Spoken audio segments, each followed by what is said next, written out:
Experience a new world in Chrono Life, the best virtual reality fantasy game. Jiyu is a beginner to the game and was rejected by parties for being a noob. After experiencing death in the game and on his quest to become stronger, he destroys all of his items through item reinforcement. Left with a wooden stick, he still uses item reinforcement, giving him a plus 99 wooden stick. With OP equipment, what will Jiyu do? A new player in the world of Chrono Life keeps on being rejected by other players. Despite spending money to get his equipment, he finds himself in a pickle in joining or forming a party. He starts ranting loud enough for everyone to hear. He catches the attention of a cute, light pink-haired player who shyly asks him to party and do in-game farming. Stunned, his expression immediately shifts. From cursing the game, he starts praising it with love. The noob and his party companion walk to the forest while chatting. He boasts how he got some money from his parents and used that money to purchase a 55,000 Wound Beginner Warrior package. It is roughly $55 and far from being a whale. He tells how he got his +3 Knight's two-handed sword from this package, and his companion praises him with an adorable face. You'll just go kawaii when you see it. When she compares the noob to a knight in a fairy tale, he imagines how they'll kiss, become a couple, get married, and what name they should give their daughter. In his mind, the future is already set. Once the cute player announced they'd reached their destination, the noob was skeptical since they were in the forest with nobody around. And stab. The cute player stabs the noob in the chest. Shock and confusion cover his face as his HP drops. The cute, ugly. Wait, she's still cute despite her actions. Okay, the cute player reveals that she lured him to the forest's center to kill him. With a pretty face, she verbally abuses the noob to the point that she involves the noob player's parents. The noob rages, including one's parents, are below the belt. Slash. The ugly player deals the final blow by slashing him in half. A game interface appears, indicating quest complete. The ugly player changes appearance as she advances to the hidden job class, Goddess of Life, for killing 1,000 people. That is totally barbaric. The noob is left alone and learns that only the strong survive in this game. The noob respawns in a safe area and mulls over everything that has happened to him since he started the game. Crying in tears, he decides to reinforce his equipment. He begins with his +3 Knight's two-handed sword. Clang! His item gets destroyed. Item reinforcement is the fastest method to become stronger, but this is a huge gamble. He does the same to his other equipment, destroying all of his items. Seriously, why? That's a waste of $55. Left in his underwear and thinking he should quit, a random person throws a wooden stick his way. The wooden stick is a beginner's feeble weapon, with nothing else to do. Clang. The noob used item reinforcement on the wooden stick, which was successful. He hammers it once more and receives the reinforcement successful announcement. Wondering why the skill only works on a noob item, he randomly beats away. Thinking that it will soon break, he continues his hammering until sunset. Looking all nervous, the noob delivers the last hit. Clang. The noob successfully reinforces the wooden stick to its highest level of reinforcement, plus 99 wooden stick. And here's the cheat of our MC. Incredulous about what happened, the noob fumbles and his hold on the wooden stick slips. He manages to grab it, but a light tap is still made on the ground. Boom! The ground shakes and crumbles as the resounding crash crosses the lands and seas. Everyone was shocked and panicking, thinking that some event was going on. The continent was split in half because of what happened. A slight mishap was considered an attack by the game. He has killed 850,617 players with this light tap, and his reputation has fallen. Just killing one would make you already bad, but more than 800 players? You're definitely asking for retribution. The noob smiles and laughs as he remembers the player's words who trashed him. With his wooden stick, he sees this as a chance to teach everyone a lesson. The MC of this story is an average guy who considers himself a nobody. He's a noob in the game, but you'll think otherwise with what he has on his hand. He walks the streets in his underwear with only a cloak to cover his nudity. A big guy bumps into him and starts a fight. A woman tries to stop her companion in a cheerful, irritating way side characters do. And, of course, it's a mistake that side characters always make when they bump into the main character. The noob hits the big guy player using his wooden stick. Boom! The hit caused a massive explosion and everyone who saw it was flabbergasted. With his OP weapon, he finally acknowledges himself as the MC of Chrono Life. A warning suddenly appears, informing the noob that his weapon is badly damaged. The plus 99 reinforced wooden stick can only be used a few more times before the durability runs out. Any RPG gamer can relate to this. The worst part is that the item can't be repaired to restore its durability. The noob looks at his weapon's description and feels disheartened. If this is the case, he can't take revenge on everyone who did him wrong. He thoughtfully thinks about it and makes a decision. The ground and ravine of the deceased is filled with skulls. The noob makes his way on it. With a loud sound, Chronolife's ultimate boss monster, the twin-headed dragon Urus, appeared. Urus uses intimidation, but it's not very effective. The noob selects fight. The noob uses wooden stick. It's super effective. One of the heads disintegrated, and the remaining head was shocked and speechless. Announcing that he only has a few strikes left, the noob plans to kill the strongest boss in the game. The remaining head of the dragon Urus pleads for mercy, but the noob ignores him and gives him another hit. Urus falls, and the noob laments that a single strike remains in his weapon. Upon hearing this, Urus offers a master servant contract to give his soul to the noob. This lets Urus soul transfer to the noob's weapon, evolving it into the Ego Sword, the highest ranking weapon in Chrono Life. The best part of it all is that it has infinite durability. Talk about making an OP weapon more OP. The noob laughs menacingly and accepts the contract with so much glee, with a flash of purple light. Urus relinquishes his physical form and transfers his soul to the wooden stick. The weapon receives the ego rank, and the durability turns into an infinite symbol. In agreeing with the contract, the noob also gains Urus Legion, and they swear to get the revenge that their master is aiming for. In a different part of Chrono Life, people were gathered as an announcement for an SS-class bounty was released nationwide. And that person is the noob with a wooden stick. Yes, our MC still has no name up to this point. With a bounty of 10 billion gold, the 5 strongest guilds have joined forces to eliminate the criminal who killed over 800,000 players within one day. These guilds are the Sacred Guild led by Saintly, Crossline Guild led by Suo, Holy Land Guild led by Abracadabra, Righteous Bandits Guild led by Hong, and Justice Guild led by Hawkeye. Yep, Hawkeye is now in DC. Forming the World Guild Alliance, headed by Hawkeye. Their goal is to catch the player killer. Our nameless MC smiles happily as he looks at his upgraded wooden stick. With stats like that, anyone who owns it can't help laughing. One of the heads of the twin-headed dragon Urus suddenly appears out of the stick, but is far from its majestic presence from before. It looks cute and squishy with only one head as it completely pops out of the wooden stick. Urus explains that this is a feature of ego-ranked weapons, and only the master can see and hear him. The MC questions the lack of a head. Even Urus doesn't know why it's missing. Before the two can further think about it, a piece of wanted poster drops between them. Seeing what's printed on it, Urus raves about how strong his master is, and how the bounty amounts to 10 billion wound in real life. Wow, that's almost $8 million. With this predicament, Urus suggests making humankind extinct. The MC thinks about it and concludes he'll just go with a secretly OP persona. Walking only in his underwear and cloak, he looks like a penniless noob, and he points out that he'll be able to deceive people with it. Stab. An arrow suddenly shoots him in the back and he falls. Hawkeye makes the shot, and the MC is surrounded by various players from the guild. Hawkeye commands everyone to attack the MC. With Urus urging, the MC stands up and drops his plans of hiding his powers, declaring that it's the other party's fault. A bright flash of light engulfs the area. Everyone has fallen, and the buildings surrounding them are all gone. Hawkeye comes to his senses and finds that the whole capital of the First Kingdom is gone. The MC, who still looks like a penniless noob, idly stands with his wooden stick. Hawkeye sees this, pulls out the Orb of Calling, and crushes it. He summons everyone in the World Guild Alliance, causing mass teleportation. The MC is once again surrounded, but approximately 3 million guild members are around him now. Hawkeye points to the MC and commands everyone to attack. With a wave of his hand, the MC causes ripples of attack on numerous members of the World Alliance Guild. Urus stares in unbelievable amazement. Urus thinks having humans working together is even enough to give him a hard time, but that is not the case with his master. Even with the Urus Legion, he knows his master will defeat them alone. The most powerful mage of the royal family, Abracadabra, chants a disintegration spell with other mages and blasts it to the MC. The MC stares in amazement and thinks he should also give his attacks cool names. This is literally not the time for that. Swinging the wooden stick upwards, he creates an attack and calls it Swing Up. Dude, you have a terrible naming sense.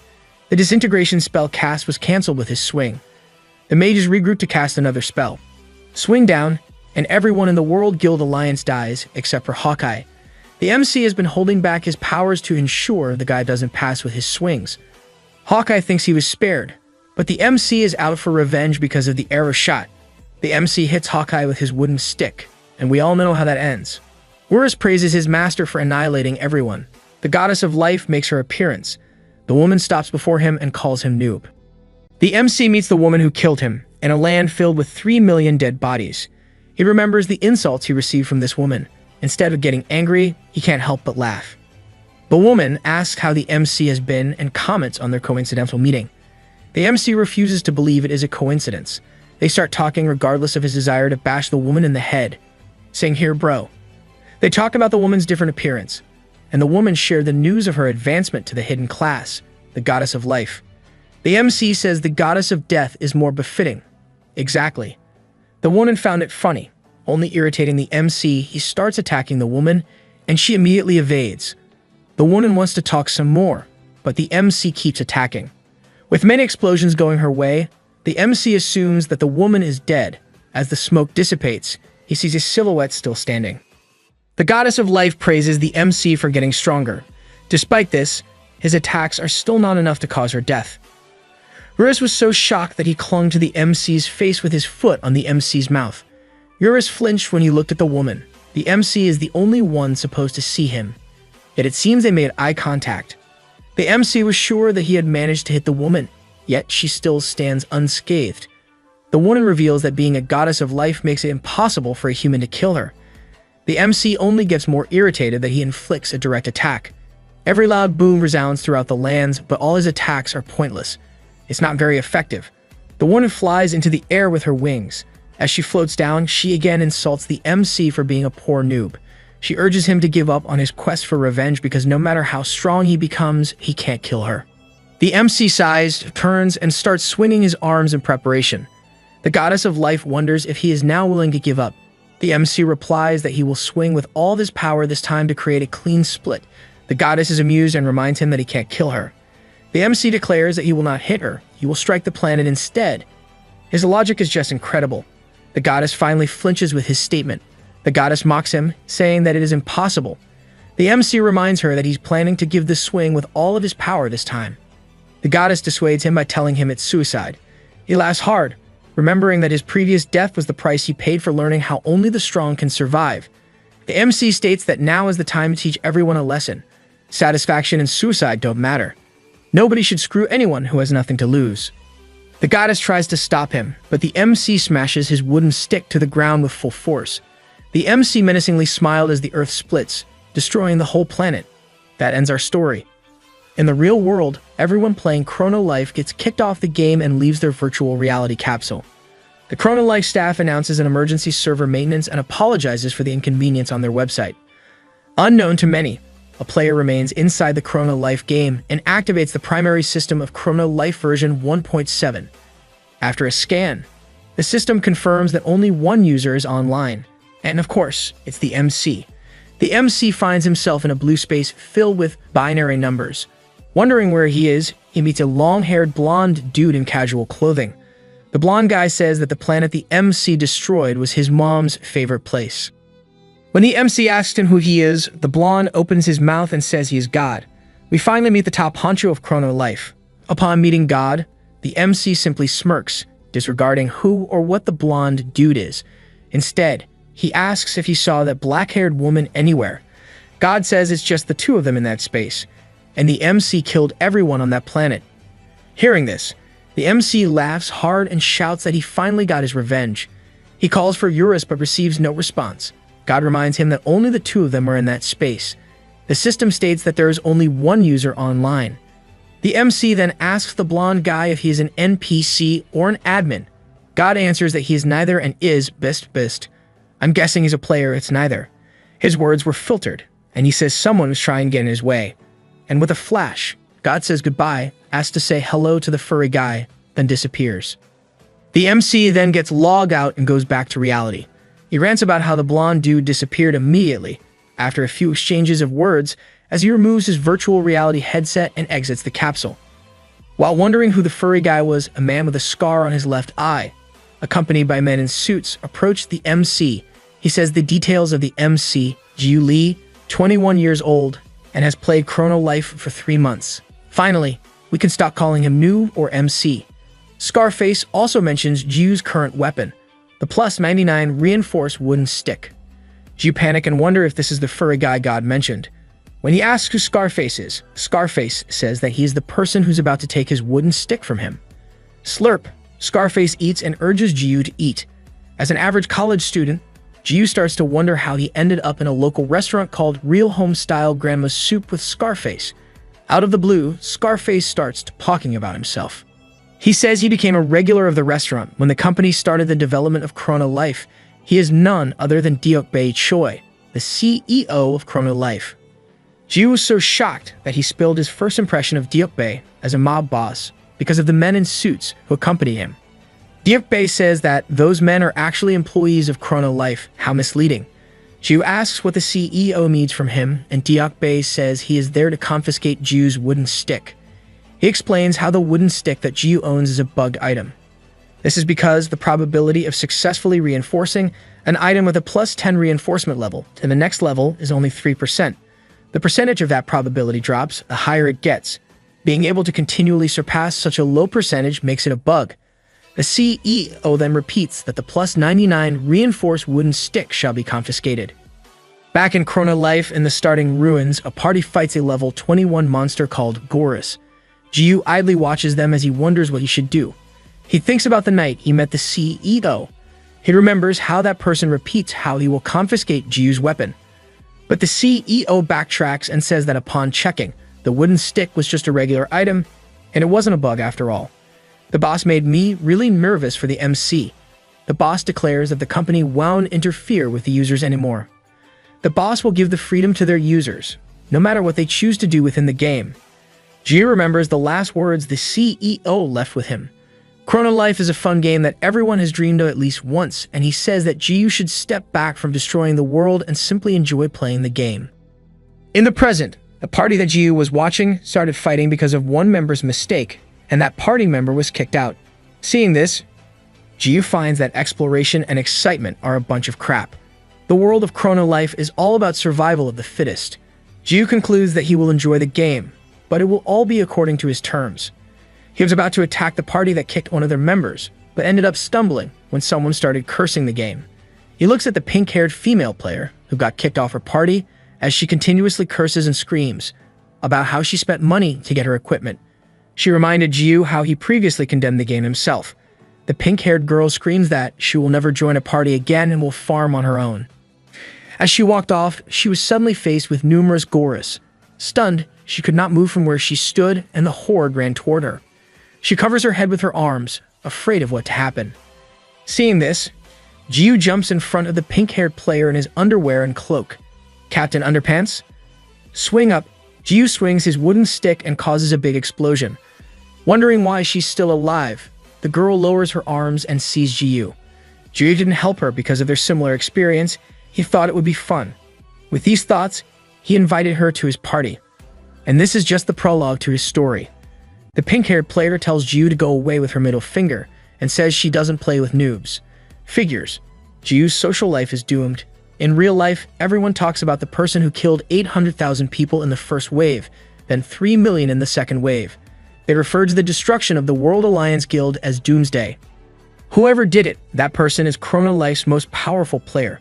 Some believe this was a bug or hack, and that what happened needed to be addressed by the company. Chrono Life staff then gave a statement on their website saying that the person in question is a normal user, who is not a bug or a hack and hasn't broken any in-game rules. The statement ended the controversy, but news spread about the server going down because of that player.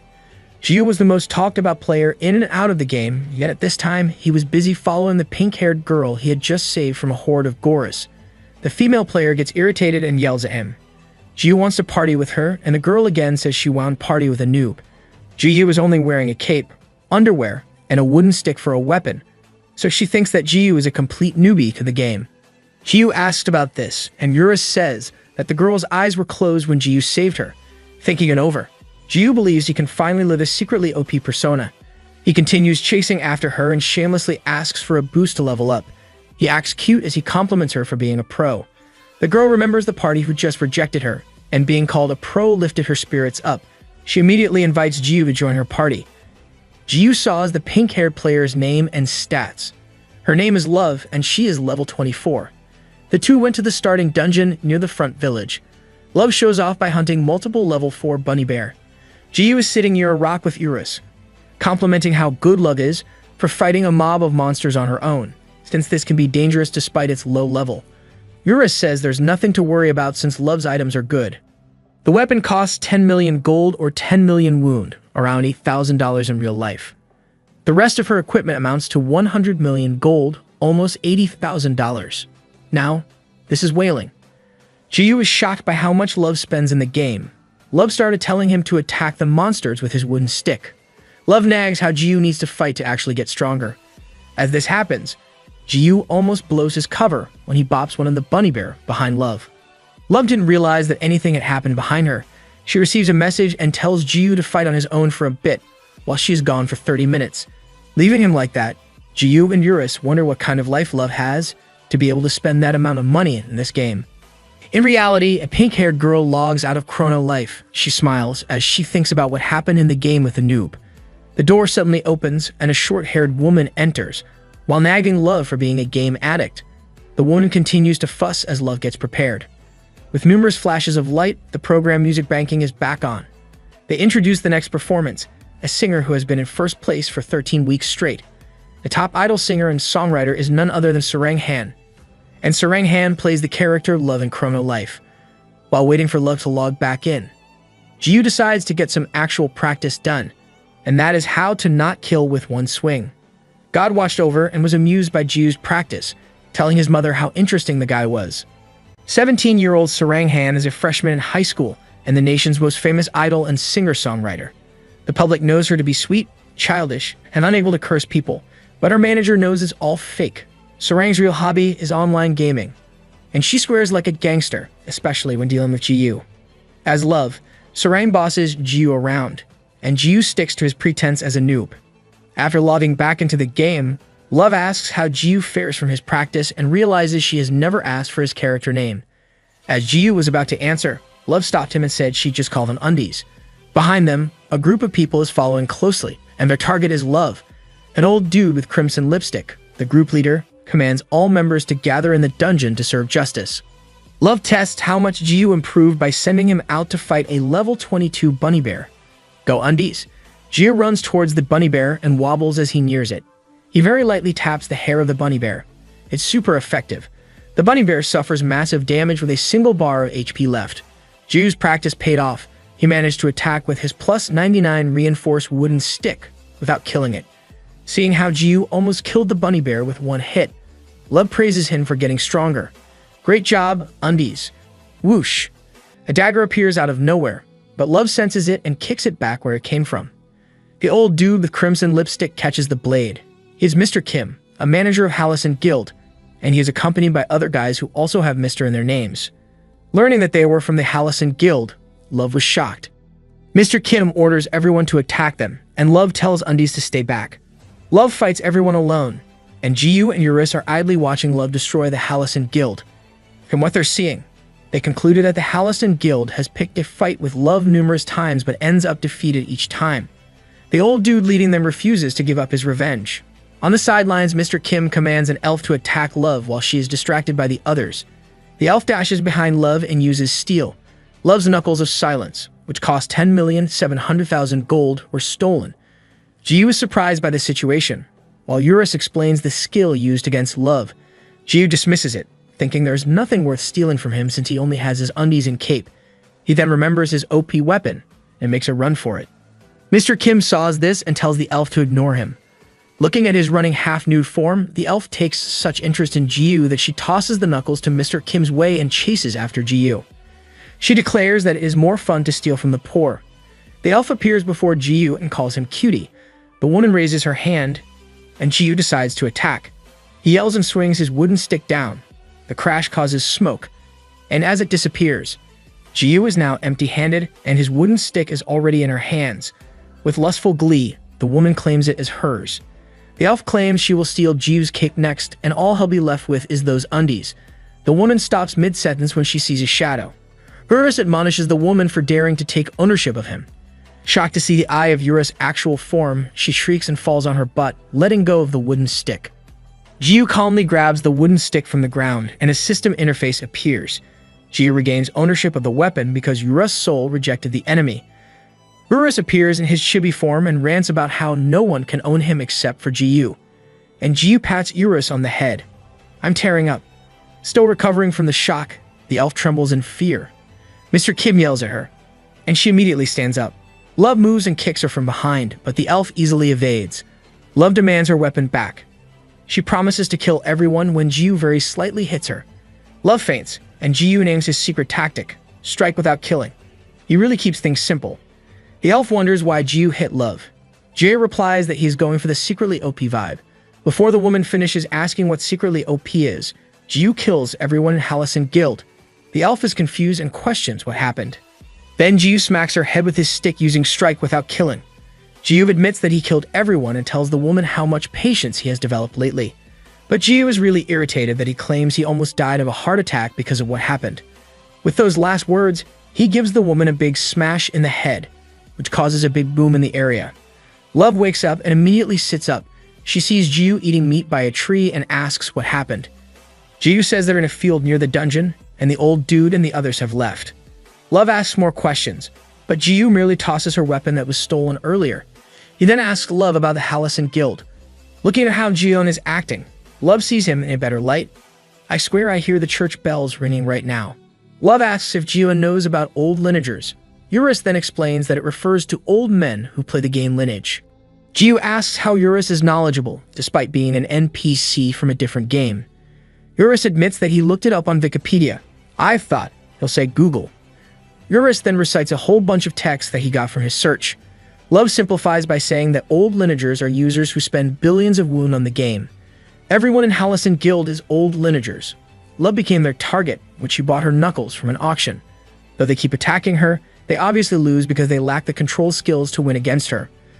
Love asks if Jiu stole back the knuckles from them. Jiu avoids Love's gaze and claims they just left the knuckles behind. Love lets it go for now, but she says those old dudes will definitely return. Smelling a conspiracy, Jiu says how strange that those old men are chasing after a 10 million gold weapon when they are people who are accustomed to spending billions. In the Halcyon Guild base, Mr. Kim is being punished by another old dude, the guild's boss. He dismisses Mr. Kim from the mission and assigns one of the other 4 guardians to take over. The other 3 guardians diss Mr. Kim's incompetence as one of the guild's guardians. Mr. Kim is only 4th rank of the guardians and has only spent 100 million wound in the game. The 3rd rank has spent 1.4 billion wound, and the 2nd rank has spent 1.7 billion wound. In comparison, the 1st rank has spent 2.1 billion wound or $1.7 million. They're ranked by how much they spent, and not everyone in the guardian position is an old dude. The 1st rank decides to take the mission and claims to bring the Knuckles of Silence to their boss before lunch. The old dude boss, Mr. Wang, laughs hard. It's no wonder he is the boss, for he has already spent 12 billion wound or $9.7 million in the game. There'll be a bloodbath, and we already know whose blood is going to spill. Out of nowhere, Jiu appears inside the Halcyon Guild base, precisely behind the guild leader, Mr. Wang. He is picking on his nose with his pinky as he ridicules them. Mr. Wang asks how he got in. Jiu flicks the dirt off his pinky and wipes it on Yura's head. Jiu tells them that going after his boss, Love, makes it hard for him to keep his secret OP persona. Mr. Wang commands the guardians to kill the intruder. The 3 guardians and Jiu starts fighting. The guild base gets destroyed. And outside the guild base, the goddess of life reappears in her light pink-haired form. The goddess of life hums as she walks on a path toward the Halcyon Guild base. Mr. Wang commands every guild member to attack Jiu. Jiu calmly claims that they need at least 3 million members if they want to kill him. He starts striking everyone with his wooden stick, causing enormous destruction with every hit. The guild leader's mouth hangs open as he sees how every heavy spender member is easily defeated. Mr. Kim, still in the ground from the guild leader's punishment, urges their leader to leave, thinking this is impossible. The leader finally realizes that the person destroying their guild is the wanted guy with a bounty of 10 billion gold. He finds it unbelievable that a guy in only his undies, cape, and wooden stick is the most powerful player in Chrono Life. Let's blacken the background and have Mr. Wang's backstory. Mr. Wang started playing games back in 2nd grade. At that time, games still had poor graphics. The design was not up to par like the modern games, and there were no quests or raids. Yet, it was fun to play. He was like any other kid gamer who plays behind their parents' backs and spends most of their time playing. As he grew up, he started adulting, too busy to even think of the past. In his mid-40s, he rewarded himself with an ancient computer to play games, but this didn't give him that feeling he once lost. Going back to the present brawl, Ji smashes the face of the last guild member to the ground. All that's left are the guild leader and Mr. Kim. For stealing other people's weapons despite having enough money, Ji declares that it's now time for a spanking. Let's jump back to Mr. Wang's backstory. I know it's confusing, so bear with me. As he is playing, he discovers how times have changed. The grinding he once put in to level up back then can easily be overcome with a few clicks by paying money. This is the vast difference between F2P and P2D players. The option of P2W made the games boring for the old man. He started trying all sorts of games, but they were all the same. When he began playing Chrono Life, he did everything to find that special thing he experienced back then. And back to the present, again. Ji smacks Mr. Wang in the head with his wooden stick. Using his secret tactic, strike without killing, Mr. Wang falls face down. Jave declares that the Hallison Guild is over and that they should stop coming after Captain Love and making things so hard for him. Mr. Wang struggles to stand up and he accuses Jiu, knowing he is the person who annihilated the World Guild Alliance. Thinking that Jiu is like every other player, he asks Jiu how much money he spent to achieve such a feat. He warns Jiu that his efforts are all for nothing, and he wouldn't find that special something because it doesn't exist. Jiu doesn't understand what Mr. Wang is saying, but he speaks the truth about spending a pretty penny in Chrono Life. Mr. Wang nervously asks how much, thinking it must be trillions or more. Jiu admits that he spent 55,000 woon on the beginner warrior package. Mr. Wang stares at Jiu as he walks away. He mutters to himself as he reminisces about the time he started playing games. That's Ragnarok, I tell you. Mr. Wang laughs loudly, then asks Mr. Kim how many games they have played after Lineage. Mr. Kim, still lying on the ground, answers that it's probably 8. Mr. Wang smilingly claims that this is the game he's looking for, where things are exciting. Hearing these words, a woman exclaims that Chrono Life is the best. The goddess of life finally appears and greets the Hallison Guild on a beautiful evening. She then asks Mr. Wang for an update on the preparations for that. No, I have no idea what that is, but if she is involved, it is no good. Mr. Wang said preparations were going well, except they have no plans to continue. Their cooperation with the goddess of life ends there. The goddess then smiles and slashes Mr. Wang in half. The goddess then laughs, realizing she hadn't asked him for an explanation before killing him. She stabs the fallen Mr. Kim, then shifts to her black-haired appearance. She thinks of the warning Jiu left with the Hallison Guild and wonders who Love is. 998.99 turns to 999.0 as all of the members of the Hallison Guild get slain. Jiu receives experience and looks at the system interface, congratulating him for reaching the maximum level. Jiu wonders what it is all about and shows his stats to Eurus.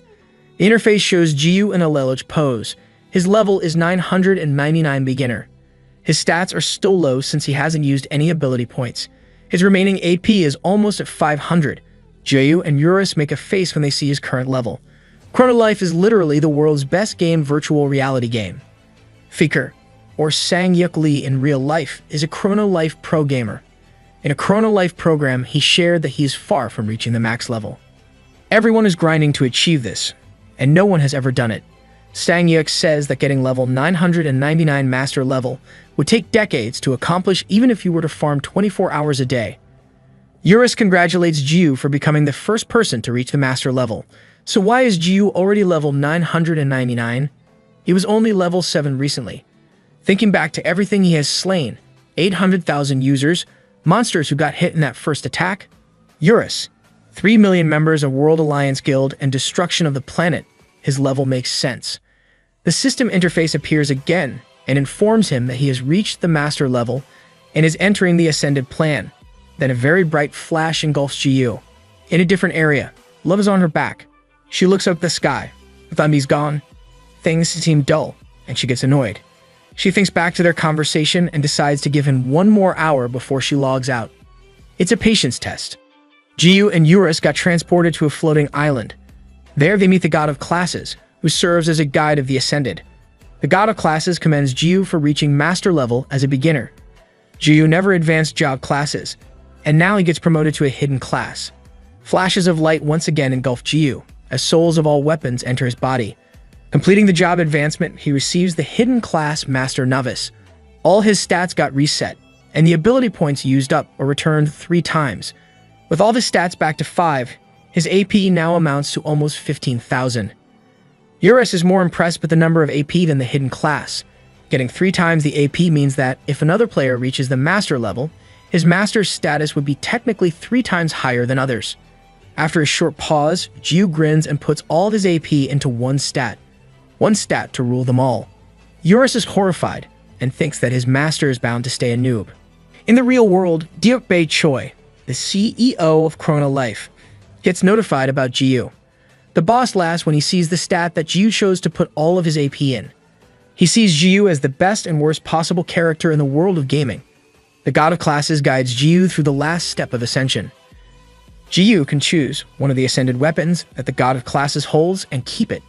After giving it some thought, Jiyu demands all the weapons. The God of Classes cannot fulfill this request and says that greed breeds misfortune.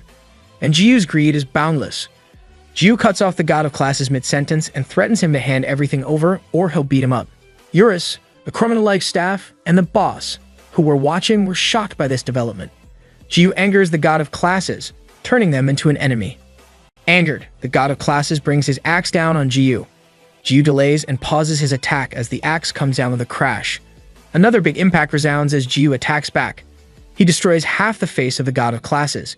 Jiyu loses almost 3 bars of his HP. Because of the attack he received from the God of Classes, he only managed to survive because he placed all of his AP in Constitution, which affects the maximum HP and HP regeneration, and gives immunity to status effects. Eurus then gives Jiyu a lesson. Jiyu made a mistake because all of the equipment in Chrono Life has a weight stat, which requires a user to raise their strength to equip items. With Jiyu's current stat, he won't be able to equip anything besides his cape and wooden stick. Jiyu simply says that those are all he needs. Facepalm. Ding! A system interface appears, indicating that he has unlocked a hidden skill. The requirements were master level, over 14,000 constitution stat, and taking a set amount of damage after completing the previous requirements. Jiyu receives Healing Factor, a hidden skill that lets him instantly recover from any amount of damage taken.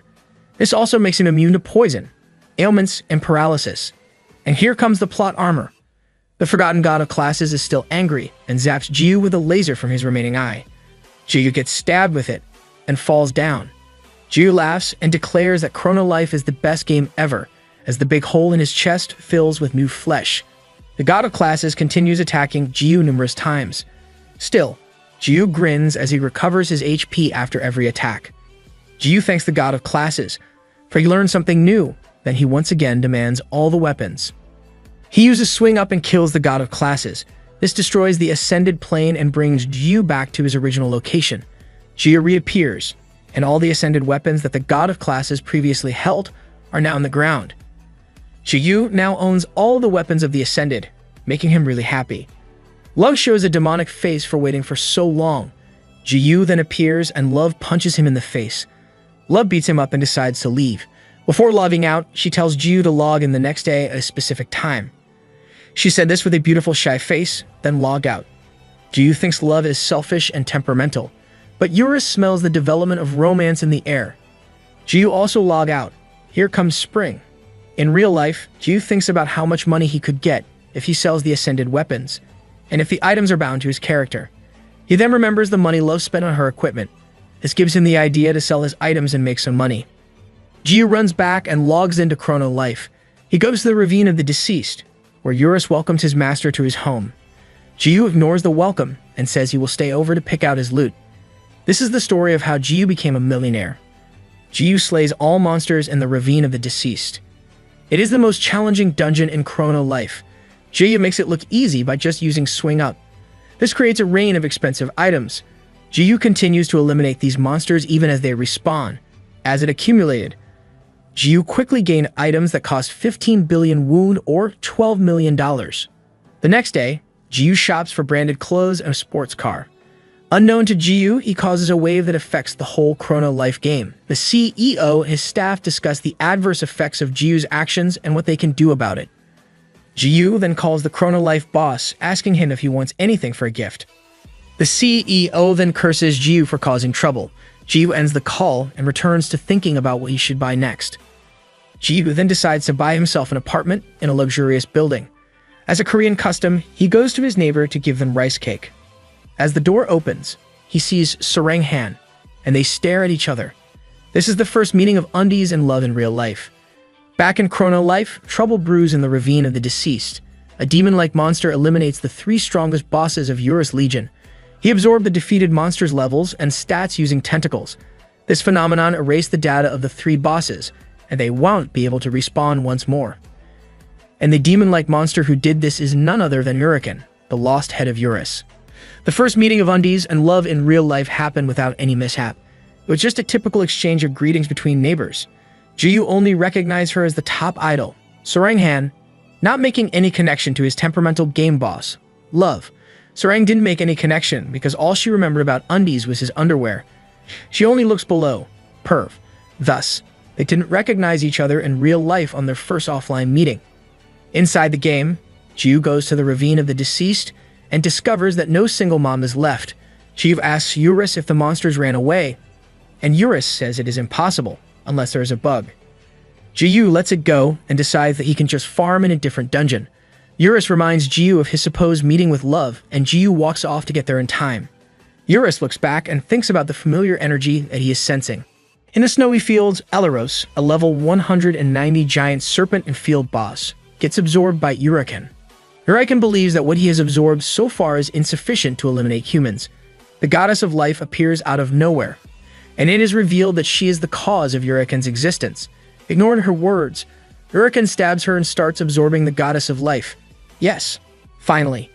Uriken's absorption fails and the goddess appears behind him. Oh no, she starts scolding him for attacking her. Uriken concludes that the goddess is ineatable, and they smell similar. She only smiles and points toward a nearby village, directing Uriken to go there and eat up. Uriken's saliva drips as he smiles with glee and excitement. The dragon flews up in the air and heads toward the town. He starts the destruction and absorbs the levels and stats of numerous players. And sucked by Uriken's skill means character deletion. The Office of Chrono Life experienced a massive blow. Players are complaining about character deletion, and many issues have arisen. Learning that Uriken is out, the boss of Chrono Life instructs his staff to have everyone monitor 2 specific characters. The first one is Uriken. Wait, who's the second one? Back in the game, Uriken has finished eating everyone in the village. Needing more, he asks the goddess of life where he should go next. The goddess thinks about it and smiles. She says that there is one person whom Uriken will find scrumptious. Love is in the field waiting for Jiyu, and she is angry that he is late again. She hears a rustle behind her and starts yelling, thinking it is undies. There, level 24 Love comes face to face with level 999 Uriken. Out in the streets of one village, a battered dude walks as he curses. This guy is none other than Hawkeye, the supreme commander of the World Guild Alliance. He was once on top, but this changed on Doomsday. He shouldered that event's responsibility, leaving his reputation in ruins. Hawkeye was cursing when a huge crash occurred in the village, and he becomes a witness to Uriken's method of deleting players. The goddess of life sensed Hawkeye's presence, but chose to ignore it. She then leads Uriken to where he can find his next meal. And that meal is Love. Love looks at Uriken, thinking there shouldn't be a monster like this in that area. The goddess of life greets Love, calling her Captain Love like they are there with good intentions. Love breathes a sigh of relief, thinking these two are undies acquaintances. She even tries to banter with Uriken for making a scary-looking character. With her leering eyes, the goddess comments how Love and undies are close. Love says she was only doing undies a favor since he wouldn't stop bothering her. Then the goddess of life smilingly says she was right in thinking that Love is really annoying, back from when she heard her name. Uriken then stabs Love and starts absorbing her. The goddess of life gleefully tells her to die and learn her place. Someone's jealous. Love disappears with a poof, and Uriken droolingly states she is scrumptious. The goddess says that it is because of the fragment of God, as she steps on the ribbon left behind by Love. The two of them were about to go when Jiyu and Eurus appeared. The goddess happily asks how he's been, but Jiyu threatens her to remove her dirty foot from the scarf if she doesn't want to die. The goddess looks at it and moves away. Jiyu addresses Uriken as a tentacled dude and starts swinging his wooden stick down. After a loud crash and blinding light, Jiyu tells the goddess to screw off like the disgusting roach she is. Hey, that's cold. The goddess tells Jiyu to stop pretending since he can't kill her, and that he should continue dealing with the enemy before him. She introduces Uriken as her son. Don't imagine it. And Uriken attacks Jiyu. Jiyu receives the slashes in his chest, and he remains standing. The torn flesh regenerates, and Eurus makes a disgusting expression as he looks at it. Uriken claims that he has nothing to fear, since all he has to do is evade Jiyu's attacks. Jiyu scratches his head, as he says he'll just increase his power. Unthreatened, Uriken mocks Jiyu. Jiyu claims that all of his previous attacks have been regular attacks. A flash of light comes from Jiyu as he activates his unique attribute as Master Novice, the soul of the sword. He calls Uriken Roach Jr. since the goddess of life is Roach Mom. He declares that this is the first time he will use an actual skill, and that Roach Jr. should do his best to dodge it. Jiyu activates his only sword skill, A Million Strikes. The skill causes a big explosion that even destroys a neighboring planet. Jiyu remembers his interactions with love as this happens. The skill, A Million Strikes, is nothing extravagant. It is only a basic swordsman skill used to strike an enemy multiple times, becoming OP with a basic skill. Hawkeye begins a live stream. He introduces himself to everyone, but everyone online is mocking him. He asks the viewers about the possibility of 1 versus 3 million, then disses the game developers. He then speaks about the monster that deletes characters and how he is chasing it in his live stream. He declares that he'll expose the seedy ways of the developers, then asks the viewers to like, subscribe, and turn on their notifications. That sounds familiar. Jiyu looks at Roach Jr. and praises him for dodging his regular attacks. He asks who he really is, and Jiyu finally learns that Roach Jr. is Uriken, the lost head of Eurus. Eurus tells Jiyu to be careful, because Uriken may be the reason all the monsters from the ravine of the deceased disappeared, and also the captain loves death. Uriken proclaims that Jiyu is dead, as Jiyu learns from Eurus that Captain Love might gotten her character deleted. Jiyu bashes Uriken's head using strike without killing. Time for revenge. Hawkeye sees the explosion from afar and runs toward it. He should change job to a reporter. Jiyu continually hits Uriken using strike without killing. Then he comes up with strike without killing. A Million Strikes version. Hawkeye reaches the scene of the fight and looks at it agape. The live stream chat then goes haywire when everyone realizes that the person fighting the monster is none other than the guy from Doomsday. Hawkeye gets angry as he remembers the humiliation he got from that day. He pulls out his weapon and aims it at the two fighting figures, but stops releasing the arrow when Uriken's horn breaks. The chat got excited when they realized that their characters were back. With multiple booms, a system interface announces that the stolen souls are returned to their owners. Uriken's level and stats decreased, lowering his level to 723. Jave expresses how Roach Jr. has slowed, and Eurus explains the situation. An employee in the Chrono Life office was relieved when he finally understood that the data was never deleted. The CEO chides the employee for being the head of the development team. Yet, he's ignorant of this. The employee corrects the boss that he is the head of the design team. They all look the same. Jiyu concludes that beating Uriken will bring Captain Love back. Uriken dashes to attack Jiyu, but Jiyu uses his A Million Strike without killing version. Seriously, this skill name. These attacks continue to lower Uriken's level and stats. As Hawkeye watches from the sidelines, the feedback forum is delighted with the current ongoings. Hawkeye puts down his weapon and idly watches the fight. In real life, Sarang watches Hawkeye's live stream and finally learns who Unbees is. Oh, hello there. Reduced to level 180, Uriken falls to his knees. Eurus reveals that Uriken is now in his original state. Eurus and Jiyu laugh maniacally at this. Jiyu asserts to finish things up. Stab. Uriken once again declares that he will eliminate all humans. At a last attempt to defeat Jiyu. Uriken stabs Jiyu in the chest with a tentacle and absorbs Jiyu's level and stats. Everyone watching was shocked. Uriken laughs and shouts how absolutely scrumptious Jiyu is. Yuck. Uriken. Eurus' lost head is back to level 999. Being a glutton for power, he declares that he needs more. Chibi Eurus falls on his hands and knees, bowing his head in front of Jiyu's wooden stick. He cries for his master. The feel's right there. A system interface appears. The hidden skill, Healing Factor, gets activated. It then announces that the damaged body will regenerate. Uriken's stomach starts to throb and gets big.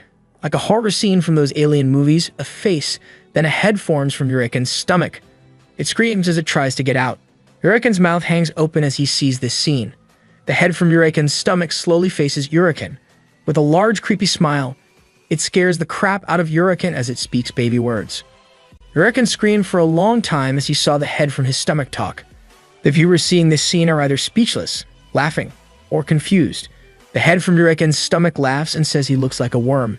Eurus approaches the head and asks if it's really him. Jiyu's head greets Eurus and affirms that it's him.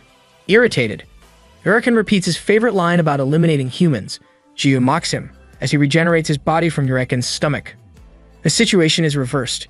Jiyu regains his whole body, while Yuriken resembles a worm attached to him. The healing factor skill made this possible. In the end, it was Yuriken who got absorbed by Jiyu. Jiyu burps and acquires a new hidden skill called Veracity. The skill lets him consume his enemy's level and stats, and to think he was OP to begin with. The goddess of life, also known as Roach Mom, is disappointed that it is already over. Jiyu admonishes her for being a heartless mom. Roach Mom says that she didn't give birth to Roach Jr., and she's only 21 years old, just like Jiyu.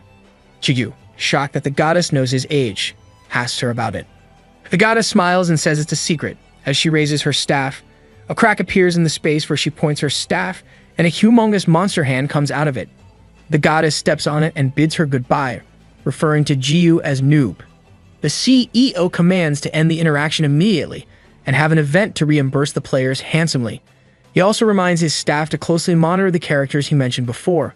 The first one is Yuriken, and the other character is Luna, the goddess of life who keeps pissing Jiyu off. Finally, a name for the mysterious woman. The users of Chrono Life rejoice and cheer as Jiyu appears in Front Village. As they welcome Jiyu, Jiyu turns off his secretly OP persona. Hawkeye's livestream peaked at more than 200 viewers, which let everyone know who Jiyu was. This let Hawkeye become the most popular streamer overnight. What turn of events? Lol. A mob character then appears and reminds everyone how Jiyu previously massacred a ton of players. Hawkeye appears and comes to Jiyu's defense. Hawkeye happily greets Jiyu and reminds him of their previous meeting. He then invites Jiyu to his Justice Guild. Other people heard this and started asking Jiyu to their guild. With many people clamoring for his attention, Jiyu runs for it. Eurus makes fun of Jiyu that he should have dropped the secretly OP persona long ago. Not looking at where he's running, Jiyu hits a wall. Looking up, he finds a colossal golden statue of him in the middle of the village. This shocks Jiyu and Eurus speechless. Jiyu wonders if it really was a statue of him. And Eurus confirms that they even got the undies to a T. Behind them, a group of people appears. They are from the Hallison Guild, all wearing capes and undies. Mr. Wang, the guild leader, claims they spent all their money building the golden statue. What the? Okay. After their meeting, Mr. Wang was so inspired that he got the sculpture made. It's the cult of the undies. Every guild member is sporting a Jiyu look of their own. Jiyu asks what happened to everyone's equipment. Mr. Wang claims that the statue cost 20 billion wound or $15.44 million, and they sold everything to make the sculpture. The people who were previously following make a reappearance, and Jiyu once again runs for it. In the real world, Sarang is on her bed thinking about her interactions with undies. She realizes how strange it was to find the Guros all gone then, how undies took the bunny bear in one hit, and how she got her knuckles back from the Hallison Guild. She questions why Jiyu did all that, acted all weak, and lied to her. Looking back to her childhood, her head becomes filled with the thought that undies lied to her. Back in Chrono Life, things have calmed down a bit. Jiyu still receives stares and simply ignores them. He thinks he has forgotten something when he finally sees Love before him. He happily greets Captain Love and says something felt missing when she wasn't around. Love doesn't respond, and the people around them start murmuring about Love's identity. Jiyu then gives Love's scar from before and still acts like he's weak. Love quivers in anger as she says undies shouldn't lie to her. She reveals that she knows and asks why he lied. Jiyu tries to act dumb and says that he would never lie. Wrong move, dude. This angers Love more. Then she asks if Undies is the one who moved in next door. Jiyu scratches his head and asks her what she's talking about. Then he remembers his meeting with his neighbor. Shocked, Jiyu asks Captain Love with disbelief, and Love confirms that she is Sarang Han. Sarang gets scolded by her manager for revealing her identity in Chrono Life. She is now trending. The press is trying to get her to talk, and rumors are starting. The most idiotic thing is that her character is customized to how she looks in real life. Sarang says that she has no real intention of hiding who she is. She doesn't care about what people will say about her playing games.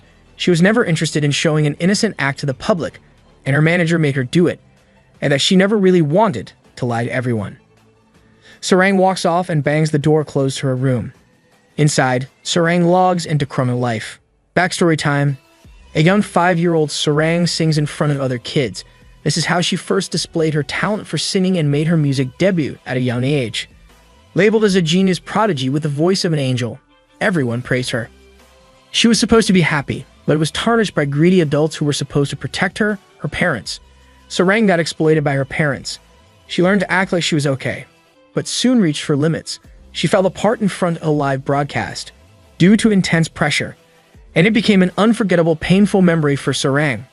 Back to the present, Sarang holds onto the scarf that Jiyu wrapped around her before. Jiyu then appears, exclaiming how he finally found her. He recounts how he was startled when she ran away from him back then. Jiyu asks Eurus what the problem is, and Eurus says Captain Love is mad at him. Eurus sighs about how his master knows nothing about women and how Captain Love is angry at his master's lying and hiding his powers from her. Jiyu continues asking Eurus for advice, and Eurus says his master should apologize for lying. Jiyu follows Eurus' advice and tells Captain Love that he is sorry for lying and wants to tell her, but can't find the right time. Love says that sorry will not cut it, and that the word sorry amounts little to him. Damn, she really hurting? Screech. A griffin snatches Captain Love. A long-haired dude atop the monster claims he didn't intend to knock her out.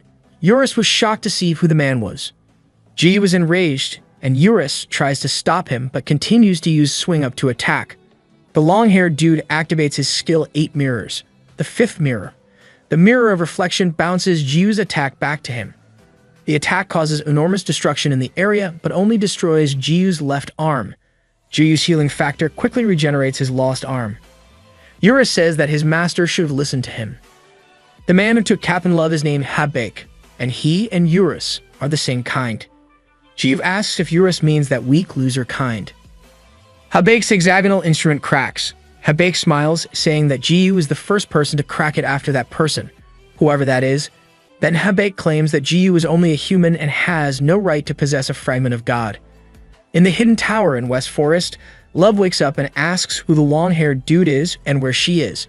Habake tells Love to calm down, and that someone wants to meet her. Then Love sees people who look like her parents. Let's start with another of Sarang's backstories.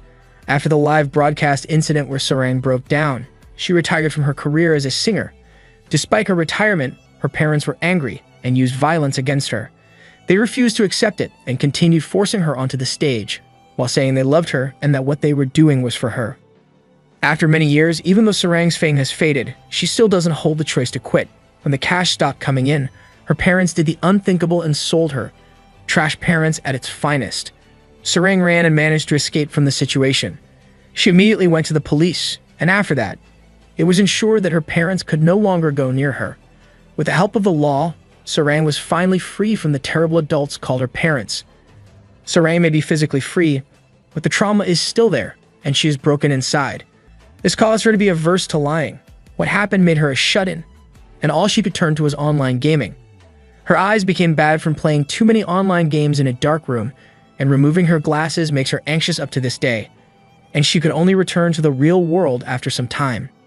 Back in Chrono Life, Love trembles as she meets her parents online, saying they have restraining orders.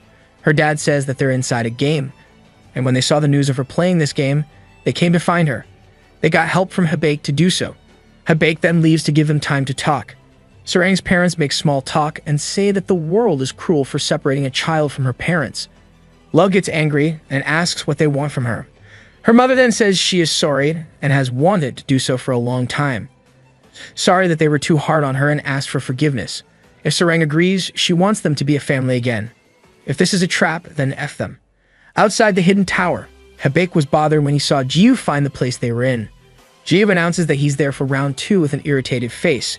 Habake snaps his fingers, and his griffin flies into the air. Jiyu looks up and claims that his first opponent is the griffin. He takes another look, seeing that the griffin has become 2. After rubbing his eyes and squinting, the griffin multiplied into more. Jiyu thinks that it's a Control-C, Control-V nonsense, probably a Naruto shit. Hibake used his fourth mirror skill, the Mirror of Clones. The multiple griffins attack Jiyu, and Jiyu swings his wooden stick to slay every griffin with one move.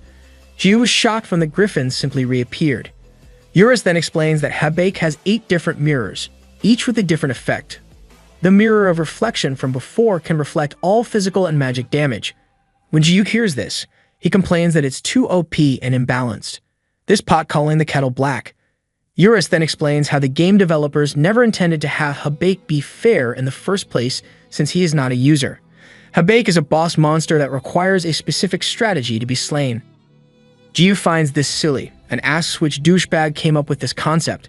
Unable to finish his sentence, Jiyu was stabbed in the back by a griffin. The other griffins took this as an opportunity to launch multiple attacks on him.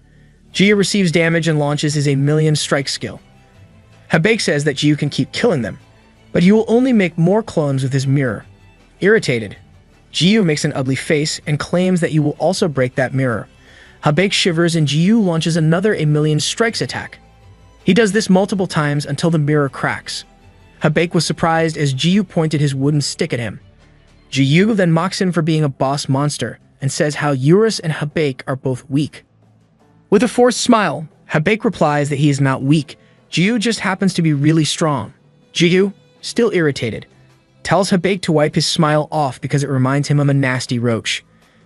Jiyu asks Hibake why he kidnapped Captain Love and what the fragments of God are. Hibake scratches his face wondering if he should answer, as Jiyu prepares to give him another beating. Hibake decides to use the fourth mirror one last time. Expecting another bird-like monster form, Jiyu is stunned when he sees Hibake summon a human clone. Not just any clone. It's an exact copy of Jiyu. Jiyu number 2, the clone, attacks Jiyu number 1, the OG, using Swing Up. Due to too much shock, Jiyu number 1 can only curse as he receives the attack of Jiyu number 2. Jiyu number 1 gets hit and his HP drops to 0. That was a lot of Jiyu, but well, RIP. Hibake looks at how Jiyu number 1 died, at Jiyu number 2's hands, thinking that he should have cloned Jiyu in the first place instead of the griffin. Yep, a bit slow there. Hibake. Eurus calls Hibake's attention and asks what his end goal is. Hibake greets Eurus and comments on how cute and cuddly Eurus is in his current form. Eurus irritatedly tells him not to change the subject and asks if the order came from them. Hibake smiles and changes the subject again, asking permission to poke Eurus' cheeks. We need a real-life Eurus to poke. Ah, a sound from the ground made Hibake and Eurus look at it. A lump of flesh wriggles on the ground and starts to get bigger. Hibake asks what that thing is, while Eurus only looks at it while thinking that Jiyu is again pulling a horror game crap with his healing factor skill. Jiyu can't help himself from being disgusting. The flesh continues to wriggle as it forms into a human body. A hand comes near Hibake, and a face forms in the palm, greeting him. This scares the crap out of Hibake, making him run away shrieking. A scene straight out of Junji Ito. Jiyu is disgustingly back to the world of living in the game, but has not yet completed his regeneration. He hears a step behind him, finds Jiyu number 2, and calls the clone a fake. Eurus then says that Jiyu number 1 looks more fake because of his deformed body. Jiyu number 2 uses Swing Down to attack Jiyu number 1. Before the attack reaches Jiyu number 1, his body completely regenerates, and he uses Swing Up to deflect Jiyu number 2's attack. This shocks both Eurus and Hibake, and the two attacks cause a massive explosion as it cancels one another. Jiyu number 2 and Jiyu number 1 dash to one another and attack. The wooden sticks clash like swords and causes explosion around them. The two activate the 1,000,000 strikes skill at the same time, which causes more flashes and explosions, and the continuous attacks kill both of them. Hibake is excited by what happened and expects both Jiyus to disintegrate. Eurus disagrees, and as the smoke of the fight dispels, 2 lumps of flesh are wriggling in the ground. Ah, healing factor gets activated for both Jiyu number 1 and Jiyu number 2. And it's twice the horror. Hibake asks Eurus for confirmation if both are technically fine, and if they really have to do that horror show when they regenerate. The two get healed up simultaneously, and they continue their fight. It's definitely one of those unending fights. Seeing that this will continue for some time, Eurus asks Hibake again why he suddenly showed up and kidnapped Captain Love. Hibake says that Eurus should pay attention to the people around him. He continues by saying how everyone knows that Eurus is the strongest monster in Chrono Life. Habake then asks Eurus why did he suddenly become a servant to a mere human. Eurus answers Habake with a question. He asks if Habake can't see what is going on right now. Habake then realizes what Eurus wants to say. Wouldn't you want to be a servant to this? Habake tries to smooth things over. He claims there were a few misunderstandings, and that he is uninterested in Jiyu. His only goal is the fragment of God. Eurus asks if Habake is referring to Captain Love. Habake laughs, saying that it was preposterous. Saranghan owns a fragment of God. It's the knuckles. Back inside the hidden tower, Sarang's mother asks for forgiveness. Waiting for Sarang's response, her mother looks at Sarang's hands and grabs her by the wrist. Her mother then reveals her ugly face as she asks Sarang the whereabouts of her knuckles of silence. Outside, Eurus learns Captain Love's wildly expensive knuckles of silence is the fragment of God. Habake explains that its monetary value is unimportant, despite how the price indicates value and functionality for players. The Chronolife items are divided into different classes. There are normal, rare, unique, and mythical. Habake assumes that there are also the ascended items he hasn't seen before. Eurus then thinks of the ascended items he had seen for Chapter 11, perks of being Jiyu's servant. Habake continues his explanation that mythical items are exceptional if you don't put ascended items in the picture, and this is particularly true for the gods. Luna, the goddess of life, watches over the current affairs near the hidden tower. She eats sandwiches, commenting on how Habake cannot keep secrets and asking her companion for affirmation. Luna's companion is God, the blonde dude Jiyu met back in Chapter 4 when he destroyed the planet. God munches on a sandwich, saying that it's okay. He mentions how Luna herself is collecting the fragments of God. Luna sighs upon learning that God knew. God expresses how anxious Luna must have been when Uriken absorbed the fragment of God. Oh, this means the fragment is now, well, we'll see later. This plot twist is just amazing. Jiyu number 2 and Jiyu number 1 are still fighting, and Jiyu number 1 gets hit by Jiyu number 2. Habake explains to Eurus that although they have the same stats and control abilities, they are inherently different. One is a player, while the other is a bot or an AI. Humans are prone to fatigue and mistakes, while an AI can give its maximum output because it does not experience fatigue. Learning this, Eurus flies to where Jiyu is, human versus AI. Jiyu rests on one knee as blood drips from his chest. Eurus worriedly asks him if he's okay. The slash on Jiyu's chest regenerates with the help of Healing Factor. Jiyu clenches his teeth and becomes red in excitement as he exclaims how fun this is. Eurus and Habake blankly stare at Jiyu. His screw is loose. Jiyu raves about how his previous fights are boring because they quickly die in one swing. He wants to fight with his clone some more and doesn't want to kill it. Eurus asks what Jiyu is saying because, from what he sees, Jiyu is in danger right now. Jiyu number 2 dashes to attack Jiyu number 1, reassuring Eurus. Jiyu admits he already has 2 ways to end the copycat loser. Eurus, Habake, and Luna are shocked. Only God remains smiling as he eats. Jiyu number 2 and Jiyu number 1 are still fighting.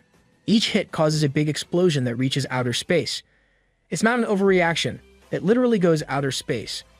Jiyu's claim of having 2 ways to defeat him makes Habake curious, while Luna claims that Jiyu is only bluffing since Habake is on a different level than other monsters. Habake's OP skill means he can't be taken down by one person.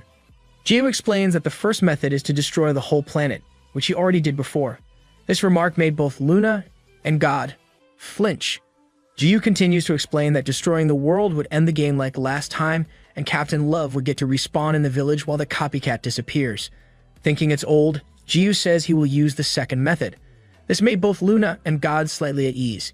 In real life, though, CEO Deokbae Choi is biting his nail and nervously repeats, "Not the second method." The second option is definitely another bad idea concocted by the MC in the hidden tower. Sarang's mother shows her true face as she asks the truth about the knuckles of silence, telling her how she wouldn't get mad. The woman reveals that Habake promised them a large sum if they could bring that to him. She asks Sarang if she could give it to them, since they are not asking her for real money. The woman crazily reasons how she gave birth to Sarang. Can we just beat her up? Sarang says she doesn't know where her weapons are and that those just suddenly disappeared. Her father makes a sound of disapproval and admonishes Sarang for hiding them. Sarang swears that she doesn't know, but her father smacks her. He curses and verbally abuses Sarang as he continues to slap her. He uses the exact words his wife previously used and commands Sarang to give them their money. All the time, he kept on hitting Sarang. They're the perfect definition of trash. Outside the hidden tower, Jiyu number 2 and Jiu number 1 face one another as purple light emits from the magic crest on the ground. Jiu number 1 activates his skill Veracity, and a gray tentacle emerges from Jiu's mouth. How disgusting can he get? The tentacle stabs Jiu number 2 on the nape and sucks him. Habaek sighs and says that the clone can do it as well. Jiu number 2 then stabs Jiu number 1 in the chest and sucks on him. The two continued using Veracity on one another. Let me rephrase that: how disgusting could they get? Habaek explains that the clone is an exact mirror of Jiu.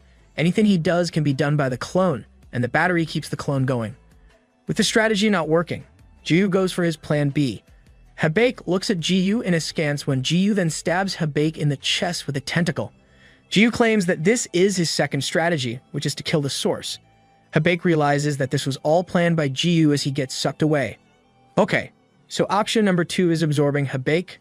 Jiu number 2 disappears because Habaek has taken fatal damage. Jiu says that he had a good time and bids Habaek farewell. Unwilling to lose, the almost dry Habaek grits his teeth and slashes Jiu's tentacle with one of his mirrors. Surviving the Veracity skill, Habaek exclaims how he has to fight hard this time. Having no choice, Habaek finally surrenders his attempts to take the fragment of God. This shocks God, and he asks Luna if Habaek knows that the fragment of God got absorbed by Huracan. Luna laughingly answers that she never told Habaek about it. She really likes inciting things. A real time waster. Habaek then floats away as he expresses his retreat. Jiu pulls back his tentacle and criticizes Habaek for leaving without permission when he obviously lost the battle. Habaek agrees and tosses a mirror to Jiu. The mirror has no specific number but still contains one of the 8 mirror powers. Eurus was shocked that Habaek willingly gave a mirror to Jiu. Habaek tells Jiu to consider it as a loot prize for beating him. While it may not be the official prize, it is still valuable enough for Jiu to consider letting Habaek go. In a typical Jiu fashion, Jiu claims he'll get better drops if he kills Habaek. Greedy. Habaek says that Jiu is really evil. He then explains that the mirror only works if Habaek, is alive. So keeping him alive would be better for Jiu. Habaek says goodbye and vanishes in thin air. But it makes you wonder if this is the exact scenario the CEO doesn't want to happen. A system interface congratulates Jiu for taking possession of Habaek's mirror. Jiu dismisses it since Habaek is not his goal. Instead, he wants to get Captain Love back. Inside the hidden tower, Sarang continuously receives a beating from her father as she gets cursed by him. This reminds her of the time when she was young and got abused. Getting nowhere in reprimanding Sarang, her parents decide to just get their money directly from her. They claim that the restraining order doesn't have any effect in the game world, and it would be possible for the 3 of them to be together forever. Nope, nobody here wants that. Sarang cries as she prays for anyone to save her from that nightmare. Jiu appears as he digs his nose for dirt. He says that Sarang could easily log out. It is that easy, but please rid the room. Sarang's parents ask who he is, and scold him for interrupting them. Sarang realizes that Undies is there. The father then identifies who Jiu is, but Jiu simply smacks the father in the head with his wooden stick using strike without killing. Jiu asserts that he is always polite to his elders, but this doesn't apply to nasty old farts like them. Thank you, we badly need that. The father proclaims that they are Sarang's parents. This irritated Jiu more, and he stressed what kind of parents hit their kids and extorted money from them. The mother screams how they really are Sarang's parents, but Jiu cuts her off. He asks why they are bringing reality to the game world. This only loses the point of games. Exactly. And the woman argues some more. Jiu calls Captain Love and asks why she's just taking this abuse. He encourages Love to fight back since she is obviously stronger than them in this world. This shocks Sarang, then she explains how these people really are her parents. Hearing this, Jiu continues digging dirt from his nose and scolds Captain Love for discussing reality in the game world. Jiu gets what kind of family Captain Love has, then reminds her that bringing drama into the game world loses the point of playing. He then asks her if she will keep running away in both worlds. Captain Love gets angry with Undies, saying he doesn't know how much she has suffered. Her mother slaps her in the face as she undermines whatever kind of suffering Sarang has experienced with their own suffering. Stop hitting the waifu. Jiu laughs from the side, saying the woman can't read the room and that she's screwed. With Captain Love's strength stat, getting hit will hurt a lot. As Jiu says this, Captain Love raises her fist to attack the woman she called mother. All of the sufferings she experienced were thrown in this punch. Captain Love hits the woman in the face, and the impact blows the woman away. Finally, some peace and quiet for my OTP. The next day in the real world, Sarang admits in an interview how she enjoys playing Chrono Life. She explains how hitting monsters can help relieve her stress. The interviewer says how he had never seen this side of her, and Sarang answers how her personality in the game could be her true personality. She said this with a beautiful smile on her face that got everyone's heart thumping. Mine's also thumping right now. She also shares her newfound wisdom that if you're looking for something real in a game, there could be no point in playing. She definitely stole that from Undies. After the incident in the game, Sarang recovered from her trauma and became more confident in real life. She doesn't need to hide behind her glasses anymore. After her interview, she gained more fans, and Jiu is now a fan. Now, Sarang spends more time playing. Gamer goals, Jiu logs into the game, and there he is greeted by Captain Love's angry face. She beats Jiu up for lying and being late. Jiu explains how he watched Sarang's interview on live TV, but Captain Love continues to beat him up as she says it was pre-recorded. Rom-com pair. After beating him up, Captain Love tells Undies to follow her, and that she'll only forgive him this once. In return, Undies must boost her this time. Love admits that she is still a newbie to the game. She gives Jiu a beautiful smile, claiming that it would really help her if Undies boosted her since he is a pro. Okay, that last panel literally made my heart skip. The top 5 Alliance Guild or World Alliance Guild is at the top of all the guilds in Chrono Life. Each of the 5 guilds in this alliance has a power and uniqueness that makes them the best among others. One of the top 5 guilds is taking a different path. They have the most members in the game. All the guild members are Thief class. They are the Righteous Bandits Guild, the strongest of the 5 guilds. What makes this guild unique is its ability to gather information. But their reputation has fallen in one night. Hong, the leader of the Righteous Bandits Guild, stands atop a mountain looking at his fallen members at the mountain's foot. He turns and jumps off from the top. As he dashes off, a thug-looking character appears beside him. Surprise! Hong uses a backstep slash that slashes the thug in half. The thug says that Hong is better than the others as he disappears. Hong looks at the disappearing thug, thinking the death effect looks strange. Stab. The thug is still alive and stabs Hong in the back using a longsword. The thug claims that he couldn't be beaten. Nonetheless, Hong asks who he is and why the man would do this.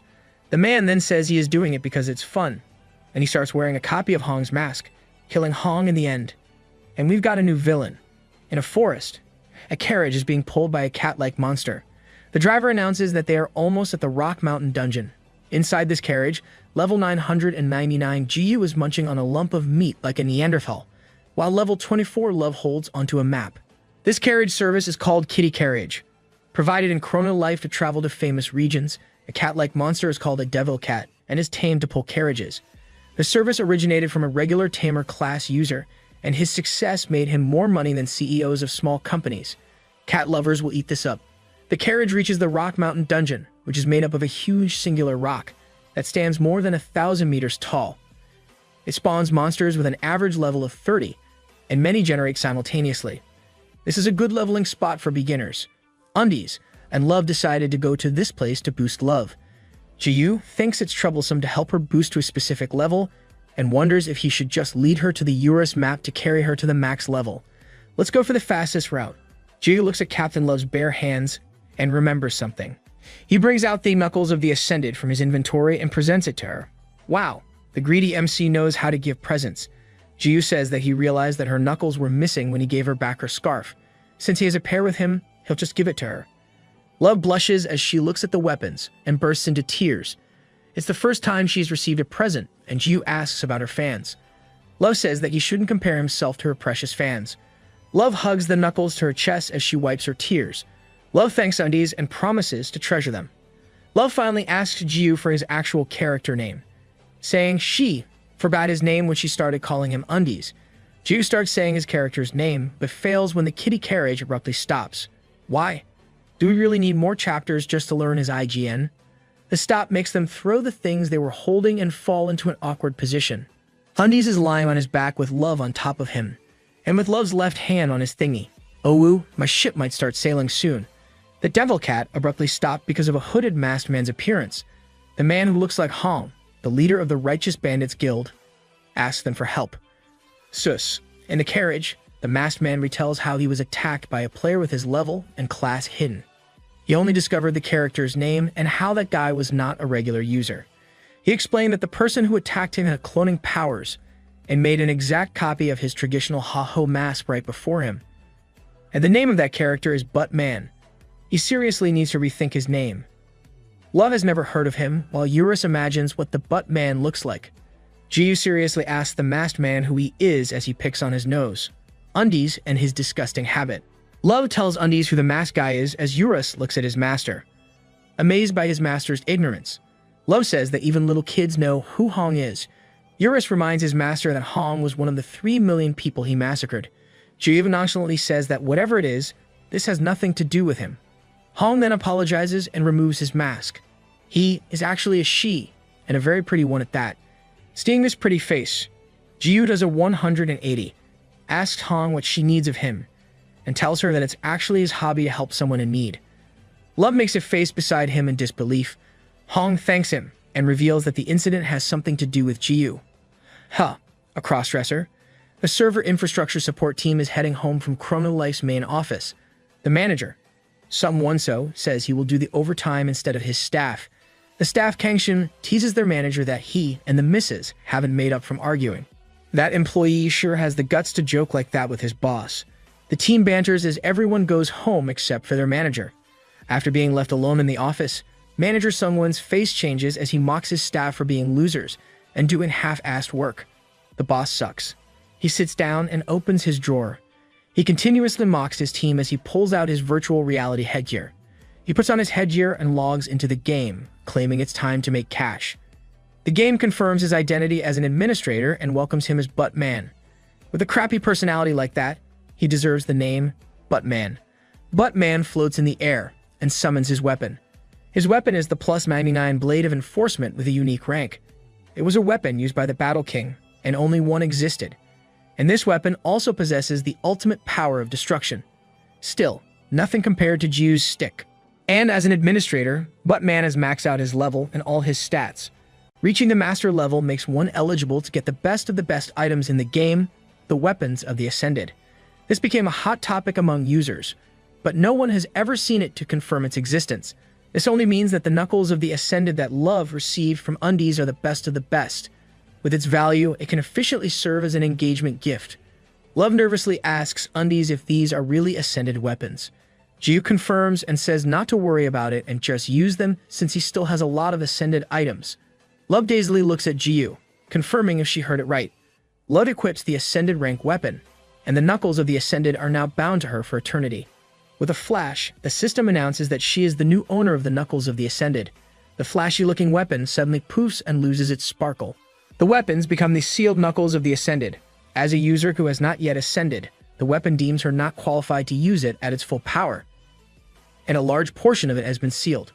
Love can only raise the weapon's strength as she levels up. Love rants about how Ascended weapons suck if you are low level, as she says how it would have been better to equip a unique rank weapon. Her hands slightly tap on the rock where she's sitting. This causes a big crash in the area and shocks Love. Jiu tumbles a bit with the meat in his mouth.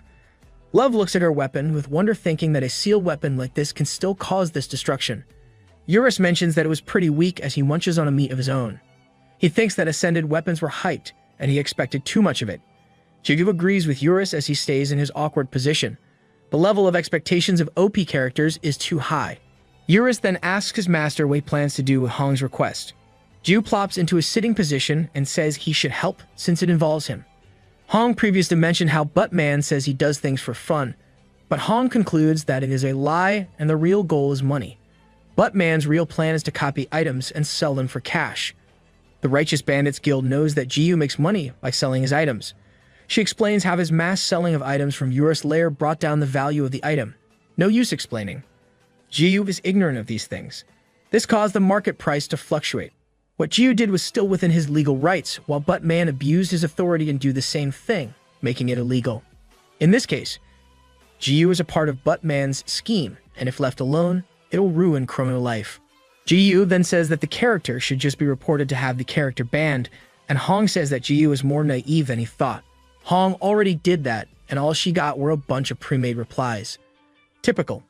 Hong believes that Jiu is the only person capable of stopping Buttman because of his history of the World Guild Alliance massacre. TLDR, Hong's request is to have Jiu find and eliminate Buttman before the game gets destroyed. Jiyu thinks it's a hassle, but he must do it. He reasons that letting the butt man go would damage his source of income. Jiyu can't randomly search for the guy, so he intends to threaten the boss. In the real world, Jiyu threatens CEO Deokbae Choi to come out and meet him in the soup shop or he will crash the servers again. CEO Choi asks him what it is all about when Jiyu suddenly hangs up. Rude. Jiyu laughs and turns off his phone. Boss Choi tried to call him back but was unable to connect. He curses and throws his phone in irritation. Jiyu imagines how he'll order an extra-large soup and have the CEO pay for it when he meets Sarang outside his house. Sarang tells Jiyu that she's coming with him and that he should call her Sarang out in the real world, making Jiyu blush. Too bad Eurus isn't here to see this progress. In the real home-style grandma's soup, the CEO yells for Jiyu, calling him a brat for hanging up on him. At one of the tables, the boss finds Jiyu and Sarang eating. Boss Choi then scolds Jiyu Homer style. He deserves it. The boss then asks who the girl is, asking if she is Jiyu's girlfriend. This makes Sarang blush, and she asks if that is what it looks like. But Jiyu immediately says it's ridiculous, explaining that Sarang is a famous idol star, and saying things like that will get him beaten up by Sarang's fans. Deokbae Choi continues to admonish Jiyu when Sarang slams her fist into the table with a smiling, angry face. Jiyu nervously agrees while CEO Choi looks at her with interest. The two tell boss Choi about the butt man and his copying skill. The boss then explains how Chrono Life's ironclad technology allows Chrono Life to trade cash for items. Jiyu reminds the boss that the copying and selling of items in real life have already transpired. The boss is still skeptical, saying that Hong could have been confused since there's not even a 0.1% chance for it to happen. The CEO forgot how Jiyu's wooden stick got reinforced. Jiyu continues to argue, saying it might be a bug, and they start betting on it. Sarang then asks if it is possible to have the attack done from the inside. This gets the boss thinking, but he still says it's impossible. The employees have administrator accounts but don't have the function or ability to copy items. The boss then puts his spoon down and bids goodbye, leaving Jiyu to foot the bill and telling them to enjoy their date. This makes Sarang happy as she says goodbye, while Jiyu thinks the old dude wants him dead. Ha, you can't trick Chrono Life's president into treating you. Boss Choi lights tobacco outside the restaurant and calls for one of his staff. The CEO commands him to hire 5 men who can keep a secret. Oh, so he also thinks it's suspicious. Back in the game, Undies and Love are just outside the Rock Mountain dungeon, getting nowhere with their talk with Chrono Life's boss. Undies curses Butt Man while Love voices her thoughts. She thinks about what Butt Man wants because if the guy wants money, why attack the Righteous Bandits Guild? Love points out that Butt Man's copying ability means he can copy any item in the game, so why ambush the guild with the most information about Chrono Life? Undies looks at her with a shocked face that looks like someone who just made a realization. Then he answers that he doesn't know. Let me hit this guy. Love was exasperated and says she couldn't expect anything from someone like Undies. Jiyu admits he's not the intelligent type as he and Eurus eat meat. 5 AP and INT, definitely not intelligent. Boom. A large explosion occurs near them, and Love comments on how it is as big as the explosions that happen when Undies attack. Hearing this, Jiyu dashes towards the explosion. Amidst the smoke, a man falls to his knees with blood dripping from his mouth and left arm. It is none other than Habaek, and before him is Butt Man. Butt Man mocks Habaek for being weak despite being a unique boss. Habaek asks why a mediator of this world is doing something he shouldn't do. Habaek reminds Butt Man of the consequences of his actions. Butt Man grabs Habaek in the neck and says how an NPC shouldn't talk back like that, and him being a unique boss means he's unable to respawn and get deleted. Butt Man threatens him with this, then asks where Habaek's master is. Habaek refuses to tell, and Butt Man raises his sword to kill him. Before Butt Man gets to strike, someone stops him. Seeing who it was, Butt Man expresses how it is perfect that he doesn't have to go, and look for her. Luna, the goddess of life. Butt Man tells her to stay still, and that she will get her turn after he kills Habaek. I would love to see him try. Luna insults Butt Man, getting the guy angry. Luna expresses her disgust. Butt Man throws Habaek to the ground, saying he shouldn't be wasting time. Butt Man walks toward Luna and asks her where Habaek's master is. He then gleefully says it's okay if she doesn't answer because he can torture her. Looking at Butt Man, Luna remembers the time she was threatened by Jiyu. She shares with Butt Man how she had been in a similar situation before, but the feeling was completely different. Butt Man begins to ask when a giant monster foot squashes him to the ground. The colossal monster's foot came from a portal that Luna controls. With blood splattered on her, she says that the experience with Buttman is repulsive. She really likes undies. Luna turns her back and walks away. She hears Buttman and flinches. Buttman says that the goddess is cocky for being the master of the monster from the portal. Luna looks back, sighs, and says she'll ensure he is dead this time. A colossal monster peers down at Buttman from the portal. Luna claims that scoundrels like him have no place in the world. Buttman tells her to shut up as the surrounding changes color. The area becomes a unique space called the GM Zone, which can only be created by a GM or Game Master. The space is where administrative tasks like game testing are conducted. Definitely an abuse of rights. Buttman mocks Luna, saying that it's only a game and that she should get over it. In an area close by, Undies and Love are still dashing toward the explosion. Geo believes that the explosion would have something to do with Buttman, and he feels that this was indeed an inside job. He remembered that when they were talking to the CEO, Jiu saw Deokbae Choi's face looking worried. Our boy is all grown up. He's now paying attention to those around him. I'm so proud of him. Jiu claims that killing everyone in the Righteous Bandits Guild in one go can be possible if Buttman uses a special account. Love then expressed that it's good he came up with that, but they should run faster. Their agility stat is very low. Love only has 14, and of course, Jiu only has 5. A master-level character with 5 agility. Jiu and Love reach an area with traces of a GM zone. They have no idea what it was, but Habake, who was sitting on the side, explains that Buttman left those, and he teleported away. Habake then greets Jiu with a tired expression. Jiu notices Habake's missing arm and asks about it, while Love thinks about how this guy kidnapped her last time. Habake explains that this was done by Buttman and how that guy took Luna to the GM zone. This confirms their thoughts on how this was an inside job. Jiu asks who Luna is. Habake thought Jiu knew her since Luna always talked about Jiu. Habake says that Luna claims Jiu is madly in love with her, making Love angry. Habake then describes how Luna has long, straight black hair. With that, Jiu concludes Luna is the roach who calls him a noob. Glad to know that we're not the only ones who are slow in learning everyone's name. Love then mocks Undies for having such a type. Jiu explains that Luna is spreading rumors that isn't even true. He recounts how Luna mocked his parents, so there's no way he'll be in love with someone like that. He expounds on how he doesn't care about her. Love fidgets and blushes while saying that Undies can like whoever he wants. Between them, Eurus looks happy with the development. OTP. I tell you. Habake suddenly coughs blood and Jiu asks if he's alright. Habake admits he's not at his best but would appreciate some help and healing. Undies and Love put on their evil faces as they discuss how having Habake's death can give them loot and they will share it equally. They're perfect for each other.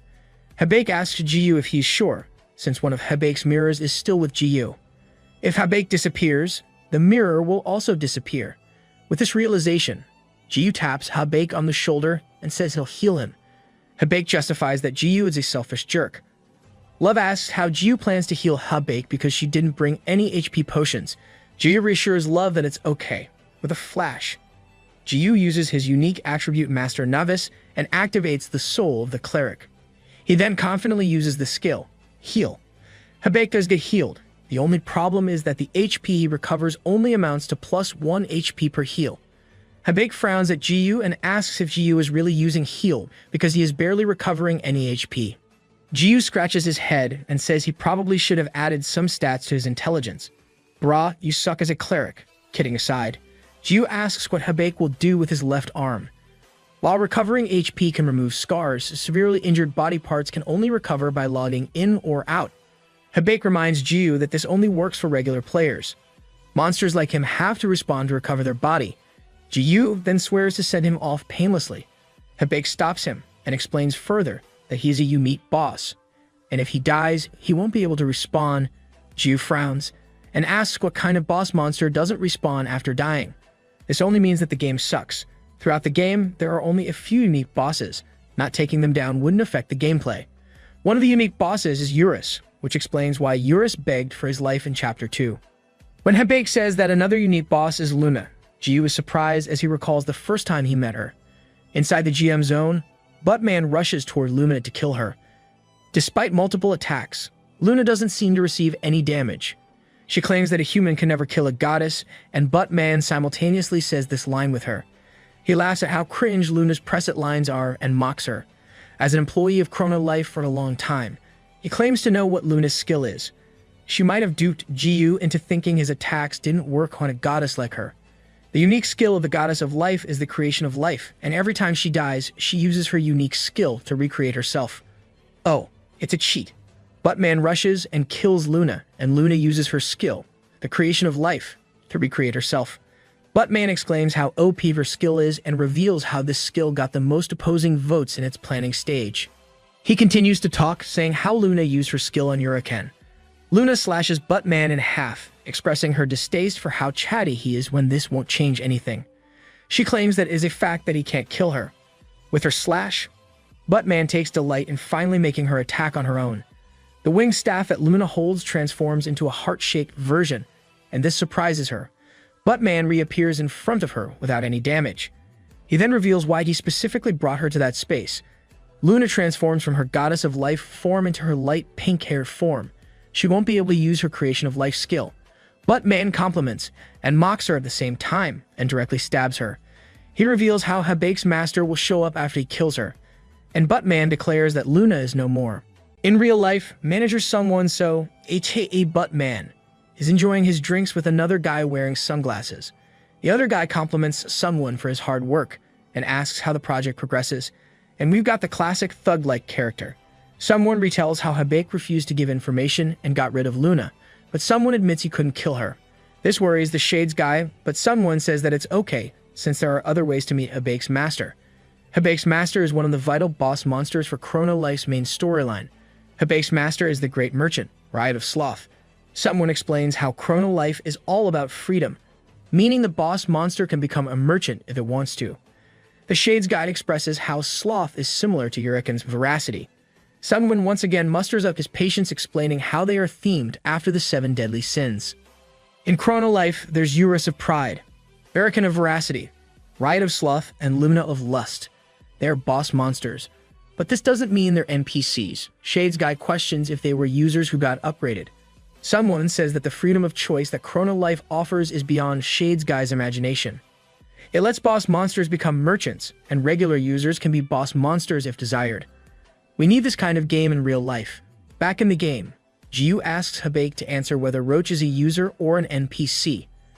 Habake claims he doesn't know, but Buttman, the admin, might know. This only gives Jiyu more reason to kick Buttman's ass. Love expresses how she still doesn't get why Buttman wants to meet Great Merchant Riot if the goal is to make money. Buttman can quickly sell items in the auction, and his attack on the Righteous Bandits Guild doesn't make sense. Habake says that he might have an idea. He starts speaking of the fragments of god or mythical items when Hong appears out of nowhere. Hong's figure has become more feminine since the story revealed her gender. She removes her mask and tells everyone to accompany her because she found Buttman's hideout. Everyone goes and they reach a wooden cabin. Love asks if this is really the hideout because it looks too dull. Hong shows her use of the appraisal skill and how the wooden cabin hideout is owned by Buttman. There's no sign of Buttman in the area, and Hong expresses how unfortunate they can't see inside. In the middle of her sentence, a crash occurs as Jiyu hits the wall, which shocks Hong. Not us. Typical undies. They all head inside, immediately seeing a mess of treasure and items. Love asks if these are all cloned, but Hong contradicts her, explaining that all these items are not cloned, and everything is mythical. Looking at it, it might cost 5 billion won. Hong confirms that some mythical items here were pilfered from their guild, proving that what Buttman was after all along are mythical items. If Buttman did what Jiyu did on a large scale, he would immediately get caught by the head office. I can already see it. Buttman spending his time locked up. Hong explains that a particular buyer in Chrono Life can always purchase mythical items. Jiyu finally pieces all the puzzles together as he asks if that person is none other than Habake's master, the Great Merchant Riot. Habake confirms this and says this was also his guess regarding Buttman. Hong further explains how Buttman's actions won't be caught by the head office because selling items to the Great Merchant Riot wouldn't affect the public market. Hong concludes that taking and reporting a screenshot to customer support will get Buttman caught. She removes her mask and starts thanking everyone for solving the case with her. Jiyu is picking on his nose again and makes an ugly face, saying things aren't over until he says it. Writing to a manager won't cut it for him. He plans to teach Buttman a lesson. In the streets in the middle of a village, Jiyu is wearing Hong's mask when he meets an irritated Buttman. Love is with Jiyu, carrying a big bag. Love looks at Buttman with disbelief. She didn't think Undy's plans to make Buttman appear would work. Even in the middle of the village, Buttman mocks Jiyu for his ridiculous getup. Jiyu says he borrowed it from Hong. Hong, without her mask, and her guild members are over the roofs watching them. Like Love, she didn't think that Undy's plans would work. Yes, she referred to him as Undy's. Here's a flashback of what happened. Jiyu told them to take all the items and even borrowed Hong's mask. This makes him receive a kick from a jealous Love. When Buttman gets to his hideout, he sees the broken wall and immediately runs inside. The place was wiped clean of his cash cow, and a letter from Undy's was in place. By holding on to Buttman's items, Undy's makes him meet them in the central square in Front Village. Now, back to the present, with no choice. Buttman appears in the meeting place. Buttman pulls out his plus 99 blade of enforcement, and Undy's tells him not to get any closer. Undy's directs Captain Love to take one out, and Captain Love hands over the dagger of the Fire Dragon, which is a mythical rank. He then threatens Buttman that if he gets any closer, he'll sell the item to the NPC shop. Lol. Jiyu's brutal. Worried senseless, Buttman screams that the dagger costs 200 million won or $150,000, and selling it to the NPC would only get him 300 gold. Sweating, Buttman asks what Undy's want. Jiyu laughs menacingly, licking the dagger of the Fire Dragon, and says that he just wants to screw him over. Undy's kept on making Buttman mad. Buttman goes well with Undy's. Extremely mad, Buttman poofs from where he stands and moves behind Jiyu. He then uses the GM Zone Warp. It causes a flash that momentarily blinds everyone. Love calls for Undy's and sees that he and Buttman are gone. In the GM Zone, Jiyu and Buttman are fighting. Buttman mocks and curses Jiyu and swears to slice him up. Jiyu receives a big hit, splitting Hong's mask into two. Jiyu scolds Buttman for cursing at a game's user. Buttman expresses his distaste for users like Jiyu, who don't live in reality and get obsessed with gaming. They continue to fight, even as they speak. Jiyu asked Buttman what made him all salty, and if this is what they call a midlife crisis. This enrages Buttman more, making him commit multiple attacks on Jiyu. Jiyu doesn't see any of the attacks coming, while Buttman keeps talking about how all users are the same and how people like him get blamed for their efforts. And here goes another flashback. Buttman starts his story 7 years ago when he was still naive. He was just a developer in the Chrono Life main office with pure intentions. Jiyu cuts him off, saying he doesn't care about his origin story. Jiyu smashes Buttman in the face with his wooden stick. Undy's wouldn't let a criminal like him get his redemption arc, meaning no flashback for him. Thank God, a big resounding crash resounds in the GM Zone. But this doesn't kill Buttman because he also has the healing factor skill. This shocks Jiyu, and he gets slashed again. It only started making sense when Jiyu thought of Buttman as an admin. Buttman starts using his other hidden skills. Activating his strength stat hidden skill, Soul of the Giant. Buttman receives the strength of the giants. He screams as he absorbs the power with flashing lights. Jiyu comments on the flashy effects of the skill, and how Healing Factor doesn't have anything cool like this. Healing Factor has disgusting and creepy effects. Buttman exudes an aura like a character from the Morum genre. With the Soul of the Giant activated, his damage and attack range increased by 1000%. Literally OP. With a slash of Buttman's sword, he causes a big explosion. Healing Factor activates and Jiyu's body regenerates. He comments on how OP the skill is and how he wants it for himself. Our MC is always true to himself with his greed. This comment makes Buttman pause, and Jiyu takes advantage of it. Jiyu stabs a tentacle at Buttman and uses Voracity, claiming he will absorb all his stats to learn the skill. Buttman escapes by activating his agility stat hidden skill, Speed of Light. This lets him teleport to any location within his field of vision at the speed of light. He then continuously attacks Jiyu. Jiyu curses, stating that it is one of those skills. Buttman boasts how numbers decide the battle's outcome. In his case, all of his stats are at 99,999. Geez, that's just unfair. Lol. He claims that no matter what Undy's do, he'll lose. Then he insults Undy's skills in controlling his wooden stick, and how he is only a loser who got lucky with a good item. Jiyu gets angry, saying how Buttman's the last person he wants to hear that from since he is a criminal with an admin account. Buttman then teases Undy's into becoming an admin himself if he's jealous. This only irritates Jiyu more that he headbutts Buttman's face. The attack shocks Buttman. Knowing that Undy's agility sucks, He is surprised at how fast Undies is. Jiu was lying face down because of his attack. Hearing Buttman, Jiu raises his head and ridicules Buttman by saying it is his good control skill. It's incredible how he can still mock Buttman despite being on the losing end. Irritated, Buttman again uses Speed of Light and says that whatever skill Undies used, he still couldn't keep up with his speed. Jiu stands up and says it wasn't a skill. He used the system to his advantage. Jiu lifts his wooden stick and twirls. This movement confuses Buttman. Jiu then turns off the adjust recoil option and swings his wooden stick. His attack makes a big explosion and he immediately dashes toward Buttman and hits him in the face with his stick. Jiu got a clean hit in. With a crash, Jiu comments on how smart his move is. Fine, you deserve a self-praise. He then asked Buttman how it feels to get hit by an attack that can crush planets. Buttman only laughs at Jiu, saying that tricks to overcome his mediocre controls can't defeat him. Jiu admits that there's no way he can catch up with Buttman's Speed of Light. Tired of it, Jiu claims that it's time to finish this.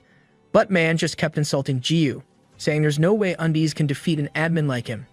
Jiu ignores his words and says that he can. Jiu raises his right hand, and it starts glowing purple. He then says goodbye to Buttman, and cliffhanger. We'll get back to them later. In the front village, Love sits on a bench, with a bag of mythical items beside her.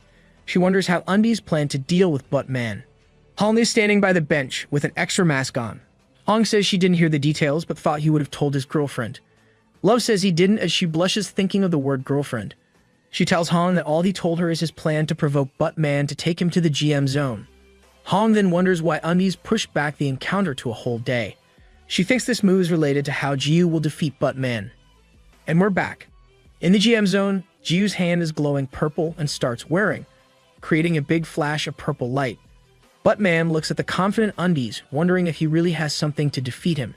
Jiu activated his skill summoning, a basic summoner skill. Buttman just laughs because it is literally just a basic summoner skill.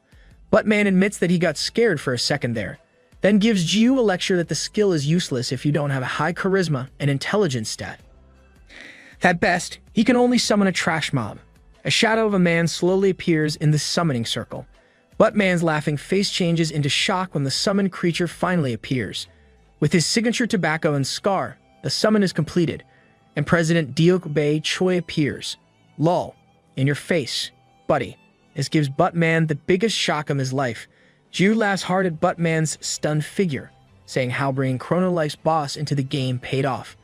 And flashback, the night before, Shades Guy asks manager someone, aka Buttman, to spend more time with him. Still, someone rejects him, saying he needs to finish some calculations. Shades Guy praises him, and the two bid farewell to one another. Shades Guy is walking with a girl by his side when they are blocked by men in suits and CEO Choi. In a dark alley, Shades Guy is beaten up and he reveals all of someone's plans to make money and flee the country. Learning all this, Deok Bae Choi commands his men to bury Shades Guy. The CEO walked away from the scene and approached Jiu, who was doing a lookout while they threatened Shades Guy. In his head, Jiu is questioning them if they are the mafia. Yep, you should watch out yourself, Jiu. The CEO jokes with Jiu, telling him he was ready to get rid of him when he called, thinking it's a waste of his time. CEO Choi discloses how Buttman will be fired and sued for his actions. Then, Jiu asks if Mr. Choi has the time in the evening the next day and tells him the plan to teach Buttman a lesson. Back to the present, Buttman shakes with shock when he sees his boss in the game. He immediately yells lookout, but the system announces that he can't do so well in battle. Cursing, Buttman racks his brain for a solution and remembers. He closes the GM zone. No, you don't. Panicked, Jiu tells the CEO that Buttman is getting away. Then Deok Bae Choi opens the boss zone. Unlike the red surrounding of the GM zone, the boss zone is covered in green. With no way out, Buttman clenches his sword and dashes toward the president. Buttman makes contact with his sword, but nothing happens. Yeah, he's the real god of Chrono Life. Angered, CEO Choi removes his sunglasses and declares how Buttman is beneath a mutt. Deok Bae Choi's status window appears, and his level and stats are infinite. OP and immortal. The boss clenches his fist to attack Buttman. He announces that someone is fired. Buttman can only close his eyes, clench his teeth, and curse as he receives his boss punch in the face. Boss Ryukubei Choi annihilates Buttman with one punch, shattering the healing factor skill. Jiyu can only quiver on the sides, thinking the old man can't be toyed with. Thus, the end of the Buttman fiasco. Finally, all mythical items were returned to the original owners. No, Jiyu didn't pocket those. On the same day, Buttman was fired in real life with a huge beating from the president. Of course, Buttman tried to sue the president for assault, but he just dug a hole for himself. Buttman countersues to irritate CEO Choi, but the company's legal team just sued him for other things, regardless of the truth. And with that, Buttman has to pay the company for damage, and he got exiled from the gaming world when word spread. Everything is returning to normal, and Jiyu logs out of Chrono Life. Then he regrets one thing: he never got to ask if Roach is a user or an NPC. He asks this to himself when he finally sees a woman with long, straight black hair sitting on his long sofa. Wait, what? Jiyu's mouth hangs open, seeing her in his house. He looks closely, and the woman greets him. Of course, while calling Jiyu Noob. Weird as it may seem, Luna is in Jiyu's house, and they are eating instant noodles. Jiyu wonders what is happening but lets it go, since his question is answered. With Luna in his house, she is definitely not an NPC. Luna caught Jiyu staring, making Jiyu blush. Stop blushing, you dimwit. She then asks if she is that pretty. Jiyu firmly denies it, telling her to shut up and eat. Jiyu blushes as he eats. Then he starts remembering Luna's insults. Refusing to fall for her innocent acts, Jiyu asks who she is and how she knows his house and door passcode. Luna stands up and stretches. She tells Jiyu to ask away, and she will answer everything. Jiyu starts by asking about Luna's natural hair color, whether the real one is light pink or black. Luna says she likes Jiyu for remembering the small details. Luna answers the question with black. Jiyu doesn't remember a thing, and Luna lets it go. She suddenly asks Jiyu if he prefers her light pink hair. Does her hair color really matter? Jiyu ignores her by asking the next question. He confirms if Luna is a unique boss, and if her character got deleted when she got killed by Buttman. Luna answers that she did die, but the character wasn't deleted because she died in a human state. Attacking an admin in a GM zone can make you lose your divine power. This worked out in her favor because her character would be deleted if she died as a unique boss. Jiyu expresses that it was a shame. A big shame.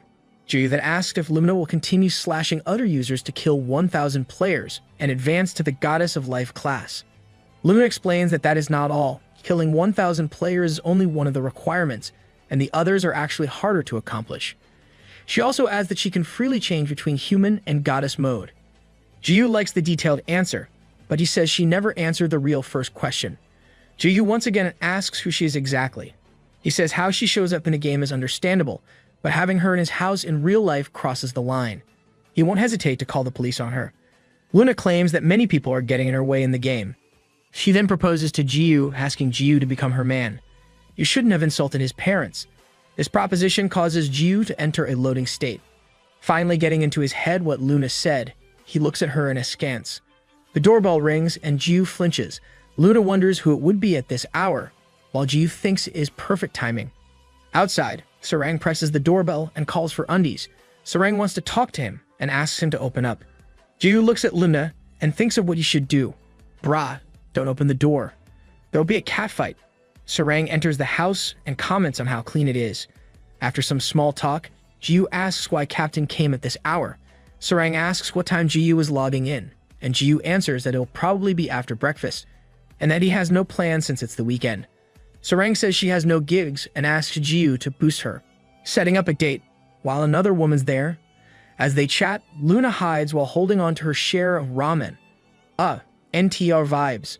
Done with their talk, Sarang gives her number to Jiyu and tells him to call her. As she leaves, she threatens Jiyu not to ignore her messages. Jiyu wonders what this is all about. Outside, Sarang blushes while thinking about how she finally got Undi's number. Our innocent Sarang. Inside Jiyu's place, he expresses how tiring it was to have these happening all at once. Luna then asks why Jiyu told her to hide. Irritated, Jiyu tells her to just get out, and Luna happily claims that she'll be staying over, saying that she was kidding. She asks for Jiyu's answer to her proposal. Jiyu then scolds her for not answering his question about who she is. Luna just laughs at him. She wants to remain mysterious. Finally, she clarifies her ambiguous wording and asks him to join her party. In Chrono Life, Habake kneels on one knee as he greets his master. The great merchant, Riot of Sloth, asks Mirror King Habake what happened to his left arm. Habake answers that his incompetence led him to this state. The great merchant raises his hand, and with a flash, Habake's left arm regenerates, and it's not the disgusting kind. Habake looks at it and says he has gained another scar. The great merchant then asks who did this to him, and if it is the warrior from before. Habake explains that the said warrior actually saved him. If his master meets him, he'll definitely like undies. Habake then says he's a perfect candidate to become one of the 7 deadly sins. More of a BAM than a Meliodas, Paradise Silver Beach is a good farming area for users around level 30. This area is popular for those who are out of the beginning stages. The beach is filled with slimes, monsters that can melt anything that it touches. The only problem is the level 85 field boss monster, the giant octopus kraken. Aside from its big size, the shell is so hard, and its tentacles let it move freely between land and sea. And at this moment, Undies smacks the kraken in the face using Strike without killing. The kraken is left with 1 bar HP, and Undies calls for Captain Love. Love then jumps and uses Fallen Dragon Strike on the kraken's eye, killing it. They're both OP at this point. Jiu asks Captain Love about her XP, but she says she didn't get a single XP point. Eurus explains this is because of their vast level gap. The lower level user won't get any XP from boosting. Jiu asked about Love's skill, asking if it has always been strong. Love says it's because of the weapon he gave her. Thinking about it, Jiu says that Love can farm even without his help. Love thinks about it and concludes that she won't be with Undies if that happens. Love says she would instead get boosted since it's easier for her. Jiu's so slow, I'm crying. As they chat, Luna looks at the two from the air. She remembers how Jiu rejected her last night, saying that he wouldn't want to get stabbed in the back again. He also says he's at Captain Love's party, so joining her will get him beaten by Sarang in real life. Ha, she deserves it. Luna continues watching them while voicing her jealousy and wanting to ruin them. Then she turns her back and decides to let them go. She says that Undies will still end up killing Love and he will be Luna's man. And this will be for the sake of ending Chrono Life. Eurus is angry, saying how boosting won't work. And no matter which map they go to, it won't work. Jiu asks Eurus what they should do. Love sees Undies talking to himself and asks him about it. Jiu asks if Love can't see the silly dragon while poking at Eurus' cheeks. Love looks around, not seeing anything. Took her long enough to ask Jiu about it. Eurus reminds Jiu that no one can see him but his master. Then Eurus reveals that if Jiu shares some of his magic power with him, he can manifest in the real world. Jiu says he barely has any magic power, but Eurus says it should be enough. Jiu agrees to it. They should have done this from the start. Producing a purple flash, Eurus' soul manifests into reality. The purple light condenses in one huge beam, and Eurus pops out. Making his first appearance in front of Love, Love's heart throbs, and her nose bleeds because of cuteness overload. She asks Undies to let her pet him. Eurus sighs and speaks with his original form's visual, saying how a human dares to touch him, asking her if she doesn't fear death. Ignoring Eurus, Undies tells Captain Love to pet Eurus all she wants, since it doesn't hurt him. Love then grabs Eurus and rubs her face on him. I want to rub my face on him as well. As Love squeezes Eurus, Habake and his griffin appear. He tells them he is in a pinch, and he rushed to find them there. Jiu asks how Habake found them. Habake reveals that it is one of his mirror skills. The 7th mirror, the mirror of detection, can lead to the location of someone he has met. Practical use of equipment. Habake says it's no time to chat, and he is coming here. Who's he? Jiu then expresses his amazement at how Habake got his arm back, cutting Habake off. He asks if Habake just stitched it back. Helpless. Habake admits it was his master to put it back together. Jiu congratulates Habake, and Habake tries to bring the previous topic back. The earth suddenly shakes, and Habake can only accept their fate. Habake announces that he is here. He pertains to Habake's eternal master, and the great ruler of the throne, Riot of Sloth. The great merchant arrives with a legion of armed angels. Jiu thinks about how he believes Sloth would take a human form. He didn't expect him to be so big. I don't think he's really that big. Habake flies riding Griffin. He greets his master, apologizing for not relaying the details to Jiu. The great merchant says it doesn't matter, and that he'll just speak to him himself. Habake hesitantly agrees. With great impact, the throne falls to the ground. From the throne, a voice greets Jiu, telling him how much he had heard about him from Habake. As the cloud of dust dissipates, Jiu finally sees the Riot of Sloth. Commercial break. This manhwa loves cliffhangers. In a different area, the goddess of life walks towards a throne. A skeleton sits on the throne, named the strongest warrior of his time. This corpse belongs to Yufa, the first brave warrior, and he's been dead for more than hundreds of years. Luna refers to this as the trope legendary warrior. Weird sounds were coming from the corpse, and the crest on its forehead flashed. Unsurprised, Luna raises her staff and insults whoever wrote the game's story, then says that this is the charm of Chrono Life. With a wire and a flash, Luna charges. Back to our main program. Riot, the leader of the strongest angel army, is often called the Great Merchant. He sits on a colossal throne made of 100% pure gold, and he is known for his grand appearance and opulence, a cute, midget half-naked angel. His appearance made Jiu and Love open their mouths and look closely. While hanging in Love's arms, Eurus comments on how overwhelming Riot's charisma is. Seriously. Riot floats towards Jiu, introduces himself, and asks Jiu if he is the warrior Habaek keeps talking about. Jiu hesitantly affirms as he thinks about how this feels like he's being threatened by an elementary student. It's hard to be afraid with something so small and cute. Riot sighs and insults Jiu. Jiu then gets kicked in the face before he can even talk back. Riot spins and gives him another kick in the face. Habaek tries to stop Riot by saying that Jiu is the one who's going to help them. Riot simply tells Habaek to shut up, reprimanding Habaek for being foolish and thinking their kind can bond with humans. Jiu recovers and says that the kid is right. Users can't be actual friends with monsters. He then asked Riot for a fight because of Riot's kick. Riot corrects him, saying that it was actually Jiu who made the first hit when he killed Eurus of Pride. They continued fighting as they talked. Exceptional multitasking skills. Really? Riot throws a big rock at Jiu's way, but Jiu deflects it with a swing as he asks what Riot means.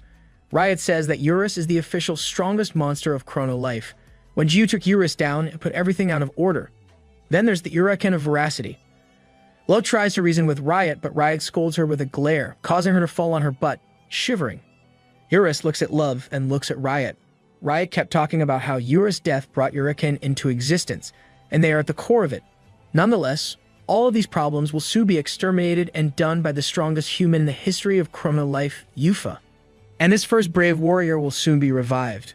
Okay, so Yufa is Jiu's new foe. As Riot speaks of this, Luna is right where the corpse of Yufa sits, with the crest flashing in the skull's head, its eyes and whole body followed. Luna smiles and says it is not yet time for him to wake up, so she shares her power with him. As Luna transfers her power to the corpse, it gains flesh and armor. The corpse then stands up, and of course, she has to be responsible for this guy's awakening. Back in Paradise Silver Beach, Jiu asks who Yufa is and why he should even care about it. He says that if Yufa is a warrior, he'll be siding with the humans, so he doesn't see the big deal. Riot sighs at Jiu's foolishness and says that Yufa won't be reviving as a human. He'll wake as one of the 7 deadly sins, and he'll kill the humans who betrayed him. Back wherever Luma is, an enormous magic crest flashes on the ground. A rock on the ground wriggles and the ground cracks as a skeleton hand reaches up. With a scream, it pulls itself up to the land, and the land was filled with the undead. Luna starts talking by herself. Crazy, she retells how Yufa, the strongest human in Chrono Life, trusted and loved humans more than anyone during his life. But before he died, he hated them more than anyone. She comments on how childish the story is. With this skeleton dragon and a legion of skeletons, Yufa, the first brave warrior, revives, and he is now Yufa of Rage. The continent of Chrono was a peaceful place until the demons came. They wreaked havoc on the continent, and during this time, a warrior and his party shed a light of hope. And that warrior is Yufa. Riot tells the history with seriousness while Jiu blankly looks at him. Jiu repeatedly says skip dialogue that Riot asks what he was up to. Jiu admits to using the skip button since he skips all story dialogue in the game. I do that too. TLDR, the good warrior became evil and has been revived. Jiu says he didn't take all those hits for a boring story dialogue. Jiu boasts that he smacked Eurus with 1 hit and cowering in fear for a warrior doesn't cut it. Once again, Riot expresses how foolish Jiu is. He lectures Jiu that he should know what kind of havoc another human being can do. Riot boldly states that humans will be raided by Yufa. With this, Riot turns to leave. Jiu asks where Riot is going, telling him they should continue their fight. Riot conveys his boredom, and his curiosity about Jiu only wastes his time. Yufa is the only warrior that Riot acknowledges, and Jiu won't be able to defeat the first warrior. We'll probably have a backstory of Riot with Yufa in the future. Jiu raises his weapon and says he appreciates the heads up, but letting him go after Riot kicked him won't cut it. Habaek suddenly appears behind Jiu and grabs his arm, telling him to stop. Jiu commands Habaek to let him go, but Habaek keeps on clinging. He tells Jiu to calm down. Jiu, being petty, says that the kick from before still hurts. Habaek says he is all healed up and decides to tell Jiu about the items he sold. This makes Jiu pause, and Habaek reveals that the person who bought all 15 billion won $11 million worth of items is his master, Riot. I'm calling him Daddy. Cutting back to where Luna is, a skeleton dragon looms over Yufa, Luna, and the Legion of Skeletons. Yufa learns from Luna that the game's story is a complete mess and that she shares her powers with him so that he doesn't lack energy. Yufa thanks her and promises to compensate her as he leaves. Luna asks where he is headed, and Yufa says she already knows where. The skeleton dragon roars and flies in the air with another cry. All the skeletons run. Yufa looks back and tells how he has watched the world. Now it's time for him to destroy it. With a flash of teleport, Yufa disappears. He's out for revenge. Luna smiles and says she has done what she was told, but is unsure if this is right. A voice asks her if she regrets it, and she says that she had no problem when she dealt with Uraken before. Luna says it was different with Uraken because he was only an afterthought compared to the main story. The voice tells her to forget it and just enjoy the show. The voice belongs to the long-haired blonde dude.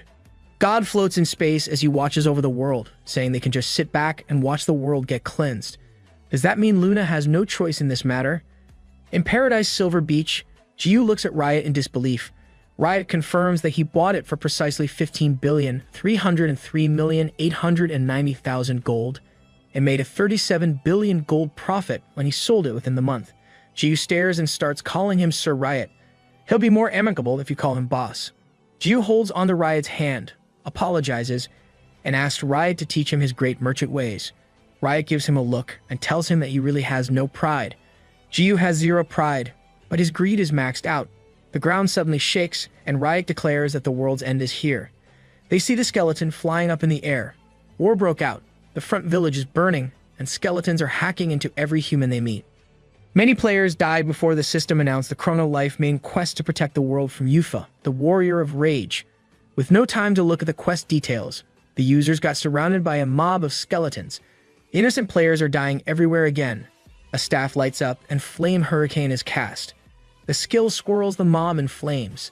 The caster was Abracadabra, the most powerful mage of the royal family and leader of the Holy Land Guild.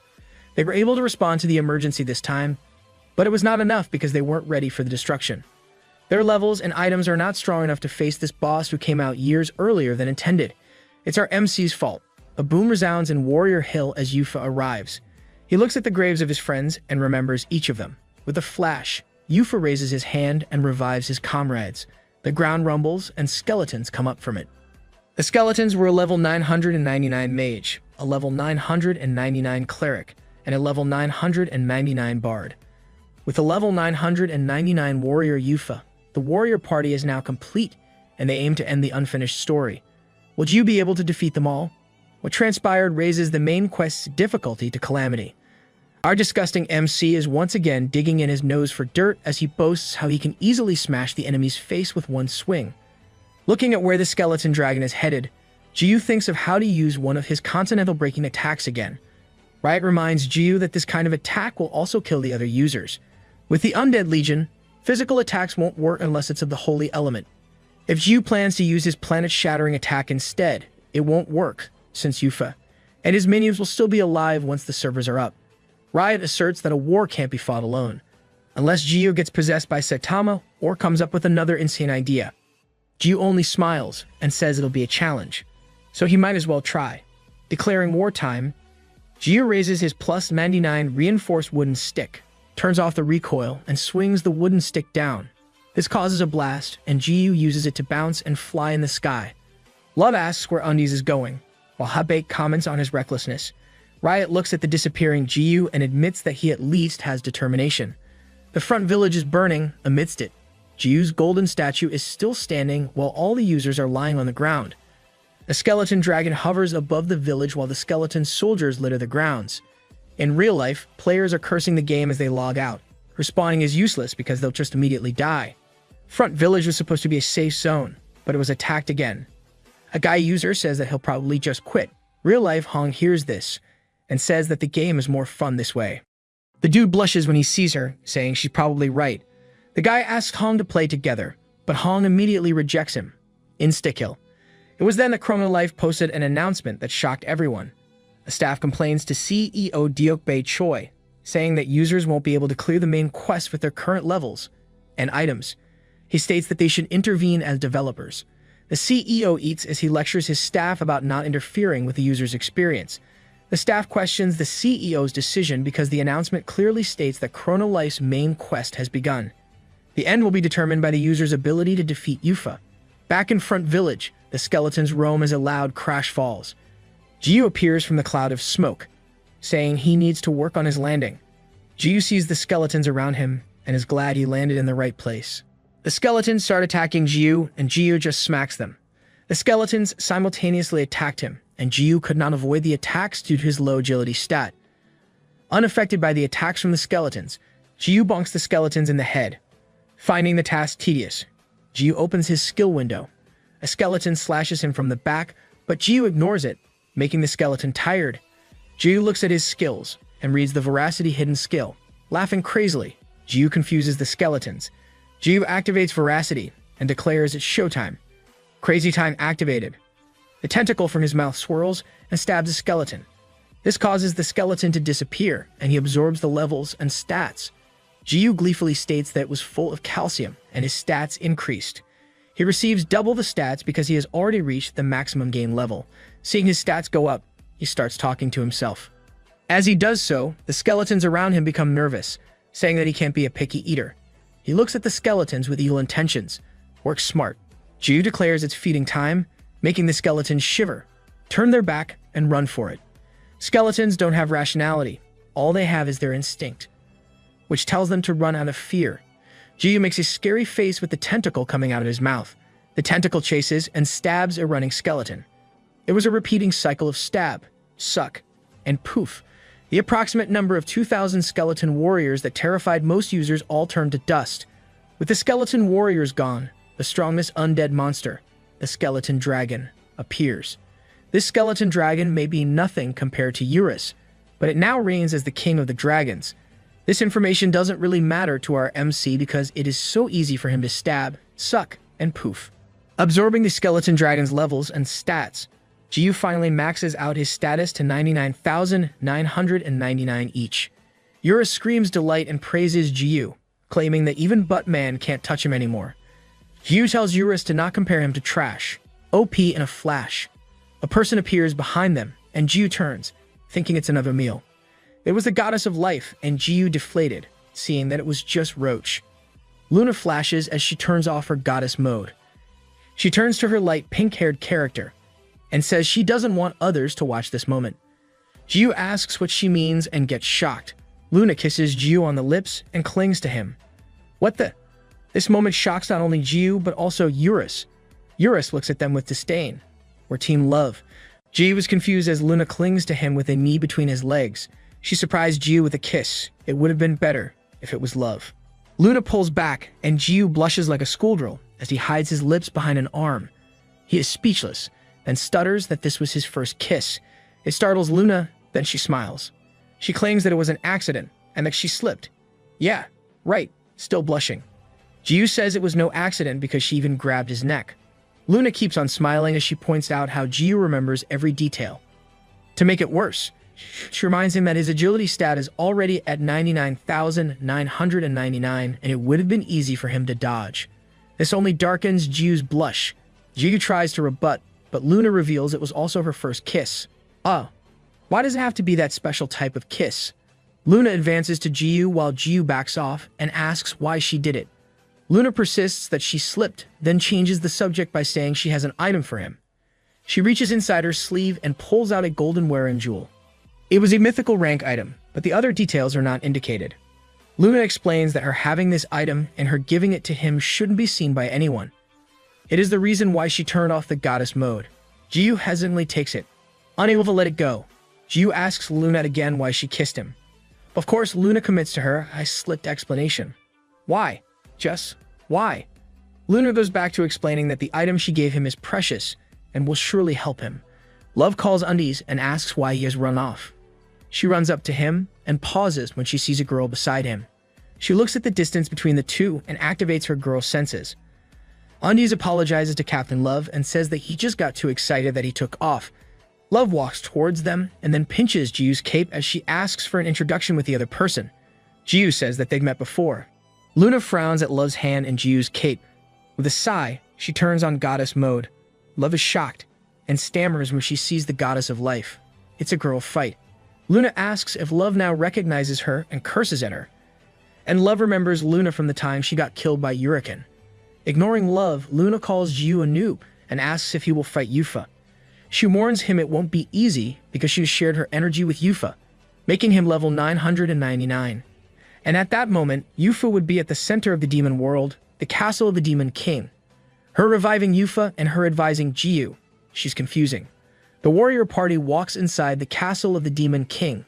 A white sword is stabbed to the ground inside the castle, with a cloaked figure floating beside it. The party meets Death, the right hand of the Demon King. Death greets Yufa, the person who killed their Demon King. Death asks what Yufa is after.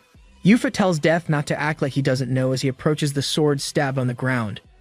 Yufa voices out that he is there to claim what was his, the blade of the brave warrior. This mythical rank weapon is the strongest blade in all of the land. Jiyu's stick is still ego rank. Death asks Yufa if he is sure, because the energy of the Demon King is sealed within the sword. Yufa confirms as he grabs his blade. A green aura whooshes as the system announces a quest completion. With this, Yufa advances to a hidden class. The white sword changes to black and Yufa pulls the sword from the ground. Death happily announces the birth of a new Demon King. Excalibur revives. Except he's a Demon King. Yufa receives the special abilities of the Demon King class, and all of his stats are now multiplied by 10. He also unlocks the hidden skill, the Demon King's almighty power, which lets him dominate the demon race. As the new Demon King, Yufa commands Death to gather all demon soldiers and eliminate the human world. With a large smile, Death complies. Death changes his form, goes to the top of the Demon King castle, and gets bigger. Yufa commands his soldiers to charge, and Death opens his mouth. Death activates the dimensional teleportation portal leading to the dimension of the human world. Love looks up at the sky while grabbing Jiyu's arm.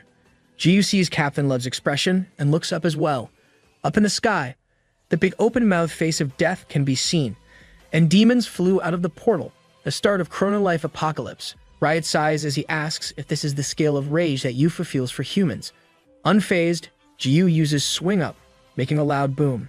He celebrates too early but stops short when the demons are still alive. Luna explains that demons have formidable strength and infinite magic in their horns. With Yufa as the new Demon King, the demons have gained immortality. This makes these demons the most powerful, and even veracity won't work. Still unfazed, a flash of light emerges from Jiyu as he activates his Master Novice unique attribute, the Soul of the Cleric. He uses a blessing on his plus 99 reinforced wooden stick, so you could listen to Riot's long rambling. With a manly face and figure, Jiyu uses a holy swing up and makes a masculine, sexy pose. Or not, it's honestly a new disgusting look of Jiyu. And the attack disintegrates the demons in one go. Luna stares with dead eyes as she curses. The demon race has a tough physique and infinite magic power, and they also gain immortality through Yufa's power. But all of these seem to be nothing to Jiyu. He claims to be bored and asks for Yufa's appearance. Ashes of the demons Jiyu has slain are floating in the air, and they start clumping together. The remains have bundled and recreated each demon that Jiyu just killed. This occurrence confuses Jiyu because the demons revive even with all the holy attacks he did. Holy attacks that literally looked unholy. Luna explains the demons will still revive if Yufa has MP or mana points. Thinking it's an endurance test, Jiyu repeats more holy swing-up attacks. Please don't. Our eyes can't take it anymore. Luna makes Jiyu stop, explaining that it's useless and that Jiyu should take Yufa down for efficiency's sake. Jiyu comments that Luna doesn't want him to use his skill. I'm sorry, but I'm with Luna on this one. Jiyu asks how he can get to the demon world, and Captain Love says Jiyu might be able to make it there using the large portal above them. Jiyu seems to favor the idea, but Luna stops these thoughts by saying it's a one-way portal. Going through it would only make them stuck between dimensions, and Luna ridicules Love's suggestion. She doesn't let the chance to curse at Love slip away. Dis angers Love, asking how she was supposed to know it when no Chrono Life user ever made it to the demon world. Luna only smiles as she says being a goddess lets her travel between dimensions. That's an incredible perk. As she says Dis, she reaches out a hand to Jiu. She tells him to take her hand and she'll take him to Yufa. She says it's the reason why she came to see Jiu. Confused, Jiu almost blurted out about the item Luna gave him. Luna glares at him, and he manages to stop himself. Thinking it must have been imperative, Jiu grabs Luna's hand and tells her to take him to the demon world. Do they really have to hold hands? Love was surprised by Jiu's decision. Jiu explains that he has no choice if he wants to defeat Yufa. At this time, Luna is busy looking at Jiu's hand holding hers. She blushes, grins, and cheerfully asks Jiu if they can go. Still shocked, Love tries to come with them, but Luna cuts her off. With a happy face, Luna claims there's no more space in their party and she can only take one person with her. You just want to monopolize Jiu. Luna irritates Love more by leaning her head on Jiu's shoulder and announcing they'll see Love after their date. And like an innocent boy, Jiu blushes at Luna's words.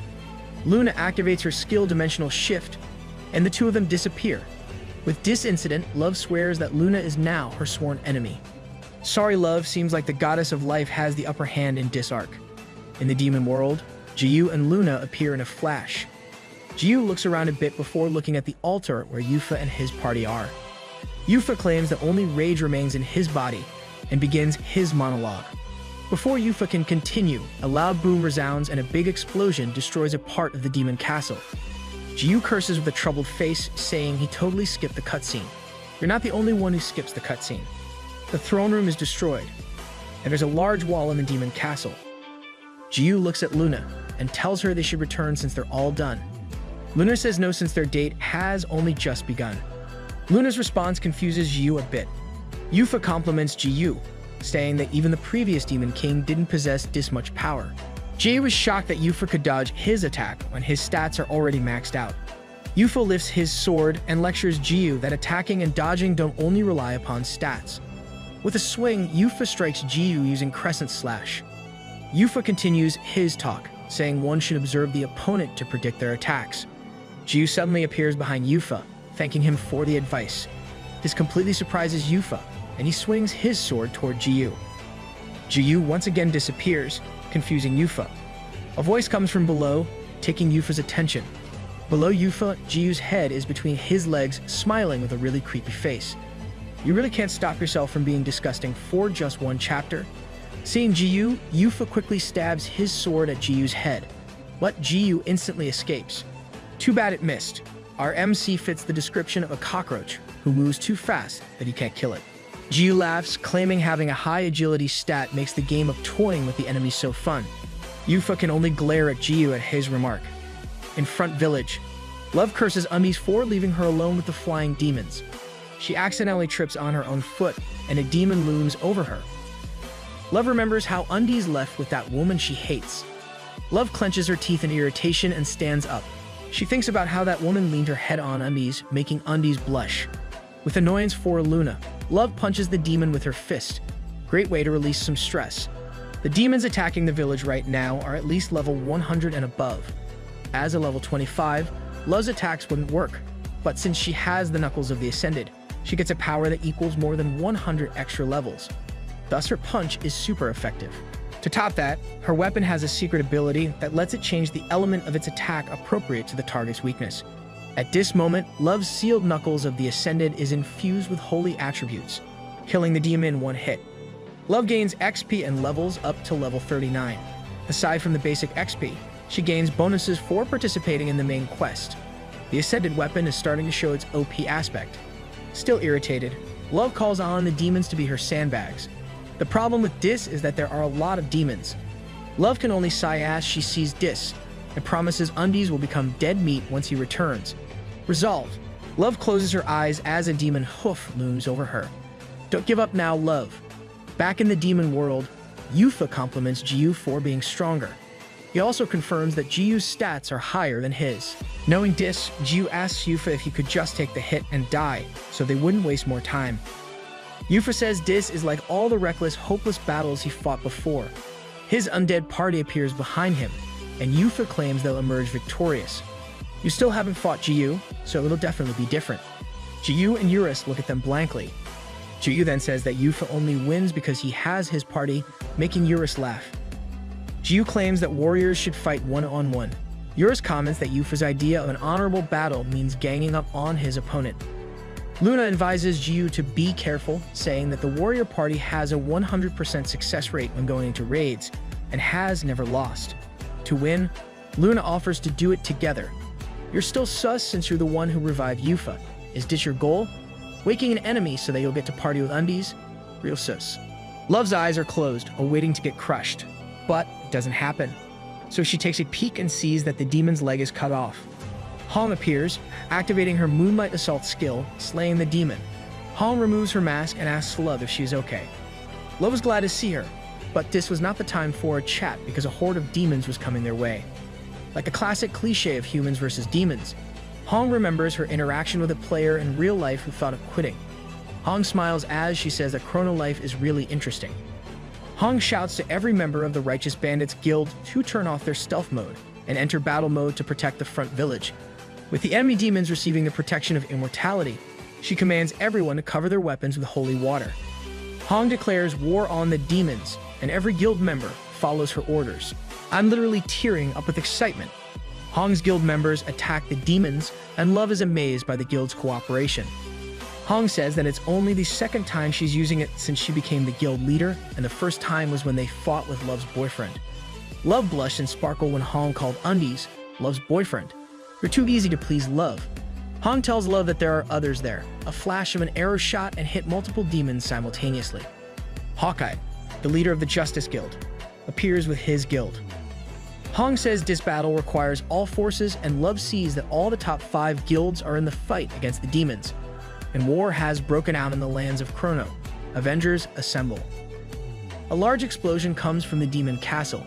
The undead bard strums and activates the Song of the Seraphim to increase the warrior party's speed. If the second verse is played, a hidden effect will also activate. The skill effects amaze Jiyu, and Luna explains it's one of the bard's ultimate skills that alters time. Luna then urges Jiyu to form a party with her, but Jiyu only glares at her. Jiyu then raises a finger and curses at Luna. Jiyu reminds her that he'll not party with her, since there might be a scheme behind it, and Jiyu proudly says he can take them on his own. Jiyu pauses, then suddenly dashes towards the warrior party with his 99,999 agility. He stops before the bard and says the support must go first in any game. But before hitting the bard, he crosses weapons with Yufa. Yufa deflects Jiyu's attack, causing Jiyu to stumble and miss. Eurus comments that Yufa turning his sword was smart. Luna says it's called perfect parrying. Wait, she really can see Eurus from back then. Eurus has taken a physical form, but she's not even shocked to see or talk to him. Luna continues her explanation, saying it's Yufa's best skill. Eurus yells, saying that Yufa is too OP. Luna points out that Jiyu can only pierce the parrying if he attacks faster continuously. The bard's skill, the Song of the Seraphim, activates its buff effect. It rapidly increases the warrior party's speed by altering the time axis. It's okay as long as they don't regress. Jiyu only thought that Yufa was a bit faster with the buff. Still, Yufa activated his hidden skill, Glory of the Brave Warrior. It lets him sacrifice a large amount of HP to increase his stats twice the amount. Yufa sprints toward Jiyu and hits him multiple times with his sword. Jiyu may look worried, but he is enjoying himself, comparing Yufa to a cat who chases after a cat toy at Jiyu's hands. It is then that Jiyu realizes that the mage of the warrior party is casting a spell. The clouds in the sky swirl and rumbles, and a meteor appears. Jiyu expresses his amazement at the ultimate fire skill. Jiyu says he can dodge it with his agility stat, even with his eyes closed, but it would be a hassle. Jiyu raises his wooden stick and uses Swing Up. The meteor easily gets destroyed by Jiyu's attack, causing rocks to fall and scatter to the ground. Jiyu looks at the warrior party and asks if they have any other cool skills that they can show. Jiyu, this is not a show and tell. Yufa huffs as he states that this is only the beginning. Suddenly, the warrior party flashes with bright light, and the Song of the Seraphim's second verse starts, activating its hidden effect. The skill halves the enemy's stats, shocking both Jiyu and Eurus. Jiyu's stats all drops to 49,999. Yufa then says that the hidden effects of becoming a demon king let him increase his stats 10 times more. Yufa's and Jiyu's stats can be considered the same with the help of the Bard's buff. He even mentions that Jiyu's disgusting tentacles won't even touch him. Then he asks Jiyu the same question, if he still has any cool tricks to show them. Should we start getting worried for the MC? Jiyu looks at them blankly and scratches his face. He suddenly smirks and says this is the perfect time to use that.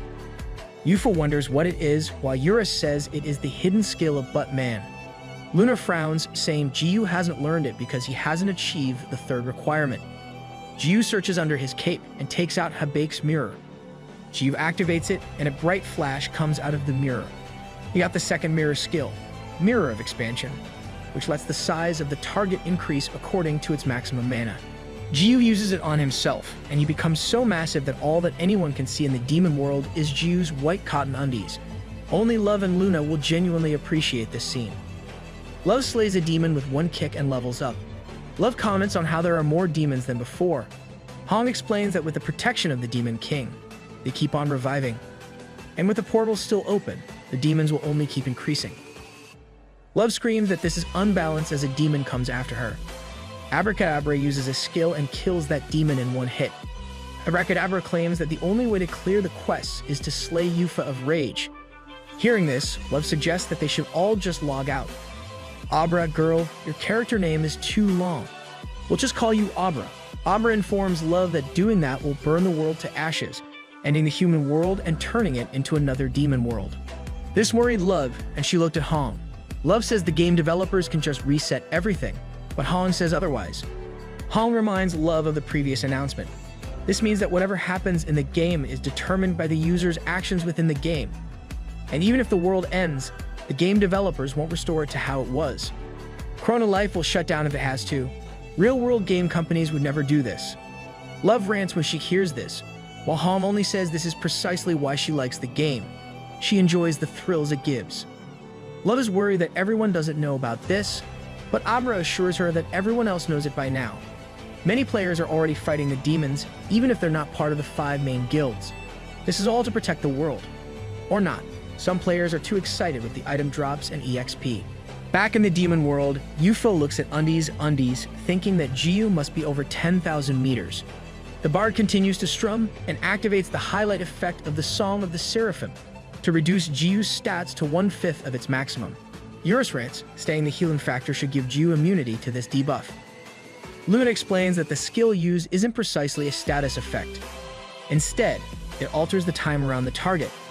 Luna says it might be OP, but it doesn't work now because Jiyu is out of the skill range. Luna is undoubtedly enjoying the view right now. Jiyu's big face is shrouded by darkness as he calls for Yufa. He asks if Yufa can still parry his attacks. Jiyu mocks Yufa as he looms over the demon world. He's definitely bigger than a titan. Yufa can only clench his sword as he looks up at Jiyu. Jiyu raises his wooden stick, thinking about where he should swing. As he stands in the demon world, he decides to swing down. Jiyu aims his swing at the warrior party and the demon castle. This scares Yufa momentarily before he closes his eyes and accepts his fate. The wooden stick smashes into the demon world, and with a flash, it destroys the world into many pieces. We now have a colossal version of the planet-shattering swing.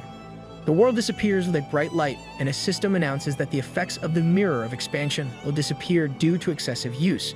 Jiyu returned to his original size and is sorry that Habake's second mirror is broken. It can only be used again once a certain period of time passes. I hope it gets fixed soon, and he can use it when Love is present. I would love to see Love's reaction when Jiyu acts like a colossal titan. Jiyu looks around, realizing he destroyed a planet again, but the servers didn't go down this time because it was the demon's planet. Eurus appears glad that Jiyu is back to standard size. Jiyu comments that Eurus is still alive, and Eurus says it's because he's a spirit. Eurus only disappears when the servers are down. The goddess of life also appears, remarking on Jiyu's recklessness. She asks how Jiyu plans to clean up this mess this time. Jiyu also comments on how Luna is still alive, but Luna responds that it's only natural. Our MC probably hopes otherwise. Jiyu and Eurus start looking around, thinking Yufa must still be alive. Eurus says Yufa is probably dead, and Jiyu says that kind of dialogue only means the enemy's still alive. Yep, Eurus raised a flag right there. They hear a coughing sound and find a tattered Yufa sitting on a rock. Jiyu and Eurus laugh, seeing that Yufa really is still alive. Jiyu then compares Yufa to a roach who remained active even after the explosion, ending up in space. Space roach. Luna looks down and says that Yufa will soon die because his life force is already fading. Seeing that the quest is as good as complete, Jiyu approaches Yufa. Yufa confirms that he's about to die. Hearing this, Jiyu starts teasing and mocking Yufa. This, of course, irritates Yufa, claiming that the warriors of the modern day don't have manners. No, we have manners. Undies is the only exception. Yufa sighs and admits that Jiyu is still the strongest man he has ever met.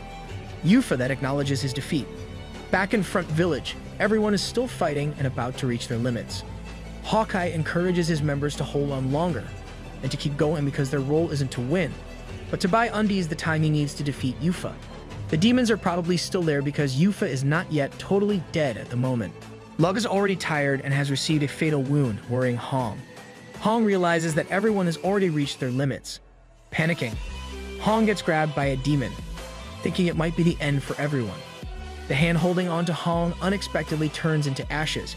Every demon screams its anguish as they disintegrate into dust. Lug, still tired, compliments Undies for winning his fight. Back in outer space, Yufa glows brightly, saying he'll disappear soon. Chiga looks at him and suddenly asks Yufa a question. He asks how Yufa ended up hating humans after killing the Demon King. I'm also curious about this. Yufa answers that it's not a very interesting story. He claims that being extraordinary made everyone love and envy him. Tears drop from his eyes as he says he loves humans more than anyone. But it seems that those humans Yufa loved so much ended up betraying him. This is probably why he doesn't feel bad about turning his friends into undead like him. Luna looks over, thinking how Yufa loves humans more than anyone. Yufa completely disappears, and the system announces that the main quest is cleared. Jia receives the rewards for clearing the main quest. As the main contributor and slaying Yufa on his own, Jia receives additional rewards. From afar, something sparkles so bright as it comes closer to Jiyu. With long golden hair and slippers, the man greets Jiyu. Jiyu recognizes him as the being who calls himself God. The head honcho, who can still exist even with the servers down, is back. God compliments Jiyu for taking Yufa down, saying he has additional rewards for Jiyu. A system interface appears and offers Jiyu two choices. Jiyu can choose to advance to one of the 7 sins, or he can choose to remain human. God explains that Yufa was given the same reward when he defeated the Demon King, but he ended up dying a tragic death not too long after. Ultimately, Yufa became one of the 7 sins because of his hatred for humans. Deep down, Yufa still loves humans, because those were his last words. "You're the biggest sus here, God." God smiles as he offers this to Jiyu. Jiyu glares at God as he remembers Yufa's last moments. Jiyu then smiles, saying he doesn't need to think about it. Jiyu presses on one of the options, and the system announces that he has made his selection. Behind Jiyu, Yura squeezes over to Luna to look at what Jiyu has chosen. Luna had a shocked, worried face and was speechless. God asks Jiyu why he made that choice. Jiyu smiles as he says it's obviously because. What the? It's a freaking cliffhanger. Come on, let's hurry to the next chapter. It's already the next day, and real-life Jiyu stares blankly at the ceiling, with drool on his mouth. He was lying on his bed when his phone vibrated, and Jiyu saw Captain Love messaging him. They share a snappy banter, and Jiyu rants that he deserves to rest as the main contributor to the quest. Sarang then asks him out to dinner, which confuses Jiyu. Suddenly, Luna was lying beside him, saying Sarang was probably flirting. Luna rambles on how a student should focus on her studies. There's a stalker in the house again. Seeing Luna in the same bed shocks Jiyu off the bed. Jiyu asks her how she keeps getting inside his house, and yells at her not to change the subject again. Luna claims that she's only returning the shirt she borrowed last time. Yeah, right. Jiyu wondered if he lent her a shirt, then remembered how Luna looked back. Jiyu blushes and asks Luna if the shirt she wore back then was his. He already forgot. Luna then asks if Jiyu is going out to eat. If he is, she's tagging along. Jiyu gives an unfathomable face, thinking that he's screwed. Inside their favorite go-to restaurant, Sarang blazes with anger while Luna happily eats. Jiyu sits at the same table with the two, and can only gulp while sweating. With a devil-like face, Sarang asks Jiyu why Luna was there, saying it was supposed to be just the two of them. Jiyu sweats profusely, making up a story that since the two have met in-game, he thought it would be good to have dinner together. Jiyu is so confused that he's making up excuses. He says he ran into Roach Lady, so there's nothing to worry about. He looks like a boyfriend trying to calm down his angry girlfriend. Seeing this interaction, Luna reveals they were lying together in bed a few moments ago. She's adding more wood to the fire. Ji-yu can only look blankly at Luna for saying this. This angers Sarang more, and she starts questioning Ji-yu. Ji-yu can only think how screwed he is at that moment. Luna sighs, saying that Love and Undies are not dating, so why does Love question him like he is her boyfriend? Sarang falters as she answers that they're in a party, and she's the party's captain. Then Sarang angrily asks Luna what her relationship is with Undies. Let me answer that. She's Undies' stalker. Luna smiles as she says they have a very special relationship, both in real life and in the game. Ji-yu remembers the kiss they shared in the game and looks away while dismissing that the stuff in the game never happened in real life. Calling him Noob, Luna claims that what one feels in Chrono Life is also felt in real life. Touching her lips, Luna asks if she should repeat it in real life so that Ji-yu can compare. Ji-yu looks at Luna while blushing. Sarang yells, seeing that the two are so close together. Irritated, she fumes that she is purposely being left out, and that Luna keeps comparing the game to real life. It is then that she stops, realizing what Luna means. The thought shocks and scares Sarang as she tries to confirm. Luna smiles as she mocks Sarang. Sarang suddenly stands up and leaves the two with a mixed sad and angry countenance. No, my OTP is at risk. Luna was happy, while Ji-yu only told her to finish her food and go home. The two finish their meals and talk outside the restaurant, with Luna reminiscing about their past. Luna then asks Ji-yu why he made that choice. Finally, will we learn about it now? Ji-yu asks Luna if she didn't hear what he talked about with God. Luna admits she did, then asks if the decision was made because of Sarang. Ji-yu only scratches his face as he asks Luna what she's on about and leaves. Wait, so what did our MC pick? Ji-yu logs into the game and Eurus welcomes him back. Eurus looks around, realizing they are in an alley in Front Village. Ji-yu is relieved he can relax in the game, making Eurus question why Ji-yu can't do it in real life. Ji-yu makes a face saying it's hell in the real world because of Luna and Sarang fighting. A wooden stick suddenly falls beside Ji-yu, making Ji-yu look at the person who threw it. The person is the bald kid who gave Ji-yu his current weapon. Seeing him shocked Ji-yu, saying that it was him. Our Lord has appeared. Thank you for blessing our MC with that wooden stick. In the Chrono Life headquarters, CEO Choi watches over the meeting of Ji-yu and the bald kid. A staff member inquires what he should do, and the CEO only responds to keep watch on him. The CEO watches, thinking about how, of all times, these two meet now. He then questions if this is a prank by the gods above. Ji-yu is so happy to meet with his benefactor once again. Ji-yu asks how he has been, but the bald kid can only stare at Ji-yu, not recognizing him. Ji-yu then tells about how he reinforced all of his equipment, but it all got destroyed, and how the bald kid gave him the wooden stick he has now. The kid remembers after a while, and the two get to communicate about Ji-yu's golden statue. Eurus then appears, shocking the kid. Ji-yu then talks about Eurus. Eurus grumbles about how he should be revered, but the kid just hugs him tight. I wonder why our Lord couldn't speak. Happy, Ji-yu clenches his wooden stick and expresses his gratitude for receiving the stick that day. Feeling comfortable, Ji-yu starts to tell the kid everything that happened to him from the day he received the wooden stick. He found it strange that he could easily open up to this kid, being able to tell everything about his life. They reach the point where Ji-yu says he has to choose between becoming one of the 7 sins or staying human. The curiosity about Ji-yu's choice is apparent on the child's face, and Ji-yu reveals that he chose to remain human. Too bad, he would have been perfect as greed. Or is the sin already taken? The kid is still curious about why Ji-yu chose this. Ji-yu stands up, saying they'll talk about it next time. Ji-yu says that he has something to give to the kid. Eurus is now so comfortable with the kid's hug that he calmly eats his meat. With a flash of his hand, Ji-yu summons all the ascended weapons. The kid gets wide-eyed seeing all the ascended weapons on the floor. Ji-yu says that all of these are for the kid since he doesn't really need them because he has the wooden stick. The kid waves to Ji-yu, rejecting his gifts. Ji-yu asks why since the weapons are worth a ton. The kid thinks about it and writes on paper. He then gives it to Ji-yu. In real life, Ji-yu goes to the address written on the paper the kid gave him. What awaits him is totally unexpected. The person he opened up to and told his life story is sitting on a bed with life support, and she is a young girl with an incurable disease who only has 2 weeks to live. I'm getting some Asuna and Yuki vibes here. Let's prepare some tissues first. Ji-yu enters the room, and the sick girl pats the space beside her. Understanding her, Ji-yu sits down. The girl writes on a sketchpad, apologizing to Ji-yu for simply giving him an address. But she really just wants to meet him. She also apologizes that she can only communicate this way because of her sickness. Ji-yu assures her that it's okay. The girl scribbles and tells Ji-yu how much fun she had when she listened to his story. This experience led her to want to tell her own story. She says it won't be as exciting, but she wants someone to remember her. She admits that she may be being self-centered in doing this. Ji-yu assures her she wasn't, how he has the time, and how he likes listening to other people's stories. It's never self-centered to share your story.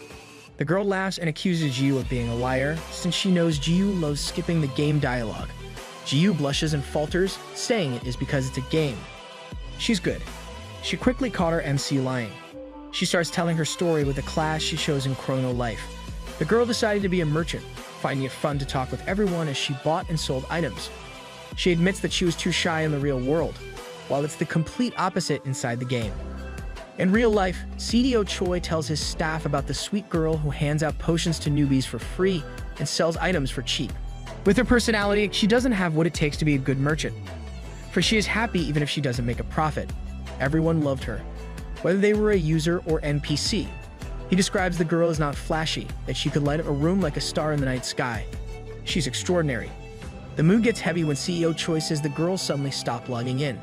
Everyone was looking for her, and wondered why she stopped showing up. After much time passed, the people who knew the merchant girl leveled up and moved to different places. Ji-yu is probably the only high-level user who still wanders the front village. The CEO continues his story.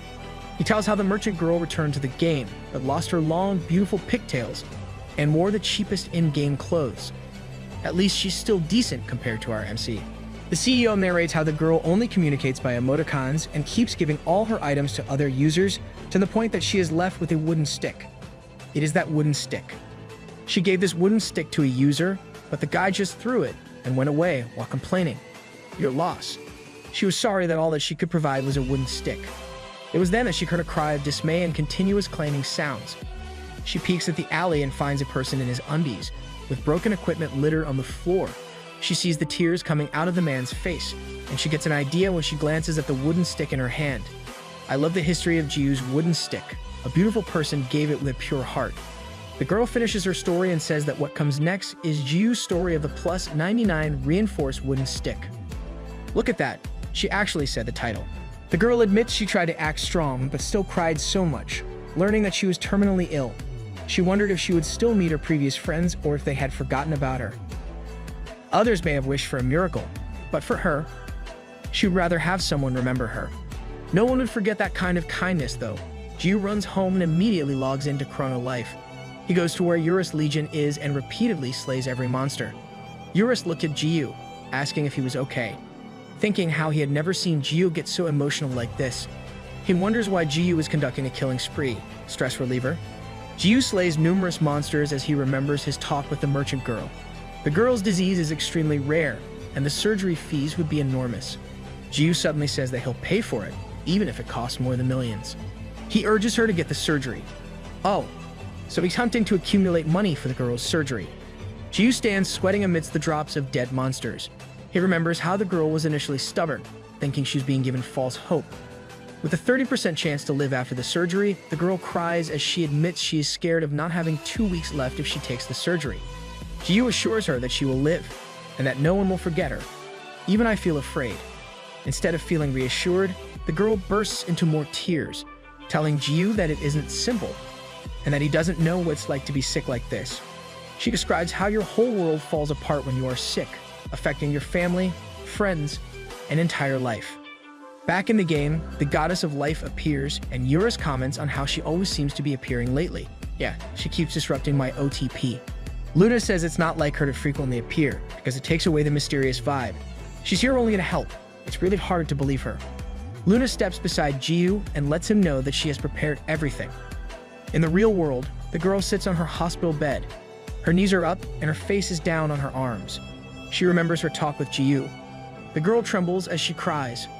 She admits she's scared and doesn't want to die, wishing that she wouldn't be forgotten. A hand reaches for her and pats her on the shoulder. It was Ji-yu, sitting beside her with a smile. The girl looks up, and her eyes widen when she sees many people inside her room. Ji-yu tells the girl that no one will forget her. These people were everyone she met and became friends with while playing Chrono Life.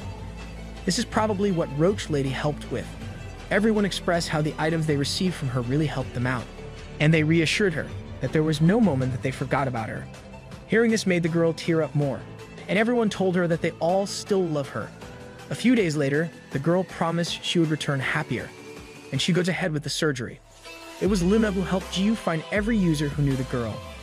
The presence of these people gave the girl the courage to have surgery. She's terrific at managing to do that. She took the gamble of her life. For a small girl, she was braver than anyone. And despite real-life challenges, she'll always return to the game with a smile. A smile that would light up a room and bring warmth to everyone's hearts. A kind, generous girl merchant who can make a profit. And we need more people like you in this life. Inside Chrono Life, Ji-yu stands beside an empty merchant stall looking forlorn. A person walks towards him, and Ji-yu looks with shock. It was a girl with long hair and pigtails. Ji-yu's mouth was open with surprise, then he blushed. Suddenly, tears started falling from his eyes, and he smiled. For he saw the only person he truly opened up to. And that girl was the Starlight Flower.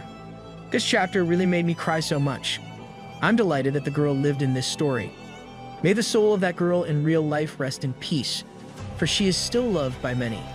The destroyed demon world got its Dana wholly restored, but the demons within it started to kill one another. It was caused by the resentment they felt in gaining and losing their king at the same time. With their rage and inability to dominate the human world, they used these emotions to kill their own. Death, the demon king's right hand, watches over them, worried about how to go from here, though it doesn't appear on his face. Thinking of how to calm every demon, he pulls out the essence of the Demon King, a jewel that will let one advance to the hidden class of Demon King. Picking it up earlier near the Demon King's castle, he is thankful it wasn't at least sealed in the blade of the brave warrior like before. With that ore, there's still someone who's bound to become the Demon King. Will it be one of the surviving demons? Thinking that he couldn't just hand it to anyone, Death wonders if there's anyone appropriate for the role. I honestly thought that Death would just use it on himself. Death suddenly thought of Ji-yu.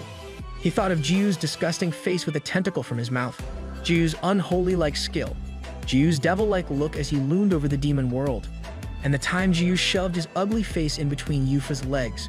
Death's eyes suddenly leer, and a smirk forms in his mouth. He just thought of the perfect candidate. I must say, he is indeed the perfect candidate. In the human world of Chrono Life, Ji-yu is slaying bunny bears with only 0.0001% of his power. It's collecting bunny bear's tooth that can turn to HP potions once grinded.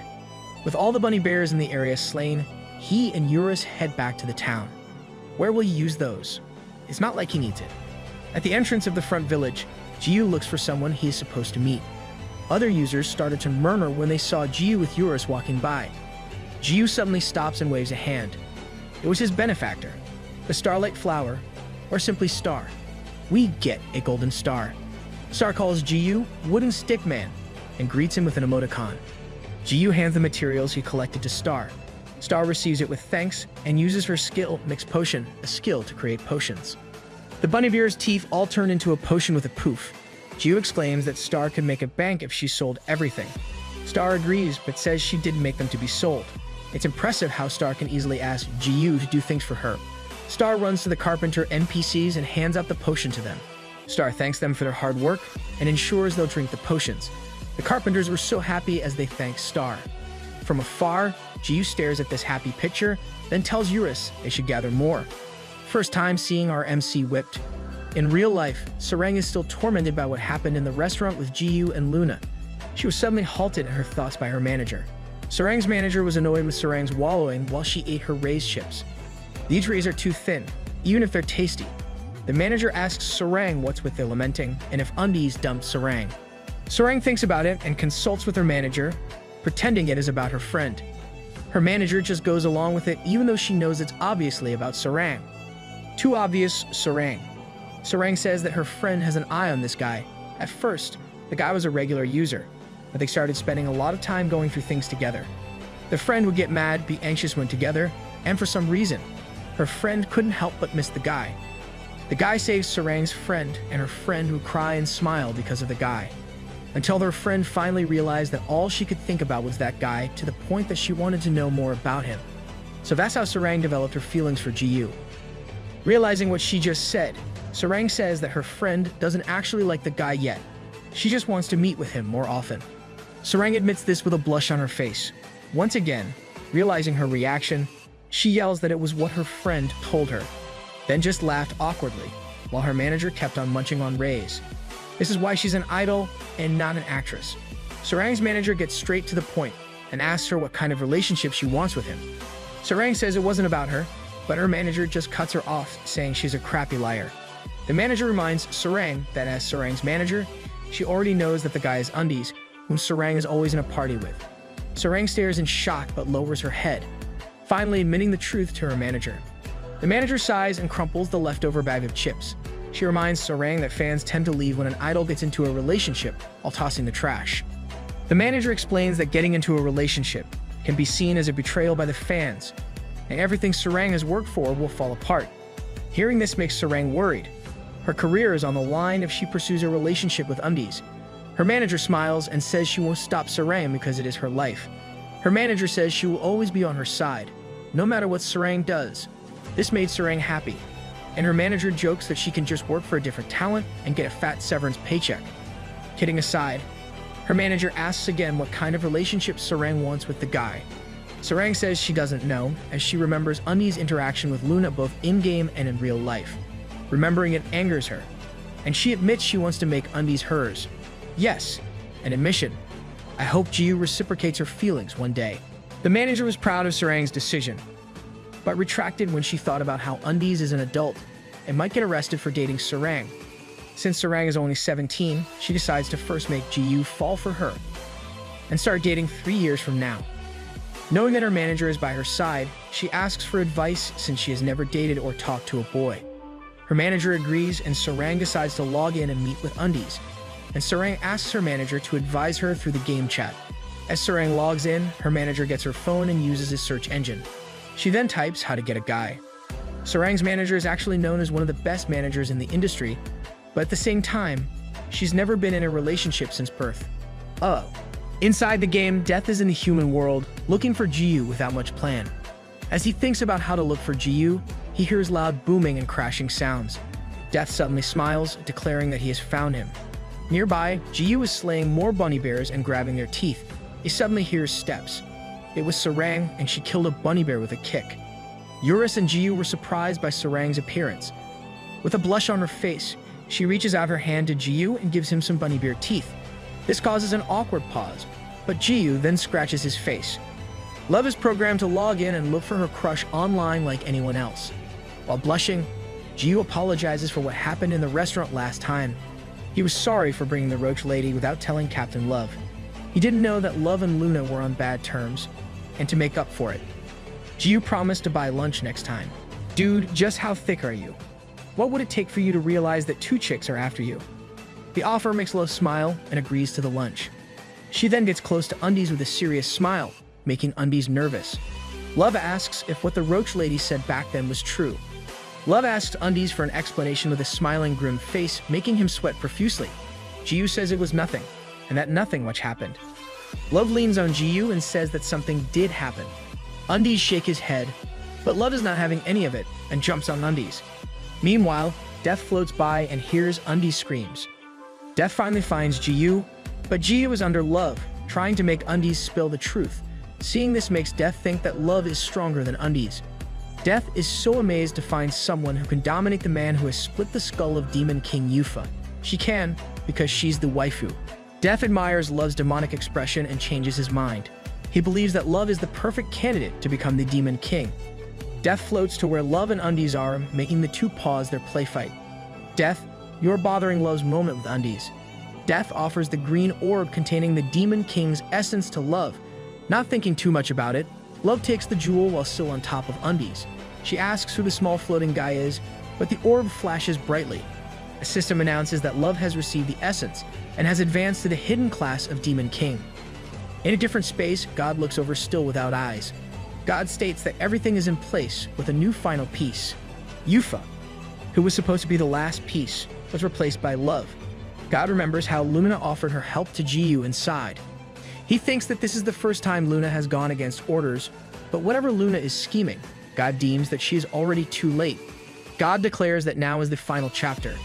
God and Luna are both up to something, but it seems to be different from one another. The bright light blinded Jiyu, but then he saw Love float and advance to Demon King. Receiving the special abilities shocked Love. She flails in the air as she complains about how someone just changed her class and how she never wanted to be a Demon King. You have no choice now.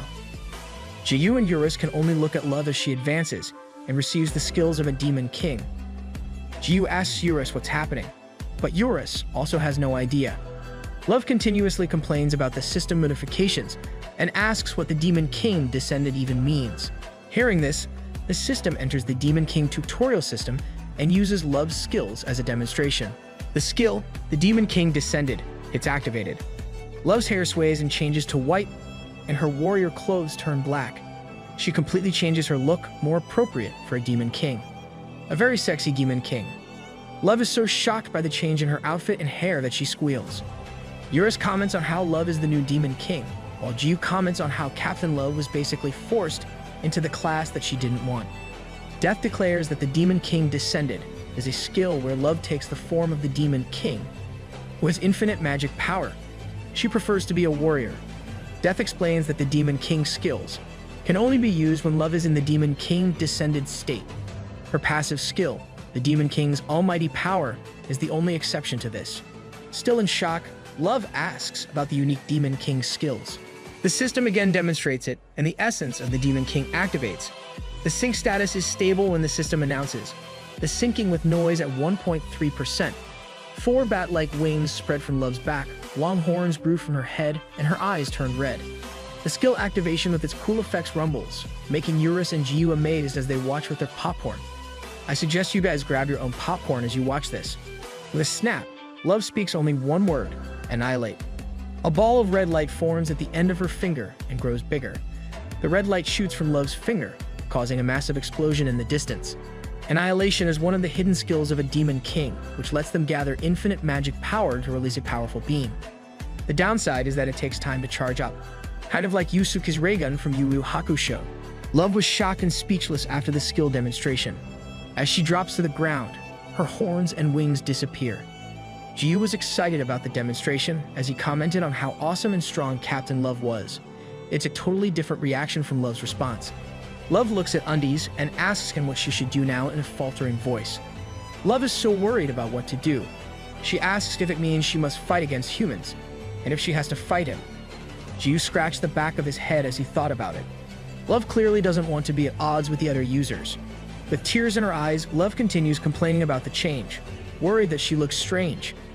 Jiyu looks closely at her and only blushes as he answers that Captain Love doesn't look odd. You don't look strange, Love. You look sexier in your new outfit. Death looks at Love, saying that he made the right choice. Love's ability to use the exclusive skills for the Demon King immediately with a sick noise of only 1.3% amazed Death greatly. Death declares that Love's heart harbors darkness even stronger than Yufa. Is Death referring to Love's trauma from before? Irritated, Love yells at Death as she pulls on its face. Love screams at Death to turn her back to normal, with his face still being stretched. Death says he can't do that because the essence of the Demon King will only leave her body once she dies. Death further explains that as the Demon King, she is now considered a unique boss monster, meaning its character deletion once she dies.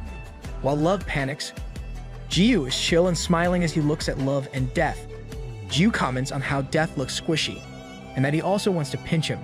This gets Eurus' attention, and he frowns at Jiyu. Someone's jealous. Eurus starts complaining to Jiyu, saying he's way more squishy and soft than Death, making Jiyu question Eurus' concern for who's squishier. This makes Undies and Love a better-looking tandem, since they both have squishy flying companions. Love asks if she has to stay in the Demon King form, and if there's a way to get rid of it. Death whistles as he says he wouldn't tell, since he would rather have a Demon King around. This irritates Love more, making her pull on Death's face harder. Death accepts the pulling as he says a firm no. Jiyu and Eurus stare at the two. Jiyu comments on how Captain Love can probably say, "Turn off Demon King mode to make it work." Jiyu then delivers the bunny bear teeth to Star since she's probably waiting. Eurus says Jiyu is almost like a big brother, but Jiyu asks what kind of big brother is actually nice to his sister.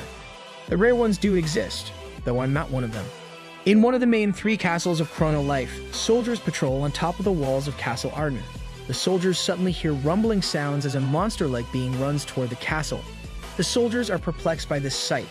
Suddenly, it jumps up to the walls of Castle Arden. Seeing it up close shocked the soldiers. They were only able to shout as they got slain immediately. The soldiers are unsure if it's a monster, asking if it is a werewolf. The monster suddenly speaks, angry that he's being called by a monster. "Okay, I'm sorry. We don't know what to call you yet." The unknown being then says that humans are blind. Hearing it speak shocks the soldier. Out of nowhere, 2 more monster-like beings appear on top of the castle walls. They announce that they are not mere monsters, but called anthropomorphs. The lizard anthropomorph then slashes the soldier. People started running toward where the anthropomorphs were. These people were Hawkeye and the members of the Justice Guild. As the master of Castle Arden, Hawkeye commands everyone to eliminate their enemies. Hawkeye looks over as his men attack the invaders. He suddenly asks everyone who's watching his live stream to like, subscribe, and turn on the notifications. He talks to the viewers regarding the monsters, while every one of his men is fighting. Dude, join the battle. Everyone's more interested in the new monsters. Hawkeye was interacting with his viewers when he suddenly stopped talking and looked around him. The place is already quiet, and every member of the Justice Guild presently lies dead on the floor. The anthropomorphs see Hawkeye, and Hawkeye shudders in fear. Everyone in the live stream chat told him to run. Before Hawkeye even read these, he immediately dashed off while thinking about what those things were. Hawkeye is panicking as he runs. Hawkeye sees a shadow looming over him. He looks back, and the wolf anthropomorph is already behind him. Hawkeye is known for having high agility as an elf. Still, even with this, he was unable to outrun the anthropomorphs. The wolf anthropomorph catches him with his mouth. That's a gruesome death. Hawkeye and Castle Arden have fallen in a short period to the mysterious species called the anthropomorphs. Back to Jiyu and Love. Death smiles as he urges the new Demon King to summon all demons and destroy the human world. Love refuses, and Death starts complaining about what she should be doing. Love banters back and asks why she should even kill humans. Death says it's the privilege of possessing sheer power. That's according to Death's standards. Hearing this, Love says that she's screwed since she's really weak. This statement makes Death confused. Death confirms that Love should be the strongest, since she can beat up Jiyu. Love corrects him, revealing that her level is only at 92. This makes Death more confused. Death then asks for Undi's level, and Jiyu says he's at level 999, the maximum level. Death worriedly asks how this is possible, when it is clear that Undies was getting beat up by Love earlier, and Undies even calls her Captain Love. Undies explains that he has a long history with Captain Love, making things the way they are. Hearing this makes Death curse inside. Death feels like he got scammed. Out of nowhere, a crack appears near the group, making them all stare at it. Love was shocked, while Jiyu tried to remember where he had seen it. A colossal monster claw comes out, with it peeking through. The clawed hand reaches out, and Luna is atop it. Luna glares at Love, who's still in her Demon King form. Luna goes to the ground, face to face with Love, mockingly commenting on how much Love has grown. Goddess of Life versus the Demon King. The Demon King and the Goddess of Life glare at one another for some time. Luna started to move her staff and was immediately stopped by Jiyu. Jiyu asks if Luna is thinking of killing Captain Love. With a grim face, Luna admits that she was, but has now deemed it a waste of her time. Gotta admire our MC for saving Love there. Luna walks off and says things are going as planned to the point that it is almost ridiculous. Only then did Love realize that she almost died, and got her character deleted if Undies hadn't intervened. Luna compliments Love on her new look as the Demon King, saying that Love is quite pretty to the point that Luna wants to kill her. She doesn't bother hiding she's jealous of Love. Jiyu calls Roach Lady and asks about her exact role. She had helped the Star's surgery, but Jiyu still couldn't tell if they were the good guys or just villains. Luna doesn't answer the question.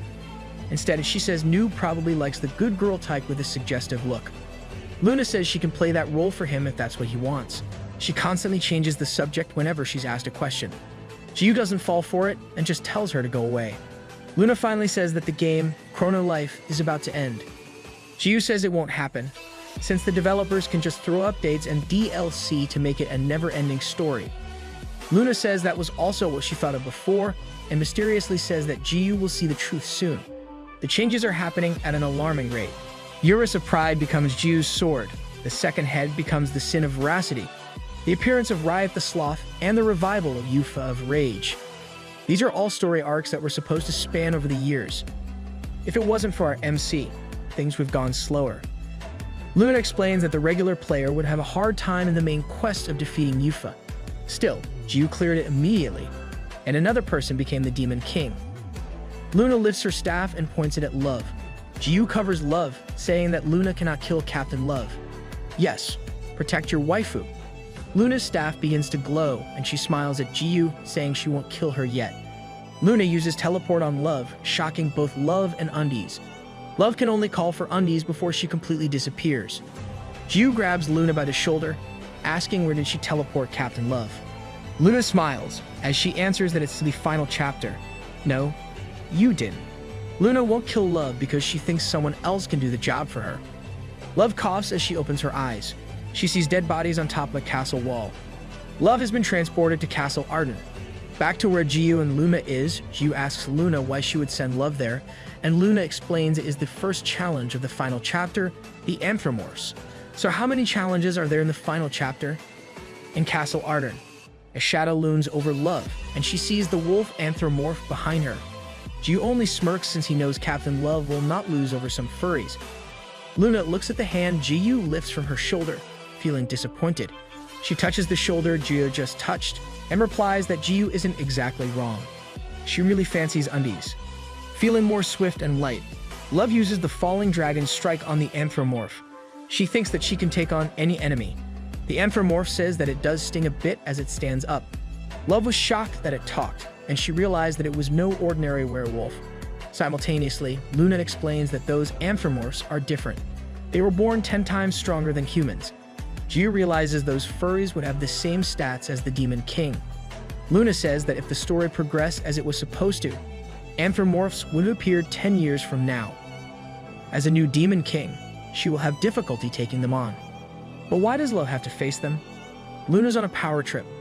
The Anthropomorph activates a skill, Claw of the Beast, and slashes at Love. Love immediately dodges, avoiding the attack that can easily split a forest in half. The Anthropomorph activates another skill, Hunt of the Beast, gathering power in its claws and unleashing it in a slash attack, causing a big explosion. Jiyu comments that the balancing of the game sucks. This makes Luna frown with shock, saying that Jiyu should be the last person to talk about game balance. She had the same reaction as Eurus did from Chapter 18. Luna explains that everything happening in the game has only one root, Jiyu. Jiyu feels a hint of injustice in this statement. Luna says that Jiyu's existence is incredibly invasive in the world of Chrono Life. Still, she admits that there is another option. Luna looks at Jiyu's weapon, saying that his plus 99 reinforced wooden stick is the root, but Luna doesn't believe it because it's up to the person who uses it. She makes sense.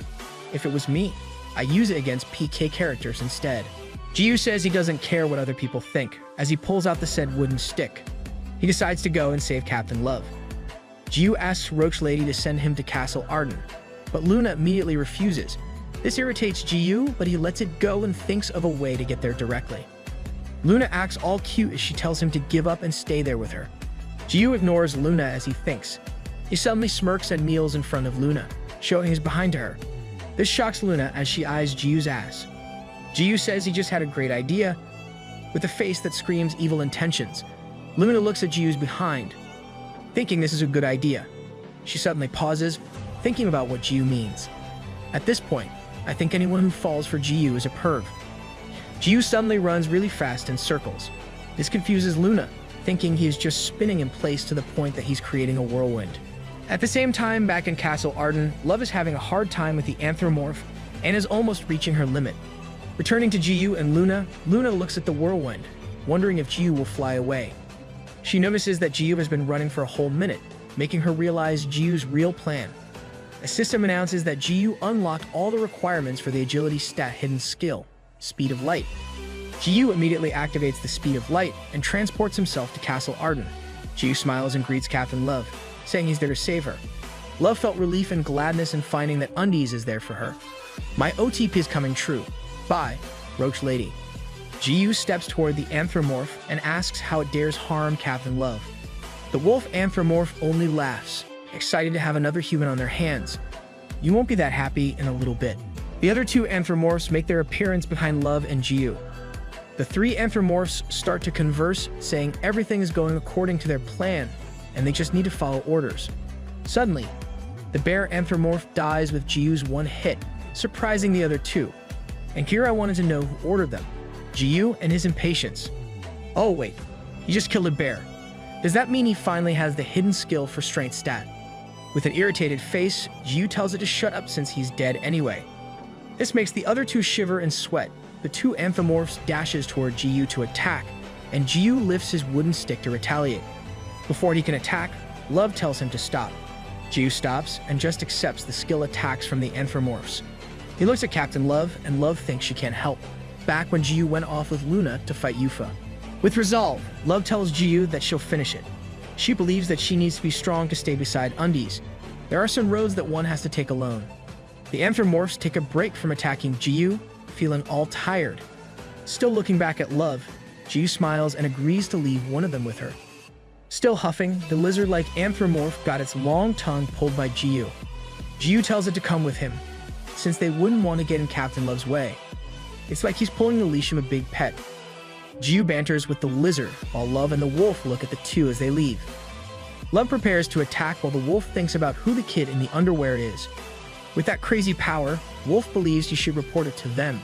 Wait, who's them? Stop hanging us. The wolf also knows he'll die, so he plans to find the right time and escape. Love suddenly jumps and turns above the wolf, giving it a hard kick. The attack shocks the wolf because it is faster than before. You should still pay attention to the fight, even if you're confident. Love releases continuous attacks, making the wolf unleash his Claw of the Beast skill. Love dodges, but the wolf immediately launches Hunt of the Beast. Love manages to avoid it again, realizing that she's lighter and her movements are easier to maneuver. As the wolf thinks Love is irritating, Love jumps and points her finger at the wolf, activating her Annihilate skill. The essence of the Demon King gets activated, giving Love her wings and horns. Love tells the wolf to die, and a beam shoots from her finger. The wolf can only curse as he gets hit by the beam. Yup, you're dead. Not by the hands of Undies, though. Once on the ground, Love sighs in relief as the system announces that she gained EXP for slaying a monster. From 92, her level jumped to 139, making her look in awe at all the level up notifications. Behind her, Jiyu and Eurus are eating meat as they watch. Jiyu congratulates Love for defeating the enemy on her own. Love then asks if it was a bug because she just leveled up 40 levels in one go. Jiyu explains it's not a bug, because those were ancient anthropomorphs. He hands Love a bigger piece of meat as he explains what he learned from Luna earlier. Done with the explanations, Love looks for the lizard that Jiyu dragged away. Jiyu says they're eating it right now, making Love spit the meat. Love hits Undies in the head, and complains about how disgusting he is for grilling one of the quest monsters. Jiyu meekly answers that the lizard looked like it tastes good. It's a game, so it's fine, but it's still disgusting. Love continues to scold Jiyu and tells him to revive it, even if he has to call the goddess of life. Undies reasons out that it wouldn't be ethical consumption if they revived a monster already grilled and eaten up. In a different area, Hawkeye drips blood as he leans on a tree. An ancient anthropomorph has cornered him and tells Hawkeye to stop resisting. Hawkeye curses as he says that he thought that Castle Arden was the target. The Griffin lets him know that the real target is him. This shocks Hawkeye, making him cover his chest and say he's not interested in furries. I doubt the furries are interested in you. His actions irritate the Griffin, so he threatens Hawkeye. The Griffin then gets close and asks him about his ability to telepathically connect with other humans. This initially confuses Hawkeye, but then he understands that the Griffin was referring to his live streams on YouTube. The Griffin commands Hawkeye to relay a message to all of the tribes in the South Continent. The Griffin wants to be a live streamer as well. Hawkeye prepares and goes live. He was to quit streaming because of the previous Castle Arden annihilation, but was forced to return. Hawkeye calls to the Griffin to let the anthropomorph speak. The Griffin shocks the viewers and proceeds to greet the South Continent. He introduces himself as an ancient anthropomorph from the Northern Continent. He commends humans win against demons, since the demons have been their enemies since long ago. Is this why Love has to fight them earlier? Then, the Griffin declares that in return for the humans' deed, the anthropomorphs will invade the South Continent in precisely 30 days from now. You shouldn't be attacking them if you're thankful. Giving a month's extension is not a reward. The Griffin then paints a picture of what will happen on that day. To help announce their intentions, the Griffin lets Hawkeye live with the promise of killing him in 30 days. And this ends his live stream. This is the main quest that comes after the invasion of the demons. With its greater difficulty, the users did not receive the announcement well. It became a hot topic worldwide, making Chrono Life's reputation extremely low. It's only natural to hate the game developers at this point, since they wouldn't adjust the game difficulty. In a VR arcade, Hong sits in one of the capsules. The guy who sat beside her last time sees her and approaches her. He thinks he'll get some brownie points if he's optimistic about the game. He confidently tells Hong that the game is fun with the significant events happening in a row. With a smile, Hong curses the game and tells the guy to not talk to her. Insta-kill Part 2. Hong kept smiling while looking at the update, saying they'd crossed the line this time. Rage and hostility have filled the users because of the recent news. Instead of having a good time enjoying the game to relieve stress, it made the users feel powerless.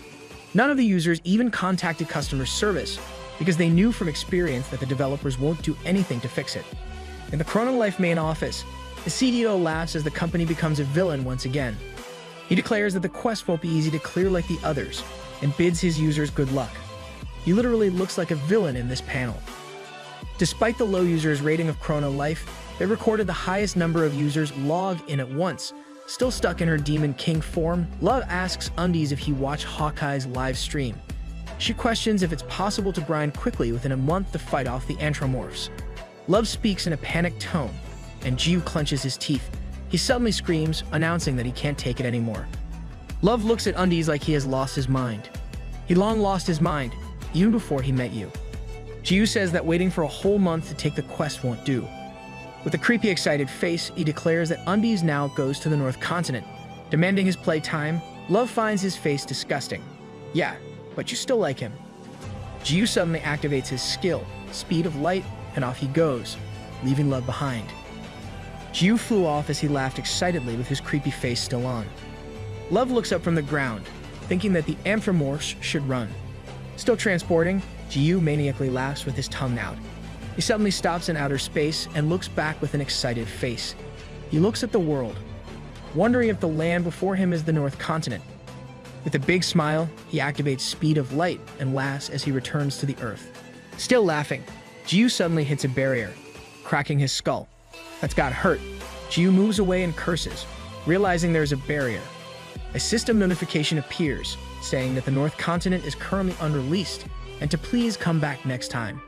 This saddens Jiu as he thinks this is how Chrono Life wants to play it. In the Chrono Life main office, it was CEO Choi's turn to laugh maniacally as he watched over Undies. That laugh won't last long. They purposely blocked the continent, knowing the Undies kid would do something like this. A staff frowns and he asks his boss how they said they wouldn't interfere with the user's experience. The CEO only tells him to shut up, and it's okay since they are already the villains for this episode. These few tricks won't be harmful. As long as he can pull a fast one on Jiu, the CEO will willingly change his ways. In the game, Love is updating her stats, while saying it was a crappy move to not let Jiu in on the continent. Jiu is pissed off, and Love comments that it's no wonder he's so salty. With the continent blocked off, Jiu can only just wait for a month, just like the other players. Still annoyed, Jiu asks if he should just break the planet again. This makes the developers flinch as they watch over him. Let's go break the servers. Luna appears, telling Jiu to not do anything he'll regret. Luna explains that breaking the planet only means server reset, which will not help. Jiu says it'll help with his stress. Then he asks why Roach Lady was there. Luna says she's looking to see who won between the new Demon King and the ancient Anthropomorphs. Luna glances at Love and says she was hoping there would be at least a missing leg, definitely asking for a fight. This angers Love, making her scream at Luna. Luna only smiles, saying they never properly introduced themselves to each other before. Luna comes close to Love and introduces herself. You only realize this after numerous meetings, still hot-headed. Love calls her Nasty Roach. Luna tells Love she's 21 years old and berates Love for not respecting someone more senior than her. Talking about respect made Love angrier. She reminded Luna of talking smack about Undies' parents and killing users during the Hurricane arc. Death suddenly flies to where Love is, saying he's glad she's still alive. That immediately changes, saying she couldn't just died in battle, so he could find a stronger Demon King. He's awfully frank for a Demon King's right hand. Love pulls on Death's cheeks, but Death asks her why she's alone. Love sees that Jiu is off to the front village, but Luna is tagging along. Love throws Death away and chases after them, saying she's also coming. Jiu says they could come if they won't fight in front village. In the Great Western Desert, the members of Justice Guild, sorry, I'm a fan of the original. The members of the Justice Guild are fighting the field boss, King Sandworm. On top of a plateau, Hawkeye, Hong, and Abracadabra are watching their progress as they discuss how they could fight the Anthropomorphs in a month. And a single ancient Anthropomorph is as strong as a boss monster, a high-level dungeon. Hawkeye can only sigh as he admits that they can only rely on that brave warrior. In case you're confused, they're talking about Jiyu. Abra says they should still be prepared, since it would be foolish to rely on someone else in a battle, and this was shown when they fought with the demons, while the brave warrior fought in the demon world. Hong says she has a good idea that will let them fight against the Anthropomorphs, shocking Hawkeye. Hong admits it would be hard to make up for the 10 years worth of power gap, but her idea might work if they get help from the brave warrior. With a sigh, Hong announces that they should just rely on him. Star welcomes Jiyu when they come back to the village. Seeing the two women with Jiyu, Star asks if they are Love and Luna. Love asks Jiyu who the kid is, and Jiyu tells her the whole story. Hearing it made Love cry. You now feel our feels from chapter 35. Love hugs Star tightly, asking if she's all better now. Star says she's okay, and asks a question herself. She asks who Wooden Stickman's girlfriend is, making the three flinch. Jiyu pushes a bag of bunny bear teeth to Star to change the subject. Star looks at the two, observing how Love has slowly developed feelings for Wooden Stickman, while Luna has a deep interest in the man. Star adapts a detective costume and poses while thinking. This is one of those love triangles she's seen on TV. Detective Star. Star then whispers to Jiyu, asking who he likes better, or if he likes both. She is so open-minded. This makes Jiyu blush, saying Star is still too young to talk about this kind of stuff. Star tells Jiyu not to be shy, but she's sure Jiyu has a hard time since both are beautiful. Then Star asks if there is someone else besides the two. Jiyu agrees, and with a straight face, he says that he likes Eurus. Eurus and Star look at Jiyu with disbelief, making them question his preference. Jiyu tells them he's only kidding. If it was true, Luna and Love would have to compete with Eurus. Suddenly, Jiyu starts jumping, thinking of what he should do for a month. Star smiles and suggests that he slowly enjoys the game, since Star knows how Jiyu is rushing to beat everything. This reminds Jiyu of the advice of an old man, who told him to enjoy the game instead. Remembering it, Jiyu once again gets annoyed at how the owner used his authority to block the continent. When it was the old man who mentioned not interfering with users' experience, the old man didn't keep his word. Out of nowhere, Hong jumps to where they are and greets Jiyu. Hong asks another favor from Jiyu, saying it's about the war with the ancient Anthropomorphs. In the North Continent, Griffin reports to their great leader, Aventador. Aventador is the dragon of the North Pole. Wait, there's no Santa. Aventador praises Griffin and commands to have everyone prepared to take over the South Continent. With a flash, Aventador changes into his humanoid form. Aventador walks off and grins, thinking about how they'll meet again with his brother Eurus. Eurus has a brother. Back in Front Village, Hong talks about her plan that will rely on Jiyu's help. Love thinks it is a great idea, while Luna believes it takes too much advantage of Jiyu. Luna adds that doing this would cause conflict with the developers of Chrono Life. This last part made Jiyu smile as he ate his meat. Jiyu suddenly starts laughing, thinking that he would get on the bad side of the developers, but he doesn't care about that. Still feeling wrong for getting blocked off the North Continent, Jiyu gives a devilish smile as he accepts Hong's request. He'll be happy to comply as long as it is bothersome for the game developers. Thinking it was a great plan, Jiyu stands up and says goodbye to everyone. He activates the speed of light and disappears. Everyone coughs at his disappearance, and Star asks where Jiyu was going without finishing his food. Hong explains that Jiyu is off to give Hong a favor. Star asks what the favor was because she wasn't really listening earlier. Hong explains that in 30 days, ancient Anthropomorphs are going to attack.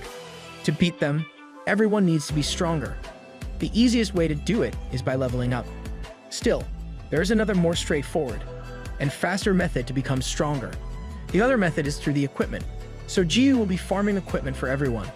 Understanding what Hong is saying, Star realizes where Jiyu is headed. Hong confirms that Jiyu is now in the most challenging dungeon in Chrono Life, which is the nest of Eurus. He went there to gather equipment and sell that equipment to users. This made Star panicky, saying it would mess up the economy. Hong admits she knows Dis, but Dis is the only way to win the war. Hong also reminds Star that the brave warrior doesn't care about that. What motivates him right now is that the developers blocked off the North Continent. And after seeing Jiyu, Hong realizes that you can't mess with someone set in their ways. She has Jiyu all figured out. At that moment, Jiyu laughs crazily as he slays monsters. And this one is enjoying any excuse to piss the game developers. An announcement of a super special sale was released in the front village. Jiyu, with a mountain of weapons behind him, announces they're selling equipment from Eurus Nest for low prices. Users gather, and a small boy comes forward who's looking for a sword to use. Jiyu asks for his level, and gives the boy the blade of the deceased for only 10,000 gold. The boy's eyes shine upon receiving the weapon, and he runs off, declaring he'll go on a level-up marathon. Everyone exclaims how cheap it was, that everyone else starts buying. I hope someone would do this in real life. Nearby, Love, Luna, and Hong look at Jiyu and start selling equipment. Love asks if they can just auction them, since it will take a long time and will exhaust Star. Hong explains that auction items always get bought by Riot of Sloth, so auctioning would be pointless. A large man steps in and cuts into the line. Hong immediately recognizes the man. Jiyu once more announced when the large man suddenly loomed over him. The man says he'll also take the blade of the deceased, sold to the level 19 newbie. Some users complain because the large man cut into the line. Before the complainer could finish his sentence, the large man grabbed his head and threw him into a wall. This causes a commotion, and the large man proceeds to buy some equipment. It's hard to get rid of this kind of character. Jiyu grins at the large man and says that the blade of the deceased costs 10 million gold. This angers the man, saying that Jiyu sold it for only 10,000 gold to the newbie. Jiyu explains that the prices are set to match the customer's level. The large man starts to complain, but Jiyu asks if there's a problem. Jiyu smiles as he says that if the man has any complaints, he can bring them up to Jiyu's wooden stick. The large man stares at Jiyu. Love looks at what's happening, and then asks Hong who the guy is. Hong says the man is Benedict, ranked 38th of the entire user base. He is also notorious for killing users. Benedict clenches his teeth and his face starts turning red. All of a sudden, he politely gives 10 million gold to Jiyu. Jiyu accepts and thanks the guy, reminding the man to not cut the line next time. Benedict leaves, murmuring how scary it is. Justice is served. Hong talks to Love, asking how her leveling up is going, and if she's stronger now that she's the Demon King. With a worried look, Love admits that she hasn't been able to level up much and is only around level 210 now. Hong flinched because Love was only level 139 a few days ago. Love is going with Undies to Eurus Nest, but she can barely kill a monster or two, and Undies is making fun of her for being weak. Undies and Eurus have deeply influenced Love's perception of weak and strong. Luna looks at Love blankly, while Hong can only smile, thinking how Love doesn't know because she hasn't played for very long. An average user will take at least 2 years to reach level 200. Luna goes back to staring at Jiyu, and Hong asks if Love will also level up today. Love confirms that she'll be going with Undies after he's done selling items. I wonder what Luna's and Hong's levels are. Hong wishes Love good luck, as she thinks about how they have hope for this war while looking at Love. In the Ravine of the Deceased, or what is commonly known as Eurus Nest, Love fights with a giant monster. She easily evades, but when tentacles with mouths come out of the numerous mouths, Love expresses her disgust. Love still isn't used to disgusting things, even though she's always around Jiyu. Wanting to keep it short, Love activates the essence of the Demon King, charges forward to the enemy, and evades the tentacles. She stops beside its main body and uses Annihilate multiple times on the monster. Upon killing it, Love receives EXP, and the essence of the Demon King deactivates. Behind Love, Jiyu compliments her for killing the monster already, and how she's getting faster by the day.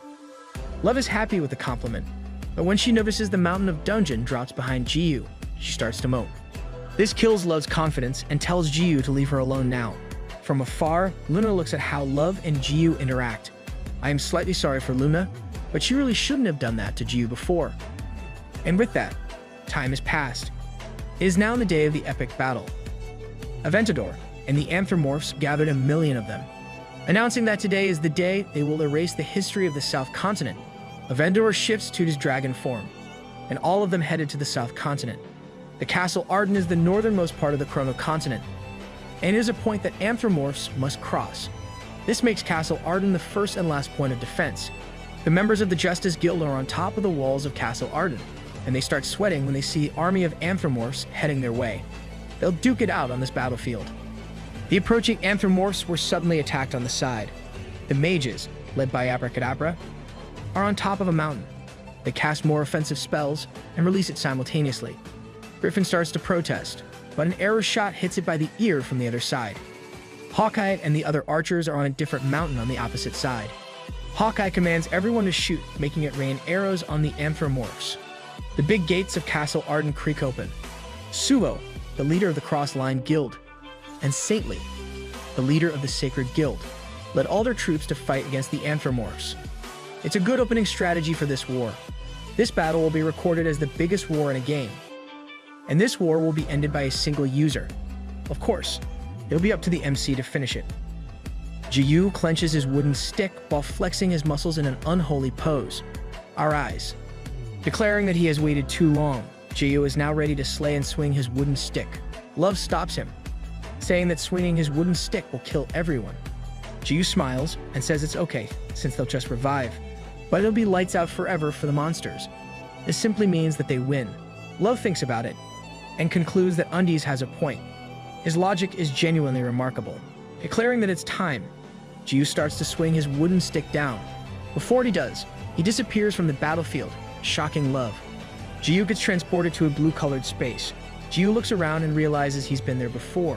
Seriously, we're about to get to the good part. God greets Jiyu, but Jiyu is tired of this god's antics. He wants to return immediately, but God wants to talk to him. God explains that not even the hairy old man can interrupt them because that man is too busy watching over the war. This makes Jiyu angry and curses God. He wouldn't let anything get in his way after waiting a month. He starts threatening God, making God sweat a lot.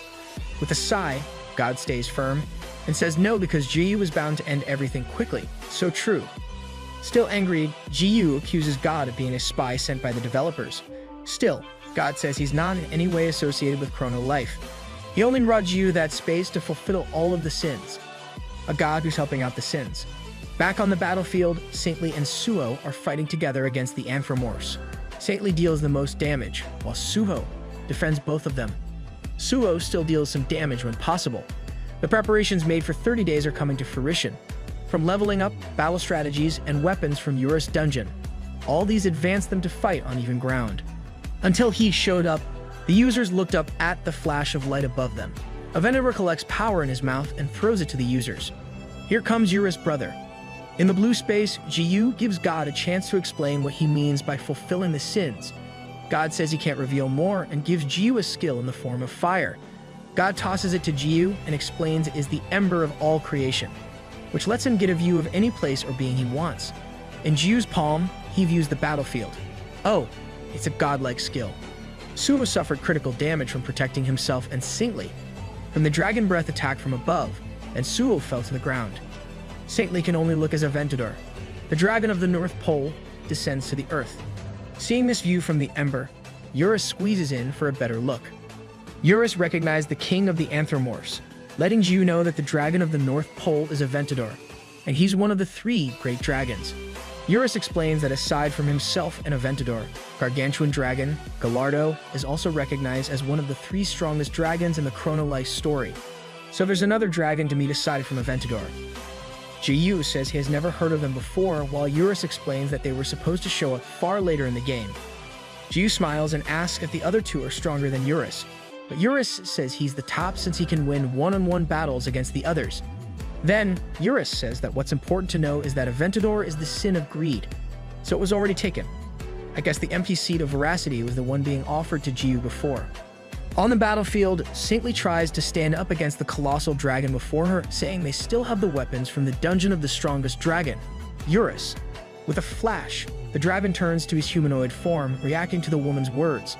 A Ventador claims that his beloved brother, Eurus, has adjusted to life on the South Continent. Hearing this, Jiyu asks Eurus if they are all brothers, while Eurus says he's an only child. So they're not real brothers. A Ventador probably only meant it figuratively. Seeing the dragon's human form gave Saintly hope in dealing damage to it. She goes in with her spiral spear attack, which only poked a Ventador in the neck. A Ventador mocks her and releases tentacles from his back. The tentacles stab Saintly all over and suck her dry. This action was recognized by everyone on the battlefield, and it shocked them because they already knew what it meant to be absorbed by that skill. Aventador introduces himself to everyone on the battlefield, announcing that he is both greed and veracity. Dude, Jiyu does a better job of being greed and veracity than you, even if he's not one of the 7 sins. The announcement shocks Jiyu, asking why the dragon got 2 sins when he had already killed Uriken.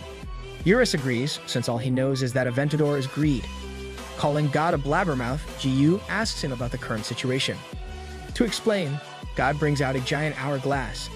The existence of the 7 boss monsters represents the 7 deadly sins, with the duty to fulfill each of their sins. Eurus of pride fulfilled his long ago, and Yufa of rage barely fulfilled his. Still, Uriken could not complete his, because Jiyu killed him quickly.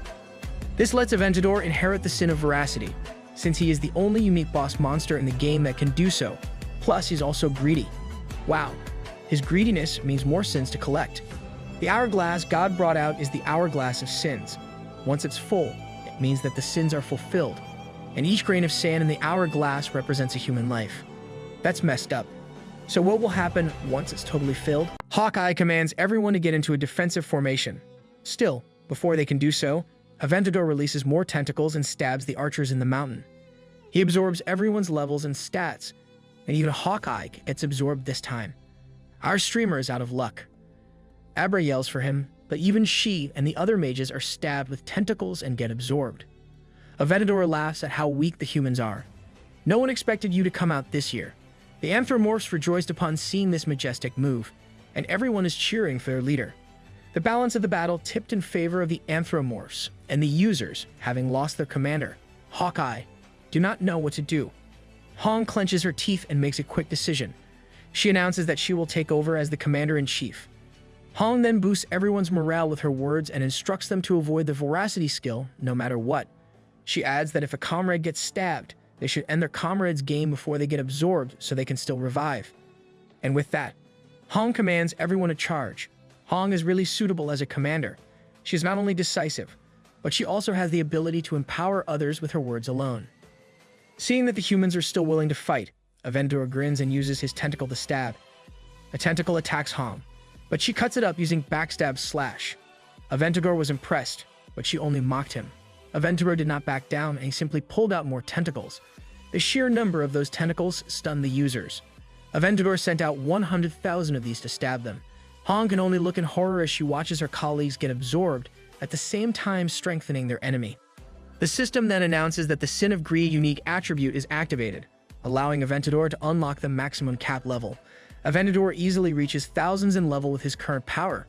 The abilities of Greed and Veracity achieved perfect synergy, strengthening their ability owner. That's too much for these users. Just when will our MC get back and save everyone? Hopeless, Hong lets go of her daggers. What they had worked so hard on in the last 30 days only helped their enemy reach new heights. Aventador steps toward Hong with a tentacle hovering by Hong's neck. And Aventador is now level 3,890. From above, a red light of power collects in the Finger of Love, and she uses her skill Annihilate on Aventador. Hong looks up at Love with shock, as the blast creates a large explosion.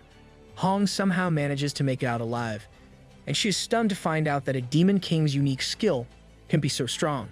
As Love drops to the ground, Hong compliments Love for her attack at the same time, saying how she thought she would have died as well.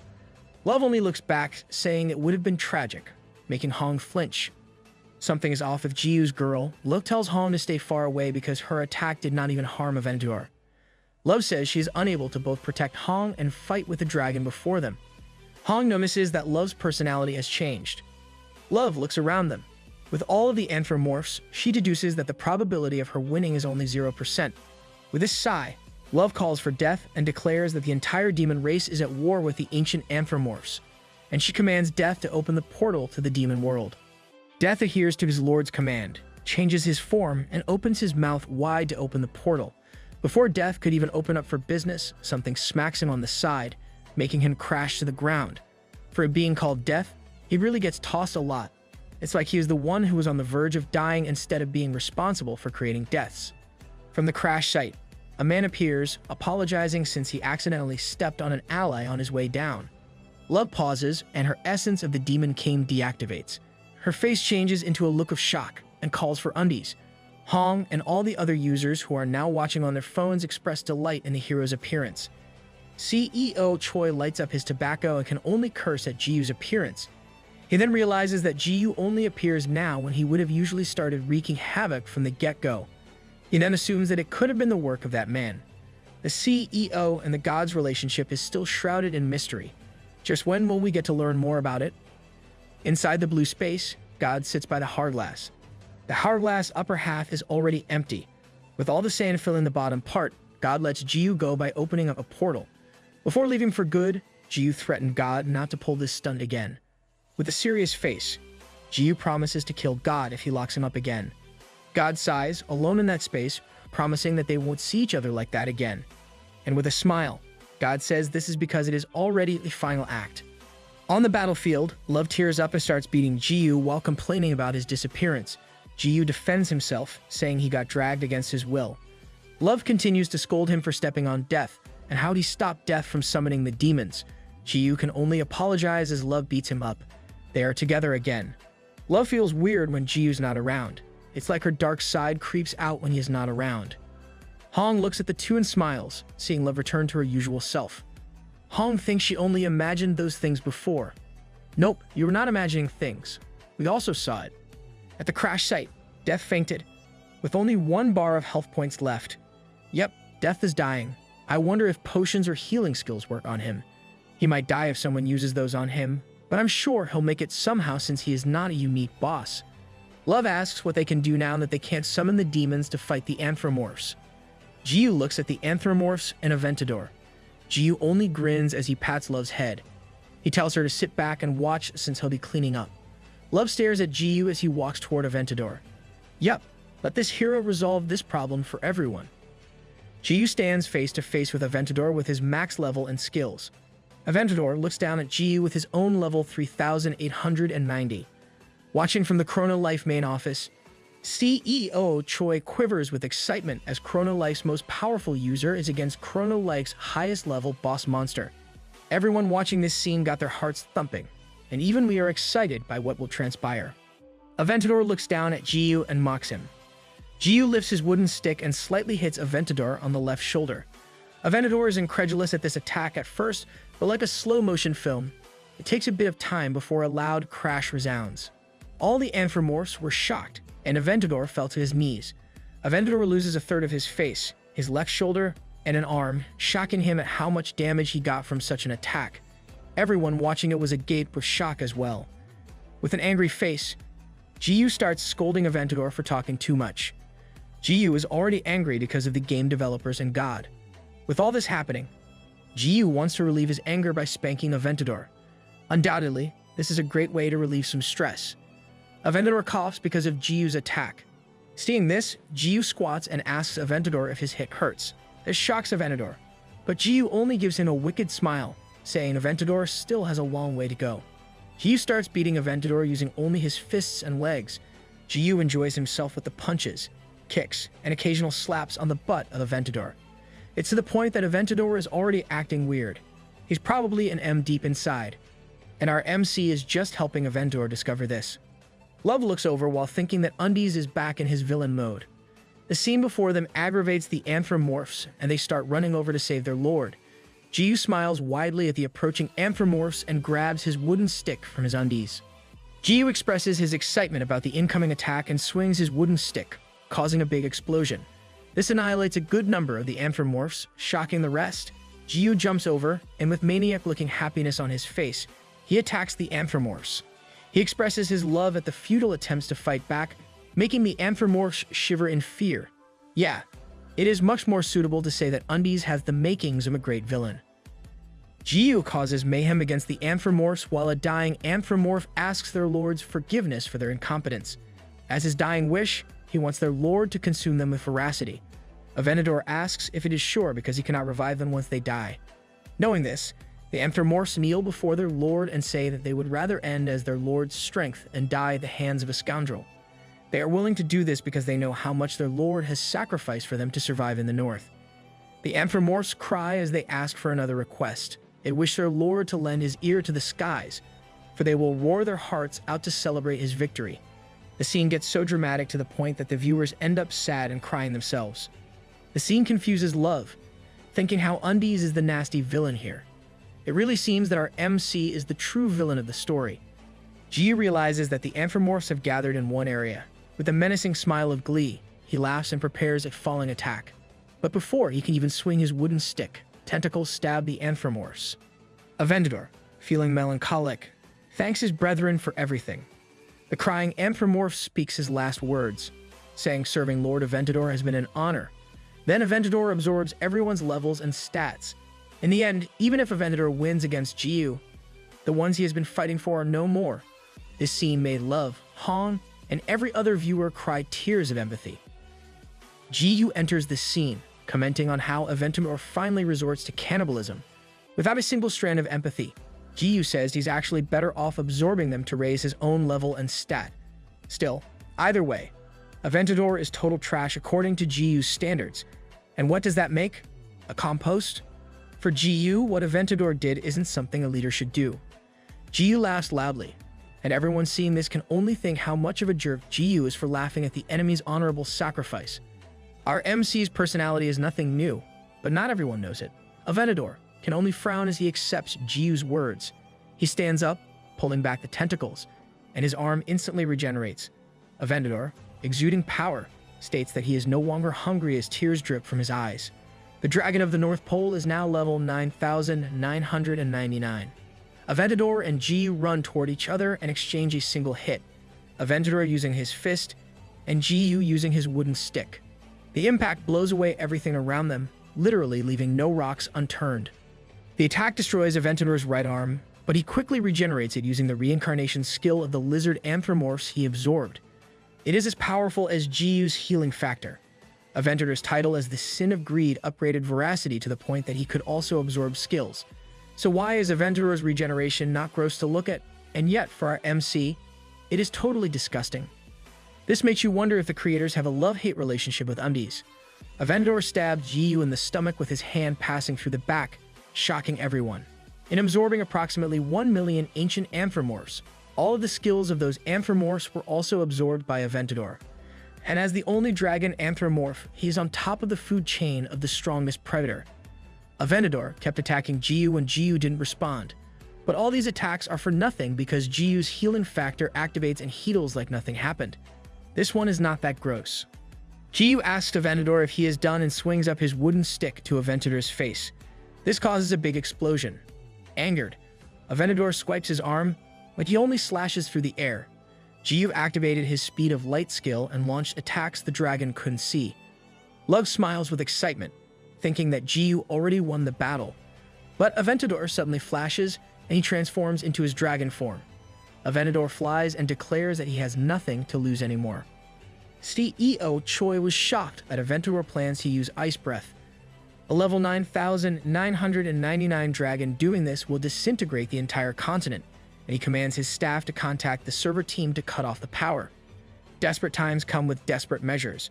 Aventador is planning to destroy everything, just like our MC did when he wanted to slay Luna back then.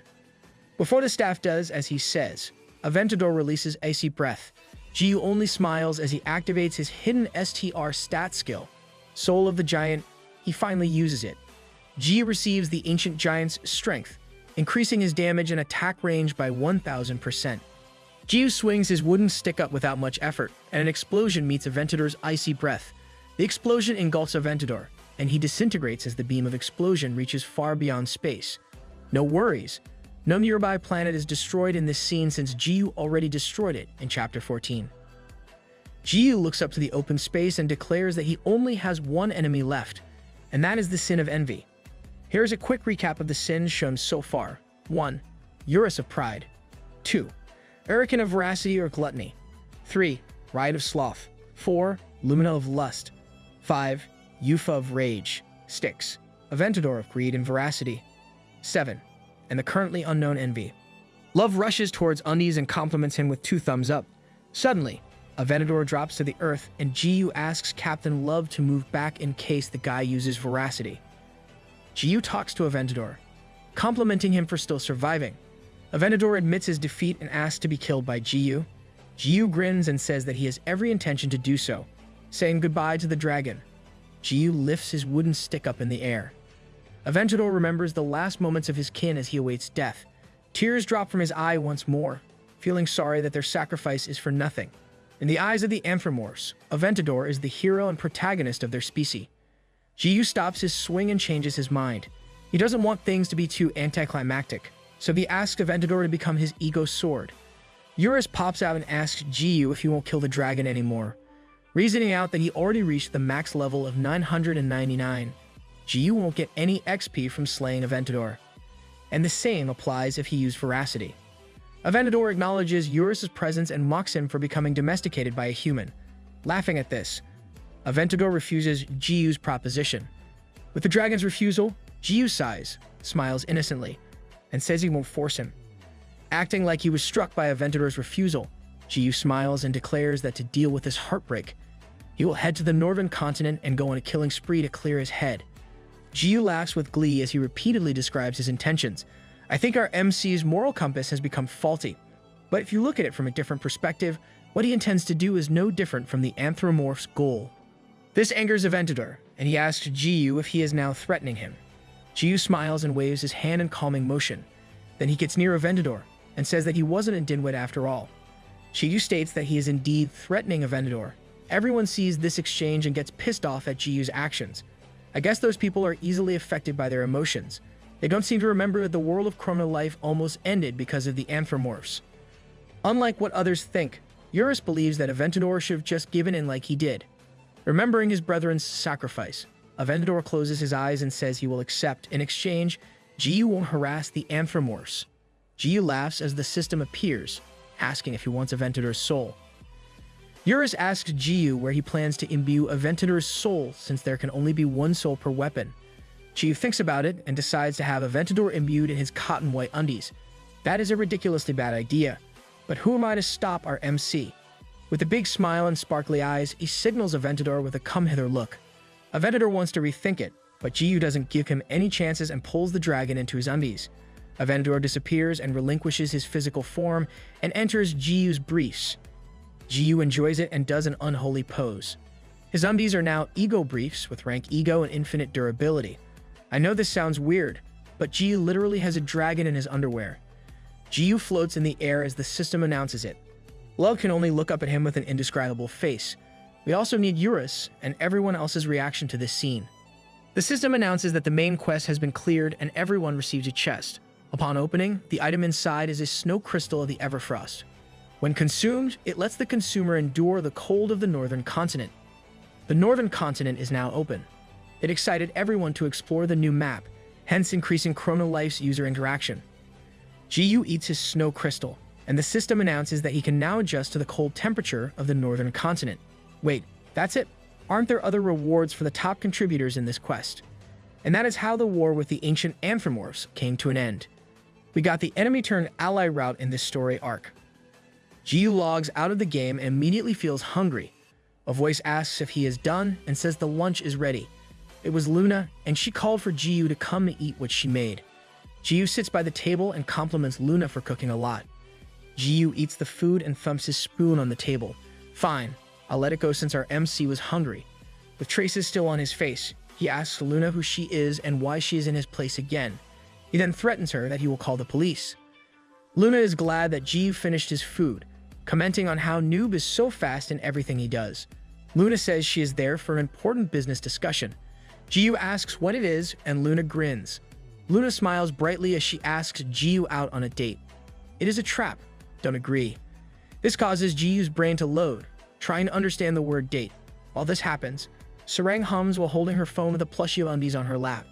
People, we have undies merch now. Sarang thinks that Undies is lazing around right now and wonders what she should message him. She types in a question, asking Undies if he wants to go on a date, but she doesn't send it. Instead, she punches the Undies plushie while giggling.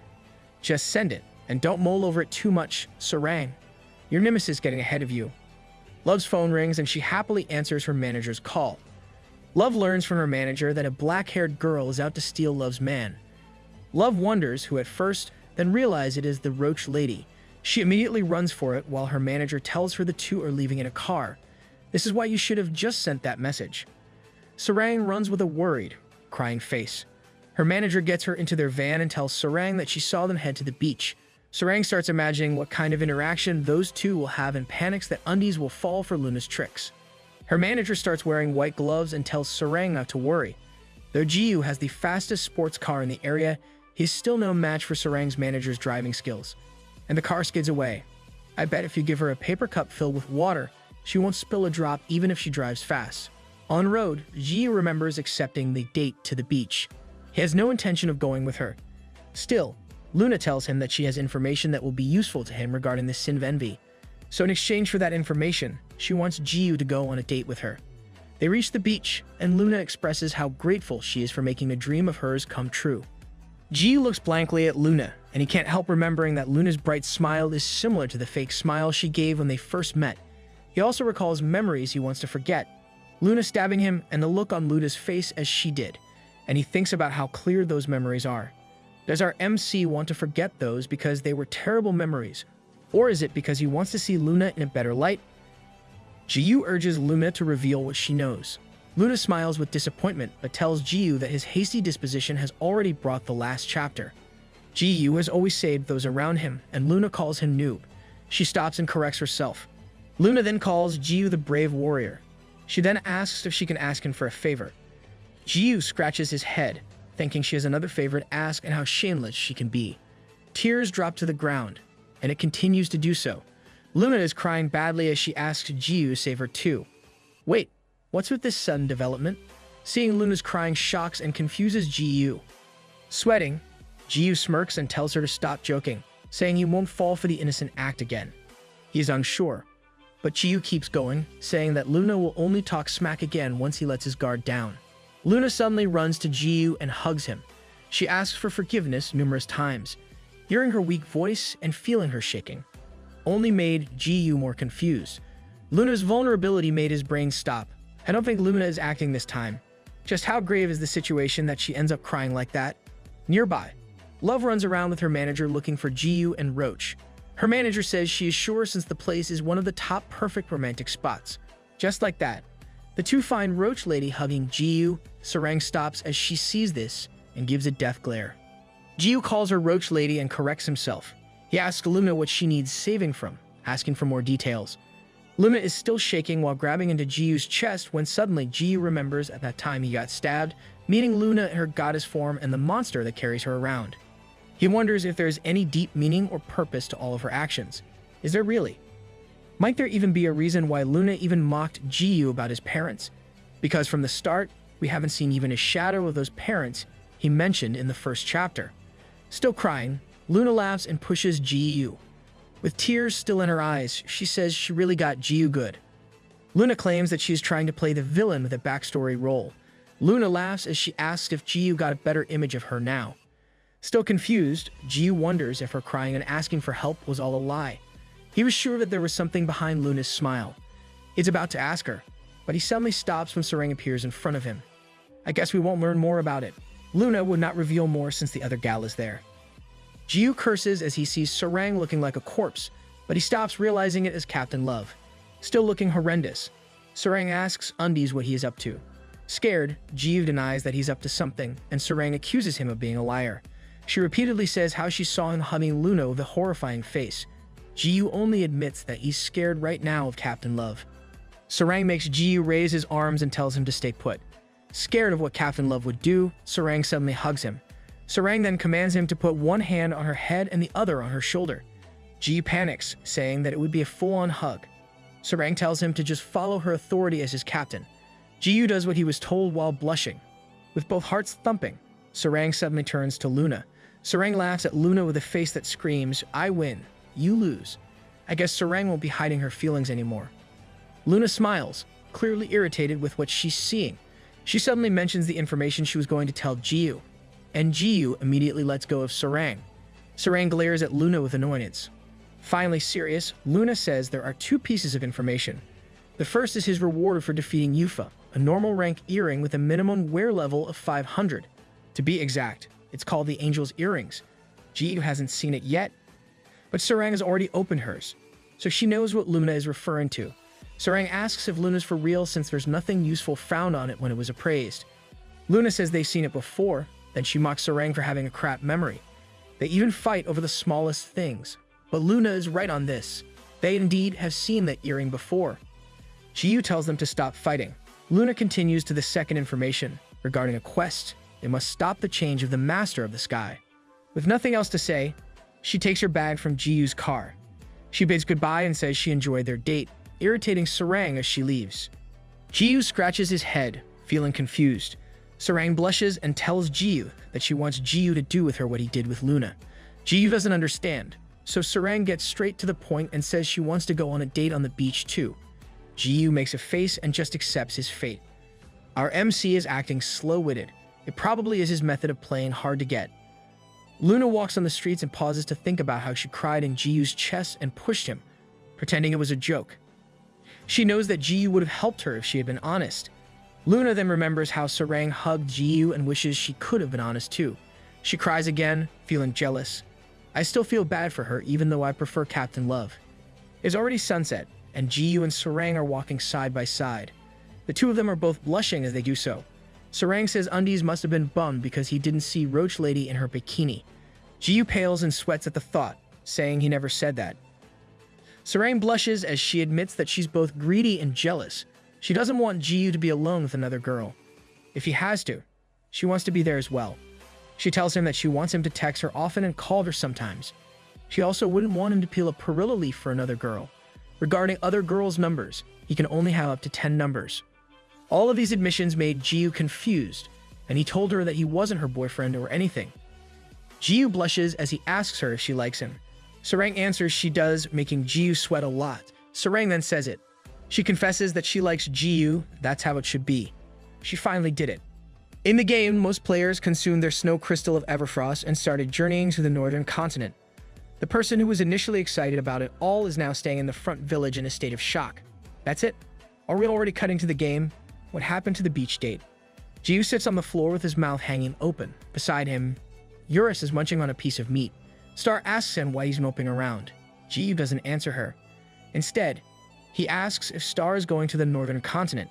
Star says she likes it in the front village and how some users are bound to return once they exhaust themselves in the northern continent. Jiyu laughs and comments on how nice she is while looking pale. Star asks Jiyu once more and comments on how Jiyu looks like someone who's going through love trouble. This makes Jiyu flinch, and he turns his head away. Star notices this and gets all excited. Wearing her detective hat, mustache, and pipe, she questions Jiyu. Which of the pretty ladies was it? Jiyu only shakes his head hard, refusing to answer. Love, in her Demon King form, arrives. Don't tell me she still doesn't know how to turn it off. She blushes as she says hide, making Jiyu blush and race his heart. He thinks back to Captain Love's confession, making it hard for him to act naturally. With the two blushing and trying to avoid each other's eyes, Star closes the case. She bids the two farewell to give them some lovey-dovey time, but Love stops her. Love asks her to stay so they can discuss the main quest. Still awkward with one another, Love tells Undies to open the chest from defeating Yufa. Jiyu falters as he says yes, and he's still blushing as he opens the treasure chest. The suspense is killing me. Just what really happened after Captain Love confessed. Love's heart is racing as she tries to calm herself down, thinking how Undies is finally aware of her feelings. She stops herself from being too forward and reminds herself to take it slow. Jiyu opens the chest, and inside is the angel's earring. Love tells Jiyu to try wearing the item since his level is more than enough to equip it. Jiyu frowns while looking at the earring, trying to remember where he's seen it. Impatient, Jiyu decides to just wear it. A system interface appears, saying Angel's earrings have been equipped, and its hidden option has been activated. With a flash, the wearer's physique has been altered. Jiyu's short hair started to get longer, and Love wondered if this was similar to the effects of her essence of the demon. The system announces that the physical alteration is complete, and he may now remove the earrings. Jiyu exclaims that it scared him just now, and he asks Love and Star what's with their shocked expressions. Jiyu scratches his head, asking about how the system mentioned physical alteration. The one talking is no longer the Undies we know of. He is now a she. The system announces that his character gender has been changed, and he now meets the requirements to enter the heavenly realm. Now we have a gender bender tag in this manhwa. The most important thing for the Chrono Life game developers is to give complete freedom to their users. The game automatically creates skills according to the main computer's AI's analysis of the user's actions. This also applies to the classes. weather, environment, and anything else that can be changed by the user's free will. The only thing that can't be changed is the user's outer appearance. Users can still customize the minor details, heal or recover from disabilities, or take other species-specific characteristics like elves, and users are only allowed to play the game as they are.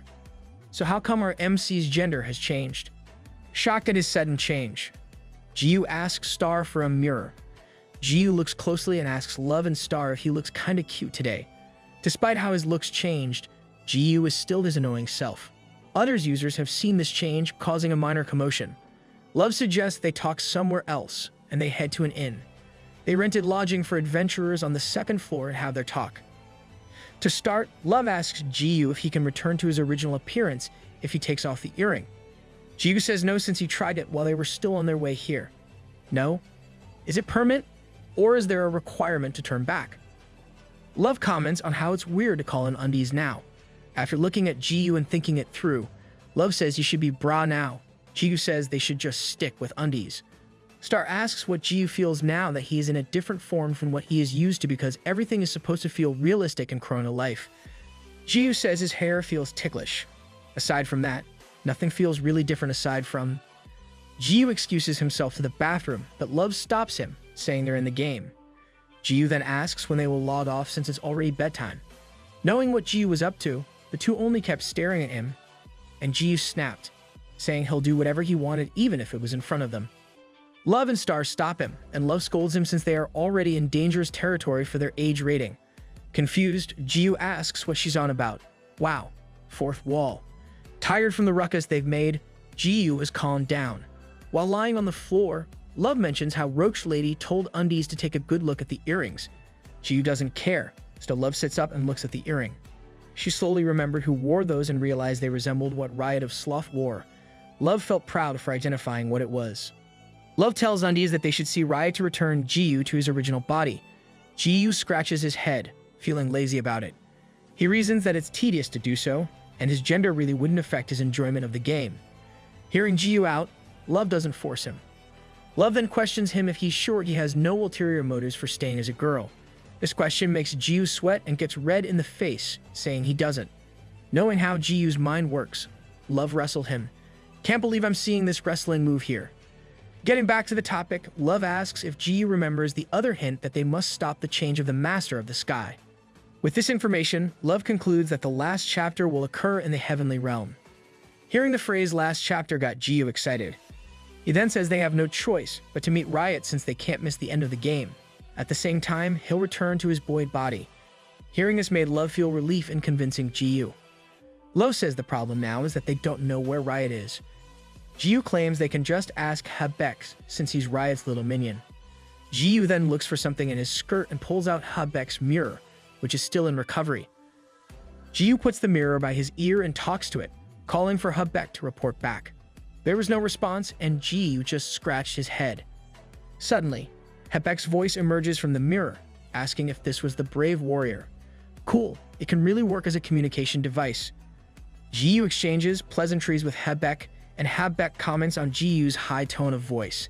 Getting immediately to the point of what he called for, Jiu asks to meet up with Habek. On the other side of the call, Habek was slightly startled by Jiu's request, smiling while saying they could meet. Habek thinks this was such great timing from the brave warrior. Habek then sends a warp gate through the mirror so that they can meet. Those mirrors are convenient. The portal opens, and Habek greets them in bad state. Habek's right arm and left lower limb are missing.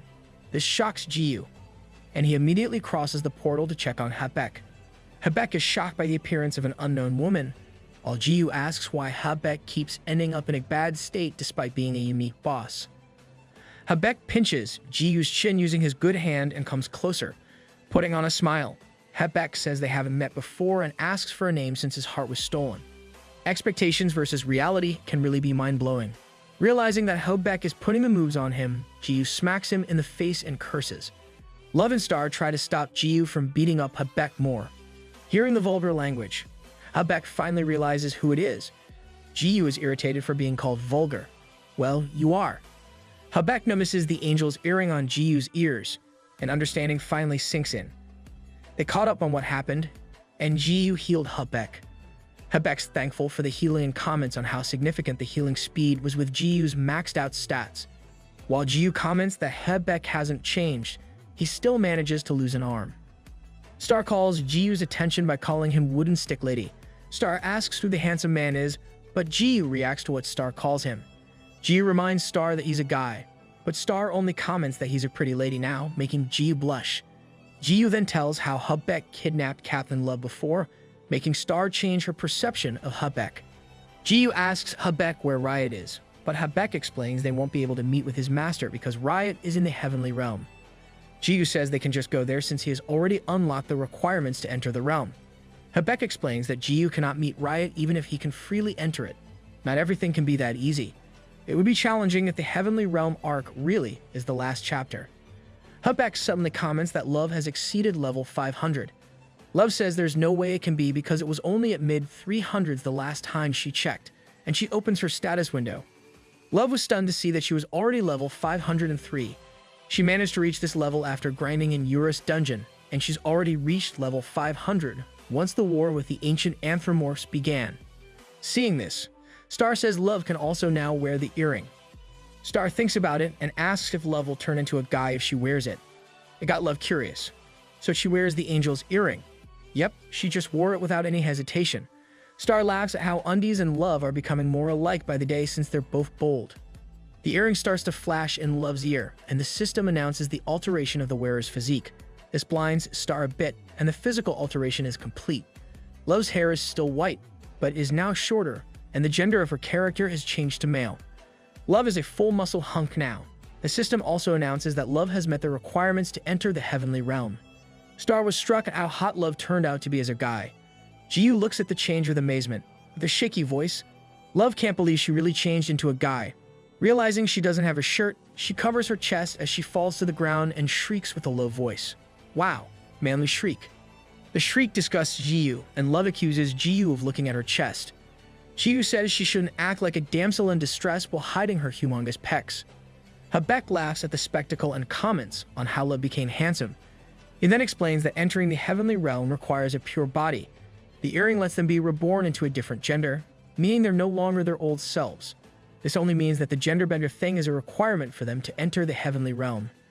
Hebek congratulates Jiyu and Love for becoming eligible to enter the heavenly realm. Star was sad that she couldn't join them. Hebek explains that she needs to be at least level 500 to wear the angel's earrings. Jiyu asks Hebek why he keeps saying they can't meet Riot in the heavenly realm, even if they can go there. Looking down, Hebek says it's because Riot will soon die. Jiyu asks why, but Hebek falls to his knees and calls Jiyu brave warrior instead of explaining. With his head bowed, Hebek asks for Jiyu's help to save Riot, and in return, Hebek will help them return to their original genders. Our MC is so powerful that everyone asks for his help when they meet him. The system announces the hidden quest to save Riot of Slough, and succeeding will result in even more rewards than regular quests. Jiyu looks at it closely, and Hebek once again asks. Jiyu agrees to help Hebek to save Riot. This makes Hebek look at Jiyu with shocked happiness and thank him. Jiyu cuts him off and says that in return for his help, Jiyu wants all of Hebek's 8 mirrors. He says this with a demonic face, and Hebek asks if he heard it right. Hebek says that he won't be the Mirror King anymore if he does that. He's really greedy, but it also makes sense why he wants all those mirrors. Chi laughs, saying he won't save Riot with a devilish smile still in place, left with no choice. Hebek hesitantly agrees and droops. Jiyu laughs as he thinks about how he'll get his original body back and gain extra rewards. But Jiyu realized that the journey was a huge mistake after some time, with Captain Love as a man and Jiyu as a woman. Things played out differently from Jiyu's expectations. In his cell, Jiyu got imprisoned with his hands tied up by glowing blue cuffs, and our MC looks like he is in a weak state. An angel soldier bangs on the prison doors, saying it's time to wake up. The angel calls Jiyu a disgusting human as he opens the prison. The angel points a sword at Jiyu and tells him she's waiting for him. The angel soldier grabs Jiyu by the hair and tells him not to run off if he doesn't want to get stabbed by a spear. Jiyu sniffles with tears in his eyes as he says yes. The other angel tells him not to scare Jiyu too much since he's wearing angel's handcuffs, which reduces the target's stats by 50%. Why is our MC acting like a damsel in distress? Did he really turn into a girl? The angel soldier pushes Jiyu out of the cell, and shrieks a bit. Womanly shrieks, of course. The angel tells Jiyu to consider it an honor that a human like him will be able to meet her in all her glory, but he might get executed on the spot. The angel laughs away as he says it will be an honor to die by her hands. Jiyu curses inside as he thinks about how he should just take off the handcuffs right now and kill everyone. Jiyu sighed and calmed himself down, thinking things were going just as planned and he shouldn't mess up, so it was all part of their plan. This is going to be a long flashback, a few hours ago in Habek's lair, before they enter heaven. Habek prepares a mirror to transport them and tells the two to stand on it. Eurus, still eating a piece of meat, suddenly appears with a poof, saying there are 3 of them, including him. Jiyu asks where Eurus has been this whole time. Angered by this question, Eurus asks what Jiyu means when he has been there eating meat the entire time. Yep, he's been eating meat there since you were busy moping by Star's stall. Eurus says you followed them all the way here to Habek's lair. Jiyu finally remembers as he thinks back. Eurus then asks why Jiyu suddenly turned into a girl. You're so busy eating that you don't even realize when it happened right before you. Jiyu asks if the meat has gone bad since Eurus is clearly sick or something. Wait, is the meat he's munching on still the same as the one he ate since Jiyu moped? Habek tells them to stop the chit-chat and get on the mirror to transport them. Left behind, Star waves them a safe journey and tells them to bring souvenirs. Jiyu waves back and Love comments on how cute Star is. The mirror platform zooms upward, and Jiyu comments on how fast it is. Habek says they'll reach the heavenly realm in 5 minutes with it. Love comments that getting to the realm is strict since they must change their genders. Love blushes as she looks at Jiyu, thinking she can't stop looking at him even though Love is not into girls. The thought makes her really flustered. Wow, Love is still attracted to Jiyu despite the gender swap. Jiyu asks why Habek doesn't need to wear the angel's earrings since only those who have pure bodies can go to the heavenly realm. Habek explains that this only applies to the people of the lowly realm, which doesn't include him. Jiyu feels enlightened, while Love is still blushing. Love feels her heart racing fast even though Jiyu is in his female form. She wonders if it's because she turned into a guy. Habek says they'll reach the heavenly realm once they pass the clouds. Jiyu is excited, thinking it'll be all holy and pleasant in the heavenly realm. Habek suggests that they don't set their expectations too high with a worried look on his face. Some clouds dislodge and with a poof, Jiyu and the others all get thrown off the platform. Eurus loses his meat in the process. By Eurus meat. While Jiyu is so excited to finally see a heavenly realm. Stepping on the clouds, Jiyu exclaims at how cool it is that they get to stand on clouds, while Love comments on how soft they are, like a nice blanket. They hear a sudden roar, and Habek can only think how it is already here. Habek cautions everyone to be careful since there's an enemy. Jiyu, Love, and Eurus were shocked to see a creature with multiple eyes and wings. Love asks what it is, and Eurus says it's an angel. That's an angel. The angel has an unknown level, and its biggest eye suddenly flashes. Habek tells everyone to watch out for the angel's magic attack, Angelic Burst. They all evade as Jiyu and Love think of how ridiculous the attack name is. A large boom explodes where the Angelic Burst hits. Jiyu and Love whooshes up to the sky, while Love complains that they only just got there and never even got to sightseeing. Pissed off, Love activates the essence of the Demon King and sinks noise at 1.2% with stable status. In her male essence of the Demon King form, she turns to Jiyu and tells him to leave this one up to her with a smile. She also reminds Jiyu to get somewhere safe, making Jiyu's heart race for a bit. But then Love calls Jiyu Bra, making Jiyu horrified. Jiyu reminds her that she should just call him Undies. Love's really a noob. She sets the atmosphere and immediately destroys it herself. Love says she'll be back and immediately goes. Jiyu can only frown and blush as he remembers how Captain Love coolly told him to leave it to her and go somewhere safe. Jiyu suddenly shivers as he thinks his heart is seriously beating faster for Captain Love in her male form. Male wife? Indeed. Jiyu flails around, thinking that his brain has been affected by the changes in his body. This makes him more desperate to get back to his original body. No, this is more fun. Stay that way in the meantime. Love gives the enemy angel a punch, making the angel roar. Love gets surprised when the angel opens its mouth, revealing multiple teeth, another mouth, and a tentacle for a tongue. The angel attacks back with its tentacle, but Love evades it. The angel flaps its wings and smacks Love with them. Love crashed into the clouds, making Jiyu worry. The angel roars again, and multiple beams are lit up from its eyes, attacking Love. This causes a lot of explosions. making Jiyu grab his wooden stick and curse at the angel for attacking Captain Love. There's nothing angel-like with this angel. Habek tells the brave warrior to calm down because Love's energy hasn't faltered. The smoke from the explosion dissipates, revealing an unscathed Love. Feeling smug, Love says how absurd it is for an angel to go against a demon king. Love points a finger and uses Annihilate. A beam of red light emerges from Love's finger and stabs the angel right at the center of its biggest eye. The angel meekly roars and pops in the air. Love gains XP for slaying a monster, and the essence of the demon king gets deactivated. With relief, Love runs to Jiyu, calling him Bra, and gleefully says she has won. Undies blushes and simply says to call him Undies instead. Love suddenly grabs Jiyu's waist and holds Jiyu's hand with his other. Love asks if he was hurt anywhere while calling Jiyu her sweet little birdie. Lovers pose in reverse. With Love's face near his, Jiyu scrambles away in shock while blushing. He asks what Captain Love is doing. Love only laughs and winks at Jiyu, saying he is so beautiful that she can't stop herself. Love's enjoying it so much. Jiyu only stares at Love with a blank face, thinking that this is a sick concept. Not really. I don't mind the gender switch as long as my ship sails. Habek comments on how close they still are, while Eurus frowns as he thinks of something else. Eurus then asks Habek about what happened to the heavenly realm. Eurus knows that this realm is supposed to be kind to humans, but what they just saw makes him say that they would be more welcome in the demon world. You'll definitely be more welcome there since Love is the new demon king. Habek sighs as he says that Eurus is right about how the beings of the heavenly realm used to love humans. He explains that the angel that Love just defeated would usually welcome outsiders and protect them. After thinking for a while, Habek asks Eurus if he has heard about Leor. Eurus mutters the name and says he never heard of her before.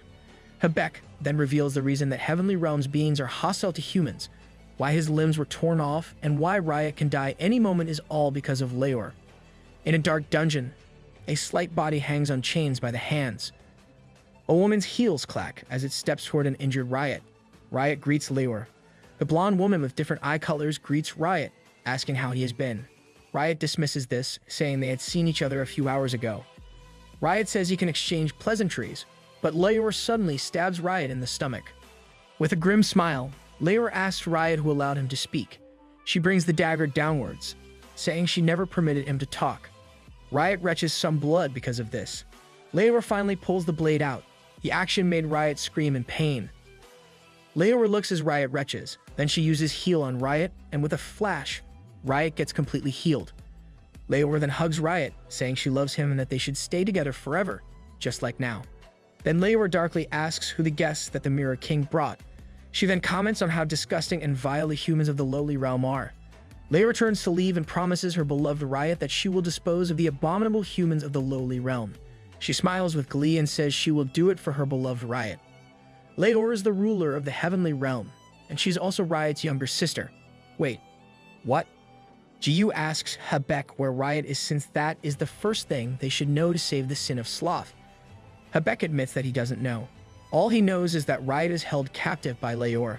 With a frown, Jiyu says that Habek is useless. With no clue where Riot is, Jiyu declares that he'll just do things his way. Jiyu's plans are bound to be bad but logical. A bit worried, Habek asks what Jiyu's way is. Jiyu smiles wide and grips his wooden stick. He announces that he will break things first and ask questions later as he lifts his wooden stick. Habek tries to stop him, asking if Jiyu plans to strike down. Jiyu smiles as he affirms and asks Habek if there is a problem. Angered, Habek yells that Riot is in a weak state, and Jiyu doing that will kill Riot as well. Jiyu only looks annoyed at Habek, saying if Riot dies, it's on him. Horrified, Habek reminds Jiyu that he was supposed to save Riot. Good thing Habek stopped Jiyu just in time. Jiyu gets an idea and grins as he declares there is a way to find Riot. Love and Habek look at Jiyu with worried faces, and Habek asks what it is. Jiyu smiles as he activates his skill. Jiyu opens his hand and uses Ember of All Creation, a skill given by God that lets him view any place or being he wants. Jiyu downplays it, saying that he got it from some random dude and that they can find Riot with it. Jiyu then tells the Ember to locate the great merchant, Riot of Sloth. An image of imprisoned Riot appears in the Ember and Habek screams for his master's name. Love was amazed that Jiyu's skill really found Riot. Though they can see Riot in a dungeon, they don't know where the place is. Habek was about to comment on it, but all of a sudden, a horrifying face appeared on the ember of all creation. That's an awful angle to show the yandere's face. Ji was so shocked he cursed and threw the ember of all creation to the floor, while Love fell on her butt with a shriek. Ji asks what is that thing that just appeared, and Habek says it's Leor. In the dungeon, Leor smiles as she says that someone is spying on her private time with her brother, and she guesses that it's Habek with a group of lowly humans. With a smile and eyes glowing, she loudly wonders where they are. Hearing this, Habek shouts to the brave warrior to deactivate the skill because their location is being reverse-tracked. Ji smiles evilly as he says they should come to them instead. Panicked, Habek says his master's life is in danger and they can't give Leor more reason to hurt him. Ji expresses his disappointment as he ends the skill. Love says that this is not how she imagined Leor since she imagined her to be the total villain by Habek's description. Didn't Love see that look on her face? It's like a face made to be a villain. Habek warns them to not be fooled because she's a formidable adversary. Ji asks Habek why he uses the word she when Leor is obviously wearing an angel's earring, which means she is actually a he. Habek explains that gender change only applies to those of the lowly realm. This means the people of the heavenly realm, like Riot and Leor, are in their original gender. But more important than this, Habek reveals that he has a plan. So this means Habek planned to have our MC imprisoned by the angel soldiers. In the dungeon, Leor smiles as she claims she can't let her guard down since many hateful creatures are after her Upa. Riot heaves as she says this. Leor claims this is only natural since Riot is so amazing, with his sweet voice, cute face, slender arms, perfect body, and porcelain skin. She happily claims that Riot is perfect. Leor declares that no one can have Riot except for her. Anyone who stands in her way will be killed. Leor returns and commands the angels of the heavenly realm to block those invaders. Her eyes glow as she gives the last command to rip everyone apart. Angels of all shapes and sizes flock to where Ji and the rest were. The sheer number shocks Love and Habek, and the angels' eyes glow as they prepare to unleash angelic bursts on Ji's group. Still in the dungeon, Leor smiles as she bids them farewell. The sky was filled with angels who were all about to release angelic burst. Of course, our MC is different. Ji smirks at this display of power and gets into position to attack. With a smile, Ji says swing up, creating a massive explosion with his attack. Our MC looks so pretty in that panel. The angels that were hit by this attack all turned into ashes, and the blast cleared a part of the clouds, making a clear view of outer space. Ji is still smirking, while Love is struck at how Ji ripped a hole in the heavenly realm. Habek can only smile with a pale face while thinking this is normal for the brave warrior. Leor's face doesn't reveal much, but she is stunned by what happened. The MC maniacally cheers as he is now having fun in the heavenly realm. And here it is. Our MC is disgusting, evil face in woman form. The angel's roar becomes more like a question than a declaration of the intruder's end. Ji suddenly appears above one of the angels and hits it with his wooden stick, causing a booming sound. The angel weakly roars and fidgets because of the attack. Floating in the air, Ji turns his head and mockingly mimics the angels while still wearing a maniac-looking face. The angels shudder to see this, and Ji jumps on the angels, hitting them one by one like he is only playing whack-a-mole with his wooden stick. Each hit makes a booming sound, and Ji happily exclaims that he's on cloud 9. The feeling of exuberance as he hits the monsters is clearly reflected on his face. He gleefully laughs as he continues to slay the angel monsters. With his current female form, he now has a higher tone of voice. Though his laughter is bright and beautiful, everyone who hears it is filled with dread. Who cares about those angels? At least our MC is having a great time. Filled with vigorous delight, Ji claims that this is what Chrono Life is all about. Ji's eyes are brimming with euphoria, saying he needs more, and he laughs. Habek and Love watch Ji with an appalling looks on their faces. They came to a realization from this scene before their eyes. When it comes to a battle of who is more crazy, Ji would undoubtedly win against Leor.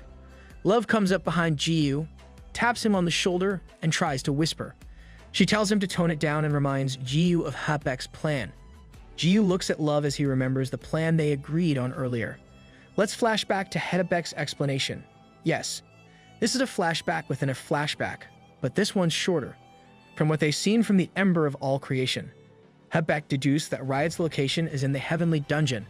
He makes it clear that there's no way they could get to the Heavenly Dungeon from the outside unless one of them purposely gets captured and saves Riot. Ji doesn't think this plan would work and suggests breaking things, saying it will eventually work out. Habek patiently reminds Jiyu that this will put Riot in danger. Habek also explains how the beings of the heavenly realm are originally Riot's loyal followers. While these angels can't be talked to, it is different for the people of the heavenly realm. So as much as possible, Habek wouldn't want them killed. And the plan of getting intentionally captured is their best option to make this happen. Jiyu finds this a hassle, but he still goes along with it because Habek gave him some of his mirrors. Habek already knows how to handle our MC. Too bad for him. He's losing all his mirrors in the process. And back to when Love just reminded our MC about the plan. Jiyu clenches his wooden stick and brings it down as he finally recalls it. He tells Eurus to get into the stick since they will stick with the plan. Eurus listens and disappears into the wooden stick. Clearing his throat, Jiyu puts both hands on his cheeks and starts screaming. Putting on a cute face, Jiyu starts lamenting how strong the angels are and how he is now powerless to overexert himself. No one would buy that act, Jiyu. The angels look at Jiyu in askance as Jiyu continues his pitiful show. Love drops back to the cloud, expressing disgust with Jiyu's poor acting. Habek thanks Love for stopping Jiyu in time while Love continues criticizing Jiyu's incompetent acting. Habek assures Love that it's okay since the angels are naive despite their appearance, and even with lousy acting like Jiyu's, they'll still fall for it. Jiyu falls to a sitting position and starts to sob. He sniffles as he admits he has no choice but to be taken hostage. Tears come out of his eyes and he acts like a damsel in distress. The angels stare at Jiyu in disbelief as they remember the maniac faces Jiyu had shown just a while ago. The angels continue to stare with doubt in their eyes while Habek and Love look at this scene with skepticism. But like Habek said, the angels are naive and fall for Undi's lousy acting. They took Jiyu away to the heavenly dungeon, even though they doubted what they saw. Habek and Love hid within the clouds as Jiyu was taken. Love was worried for Undi's safety since he'll be alone and surrounded. Habek laughs and convinces Love otherwise and that he is more concerned for the people of the heavenly realm. These beings don't know Jiyu, and he hopes they go provoke Jiyu. That ends our long flashback. Now we're all caught up where we left off from the first scenes of Chapter 48. An angel soldier wakes Jiyu up with a loud thumping through the cell bars, and he pushes Jiyu out of his cell. Jiyu is provoked and currently pissed off, and he wants to slay his captors, but he calms himself down and reminds himself of their plan. Thinking that he couldn't mess it up, he continued his act. Reaching the grand doors, the angel soldier tells Jiyu that Leor is waiting inside and tells him to get in. The great doors lead to the throne room, where Leor sits on a grand chair. Still, not as luxurious as Riot's chair. Jiyu takes a good look at Leor while Leor greets Jiyu. She refers to Jiyu as a human of the lowly realm. She accuses Jiyu of peeking at her brother and her earlier and calls him vile. A bit pissed off, Jiyu doesn't answer. Leor walks down the throne to Jiyu's level, saying she is curious about the human Habek brought to the heavenly realm. She asks Jiyu where his friends are, but Jiyu claims he doesn't know. He asks Leor where Riot is, admitting how he knows that Riot is in there somewhere. Leor is shocked to learn that the human knows her brother personally. Jiyu tells her how Riot came down to meet him before and how they had a quick chat. Now standing face to face with one another, Leor asked Jiyu if he is the person that her brother mentioned, the one who was called the brave warrior of modern day. Jiyu says that some people call him that, though he really doesn't like the nickname since it's childish. Yep, it doesn't suit your nature. Suddenly, Leor stabs him, making our MC cough. Leor insults Jiyu and admonishes him to learn his place.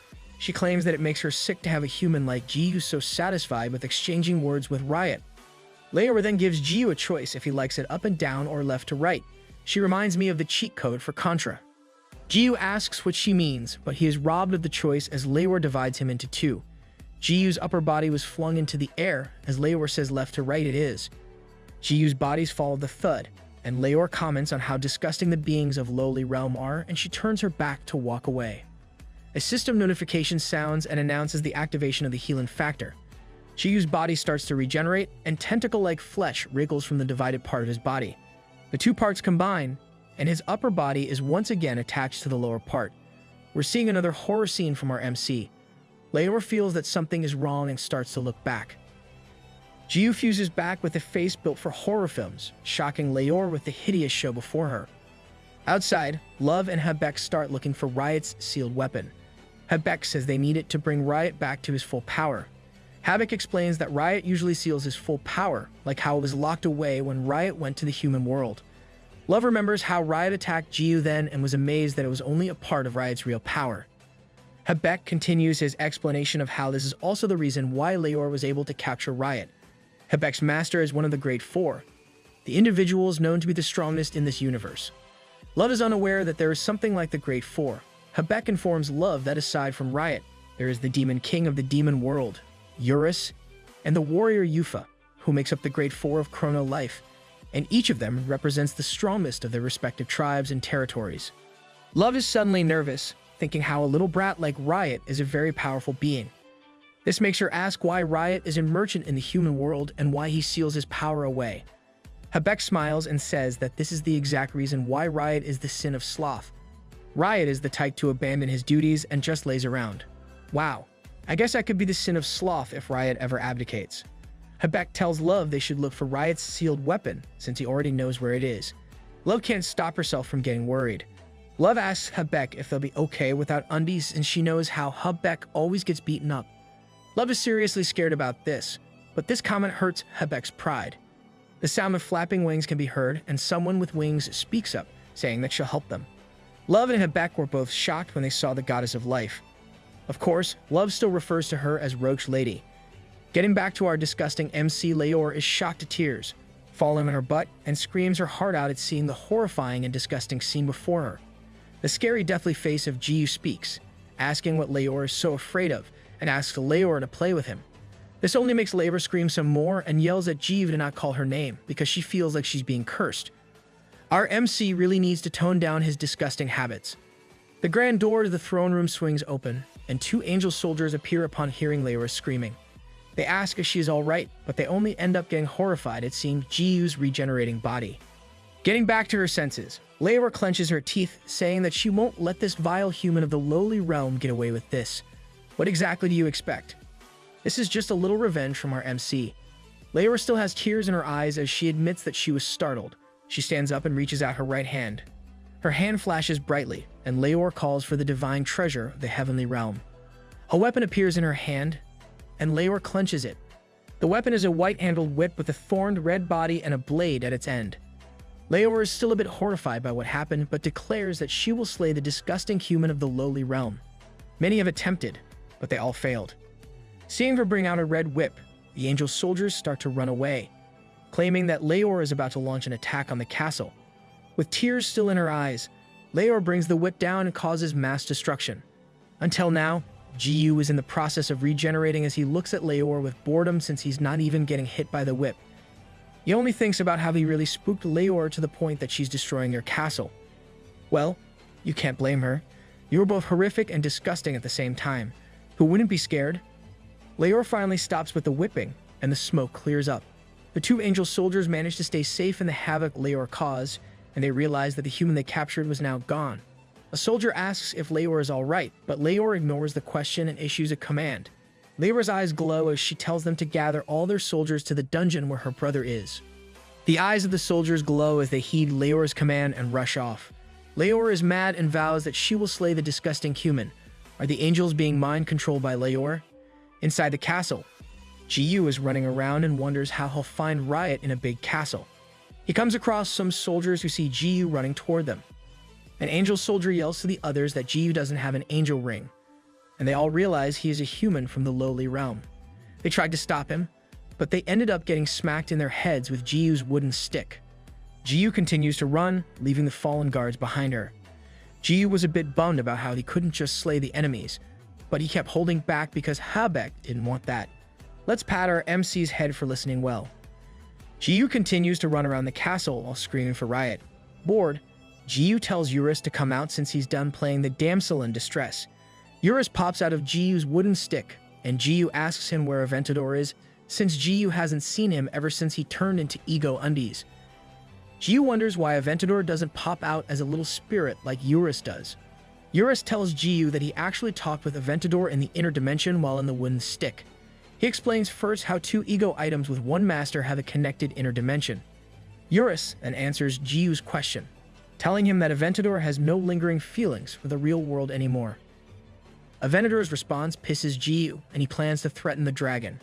Eurus tells Jiyu that threats might not work anymore, and Aventador intends to stay in those undies for some time. Jiyu sighs at this and realizes something. Jiyu screeches to a stop and his face becomes red with worry. He starts cursing at Aventador, accuses him of being a perverted dragon, and shouts at him to get out of his underwear.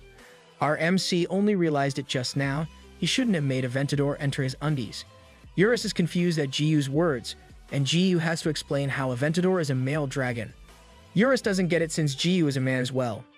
Jiyu can't rebut Eurus' statement as he stammers about how he is originally a guy. With his heart beating loudly, Jiyu gets another realization. He remembers how his heart started beating for the male version of love. Jiyu yells how he wasn't sure before, but this just confirms his suspicions.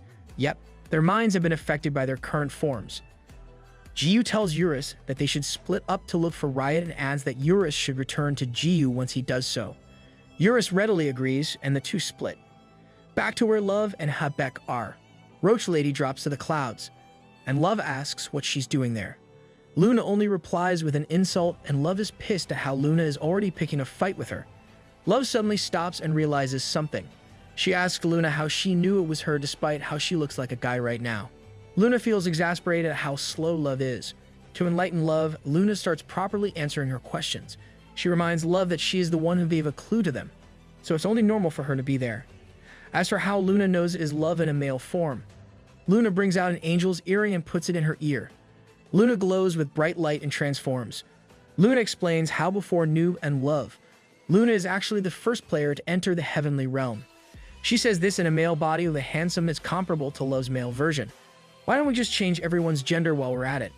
Luna looks at Love and asks if she finally understands. Love stares at Luna and stammers as she mentions how Roach Lady, in her male form, is hot and kinda her type. Really, Love, it's only her body that's really changed. Luna's face didn't change as much as yours did. Luna blushes at this and expresses how disgusting it is. Yeah, it would change the genre entirely. Finally getting back her senses, Love deduces that Luna is already above level 500 and comments how not even those in the official ranking are above level 500. Luna criticizes Love for believing such things when Chrono Life has never revealed any official player ranks. She continues how it doesn't make sense that the top-ranked player hasn't reached 500 when Noob is already level 999. This statement makes sense to Love, and Luna explains how the rankings were made up based on the rumors and how most of them are users who are active in public activities of the game. Luna reveals that many users are already at high levels without the public's knowledge. I wonder when we can meet these users. Luna raises a hand to her head and says that this actually includes her looking all hot in her male body. Love can only think about how Roach Lady changes her personality when her gender also changes. Rating down her hand, Luna claims that she prefers to be in her female body. Luna says transformation and removes the angel earring from her ear. And with a flash, Luna turns back to her original form. Please turn her back to her male form. She's somehow comedic as a male. The change shocks Love, and she asks Luna if she just said transformation. Glad to know there's a way. Love asks Luna if she can go back to her original gender as well if she says the spell. Luna looks down and says it won't help her because she hasn't cleared the quest yet. Inside the castle of Heavenly Realm, our MC is still running around. Jiyu calls for Riot in a sing-song voice. Receiving no response, he starts complaining once more. Our MC really lacks patience.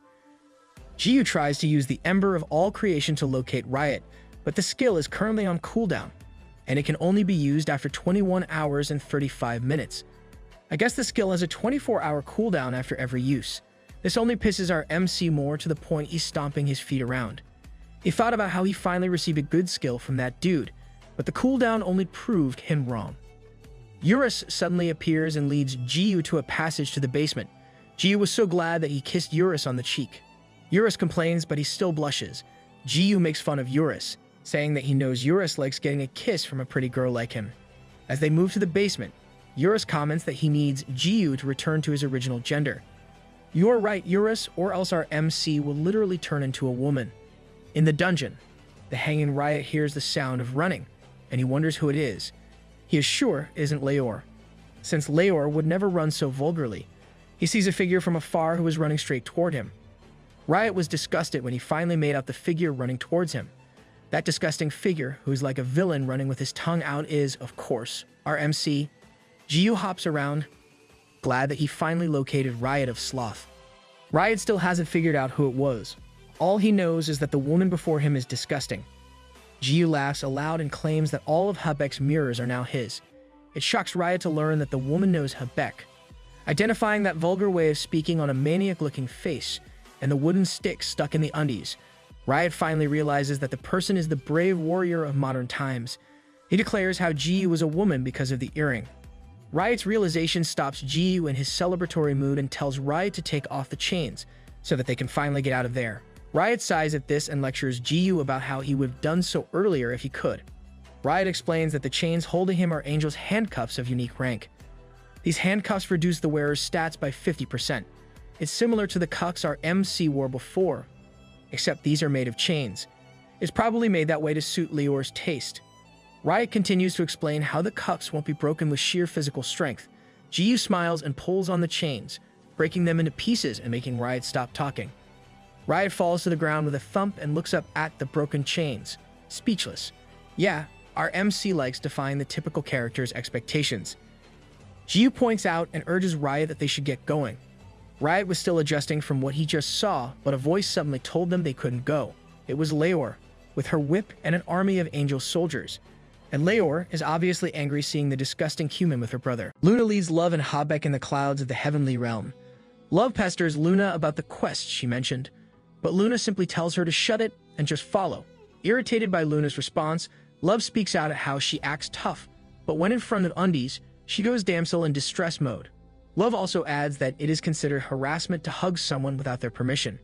If you recall, when they went to the beach, Luna hugged Jiyu in real life. Luna can only tell her again to shut up. Luna sighs and talks about how Chrono Life values freedom yet limits people's appearance in the game. Luna asks Love if she knows why this is the case. Love says that it is related to the law and explains that users may commit crimes with looks that are different from theirs in real life. Luna says she is correct and adds that there are some exceptions, like hair color. The law only allows engagement in virtual reality as long as the person's character looks similar to their real-life looks. With this in place, developers have to abide by this rule, but one game developer company doesn't like this rule. Luna says that this company deems users' freedom with high regard. Yet, this enforced law limits how much the users can customize their characters. The company found a loophole allowing users to change their appearance to get around this law. Love finally understands what Luna wants to say. Luna reveals this is the ability to change the user's gender using the Angel's earring. She explains that this is the game developer's way of showing how much they want to give the users their freedom. Luna says they might only be the only users currently in Heavenly Realm. Still, there will come a day when other users will soon level up and reach that realm. Luna adds that it may or may not be on purpose. Still, the quest to return to their original gender is relatively easy to accomplish. With a wave, Luna points her staff to a wall of clouds and clears the path. Love is amazed by the scene before her. A tree in a small pond with clear water. Luna calls it the Spring of the Skies. She then explains that drinking water from this spring will cleanse the body and let them return to their original gender. What? It's that easy? I guess the company finds it fun to have everyone change their gender. Love is excited and runs toward the spring without hearing further explanation. She suddenly stops in her tracks and starts questioning Luna as to why she brought them there when their current goal is to search for Riot's weapon. Irritated, Love walks off and tells Habek that they should go and look for his master's weapon first. Habek awkwardly smiles as he reveals that this is actually where Riot's weapon is sealed. This, of course, makes Love stop once more. I feel embarrassed for my bias. Trying to brush it off. Love says the water is so clear that looking at it already quenches her thirst. She announces that she will drink, and Luna simply tells her to do so while mocking her. Love takes a handful of water and drinks it. A notification appears, saying that her body is now cleansed. With a flash, she transforms back to her original gender, and the system announces her clearance of the Angel's Earrings quest. It also explains how wearing the earring will let her change her gender whenever she wishes by using the transformation skill, which is a hidden skill with a 24-hour cooldown. Love is both glad and relieved that she finally returned to her original gender. Luna walks to the spring while saying that she did mention how easy the quest is. Luna takes an empty bottle out and fills it with water from the spring. She explains that it still works the same even if the water is placed in a bottle, meaning there is no real reason for others to go to the heavenly realm just to complete the quest. Wow, the goddess of life is being so generous with the explanation even though our MC is not present. Luna then adds that Noob is too busy saving Riot to come to that place, so she intends to give him the bottle with the spring water.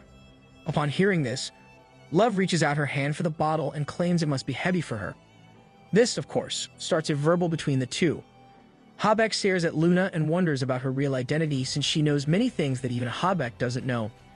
He thinks about how she is always present in the crucial scenarios of chrono life. Habeck can only describe her actions as someone who wants to be on the front row seat of the brave warrior's accomplishments.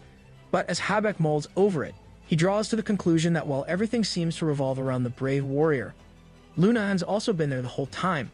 He starts to wonder if Luna is the actual center of everything happening in chrono life. Well, she is the instigator of most story arcs, so Habeck's suspicions are not unfounded. A weird sound comes out of nowhere, startling the three of them. Luna tells them to prepare for battle as she hides the bottle with the spring water. Luna says that the guardian deities are coming to protect Riot's sealed weapon, and this is the reason why she came there to help them. She explains how the guardians are more challenging than the angels who greeted them since they are responsible for sealing Riot's weapon. A silhouette appears, and its unfathomable shape makes Love prepare herself. Luna announces that the guardian deities of the heavenly realm are called the minions.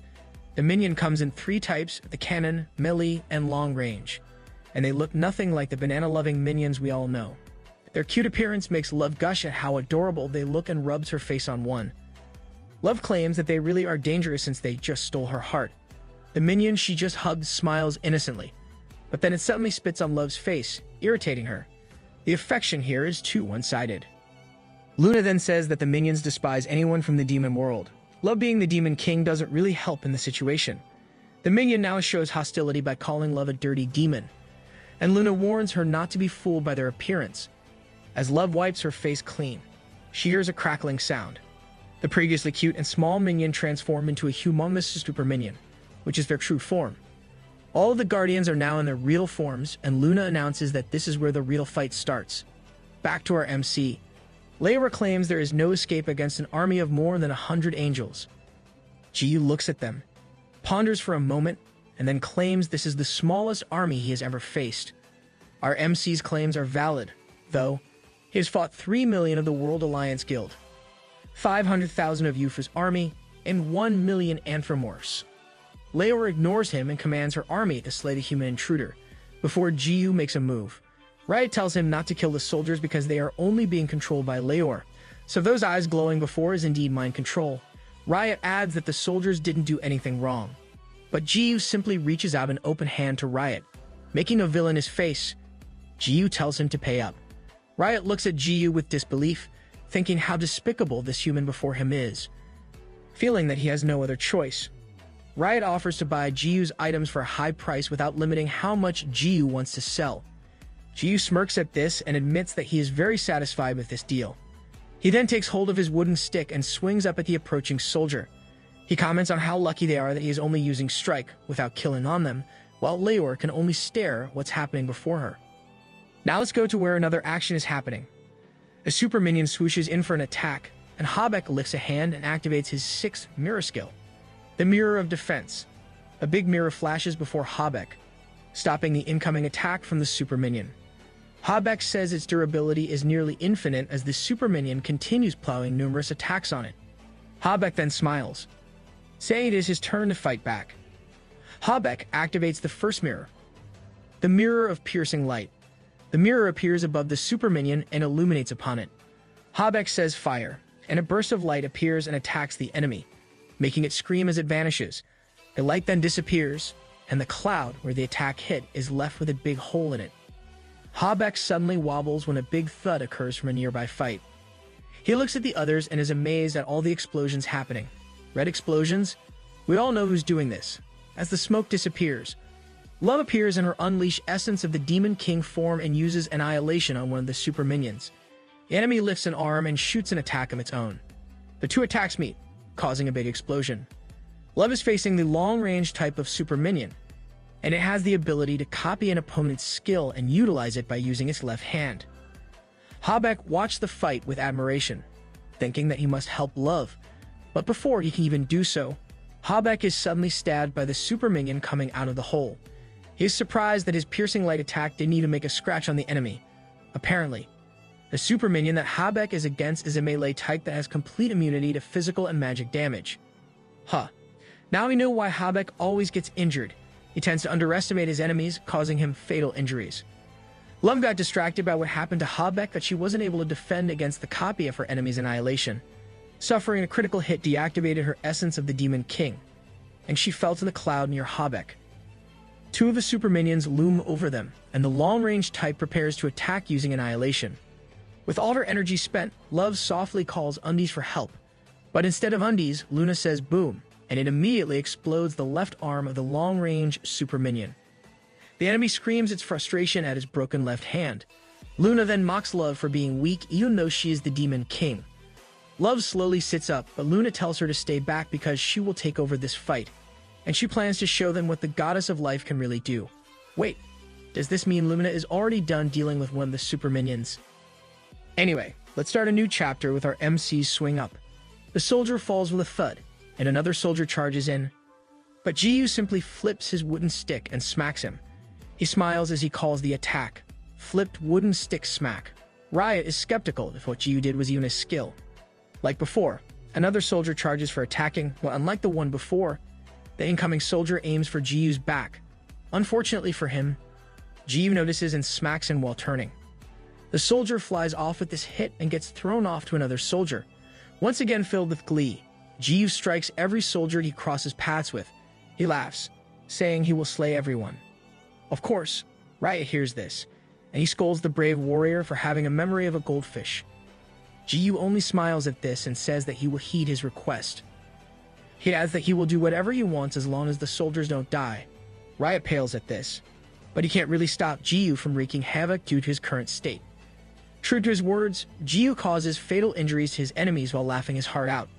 Riot can only scold the brave warrior in his head for being crazy. Jiyu suddenly stops, confused. He looks around and realizes that the 100 soldiers that Leor was boasting about had already fallen. That was quick. Even though he dealt a blow to each soldier one by one. He looks back, saying that there is only one being left to deal with. Leor glares at the filthy human as she clenches her whip.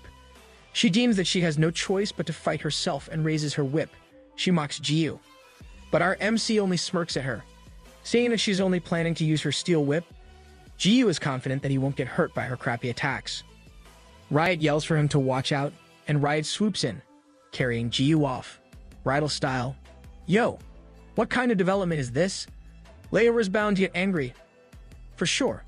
The whip hits where Jiyu was previously standing as Riot dashes off. Instead of being grateful, Jiyu calls Riot a brat and commands him to be put down. Jiyu tells Riot that he won't die by Leor's whip. Riot looks at Jiyu and claims that even he can survive her whipping all day. But then he reminds Jiyu that he got trapped despite that. Riot warns him that he should be wary of Leor's charm skill. He explains that this skill can dominate for a short period, and it can only be avoided if one has a high magic resistance. Riot says that Leor's charm is extremely powerful, and her eyes are not the only thing that can be used to charm. Leor can clearly hear them and finishes explaining for Riot, saying that she can also charm using her whips, and with that, she uses her whip against Riot. Riot falls with a thud as Leor approaches them. Like any typical villain, she explains that using charm with her whip is way more potent than using her eyes. She adds that no significant amount of magic resistance can even hinder it. She even specifies how a simple graze from her whip can surely charm her opponent. She's a really good villain. She even took the time to explain everything to our MC. Jiyu shudders at Leor's OP skill, while Leor only laughs at his predicament. Instead of being afraid, I think our MC is actually excited about this. She dares Jiyu to take her brother. Leor's eyes glow, making Riot's eyes glow and effectively charming him. Going back to our heroes in the Spring of the Skies, the super minion roars while Love ponders at the Goddess of Life's ability to partially summon a monster from another dimension. This makes Love ask if Luna plans to summon that monster to fight against the super minions. Luna looks back at Love and smirks at her. She claims that doing that is overkill and a waste for the small fries before them. This statement makes Love shudder with both horror and expectation. Wow, it feels like our MC and Love are quite in sync. They even shudder almost simultaneously despite being apart.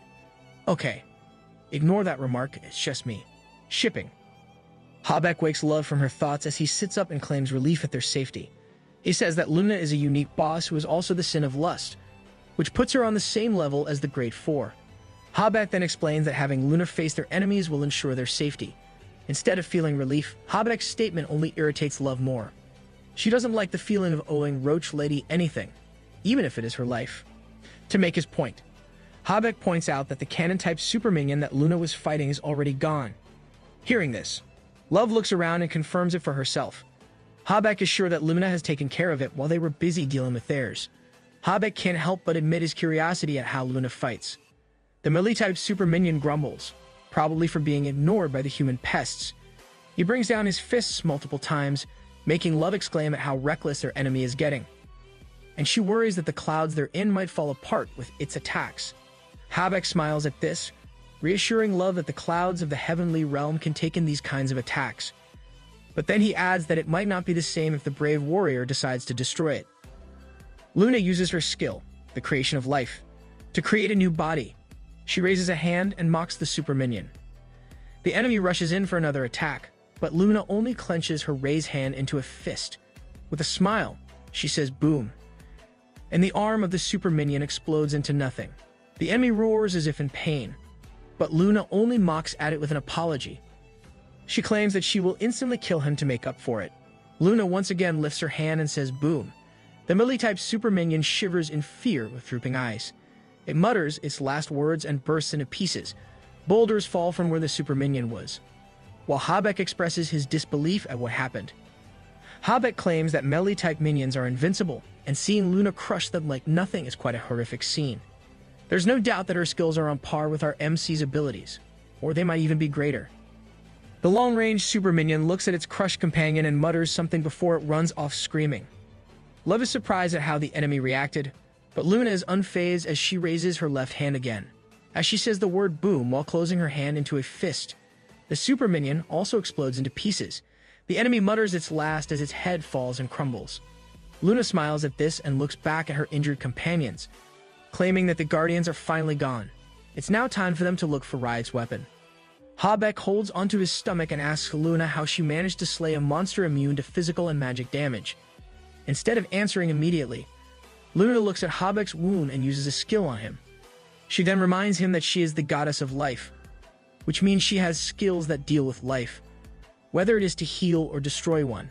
Yup, there's no doubt that she's too OP.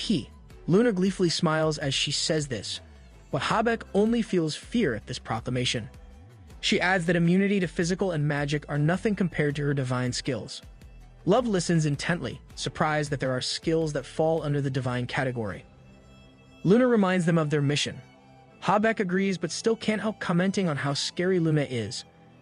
Luna simply dismisses this and tells him that she doesn't wish to get wet in taking Riot's weapon from the bottom of the spring. Habeck immediately understands and says he will do it. Seeing that Luna heals Habeck, Love asks Roach Lady if she won't heal her as well. Luna only looks away and says that Love can lick her own wounds. This obviously irks Love, but since they're love rivals, she can't really expect Luna to heal her just like that. Now let's go to the action happening with our MC. Riot chases after Jiu while our MC ponders how much of a mess things are ever since his character turned female. Lol, the developers might have tweaked some settings just to mess with him. Jiu is frustrated at how Riot is now chasing him right after Leor casts that charm spell on Riot. Leor doesn't want to charm a disgusting human and commands her brother to finish Jiu off, right after Leor says that Love and the rest arrive, claiming that they found Riot's sealed weapon. Jiu is relieved at their arrival and is about to compliment them, but he gets hit right on the face for not paying attention. Love is surprised by what happened, but Habeck quickly deduces that his master has been charmed by Leor. As if things couldn't get worse, the sealed weapon glows brightly, and Habeck realizes that the weapon is about to be unsealed since it is now closer to its owner.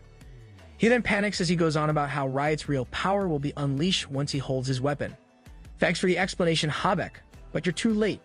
The sealed weapon continues to glow and flies off on its own. With a very bright flash, Riot takes hold of his weapon, and a notification appears.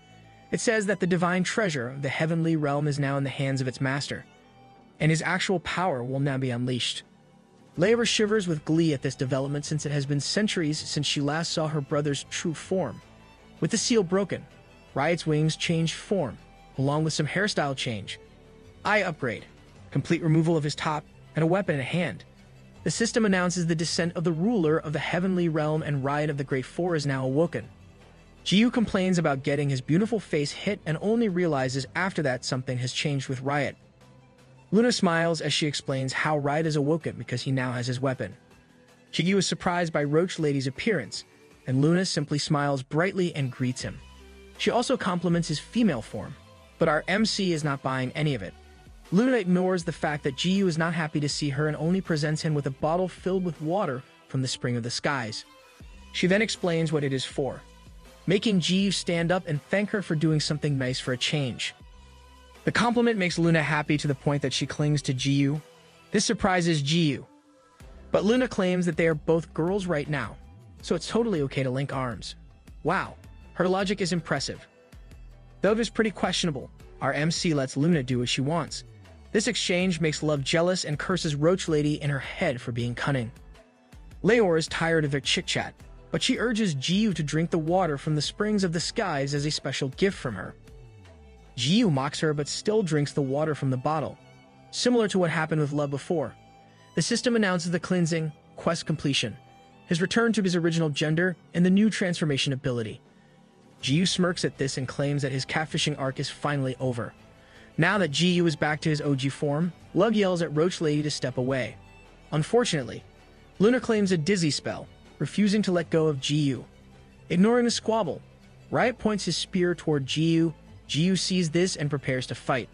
Riot charges up like a Super Saiyan and charges at Jiyu. Our MC easily evades, but the release of power destroys a big part of the castle. Riot continues to attack, but Jiyu avoids each piercing. Jiyu is obviously having fun as he comments on how Riot has become quicker and stronger in his awoken form. Jiyu grins widely and lightly bonks Riot on the head with his stick, as he claims that he is no doubt stronger than Riot. Our MC's stats are maxed out. If he takes the Sin of Greed title, he'll be undefeatable. Of course, CEO Choi would be the exception to this. Riot receives the blow, but instead of falling, he clenches his teeth and charges up once again, but this time with lightning. Jiyu is surprised, but Riot doesn't give him time to adjust and strikes. The hit connects, zapping Jiyu and making him scream. Deeming it not enough, Riot brings down his foot, releasing the lightning, and brings down his spear on the ground with a thud.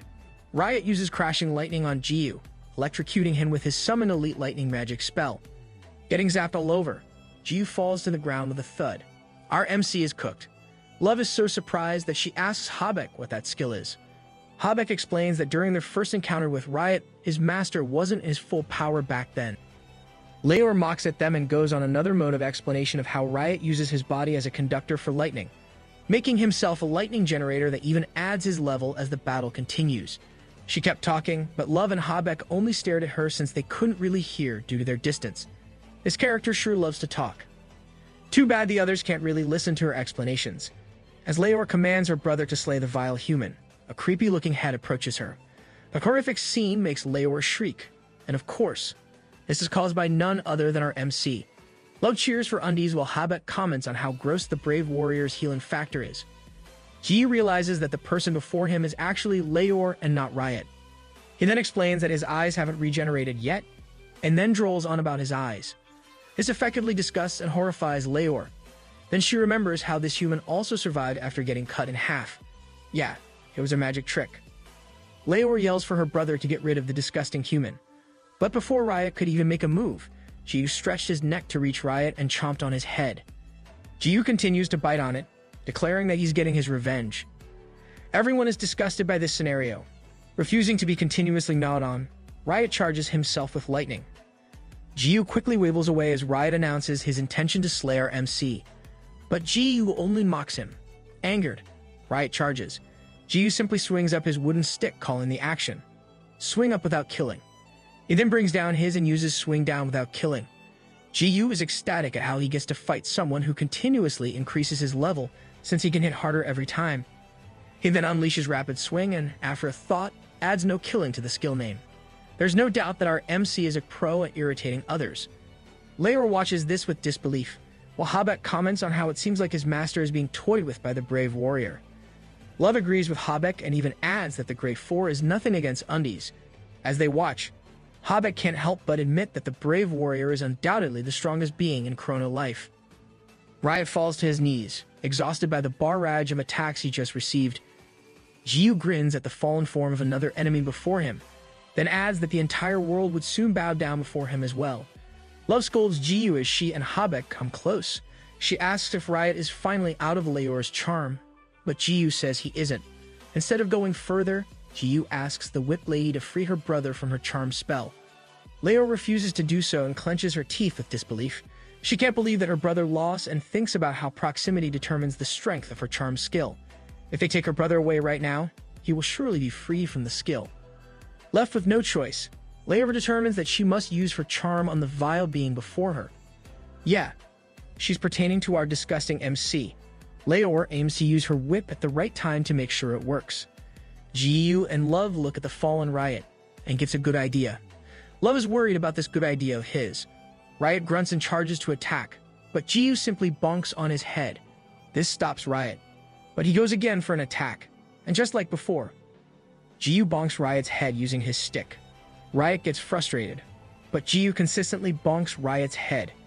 He then smiles while claiming that when something is broken, you just have to whack it a couple of times to make it work. I'm pretty sure that advice only works for old devices. Love wonders if this would even work. Hearing her doubts, Jiyu says he's just teaching the brat a lesson and tells her to look. As the stick is about to hit, Jiyu suddenly pauses, and everyone can see how Riot just flinched. Jiyu laughs, saying that Riot will slowly turn back to normal with this as Riot trembles in fear of getting hit again. Seeing that the human is occupied with making fun of her brother, Leor takes advantage of this moment and uses her whip on Jiyu. Love yells for him to watch out, but Jiyu isn't able to avoid it. Jiyu wobbles as Love calls for him, but it is too late. Jiyu is now under Leor's charm. Leor laughs at this turn of events while Habek and Love look over with disbelief. Getting her confidence back, Leor challenges them to a 3-on-3 fight. Leor continues to blab away, not realizing the healing factor has activated, and Jiyu gets released from the charm skill. This yandere is celebrated too early. Jiyu blinks and observes what's happening before him. Leor continues to mock them, and she suddenly gets hit on the head. Leor sprawls on the ground, confused at what just happened. Jiyu laughs and admits he's unsure of what happened, but he is glad that there was a head asking to get smacked before him. The fallen soldiers recover, and they all get healed from Leor's charm. Love and Habek are confused by what is happening, and someone else speaks up, explaining that this is because Leor has fainted. It was Riot, and he adds that once this happens, everyone under her charm spell will be freed. He explains that this is Leor's weakness. Habek is glad that his master is back to normal. Still, Riot complains about his throbbing head, not remembering what happened while he was under Leor's charm skill. Habek says he'll explain everything to him later. Shush! Don't spill the tea, Habek. Now that everyone is back to normal, Jiyu announces that there is only one thing left as he looks at Leor. Leor grunts and suddenly wakes up. She sits up and yells about being ambushed. But she immediately stops when she sees herself surrounded. She looks around her, confused at what is happening. Jiyu reveals an evil smile as he announces that all that's left is to take care of her. The look on his face makes Leor shudder. Refusing to give up, Leor lifts her whip to attack, but Jiyu simply destroys her whip, effectively stopping her from using her charm skill on them. Jiyu grins as he says this move is a new addition of his destruction move series, Destroy the Weapon. If you remember, the first move of the destruction move series is Destroy the Planet. Jiyu looks down on Leor, mocking her. Instead of fighting back, Leor tears up at the horrendous face before her. Love tries to restrain Undies from looking like a villain. At the same time, Luna laughs at this development where Leor is surrounded by OP characters. Leor shakes with tears falling down her eyes, afraid of what will happen next. Jiyu laughs at this, saying she won't be killed. With an innocent smile on his face, he claims that he has no intention of killing her. This statement gives Leor a sense of relief, but she shouldn't have lowered her guards too quickly. A tentacle comes out of Jiyu's mouth as he announces that he will suck her until she becomes a part of him forever. This confounds Leor, and Jiyu takes advantage of it by letting his tentacle swoosh in for an attack. Seeing that she has no way out of it, Leor yells for her brother while closing her eyes shut. A hand grabs the tentacle, and everyone is shocked that Riot stopped Jiyu from attacking Leor. Riot looks down and tells the brave warrior to not kill his sister. Jiyu pulls back his tentacle and reminds Riot of what Leor did and how Habek even gave him a quest just to save him. Riot says it was a misunderstanding on Habek's part since Leor never really intended to kill him. He explains that Leor's method of showing affection is different. Yeah, your sis is a yandere. They'll end up in danger once again. But like the good brother he is, he claims that all of Leor's actions were all for his sake. Here's a short flashback from centuries ago of Heavenly Realm. Riot announces that he will go down to the human realm and tasks Leor to take care of the Heavenly Realm while he is gone. Right. I almost forgot that this kid is centuries old. Leor expresses her surprise at her brother's plan to be away for a few years, just to go adventuring. Riot then explains that he plans to help the humans, but the Demon King has invaded the human realm, and he is doing this because of Yafi the warrior. Back to the present. At the mention of Yafi, Ji recalls how Riot mentioned that he had fought by the side of Yafi before. While Love is skeptical at how this flashback was centuries old when Chrono Life wasn't even released at that time. My OTP is doomed. Why is Love being an airhead? Don't mind me as I quietly cry in a corner. Luna sighs at Love's reaction and deems it necessary to explain how Riot is only talking about the game's lore. She then asks if it was Love's intention to be the center of attention by acting cute and silly. This comment frustrates Love, but instead of replying angrily, she does the complete opposite. Love unleashes her cute side and talks funny by asking if Roach Lady finds her cute. I'm done crying. Love is hella cute and sexy at the same time. Seeing this only makes Luna pale. She takes back what she said and asks Love to stop it before she barks. And that's how Love managed to get a win against Luna. Ignoring the banter between the two, Riot explains his sister became anxious because he hasn't completed his duty as the Sin of Sloth. So let's continue with the flashback. Leor is confused as to why her brother is doing this when Riot has always told her and Habeck that they are against the humans. She thinks that there is no need for them to care if humanity survives or not at the hands of the Demon King. Her brother's intention to help those humans when he is one of the 7 sins only confuses Leor more. She mentions that as the great merchant, he even made the economy of humans flourish. She adds that he is doing all these other things, yet he has not yet completed his duty as a 7th sin. Leor's clenched hand trembles as she fears for Riot's safety if he comes. Is she referring to God here? Leor asks her brother if Riot has a soft spot for those humans. Feeling that his sister needs to know the truth, Riot mutters that she might be right. He then stands from his throne and announces that whatever the case may be, he will still leave that day. Riot then walks away, leaving his sister to look after the Heavenly Realm. Riot's duty involves humans, but his love for humans makes him unable to complete his duty as the Sin of Sloth. This act goes against God, and due to his actions, it is uncertain when he will meet his end. Knowing this, Leor swore to herself that when the perfect time arrives, she will annihilate the humans for her beloved brother. And she plans to do all of this, even if it goes against her brother's wishes. Now that we're done with that flashback, this sheds light on Leor's actions. Riot asks the brave warrior to end things by forgiving his sister. Jiyu expresses his dissatisfaction at ending things this way when everything around them is already destroyed. Our MC claims that Leor shouldn't have done it if she can't pay for her crimes and adds that paying with her life is only fair. Leor looks down, crying as she shakes in fear. Riot once again says that Habeck misread the situation and Leor only did it for him. He once again asks Jiyu to forgive Leor. Jiyu only replies with a curse and expresses his distaste for villains who justifies their evil actions. Bringing out his tentacle once more, Jiyu announces that Leor should take her punishment. Jiyu makes a devilish face as he wonders where he should start sucking. But before he can proceed with his plan, Riot stops him by saying that he remembers how Jiyu is the type who won't do things unless there is something in exchange. To make Jiyu forgive Leor, Riot promises that he will uphold his previous promise to him for the rest of Jiyu's life. This completely stops Jiyu, and he looks back at Riot with a red face. Jiyu claims that Riot's promise is not enough to buy him. While Riot observes that he finally got Jiyu, Habeck looks at them, thinking that he shouldn't have said anything before.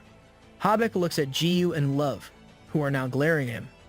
Their faces are obviously scolding Habeck for making this mess. They really suit each other. Even their thoughts are in sync.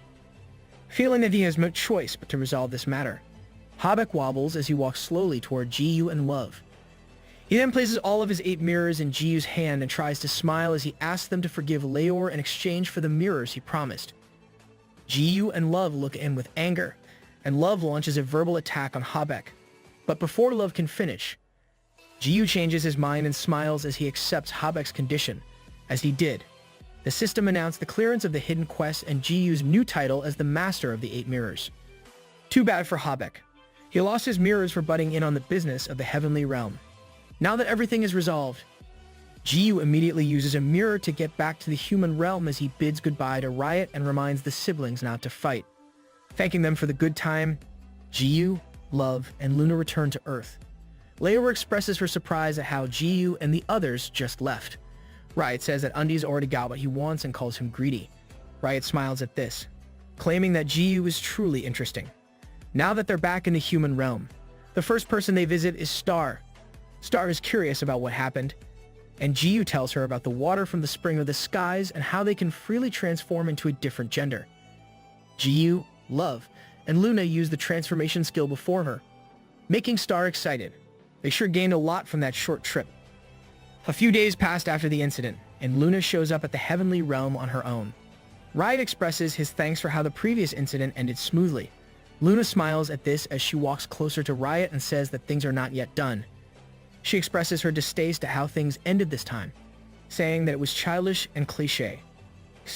She suddenly stabs Riot in the chest as she says that the heavenly realm is a crucial story arc, and a fitting ending for it is his death. She smiles at Riot, expressing her glee, and pulls out her staff. She then throws a beginner's gray robe similar to our MC's, saying that this is a symbol of Noob. Wow, she never changed. She still stabs others whenever she wants and instigates trouble wherever she goes. But it's a relief that she used a cape instead of those cotton white briefs. Luna says that if one has a brain, they could easily tell that this is planted evidence that was set up to frame Noob. Then she mocks Leora, for she will surely not think twice about this matter. Luna smiles, claiming, as if narrating a story, that Leora will be filled with vengeance and will no doubt lead the Heavenly Realm army to attack the human realm. With half-dead eyes, she predicts what will happen since they are only AI puppets. With what she did, Luna is right about how things unfold. Brimming with rage, Leora led the Heavenly Realm army and waged war on the humans. Riot's death has shifted the balance. Luna smiles as she leaves the dead body of Riot on its throne. She claims that Chrono Life's last episode is now truly beginning. Whatever the last episode or chapter is, this is bound to be a very long one by the looks of it. The Earth is filled with chaos and destruction upon the invasion of the Heavenly Realm army. It's undeniable that they are so powerful, even if you base it on the level requirement to enter their realm, which is level 500. This only means that the user should be at least that level to fight against the beings of the Heavenly Realm. Aside from the soldiers, there are the angels with their monster-like appearance. This type of monster is utterly new to the eyes of many users.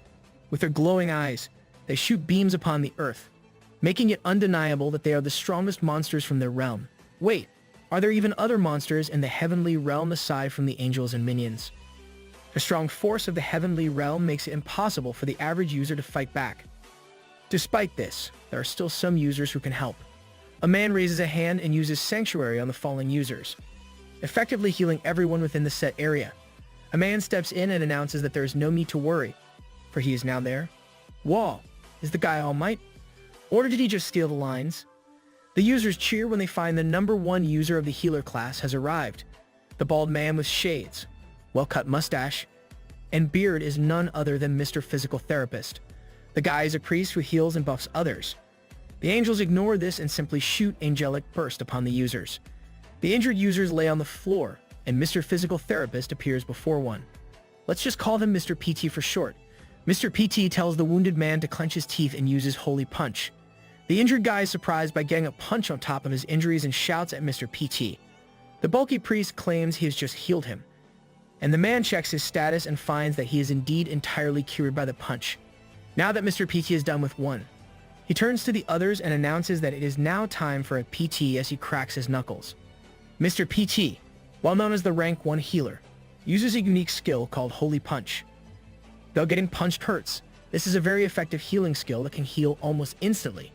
One of the punched users complains about the skill and asks to be normally healed by Sanctuary instead. But like any other game, such skills have a long cooldown, and this is the case for Mr. PT's Sanctuary skill as well. The scene happening on the ground confused the angels. Still, they were brought back when a soldier yelled for the Heavenly Army to charge. The army charges toward where Mr. PT is, who is busy saving the artist of this novel, Jippery. Mr. PT and Jippery are now in a pinch. Seeing this, a female user appears and announces that she'll help Feisty. She's referring to Mr. PT, but we're sticking to calling him Mr. PT. The woman who just appeared is known as the victor of the royal battle tourney called Mint Chocolate, but we'll just call her Mint Choco.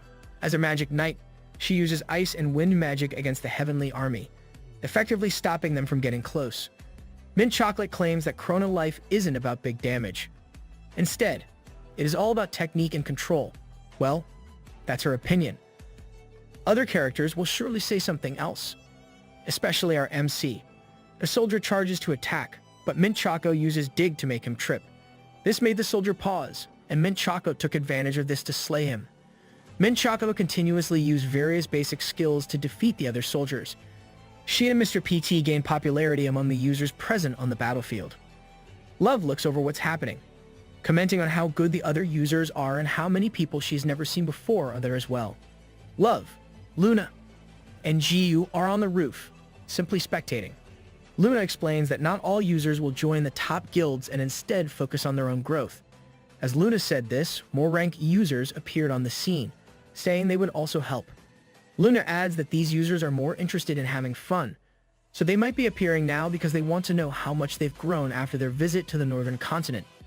Aside from the rank users, the top 5 guilds join the fight, making it easier to take down the Heavenly Army. So during all those fights before, some users are choosing to ignore the main quest just so they can level up some more. A whip appears, attacking the users. Leor makes her appearance. Surprising the users, feeling no pity, Leor unleashed multiple whip attacks, attacking users and destroying almost everything in sight. As the vice-ruler of the Heavenly Realm, she led the battle against the humans of the lowly realm. As expected, those who were grazed by the whip come under Leor's control, and using the charm skill, Leor make humans fight with other humans. Jiu and Love watch this while Luna simply smiles, closing her eyes, making a snap decision. Jiu tells Captain Love to take care of the Heavenly Army, while he and Lady Roach will stop Leor. Love disagrees and wants to come with undies, but Jiu says he's not going to fight and will only talk. But if it doesn't work, then he'll use his wooden stick. He adds that he only needs Roach Lady for her healing abilities. Without waiting for a reply, Jiu disappears with Luna. While that is the right approach, I still feel bad that Love gets left out. This frustrates Love, thinking she should have just become a healer instead of a fighter. Despite this, she heads to where the users are to help out, but one user screams her real name, making other users focus on her. The pink-haired girl who just screams says she's a big fan, so Love thanks her but reminds her to call her by her IGN. With that concluded, Love heads off to deal with the Heavenly Army.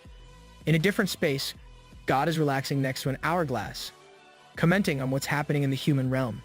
He smiles, thinking that Luna planned all this.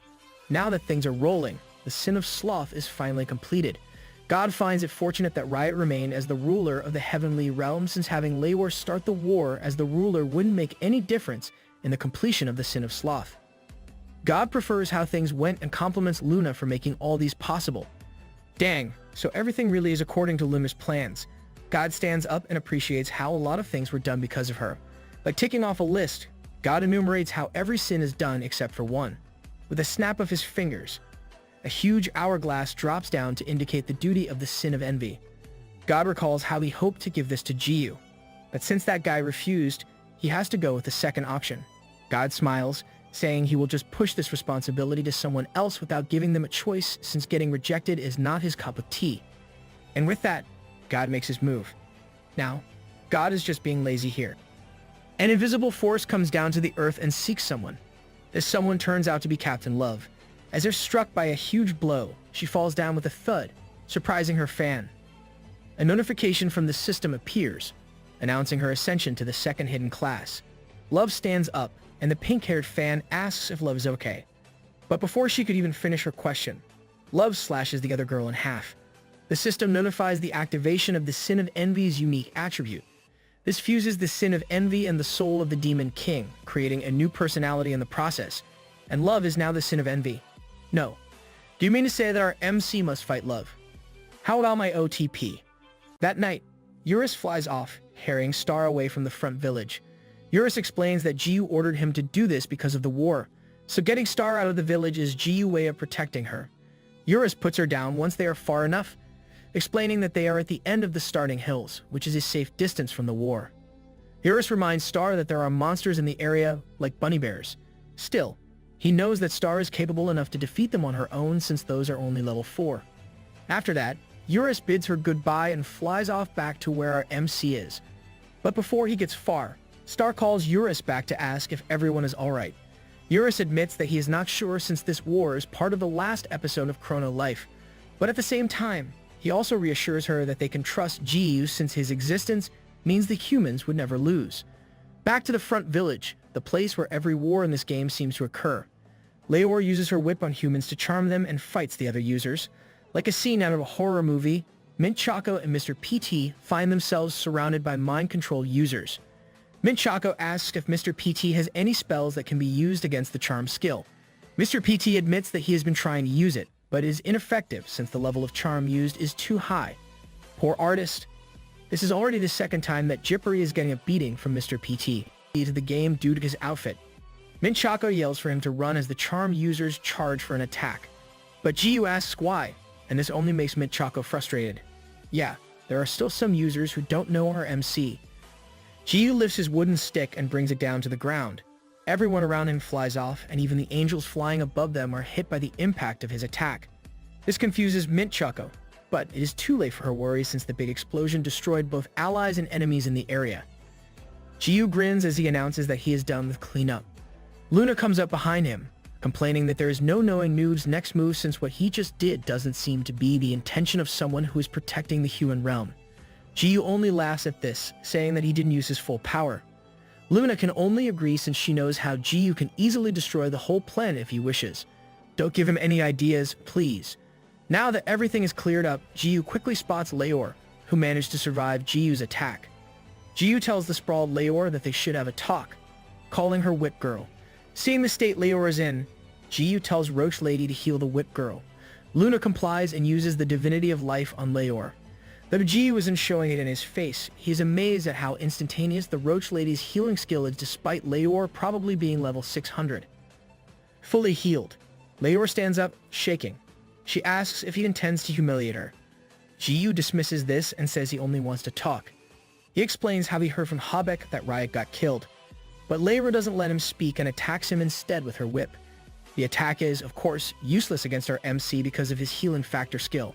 Leor also knows this, but she wants to vent her anger and sorrow at losing her brother. And for her, it was Jiyu who caused all this. She really should think things through before taking action. Leor rains a shower of attacks with her whip at Jiyu, and he yells at her to listen to him. He screams at how everything is just a misunderstanding. Still, Leor refuses to listen. Believing that the robe found on her dead brother belongs to Jiyu, her answer only irritates Jiyu, and he can't help yelling at her for being an idiot. Luna only smiles at this, knowing that she is right about how Leor won't listen.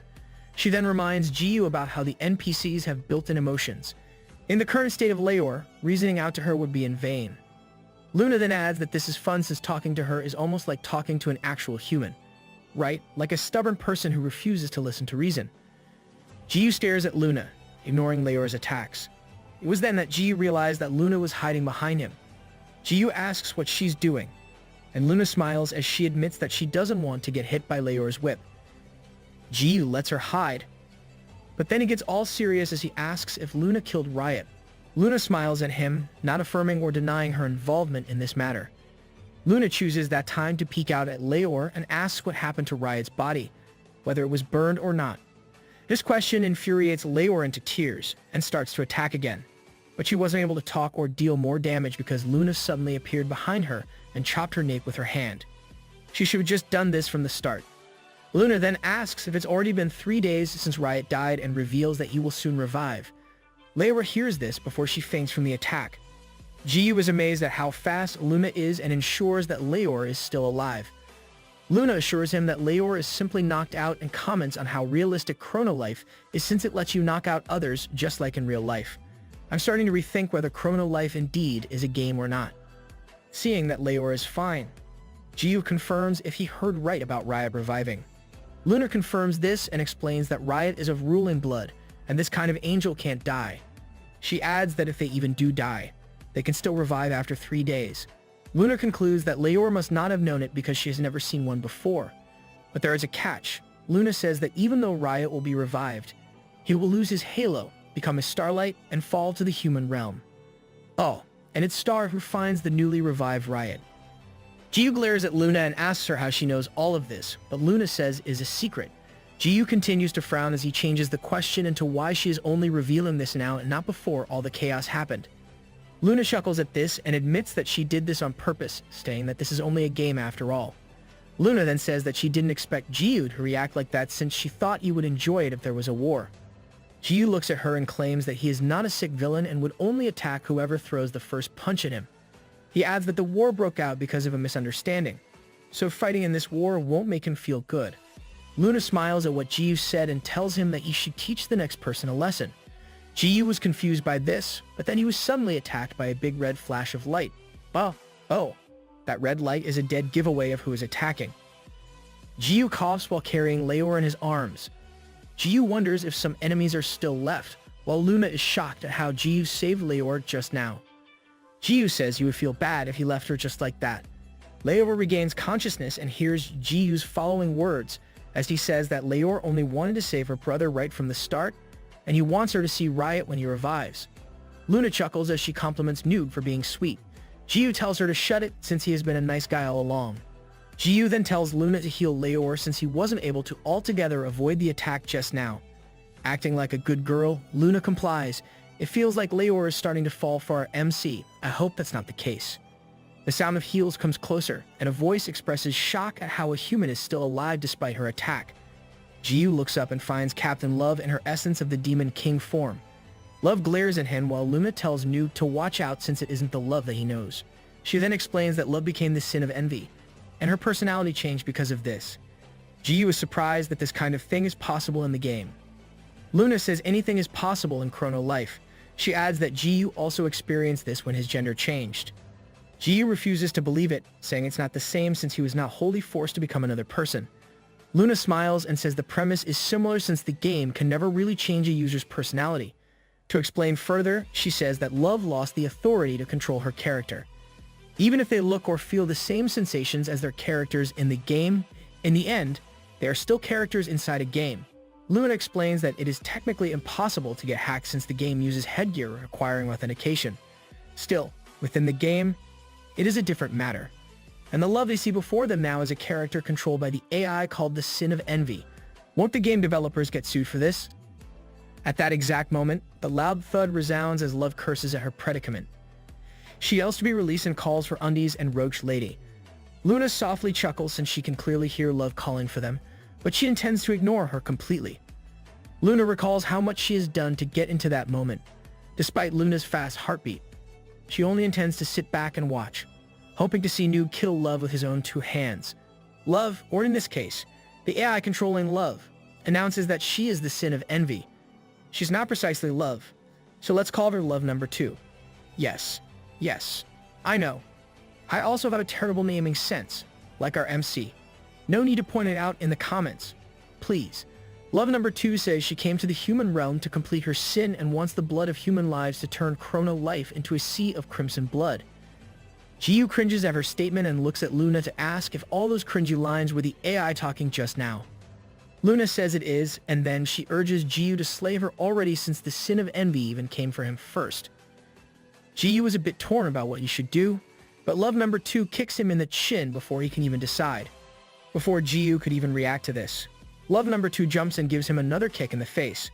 The strength of the attack surprises Jiyu and gets thrown off with a big boom. Luna warns Jiyu to be careful since all 7 sins have different personalities and abilities. She adds that among all of them, the Sin of Envy hates humans the most. Jiyu sits up from his fall and says he doesn't care about that. What he is concerned about is how Captain Love got so strong. Luna explains that Love became one of the strongest users within the game when she became the Demon King. Luna adds that Love only didn't seem strong because she is like a leech attached to Noob's side. Hearing Luna's tone, Jiyu can easily tell that hostility is laced in her words. Luna adds that Love becoming the Demon King means her stats are multiplied by 10. And Love is also using Knuckles of the Ascendant that he gave Love. In short, Love has OP stats on top of having OP weapons. Love number 2 ignores the fact that Luna and Jiyu are still in the middle of talk.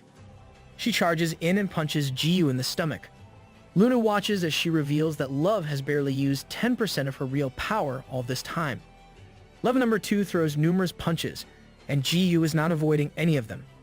While Luna continues to explain how the Sin of Envy is letting Love use her full potential, Love number 2 then uses her warrior skill, Falling Dragon Strike, against Jiyu. At the same time, The real Love is furious at how things are unfolding. She aimed to be stronger to lessen the burden on undies, but seeing this feels like she is trolling instead, having no control over this matter. Love opts to log out of the game to stop the AI somehow. In real life, Sarang sits up thinking that her logging out somehow helped, but her manager tells her she is wrong, saying her logging out didn't help with anything.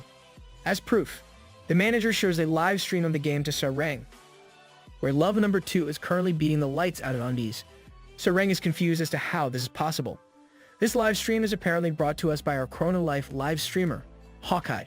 He explains how he got killed and logged back in to stream what is happening. Like a true professional live streamer, he is. Just then, other users also started logging back in. Still, Hawkeye focuses on the current ongoing battle between Love and the Brave Warrior. He takes time to explain that Love is also the famous idol, Sarang Han.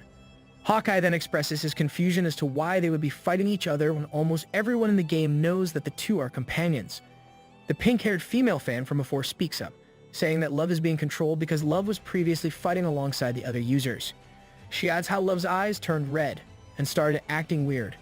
Hawkeye is surprised by the intrusion into his live stream and tells him to go away. Still, Sarang's fan kept on explaining how what controls Love now is way different from the mind control the Whip Lady was doing earlier. She and other fans defend Sarang during Hawkeye's live stream.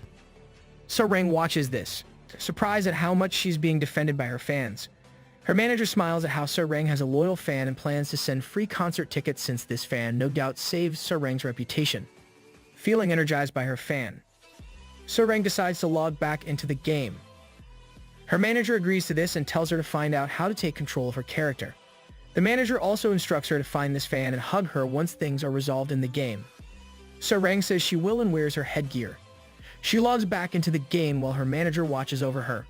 Her manager wonders if Chrono Life really is fun and if she should start playing it as well. And as a sneak peek, Sarang's manager is bound to become one of the strong users of Chrono Life. But like any other sneak peek given to us by this manhwa, it is a story meant to be told in the future. Back in Chrono Life, Ji receives numerous blows from Love, and other users can only watch as this happens. Seeing that the content is getting boring, Hawkeye, professional as ever, uses this chance to interview other users. He starts it off with Mint Chocolate and asks for her statement on how she treated the Brave Warrior like a newbie. This makes Mint Choco blush as she admits that she didn't recognize him despite the rumors she had heard before. Seeing that Mint Choco is actually answering his questions, Hawkeye asks her about her thoughts on the fight happening before them. Mint Choco watches Jiyu and Love and says the battle seems one-sided. Mint Choco suddenly pauses, lost in her own thoughts, thinking it might be better to farm than to watch this fight between two users since the war against the Heavenly Realm is already done. But these thoughts are not only Mint Choco's. For every other user, there is thinking the same thing. But thinking and taking action are two different things. None of these users moved. Even the writer of this manhwa, Hongsil, is simply watching over as the scene unfolds. All of these users feel it, by instinct, that the real war is yet to start.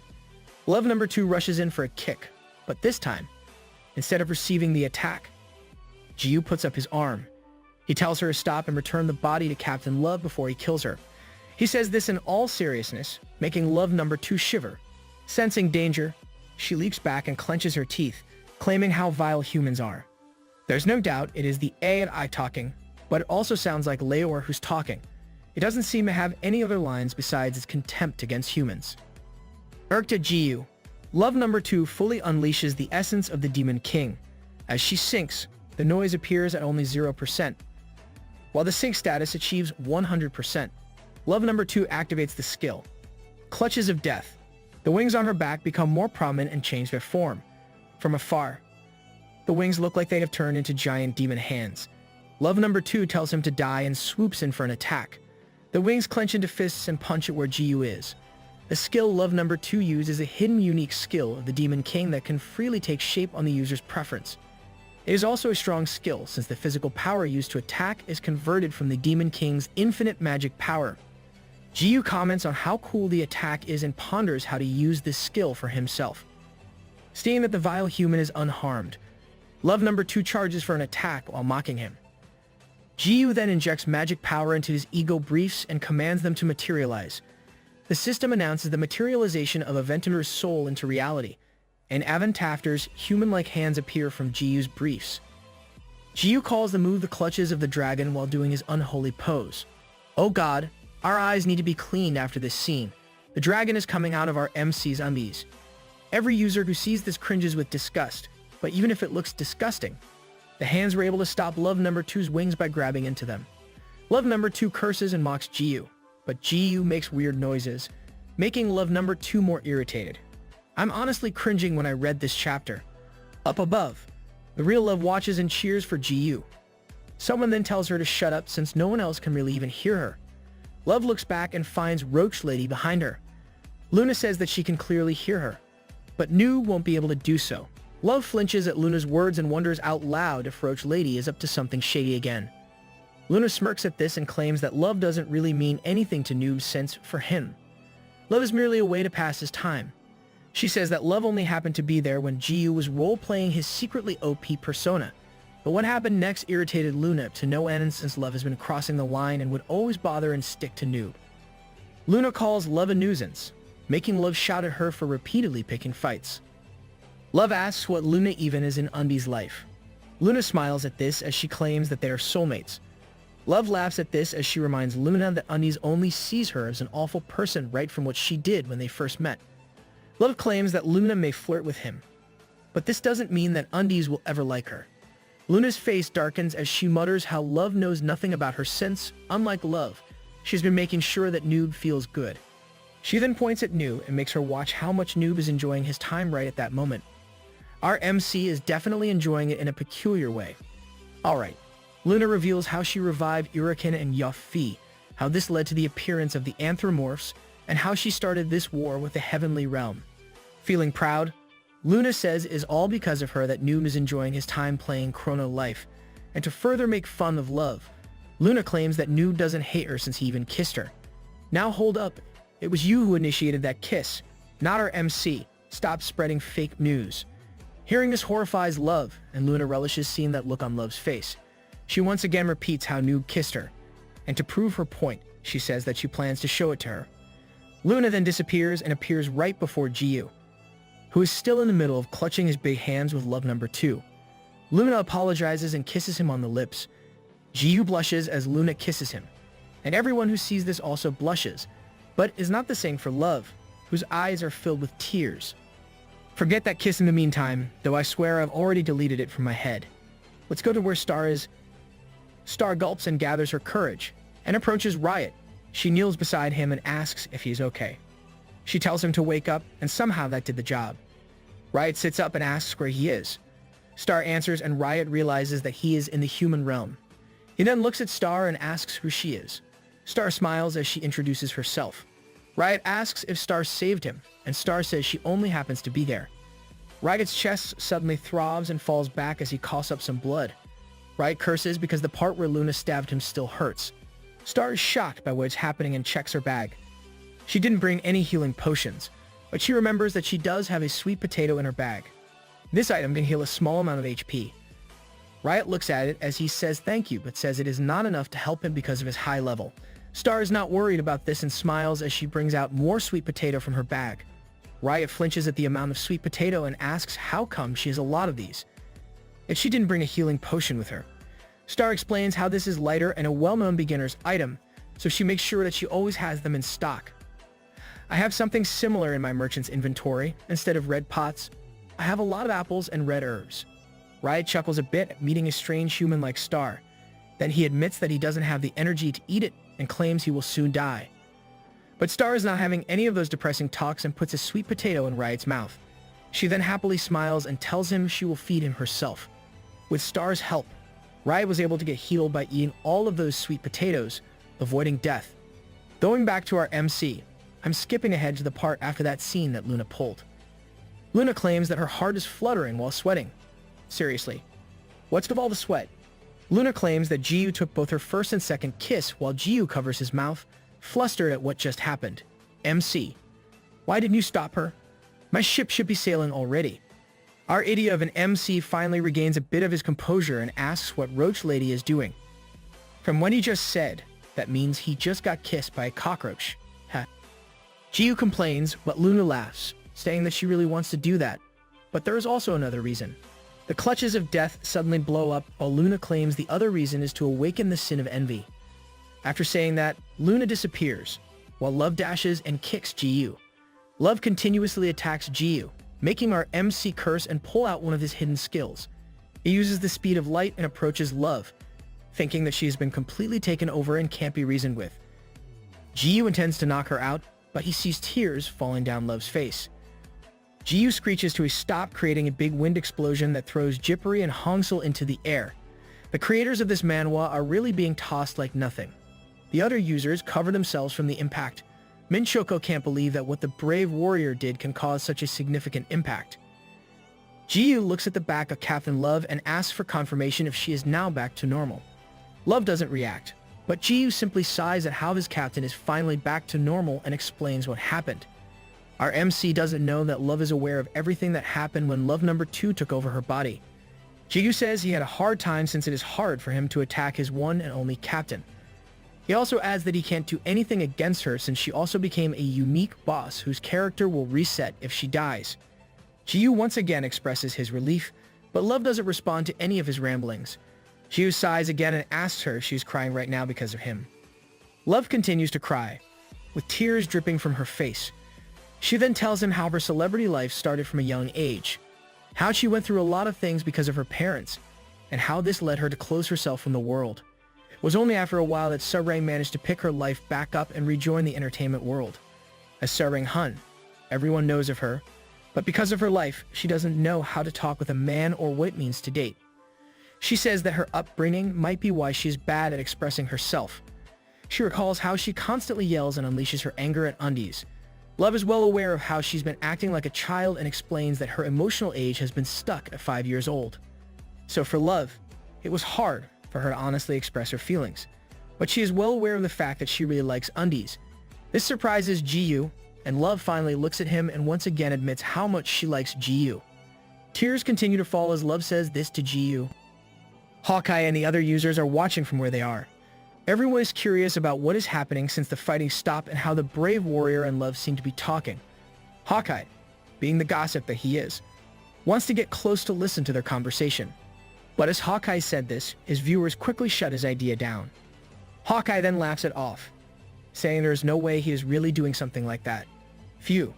Good thing they can't hear what's happening with our MC and Love. In real life, Manager watches Hawkeye's live stream, worried for Sarang.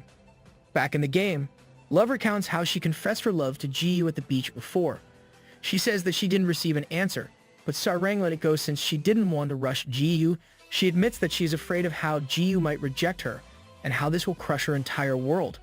She says she let it go because she also enjoyed the time she spent with him. Tears fall to the ground as she recalls how Roach Lady and Umis kissed. Looking down, she asks for Jiyu's answer and asks if it is alright for her to like him. Jiyu blushes at the confession, but this breaks his head as he wonders how Captain Love could possibly like someone like him. He suddenly sweats as he recalls her previous confession, wondering if it really wasn't a joke. Jiyu thinks about how they play like usual, so our MC thought it was just a joke. Still thinking that way, Jiyu forces a smile as he tells Captain Love to stop joking. These words only make Love cry more. Jiyu freaks out since this situation is confusing him too much. Captain Love is Sarang Han, a famous celebrity in music, acting, TV shows, or promoting. And whichever form of media it may be, there is no denying how famous she is.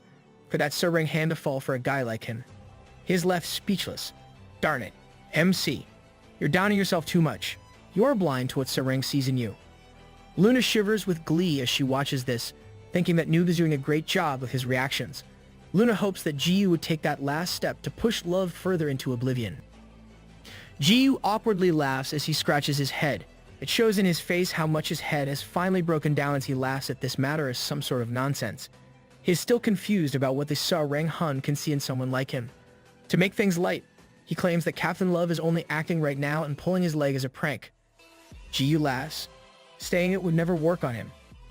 Tears continue to fall from Love's eyes, her heart shattering into pieces with every word and reaction coming from Jiyu. To make matters worse, Luna decides that this is the perfect time for her to butt in, as she claims that Noob's reaction is the realistic response to this situation. She smiles, claiming that it was only a coincidence that Noob met the user, who happens to be a famous celebrity in real life.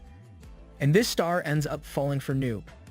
As if it wasn't enough, Luna pushes another dagger with her words, claiming that this doesn't make any sense since it is so childish and cliché, and no one would believe it even if it were true. Luna smilingly looks at Noob, asking him to agree. Since Jiyu is confused, he agrees with what Luna just said and adds how unrealistic it is. As a last push, Luna clings to Jiyu and says that love means the couple must match, just like her and Noob. Not thinking clearly, Jiyu hesitantly agrees with what Luna just said. "I'm sorry, but can I just kill her, MC? That might fix his brain somehow." The tears never stop pouring out from Love's eyes, as if understanding how everything stands. She musters up all she has to smile and thank Jiyu for his answer to her confession. This being the last straw, the system announces how the requirements to awaken as the sin of envy have been fulfilled. A blast of red light flashes from Love, confusing our idiotic MC more. Luna smiles and shivers with delight at how things are finally happening how she wants them to be. I don't like it when Luna gets her way, but I still can't help but think that she's doing everything for a greater reason. Red fluid gushes out from Love as she floats up high in the air. The fluid increases, and it covers Love completely. Those who didn't understand what was happening were filled with horror. The red fluid sphere suddenly falls to the ground with a loud splat. Jiyu calls for Captain Love, and the solidified red substance cracks open in half. Bright red light bursts from the broken sphere, while Luna explains that this is Love's annihilation skill. The burst of red light is divided into numerous lights, like a red fountain. But this red fountain is deadly as each beam hits the ground. The mass explosion slays a lot of users, and running away is not even an option. Jiyu watches as this happens while Luna smiles. Jiyu calls for Captain Love, but Luna tells him that the thing before him is no longer love. The big lump of the red substance causing destruction is now the sin of envy. Jiyu looks at the red thing, thinking how Captain Love could turn into a monster. You have a hand in making her into this. The sin of envy opens up and unleashes another attack of annihilation. Jiyu uses Swing Up to deflect it, causing a big explosion. But instead of disappearing into space, the big burst of annihilation divided itself and fell into the lands of Chrono. Explosions boomed everywhere, and Jiyu clenched his teeth, thinking of Captain Love. No point in feeling frustrated now. Luna admits how she knew things would be amazing since having the Demon King become the sin of envy means there can be a continuous release of the annihilation skill. It won't even be cancelled out even if Noob attacks. She smiles as she asks what Noob plans to do now since letting Love, as is, will destroy the human realm. She adds that Love can't return to her original form now that she is completely fused with the sin of envy, explaining that it is a unique trait of the sin. Luna kept on talking, claiming she was worried for Love and how she couldn't do anything even if she logged out of the game. Saying that there is no other way out, Luna suggests that Noob should end Love with his own hands. This instigator is really smooth. With a dark face, Jiyu says he will, making Luna extremely happy with his decision. Then Jiyu tells Luna to stay put since he plans to do the same to her. Just like that, Jiyu disappears, leaving Luna, who sadly smiles, saying that is all she wished for. Jiyu appears before the sin of envy and apologizes to Captain Love. He swings his wooden stick against the enemy, claiming that he will make sure that Captain Love won't be in pain. But the attack our MC didn't defeat his enemy. The sin of envy appears above him, preparing to release another annihilation skill. Jiyu is surprised at how it survived, but the enemy doesn't care about his thoughts and shoots out a red beam. Too late to evade, Jiyu uses 1,000,000 strikes against the annihilation skill. But just like what happened before, the annihilation skill divides into numerous beams and drops to the ground.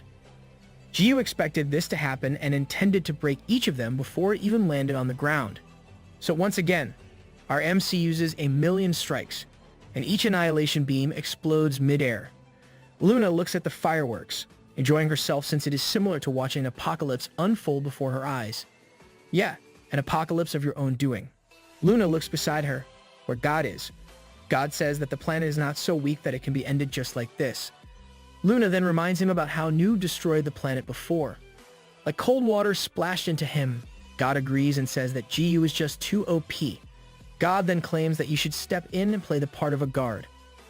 Luna looks at him curiously and sighs as she asks why God is in the human realm since he is supposed to be busy doing stuff for the ending. God smiles, saying it is too early to talk about the end. Luna asks what he means and if the sin of envy hasn't completed her duty yet. God says that the sin of envy has fulfilled it already with the help of the explosions from earlier. He then explains that they still need to see how this fight will end because there won't be an ending if the sin of envy wins. Luna laughs at this, saying that Noob won't lose. God smiles and tells Luna to keep a close eye on this battle because the sin of envy is stronger than Luna has ever imagined. The sin of envy and Jiyu face each other. Jiyu is perplexed at how he isn't leaving any scratches on it despite the numerous hits he has already unleashed. He ponders if the monster before him has self-healing abilities or if it is able to dodge despite its size. Jiyu sighs and says he has no choice. He then disappears and stands on top of the sin of envy. Jiyu claims that you should just get close and crack its skull. The sin of envy shudders at the threat, and true to his word, Jiyu smashes his wooden stick on the top of the monster. True to his word, the attack cracks the sin of envy's head open, making it screech. Jiyu mocks the monster, but then his enemy retaliates by eating up Jiyu as it reforms itself. God smiles widely as he says this is the sin of envy's unique attribute which fuses itself with the target and steals everything from it. Wait, do you mean the sin of envy has eaten up not only Captain Love but also our MC? But don't you think this kind of thing would be nothing against our MC's healing factor? God continues to explain how the sin of envy envies, hates and denies its target and ends it by stealing everything from its target. God still smiles widely, saying how Love had her whole body stolen by the sin of envy this way. It adds how it can even fuse itself with literally anything, whether it is living or not. But when a big blast of attack comes from the sin of envy, God flinches and sweats, saying that is how it is supposed to go. The red sphere that is the sin of envy is once again cracked open, with our MC really irritated at how he got swallowed. He lifts his wooden stick saying that the monster should be ready to pay up for what it just did. Jiyu smashes the monster with his weapon, throwing the monster off him. Jiyu flies off to where it is and smacks it once more. This injures the sin of envy, but Jiyu doesn't hesitate to activate Speed of Light to continuously attack his enemy. The monster cracks, and Jiyu announces the finale as he brings down his weapon one more time. The sin of envy crashes to the ground. The two spectators are still together, chatting. Luna sighs as she asks about God's claims and comments how the sin of envy looks like it is the weakest sin. Don't talk, please. You're just raising a flag. Jiyu looks down, thinking it is finally over, but something sparkles from below, catching Jiyu's eyes. The sin of envy is back in its liquid blob form and wriggles on the ground. Jiyu sighs, thinking how the monster is holding on for dear life despite getting all beaten up.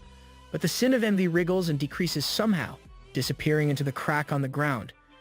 These actions confuse not only Jiyu but also Luna, and God says this is the scary thing about the sin of envy, its ability to fuse with anything. The red liquid stuff suddenly increases and wriggles on the ground as Jiyu watches in shock. God declares that the sin of envy chose to fuse itself with the Chrono continent. The sin of envy recovers itself now that it has merged with the land of Chrono. Jiyu watches the monster get big, wondering how big it could get. It could probably get bigger depending on what it chooses to fuse with. The rising red liquid solidifies itself and turns into a monstrous form of Leviathan, the sea dragon. Jiyu wonders if this is the sin of envy's true form. He looks at Leviathan and sees a shadow on top of its head. As Jiyu looks closely, he finds Captain Love with half of her body submerged on the top of the enemy. Unable to control his glee, God laughs hard for some time. He states that now that they've reached this point, he tells Luna that they should really enjoy this show together. God wonders out loud what his little friend will do since this battle will determine if Jiyu will open the door or not. God and Luna are good co-conspirators. They're both twisted in their own way. Jiyu looks at Captain Love, who is on top of the sea dragon. There was a sudden flap of wings behind Jiyu, and it was Eurus who called him. Glad to see his master. Eurus jumped onto Jiyu's head, declaring his arrival. Eurus ruffles Jiyu's hair as he says that he is done dropping Star to a safe area. Jiyu tells Eurus to get his foot off his mouth. Displeased at how it is being ignored, Leviathan nudges Jiyu with its body. The attack makes Jiyu fly off to the ground with a crash. Jiyu complains since he was talking when the monster attacked. Eurus flies to where Jiyu is and asks if he is okay. Jiyu answers that he is and admits that he is mainly irritated at the cheap attacks of the enemy. Not waiting for Jiyu to recover, Sea Driving uses Annihilation, and Jiyu is pissed at how it is using that skill again. He declares that he will crack its head open, but Jiyu suddenly stops when he remembers how Captain Love is on the head of that monster. Instead of attacking, Jiyu brings down his weapon. While I'm happy our MC's hesitation, that's still a bad move in a sense. This surprises Eurus, wondering what is wrong with GU. The monster unleashes annihilation on GU, and our MC does nothing to deflect or defend against it. Seeing that GU won't do anything, Eurus flies off to safety. The impact of the attack causes a big explosion, throwing Eurus off and tumbling to the ground. Eurus survives the attack somehow, thanking the fact that his body is not only cute but also bouncy. Lol. Eurus finally gets enlightened on the advantages of his current form. Eurus then sits up and looks for GU. Eurus can tell that the annihilation skill is more condensed magic power this time, and there is a possibility that GU didn't survive that attack. Eurus calls for GU, worried that he might be gone for good. The smoke dissipates, and Eurus finally finds GU. Eurus expresses his happiness at how GU is safe despite that strong attack, but GU doesn't say anything, and Eurus asks him if there is any problem. He asks why GU would stop his counterattack and if this concerns Captain Love, who is on top of the sea dragon. GU's face is dark as he admits that he doesn't know. Don't rush him too much. Eurus, our MC still needs time to take it all in and process his emotions and thoughts. GU recalls how Luna mentioned that Love might be sad for killing all those humans even though it was not her intention. She even told GU to end Love with his own hands, and he replied that he plans to do that. GU clenches his weapon and shudders as he tells Eurus how he has already decided to kill Captain Love, and yet he really can't bring himself to do it. Hearing GU admit this, Eurus smiles with a smug look on his face. Oh yeah, our leader for this OTP is showing his approval as well. GU sees the look on Eurus's face, asking what's with his face. Eurus continues to smile while saying that GU sounds like he is in love. GU blushes at Eurus' words and pulls on Eurus' face. He yells at Eurus to stop the joke since this matter before them is serious. Still, Eurus only laughs at him, saying GU shouldn't be shy since GU isn't acting like himself and has been dragging this for a long time. Eurus adds that if it was a different time, GU would have already defeated the sea dragon. No doubt about that. GU continues to blush. Unable to refute Eurus, he continues pulling on Eurus' face while Eurus asks him if GU and Captain Love are now dating. GU tells Eurus to shut up since Eurus already knows that it is not the case. He reminds Eurus that Love is a famous celebrity in real life, so there's no way she would even consider him that way. Darn it, I'll take Captain Love for myself if you're going to keep on denying her feelings for you. GU recalls his conversation with Captain Love and tells Eurus that even before he appeared, that conversation was long over. Eurus then says that everything is fine. He concludes that GU should crack the enemy open if the sea dragon is a mix of Captain Love and the sin of envy. GU's face darkens, and he lets go of Eurus' face as he says that he is already planning to do that. But GU hesitates when he thinks of Captain Love. Out of nowhere, a sweet potato is shoved into GU's mouth. This makes GU stop thinking as he stares at Eurus, who did the shoving. He asks Eurus what it is, and Eurus explains that he got it from Star. GU eats the sweet potato as Eurus tells him to eat up and stop overthinking things. He says that GU should just beat his enemy to clear his head since thinking really only works for intelligent people, and GU doesn't fall under that category. Lol, I don't know if Eurus is encouraging him or dissing him. Our MC takes it as an encouragement and sighs. GU says that Eurus is absolutely right. He squashes the leftover sweet potato in his hand and spits out the sweet potato skin in his mouth. GU then grabs his plus 99 reinforced wooden stick and faces the sea dragon, claiming that he is now charged up. He immediately uses swing up against Leviathan, making the monster hiss. The monster drops down and slithers toward GU for an attack. GU comments on how fast it is and how it was able to dodge the explosion of his attack. He says that aside from Huracan, not counting Buttman, the sea dragon is the first to dodge his attack. What? Then that makes Leviathan the second or third enemy to avoid it. The sea dragon charges, but GU evades and jumps to the enemy's head. With a devilish look on his face, GU claims that he would once again be going to get close to hit him. Just like that, he smacks the sea dragon up into the air. GU jumps up and strikes again. Our MC continuously moves in the direction of the sea dragon and hits on it. Leviathan gets thrashed mid-air because of GU's constant attacks. Eurus clings to GU's cape as GU moves from place to place and asks why GU won't go for Captain Love instead since she is sticking out from the sea dragon's head like a big hint. Eurus adds that Captain Love might be the weak spot of the monster. GU looks at Eurus with disgust. asking if he wants to play whack-a-mole with his captain. Eurus smiles and blushes, saying that Jiyu could do that, then smugly adds that he actually hopes that Jiyu would kiss Captain Lud instead. Woohoo! That's it, leader. Make our MC kiss love. Also, thanks for this image, even though it is all in your imagination.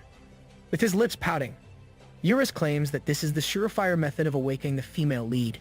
See, even Eurus approves of love as the FL for this story. He adds that it must be a wet French kiss to ensure she awakens. Jiyu shuts Eurus up by grabbing his face. Jiyu tosses Eurus off, skeptical at how a kiss would awaken the female lead since this story is no fairy tale. Jiyu activates one of his unique attributes, the soul of the sword, and it levels up and adds a new skill. Jiyu uses the strike with both hands, which is apparently a legit sword skill, against the sea dragon. This causes a more enormous explosion that reaches into space. Jiyu smirks, claiming that's the end of the final sin. God smirks as well and says that is not the case. He then points up above, reminding them of its unique attribute to fuse with anything. I wonder if our MC can even hear him. Jiyu looks up with shock as he sees the sin of envy fuse itself to the moon. Like its previous spherical form, the sin of envy cracks open its mouth and charges toward the planet where Jiyu is. Jiyu glares at its approach while Eurus panics at this development. Unlike Eurus, Jiyu breaks off into a smile, saying that the sin of envy dares to break a planet in front of him. Our MC then announces that he will do more than that. With a flash of bright light, Jiyu activates the 8 Mirrors skill, the Mirror of Expansion. Just like before, Jiyu expands based on his maximum amount of mana. Yeah, we'll see that form again. The Sin of Envy is surprised at the rising appearance of Jiyu as it stands atop the planet. Deeming it not enough, Jiyu activates another skill, the Soul of the Giant, increasing his damage and attack range by 1000%. Having fused these two skills, Jiyu claims that he is now past breaking planets and will be breaking the universe. Jiyu then strikes with his wooden stick, and the explosion from it reaches the Sin of Envy. The enemy gets destroyed into smithereens, leaving nothing of its small red liquid behind. The body of Love floats in space, still unconscious. A hand grabs her shoulder, and Jiyu carries her bridal style with a look of fondness. He tells her that it is now time for them to head home. Jiyu then flies back to the planet, where the Earth is deeply marked by his footprints. The Adventurers Guild is a prominent place in any gaming fantasy platform. This is where characters can register as adventurers, take certification exams, rank up, take requests, and gain rewards. And in Chrono Life, this is also the place where information is exchanged. Hence, users visit this place almost on a daily basis, though we haven't really seen our MC head to this place. A flash of wind swirls in the air as Minchako claims that there is something wrong. She complains about how things have become quiet after the battle with the Heavenly Realm and the fight between the brave warrior and Love. She then looks at Mr. PT, asking for his agreement. Mr. PT takes a bite from a lump of big meat and then laughs. He asks what they should feel weird about when it is preferable when things are at peace. He then enumerates what makes Chrono Life Chrono Life. Minchako asks if Mr. PT has always been this laid back and says she requested to be friends because she found him funny. Mr. PT only laughs as he apologizes for bursting her bubble. Mr. PT finishes his drink and then gets serious in their talk. He tells Minchako to think about why strange things seem to be happening in one go. He recalls how there was Yurikana veracity up to the latest event of the Sin of Envy. He says that these main quests were never revealed, yet all of these were accomplished almost instantaneously. And we all know who was behind all these events. Bored, Minchako admits that it was strange since most online games would release it through updates that would take half a year to 1 year. Mr. PT says that having the main story move this fast wouldn't be suitable for the game developers since they won't be able to make much money. He explains that with a longer lifespan, the developers would be able to secure a steady stream of income. For Chrono Life to do the opposite is what is strange here. Minchako realizes that Mr. PT is right about this matter, and she sighs as she says that this is the fault of the brave warrior since he is busy finishing those main quests at a fast rate. I wish everyone else also knew who started these events, so they would stop thinking that everything is our MC's fault.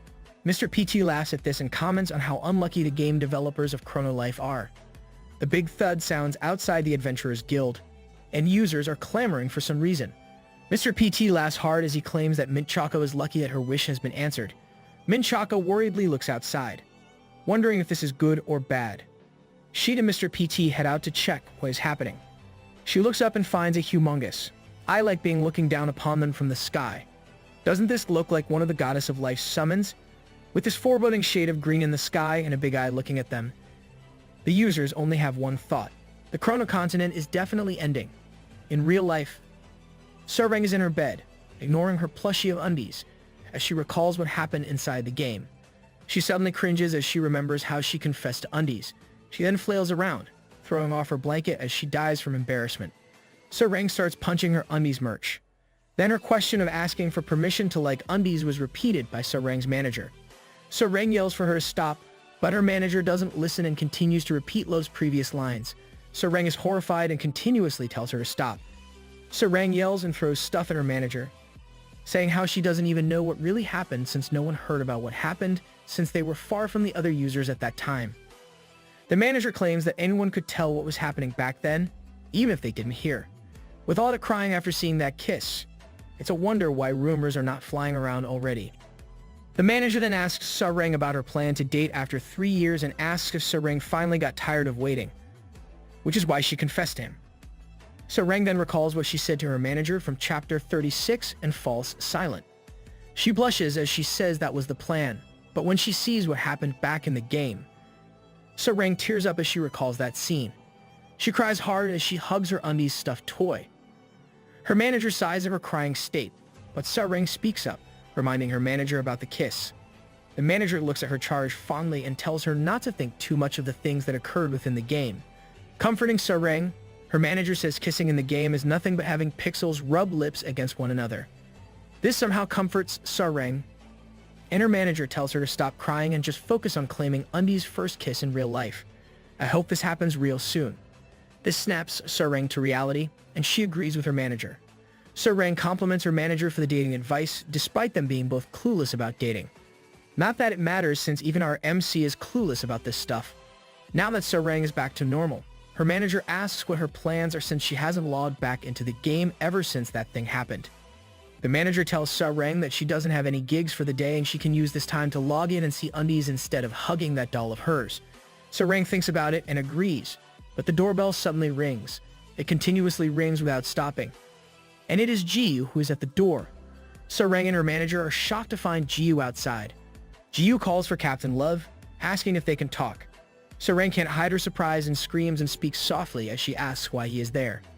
Her manager tells Sarang to calm down and says this is an excellent position for her. She describes how those who approach first are the one who likes the other more.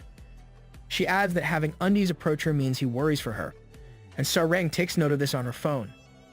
Her manager tells her that this is Sarang's opportunity to catch undies. Sarang excitedly agrees and decides to head off to the door and meet undies. But before she could walk off, manager grabbed her by the hood and asked if she planned to see undies in her sweats. With a glint in her eyes, manager tells Sarang that she must don the proper armor. Good call, manager. Love has almost forgotten to use her looks to charm our MC. Ji receives a message from Sarang, telling him to wait and that she'll be out soon. He looks at his phone, thinking that she will soon answer her door since it has been 10 minutes since she sent him the message. The entrance to Sarang's place creaks open, and Jiyu asks if Captain Love is now ready.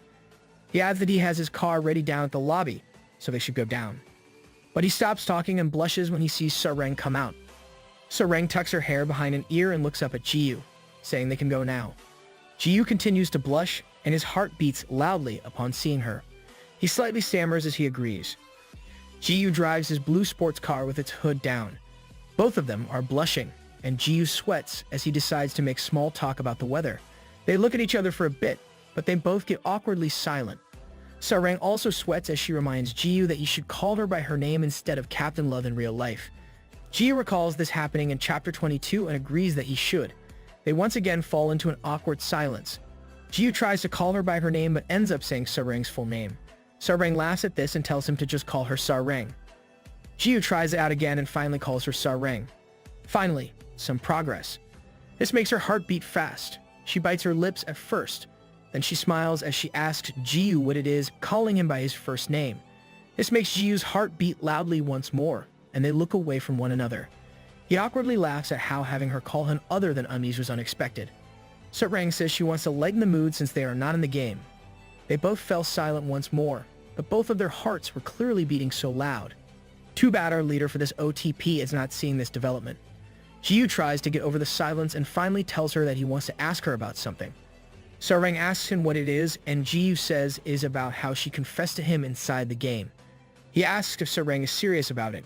This question catches Sarang off guard, stabbing her right in the heart. Ji-yu blushes and sweats, confirming if she meant it as a joke. He explains that he has no experience being in that kind of relationship, so he is terrible at telling if that was a joke. Still blushing, Sarang says that Ji-yu got it wrong since she's being serious about it. This makes Ji-yu pause and silent as he recalls how he reacted to Sarang's confession. He then apologizes for how he behaved and says he never thought that the Sarang Hun would see him in that light. Describing himself as a nobody makes Sarang sad and tells him that he shouldn't put himself down. She then reminds him of how our MC said similar words to her before. Sarang comments on how confident Ji-yu is inside the game, which is really different from how he acts shy now. But it does make sense if our MC sees his in-game as another persona of his. Ji-yu's face darkens, and the car screeches to a stop. He announces that they've reached their destination. Sarang looks around, asking where they are since she thought they would go to the beach like last time. Ji-yu smiles, saying they are in the low-cost district, the place where he used to live. Sarang curiously looks around and says how she thought they were neighbors all along. Ji-yu sighs as he admits that an ordinary guy like him can't afford to live in such a place. He then tells her how he had just moved in when he brought a cake to her place. This occurred back in Chapter 12. Ji-yu explains how he used to live in a tiny studio apartment until he reached the age of 21. Ji-yu invites her to come in, and Sarang nonchalantly agrees. Realizing her simple answer got her all surprised. Inside Ji-yu's old place, Sarang's heart beats fast as she thinks about how the two of them are alone in that place. Ji-yu suddenly curses about the lack of drinking water in that place and asks if Sarang wants him to get some coffee for them. Sarang says it's okay and reassures Ji-yu by saying that she actually likes tap water straight from the faucet. Sarang drinks the water offered by Ji-yu while Ji-yu thinks about how this is the first time he has met someone who likes to drink tap water. He sighs and smiles as he watches Sarang drink the water.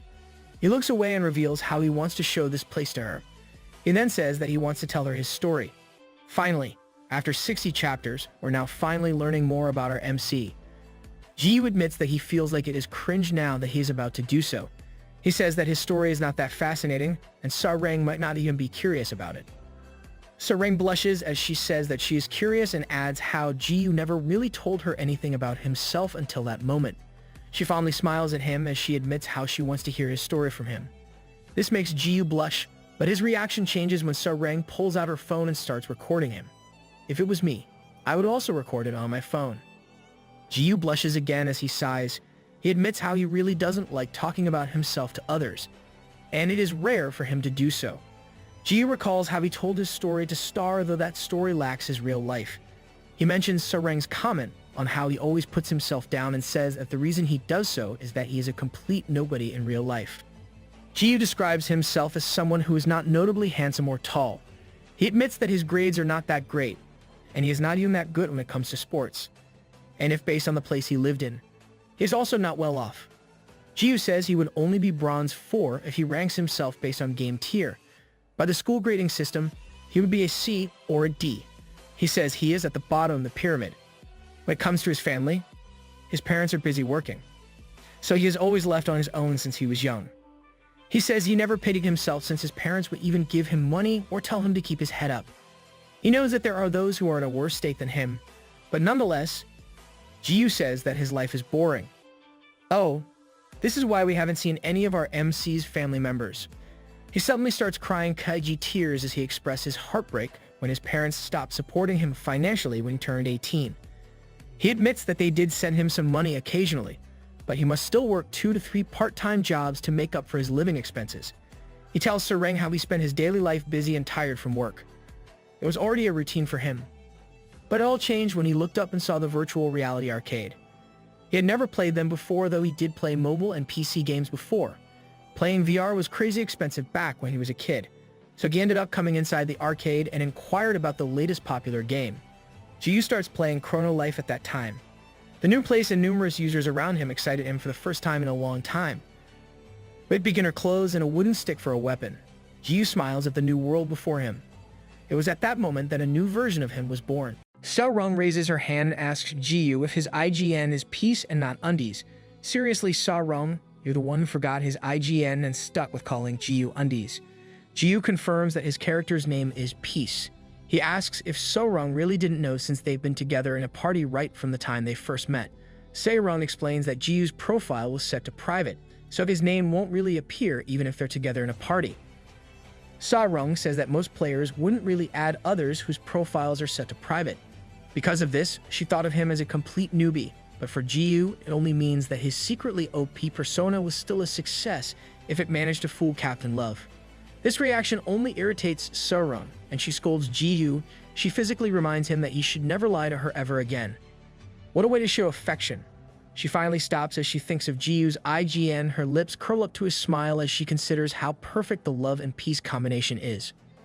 Ji-yu recovers from So-rung's assault and asks if she said anything. She says it's nothing and urges Ji-yu to continue his story. Ji-yu continues and tells how he actively chose to live a different life within the game. Even though he was at the bottom tier, Ji-yu didn't mind and just did whatever he wanted. He gets into fights despite his low level and never holds back from saying what he wants. Wait a minute, that's the same guy he hit with his stick the first time and got reinforced to plus 99. Not caring for the consequences led Ji-yu to receive backlash for his actions. Being the type who does whatever he wants, even when building up his character, that's why others get pissed at how he's playing the game.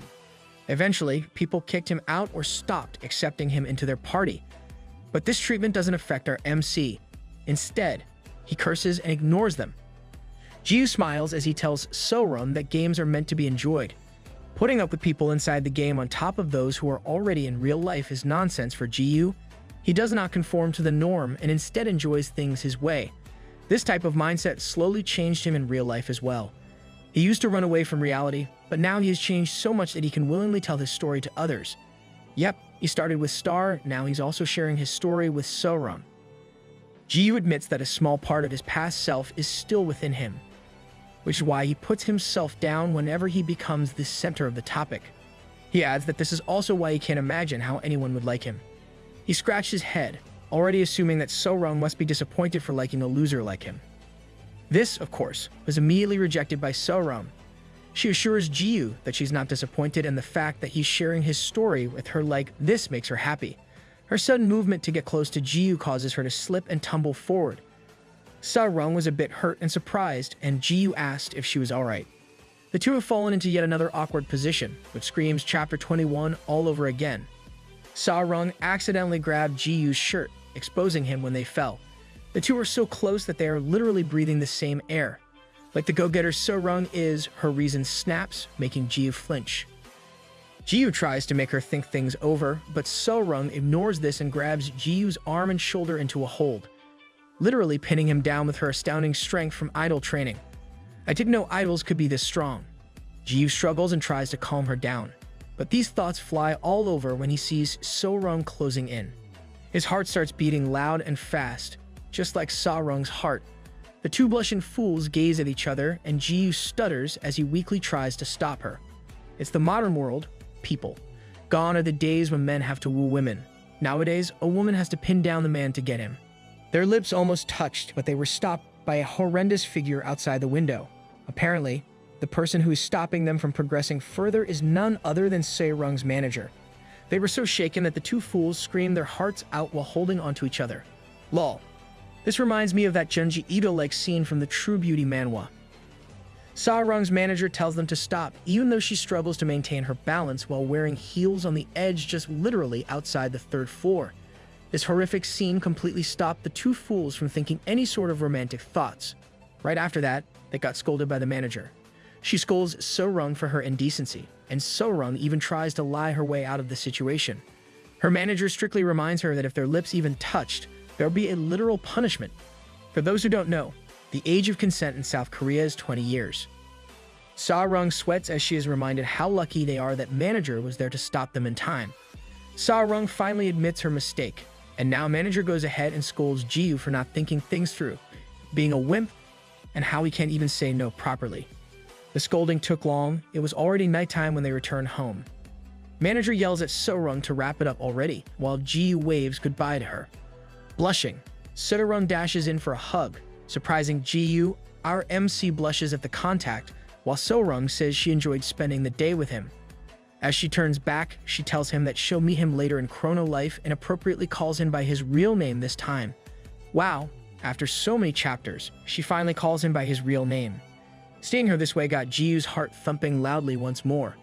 The door to So-Rong's place shuts, but Ji-Yu still hasn't recovered from the heart-thumping scene. Inside her place, So-Rong's heart beats loudly and even her whole body is shaking. But she snaps out of her thoughts when she finds her manager's scary look. Her manager creepily asks who told her to hug him, and So-Rong cries that she could explain. Like a zombie out for human flesh, the manager gets close to So-Rong and grabs her, and the look on her instantly changes into a proud one. That was a complete 180. Manager compliments So-Rong for doing a great job in making sure that the guy she likes would fall for her. Then she reminds So-Rong that she can only hug him at most. Further than that is not allowed. So-Rong agrees with her manager and molds over those words. She stares at her VR console and concludes she can do more than just hug Ji-Yu within Chrono Life. She laughs as she recalls her manager's words about how things happening in the game are not real, thinking that those were a mere foreshadowing of what was about to happen. This girl is turning into someone devious. Wearing the console, So-Rong plops into her bed, her heart beating so loud and fast.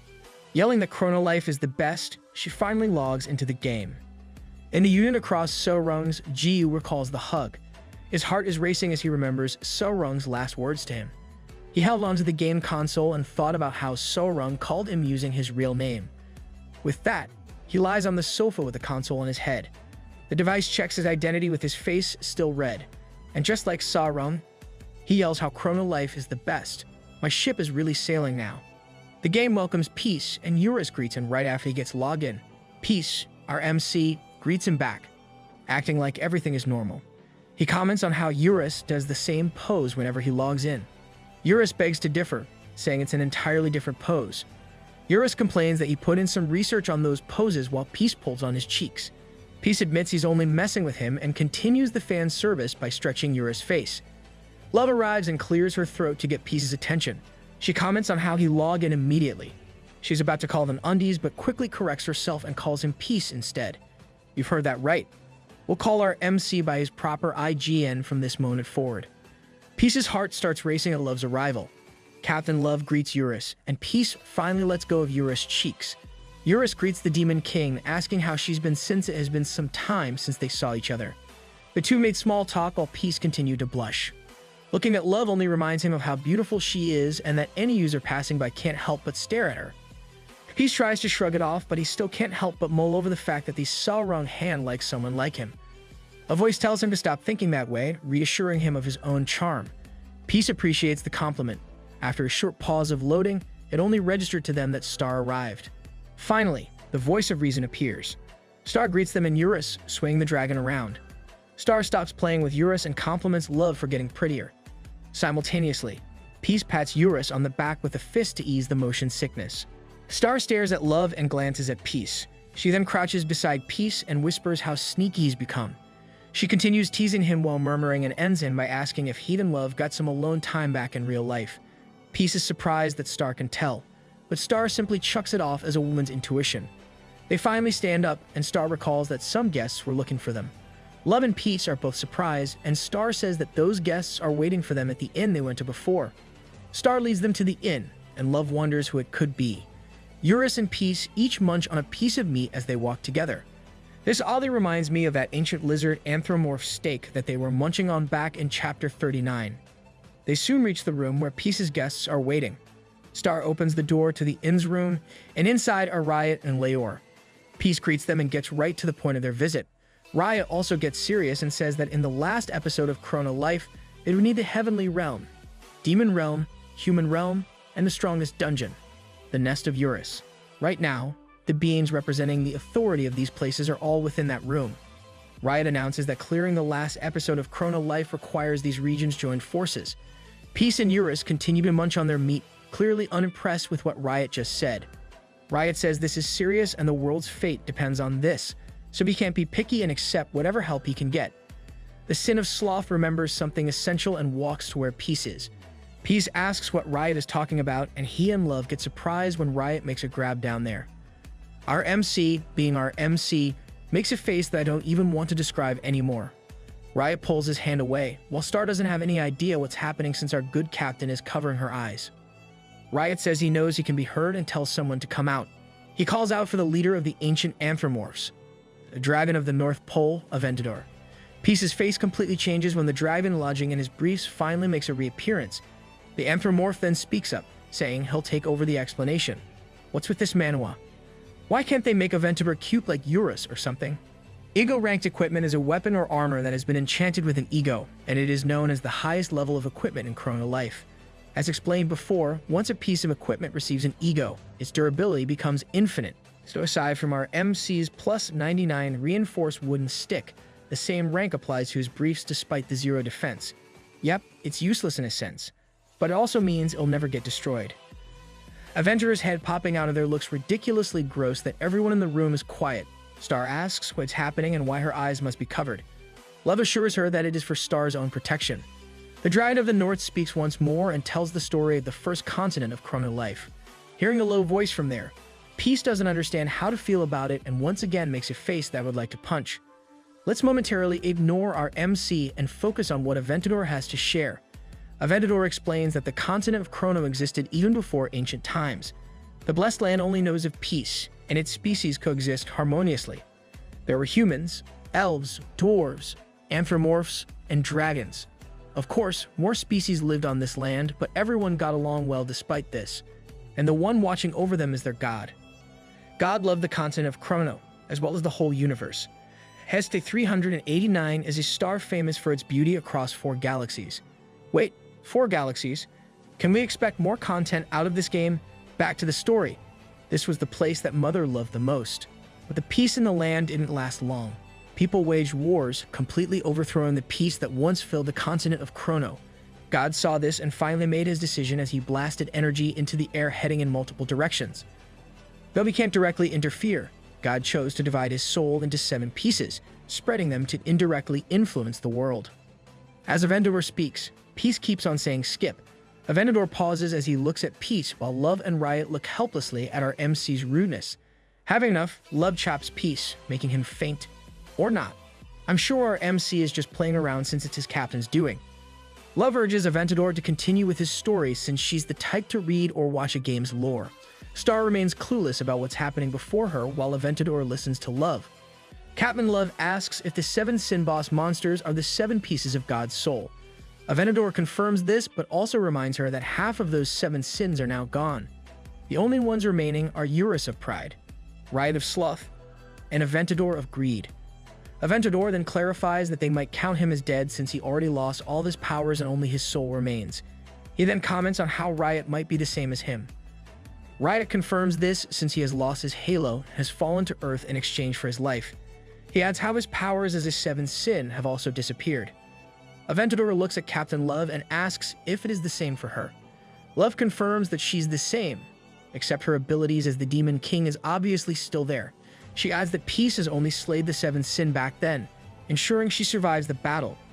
Aventador agrees with Love's statement, saying that the human protected her while getting rid of the sin. He adds how he saw all this while remaining inside. This statement makes Love and Peace question where this inside was exactly. See, our MC is still conscious despite the drool. Getting back to the main point, Aventador says that the 7 sins was originally an immortal force that can move to new vessels after they die. This is what happened back when Yufa became the Sin of Rage and how the Sin of Veracity got transferred from Uraken to Aventador afterward. The Dryad of the North says no new 7th sin will be born again. Love asks why, and Aventador sighs. He reveals how all of the duties of the 7 sins have been fulfilled already. In the space where God resides, he's having leisure time when Luna arrives. Luna asks what God is deeply thinking of, and God replies that he is thinking of her. The goddess of life only chuckles and lets him down by saying she already likes someone else and admits she is disgusted by what he just said. God takes this lightly, saying that he already knows of this, even saying she is into his little friend. God suddenly drops to the ground on 4s and exclaims this tragedy. Luna ignores the exaggeration and asks why God calls Noob his friend when they've only met a handful of times. God stands up and says that friendship is not measured by the number of times they've met. He adds that this is why Luna doesn't have any friends, which only makes Luna curse at him. God sighs and says that it is true that they've only met a few times, but in those moments, God felt a sense of nostalgia and comfort as he interacted with him. He says the same goes for Luna, and he wasn't joking when he told her he was thinking of her. God recalled the time they first met. Flashback, people. We got ourselves a backstory. It was one of those days back when God watched the humans in their town. God was mulling over the fact that ancient times have passed. He has already punished the beings of Chrono for the 7 sins, with the lives taken. A temporary peace followed, but this is not enough to change the people of Chrono, who continuously made the same mistakes after rebuilding civilizations. God sighs at this sight, admitting he is tired of it. He ponders if he should just slay everyone. A voice says, "This sounds like a fun idea." The person who spoke was Luna. She asks God if she can join him in this, knowing full well that she is talking to God. This was their first meeting, and God was curious how Luna knew he was a god. Luna claims she is a regular user as she sits beside him on the ground. The girl adds how she will soon advance to a hidden class once she clears the quest to become the goddess of life. She says this with a smile, and in turn, God smiles widely at her words. Back to the present, God mentions how their encounter was fascinating. He was not left disappointed, for Luna did become the goddess of life and, afterward, the sin of lust. God walks, saying his decision to make Luna the sin of lust worked well enough in his favor because the abilities of the 2 titles worked well together. With Luna's help, it was easier for God to create powerful new versions of the 7 sins, and each duty was fulfilled quickly. God raises a hand and cracks open the space. He smiles as he announces the completion of the great eye that looks upon the earth. God asks Luna how it feels to use its powers, asking for her feedback. Luna grins as she says that it was able to damage an admin with 99,999 stats to the point that he has run to the GM zone. She's referring to her fight with Buttman back in Chapter 23. Luna adds how no one can defeat that monster. God questions the term monster and sighs at how mean Luna is. He smiles as he announces that this is his body that has descended into the world. He then floats into the air, approaching his monster form, declaring that it is time to become one with it. Luna flies up into the air using her wings and halts God. She asks if he really intends to fuse with it when there's still 1 step left. God smiles and says that Luna will finish it for him, so he might as well fuse with it now. Luna stares at him momentarily and then smiles, saying he can leave things to her. God thanks her and pulls off his shirt. Fixing his hair, God finally reveals his eyes. This character really should show his eyes more. He raises a hand and pierces his chest with it. He chants a few words, offering his soul to the monstrous vessel. He deepens his hold on his chest, announcing his intention to annihilate the world as they become one. Golden lights flash from where God is, and in an instant, his human-like form vanishes. Luna looks at where God disappeared, commenting on how the world's end has finally begun. Back to where our MC is, everything starts shaking. Peace smiles. Realizing that it has begun, he's finally done fooling around. Peace smiles, saying that the boring narration should be done by now since it is now time for action. Outside, people are running away, screaming for help. Some say that the monstrous eye has started moving. Peace makes his appearance, gathering other players' elation. They comment on his cape and wooden stick, announcing his arrival. But once they saw a head down there, their expressions wholly changed. Peace doesn't care for the stairs and simply looks at the final boss of Chrono Life. He looks at it and recalls that he had seen it somewhere before. Eurus jogs his memory by reminding him how the goddess of life summoned it before them previously. Our MC's really forgetful. This colossal monster first appeared in Chapter 16, and he saw it again in Chapter 37, right after Love became the new Demon King. This fact interested Peace since it is like fate is pulling them to fight in the final battle. He commands Aventador to do his part this time since he's been living in his undies for some time now. The instruction confuses Aventador a bit, but he finally understands when Peace suddenly flashes blue light and uses Dragon Breath. Love is surprised that Peace plans to use the ultimate skill of the dragon race. The type of attack depends on the dragon's element and having Aventador, the dragon of North Pole, use this means it'll be an icy breath. Love's heart beats fast in anticipation since this skill is the most romanticized skill in any fantasy world with dragons. The users around Peace also awaited the release of this fantastic attack. With enough energy, Peace commands to fire away. Aventador releases AC Breath while Peace disgustingly enjoys the moment of the attack's release. At this show of power, Love pokes her own eyes, thinking she'd rather go blind than see this discharge of ultimate skill. Someone help me delete this scene from my memory. Any wizard or witch out there who can cast me that memory charm, Obliviate. A giant blast of Dragon's Breath gets released and Peace continues to make that disgusting look. He snaps back into reality, confused. Even Love, who has stains on her fingers and cheeks, is also confused. The colossal monster remains unaffected by the Dragon's Breath. Thinking that the attack wasn't enough, Peace grabs Aventador's face and pulls it up, questioning why it didn't work. My eyes badly need some cleaning after I narrate this. Just then, Leor and Riot arrive at the scene, commenting on how absurd he is. Riot reminds him how reckless it is to just throw an attack without using his brain. He then explains how the monster may look like it is in front of them. Still, it is actually located in a different plane, rendering his attack useless. Riot adds that it won't be long before that thing will cross over to the human realm. As if on cue, the colossal monster screams and attacks. The hand makes an impact, cracking the space that leads to the human realm. This astonishes most users, as its vast form finally looms over them. A notification appears before every user, announcing the last quest to protect the world from God. The rewards are unknown, but the phrase "last quest" makes most users question the plausibility of accomplishing it. Oh, the near end is getting all real now. Leor admits that this is different than what they've expected. Riot agrees, thinking that he expected it to happen later but not now when there was supposed to be a last step to do. His reaction suddenly changes when he realizes that God might have made an extreme decision. With this realization, Riot shouts at the modern brave warrior, telling him that they need an emergency meeting for this, so they should retreat first. But typical MC makes a disgusting expression of glee as he shouts.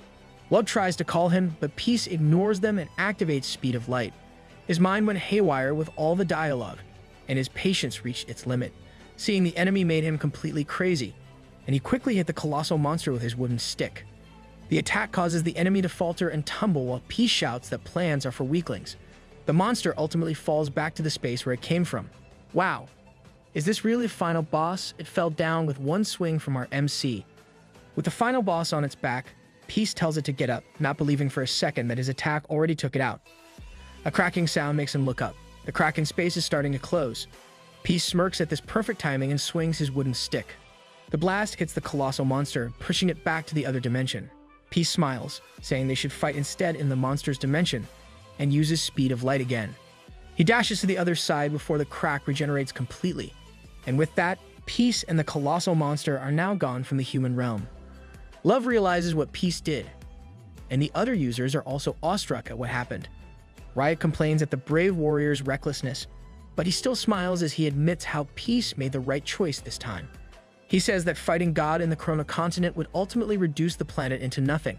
In the other dimension, our MC thoroughly enjoys himself as he attacks the enemy. He commands a Vendor, and the dragon complies by releasing an ice breath. Peace makes another weird pose and disgusting face as Aventador releases his dragon's breath. Peace lands on the ground, expressing the relief of attacking without holding back in that space. Out of nowhere, Peace gets sliced into 3 pieces as the enemy recovers.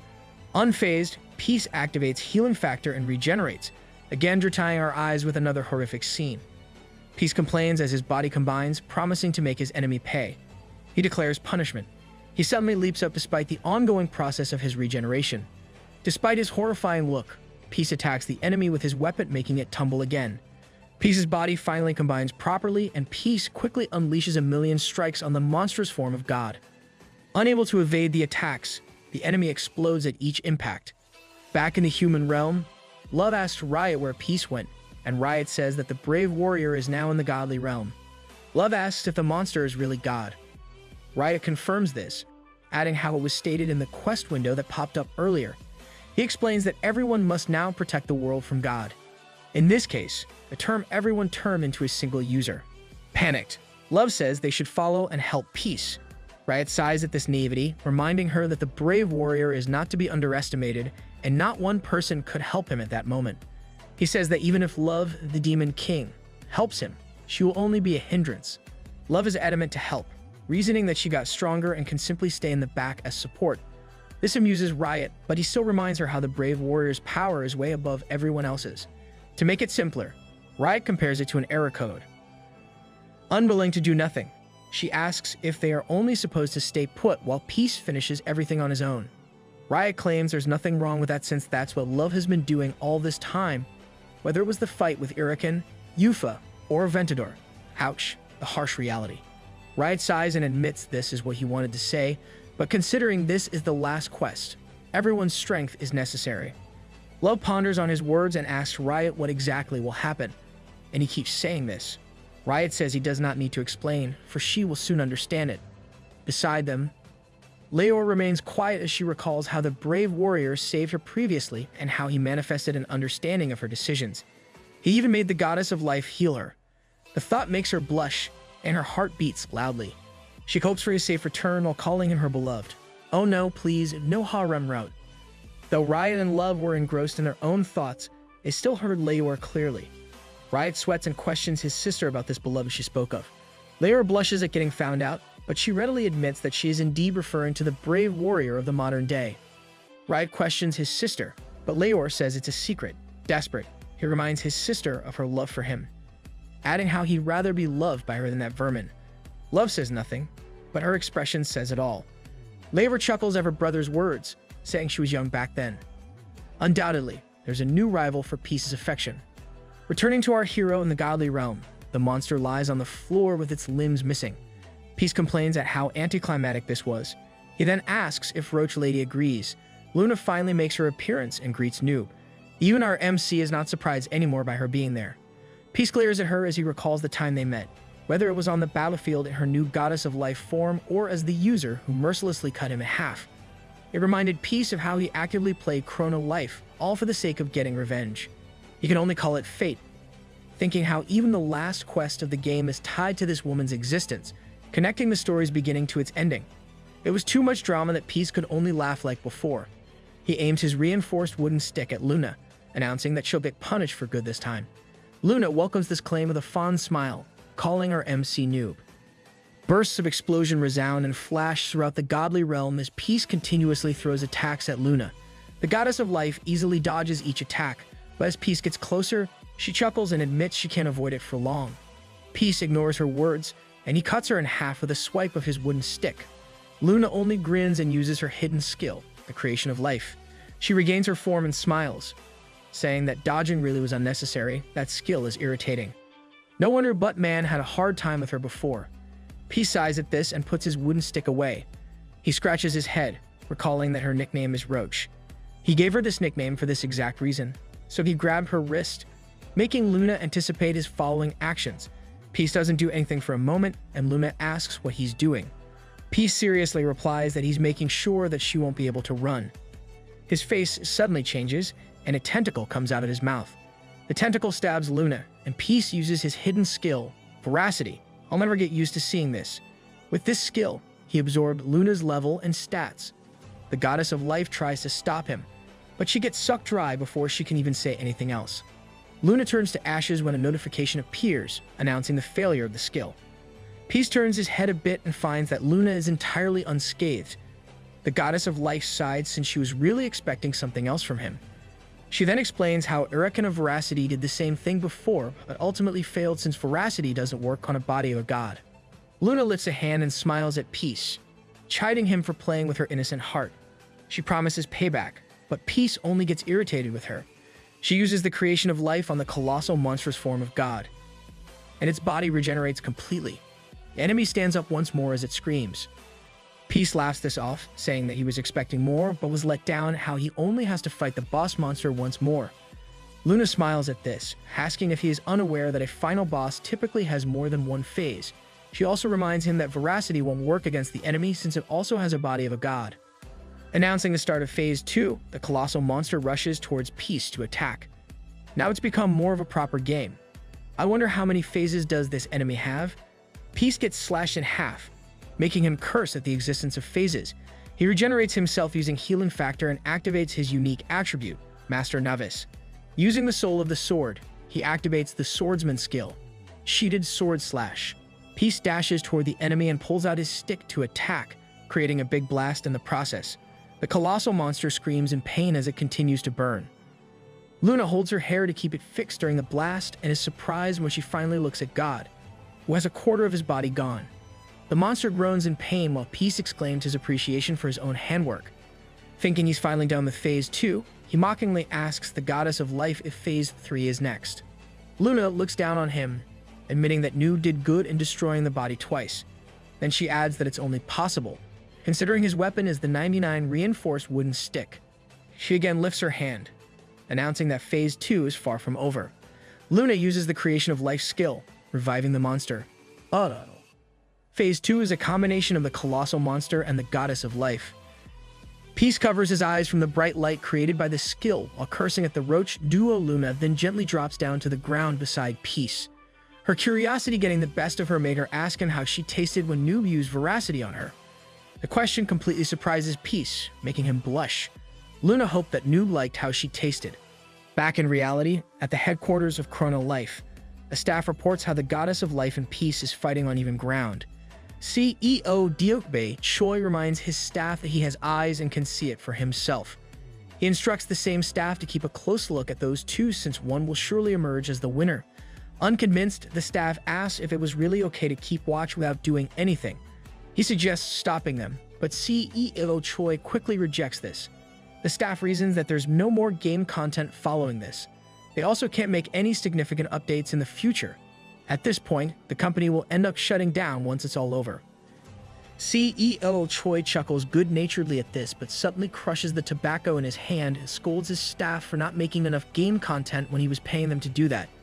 The staff defends himself, saying it was the wooden stick user's fault who's playing as if the game is on easy mode. He then reminded the agreement to have that weapon taken away, but it was the CEO who was against it. This, of course, angers his CEO, and his boss reprimands his staff Homer style. Our CEO really is a gangster. Finally calming down, the CEO puts down his staff and says that he knew this would happen, and that's why he hired twice the number of developers. He is well aware that the doubled amount doesn't necessarily mean they would get twice the results, but he hopes they can work on emergencies with this number of staff. The staff fixes his tie as he complains that the doubled number of staff would only create a substantial financial loss for the company. CEO Choi takes new tobacco and lights it up, questioning how it would be a loss when they gain a lot as the #1 game. He says the money is not the issue here. Instead, they should thank the users of Chrono Life for enjoying the game. The CEO adds how he is only reinvesting the money made back into the game so that they can ensure the users have a better experience within the game. This kind of thing for the CEO is not a loss at all. Oh, how I wish all game production companies are like this. The staff becomes momentarily speechless and says he wouldn't say more on the matter since doing so will only make him look like the villain. Irritated, the CEO says he shouldn't have talked back in the first place.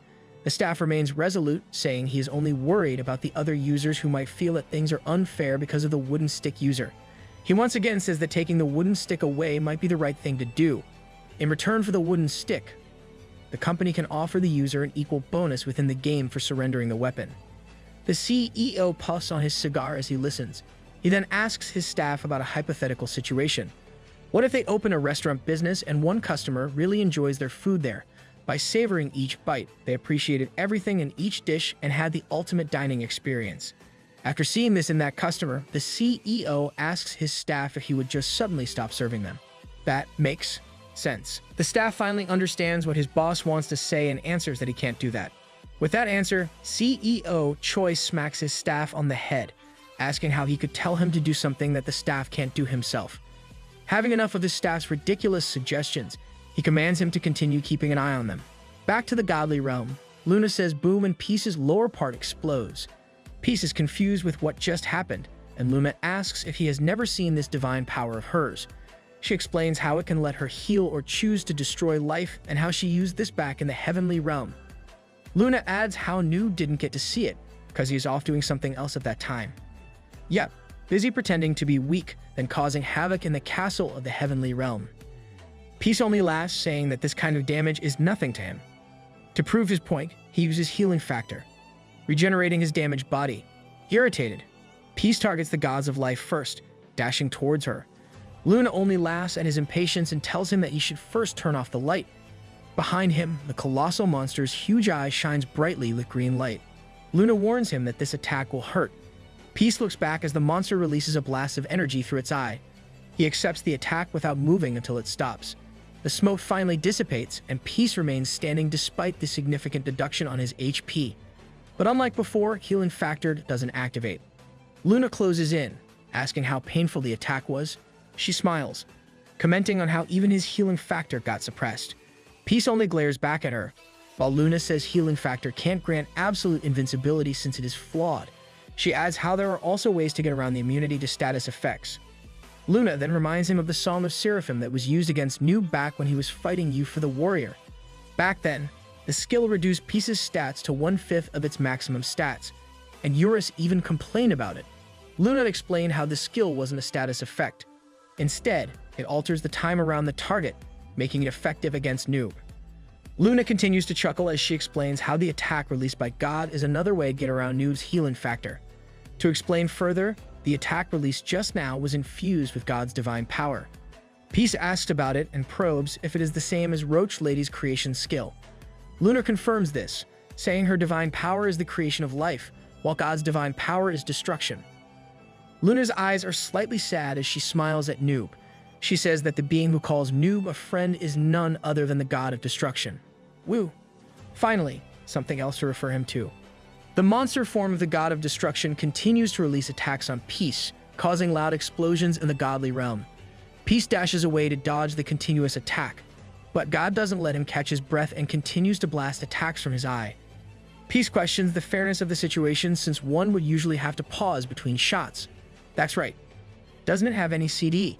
Peace can't do his usual style of charging forward because if he receives another hit from it, he'll surely die with his healing factor not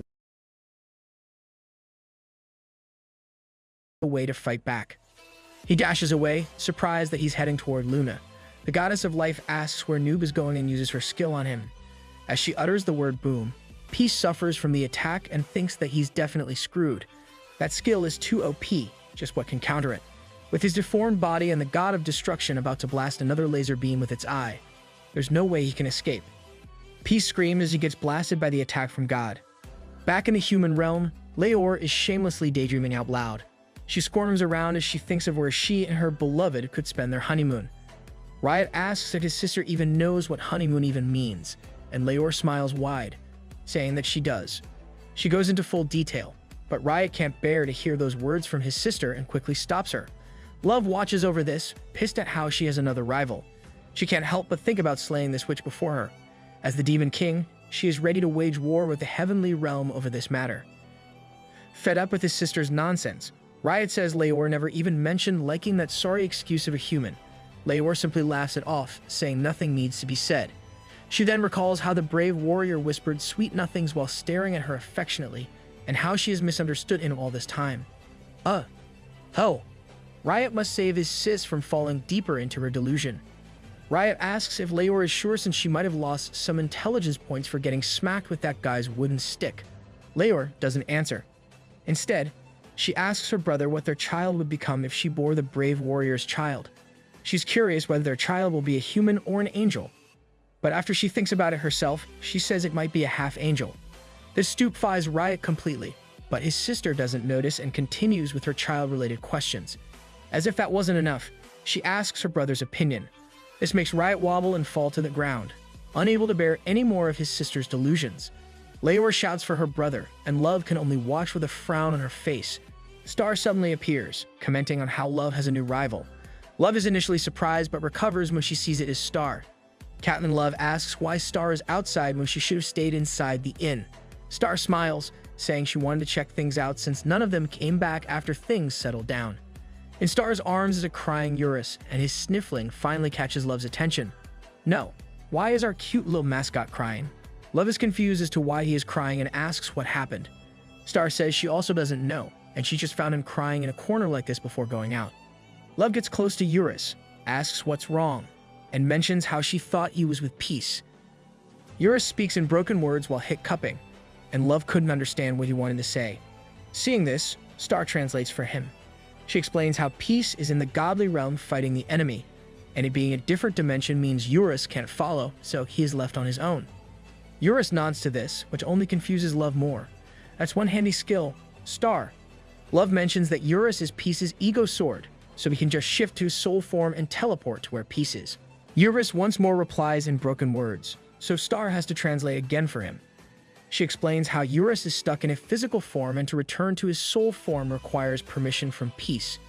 Eurus once again nods to this, making Love compliment Star for her excellent listening skills. Eurus cries out his worry for Peace and starts biting his tail to comfort himself. Star pats him on the head to calm him down and assures him that undies will be fine. This got Love all somber and worried for Peace.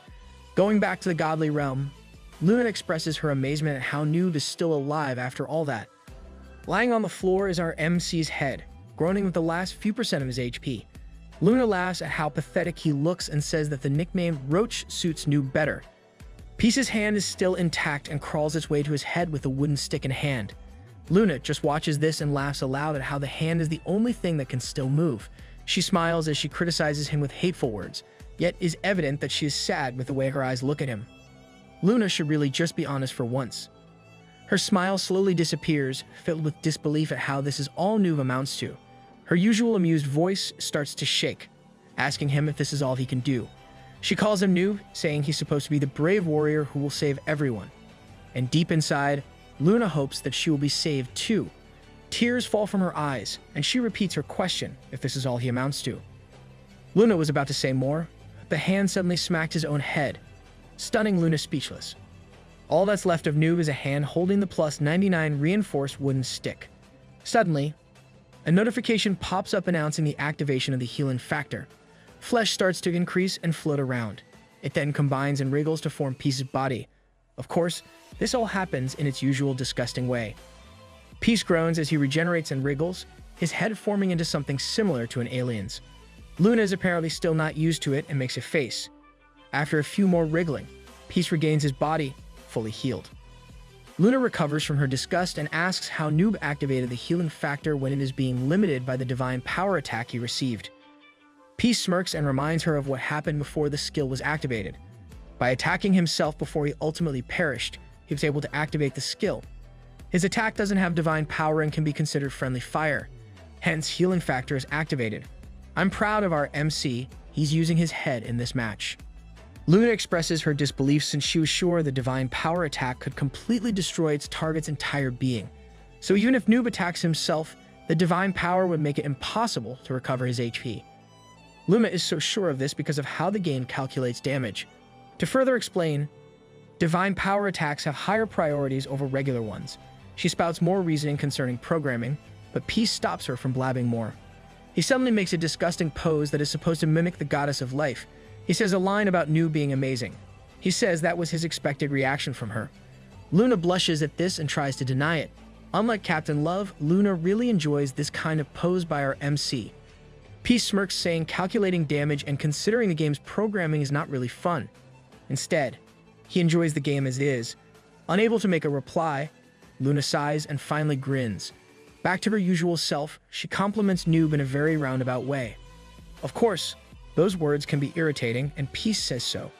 He even adds how Luna might as well accuse him of hacking the game. Luna's expression changes, saying that hacking the game might have been better since one can quickly kill them. But in the case of Noob, who has all of his stats maxed out on top of having healing factor, speed of light, soul of giant, and other OP skills. All of these defy the overall game balance, and Luna adds that the root cause is the plus 99 reinforced wooden stick. She reiterates how Noob's very existence within the game is an error code. I swear these harsh words came out from the same woman who's crying earlier. She tells him to tell her if she is wrong. As always, Peace says she is. Peace tells her how the CEO of Chrono Life even went out of his way to let him know that there's nothing wrong with his character. Suddenly, Peace leaps into the air, having enough of the BS talk, and uses Swing Down on the Goddess of Life. Luna only smiles at this as a loud explosion resounds in the realm. Peace watches over the explosion when Luna reappears behind him and admits that she might have been a bit too harsh due to her emotions. She knows that Noob never used any bugs or hacks in the game, and Luna admires him for being honest despite being a loser. This earns her a glare from Peace, but she's still not done. Luna says that even if everyone believes him, Mother doesn't feel the same. Peace asks who this Mother is when he recalls his conversation with God. Luna is referring to the Mother that the God of Destruction previously mentioned.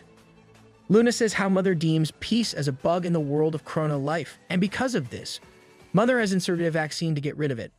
Luna opened her hand as she said this and suddenly said boom. Peace's head explodes, but the healing factor skill quickly activates to regenerate. Peace is pissed that he got compared to a bug and dashes to attack. But before he could even do so, a flash of green light appeared from the side, taking him completely off guard. Peace remains standing, but once again, a massive chunk of his HP disappeared due to the attack. Getting sick of this tandem, Peace seriously gets irritated. Luna only laughs at this, asking what Noob can do about it when there's obviously no way he can do anything. Acting all cute, Luna suggests Noob to prostrate himself and lick her heels, and she might make it easy for him. This woman is going overboard. Peace curses at her, and he instantly appears behind Luna, saying she should wash her pretty little head instead. The goddess of life is shocked to find Peace behind her, knowing full well that he can't do this even with the speed of light. Overthrowing her expectations, another Noob appears before her, saying this isn't the speed of light. Luna's mouth falls open at the sight before her.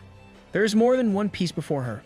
I bet the goddess of life enjoys having a lot of GUs surrounding her. This is a true treasure, for sure. Peace surrounds Luna in the colossal monster form of the good of destruction, with numerous clones of his. Luna falters as she realizes Noob used Habake's fourth mirror, the mirror of clones. Luna's wings disappear as Peace hugs her from the back, making her blush at the sudden move. Her heart starts racing at the touch, but the devious look on Peace's says it all. While holding onto the goddess of life, a copy of him starts playing by whacking Luna in the head. He strikes using his so-called secret technique, strike without killing. Other clones join in the fun and continuously whack Luna in the head. It happened numerous times that one can't keep count of it. With her distorted face, she yells for him to stop and begs to be killed. Peace doesn't relent since he knows that even if he slays her, she'll just be back in one piece using her skill, the creation of life. With a crazy look in his eyes, Peace announces that he only wants to see her getting tortured. Tears pool in the goddess of life's eyes, knowing that Peace will make true of his words. Countless Peace laughs grimly at her demise, and Luna shivers at the sight of that wooden stick. That shadow is kinda M. Luna pleads and can only yell since there is no way Noob would listen to her this time. At that moment, our MC realized that strike without killing is a gift meant to be used at that very moment. Our MC's disgusting face is filled with glee as it prepares another attack. Luna can only watch with an open mouth as Peace prepares to attack. He then bangs her with his weapon, making her face distort once more in pain. One clone flies up in the air with that weird look of ecstasy on his face, but seeing this only scared the goddess of life, knowing what comes next. Peace jumps down and whacks her with his stick. It's kinda cool that even the plus 99 reinforced wooden stick is also cloned. Another clone wearing a baseball hat with 389 on it prepares to bat with his stick. With the swing of his wooden stick, he hits the goddess of life's face with significant impact. What happened within the godly realm can only be described as madness. The usual quiet realm is filled with the noise of our MC's lunacy. He relishes every hit he releases of the goddess of life, refusing to end the sheer happiness he's experiencing by knocking her noggin. I bet he got this idea back when he did this to Riot in Heavenly Realm. This act was justified in his head as he recalled how Luna humiliated and insulted him. Though he did get his vengeance previously when he destroyed the planet, what happened back then was instantaneous that it wasn't able to fill the void in his heart. Peace laughs maniacally as he announces that he'll now have his proper revenge. He playfully announces his enjoyment while Luna can only watch him with despair. She closed her eyes and finally stopped resisting, accepting whatever Peace threw at her. She can now only pray, hoping that this will soon end. As the clones continue to bonk her in the head, Peace laughs, seeing that he's done with her. He then looks at the god of destruction, who is similarly surrounded by a significant number of Peace's clones. The colossal monster's eye flashes as it shoots another attack on the clones. Though they disappear due to the attack, regenerating them is easy because they are clones. This confuses the enemy, and numerous Peace announces that the enemy can try killing him. Still, he will keep using the mirror of clones on himself. Good thing our MC thought of taking this from Habak. It's proving helpful in this fight. Confused, the enemy can only watch as one of the clones attacks him with a swing down. Another clone uses swing up. And finally, each clone firmly grasps his weapon and announces 1,000,000 strikes. The attack creates a massive explosion within the godly realm, and the enemy can only accept the attack and be burnt to a crisp. Seeing this, Peace deactivates the mirror of clones. Completely satisfied with the outcome, he drops back down to the ground and announces the completion of Phase 2. He looks back and asks Roach Lady what she'll do now. Lumit is sitting on the ground, still crying from her previous ordeal, a bit irritated. She acknowledges Noob's victory. She admits how she expected him to do this much. What she didn't expect was his struggle halfway to overcoming it. She tells him to try harder next time. This irks Peace, so he pulls up his weapon and announces strike without killing. Luna flinches upon hearing this, already traumatized by what happened. This is literally like Riot after getting hit numerous times in the head. Peace doesn't bring down his weapon on her. Instead, he warns her to watch, or she'll get another smack. Luna shudders in fear at the thought of getting hit with that wooden stick once more. A flash of green light catches Peace's attention, and he watches as the remains of the colossal monster light up brightly. Lumina also sees this and says that it's finally begun, Phase 3. Peace looks at her in askance. The bright green light shoots up, suddenly buzzing and disappearing as if engulfed by water. Peace looks up with surprise. The enemy is completely gone from the godly realm. He thinks of the worst, and Luna confirms his thoughts. She reveals that Phase 3 will take place in the human realm. That's literally bad news. Love looks up in surprise, and the same goes for every other being in the human realm. Riot regained consciousness, and he and everyone looked up at the giant blob of flesh floating in the air. Riot clenches his teeth, realizing what it is. He had hoped that the brave warrior would finish everything outside the human realm. The floating mass of meteor-like flesh rumbles as a part of it wriggles. Riot's eyes widen as the large mass of it drops at a fast speed. He quickly warns everyone to run away, but it is too late. The falling flesh is almost upon them, and they can barely do anything as it drops and makes an impact on the ground. It causes great destruction, akin to Peace's attacks. Hangsel, the writer of this manhwa, along with Chippery, the artist, and the other users, fly off the tremendous impact. In the godly realm, Peace takes hold of Luna and asks what she is doing. He commands her to open a portal to get them back on their dimension, but Luna looks down as she said she can't. Peace doesn't believe this and reminds her how she summoned that thing before. The goddess of life explains that she didn't precisely summon it. Instead, she only set up its coordinates for its powers. She adds how God is the only one who can open up the portals between this realm and the other. Wait, what? I thought Luna could do the same since she had previously gone to other realms. Were all of her previous actions aided by God? Peace groans at the futility and pushes Luna away. The goddess of life falls to the ground, while Peace activates the ember of all creation skill. He instructs it to show him the front village, and the fire blazes as it shows him the enormous greenish flesh.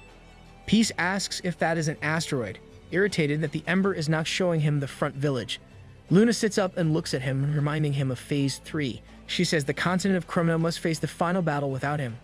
Back in the human realm, the smoke dissipates as Star slowly opens her eyes. Her eyes widen as she finds Riot holding up a barrier for her and Eurus.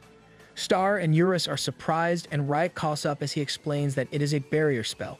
Star asks if he just saved her. Riot explains how he owes her his life, and as an angel, he is indebted to her for as long as he lives. He reminds her how she saved him with all those sweet potatoes.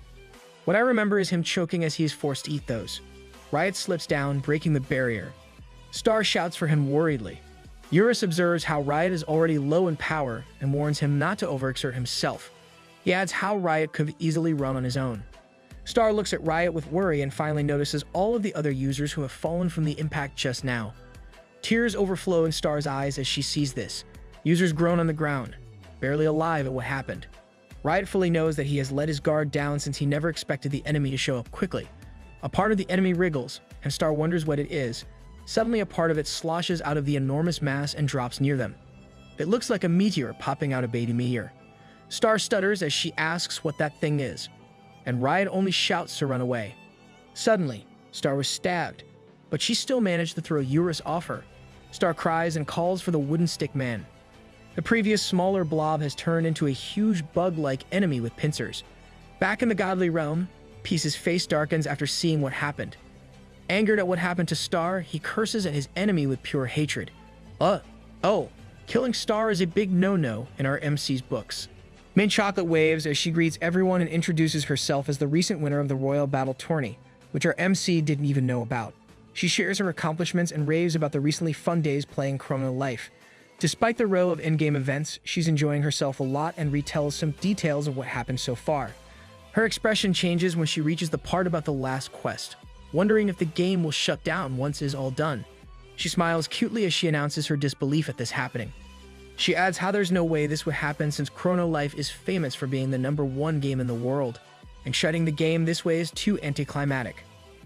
Going back to her discussion of the green monster god, she tells how the brave warrior went to the godly realm to beat up the monster on his own. Everyone felt relieved by this, but an unexpected twist brought a meteor that exploded on impact, injuring and slaying most users within the area. Mint Choco says she was able to quickly run away from it, but most users were unfortunate. She adds how the meteor even spits out an egg of a nasty bug. Her narration was halted when Mr. PT called for her to help out instead of talking to the air. Fisty is helping out the other users by feeding them HP potions. Mint Choco complies and is about to help when they hear Riot shouting for Star to run away. They saw Star get stabbed by the egg that Mint Choco just mentioned. Riot looks over at Star, lying lifeless on the ground. The bug-like enemy screeches while Riot remains frozen. Remembering his promise that is now broken, he clenches his teeth, and his surroundings rumble as he stands up, angered by what happened. A notification appears at his attempt to forcefully unseal his angel power. What Riot is attempting is dangerous for him, but he persists as a glow of light appears on top of his head. It starts to circle on his head, forming a halo. Riot angrily glares at the enemy as his angel power is unleashed, turning him once more into someone akin to a Super Saiyan. The enemy is confused about what it's seeing. Riot announces that the enemy will not be forgiven for hurting Star. In his anger, he recalls his first meeting with Star and unleashes more energy. The fallen Star is now recovered and asks Riot what it was about her. This surprises Riot to the point that he stops releasing energy, and his halo disappears as his angel power activation gets cancelled. His Super Saiyan is short-lived. Riot looks at her and where she was lying down before. He asks if that is her dead body. Star laughs at his flustered face, reminding him this is a game. She says that she just logged back in after her character died. Riot realizes what happened, his face getting realistic. Back in the godly realm, Luna chuckles at seeing this, commenting how some really just get into a game too much. She feels embarrassed for Riot and asks if Noob feels the same. Recovering from his embarrassment, Peace agrees to her while laughing it off. Our MC's not being honest. He was so angry just a moment ago. Getting back to where the god of destruction is, the enemy roars and closes in on Riot and Star. Not wanting to see Star's lifeless body once more, Riot quickly grabs her by the waist and jumps up before they get hit by the enemy's attack. Riot raises a flashing hand while in midair and uses his skill, Spear of Lightning. Like what it's called, a spear of bright lightning falls upon the enemy, frying it up. Star exclaims at the show of one of the high-level lightning spells, complimenting Riot for being strong. Instead of being happy with a compliment, Riot is nervous and curses inside for the limitation of his ability. He knows it is pathetic and can only hope that his attack somehow worked. They look down at the smoke, but a flash of green light appears and shoots up at them. Seeing this, Riot immediately dodges with Star, but that attack grazes him. Riot groans in pain while Star worriedly shouts for him. Not yet done. The enemy's eye lights up again and shoots at them. Star screams as she and Riot can only close their eyes, waiting for impact. A hand shines bright as wind is summoned. Minchako was able to save the two from getting hit. Woo, that's amazing. She literally saved them using a basic skill. The enemy is surprised by this, while Star and Riot gently drop to the ground. Riot asks if Star is okay. She replies that she is and thanks him. Suddenly, the sounds of fast steps get close, and Mint Choco swings her broadsword at the enemy's eye. At the impact, Mint Choco tears up and trembles in pain. She comments on how hard the nasty bug is. This kind of attack is not something the enemy will take lightly. It releases its pincer with a tentacle-like limb. It attacks Mint Choco, but she manages to evade it. As she leaps up, she ponders if the enemy has reinforced defense or if it is resistant to physical attacks. Either way, Mint Choco knows this is a losing battle for her. She is well aware of this because her main attacks are primarily physical in nature. At the same time, her magic is meant chiefly as her support. Despite knowing this, she tells Riot and Star to run away, admitting she can only buy some time for them. A laughing suddenly distracts them as a guy announces his arrival like All Might usually do. Mint Choco looks up and finds Feisty. She asks what took him so long, and Mr. PT laughs as he apologizes for making her wait. They really are a duo. He explains that he had to help everyone injured and didn't expect many of them. Seeing a ton of other fallen users, Mr. PT uses Sanctuary, healing all the targets within the area. The HP of the fallen users got replenished at its activation, and they began surrounding the enemy with their number. The enemy exclaims its surprise as he sees the users all angry at him. Seriously, this enemy is easily surprised. It likely lacks the full intelligence of the god of destruction. All the users glare at the bug, saying they've seen everything even though they were on the ground. As if of one mind, multiple users talk about how there is one person in Chrono Life that shouldn't be messed with. They announce that they don't care if the enemy is a bug, a god, or whatever. But messing with that little girl crosses the line.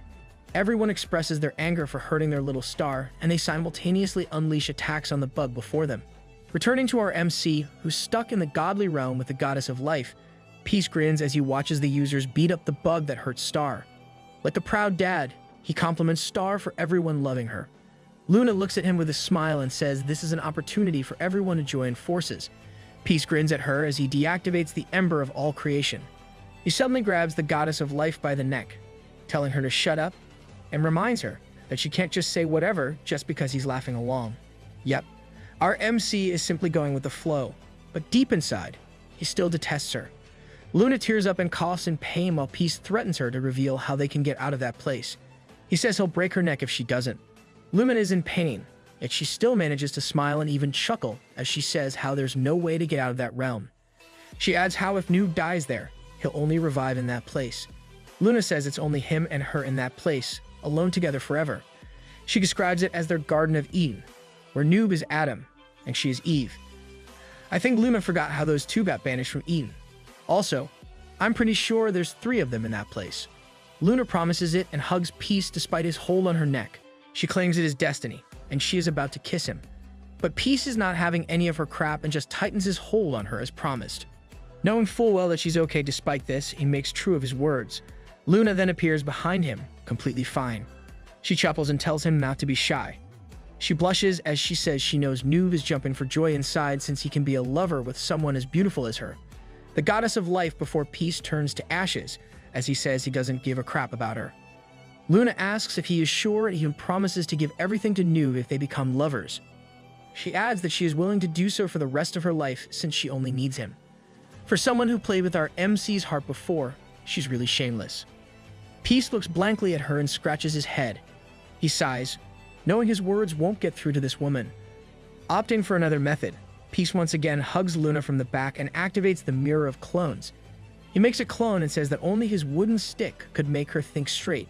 He uses Strike without killing on her and bonks her head. But unlike before, Luna turns into ashes with the attack. What then? How did she die from Strike without killing? Peace looks with confusion in his eyes, realizing that she dies in that attack. Using the divinity of life, Luna recreates a new physical form. She smiles at him, saying that Strike without killing no longer works on her. She mocks him for thinking that it will work forever. But Peace doesn't give a crap and simply hits her in the head again with the same skill. Like before, her form turns to ashes. This only confuses Peace more since he even made sure to hold back. His eyes widen as understanding dawned on him. Seeing this look on his face, Luna comments on how she got caught. Peace expresses his surprise and admits how he didn't think that Strike without killing could be countered with that. Don't keep us in suspense. What's the trick behind Luna's counter? Luna rubs her head, saying she had a hard time since Strike without killing felt like a skill meant just for her.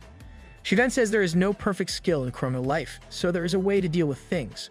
The goddess of life comments on the viciousness of the skill, Strike without killing. Shigen gives their little show the title, The Horribly Slow Murderer with Extremely Inefficient Weapon. How apt. Luna explains how even if Noob holds back his attacks, there is no doubt that it will inflict at least 1 damage point to the target. Peace agrees, saying that is the point of Strike without killing. He then admits that he never thought Roach Lady would use that as the primary focus to counter his skill, and he complimented her with a slight frown. Peace then reveals how she made her maximum life into 1 HP. What now? That kind of thing is possible. It was a starry night in the world of Chrono Life. Love lays on the ground and slowly regains her consciousness. She suddenly jolts up, recalling what happened. She looks around, wondering where she is. Another being appears behind her, commenting on her conscious state. It was Leor. Leor says that they're in a forest that's around 2 miles away from the front village. Love is surprised by the distance and asks how they ended up there. Leor explains that they got blasted away by the shot from the falling meteor, since they were closest to where it landed. Leor suddenly flaps her wings and floats into the air. Oh, I thought those wings were for decoration. Leor tells Love that they should get back to the front village as soon as possible, or else everyone's lives will be at risk. Her wings continue to flap behind her, and Love only looks up at her, engrossed in those flapping things behind Leor. Love's eyes sparkle, unable to take her eyes off his cuteness. Love is so much in love with Leor's wings that various thoughts about the wings completely fill her head.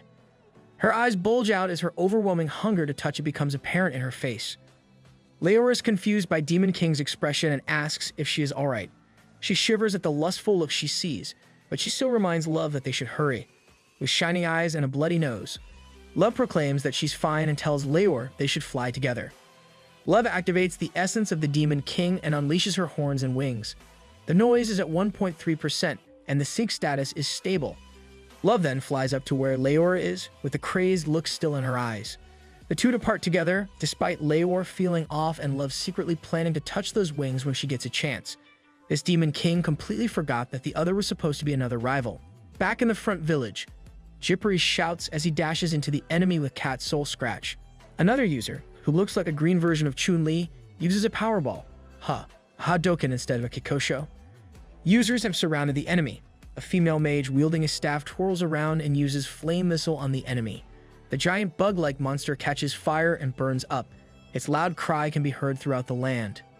Star expresses her amazement at everyone's participation. She can't help but think that the bug will soon meet its end. Meanwhile, Riot holds on his arm with a dark face. Star suddenly asks for Riot's opinion on this. Riot is sweating and huffing due to the pain of his injury.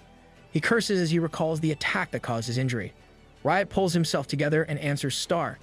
He tells her that the user's attacks won't really work. Even now, the enemy hasn't been damaged by those attacks. Star asks him why, and Riot says it's because the being before them is a fragment of God. No, not this setup again.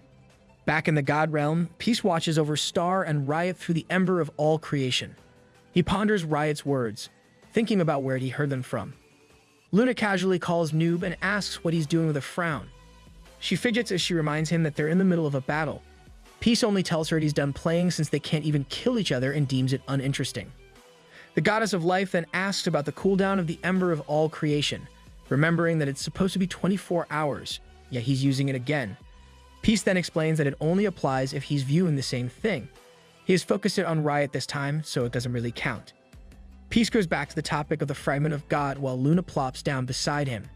He says that he's sure about hearing about it before. Luna prompts him to keep thinking about it since it's been a while. Peace does that, and he finally remembers hearing it back when Captain Love got kidnapped by Habake.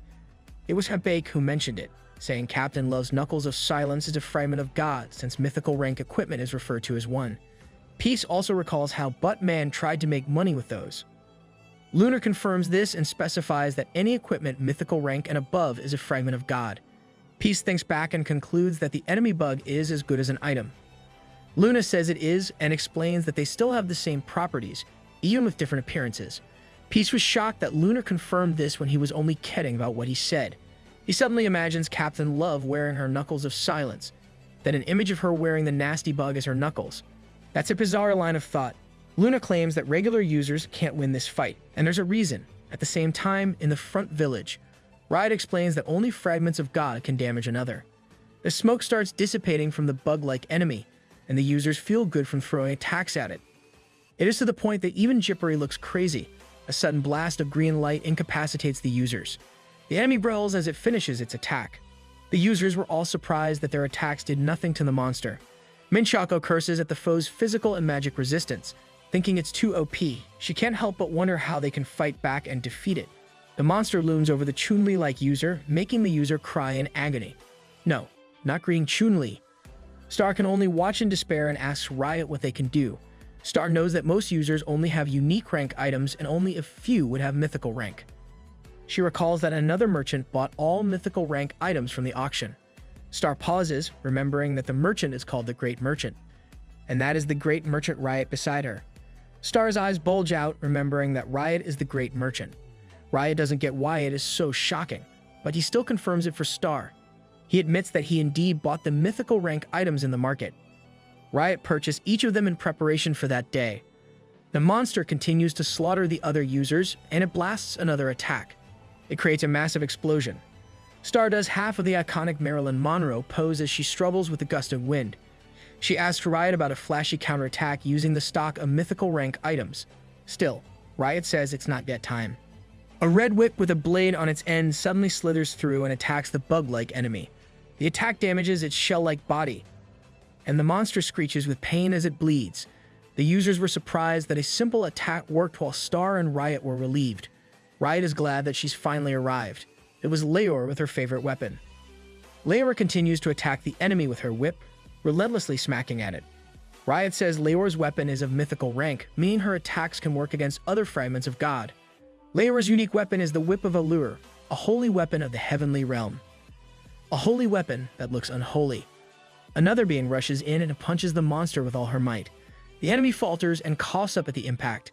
Its attacker is the Demon King. Star brightens up at Love's arrival and is glad her attack worked against the enemy. Someone says this is only natural since Captain Love's weapon is ascendant rank.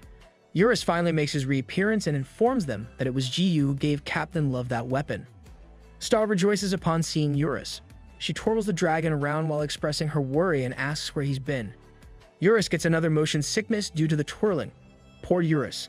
Star stops and pats Eurus on the back, asking if he got thrown far away after she died. Eurus confirms it as he pukes on the ground. Riot looks up and is amazed by the spectacle in front of them. He watches and comments on how Leor, the current leader of the heavenly realm, is with Love, the present demon king of the demon realm. Riot says this is the first time this kind of thing happened. Leor attacks from above the monster while Love kicks it from below. Riot claims is the start of the greatest duo of heaven and hell. It's the perfect combo, really. Back in the god realm, Peace and Luna are watching them through the ember of all creation. Peace insults the fragment of God despite sounding like an epic boss. He claims that the battles seem to be over from that side. Luna smiles at him, saying it's not that easy. She reminds him of her previous words about how regular users can't win against it. Peace gets irritated and says they should just see how it'll end. Luna only smiles back and agrees. Going back to the battlefield, the bug lies lifeless on its back with the users around it. Suddenly, the large lump of meteor-like flesh wriggles, catching the attention of some users. The egg-like bumps on the surface wriggle, and everything suddenly blasts out as if it's shooting continuously. Each egg-like form drops to the ground with loud, resounding thuds. Screeching emerges from each one, and the users' faces fill with horror and realization. All users were now surrounded by numerous bug-like enemies. Oh, we've got an infestation. This game needs a bug spray. In the god realm, Luna smiles, claiming that she is correct and that he should never underestimate the final boss. She says that even if Love and Leor combine their abilities, they couldn't take this large amount of enemies. Luna reminds him that he can't help them since he's stuck in that realm with her. In the end, it'll be a bad ending for Chrono Life's last episode. Peace doesn't immediately react, but he suddenly smirks and laughs out loud. He claims that Roach Lady has been hyping it so much that he thought something real epic would happen. He expresses his disappointment and talks as if speaking through a microphone. Peace introduces himself like he's talking through a radio. He says that the other should respond if he can hear him. Peace shouts Eurus's name, finally catching Eurus' attention. Eurus looks around on the battlefield for Peace, wondering if he's hearing things. Peace explains his situation to Eurus, and Eurus asks if he's not hurt. Peace smiles at Eurus' concern, glad to have a true friend. He reassures Eurus that he's okay. Peace gets to the point of their communication and says he'll help him. Eurus is a bit confused by what Peace just said when he suddenly starts glowing. Peace also lights up as he recalls how their souls are connected. Peace says he can send his mana to Eurus even if they're in different dimensions. He announces that he'll send all of his mana to Eurus, so he should use that to return to his original form. He instructs Eurus to become Chrono Life's strongest boss monster once more. The twin-headed dragon, Eurus. Wow, are we in for a treat? Peace tells Eurus to get rid of the irritating bugs with a vicious expression. He adds that nothing should be left alive. Eurus thinks of it and accepts the commandment with a wicked face similar to Peace's. It's time to go crazy, Eurus. The peaceful land suddenly rumbles loudly as a massive winged being rises up with flashing eyes. Eurus is still in his cute form and growls loudly to be heard throughout the land. He claims that he's the strongest dragon of all and reveals his identity. Luna was imagining that this was what would happen, making Peace irritated for killing the vibe. I swear she's getting Jiu's habit of lousy imagination. Going back to the matter at hand, Peace says that once Eurus consumes the mana he transferred, Eurus will return to his true form. He adds that Eurus won't be in the admirable and lovable form once it happens. Star watches in amazement as Eurus glows brightly. He's receiving the mana transfer from Peace and is notified that he now has enough mana to manifest his soul. Eurus starts manifesting his soul into reality, and a greater light flashes from him. Users cover their eyes, but Mr. PT remains unfazed since he has his shade on. Star and Raya cannot watch, but the same goes for the bugs, who are now growling at the sudden light. Eurus continues to shine as his cute form turns into a twin-headed small dragon. The small form grows big, and Star opens an eye to see this happen. Peace smirks as he watches. He compliments and welcomes Eurus as he returns to his proper form. Users were still blinded from before and could not open their eyes immediately. A vast shadow suddenly looms over them, and they can finally see what happened. Wings spread out widely, and two mouths filled with numerous sharp teeth drool open. The majestic true form of the twin-headed dragon graced the lands of Chrono Life once more. The bugs watch at the appearance of Chrono Life's strongest boss monster. Users look up at the dragon, standing still. Let's have a short recap first as to why the other head is there. Eurus' left head was destroyed before by Peace in the past, which was later revived by the goddess of life as Huracan. Peace absorbed Huracan using Veracity back when they fought. With Veracity, it made the twin-headed dragon whole once more within our MC. Back to our present story, the users were aghast at the reappearance of the strongest boss monster. A weapon falls to the ground, and a user shivers as she recalls the terror of this dragon. This is because of the monster boss proximity to the users. Eurus' Nest, aka the Ravine of the Deceased, is located near the front village. It is to the point the newbies can walk to Eurus' nest if they desire. That's what our MC did. Every user of Chrono Life has stepped into Eurus' nest one way or another, and it usually stemmed out of curiosity. Upon reaching the Ravine of the Deceased, the users would usually stop in their tracks and look up with horror on their faces. The massive form of the twin-headed dragon only intensifies their terror, making them experience despair. And with his appearance, Eurus once more reminded the users of that fear. A user shudders as she looks up at Eurus. Star steps in and calls Eurus. She comes closer to the dragon with worry in her eyes. Star asks if he's on their side. Eurus looks down on Star. Eurus finally speaks in his true form and tells the mortals to leave if they want to be spared. He shouts at everyone to get moving, snapping the users out of their frozen state. Everyone runs away from the scene, with some users leaving their weapons behind. Star stays standing before Eurus, recalling their first meeting and the other times they spent together. I really love Star for existing. Star doesn't want to leave, but Eurus also tells Star to go. He says the area will soon turn bloody, so she should leave and run as far away as possible. At that exact moment, a horde of bug-like monsters surround them from one side. Eurus says that he doesn't really care for the others, but is a different matter when it comes to Star. Eurus swears to protect her no matter what. Star is surprised, for Eurus has never spoken to her that way before. Riot grabs Star's hand and tells her that they should go. He says that they should leave this fight to Eurus. Star finally listens and runs away with Riot holding her hand. She turns back to look at Eurus with tears in her eyes.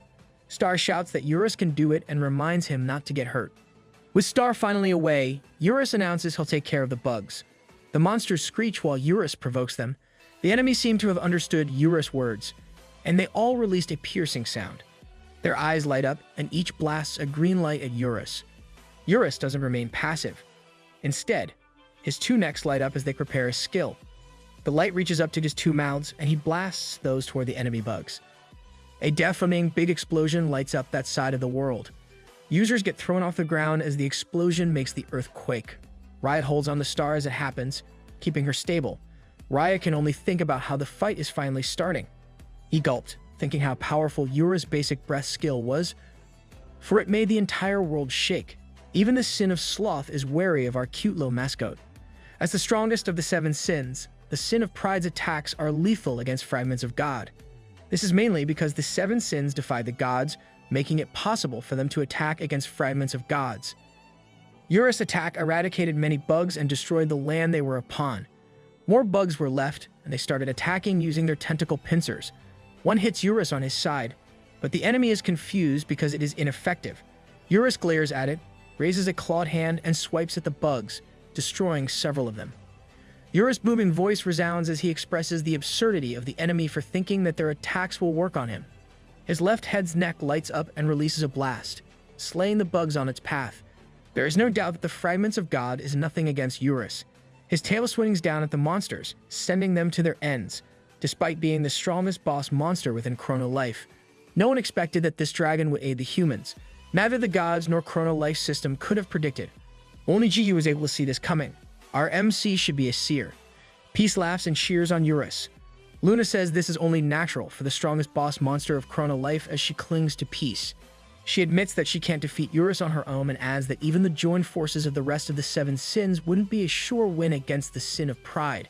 She claims that Eurus was just unlucky that he crossed paths with Noob and even became a cute mascot. I doubt that. There's no doubt Eurus is lucky that he did. Peace stares at her and asks how long she's been clinging to him. Luna smiles, saying it has been 5 minutes. Peace gets irritated and tells her to get off, but Luna doesn't comply and rubs her face against him. She even tells Peace to pet her or something. Peace doesn't force her to let go. Instead, he reminds her about the Garden of Eden thing she mentioned before. He tells her that it's not just the two of them within that realm. Luna gets a bit confused, but Peace simply points below him. A Venador pops out and looks at Luna and says some random crap. Luna's face changes upon seeing him, realizing that this guy has indeed been there the whole time. Great job in ruining the mood, Aventador. Back in the human realm, Eurus blasts another attack on the bugs with his breath, creating a massive explosion. The continuous booming sound and explosions were being washed by the injured Riot. He mulls over the fact that the strongest boss monster is the sin of pride, Eurus. The rest of the seven sins all know that Eurus is the strongest. Yet, at this moment, Riot wonders if Eurus hasn't really never shown the extent of his powers. At that moment, Eurus growls out loud.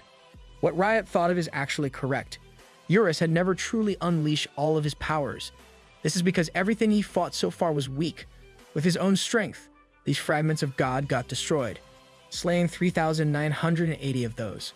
Amidst those remains is Eurus, the possessor of that overwhelming strength. With titles such as the Sin of Pride and Chrono Life's strongest boss monster, there is no doubt the twin-headed dragon has once more descended. Stark cheers and hops to where Eurus is for winning against those bugs. Yep, it was the perfect bug extermination. The Demon King, the ruler of the heavenly realm, and other users smile in agreement. But Eurus stops Star from getting closer. He says that he's only destroyed the fragments of God, and the enemy still lives. He looks at the meteor-like flesh that released all those bugs. Looking at it, Star realizes Eurus is right. She runs off and wishes Eurus good luck. Eurus starts flapping his broad wings, creating a gust of wind that even throws Star away. Eurus floats into the air and prepares to attack once more. His neck lights up as it charges, and his two mouths become filled with energy. Announcing that he'll end that war, Eurus blasts at the remaining flesh of God. The meteor-like entity starts to disintegrate from his attack, and Eurus continues to blast to the point that the land is even destroyed. Eurus' attack settles down, and Love looks at the remains of the enemy. While most of it is gone, some of its flesh remains. No way. Some of it still managed to survive. The remains wriggle, and Love realizes it's still alive. The wriggling flesh suddenly buzzes as it pixelates and changes form. Green cubes float into the air as remains continue to change. The users were confused by what they were seeing. Mint Choco asks if those are pixels, while Mr. PT wonders if it is something like Minecraft. The cube in front of Mint Choco suddenly glows and a light flashes out of it. The same thing happens with the other cubes, and the light combines into one. In the godly realm, Peace watches, with Luna still clinging to his side. He asks what those are and comments on how the pixels combine into one. Luna doesn't respond, and Peace demands an explanation from her. Luna continues to rub her face on Peace's arm, ignoring his words. This pisses him off, and he bites her head for not responding. Luna is completely shocked that Peace bit her and, of all places, her head. She questions him, but Peace only commands her to answer his question or he'll bite her more. Luna chuckles, asking if there's a promise. Peace doesn't answer and tries to hold his temper. Luna sighs and asks if he really is just unaware. She suddenly congratulates him for clearing Phase 3 and says he's now in the last step. Phase 4, also known as the final phase. She says it's time for the final boss to make his appearance. Are you sure this is indeed the last one? Back in the human realm, users watch at the warm glow with shock in their faces, glowing human feet, hands, and shining raised hair. Whether it is Love, Leor, Riot, or Star, everyone looks at the human form of the god of destruction. Eurus doesn't say anything and simply watches. The god, with his unknown level and human form, has finally descended on the human realm. The god of destruction must be of Saiyan descent. Peace looks at the god of destruction through his ember of all creation. Red tears suddenly drip down from Peace's eyes. He is confused about what is happening, wondering if he is bleeding. Luna looks over him with worry etched in her face. Red tears drip from Love's eyes, and the same happens with the other users. A voice suddenly speaks, telling them not to worry, for it'll soon be okay. God speaks to the users for the first time. God floats toward Eurus, commenting on how Eurus has grown so much since he was just a hatchling. Eurus questions him, and he suddenly jolts and sees 3 eggs and God before those eggs. God smiles widely at the eggs. Are we going to have Eurus' backstory? Eurus' head throbs, confused at the memory he is seeing. God expresses how he doesn't understand why a being who's part of the 7 sins is not annihilating humans. Instead, this 7th sin is fighting alongside the humans. God calls Eurus by his title, the Sin of Pride. One of Eurus' necks lights up. He prepares to blast while saying that God reeks of appalling smell and tells him to disappear. Eurus finally releases a huge blast at God. The users tumbled at the intensity of Eurus' attack. Thick smoke starts to dispel, and God expresses his pity. Eurus is taken aback that God remains unscathed from his attack. The god of destruction frowns as he states that he loves Eurus the most among the 7 sins, so he never expected that he must get rid of Eurus himself. He points at Eurus, and a small green light slowly shoots out of his finger. Eurus is befuddled by the lack of intensity. The green light hits him in the mouth, and the collision suddenly shines brightly to the point that Eurus gets engulfed by the green light and a large expanse of his surroundings. Eurus growls loudly in pain. Star watches with worry, unable to do anything for her friend. Eurus drops to the ground with a large thud. He coughs up while the god of destruction gently descends to the ground. God says that Eurus truly is remarkable. Eurus picks himself up while God continues to speak about how even Aventador came with him. He says that he should be gone right after that attack. As for Gallardo, he was left where he belonged. In case you forgot, Eurus first mentioned Gallardo in chapter 42. He is the gargantuan dragon, known as one of the 3 strongest dragons of Chrono Life. Eurus growls and raises a dragon hand. He uses it to swat God. The kit was so strong to the point that the surrounding ground cracked, and the users were once more thrown off by the attack's impact. The land gets destroyed, and large boulders whoosh up. Eurus growls with anger. God scolds him for his senseless actions, while holding a finger up against Eurus' attack. God continues to glow, with some parts of him seeming to pixelize. The god of destruction questions Eurus if he even knows who he is, saying he already knows how this will end. He announces himself as a god. The end of his finger holding Eurus back glows green as energy wears from it. With that one finger, he blasts a huge attack on Eurus. It is so massive that it can be compared to our MC's attacks. The users cover themselves from the gust of wind created by the attack. Star peeks at what happened despite the wind. Eurus' hand that attacked God is no more. Eurus growls and Star can't help but worry. Peace sees this all happening from his ember of all creation. He worriedly looks at Eurus and calls him through their connection. Peace tells him it's already enough and commands him to change form and run. Eurus doesn't answer, making Peace shout at him to respond. Eurus finally replies, saying that he can't follow his orders. Peace is surprised by Eurus' answer and asks him why. Eurus already felt it. He wanted to ensure that Peace would never meet this being called God. He knows full well that this being has the ability to take Peace's life. Eurus intends to protect his master and friend no matter what. He recalls their interactions and the times they spent together. Eurus knowingly chose this path and believes it to be his destiny. He plans to put everything on the line, even if it costs his life. I'm tearing up. Please don't sacrifice yourself, Eurus.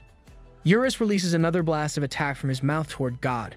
God then raises a hand, and the direction of Eurus' attack changes upward.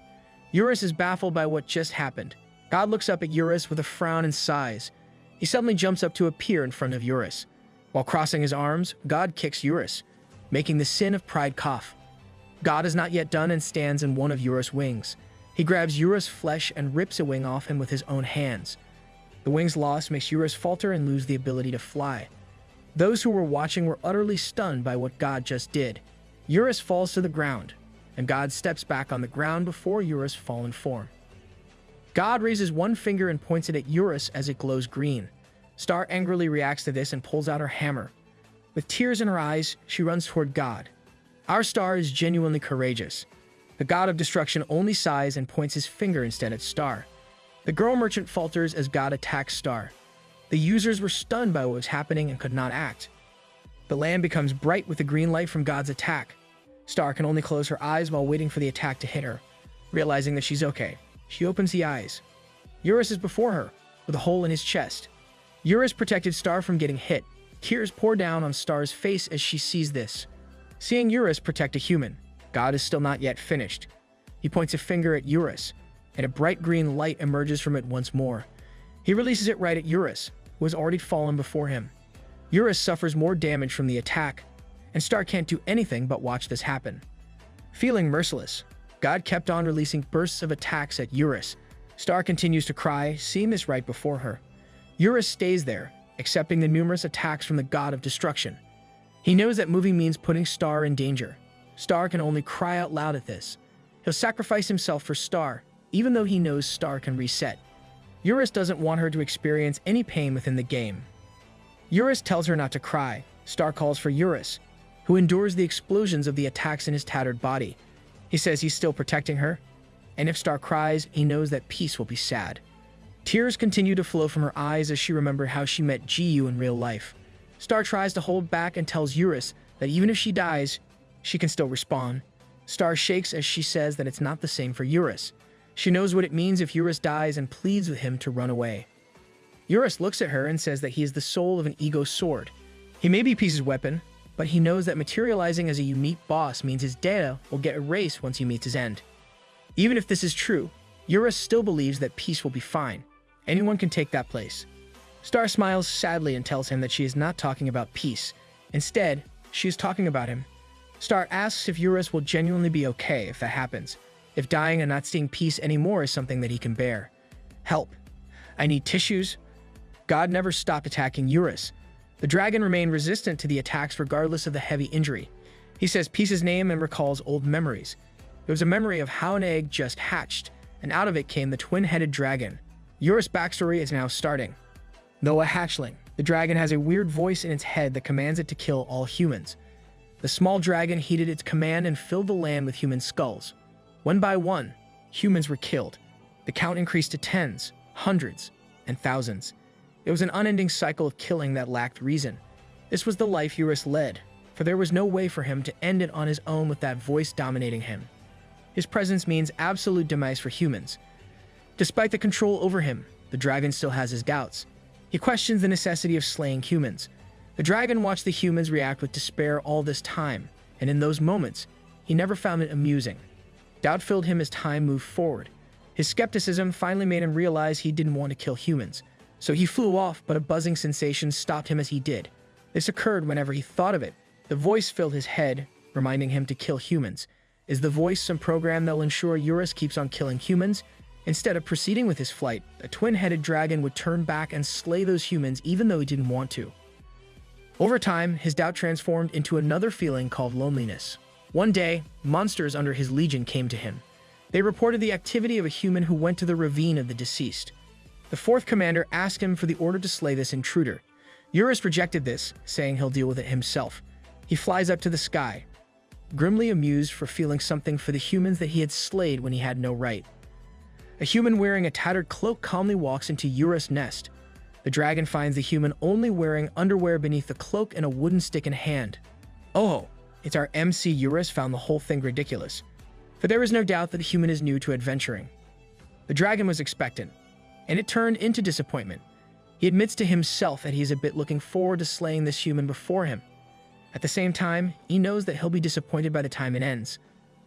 Unlike the order given to him, the dragon truly loves the humans. He must still comply with the voice. He fully knows that the only way for him to finally escape that cycle is if he meets a human who is stronger than him. The dragon drops to the ground and faces the human. He hopes to meet someone who can finally finish the worthless bloodshed imposed on him. Don't worry, Eurus of the past. You're facing that human right now. With it, his pain will also end.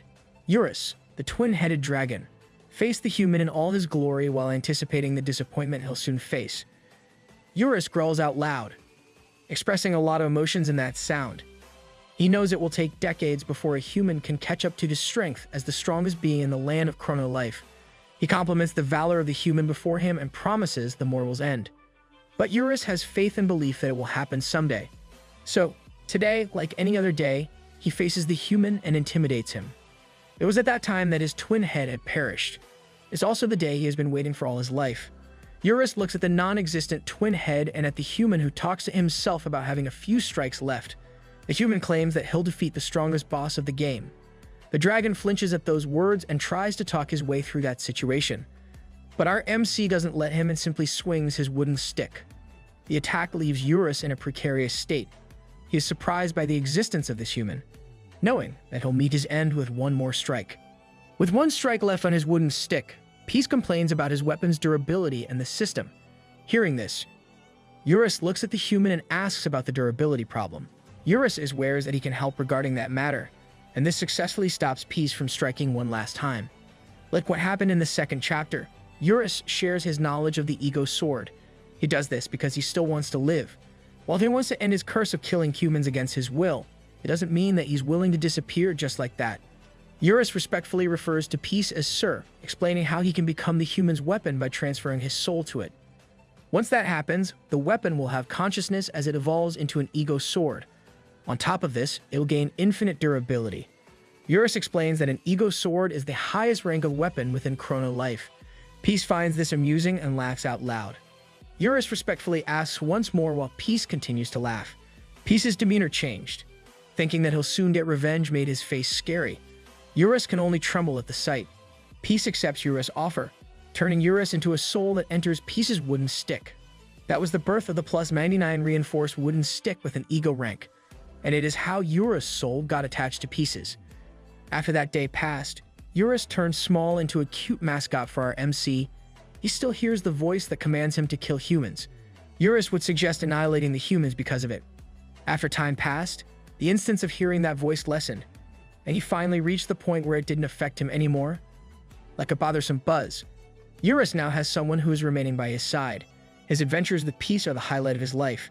There is no doubt that Peace awakened him from a very long nightmare. For Eurus, Peace is his best friend.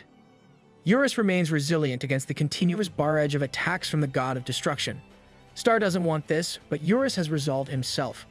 He believes this is the time for him to give back to Peace for everything. He wants to make sure that Peace won't meet this god. God suddenly stops firing, surprised when a dragon's hand suddenly looms over him. Eurus grabs God, announcing that he'll take him down with him. God asks if the twin-headed dragon plans to self-destruct, and Eurus easily says he will.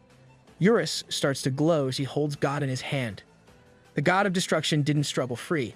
Instead, he asks the sin of pride if the command he engraved on his mind remains there. This god did that to Eurus. Please slay this dude, GU. Eurus doesn't respond, making God question why he's siding with the humans to the point that he is willing to sacrifice his life. Eurus once more felt the sensation of the voice planted in his head, but he had long overcome it. He dismisses the question as absurd. The hold of the voice's command in his head beeps and falters until it finally gets destroyed. Eurus says that he loves humans and then corrects himself, proudly announcing that he loves Peace. The twin-headed dragon glows brighter, and everyone watches as it happens. Star cries out in distress as a massive explosion takes place at where Eurus and God were. Eurus is tired, but there is something that he regrets. While recalling his time with Peace, his eyes drift close. Eurus' wish was to see Peace once more as the smoke completely envelops him. In the dark, starry night, a black cape flows along the wind. Peace carries Eurus' small form in his arms. Finally, he's back. He smiles and sighs at Eurus' bullheadedness. Peace fondly looks at the dragon in his arms, saying he did well. I just hope Eurus will live. Star continues to cry, this time in Riot's arms. Love, Leor, and the other users can only watch as Star wails in despair. She kept on shouting for Eurus, not accepting what happened. Riot mulls over what happened with Eurus self-destructing while in his true form as a unique boss. This indicates complete deletion. Riot can only surmise that Eurus is now forever gone. Peace gently steps into the ground with Eurus in his arms. Everyone is surprised to see that Peace has returned. Star calls for him. Upon realizing that Eurus is in his arms, Star quickly stands up and goes to him. She asks Peace if Eurus is okay. Peace smiles and reassures her that Eurus is fine, and that he only fainted for using too much of his power. Tears drip from Star's eyes, and she falls to the ground with relief. She cries out once more, thankful that Eurus survived. Eurus groans softly, and Peace asks if he's awake. Eurus softly calls for his mom, making Peace wonder if the dragon is only talking in his sleep. He concludes that Eurus must be comfortable in his arms and finds this cute. Eurus continues to call for his mom. Stating that he's hungry, he suddenly sucks on Peace's chest. What kind of development is this? Our MC lets Eurus continue, and he responds with his usual disgusting behavior. Love quickly reacts, pulling Eurus from Peace and throwing him to the ground. Not the best way to treat an injured being, even if it is a dragon. Peace does another unbearable reaction while Love asks him what he is even doing when Star is watching. Peace cries, saying he didn't do anything at all. At that moment, Star is unaware of what happened because Leor managed to cover the kid's eye just in time. Love then scolds Peace for not wearing anything. You should have told him that from the first time you've met him, Love. Eurus groans again. This time, he sits up with wide-open eyes. He's surprised to find Peace. Our MC smiles to find Eurus awake and asks how he's doing. Still feeling out of it, Eurus admits that he felt like he got something sweet and delicious. Peace blushes when he learns it is sweet, while Love can only stare at them with no trace of amusement on her face. Returning to the point, Eurus asks how he's still part of the living despite self-destructing with that god. Only then does he realize he's back to his soul form. The memory irks Peace, and he starts pulling at Yura's cheeks. Be careful, Jiyu. Eurus didn't eat the gum-gum fruit like a certain straw. He reveals how he turned Eurus back to his soul form before dying from self-destruction. Peace angrily scolds Eurus for disobeying his orders when he no doubt commanded him to run. Peace tells Eurus that he can't recover mana while in the godly realm, so things would have been real dangerous if he didn't make it in time. Eurus accepts the punishment and apologizes. Peace finally lets go of Eurus' cheeks, agreeing that Eurus should indeed be sorry since he worried many people about what he did. He brings down Eurus and holds the dragon towards Star. Eurus calls her name, and Star silently takes Eurus from Peace's hands. The dragon pales, thinking that he's in for another ride. Oh. Not another motion sickness-inducing ride from Star, unexpectedly. Star only hugs him tightly with tears in her eyes. Star is happy that Eurus survived and tightens her HUD on him. Eurus blushes and stutters as he tells her about his inability to breathe. He asks to be released, but Star stubbornly tells him no. Love and Peace watch them with idiotic grins on their faces. Love looks at Peace and asks how he escaped from the godly realm. She apparently learned from Riot that he got stuck there. Peace sighs, revealing his thoughts of being forever stuck there. Though it irritates him, he must admit it was only possible because of that roach. Really? Luna helped Peace get off that realm? I guess a Venomir was a big turnoff. As if being called, Luna gently drops to the ground, finally making her presence known. Love looks at Luna and asks if Peace is pertaining to Roach Lady. Luna suddenly staggers and slumps toward Peace. Our MC only watches Luna silently, with a bit of worry in his face. Love shouts at Roach Lady for being flirty with Peace and demands her to let go of him. Out of the blue, Peace tells Captain Love that he'll let Roach Lady lean on him in the meantime. Love is a bit confused by Peace's unusual reaction. That is indeed unusual. She finally sees Roach Lady sweating profusely while panting. Luna suddenly coughs up, entirely bewildering Love. Luna suddenly drops to the ground and continues to pant. Love worriedly asks what's wrong, yet still has the guts to joke about Roach Lady swallowing some bug spray. Peace even thinks that the last part is inappropriate. He tells Captain Love to be nice since Roach Lady will soon meet her end. This statement caught Love off guard, and she probes this issue with disbelief. Star continued to hug Eurus tightly, though she did hear the commotion. At the same time, Eurus is obviously enjoying the attention, for he's wagging his tail a lot. Still doubtful, Love points at Luna and asks if she's truly dying. Luna looks up at them with sweat and blood on her face. Here's a flashback of what happened in the godly realm.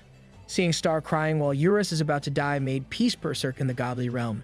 He swings his wooden stick multiple times, creating chaos in that space. Luna comments on his fighting spirit and attempts to destroy the godly realm. She tells him this is pointless since that realm can't be destroyed. Peace glares at her and tells her to shut it unless she wants to be ruined first. Luna is shocked by Peace's contempt, but manages to smile after a thought.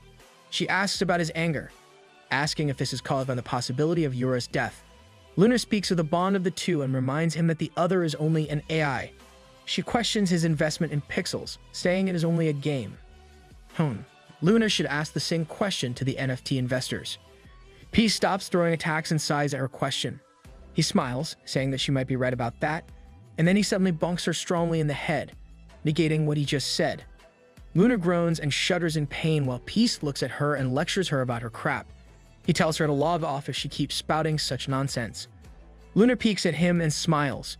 She remarks on his determination and his concern for Eurus. Peace frowns, asking if she finds his worry for a game character ridiculous. Luna looks at him with sad eyes. With a smile, she admits that she does find it silly because she herself is the same.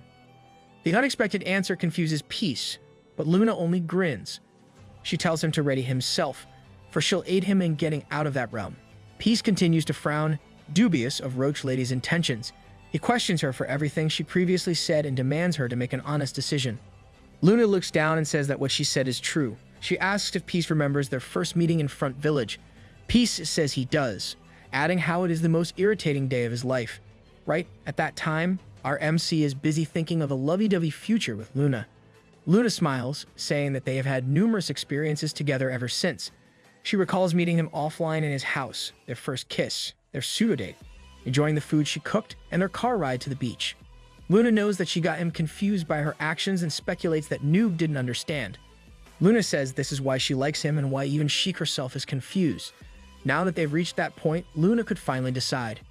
Peace feels weary from what she's saying when he really doesn't care since he's more concerned about saving Eurus. Luna sadly smiles at his response. With time of essence, she asks if Noob still has the jewel she gave him before and asks him to take it out. Peace blankly looks at her, asking what jewel she is talking about. He adds that he doesn't remember such a thing. Our MC really needs to improve his memory. Luna can only remind him, though it does make her sad that Noob forgot about it. She blushes as she mentions that it was the day that they had their first kiss. Peace flinches at what she said, finally recalling what Roach was referring to. Peace remembers that it happened when he faced Yufa and how Luna did give him a jewel with unknown details. Peace checks his clothes, looking for the item that Luna mentioned. He finally finds it and pulls it out. The item still has question marks on it with a mythical rank. Luna smiles, seeing that Noob still has it with him. Peace dismisses the affection, saying he only accepted it since it's free. He asks what the item is for, saying that he never found any details regarding that jewel. Luna explains this is only because she made the item herself. She mentions how a creator must assign its name for it to appear on the database. With that, she says that the item is called God's Jewel, and it is an item that has all of her powers as the goddess of life. Upon her words, the jewel's name gets updated along with its information. Luna explains that the godly realm exists for gods. With her being a goddess, the godly realm will be destroyed if she dies. To summarize, destroying the jewel means Noob can leave the godly realm. Luna was about to mention other information, but Peace had already destroyed it with his hand. Typical GU. Peace acts nonchalantly and asks what Roach Lady is about to say. Luna only stares at him with a grimace. She asks if he really can't listen to an explanation before doing anything. Peace only laughs, saying it's his habit to skip the tedious talk. Since it's already done, Luna can only sigh, saying that it's okay since there's no doubt it'll still destroy the jewel even after hearing what she has to say about it. A loud cracking sound catches Peace's attention, making him look up. The space above them cracks, and the two watch as it happens. Luna remarks on how long it took them to reach that point, and now she will see the end of it. Peace only looks at her comment, and that ends our flashback. Love once more asks if Roach Lady is really going to die. Luna confirms this and reminds Noob of how there are important things that you should remember. She finally gets to say them now. Luna says the first one is that the jewel contains her life. Next is that the powers of a god wouldn't disappear.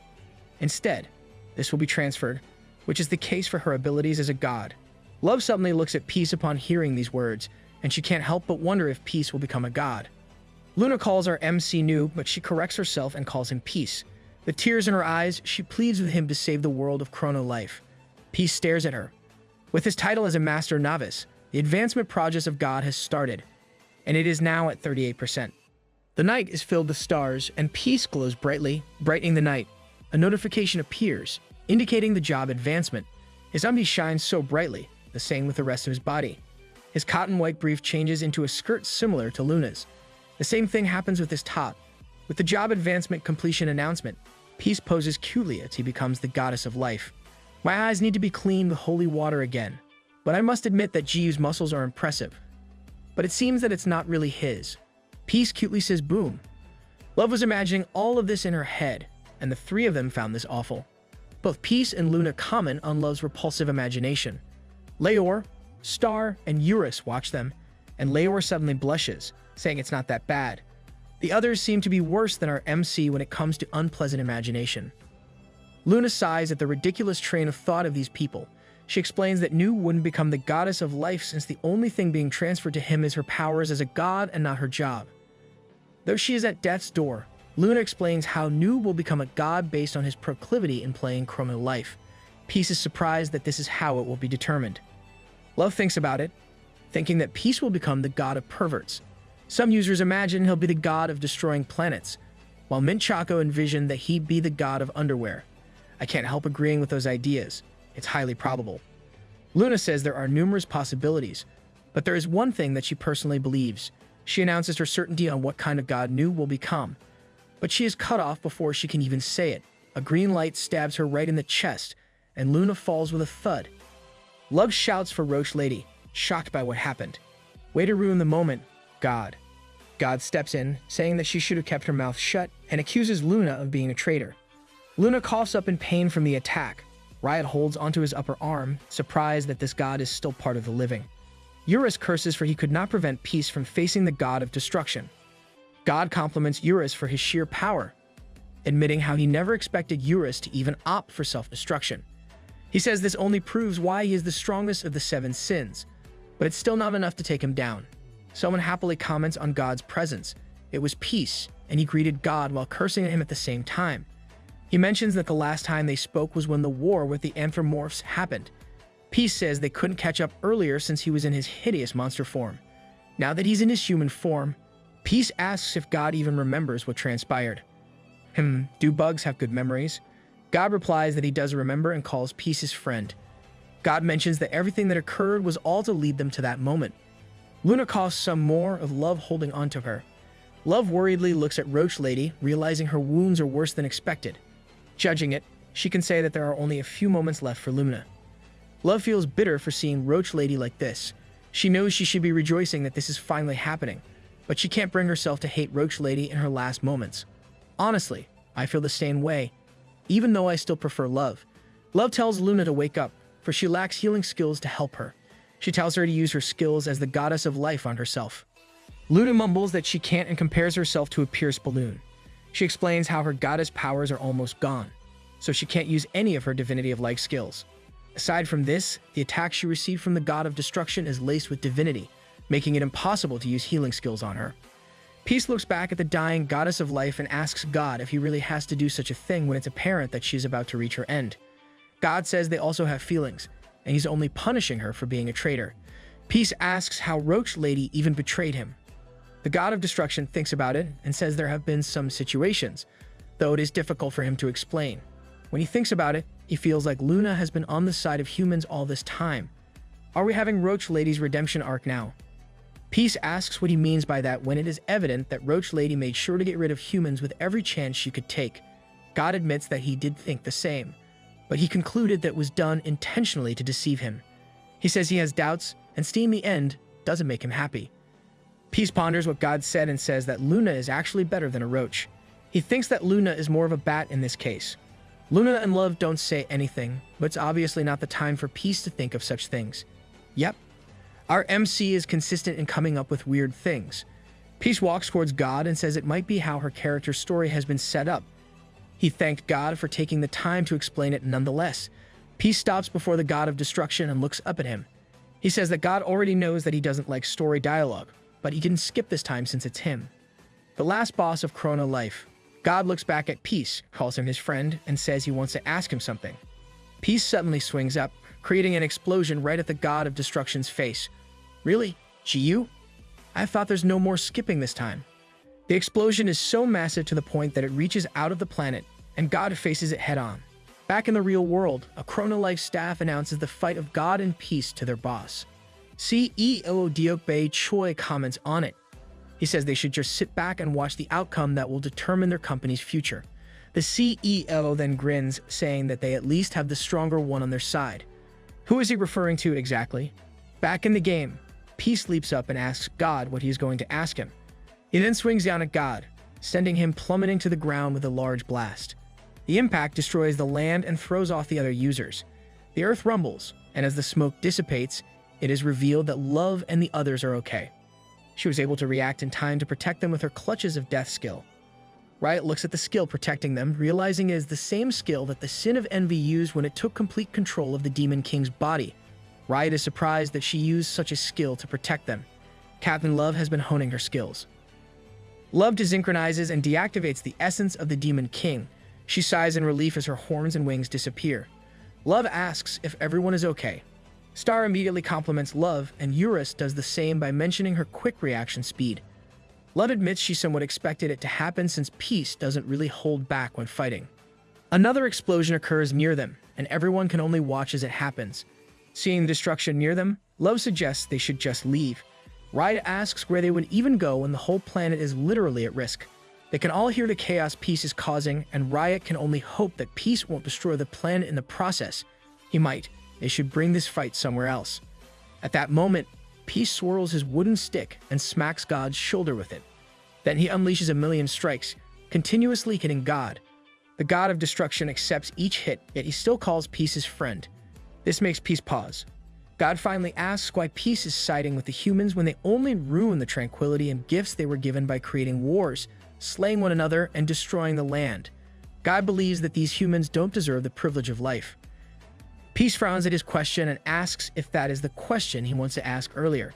He manages to be patient and agrees with what God says. He reiterates how humans tend to destroy things, hurt others, and even have regrets. Peace then smiles, saying that there's still hope in the ability of humans to change. With a genuine smile, Peace says this is how things have been since they were born. Huh. Is this really our disgusting MC? God is stunned by Peace's response to his question and doesn't get what Peace means. Peace admits that he doesn't understand it himself, and just laughs it off while bonking God in the head. Woo, he's back to normal. God flinches at Peace's attack, finally experiencing for himself what the others have gone through. With a smug look, Peace reveals that he just said that since it sounded cool. He tells God to stop the drama. Peace gathers energy in his stick and activates the soul of the giant's skill, which lets him increase his attack power and range by 1000%. The skill activates, and Peace smiles as he uses Swing Up. His attack is even more significant than any attacks he has thrown before. Smoke for his attack's recoil filled the air, but God was still doing fine despite the attack. He was surprised to see that his friend's attack actually sent him far away from the planet. But more surprisingly, Peace is there with him. Our MC expresses his own shock and admittedly tells God about how he put enough strength in his attack, that God is still fine, as long as God's stats are not similar to the CEO's. You still has a chance. Peace points his wooden stick at God, announcing his knowledge of how mythical rank weapons and above would work. Peace can't help but wonder if ego rank weapons are the exception to this. God looks behind him at Peace and admits his confusion about his friend's obvious question. God says that the reason is because he is stronger than Peace. Peace flicks his wooden stick down and thinks they should try it out. Our MC gets serious as he dashes towards God. He strikes God with his stick, creating bursts of explosion. The long blast is akin to the one he did before, but Peace was stunned. He finds a finger holding back his weapon. Peace quivers with anger at this. God merely looks at him and announces that it's time for him to quiet down. He blasts Peace with that green light of his that makes Peace cough up. Peace stutters in pain, saying it's nothing since he still has his healing factor skill. But before he could even use it, a notification appears, telling him that he was damaged by an attack that has Divinity of Destruction. This nullifies the use of the healing factor skill, making Peace incapable of healing. Peace's heart beats fast, dazed by what just happened. Not this again. Does our MC have to hit himself again just so he could recover? God calls Peace's friend and reveals he felt close to him when they first met. He explains this is why he kept on calling him a friend. God says it'll be the first and last time he'll ask him something. God invites Peace to join him. Peace struggles as he looks at God, surprised to hear such a thing. The God of Destruction explains that ST-389, also known as the planet of Chrono Life, is infested with users that act as viruses of that world. God says he must clean ST-389 of these viruses, the reason why Mother created him. To summarize, the viruses are the humans, and God is the antivirus, and God calls himself the vaccine. At that moment, Peace's advancement progress to become a god is 54%. With this rate, it'll probably take 2 or more chapters before GU becomes a god in Chrono Life. Peace clenches his teeth and summarizes what the God of Destruction just said. He says he heard something similar from a villain in another movie, admonishing the plagiarism. God explains that it is only a metaphor to make Peace understand, for he knows full well that Chrono Life is nothing but a virtual world. It's admirable that the NPCs of Chrono Life are aware of this fact. God then restates it, saying it is more accurate to say he is the vaccine program for Chrono Life. Peace looks at him with understanding and compares the God of Destruction to some of the existing antivirus programs. God wonders if his friend truly understands him and just agrees since there's nothing wrong with the statement. God goes back to the topic and says that his observation of humans led him to the conclusion that all users are viruses. He explains how there were more negative than positive in the user's actions, and it's why he's cleaning up the place by slaying everyone. Peace stares at God, baffled by what he just heard. He then sighs, saying that God is sicker than he initially thought and that God may be a blockhead. Peace explains that they're not in reality, so killing the users in the game is pointless since they'll just reset no matter how much they die. He even adds that the God of Destruction doesn't have the veracity skill to take the user's data. And it's a good thing he doesn't. Stubborn, God claims he'll continue slaying everyone. He'll repeat it no matter how long it takes until all those users reach the point of abandoning Chrono Life. Peace is incredulous at how an AI program like the God of Destruction can be so much like a spoiled brat. He says that the developers aren't idiots. and he can't just get away with what he wants. God suddenly grins widely. Simultaneously, CEO Diokbae Choi does the same in the real world. The god of destruction has gone completely crazy as he mentions the phrase how the stronger one is on their side. This sentence was finished by the CEO of Chrono Life, a repeat of his previous remarks to his staff. No way. The CEO intended this. Back to the game, God suddenly makes his move and appears behind Peace in a flash. Calling Peace his friend, God gives him a bit of advice. Peace is dumbfounded by God's movement, and he couldn't react fast when God suddenly kicked him. Peace groans as he coughs up. Unfinished, God appears where Peace is still in the middle of getting thrown off and tells him to forget the concept of developers siding with the users. God then chops Peace with his foot, hitting him right in the gut. Peace suffers, while the god of destruction still has that crazed look on his face. The attack sends Peace back to the ground with a tremendous crash. Love and the others were surprised by the sudden gust. Leor expresses her distress upon seeing the brave warrior injured. God drops back to the ground right before Peace. Love and the others were surprised that God remains unscathed, and they could only think how Peace must have lost. The god of destruction speaks up, saying how the hairy old man left all the decisions in that fight. He explains that the old man is actually not on either side. Oh, so that was what he meant. The editing flow of the previous part made it sus. Still, on the ground, Peace holds onto his injury, not saying anything. God looks down at him, saying that it looks like the fight has been concluded. Calling Peace again his friend, God gives him another chance to choose.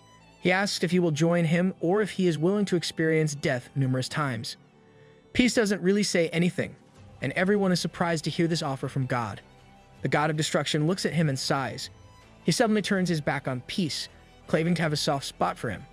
God recalls how he mentioned earlier that it was his last chance, yet here he is, giving Peace another one. Has God fallen hard for GU? God approaches the group of Love and the others as he tells his friend to think about it. So until he decides, he'll be playing with the other dirty viruses before him. Love shudders at the announcement, and she and Leor prepare to fight back. God smiles widely at the scene before him, admitting that he didn't expect such a duo. To have the Demon King and the ruler of the angels join forces despite their history amuses God. God points a glowing green finger at them, admitting how slaying them makes it more interesting. A loud sound suddenly catches everyone's attention. God identifies the sound from a trumpet and finds a single user blowing the trumpet hard. He comments on the human's willingness to perish just to get his attention. God was sure that the impact of their previous fight slayed the users or at least made them run away, so it surprised him to find survivors. God redirects his hand, intending to make a quick work of the discord. But before he can continue, numerous flags rise up behind a mountain as the trumpet blares out. This confuses Love a bit, and someone comments on the dramatic entrance. The voice was Luna, who was struggling to sit up. Love is surprised to find that Luna is still alive, and Luna claims that she won't die easily. She is about to mention that she is known as a roach, but stops herself. You forgot. You've been promoted to a bat. Luna corrects herself, saying she is the goddess of life. Though her time is depleting, she is still thankful that what she'd been waiting for finally shows up, and they are the top 5 Alliance Guild. The leaders of the top 5 guilds make their appearance. There was Sohu, Saintly, and Abracadabra. Hawkeye is also there, and like the pro streamer that he is, he's currently streaming. He greets his viewers and encourages them to like, subscribe, and turn on the notification. His viewers welcome him back in the chat and mention how he's been gone for some time. Hawkeye comments on this and announces that they've been lying low, for they are the true hidden aces of that final battle. The chat laughs at his gall, and one even comments on how he thought Hawkeye was the comic relief.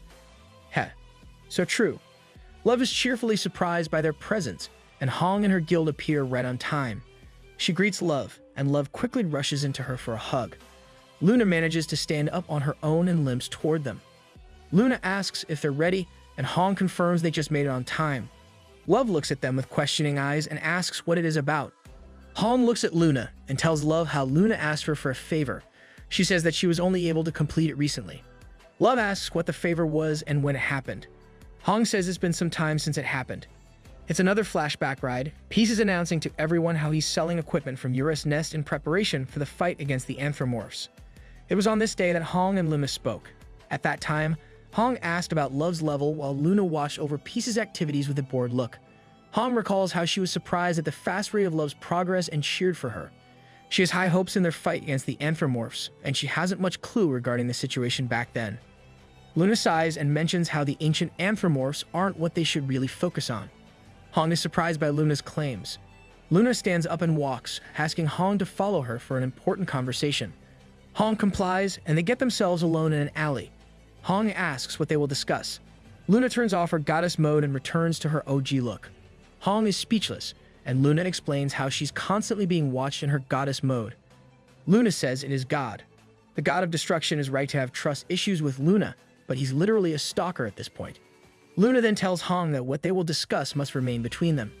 Back to the present, Hong tells Love how she learned the truth from Luna, of how God is the final boss of Chrono Life and that battle against him requires preparation.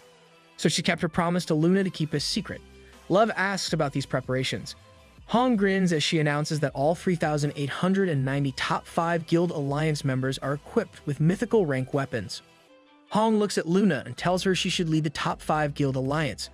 Hong reveals her feelings on how there's more chance of winning if Luna leads them. She also mentions that the others already know of this. Luna thinks about it and agrees with Hong's proposal. Luna steps in and swings her staff, commanding every top 5 Guild Alliance member to attack God. Every member obeys her commands, and they all rush in towards God. Luna really should take over. Just imagine GU leading the users. It'll be utter chaos. God is amused by this development and comments on the players' foolishness for their keenness in meeting their end. He raises his hand as he ridicules them for their audaciousness and says he'll play with them for a bit. God brings his hand to the ground, and green lights burst in small, numerous forms. Green blobs of flesh rise from the earth. Each chunk sloshes as it forms into something akin to a man, and the green rising flesh groans as they rise. Love looks at those beings with disgust and calls them zombies. Luna says those are fragments of God, though it looks different now. Those are the same as the bugs from before. Love worries about how they can only be fought with mythical rank items.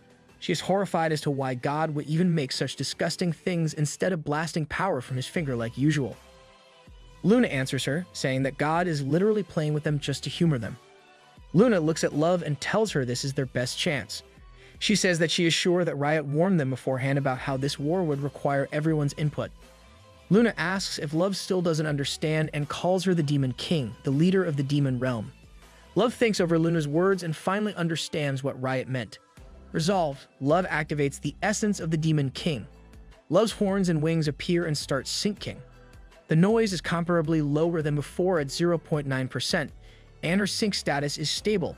With red eyes, Love summons for her right hand, Death. Finally, we're seeing the other mascot.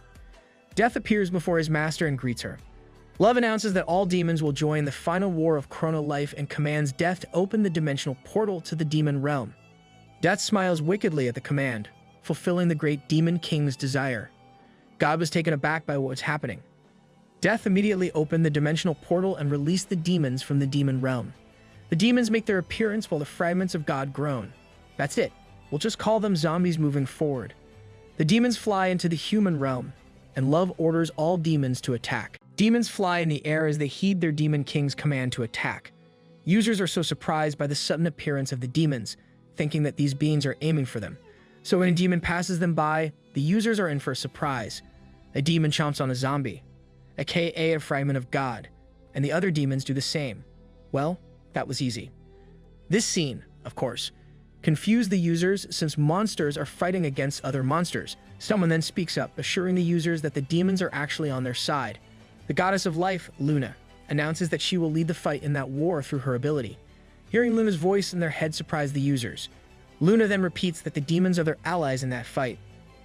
As Luna tells this to everyone, Love gently drops to the ground in front of the other users with her essence of the Demon King activated.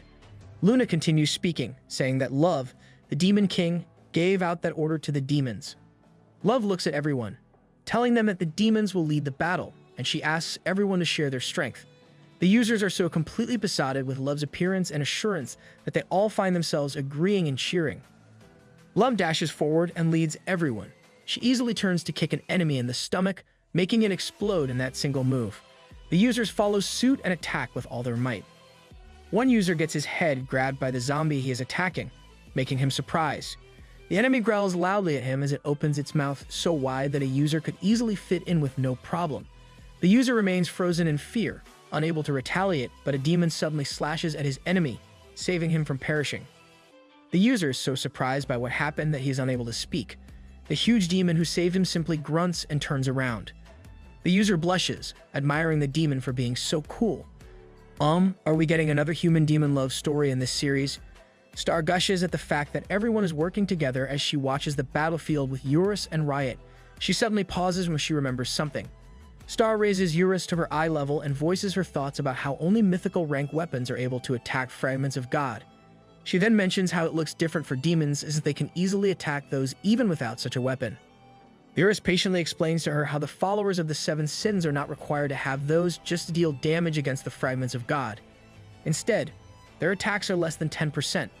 Also, do remember that mythic rank weapons are also called fragments of God, meaning a fragment of God can inflict damage on another. The god of destruction also watches over the fight and smirks at the presence of the demons in that fight. He deems that things are more interesting with them in that war. He then glances back at Peace, again calling him his friend.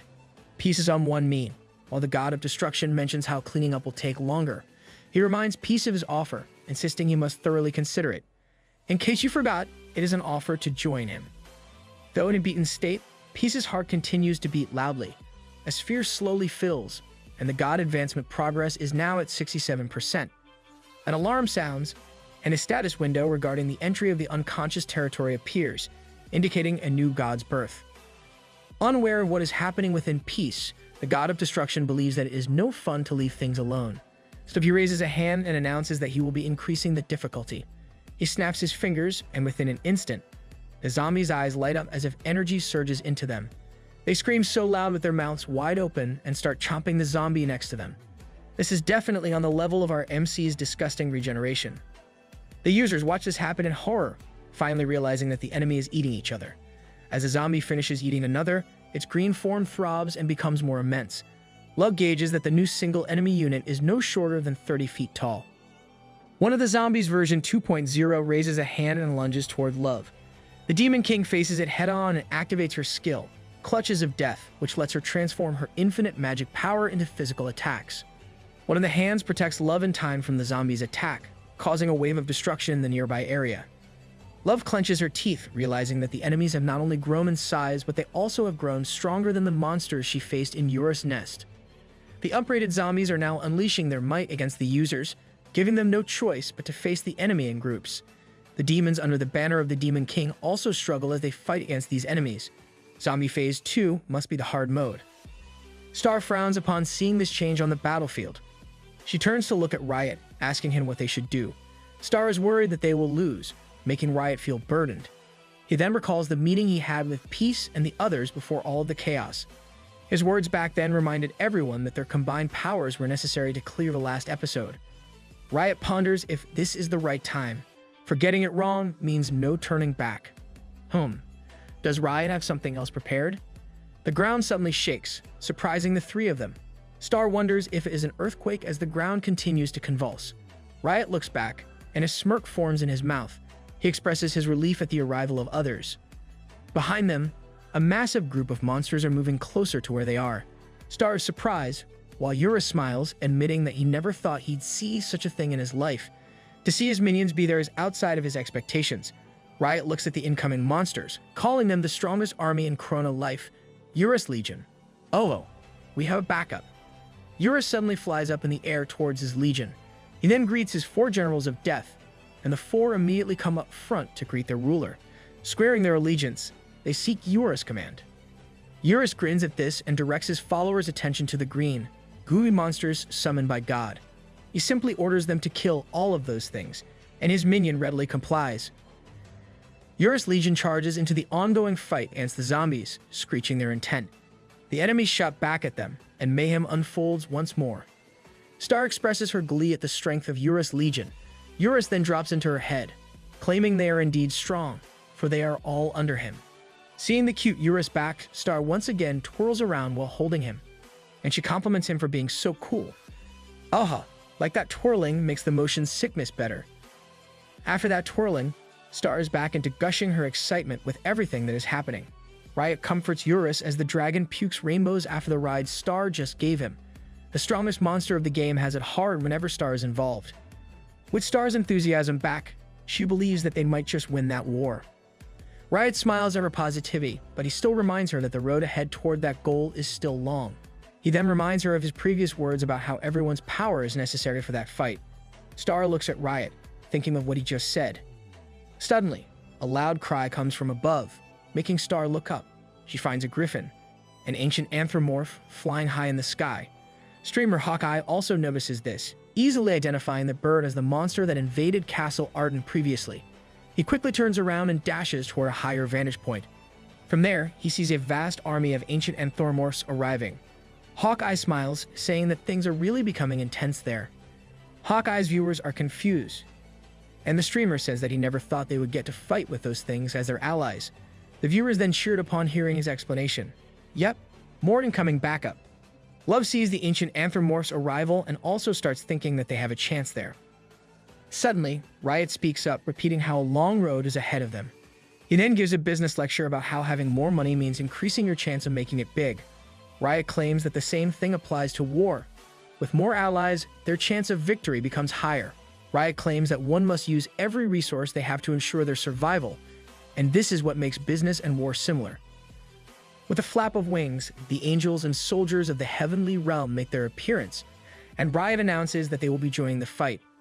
Habaek suddenly appears before Riot, Star, and Eurus, surprising the two. Habaek, the Mirror King who has his mirrors taken by our MC, is on one knee and reports to Riot. He announces his success in gathering all the forces of Eurus Nest, ancient anthropomorphs, and Heavenly Realm as their ally in that war. Riot compliments Habaek, saying that he made it on time. So that's why Habaek was not there earlier. He has that important task from Riot. Riot announces that they finally have everyone they need in that fight. With that, everyone's ordered to attack. From the north, the ancient anthropomorph have sent 5,000 of their elite troops. The force from the heavenly realm encompasses 777 angels and 7,777 soldiers. That felt like a tongue twister. The top 5 guild alliance comprises 3,890 members of an elite squad. The demon realm has sent 4,444 of their strongest demons. It's 4,444 because in Korea, 4 is read as sa, which sounds similar to their word for death. Going back to our story, Eurus Legion possesses 1,500 monsters. These combined forces have only one target, and these are the zombified fragments of God. Back in the real world, people are watching on their devices as the war occurs in Chrono Life. They watch the users and the other beings fight without holding back, and they cannot help admiring them. Returning to the game, despite being fragments of God, the beasts from other regions can still damage them. The downside of this is the enemy's regenerative ability, which makes it challenging to eliminate them. In order for them to be rid of a fragment of God, it is necessary to use mythical rank weapons. The allied beast's strength and the mythical weapon attacks form a compatible resistance against the fragments of God.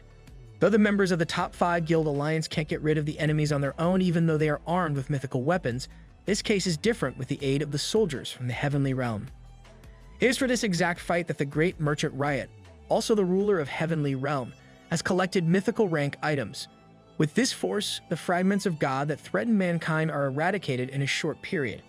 All of this is in accordance with Riot's plan. For his sin of sloth, he's doing a lot of things. Though Riot is the sin of sloth, he still opposed the order for humans to be slain. Instead, he loved the humans that he was meant to kill.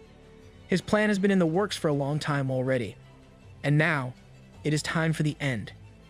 Considering that sloth also means rejecting God's love and divinity, this really fits Riot when it comes to how he views the God of destruction. With the fragments of God eliminated, everyone is now staring at the God of destruction, watching what he plans to do next. The God of destruction smirks, amused with how the users are vigorously rebelling against him. Someone speaks up for him to take a closer look. The God of destruction finally notices the goddess of life, who is obviously in pain.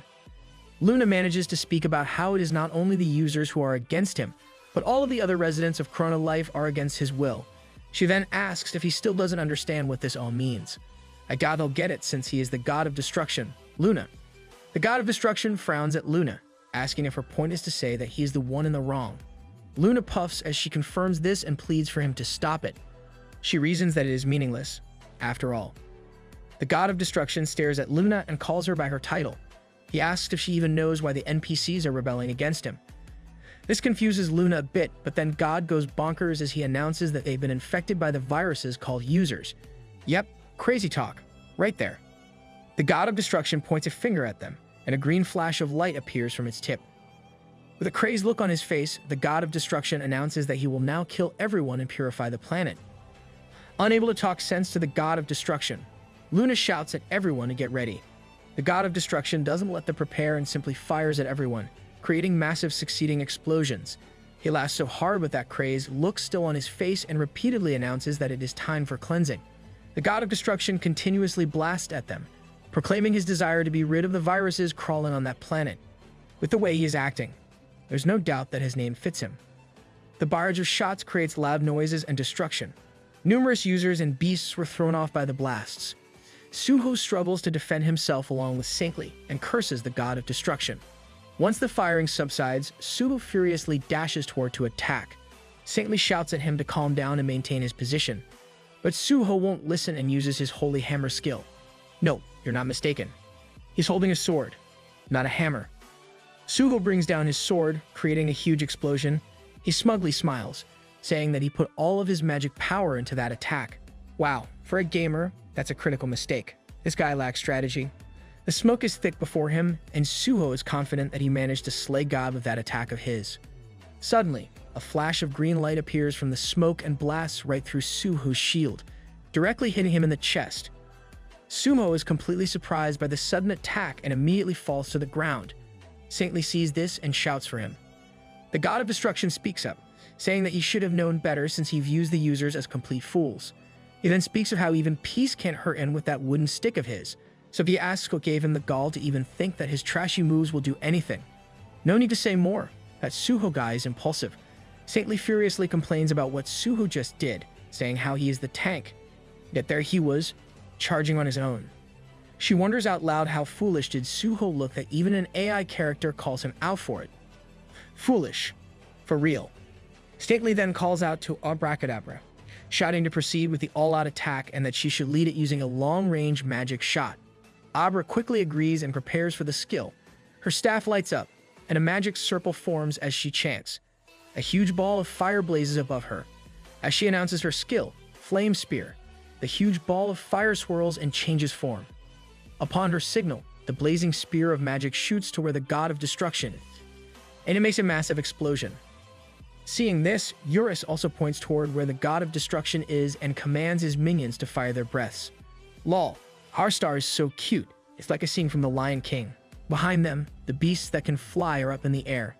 Below them, Riot looks up at them, wondering how Star managed to get up there so fast. The beasts, comprised of those from Eurus Legion, Demon Realm, ancient anthropomorphs, and angels from Heavenly Realm, all prepare to blast their single enemy with their long-range attack. The sky and ground light up as the beasts unleash their might. When the beasts finally stop, Saintly leads everyone to charge together. In this all-out attack, it became more apparent that everyone in Chrono Life is determined to overthrow the God of Destruction. But as they dash forward, the God of Destruction raises his hand and suddenly brings it down in a slash. A bright light of green blasts scored the continent's residents, reminding everyone of the massive gap in their abilities against the God of Destruction. The power he just unleashed at that moment is truly horrifying, to the point that using high-rank items or having more allies will not change anything. Why is this enemy so OP? It's like the game was set up to make it unbeatable. Anyone who got blasted by the massive attack is immediately eliminated, and screams start to fill the air. Han looks at this scene in horror as she recalls Luna's words from that day. Flashback. People. Luna told her that even if they were able to prepare everything they needed for the fight, they still wouldn't be able to defeat God. Han was surprised back then, and she asked Luna about it. Luna explains that their enemy is the God of Destruction, the very being who was born to slay the users. She adds how even Noob would not be able to defeat the fully awakened state of the God of Destruction. Luna then says that the only method to defeat him is by creating a being like him. Hong asks if Luna meant that they should create another god. Luna confirms this and announces her intention to turn Noob into a god. Hong was surprised by such claims, and she was also a bit confused. Luna mentioned that only another god would do, but she is already a goddess. Hong can't help but wonder why Luna would go through all the hassle of evolving the brave warrior into a god when Luna can face him as a goddess. Luna was about to explain this, but this is where this flashback ends. Back on the battlefield, Luna limps and pants as she walks, not participating in the face-off with God. She speaks of how she doesn't have enough time. Luna then mentions how Noob will be happy by this as she looks at him. Seeing that he has no response, Luna concludes that Noob is already in unconscious territory. She says that in order for one to awaken as a god, there is one thing that should be sacrificed. Since the powers of a god don't really disappear, these will be transferred. And for Noob to become a god, Luna must give up her life. Wait, does that mean this is the end for Luna? No. What about the Luna fans? Luna's staff drops to the ground as she sits beside Peace and hugs him. With the last of her strength, she bids him farewell, and a bright light engulfs the two of them. In a different space where piles of debris are floating in the air, Peace stands leg deep in a water-filled street. Finally, we get to move on with the story with our MC. Peace looks around in confusion, wondering where exactly he is. He ponders if Chrono Life even has a village like that, and no matter where he looks, it seems that nobody is around. Peace also notices how it is flooded everywhere, but the most important thing is he himself is not sure how he got there when he was just fighting God earlier. He looks up the sky, thinking that he should get a better vantage point by flying up. He shouts to activate his speed of light skill, but he simply remains where he is. I'm dying of secondhand embarrassment for our MC. Peace then curses, confused that his skill is not working. Someone suddenly laughs at him, telling him that it won't work. Lemon explains how skills don't work in that space. Peace then looks back, exasperated that Roach Lady is also there. He starts complaining about how she keeps showing up, but then stops when he notices that she is not in her goddess form. Luna looks at him, explaining how that area is meant for Chrono Life's dummy data that was abandoned. She adds that there is no method for regular users to enter that space. Peace is a bit skeptical about this and asks how Luna knows of it. Luna explains that she came there before she became the goddess of life, though, unlike Noob, she didn't get there right before her job advancement. Well, MC prefers shortcuts. Luna then says that it was Mother who brought him to that place. She thinks that Mother did this to show Noob that place before he turns into a god. Hearing the name Mother, Peace recalls his previous conversation with God about how that planet is his mom's favorite place. Luna explains that Mother is the foundation of Chrono Life, who oversees that entire virtual world. In short, she is the main computer, and Mother's body is the sun floating in the sky. Peace is surprised by this revelation and looks up. Thinking of Mother as the core of Chrono Life makes him gulp. Luna stares at him and asks if he is planning to break Mother as well. The accusation makes Peace flinch, realizing that he got found out. Luna reminds Noob that if Mother breaks, then there will be no more Chrono Life to play. But then again, Luna adds that Mother can't be destroyed by the power coming from within the game itself. Nothing can destroy her from within, for she is invincible in the system. If MC wants to destroy Mother, he should go through the CEO of Chrono Life itself. Luna also mentions that Mother is an omniscient and omnipotent being who created the whole of Chrono Life. The same applies to the god of destruction, who was also created by Mother. Mother must also be twisted for even creating such an existence in the world of Chrono Life. Luna says this is why Mother treasures that place, and it is the reason why skills wouldn't really work in that space. She then points out that this is why she is not in her goddess mode, since that can be technically considered a skill of sorts. Peace still doubts Luna's words and asks that if he is able to kill Luna there. Will she still revive since she is not a unique boss with her goddess mode turned off? Luna says that happened back when she fought Buttman. She then sadly tells him that her character will now be deleted since she used up all of her goddess powers. Luna then fondly looks at Noob, saying that this is why she is before him again. She wants to tell him something before her character gets totally deleted. Luna is aware of how Noob is so curious about who she really is. She even verbally gives him a list of possibilities, like being the CEO's daughter, a hacker, or probably a professional programmer. There is also the possibility that she isn't really human and is simply an NPC of Chrono Life. Nope, everyone already knows you're real. Luna is sure that Noob already made numerous assumptions with all the mystery enveloping her. Peace looks at her and quickly shuts down the idea that Roach Lady is an NPC, though he still admits that he did once think that she could be the granddaughter of the game's CEO. Luna grins at his honesty and tells him that she is none of the things she mentioned. If you're not, then who exactly are you? You're being such a tease. Peace scratches his head as he blatantly shows his skepticism in her words. The fact that Luna knows a lot about the game makes him doubt if she really is unrelated to the CEO. Luna smiles as she tells him that if she really was a Chrono Life staff member, then she wouldn't have played it like she just did. She says that she would never have approached the god of destruction or even revived Uraken and Yuffie. Luna claims that it is not the developers who create the game. It is instead the users. She then claims that she is only a 21-year-old girl who played as an ordinary user and who really likes games. We're finally having a flashback with Luna's backstory. On the opening of Chrono Life, numerous people entered the game, and some of those first players were Saintly, Suho, and Hawkeye. Back then, new users were happy to have Wooden Stick in their initial inventory, and some even plotted to reinforce it to plus 99. It also formed parties to farm nearby. It was around that time that Luna first logged into the world of Chrono Life. Like any new user, she started with the basic equipment and stats. Right from the start, Luna fell in love with Chrono Life. She cherished every moment of her gaming. From her first time defeating a monster, leveling up, her job advancement, her first skill, joining a party, and dungeon exploration. There were numerous things for her to enjoy in Chrono Life. When night comes, she and her party would even make a campfire and enjoy their time together. Playing Chrono Life made Luna's dream of fantasy life come true. Every moment made her happy, and she treasured each of them. But then, one day, those things ended all of a sudden. A user lies lifeless on the ground. And before him, Luna looks over with wide eyes and an unbelieving smile on her face. It was then that she experienced pain for a long stretch of time. Luna suddenly laughs at what happened, her sanity obviously broken based on the look on her face. Wait, what? That's a big jump. So what happened in between? P stares at Luna and pats his wooden stick on his back. He comments on how Roach Lady's story suddenly becomes twisted and demands that she explain things properly without leaving a single detail out from start to finish. P suddenly gets irritated and reminds Roach Lady that she shouldn't change the story just to make herself look good, since he really hates it when villains create their own redemption arc. Poor butt man, who didn't even get to tell his.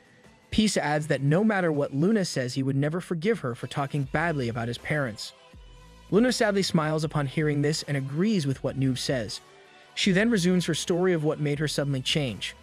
We have another flashback, and this one is a bit longer. It happened before Luna started slaying another user, back when she was still an innocent gamer. She was the type who would enjoy the game by simply crawling into small spaces. She struggled her way to get into different areas, even if it meant scraping her knees or getting a big bump on her head. One time, Luna ended up discovering a dazzling area called the Horizon Ruins. She became the first discoverer of that place, making her achieve 100% exploration of the region. Her discovery also made her receive 5 extra ability points. Luna was so happy about her accomplishment that she jumped for joy. Luna then recalls how she heard before that once you fall in love, you become someone who wants to learn everything about who you love. In her case, she fell in love with Chrono Life. It was to the point that Luna wanted to know everything she could about the game. She was the type to check every nook and cranny of Chrono Life and even traveled everywhere within the game. She's definitely the game's most hardcore fan. Her adventures led her to complete her explorations of different areas, once again giving her extra ability points for each achievement. She also reached the point where she has already explored most of Chrono Life and unlocked numerous achievements.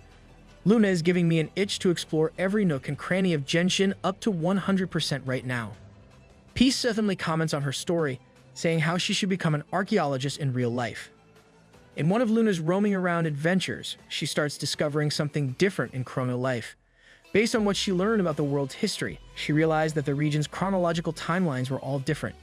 It was then that Luna discovered that the world had existed since ancient times, and she started questioning if the world had been destroyed and recreated plenty of times already. It just so happens that her hypothesis is correct. She learned that back in ancient times, God made the 7 Crusaders, also known as the 7 Sins. With the 7 Sins, God made it possible to destroy the world multiple times. Our disgusting MC suddenly interjects as he cleans his nose with his pinky. He doesn't believe that Chrono Life has already experienced numerous resets since the game has only been released a few years prior. Luna finds herself scratching her own head. She can't believe that Noob still doesn't understand that this is the game's lore that she is talking about. She then scolds him for always skipping on the dialogue. Peace only complains that he doesn't want to enjoy the story. The problem is reading makes him sleepy. You're not alone in that sentiment. Going back to Luna's past, seeing a huge stone tablet in one of her adventures made her discover the world's past. She was initially surprised, but that then turned into rage. The game made freedom their focus, and there was no mention of the main quest. quests would typically be in the form of commissions from the Adventurers Guild, and those aren't programmed in the game. Instead, it is the users and NPCs who would post those. It was then that Luna became sure that the game's main questline would soon appear before the users. From what she learned, she surmised that the main quest was related to stopping the 7 sins. Luna really figured out a lot of things just from her exploring. The map exploration did a great job of giving out clues for the game's storyline. Knowing all of this, Luna couldn't stay still and returned to the village. There, she let everyone else know of her findings, urging them to prepare for the war before it happens. Unfortunately, the other users only laughed at her, saying such a thing is too much for a game. The users then left her as they complained about what had just happened. Luna tried to stop them from leaving, saying that everything she just revealed was true. She tried to support her claims based on what she did this whole time. The users only looked back at Luna to tell her to shut up since she was just irritating. They then questioned her motives, claiming she just wants attention, not believing a single thing that Luna said. As they leave, some of the users comment on how cute Luna is. Another said she's only doing this knowing that she's good looking. Luna looked down in sorrow when a blonde guy approached her, asking if everything she said was true. Luna looked up, shouted that everything was true, and tried to say more to make the guy believe her. The guy then claimed that he believed her and even said a cheesy line about how he did so because of her eyes. The blondie suddenly grabbed her with obvious ill intentions. He then invited Luna to go somewhere else to chat with a disgusting look on his face. The guy started rubbing at Luna's shoulder and arm, saying there was an imperfect for such conversations. Why is it that guys like this seem to exist everywhere? Luna got angry, and she smacked the guy away from her. She quickly ran away, while the man she had just left cursed at her. Tears flew from Luna's eyes as she ran away. Ever since that day, Luna continued exploring Chrono Life even though she reached 100% exploration of the maps. She believed that there were still some things that she overlooked, something that she had yet to find. She ignored the other users mocking, all for the sake of her desire to protect Chrono Life, the world that she loved so much. Nevertheless, her confidence started to dwindle at some point, and she could only walk forward, knowing she couldn't do anything. It was on one of those hopeless walks that Luna suddenly received a surprise. An opportunity to save the world came to her in the form of a winged female being. The glowing female speaks to her, saying how she has been watching Luna since a long time ago. Oh, wait, is this Mother? She claimed that she had seen how Luna loved Chrono more than anyone. For that, the woman wanted to bestow Luna with the ability to protect that world. It was then that Luna received the quest to become the Goddess of Life. Upon receiving the prompt for the Hidden Job Advancement quest, Luna didn't hesitate to accept it. The quest came with 5 levels. The first one was to explore the Chrono continent completely, with the exception of the locked regions. The second was to gather items such as Tears of a Spirit, a fairy's life dust, and a unicorn's horn. The third is to experience death in the game 1,000 times. The fourth quest was to hunt 10 million humanoid monsters. As for the last level, the quest remains to be unknown and requires the completion of the first 4. To accomplish the first 4 quests, Luna made sure that she played 15 hours per day. She was able to complete the 4 quests in 1,000 days. Playing a single game with that kind of schedule is awfully similar to the streamers I watch on Twitch, but even they took some rest days from playing. On the day that Luna completed her 4th quest, she was already exhausted, but she did her utmost to see it through. Her worry about the destruction of Chrono Life fed her motivation to do so. She knew that there was not enough time left for the 7 sins to start attacking soon. With the 4th quest completed, she could finally see what the last quest was to become the Goddess of Life. Upon checking, the words before her made her pause. She looked at the quest in dismay and horror. The quest specifically instructed her to form a party with another user and slay them. Her target was 1,000 users, and doing the same thing to the same target would not be counted. God of Destruction is twisted. There's a considerable chance that Mother is the same. That quest just screams crazy. Luna trembled at the sight of this final quest and thought of the things she had already gone through to make it there. She could not help but only view the quest as cruel. Everyone in the MMORPG gaming world knows that the term PK refers to player killing or player killer. It simply means killing a fellow player within the game. And in the system of Chrono Life, this isn't against the rules, but ultimately, it still disregards another user's freedom and is viewed as unethical. On the day that Luna first did the 5th quest, she was already at her limit. She endured all the criticism and harassment thrown her way, but the quest to become the Goddess of Life made her question her actions. Her desire to protect Chrono Life was tainted by her evil doings.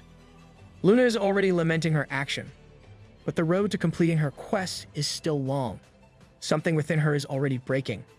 Despite the arduous task, Luna persevered no matter what. There was even a time when a dying user asked if it was her who had been doing PK after all. He then curses at her, but Luna is not having of it and simply stabs the other user. She had only slain more than 100, and 800 more required to accomplish her goal. Despite her reluctance to do it, Luna knew full well that she could not stop. Doing so only meant the end for everything she worked hard for. Her mind started to shift, thinking that the lives sacrificed were incomparable to her primary goal. She suddenly smiled, thinking that it was all okay since she was not really hurting anyone in real life. Seriously, anyone would become twisted with that kind of quest. On another day, while she was playing Chrono Life, a user called out to Luna. He greeted her with a smile and tried to jog her memory by bringing up his name and the things they used to do and enjoyed back when they were still a party. Luna's lips shriveled up at the thought of meeting an old friend. The bard, Mandolin, did not recognize the turmoil happening within Luna and simply talked to catch up. As if gaining resolution, Luna finally looked at Mandolin and greeted him. The front village is known to everyone as the place to begin their Chrono Life adventure. Users would typically move to other areas once their levels increase. This makes it rare for one to meet previous acquaintances in that place. With a huge smile on her face, Luna invited Mandolin to party and farm together. Raindrops started to drip from the heavens, and it soon turned into a heavy shower. It was in a forest that Luna had slain an old acquaintance of hers. She looked at the fallen body of Mandolin with a grim smile on her face. Counting her latest victim, there were still 138 users left for her to achieve the 5th requirement and become the goddess of life. It was that day that Luna really lost it. This game quest literally destroyed her innocence. She may be laughing, but at her core, that span of time made her suffer in unbelievable pain. The blood of hundreds of users in her hands has genuinely changed her, making her soul inconceivably corrupt. That marked the birth of Luna's other side. The side that was undoubtedly crooked to the point that she relished the act of PK, free from guilt, and even ignited her desire to crush other users. Time passed like that for Luna, and she finally reached the point where there were only 9 users left for her to finish off in order to complete her hidden job quest. She looked at the system screen with solemn eyes, thinking about what it meant for her. A voice suddenly expressed his amazement at the game, unbelieving that it was so similar to real life. That person was none other than our MC, Peace. He continued to gush out about the game while Luna gave him a sidelong glance. The first time Peace logged into the game was also the day that Luna first saw him. As a new player of the game, Peace was not embarrassed to shout out at the other users. Seeing the way he acts, Luna can only call him Noob. As Luna recalls how Peace confidently walked into the village, Luna ponders if their meeting is akin to fate. The day after she first saw him, she saw Peace again, and for some reason, their paths always seemed to cross. In one of those times, Luna saw Peace bump into a huge male user who was walking with another female user. The bald guy cursed at Peace for bumping into him and even picked a fight. Yeah, we all know what happened the first time. Back then, Luna knew that the bald user was notorious in the front village for intentionally bumping into new users to make himself look amazing before his girlfriend. Knowing that Noob would not be slain for such a small reason, Luna turned away from the scene. She thought that there was no need for her to intervene and help out the new guy. This line of thought suddenly made her pause, considering how unusual it was for her to think such a thing. Peace talked back at the bald user, which made Luna turn back in surprise. Not really surprising for us, though. The bald guy abruptly punched Peace in the face, while the girlfriend did not really try to stop him. Luna watched this spectacle unfold and sighed. She could not help but wonder why the Noob talked back despite knowing that he would end up like that. In the following days, Peace never realized that someone was already aware of his existence in that game. Luna watched over him as other users complained about his actions within the game and his lack of in-game common sense. This became a repetitive cycle that got him kicked out of the party. As Luna executed another user for her quest, she unexpectedly came across Peace as his party left him. Her mind somehow started to focus on Peace. Luna thought about how the Noob's gameplay was all over the place and how he didn't even have the sensibility to look things up before playing. With how things were going for him, Luna assumed that the Noob would soon delete his character and start all over again. Peace's head drooped down, but then he suddenly looked up and made a face as he cursed at the other users who just mocked and left him. He suddenly shouted about how he already had Ori stats in real life, so there was no way that he would just give up. Peace was already done with running away in the real world, so for the game, he intended to do whatever he wanted, no matter what others may say. Unlike Luna, our MC never really changed. He's still the same disgusting MC we met right from the start. Peace's response to what happened honestly shocked Luna. Hearing those words made Luna start feeling strange. It was as if she was becoming whole again. But her previous actions and those words also made her rage. It made it seem that everything she worked hard for was being dismissed into nothing. Some days passed after that, and people were still either cursing at Peace or flat out rejecting him. Peace could not help cursing at the game at that time, and it was the day that their lives began to truly intertwine and change. As Peace continued to curse at Chrono Life, people noticed how salty he was. It was like any other day, but for Luna, she only had one target left for her to accomplish her goal. The loud shouts for the Noob catches her attention. She initially thought of it as a coincidence. Still, the numerous times she crossed paths with him made her believe that it was actually fate. The thought made her heart beat loudly, and her mind formed a new plan. It was at that exact moment that she started to harbor inexplicable feelings for Noob. With her whole body shivering with excitement and the loud thumping of her heart, Luna made her move. Her innocent act began, completely mesmerizing and distracting Peace from his cursing. Luna then invited him to form a party and go hunting with her. As we already all know, the invitation from a cute girl got Peace to change his mind about the game. He even celebrated how it was actually the best, but at that time, he never thought that Luna's actions were ignited by her desire to crush his innocence. Going back to the present, in a flooded village, Luna says Noob already knows what happened next after their first contact. She explains that what she did was all for the sake of achieving her goal of becoming the goddess of life. Luna then looks sorry as she admits that she did all of that while mocking him. Peace stares at her for a moment, then suddenly groans. He then asks her what she plans now. Peace admits that even after hearing all of that from her, he still can't find it in himself to forgive her for what she did. He understands that Luna did find it hard to do things on her own, but her actions against him were still inexcusable. Peace then announces that for everything she did, he will never ever forgive her. Ouch! You're getting your punishment now, Luna.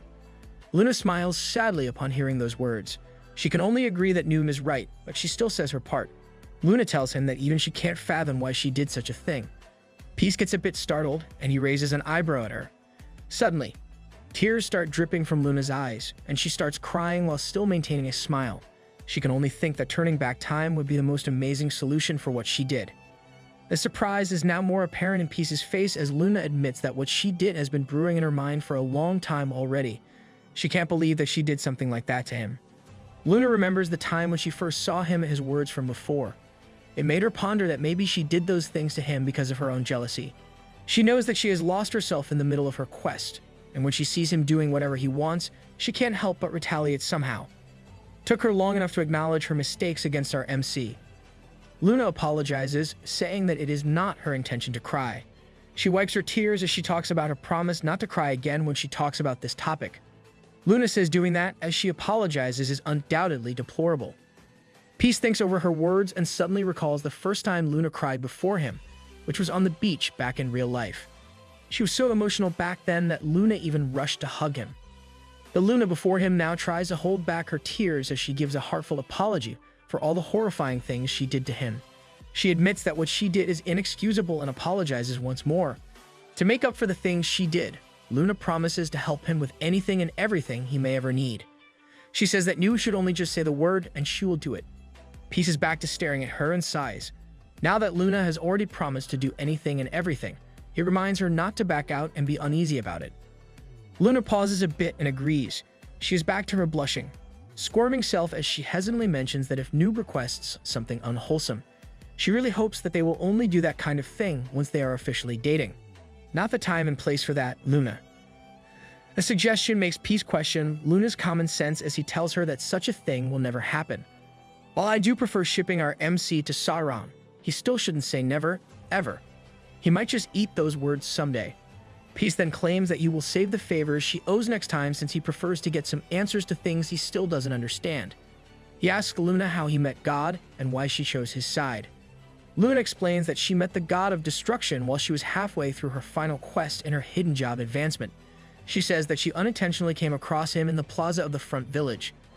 In a short flashback, the sun was setting, and God was sitting cross-legged on the floor with his hands behind his head. He stared at the passing users and felt a sense of boredom. To quench it, he asked himself if he should just slay them all. A voice suddenly spoke up beside him, commenting on how fun that sounded. The god of destruction looked up and found Luna beside him. Luna smiled as she asked to join him while referring to him as God. They both have loose screws in the head. Back to the present, Luna explains that she is aware of what the god of destruction looked like because of her thorough research of the ancient ruins that she found. Knowing this, she purposely approached him in the pretense of joining hands and aiding him in his intention of ridding the world of the users. She bid her time to wait for the right moment to slay the god of destruction. Unexpectedly, something got in the way of her plans, and everything got overturned. This is another flashback in Luna's POV. It was after she became the goddess of life, and people were having a commotion by the village notice board. Luna noticed this, and she even became curious about what had happened. Thinking that there might be a new event, she decided to get close and see for herself. It was then that she was stunned. A wanted image of her last victim is posted on the notice board. On top of that, the reward is 10 billion gold. The soldier who posted it announced that it was an SSS-class bounty released to the whole nation. He explained how the man has slain more than 800,000 users in a single day, and for that, he must take responsibility for his actions. The soldier added that this wanted list was all over the 12 kingdoms encompassing the 3 continents. He also shouted the reward amount for good measure. The announcement got everyone's attention, and everyone was abuzz, for they all knew that the reward was equivalent to 10 billion won in real life. Unlike the other users who didn't know peace, Luna looked at this in disbelief. Who wouldn't? It's the same guys she PK'd. So MC getting strong in a short time is frankly ridiculous in gaming standards. But things took a weirder turn the next day. It was at that time that Peace did not hesitate to bring down his wooden stick, slaying numerous members of the top 5 guild alliance. With every swipe and swing of his weapon, chaos unfolds. No matter how much they retaliated, the users who pointed their swords at him only met their end. At that time, Luna has her mouth open in surprise. She was completely taken aback by what she was seeing. A fight where a single user fought 3 million others and won that battle despite the significant number of those against him. What she saw was complete annihilation, and it made Luna consider things seriously. She started pondering if she should help that noob. Her meeting the god of destruction meant that her every action might be monitored. With that in mind, Luna knew that she could not tell Noob everything without letting the god of destruction learn of it as well. So, after Noob's fight against the top 5 Alliance Guild, Luna gently dropped to the ground. She frowned as she worried that there was no way for Noob to help her after suffering in her hands. Luna has this figured out already, and there is only one path for her to take in this case. She was honestly afraid that Noob would choose to join hands with the god of destruction in destroying the world. Is this why the god of destruction keeps calling Peace his friend? Since MC did a fantastic job of destroying the world on his own. Luna and Peace's meeting on that battlefield with the lifeless bodies of other users was once again filled by explosions made by Peace's attacks. He did not give it much thought and simply announced that Luna deserved to be punished. Luna thought back then that Noob was waiting for that exact moment to happen. Peace's attacks were useless because of her ability as the goddess of life. He was ignorant of her abilities back then, so Luna took advantage of it. She told him of her desire to speak more with him. But Peace was having none of it and simply resorted to other means since he couldn't slay her. Using his plus 99 reinforced wooden stick, he easily wrecked the whole planet into destruction. Since then, Luna has been keeping tabs on Noob on the side since he is the most significant variable in her plans. Despite this, she did what she must to achieve her main goal. One of her tasks was to have guilds collect mythical weapons for her, and one of those guilds was the Holocene Guild. If you don't recall, it's the guild with old men who had their eyes on Captain Love's weapon back then. Peace suddenly asks Luna about the matter regarding Urakan and Yuffie. Though she claimed her desire to protect the world, she instigated the actions of those two that almost led to the destruction of Chrono Life. With sorrowful eyes, Luna answers about what happened concerning Urakan. When Noob took Eurus, Urakan will still be revived and he will be stronger by then.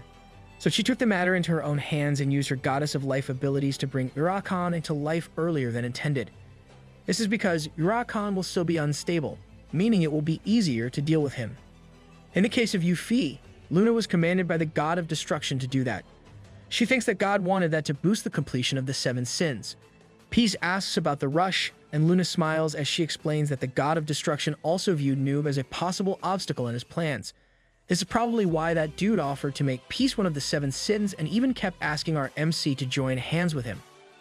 In another short flashback, Luna recalls how Yuffie told her about how he observed the world and decided to break it with his own hands. As Yuffie teleported away, Luna watched as she mulled over how she did what was ordered of her. At that time, she was unsure if it was the right move, But with the ball already rolling, she could only see what would happen next in God's plan of cleansing the world. Returning to the present, Luna admits to Noob that she had been thinking about how she would be telling all of this to him. She says she really wants to be with him, so she made sure to meet him in real life whenever possible. Luna wanted to tell Noob everything since before. It was her heartfelt desire to be saved by him. If it was, why didn't you reveal everything back then? As if hearing my own question. Luna says that every time she tries to talk to Noob about it, she ends up hesitating. She can't help wondering if it was right for her to do such a thing, to rely on him to take over. P suddenly halts her with a question that has been eating him up. He asks about how Luna found out where he lives. Luna is surprised by this sudden question, and she blushes and is unable to answer immediately. She then smiles at Peace, asking if that is what he is really most curious about. Luna reminds him how they are discussing something serious, yet he is questioning something unrelated to the matter at hand. Peace confirms that it is, saying the other stuff does not really concern him. Luna then tells him that it actually didn't take a lot of effort on her part to find out about it. She adds that the truth regarding this matter is so trivial that she knows that Noob will find the answer unsatisfactory. This response only gets Peace more curious, so Luna is about to explain it in detail when an alarm sounds.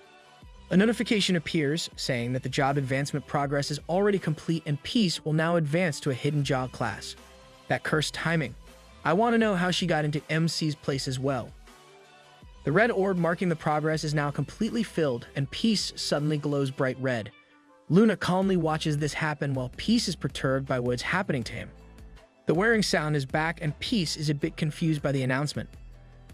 Luna patiently tells Noob that it is time. Suddenly, the orb filled with red also shines brightly, bursting into numerous fragments. Luna is a bit sad as she congratulates Noob on his evolution into a god. The space around them abruptly cracks. Luna remains calm as she tells Noob to prepare himself. She explains that the space they are in will soon perish, and Noob will go back to where he was before. Luna then bids him goodbye. Peace looks at what is happening around him and returns his gaze to Luna. He then complains about how she still hasn't answered his question about how she got into his house. Luna only smiles at him, saying she will tell him about it after the ending. And she also promises that she will visit him again at his house. She's probably breaking in again. Luna then tells him that her character will now be deleted, and it is time for her to say goodbye to the world that she loves. She says that by the time she makes a new character, she hopes to party with Noob and farm together. Peace continues to shine brightly, and he tries to stop the advancement with a verbal command. He tries to reason out with the system, saying he needs to hear Roach Lady's answer to his question. As Peace shouts his rejection, the brilliant light he emits burns brighter. Returning to the battlefield happening in Chrono Life, Hong coughs up as she holds onto her bleeding arm. Everyone around her has already fallen to their demise. The god of destruction is thoughtfully looking at her, commenting on her persistence. He compliments her for her resolve and asks how many times she already revived just to face him. God asks if it was 20 or 30 times already. He then points out how the others are already exhausted, and they are not even returning anymore. Well, you can't really compare Hong to those other users. Hong struggles as she faces God. She can only accept how Luna was speaking of the truth before. While everyone prepared a lot for that fight, they are still on the losing end. She recalls Luna's words on how, despite all of the preparation, the users will never win against the god of destruction. Hong clenches her teeth as she struggles to stand up. Though she already knows of it, she still pulls out her dagger with her good hand. Hong is fully aware of the role that the other users are playing in this fight as she gets into her fighting stance. She knows that they must prolong the battle to await the awakening of the brave warrior into becoming a god. Hong understands that they are the supports in that fight. Wow, all those thousands of participants in the battle are the support. The god of destruction expresses his amazement at Hong's strong will to fight back despite everything. Nearby, Love notices Hong's actions as she struggles herself. Love calls out to Hong, but Hong does not respond. The leader of the Righteous Bandits Guild is filled with anger as she grasps her dagger tightly. As she dashes towards the god of destruction, she is filled with thoughts of how she also wants to be the main character. Pause for another short flashback. Hong once again recalls her conversation with Luna. She asked Luna why the brave warrior must become a god when Luna is already a goddess herself. Luna relayed her belief that the person who loves and enjoys that game the most is Noob. Hearing this, Hong could only acknowledge that truth. Back to the present, Hong jumps toward the god of destruction, knowing that she is not the main character of Chrono Life. God sighs at her actions and points a finger at Hong. He then blasts a ray of green light at her. The attack further cripples her, and she falls on her back with a loud thud. Riot, Leor, Star, and Eurus all gasped in dismay at what happened. The god of destruction finds Hong's actions pathetic and spouts some BS about her humanity, but God gets another shock as he looks at her. Though incapacitated, Hong shakes as she rolls to her side and clenches her teeth. She faces the ground and struggles to stand up once more. That determination is really admirable. If it was the average user, it would have already given up. Though she hoped to be the main character, these thoughts no longer bother her. She musters all of her strength into her head to support her whole body in getting up. The god of destruction smirks at her futile actions and laughs aloud. He asks the armless user if she is trying to get on her feet using her head. God comments about how he always compared humans to insects, so seeing a user truly acting like one amuses him so much. And he continues to laugh without holding back. Hong bites onto her dagger, determined to still fight. Her grit surprises the god of destruction. Despite her injuries, Hong remains resolute as the Righteous Bandits Guild's leader of the top 5 guild alliance. She knows that she is not the MC of that story, but nonetheless, she has proved herself in the world of Chrono Life.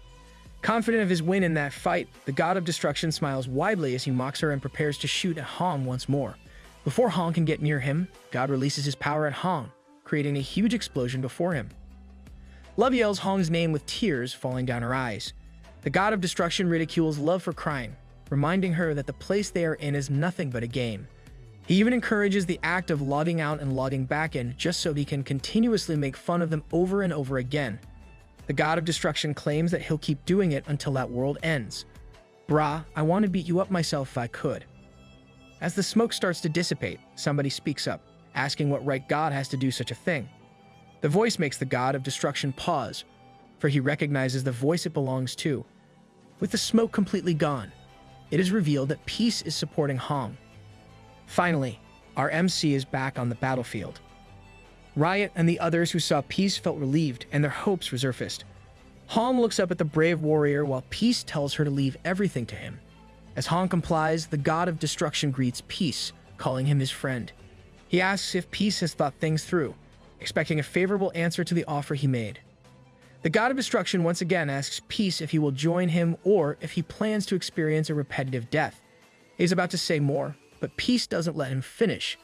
Peace points out that God has crossed the line since long ago, and for that, he deserves to be beaten up. Yes, please give this guy a good beating. The god of destruction stares at Peace and expresses his dismay at his friend's answer. He asks if he has decided and how he even intends to stop him. God reminds Peace that his beloved stick doesn't work in him. He then asks if Peace believes that a mere human can overthrow a god like him. Peace sighs at this and warns the god of destruction not to cry after he gets his beating. God can't believe what his friend just said, but Peace doesn't give a crap about what the god of destruction might think and simply activates his skill, Godly Descent. Peace once again shines bright red, surprising everyone. As Love sees this, she recalls Luna's words about how Peace becoming a god depends on his gameplay in the world of Chrono Life. A notification of his activation of God mode appears. As the air vibrates around Peace, everyone is looking at his transformation into a god. Even Deokbae Choi, the CEO, laughs at Jiyu's game progress of becoming the god that best describes him. Peace's hair turned white, and his pupils turned red with multiple arrows pointing in each direction. FYI, this is called the symbol of chaos. The space around him sizzles with red electricity as Peace becomes the god of chaos. It's kinda ironic that his player name is Peace, and yet he happens to be the god of chaos. The ground suddenly starts shaking, and rocks begin to elevate. Hong looks around, realizing that it is not only the continent that is shaking but the whole planet. She abruptly gasps when the skies suddenly darkened. Hong looks up, realizing the skies are completely dark with no stars in sight. It is the first time that such a thing has occurred in Chrono Life. Love is still sprawled on the ground as she looks up at the sudden change in the world. She ponders if this is because of Peace's godly descent skill. All of a sudden, the skies start rumbling, and the dark skies turn red. Lighting flashes all over, creating loud sounds of explosions. As Love continues to look, the changes happening in the world are indeed because of Peace's evolution to the god of chaos. The god of chaos' white hair waves in the air as the electricity around him intensifies. Oh, white hair? They really must be a pair. Both his and Love's transformation turns their hair white. With the whole world of Chrono Life changing upon his descent, everything became his field.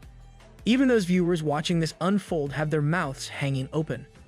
The god of destruction thinks about the fact that peace became the god of chaos and realizes a lot of things. He finally determines why Luna was neutral that whole time, and it was all for the sake of making peace a god.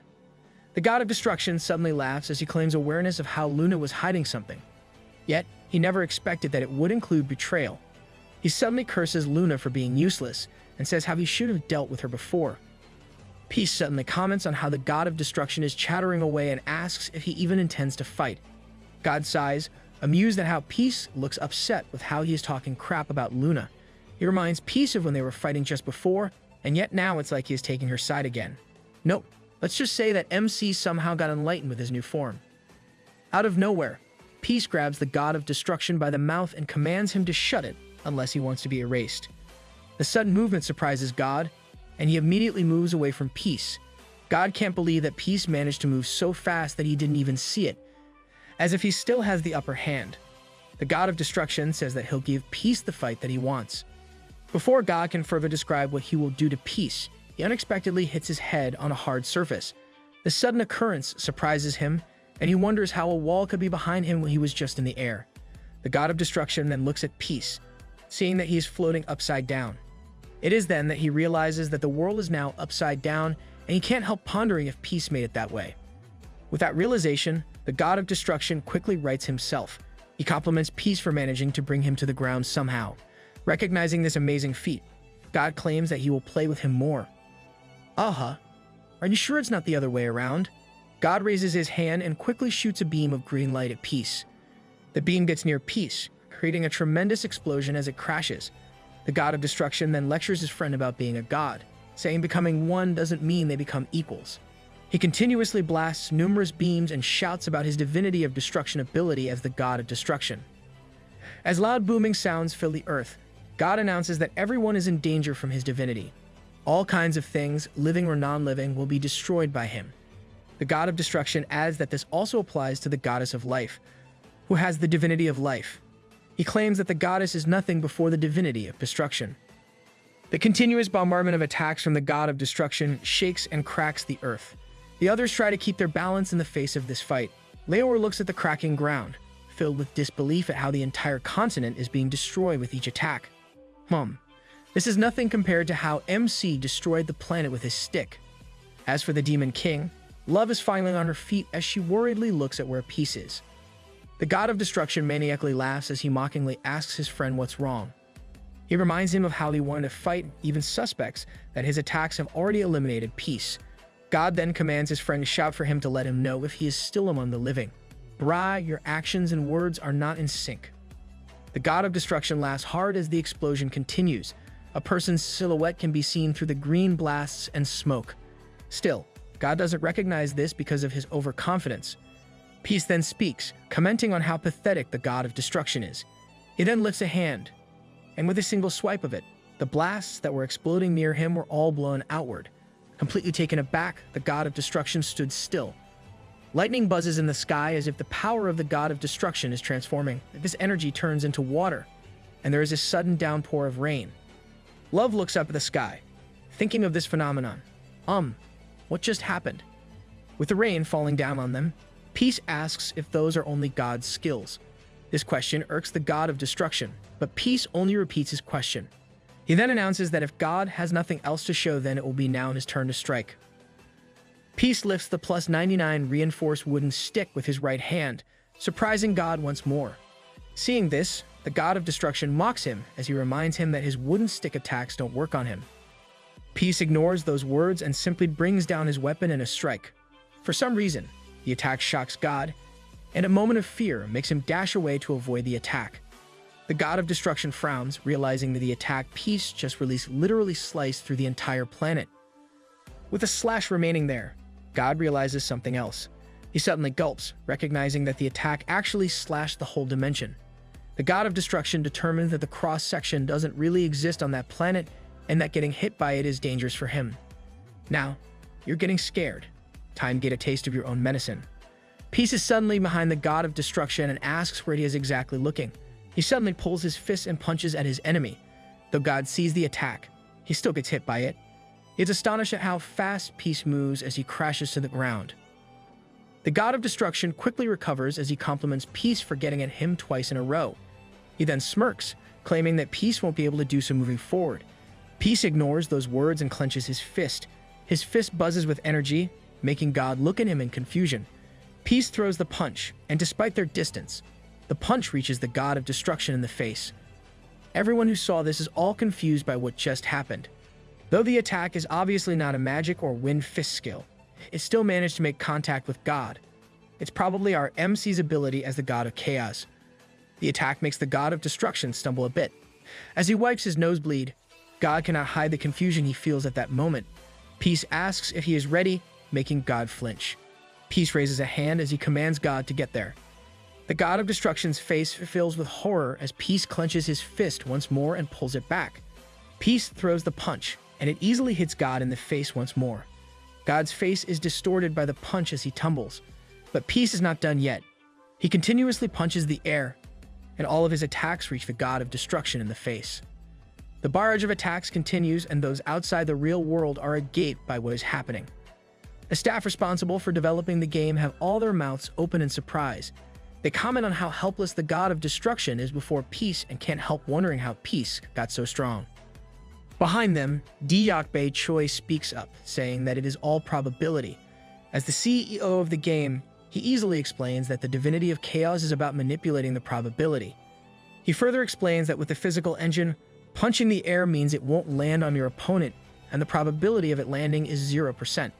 But with the divinity of chaos, the probability can be manipulated into becoming 100%, ensuring that each of his attacks hits its target despite their distance from one another. If that's the case, MC did the same thing when God blasted him with those beams. He most likely made the probability of it hitting him into 0%.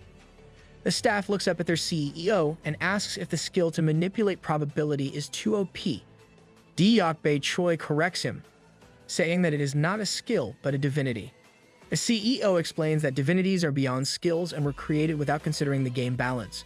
This applies to the divinities of destruction, life, chaos, and all the other divinities that are yet to be revealed. Oh, so that's why the only way to defeat the god of destruction is to have him face other gods. As the CEO watches the activity happening in the monitors, he thinks to himself how manipulating probability is just the tip of the iceberg when it comes to the abilities of the god of chaos.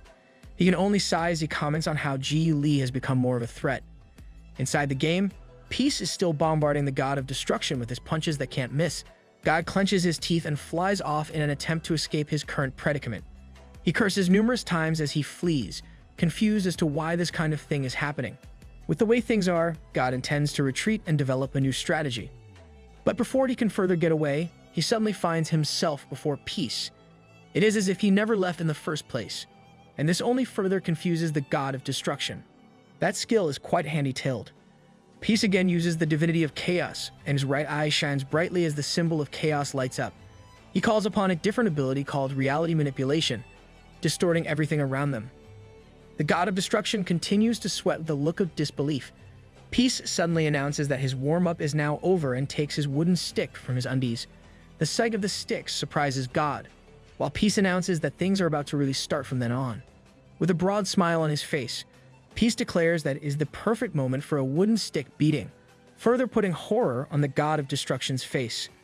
Goodbye, friend. Peace raises his wooden stick and brings it down on the god of destruction's head. He uses his secret technique, strike without killing. Woo. It's been so long since we last saw some wooden stick action. The god of destruction wobbles, completely confused about how Ya hit by the same weapon he previously claimed was ineffective. Peace only smirks at this and swings his weapon to give God another strike. He announces his attack, making the god of destruction aware of his impending doom. God quickly flies off in an attempt to avoid the attack, which we now all know is futile. Peace doesn't hesitate to strike. Despite the distance, his attack easily hits its target. God retches and vomits in pain from the attack. He curses upon realizing that his friend is again manipulating the probabilities of his attacks. Peace continues to grin as red electricity buzzed on the wooden stick. Using the divinity of chaos, Peace uses probability manipulation to make his attacks 100% accurate. Though in pain, God is still in the air, and Peace asks where he is going as he lifts his weapon. He suddenly strikes down as he tells God to get down from there. With his probability manipulation in use, the attack hits the god of destruction right in the head. creating further injury. The impact also causes God to fall hard from where he was. He got what he deserved for real. The god of destruction sits up, cradling his hurting head. Peace steps before him with a smile as he holds his stick. He pulls back his white hair with one hand and warmly welcomes back the god of destruction, with his signature disgusting smile plastered on his face. Upon seeing that horrifying face, God becomes aghast, and even the others start frowning with disgust.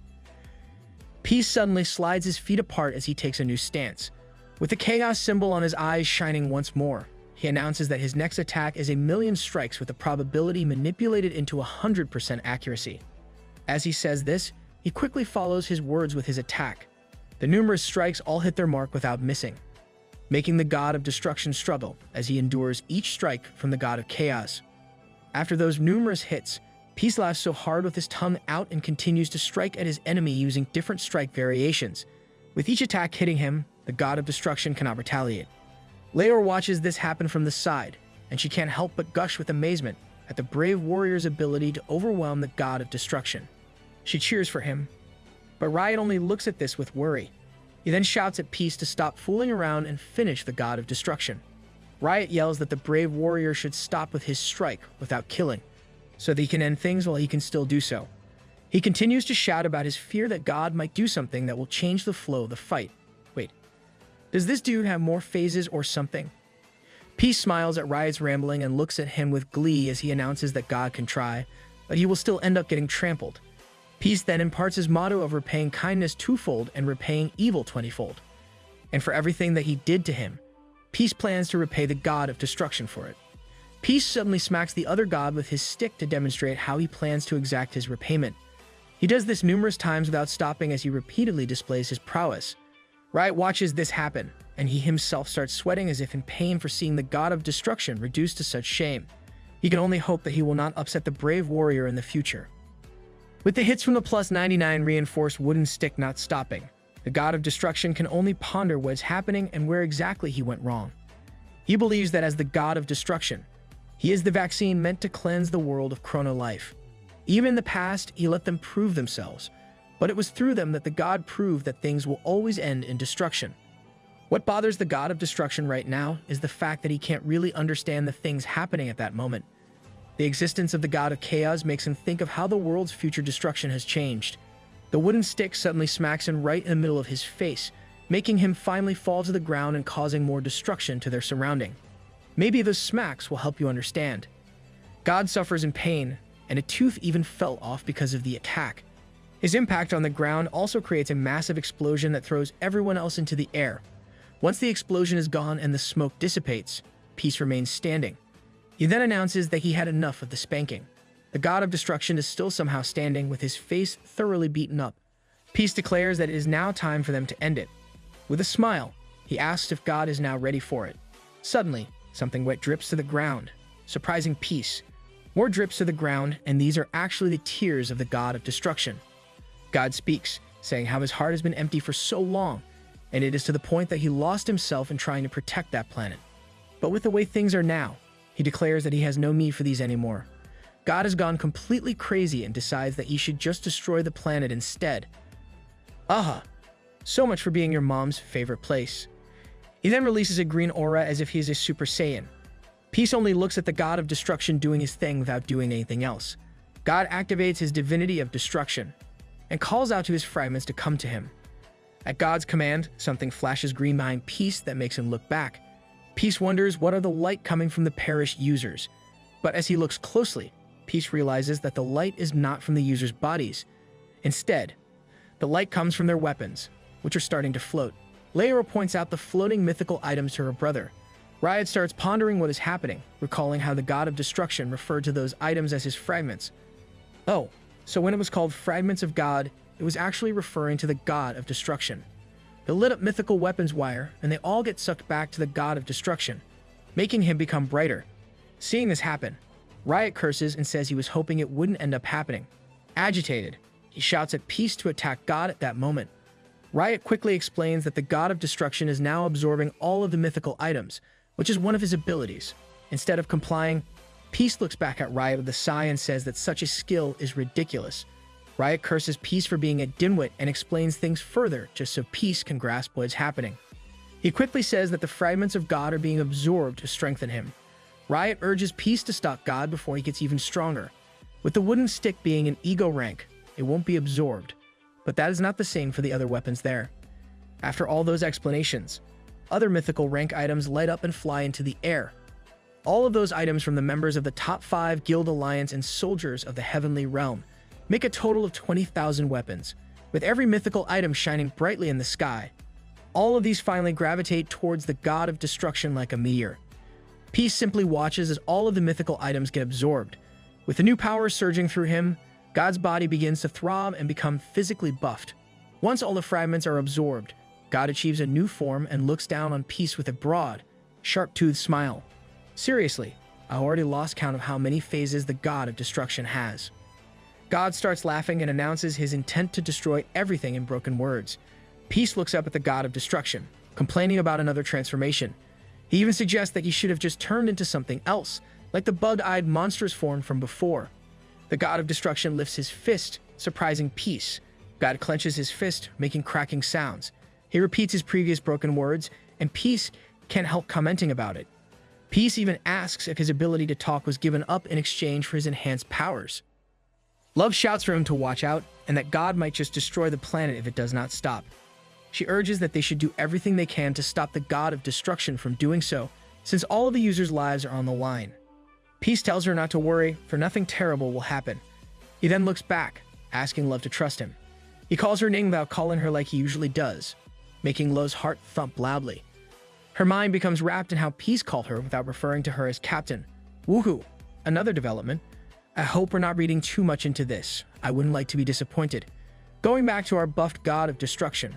God growls and screams as he brings his fist down to the ground. His action creates a loud boom, easily destroying the land they are on. The action also creates a blast of air, and they only watch as this happens. God has a huge grin as his attack reaches all throughout the planet. Flashes of green light are released from within the earth as it starts to break. In a short while, the bright green lights become greater, and the planet breaks into pieces until it becomes nothing. With his ability as the God of Chaos, Peace remains unscathed as he floats in space. He dryly expresses his reaction to how the God of Destruction destroyed the planet with no hesitation. With Mother nearby, Peace asks God about how he mentioned before that the Chrono World was his mom's favorite place. But just like before, God says that he destroys everything in broken words. However, this time, he adds that if he can't cleanse the world, then he'll just start from scratch. Peace sighs at the God of Destruction's response, saying how he really is nothing but a vaccine since nothing really seems to be running in his head aside from destroying, of course. Peace then lifts his right hand with 3 of his fingers open. The calm action surprises the God of Destruction. Peace tells God that he prefers not to indulge in his destructive nature. Peace's right hand wears and shines bright red as he activates his divinity of chaos. This time, he uses time manipulation. With that kind of ability, our OPMC, with his already OP weapon, is undoubtedly the strongest. Bright red light in the form of clocks and symbols appears where the Chrono World once was. The clock continues to tick, and Peace turns his hand to rewind the time. The clock hands circle in reverse as bright light appears once more. The green light from before is back, except things are now moving in reverse. Lol, it's like having a time stone. Time turns back for everyone, reforming the planet. Time turns back until it returns to the point before the world was destroyed by the God of Destruction. With time turned back, the God of Destruction's face becomes distorted with confusion. He looks around. Steam at the planet is back to how it was. Love looks at herself, overwhelmed by what happened as well. Peace then speaks, saying that if he can't stop the attack, he can always just turn back the time to when it hasn't happened. He smiles as he announces that time manipulation is the 3rd ability within the divinities of chaos. The game's balance is really distorted by a god's existence, especially if it happens to be our MC. Love is still confused by what just happened. She experienced for herself how the world blew up into pieces upon the God of Destruction's attack. The others are feeling the same way, and confusion is all apparent on their faces. Riot looks at his body and looks back up at Peace. He already expected that the brave warrior would pull something new that would overwhelm them, but manipulating time to turn it back is not one of those. Peace looks cool from the back, but his face once again distorts into something unsightly as he mocks the God of Destruction about never giving up. The once sharp-toothed smile of God turned into a frown due to what happened. He sweats in fear as he watches Peace shake his head in dismay. Peace already realized that the god of destruction has given up. God clenches his teeth angrily and shouts as he lifts his hand again to strike. Peace calmly looks up at him, saying he might be wrong about God giving up. His left hand is open and raised as it whirs with bright red light. The god of destruction brings down his fist toward Peace, and the air from his attack simply blows the wind through the god of chaos hair. Seeing that his attack didn't connect surprised the god of destruction. Yep, this form turned him into a dimwit. Peace still has his open left hand raised as he explains that his divinity of chaos, probability of manipulation, turned God's attack accuracy into 0. Peace adds that as long as his divinities are activated, God won't be able to hit him. Peace says that this method he used just now is also why he didn't get hit by any of God's beams from before. He claims that even though he is strong, getting hit by the divinity of destruction will only spell trouble for him. Despite hearing this explanation, the god of destruction still shouts and attempts to attack Peace. He unleashes numerous swings of his fist, but none of them hit their mark like before. With the divinity of chaos probability manipulation activated, each swing only ends up in a miss. God's accuracy is set at 0%, yet he still tries to retaliate. Peace smiles as he declares how the journey has been long, yet also feels like it was only yesterday when he faced the 7 sins, starting from Urus of pride to Riot of sloth. Now, he is facing the being behind all of those. He calmly talks to the god of destruction, who finally stops attacking. Peace declares his gratitude to the god for making the game exciting, while God himself huffs in weariness. Peace continues to smile at God as he announces that they have reached the point where they should really end things. With those words, he finally refers to God as his friend. People in the real world watch this happen in real time, and they can't hold back from smiling at the development of the war against the god of destruction. One particular guy quivers in excitement as he watches. He calls out to his friends and suggests that they all go to the arcade right at that moment. One of his friends is skeptical about this suggestion since their class is about to start. It's nighttime, so he's probably referring to cram school classes. The other two readily say they should go to the arcade, and the 3 run off, leaving their hesitating friend behind. Seeing them leave, his face pales and distorts. Realizing that he was left behind, he can't help but want to go with them. As those kids run towards the nearest virtual reality arcade, it becomes apparent that they are not the only ones with such thoughts. The users who are watching the stream, those who perished from the god of destruction's hands, and those who played the game and made memories within it are all getting together to log back into the game. The person in charge of the VR arcade is so surprised by the sudden surge of people returning to play. When the door swings open, the young teens from before are coming in. They greet the guy at the counter, and the mister smiles as he welcomes them. The teen, who seems to be the group's spokesperson, quickly asks if there are any spaces where they can sit next to one another. The person in charge apologizes and explains that the arcade is currently full. He also asks them what they are planning to play. With bright eyes, the teen answers that they are obviously here to play Chrono Life. The screen for logging into the game appears, and the users start to flock back into the game. Love watches this in surprise. Users of various levels are all returning to the game, and even Hong, Leor, Riot, Star, and Urus are all surprised by the sudden increase of users. Apparently, all of these users have returned, knowing that what is about to happen are the last moments of Chrono Life. When they watched things transpire from real life, they all came to the conclusion that the god of destruction is about to meet his end. Despite knowing what is to happen, God repeats his words about being the vaccine that is meant to protect Chrono World. Aha, you just destroyed that same world, you doofus. God tells how watching the world get corrupted has agonized him to the point that he decided it needs to be cleansed. God then calls out to his friend and promises to reflect and make amends for all the bad things he did. He cries real tears as he asks Peace if there is any chance for him to be forgiven. The god of destruction claims that all he ever did was love the world of Chrono. With a change of heart, he admits that he doesn't want to perish. God announces his desire to live and to continue watching that world. A system window suddenly appears before Peace. It tells about how the god of destruction regrets his actions and is now begging for mercy. The system asks Peace if he will forgive God and gives him 2 choices. Peace is looking at this window with confusion when the big bulky form of the god of destruction suddenly kneels before him with a loud thud. The action makes Peace flinch while God pleads for his friend's forgiveness. He even promises to never do such a thing again. Dude, you should also ask forgiveness from the other users. A notification appears before Peace, narrating how the god of destruction begs for his mercy. Peace's face turns blank at how the game is even notifying him about this when it suddenly adds how forgiving the god of destruction will increase his affection with the god to the max level. Another notification appears, explaining that reaching this level will grant Peace a special reward. This effectively gets our MC's attention, and the idea makes him smile. Peace wonders out loud about the special reward and ponders how he wants it even though he doesn't know exactly what it is. He continues to smile, saying that it would be outrageous to abstain from getting free stuff.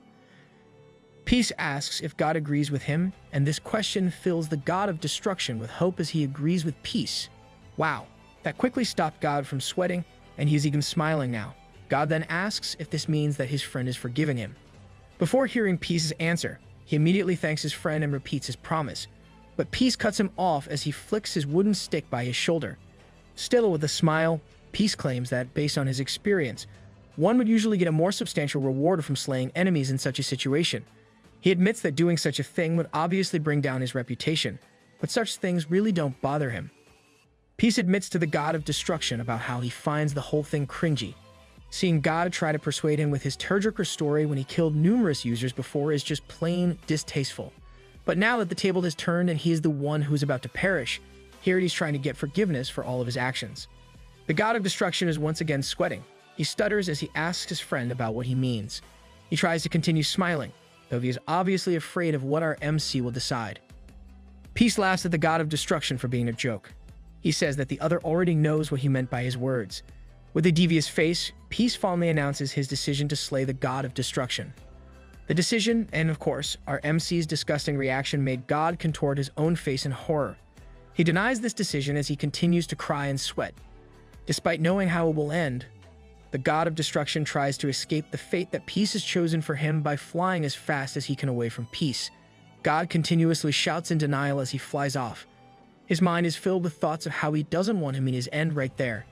Despite the current state of how reality is manipulated, God manages to flee so far away that he only looks like a speck of dust from where Peace is standing.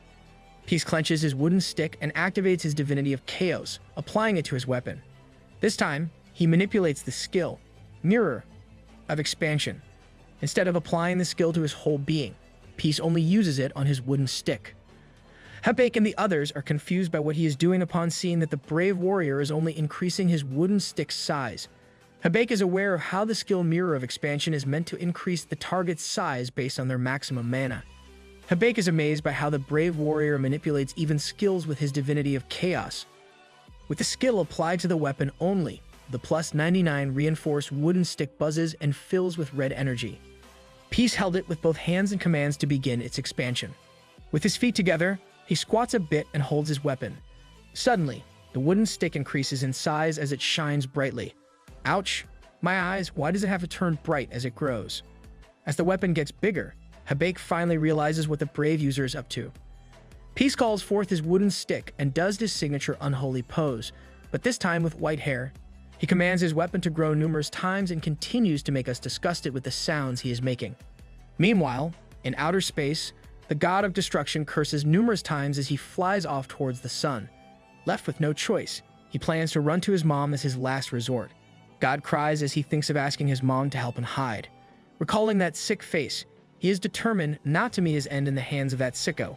Wow, I guess you guys are not friends anymore. As the god of destruction blasts toward his mom, he suddenly hears a rumbling sound from behind that makes him flinch. Spooked by the sudden sound, he looks back to check what is creating that sound despite being in outer space. God's eyes widen in shock upon seeing what was behind him all along.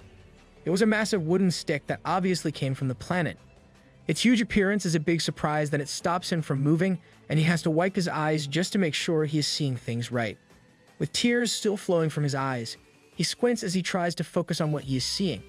He stares at it for some time before finally recognizing what that thing is.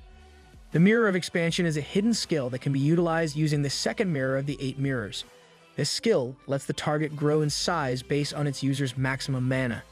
In the case of our MC, he applied the effects on his wooden stick to let it grow into a tremendous size of 950,000 miles long.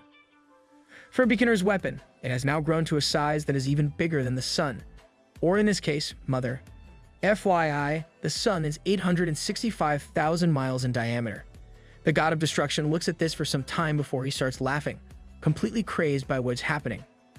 Zooming into where the other end of the wooden stick is, Peace is back to his usual self as he calmly holds onto his weapon.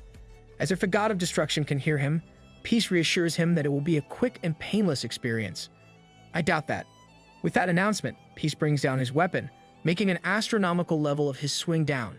As the weapon approaches the god of destruction, the poor dude can only smile and cry at the same time, knowing that he is about to meet his end. God then softly calls out to his friend, saying that in the near future, he is sure that Peace will surpass even Mother. With those last words, the god of destruction gets smashed by the massive plus 99 reinforced wooden stick. The impact creates a colossal explosion that exceeds anything that our MC has accomplished before. That became the day when numerous planets were wiped out in a short span of time. To be exact, 850,617 planets met their end.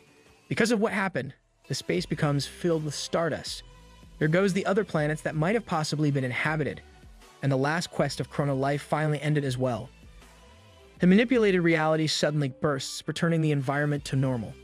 Stars can once again be seen from the lands of Chrono. A notification window appears with an alarm announcing the end of the Mirror of Expansion's effects because of overuse. At the same time, the wooden stick poofs back to its standard size. Seeing that he is now done, Peace finally deactivates his god mode and his hair turns back to black. Woo, are things finally settled now?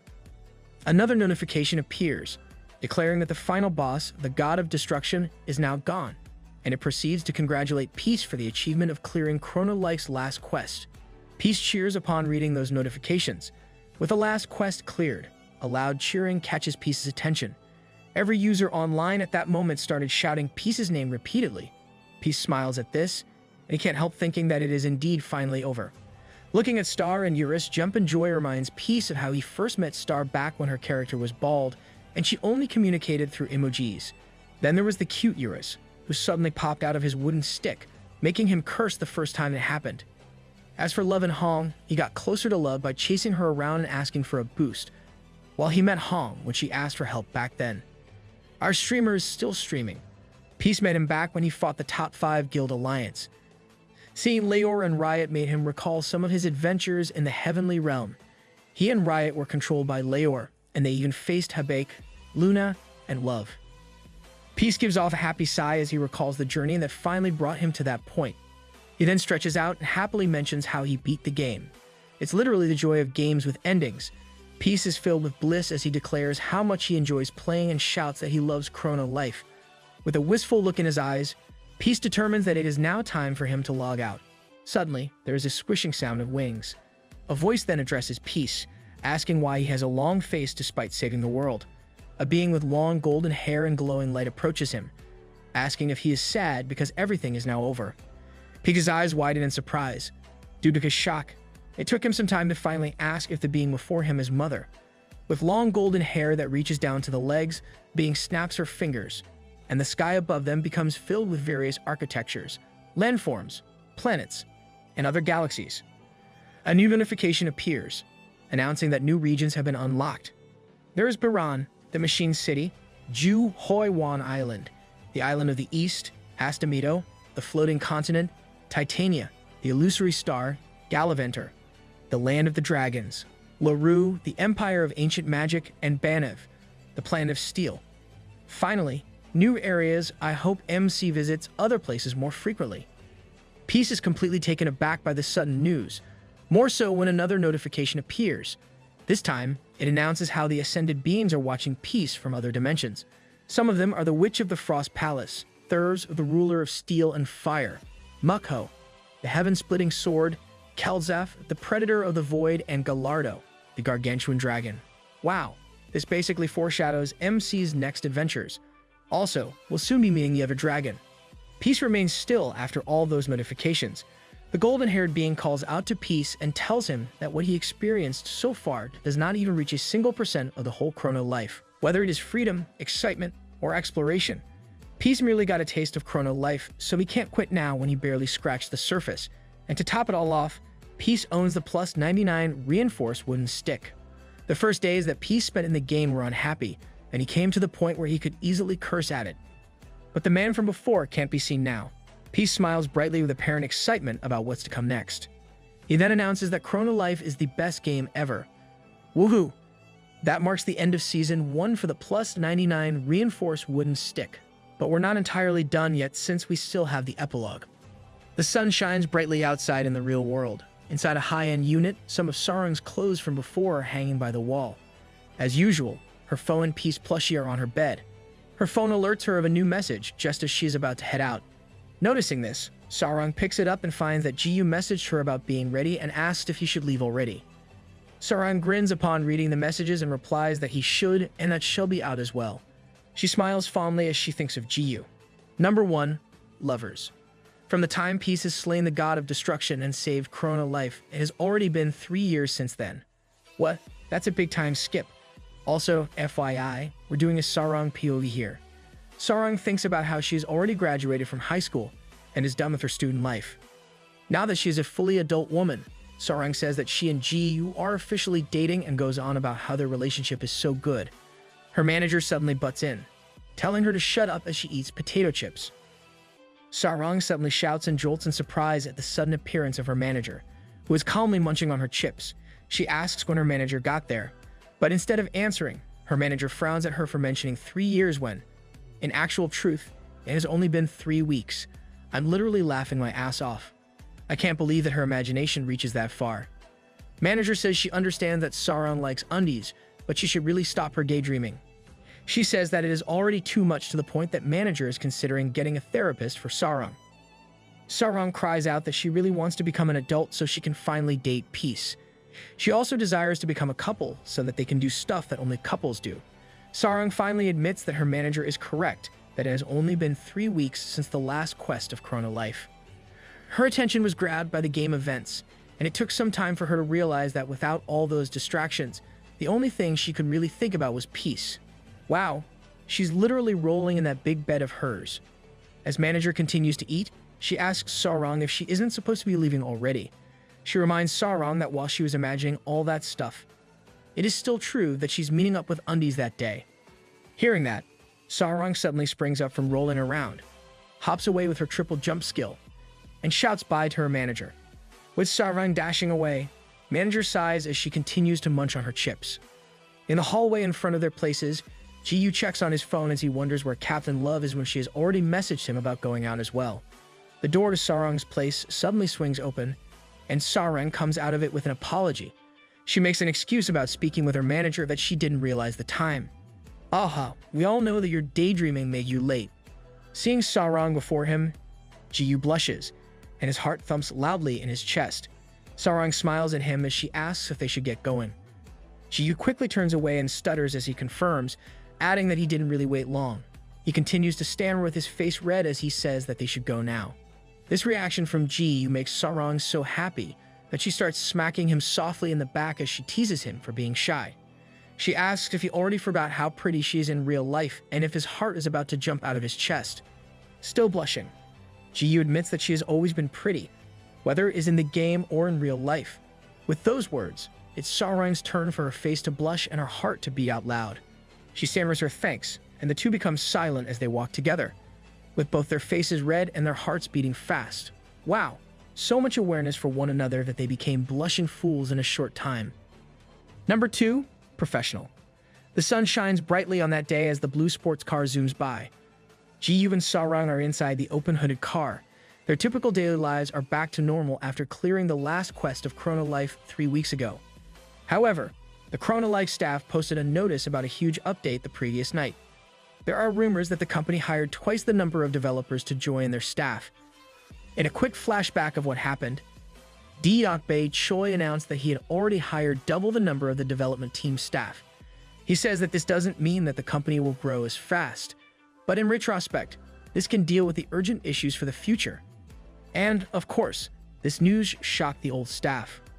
Aside from the posted notice, the company's actions show that it is indeed going all out for the future. Ji-yu sighs, thinking how the old man Bai Choi really is an interesting person.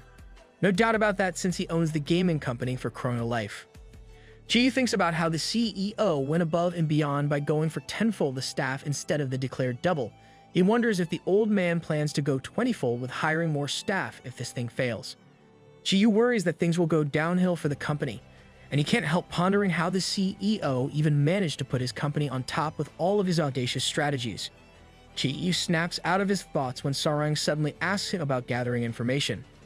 Ji-yu is a bit confused by the question, so Sarang clarifies that the reason they are meeting up is to trade any info that they collected. Oh, I guess it really wasn't a date then. Woo.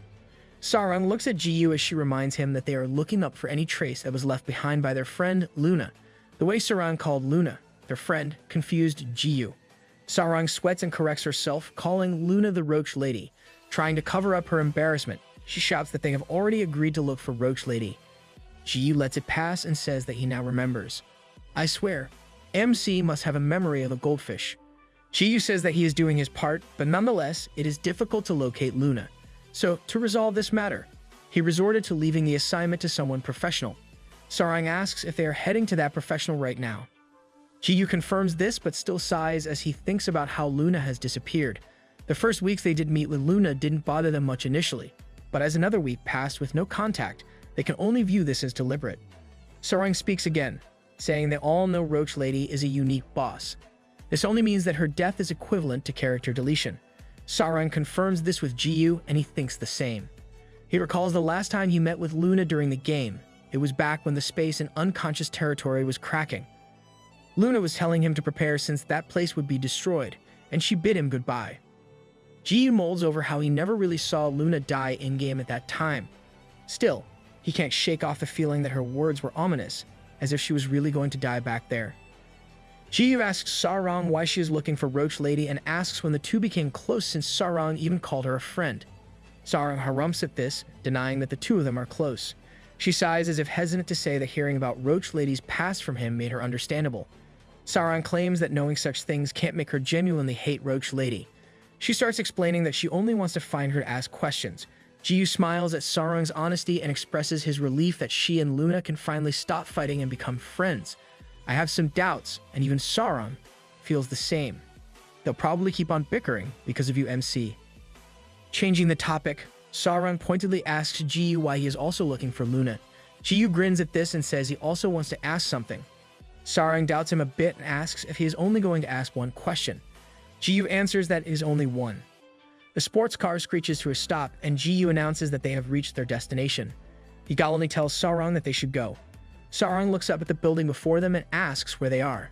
Seeing the sign in the building called Ho Coffee, she asks if the place is a cafe. The two head to the coffee place and enter the building. A staff member immediately greets and welcomes them to the place. At the same time, Sarang asks about the cafe and wonders how they are supposed to meet with a professional. Ji-yu says that they actually are, but instead of explaining things further, he asks Sarang what she wants to drink since he's buying.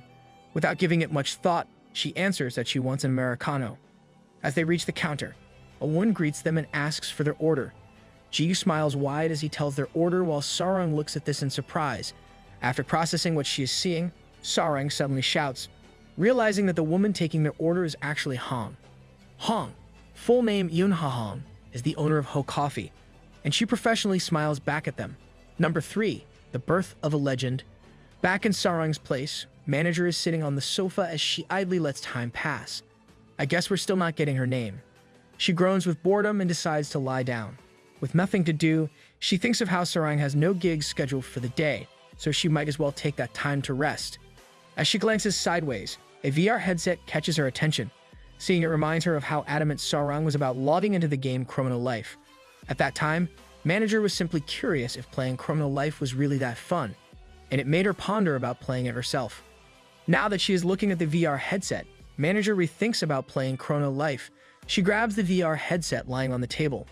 Looking at it closely, she thinks about virtual reality and how she never really tried playing a game like that before. And this is despite the fact that she played a lot of online computer games growing up. With that, manager wears the headset and tries to find the power button. She somehow finds it, and a notification welcoming her to Chrono Life appears before her eyes, surprising her and making her amazed. The game scans her retina, confirming that she is a new user. It then asks if she will create a new character. Sitting up with excitement, manager's heart starts beating fast as she shouts her confirmation. The game notifies her of the full dive and instructs her to lie in a comfortable position. Manager complies with this with a massive smile on her face. With that, she gets connected to Chrono Life. As a new user, Manager initially enters the character creation mode. She is gently dropped down to an engraved magic circle in the ground. Right after her first step in the game, Manager looks at her surroundings with confusion, but as she carefully takes it all in, she is surprised by the quality of the game's graphics. I hope we will soon reach such VR gaming advancements in real life. Manager's heart beats out loud, and her mouth hangs open upon realizing that it is not only the graphics. Inside the game, she could also smell the trees, feel the wind make her skirt flutter, feel the warmth of the ground she stands upon. Finally experiencing the game for herself, she can say that it is like she's still in real life. Out of nowhere, a huge mirror glows bright by her side, making it turn her attention. She sees herself in the mirror as the game notifies her of the beginning of character customization. The system explains that she can customize as she wishes.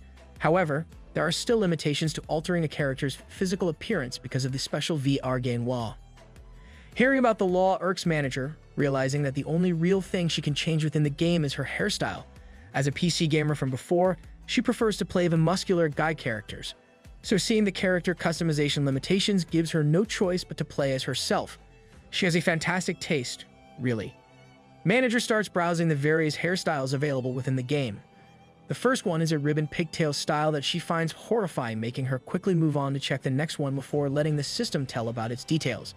This is later followed by hairstyles like afro, skinhead, and even the Heihachi style. Seeing the last one, Manager can't help doing a combo famous from that game and destroys the mirror. Seeing how she is acting, the system asks her if she wants to continue with that hairstyle.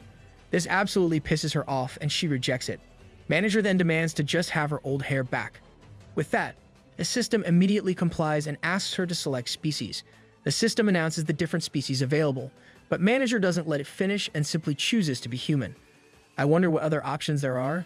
Having covered her looks and species, the system proceeds with the last step of customization, which is the name she will use in Chrono World. Manager feels lazy about it, and she thinks that she really won't be playing long, so she randomly says Bunny Princess for her in-game name. Upon completing her character setup, the system notifies her of her transportation to the starting point of the game, which is Front Village. With a bright burst of light, Bunny Princess is gone from the magic circle and finally arrives in Front Village. For a starting village, there really are many people there. The game welcomes her to the world of Chrono life, calling her Bunny Princess. As a complete novice to the game, she starts at level 1 with 5 ability points for each stat and 5 remaining ability points. Bunny Princess looks at Front Village with amazement and compares it to fantasy worlds that she has only seen in her dreams. Suddenly, a notification about a tutorial quest appears. It tells her about how the village head wants to meet with a new adventurer like her. Bunny Princess smugly looks at it with a sigh. She compares it to her old games, where there are no quests, and one can simply level up by farming. With that, she makes up her mind and runs out of the village. I guess her gameplay is more spontaneous than our MC's. It is a sunny day in Chrono life, and monsters are already out and about. As for Bunny Princess, her choice to farm outright is definitely the wrong approach. A level 1 petite slime appears and shouts, making Bunny Princess aware of its presence. Her decision is considered the wrong one because the game aims to make the experience within the game as accurately real as possible. The petite slime tackles Bunny Princess, creating a loud booming sound. In a game like Chrono Life with such a goal, the fighting in the game is akin to fighting in real life. Though Bunny Princess is able to block the tackle with her wooden stick, it doesn't change the fact that a level 1 user's strength is equivalent to the ordinary person's strength in real life. Bunny Princess slides back from the attack of the petite slime, suffering from a critical hit. It just so happens that the strength of a level 1 petite slime is equivalent to a bull. Suffering damage, Bunny Princess only has 3 bars of health left. If she wants to successfully defeat the petite slime, then she should be as strong as someone who's able to fight a bull with only a wooden stick in real life. Why make such a level 1 monster so strong? Some of the new players notice Bunny Princess fighting on her own. The girl laughs, saying that a newbie is about to meet their end. The guy with her also finds it funny since he notices that the user only has a wooden stick with her.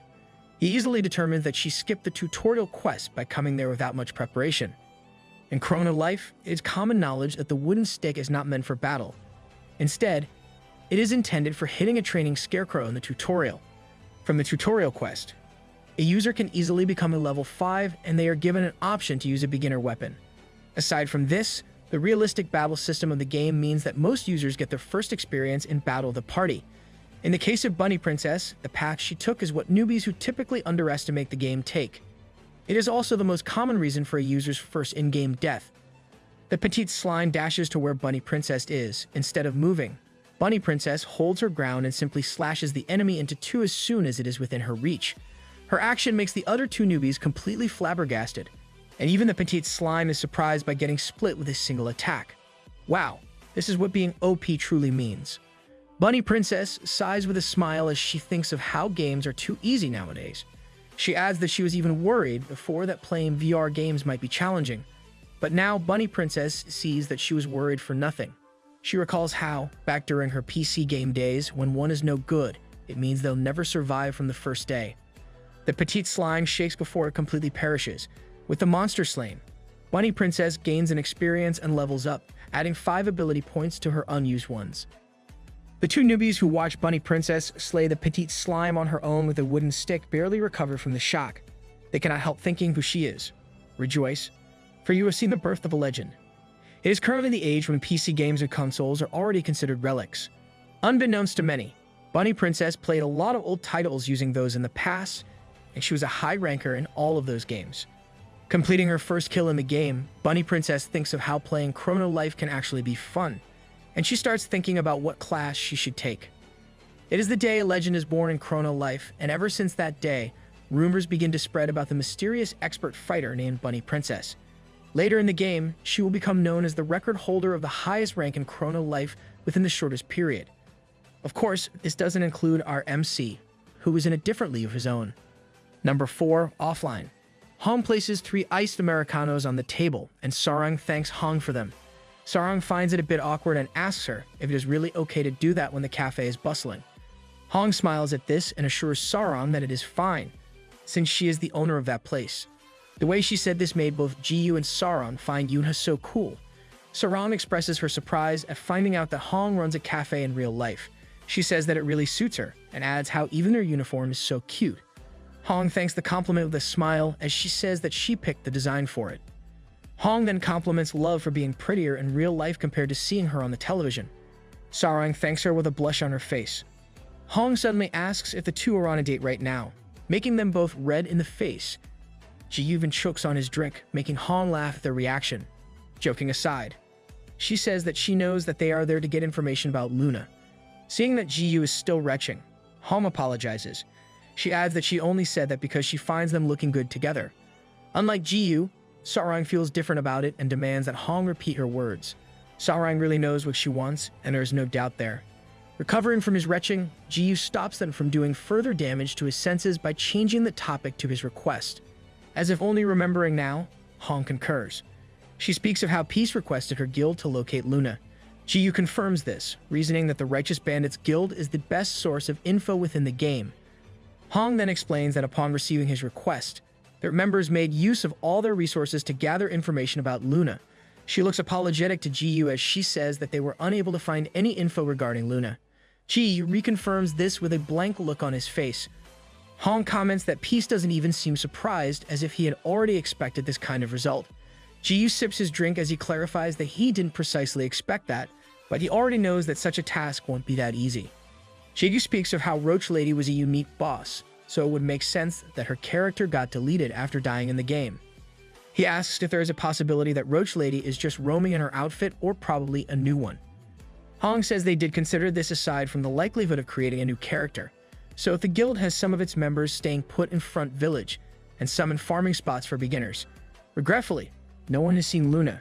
They're really pouring time and effort into looking for her. Based on what she just heard, Sarang surmises it is harder to look for Luna, considering that even the Righteous Bandit Guild cannot gather information about her. Ji contradicts this and claims that based on what Hong just shared, this only means that Luna isn't in Chrono Life. Since this is the case, they can focus their search on the real world. Hong and Sarang don't say anything, but they're both thinking that what Ji said is quite obvious. Still, Hong considers Ji words, commenting on how searching in the real world is more challenging. She asks if Ji and Sarang have ever met Luna in real life. Sarang confirms that she did before on the beach, and recalls an irritating piece of her memory of how Luna hugged Ji in real life. Sarang gives Ji a look, but Ji doesn't say anything, knowing full well what Sarang is thinking. Lol, they're not together, but MC is already acting whipped. Hong asks if there is anyone else who has met Luna in real life aside from them. Sarang says she doesn't really know, while Ji-yu tries to sort out his memories to remember. He finally recalls seeing Luna in real life in the hospital, and Ji-yu smiles as he announces that he knows someone else who knows of Luna in real life. He smirks, adding that Hong and Sarang also know who he is talking about. Number 5. Love Letter. Out in the streets, someone is running fast towards Ji-yu and his group. A girl calls out to them, calling Ji-yu the wooden stick man and Sarang love. This girl is none other than Star. Finally, we're seeing Star in real life, and she is all healthy. Star directly jumps into Sarang's arms, and after that, she calmly greets Hong upon seeing her. Hong greets her back and is amazed to learn that Star is the user who has also met Luna. Ji-yu explains how Luna actually helped Star meet her old friends from the game. Sarang asks if Star is hungry, and if she is craving anything, she will treat her. Star answers that she wants spicy rice cakes, and pulls Sarang to run toward her favorite place that sells them. Hong can't help commenting on Star's bright personality, and Ji-yu grins like a proud dad. Hong looks at Ji-yu, saying that she wants a daughter just like Star, and asks for his opinion. Ji-yu looks back at her with a blushing face but doesn't answer. Hong remembers something, and she thanks Ji-yu for saving everyone from the god of destruction. She admits that it is already late, but nonetheless, she wants to thank him. Hong tells how amazing he was as the brave warrior. Ji-yu smiles and acts foolish as he accepts the compliment. Hong then says that they should get going now since Love and Star have left them already. Inside the lovely rice cake shop, various foods are laid on top of the table. Star looks at everything with bright eyes and some drool on her face, excited to eat. Star starts with spicy rice cakes, and this series is turning into a different genre due to Star's inner commentary and reaction to the food. Sarang reminds Star to slow down or she'll choke. But Star doesn't listen and focuses on stuffing her mouth with a lot of food. As they eat, Sarang brings up the topic of their meetup, saying how they have been looking for Luna. She asks Star if she has met Luna lately, and Star says she did yesterday as she eats. Sarang smiles at hearing this, not processing Star's reply immediately. Except for Star, everyone else in their group stops eating once they realize what Star just said. Star shares that they met just yesterday afternoon. She says that Luna randomly messaged her, so they met after that. Star then pulls out a letter sealed the heart addressed to Noob. Star says it is for him, and Ji-yu takes it and opens it to read. As Ji-yu reads the first lines, Sarang and Hong hover around him to read them as well, making him nervous. In the letter, Luna greets Noob, saying how it is the first time she's writing to him after that last quest in the game. She claims that she wanted to meet with him and discuss various things, but she can't bring herself to do so. Luna knows that whatever excuses she makes will not change the past and how awful she was to him back then. To make up for it, Luna plans to never appear before him again. However, she still has this desire to see him again for the last time. Luna says that this is why she is writing to him. She thinks that if he wants to meet up, then she will wait for him in her favorite place. And that's where the letter ends. Is this some sort of riddle? If you're talking about your favorite place, isn't it Chrono Life? Ji-yu is confused by the letter Luna left, thinking that it is some sort of cryptic message. Behind him, Sarang smiles brightly, though she's giving off a deadly aura. She suggests that Ji-yu throws the letter, making both Ji-yu and Hong slightly scared of her. Sarang suddenly chases Ji-yu around to take the letter from him, complaining about how that Roach dared to write a love letter to him. She demands that Ji-yu hand the letter to her so she can shred it into pieces. Star suddenly stands up, saying that Luna also left a letter for Sarang. This surprises everyone else, making the other two hover to see what the letter says. Sarang can't believe that the Roach Lady would also write to her. As she reads it, she realizes that what Luna sent is actually a chain letter. Seeing the contents, Sarang immediately rips the letter and curses at Roach Lady with a furious expression on her face. Frustrated, Sarang announces that they'll look for Roach Lady so that she can give her a good beating. Ji-yu reminds her that they don't know where she is. Sarang shoots back, saying that his letter has a hint, so they will just go anywhere that can be indicated as Roach Lady's favorite place, wherever that is. Number 6. Do What I Want. In the Bayside seafood restaurant by the beach, a girl shouts Mr. Park's name, claiming that she's back. This person is Dong Hee-min, the JPL band's main vocalist and guitarist, aka Mint Chocolate from Chrono Life. After her greeting, a bald man complains about her being loud and being there. This man is Byung Cheo Park, the owner of Bayside seafood restaurant, aka Mr. Physical Therapist. Dong-gi orders soju and a platter of his best raw fish, and Byung Cheo can't help commenting about her day drinking habit. Wow, I never thought we'd see them in their real lives as well. Dong-hee settles in a chair as she asks him to stop nagging at her. She claims that he should be happy that she's bringing him business in that empty place. Realizing the truth in her words, Yeon-cheol hesitantly thanks her. Changing the topic, Yeon-cheol mentions how Dong-hee is really the same as she is inside the game. This surprises Dong-hee and asks what Yeon-cheol means. He explains how her personality, hair color, and even outfit are similar to how they are within Chrono Life. Yeon-cheol doesn't want to sound outdated, but he still asks if Dong-hee isn't embarrassed to wear such clothes. She looks at him, says that she's not, and asks why she would even be ashamed. Yeon-cheol scratches his head and explains how wearing something short would make people look at her on the streets. Dong-hee sighs at this and says having people's attention is something that she likes. She reasons out how people are so disconnected from one another, so having them even pay attention to her shows how charming she is. Dong-hee stands up and adds how no one can force her to wear other clothes since she deserves to wear whatever she wants. She then twirls around, saying that it is cute to the point that it makes a person want to stare. Her confidence is really something. Yeon-cheol suddenly laughs out loud as he agrees with her. He adds how one can really learn a lot from kids these days. Now that he is in a good mood, Yeon-cheol says Dong-hee deserves those drinks and snacks. He tells her to eat her fill, making Dong-hee happy as well. Someone suddenly shouts out loud, making both Yeon-cheol and Dong-hee surprised. They look at where it came from and see someone looking for somebody. Oh, Sarang turned into a character from Baki. Sarang throws a fit just outside the restaurant while Ji-yu tries to calm her down. She keeps making threats and loud noises that Yeon-cheol and Dong-hee finally go out. Yeon-cheol says it looks like a tourist couple who are fighting. Unlike his calm demeanor, Dong-hee is irritated by this and wants to head to where Ji-yu and the others are to give a piece of her mind. Oh, are they meeting in real life as well? Yeon-cheol quickly grabs Dong-hee by the shoulders and tells her to calm down. He says that they might have their reasons for being loud. Yeon-cheol adds that it's fine since it's a weekday lunchtime and no one's around. It's also optimistic that those people will soon settle down. Dong-hee looks up at him and gives it a thought.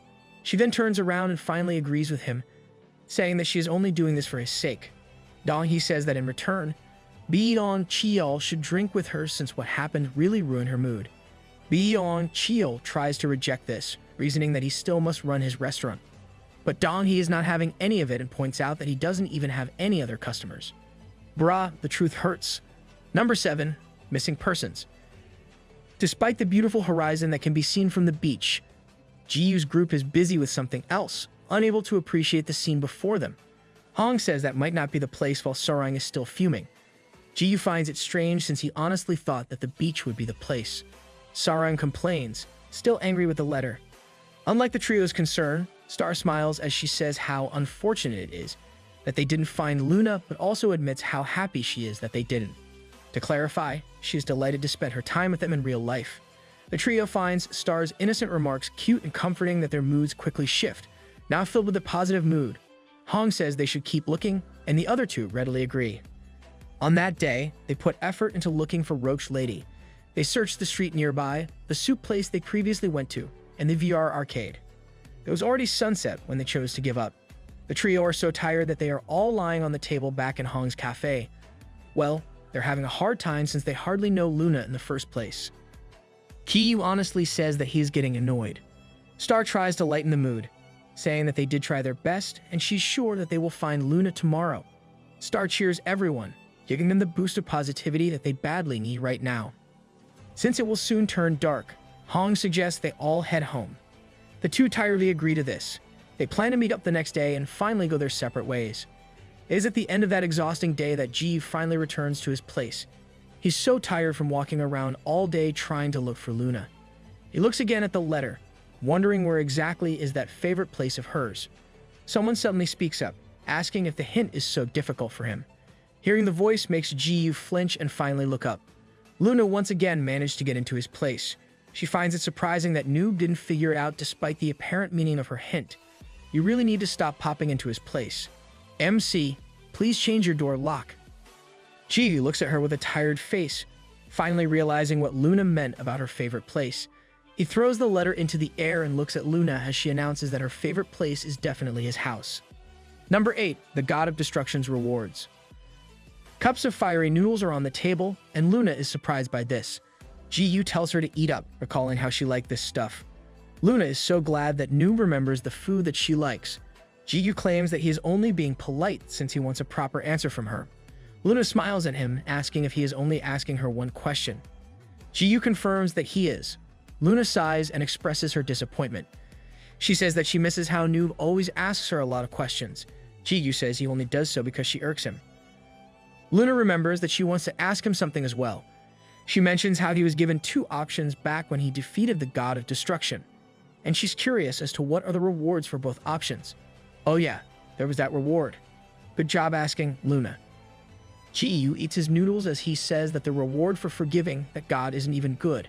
He admits to logging back in to take a look at it, and he found out that gaining maximum affection with the god of destruction gives him a rental free pass for mythical items that possess the power of the god of destruction anytime he pleases. That's honestly lame, considering our MC's weapons and his inventory aside from his wooden stick. Illumina is disappointed by the reward and comments on how it is totally useless for Noob to have such a thing. Ji-yu agrees to this and says that he got better rewards for slaying him instead. When Luna asks what the reward is, Ji-yu reveals that he got the essence of the god of destruction, an item that, once destroyed, can advance one into becoming the god of destruction. This revelation completely shocks Luna. It'll probably help in the future quests. Ji-yu shares how he can't really use the item since he is already the god of chaos, so for now, he is keeping the item in his inventory. He knows that the item can be sold for a massive price if he auctions it, but he is also aware that having it placed in the wrong hands will only give him trouble. Realizing that they somehow strayed off the topic he wants to discuss, Ji-yu says he wants to ask Luna something. Number 9. Full Moon.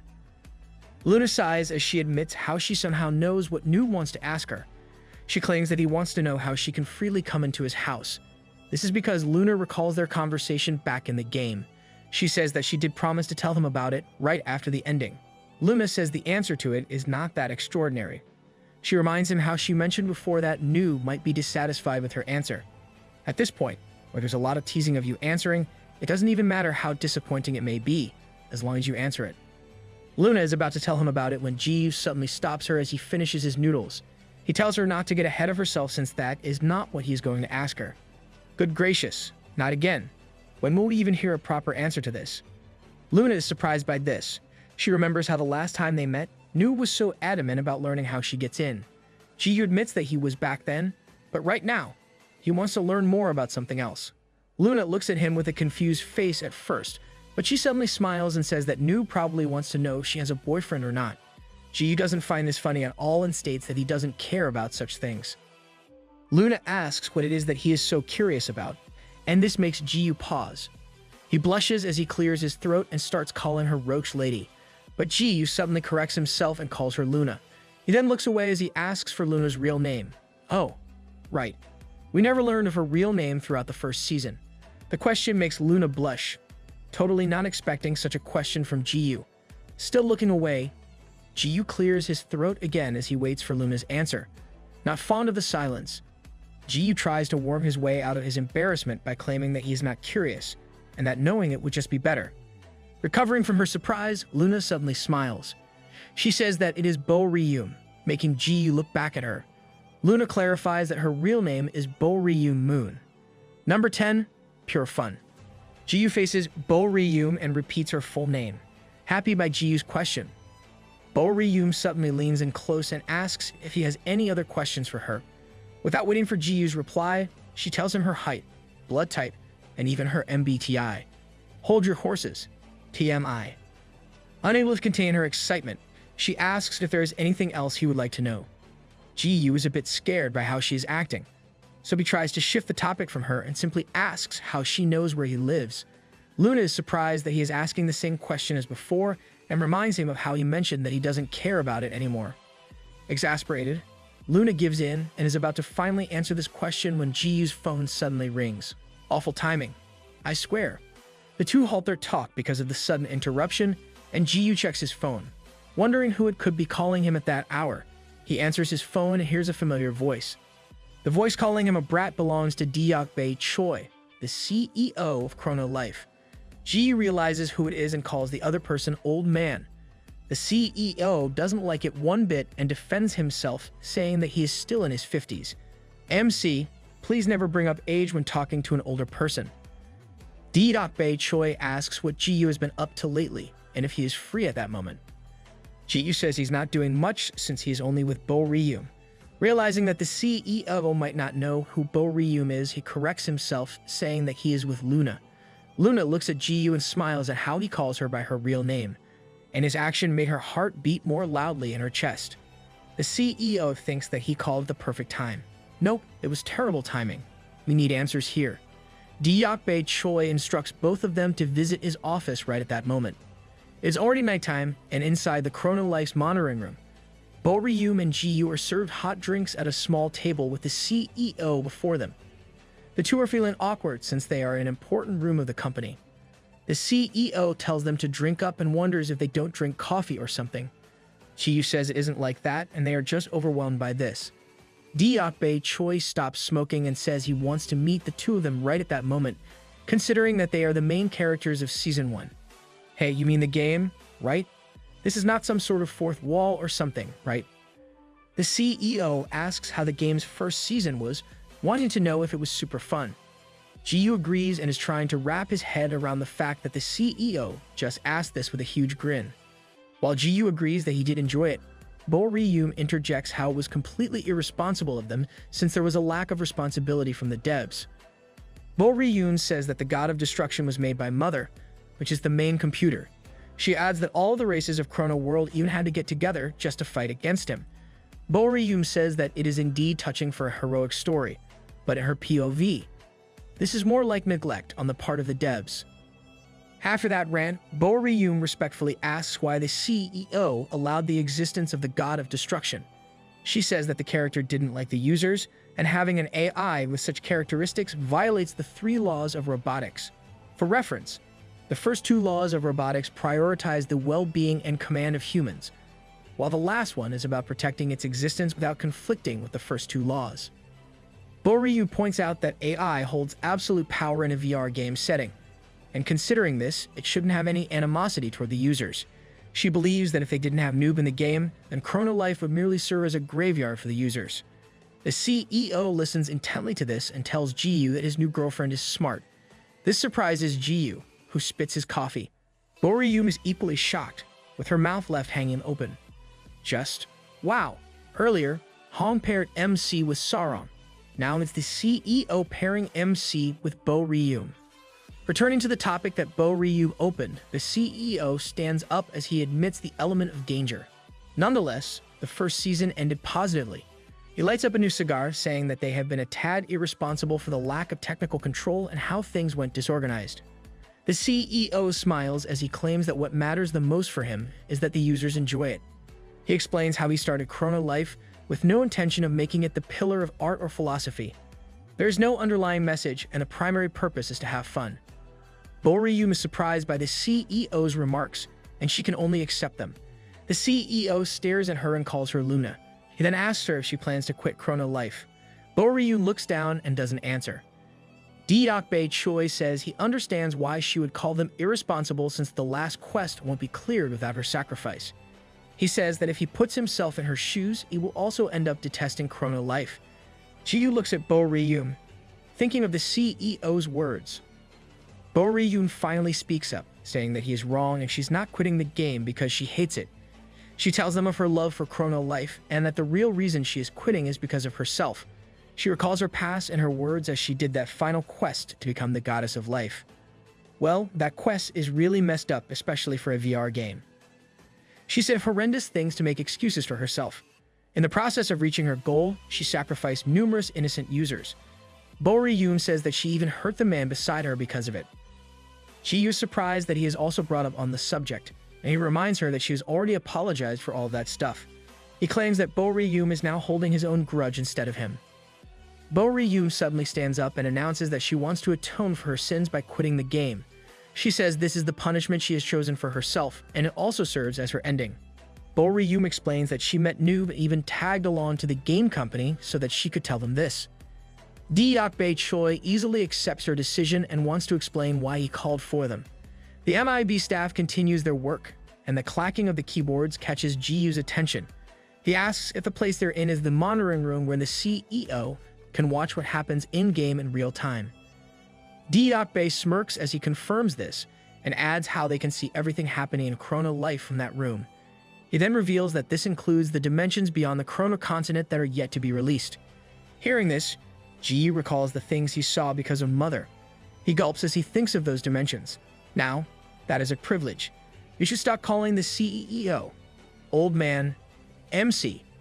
The CEO continues to explain how the game's servers will soon be officially closed and how they will be taking 3 months off to prepare for the Season 2 update. Though this is the case, Bay Choi admits that gathering data by simply watching things from the monitor room is not enough. He looks at his 2 guests and hopes that they will be the alpha testers for Season 2. Number 11. Alpha Tester. Ji thinks about being alpha testers with Bo Ryum. The CEO says this is a privilege given to them.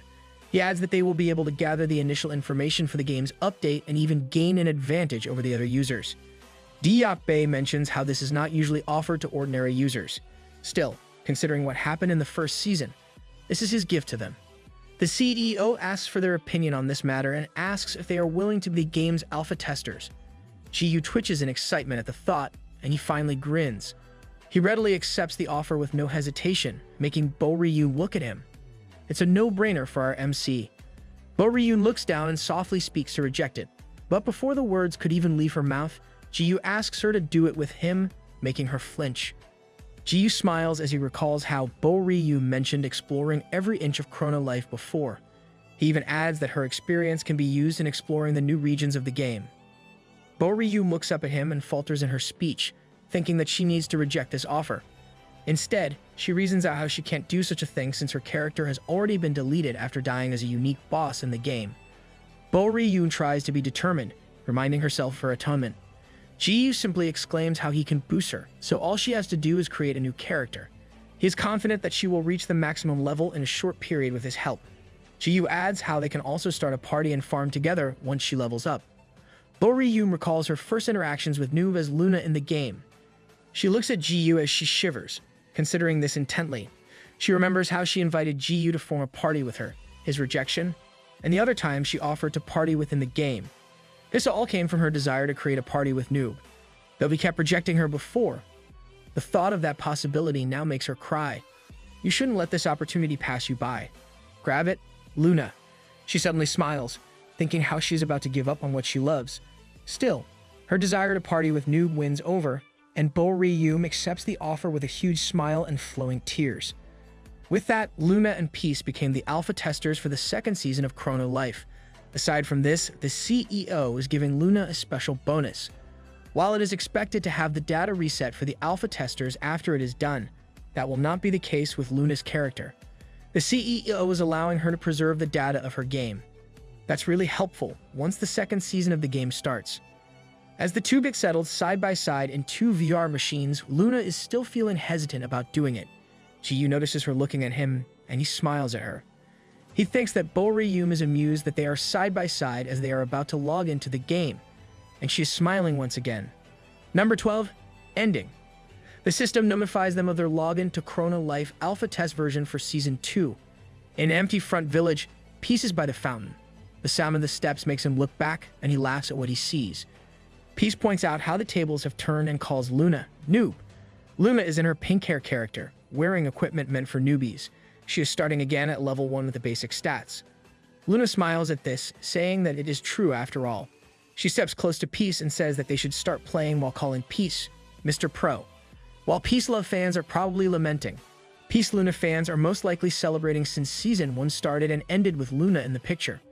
That ends the epilogue of Season 1 for the Plus 99 Reinforced Wooden Stick series. Also, we still don't know how Bo Ryum can get into our MC's place. We skipped the afterwards of Hongsul and Jipri from the first season. Now, let's start with the first chapter of Season 2. Woohoo! In a vast concert venue, the crowd is cheering out loud with their light sticks and fists raised in the air. Someone greets everyone and introduces himself. The host tells a little about himself, about how he started live streaming online, before finally making his way to the television. And this event's host is none other than Hawkeye, real name Hong-gu Kim. Since this is in the IRL scene, we'll call him by his real name. Honggu is in charge of hosting the opening showcase for Chrono Life Season 2. The crowd, which amounts to 100,000 audience members, cheers loudly within the stadium. Honggu speaks of how the game was closed for 3 whole months for its major update, and now they are finally starting its second season. He announces the countdown of 5 minutes before the servers open. As they await its opening, Honggu introduces an exceptional guest who happens to be the top idol and singer-songwriter of their generation. It is none other than a world-famous Chrono Life user, Sarang Hun. Woohoo! It's our MC's Captain Love. Sarang does her idol greeting and introduces herself, making the crowd cry out loud for her. She announces that she'll be singing Mermaid's Tale, making everyone cheer again. In the Chrono Life main office, Deokbae Choi and some of the staff are busy as the event goes on. The CEO smiles as he lights up his cigar and comments on how everyone is hyped up. Wow, it seems like his hair gained some volume after 3 months. The CEO reminds his staff that the servers will open after Sarang's concert. With a grin, he says that they should really get the party started in Chrono Life. Going to the place where our MC, Ji-Yu Lee, resides, the TV is on. It is currently tuned to the event, where Sarang just finished singing. Ji-Yu smiles as he watches. In the event, Honggu announces that there are only a few moments left before the servers of Chrono Life open. Ji-Yu continues to watch. Upon hearing the announcement that there are only 10 seconds left, he takes his VR headset. The countdown finally starts with only 5 seconds left. With all smiles, Honggu leads the countdown, and everyone counts along with him. As the count reaches 0, they announce the official start of Chrono Life Season 2, and the crowd cheers louder at this. Back in our MC's place, Ji-Yu puts on his VR headset, excited for Season 2 of Chrono Life. He then logs into the game. His identity is confirmed, and he is soon connected to the game that welcomes him. But before we get to the game, let's have a short interlude. In a classroom, many students are bored and dazed. On the streets, some people are trudging along. Apathy, emptiness, and yearning are just some of the emotions that the users felt during those 3 months that Chrono Life was undergoing their major update. It is undeniable that new experiences can be found within Chrono Life, whether it is joy or wonder. It is a place where people can find a home for a different them. For Chrono Life users, it is more than just a game. Chrono Life is a part of their lives. Users have tried replacing it with other games or taking up hobbies like working out. However, nothing could really fill up that void they felt. And now, the 3 months of waiting is now over. The game's servers are finally open. Users of all kinds fill in the village. Among them is Peace, who is just standing and looking unhappy. Everyone is trying to get into the game at that exact moment, making it a complete swarm. Frustrated, Peace can't help cursing at the massive number of people in his head. Well, I'm more amazed that the servers are holding up. A sound of wings flapping can be heard, and a loud shout at Hey catches Peace's attention. He suddenly smiles upon seeing Eurus. Wow, we're getting another Eurus pose that makes it to the collection. Once they're finally together, Eurus greets Peace, asking how he has been. Peace answers with a smile, and asks Eurus as well. Unable to hide his excitement, he pulls at Eurus' face, commenting on how soft and squishy the dragon is. Eurus shrieks at the force, but he still lets Peace do whatever he wants. He then asks how the closed beta testing was, saying how he wanted to join him as well. Peace says that he also wanted Eurus with him, but they only allowed him and Luna to do the test for it. He then sighs, claiming how fun it would be if Eurus was there. Once Peace lets go of Eurus, the dragon asks what the sneak peek of Season 2 is like. He's curious whether Peace has already cleared all of the bosses. Within those 3 months, Peace is about to answer, when some random dude notices him and shouts out loud. The random dude happily points at Peace, asking if he is the underwear warrior who cleared the first season of Chrono Life. Keek, it's not Brave Warrior anymore. The god of chaos and Eurus merely looked at the other guy. In contrast, some other users started to gather upon hearing the commotion. They are all talking about him, while the dude feels tired. Peace suggests that they change locations, and Eurus agrees to this. Peace suddenly grabs the dragon and puts him in his head. He then activates Speed of Light and quickly teleports to another location. Back in the real world, in Sarang's waiting room. Sarang sighed at how tough it was, expressing relief that the opening concert was now over. She shouts that she's back, and says that now she's done, they should head back home. Sarang mentions hurrying to log into the game, but instead, she finds her manager lying on her back. Manager has a smile on her face, with her already playing Chrono Life. Sarang sighs with a smile on her face. She comments on how her manager used to tell her that she should cut her gaming. Yet here she is, more addicted than Sauron. The idol playfully smacks her manager and complains that she is not taking good care of her talent. Sauron groans in the end, opting to log into the game herself. Inside the game, Peace gently drops to the ground, announcing that they're there. Eurus looks around, asking where they are. Peace says that they're in the Starting Hills, which is just right beside Front Village. He explains that they will wait there for someone that he's supposed to meet. Eurus wonders who and asks. The sound of running steps can suddenly be heard. Love, who is in her Demon King form, greets Peace. She is currently in level 638. Though her stats are mainly in the hundreds, they are still multiplied by 10. In case you forgot, each stat is multiplied by 10, since this is the special ability of the Demon King class. Love apologizes for taking so long and explains how the concert just finished. Peace reassures her that it's okay, since they also just got there. He then compliments her on her incredible performance, saying that she is really pretty while singing. Surprised by the compliment, Love blushes slightly and her heart starts racing. She fidgets as she looks away and stammers her thanks. Eurus grins at Peace, commenting on how he got better at flirting since the last time they saw each other. Peace starts feeling embarrassed, claiming that he's just speaking the truth. Eurus finally drops it and asks if it was love that he was waiting for. Peace confirms this and adds that there's another person. This got Eurus and Love curious, wondering who this other person that Peace was referring to. Just then, someone arrives asking if they were all talking about her. Love is surprised as she points at the other and shouts, "Roach Lady." Luna raises a hand and smiles as she greets them. Whoa, she's back to her OG form. I guess she still prefers being a mage. Love asks if Luna is the other person that Peace is waiting for. Peace confirms this as they watch Luna approach them. A bit confused, Love asks to confirm how Roach Lady's character got deleted back in the first season. Luna smiles and replies that she and Noob got together for the closed beta test with only the two of them together. This is the first time Love hears of it, and she glares at Peace to contradict this. Peace is unable to do so and simply says that he'll explain things later. He steps away from them, changing the subject. Peace claims that they should get ready, since it is about to start. Eurus and Love are confused about this, while Luna chooses to keep quiet about it. Suddenly, a giant crack appears before them. Peace has a broad smile on his face, claiming that this is the moment that they've all been waiting for. A quest window pops out before them with a ding sound. Love is not used to seeing such a quest window and looks at it in surprise. The window states that the main quest for the second season of Chrono Life is to protect the Chrono continent from dimensional invaders, and the reward for this quest is still unknown. Grinning with excitement, Peace says it's the first main quest for that season. Wait, if he says it's the first, there's bound to be more, right? He urges the others to join him as liquid gushes out from the crack. The huge crack suddenly breaks open with a boom.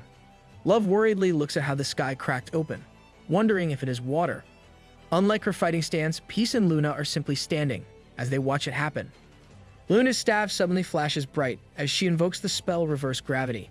A magic circle appears on the ground, making the three of them rise up in the air. Love is surprised by this sudden move, unlike Peace, who seems to be already used to it. The water floods to the ground as their group floats into the air. Love exclaims at how they made out of that alive. She looks at Roach Lady, surprised at how the other just used magic. Love asks if her character is a mage. Luna smiles at this, surprised that Love didn't know of it, despite her holding a staff and all that. A loud sound suddenly roars, making Love cover her ears.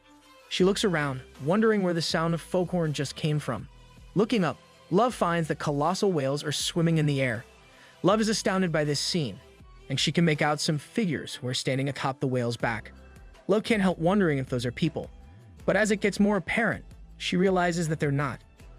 This further confuses Love, and she can't help getting an ominous feeling, despite being inside a game. Love is overwhelmed by the newcomer's aura, and she can't shake the feeling that she's prey. Atop one whale, a mer person kneels before another who is wearing armor and holding a trident. The kneeling mer person addresses the other as their great majesty, and he reports that they completely analyzed that world's forces. He adds how the strongest individual in that dimension is level 999. He's definitely referring to our MC. The mer person claims that this only means that this individual is nothing but a weakling who hasn't awakened. Deskars, the ruler of the Sea Kaisers, merely accepts the report. He's unperturbed by this, since his level is actually 7593. The character's strength is symbolized by their level, What Love felt as fear was the undeniably large gap in level. Even though her special ability as a demon king gives her tenfold her stats, this still isn't enough to make up such a difference in power. Descartes looks at the beings just below them and zooms in on Peace's clothing. The ruler of the Sea Kaisers comments on how miserable the species are, almost feeling sorry for them. He then announces that only the strong survive in that world, and while the strong will feast, the weak will be consumed.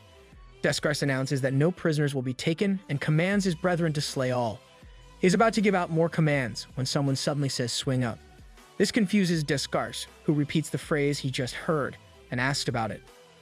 Suddenly, a huge explosion blasts at Descartes, completely destroying everything he's wearing. Lol, I knew it. Those abs were fake. He's a thin dude, cosplaying as if his body is the Norse god of thunders. Descartes looks down at his current state, confused as to what just happened. He suddenly blushes and swiftly covers himself as he shrieks. Below, Eurus and Love are keeping their mouths shut, while Luna pretends to cover her eyes, as she reacts to what she's clearly seeing. Peace addresses Eurus, recalling how he asked how far he'd gotten in the second season. He then speaks of how the previous teaser from the first season revealed that the second season would occur on continents from various dimensions. Peace reveals that each of the dimensions is vastly greater than the chrono continent of the first season. Thunking his wooden stick on his shoulder, Peace smiles as he says that in those 3 months of closed beta, he cleared a total of 30 dimensions. And to give Eurus a reference, those from the Sea Kaiser dimension only took him 10 minutes at best. Eurus and Love pale at the thought of Peace, easily defeating enemies with levels that reach more in the thousands. I can't believe they are still shocked by how OP our MC can be. Peace grins and his face morphs into undeniable excitement as he announces that this is the moment for them to really go ahead and enjoy themselves in this new season of Chrono Life. Before continuing our main story, we insert the special episode about Bo Ryu Moon, IGN, Luna. At the building where Jiyu and Sarang live, Bo Ryu is in a different unit, holding onto her VR headset. In a dark room lighted by the moonlight, she is in deep thought. The sound from the TV breaks the silence in the room. At that moment, Honggu is announcing the start of Season 2 of Chrono Life. With only 10 seconds left before the servers open, Bo Ryu recalls the time she got into a VR machine with Jiyu by her side. She thinks about how those were good times, since she got to lie down next to Noob. Back then, they only enjoyed gaming without any care for the rest of the world.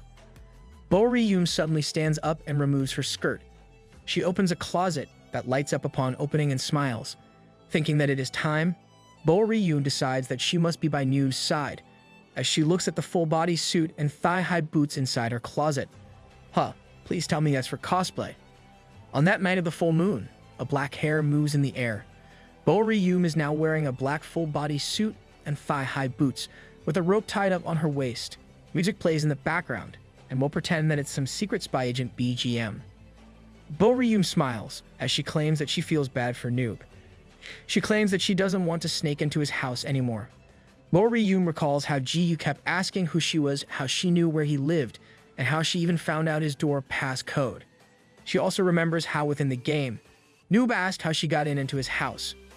With the other end of the rope securely tied on the railing, Bo Ryu jumps off with a bright smile on her face.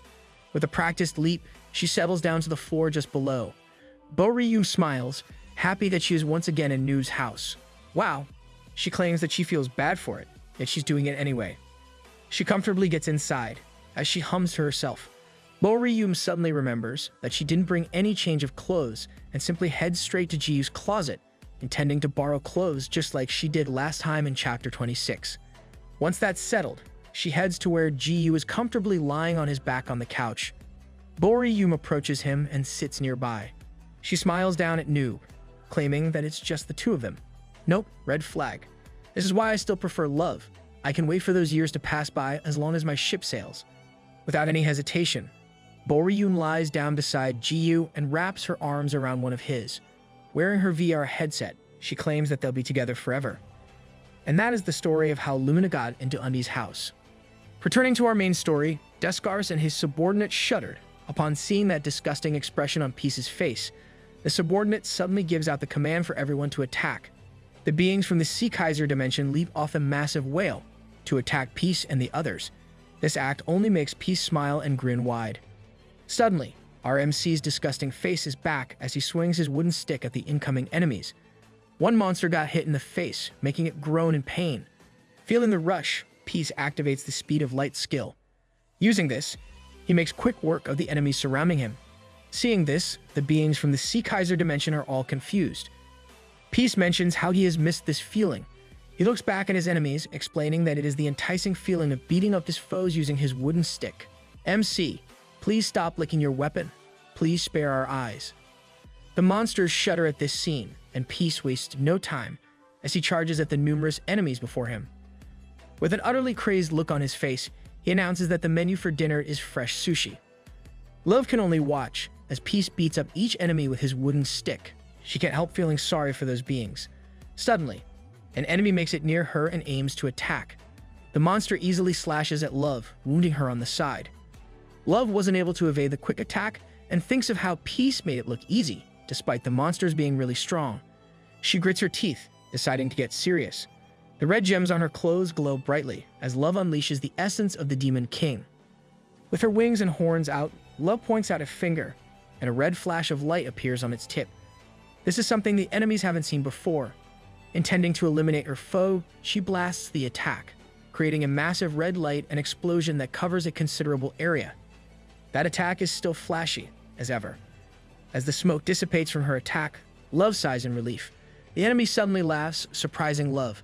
The foe admits that he got nervous, but it proves unnecessary. He claims that Love's flashy attack is akin to a mosquito bite. The enemy finds this pathetic and announces his intention to play with her as she slowly meets her end. The Sea Kaisers are beings from the depths of the abyss, who possess abilities that go beyond what a typical user knows of. Love's enemy suddenly appears from behind, and before she can even react, the monster punches her. Multiple warning signs appear before her, notifying her that she only has 1 bar of AP left after suffering such a critical attack. This ends Love's status of the Demon King descended. The Sea Kaisers are barbaric beings that aim to eradicate the weak. On top of that, they bask in heartlessly breaking down their target. The enemy claims that Love won't meet her end yet, calling her a weakling. Before she falls, the monster grabs her by the hair and doesn't let her go. He then makes a graphic description of what he intends to do with her. The enemy lifts his trident, about to stab Love with it. She closes her eyes shut, screaming for peace inside her head. Oh no, our MC is busy. Somebody, please save Captain Love. A flash of staff suddenly appears, and Luna invokes the spell Flame Cannon. A flaming cannonball blasts out from Luna's staff, aiming it at the enemy holding Love captive. Not done. Luna invokes another spell called Blink. She uses this to disappear from where she is and appear before Love. Luna pats Love as she excuses herself. With that, the two of them are gone in an instant. With the enemy gazed by what just happened, he can only watch as the flame cannon reaches him. The impact creates an incredible explosion, while Love and Luna watch it from a safe distance. Love thanks Roach Lady for saving her, while Luna simply smiles, claiming it's only natural. Luna glances somewhere, telling Love that it is still too early for her to say thanks, since there are more fish for them to fry. Woo, good thing Luna's on their side. The Sea Kaisers are the strongest beings of the deep abyss. Their most significant power is not in the form of their physical attributes. Instead, it comes from their absolute number. In a single instance of propagation, they can easily lay thousands of eggs. Considering this, their army surpasses any other species, with their almost infinite number of soldiers, and the army before them now amounts to. Before the webtoon can even tell us their number, Peace uses Swing Up. This attack creates a massive explosion that easily reaches up to space. Once the explosion disappears and the smoke dissipates, Peace smirks. At that moment, the total number of soldiers in the Sea Kaiser army is only 1. Peace looks up at Deskars, asking what he'll do now that there's only him. The ruler of the Sea Kaiser is stunned speechless by Peace's display of power. He then grits his teeth and announces that the Sea Kaisers are the strongest species of the deep abyss, who also rule the seas of every dimension. With that announcement, Deskars raises a hand into the air. Wow, he finally got over his embarrassment. Deskars is obviously worried, but still states that as long as they have water, they can easily revive their soldiers until the end of time. Deskars releases energy, making more water burst out from the crack. The ruler of the Sea Kaisers announces their intention to drown that planet using the ample waters of the sea. Love and Luna watch the enemy, and Love asks if what their foo says is even possible. Luna confirms this. She explains how, on the first day of the closed beta, they have no information about any other continent. Hence, they're unable to immediately react. So, on that same day, the Chrono planet drowned in water in an instant. Love looks at Luna, unbelievably surprised by what she's hearing. I hope they'll provide a complete coverage of the closed beta test. At that exact moment, water is already filling the town, and some users are standing on roofs, while others are asking for help from the water. Sea Kaisers dominate the waters because all the nutrients they require for survival come from seawater. On that same water, Discar summons numerous Sea Kaiser eggs that are already swimming around. And these eggs approximately amount to. Once again, Webtoon narration got cut off for Peace activates his skill, Godly Descent. His hair turns white, while his eyes turn red with the chaos symbol for his pupils. As the god of chaos, he activates his divinity, Reality Manipulation. The water rising before him turns into bubbles, and the water covering the lands soon becomes the same. The bubbles sparkle as the water disappears on the streets, saving the users who are drowning. With the seawater from the Sea Kaisers turned into bubbles, the eggs within them now amount to 0. The god of chaos changes his stance and smiles as he announces his intention to end the fight. His wooden stick glows red as he activates another divinity of chaos, the segmented mirror of expansion. The plus 99 reinforced wooden stick turns massive upon his use of divinity. With a crazed look, the god of chaos announces that it is now time to bid goodbye to his dimension. And with that, he uses dimensional swing up. Yep, MC just added a new word to his basic attack. Descartes looks up as the massive wooden stick looms over him. He's unable to react and can only watch as it smacks him right in the face. Nope, you're not wrong. That thing's not going up. It must be a typo or an intentional pun. As the stick hits Descartes, it also pierces through the dimensional crack. The wooden stick's head continues to go down, while it is on the other side of the crack. A planet filled with water gets hit by the massive plus 99 reinforced wooden stick, destroying the Sea Kaiser's planet simultaneously with its ruler's defeat. The impact creates massive waves on its surface, and soon, the planet lights up so bright that it explodes into nothing. With that, the Sea Kaisers cease to exist.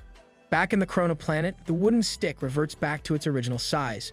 The god of chaos smiles as he looks at the system notification of the quest completion of the first main quest. He receives the reward for clearing the main quest, which unlocks a new system.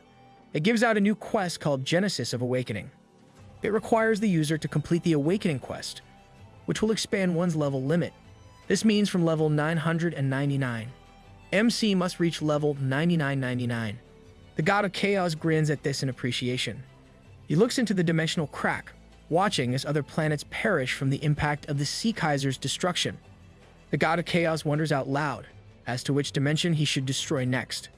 At that, the clear time for completing the first main quest is 7 minutes and 34 seconds, which is a great improvement from his original best of 10 minutes.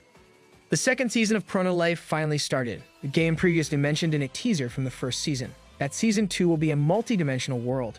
It is a game filled with an almost endless map and powerful enemies with overwhelming abilities. The game's users, who reside on the Chrono continent, are prepared for this new world. Some users are finally leveling up while others are trying to reinforce their equipment. Aha! Reinforcing, though, is an unforgiving gacha. Anyway, while that's the case for others, there are also those who want to form a party. Love expresses her shock at such news. Peace merely confirms this with Urus on top of his head. He explains how, with the start of the second season, what's more important is forming a 4-person party. Love sighs as she asks why Undies wants to do this, when he can easily cause great destruction all on his own. Oh, she's back to calling him Undies. Peace says that this is something he decided after experiencing the closed beta, and that he'll explain himself further at a later time. He then discusses why he wanted to meet up right after the servers opened. Peace says that he wants to organize their party and depart after dealing with the Sea Kaisers. Having that settled, he declares that they will now recruit the 4th member of their party. Love smiles at this, commenting on how Peace already seems to have someone suitable in mind. She then adds how fun it'll be with 4 people in their party. Love ponders who it could be, and asks if it is Hong or Hawkeye. She adds how they can also consider NPCs for the position, and mentions Riot and Leor as candidates. Are you sure, Captain Love? There'll be a harem if you recruit Leor. Love says there are also some interesting characters, like Chocolate and Mr. PT. Someone suddenly laughs, calling Love a foolish human. The voice then claims that he's the final member of their party, while still on top of Peace's head. Urus crosses his arms, as he proudly announces that it is no one else but him. While Peace doesn't react, Love is stunned by this news. Peace intervenes and says that he isn't. This startles the two, and Peace pulls at Eurus' cheeks and starts explaining. He says that Eurus is basically attached to him, so he's more of a summon or a pet rather than a party member. Hearing this, Love expresses her understanding. Peace says that since they're adding another to their party, he wants someone who is really strong. He then reveals to them who he wants to recruit. And, of course, we're getting the cliffhanger for that. So, let's head to the northern continent, the Forest of the Everfrost.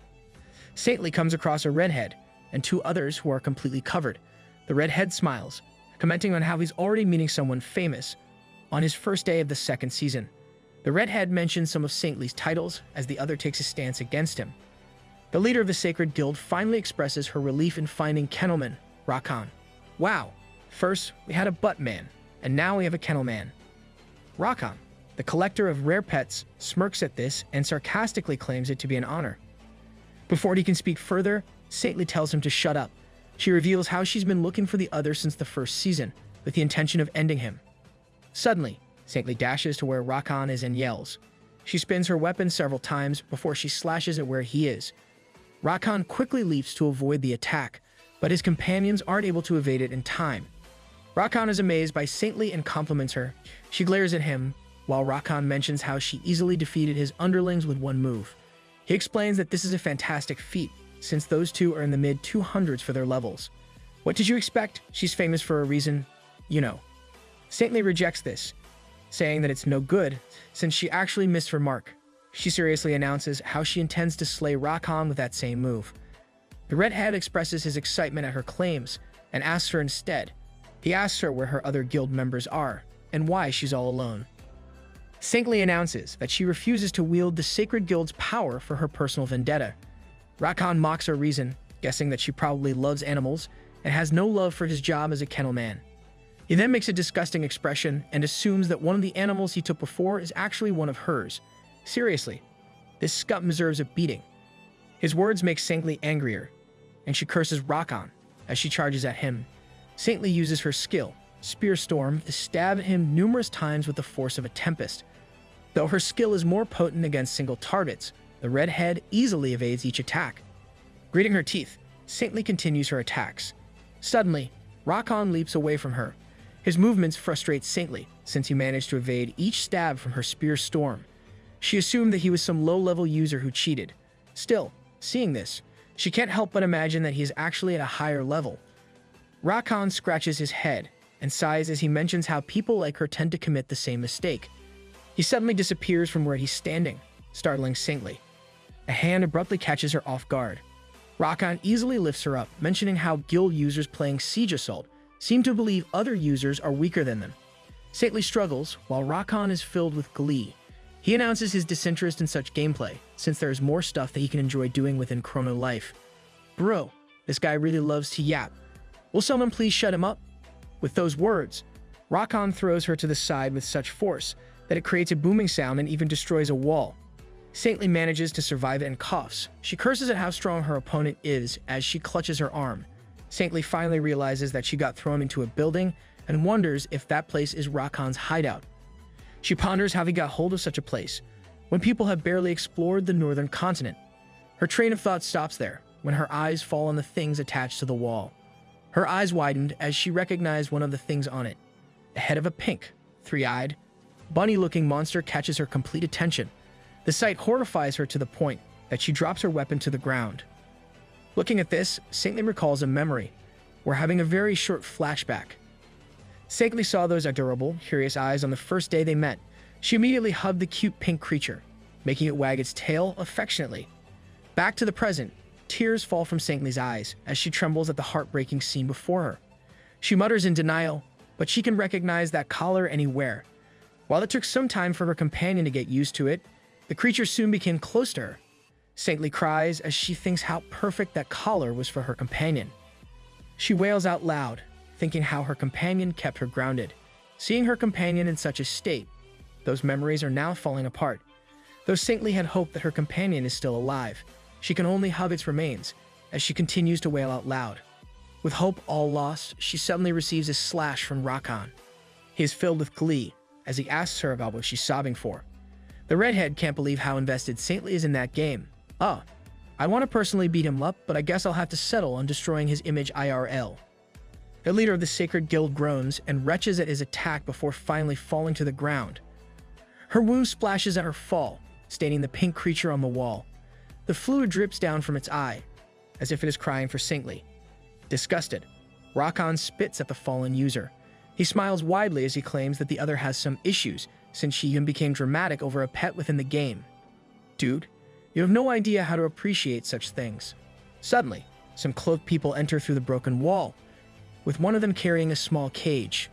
The man reports how their team just returned. He then realizes that the place is a bit destroyed, and asks their boss about what happened. Rakan says it's nothing, claiming about how a rat just sneaked in, and he just handled it. The subordinate merely accepts this, and changes the subject. He then presents a small cage to show what they've just caught. The man explains how they got it from the nearby forest, and how it is unique. Rakan looks at it in surprise while the creature within the small cage growls at him. A blue puppy-like creature continues to growl, and its name and level are still unknown. A system window reveals that it was first discovered near the northern continent's forest of Everfrost, and that the creature even resembles a wolf pup.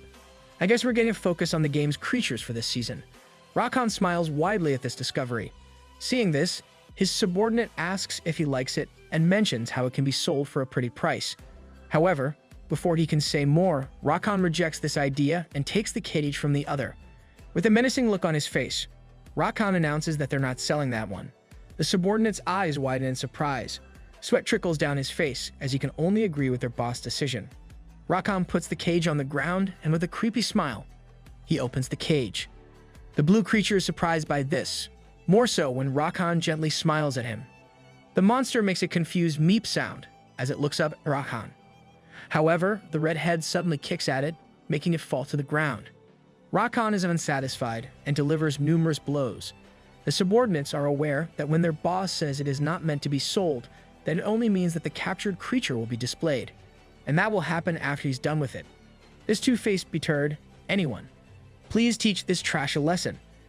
As Rakan continues with apparent crazed glee, someone suddenly speaks, telling him to stop. The same voice tells him he should stop before he smacks him. Rakan is surprised and angrily looks at the source of the voice. Rakan shouts, asking who the daring intruder is. As he turns, Rakan comes face to face with Peace, who is looking at him with an irritated expression. It is then that Peace announces that it's none other than him. Rakan suddenly gets smacked in the face, losing his teeth in the process. The smack throws the red head into the air, and his subordinates can only watch it happen.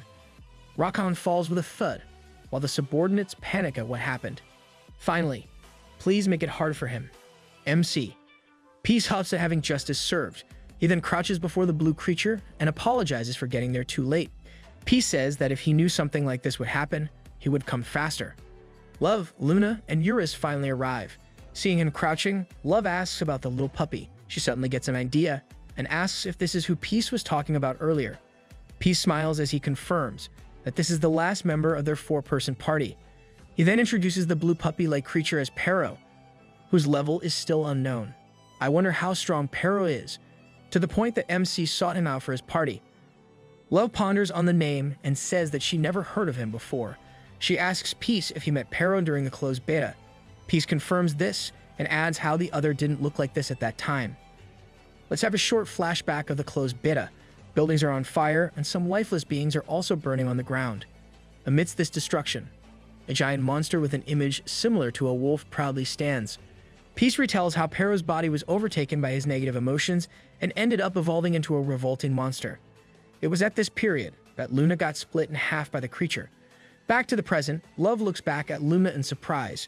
She can't believe that Roach Lady actually perished during the closed beta. Luna has a solemn look and sighs. Pero shakes as he makes soft, weak sounds. Peace notices that the blue pup is finally awake and asks if the little guy is okay. He offers a hand as he smiles down at him, but this smile reminds the creature of Rakan, who suddenly kicked him right after gently smiling. Filled with distrust, Pero chomps on Peace's hand. Love shouts in worry, but Peace reassures her that he's fine. Yep, don't forget that our MC has the horrific healing factor. Peace says that Pero is just scared, as he continues to smile and let the creature chomp on his hand. He thinks that the little guy is traumatized by humans smiling.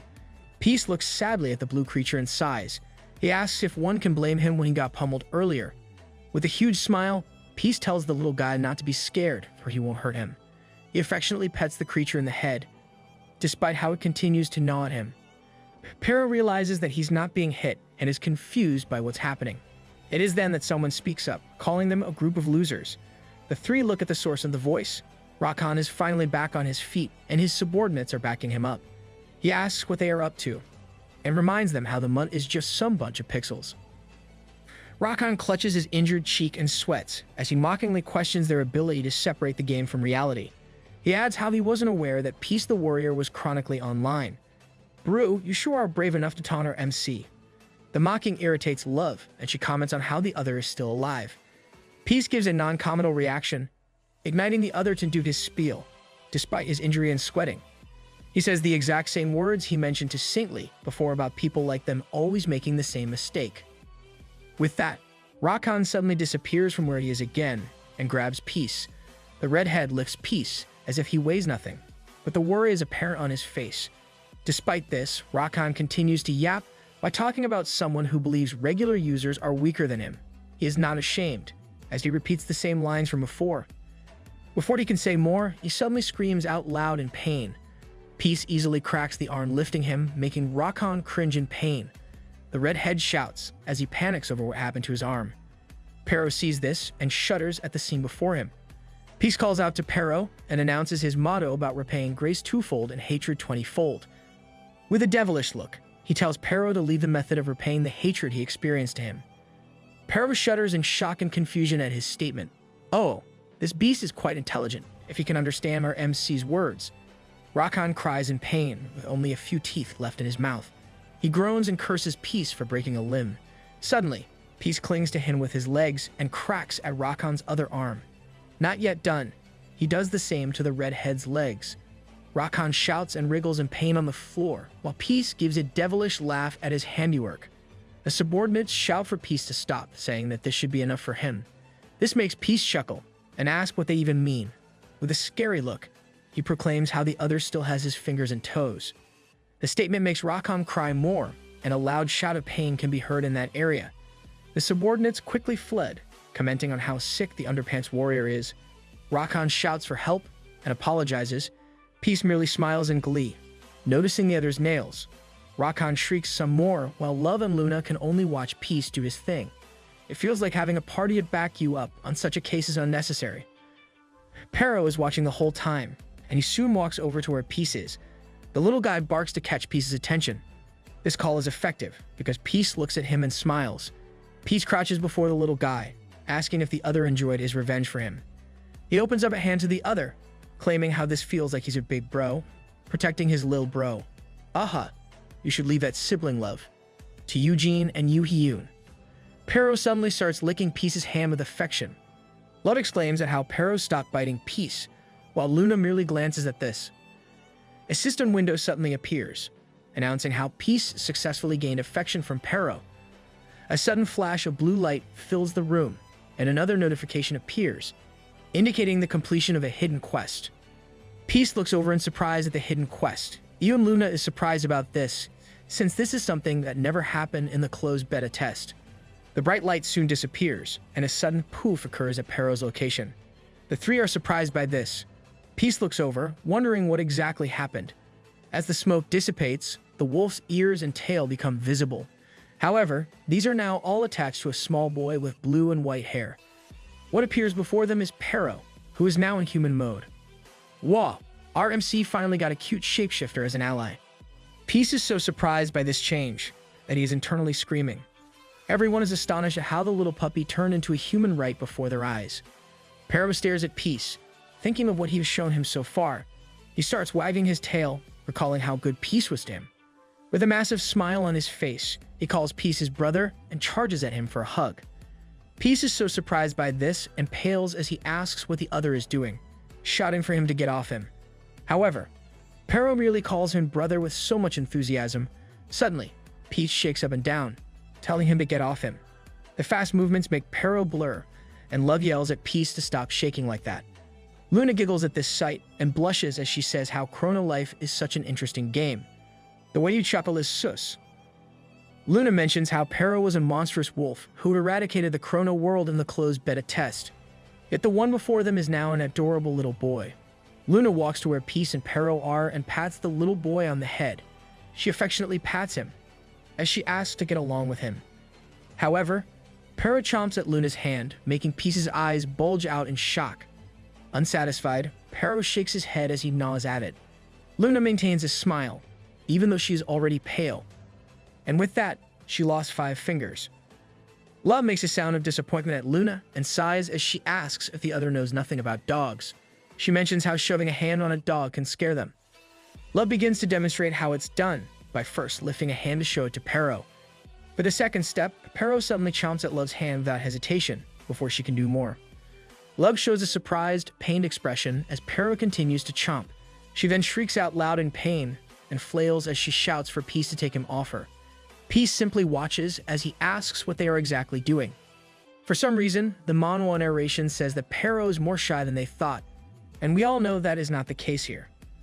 Love yells at how she has fewer fingers in her hand, while Peace claims they'll be fine since they'll regenerate once she logs out in a safe spot.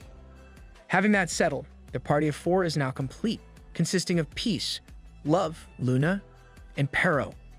Back in the real world, the Chrono Life staff are busy working. The CEO, watching over the game's progress, huffs in thought. A staff approaches him with a tablet and reports the current status. The staff says that they've been consistently breaking records of simultaneous users since the second season started.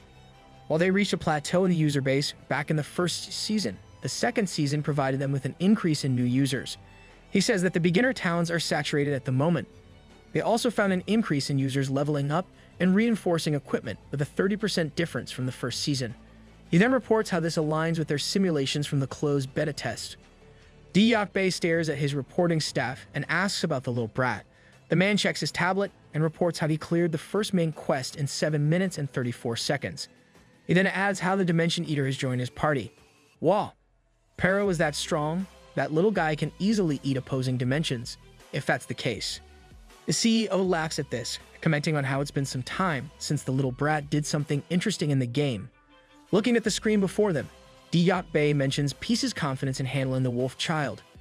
The reporting staff asks their CEO if he intends to let Peace do his thing, when he's obviously using his closed beta test experience to do things faster. He fixes his sunglasses and says that Peace will reach the end of the dimension in no time. Bay merely chuckles at this, saying they can't really do anything about it. He even adds that they should just close their business, if Peace manages to do that.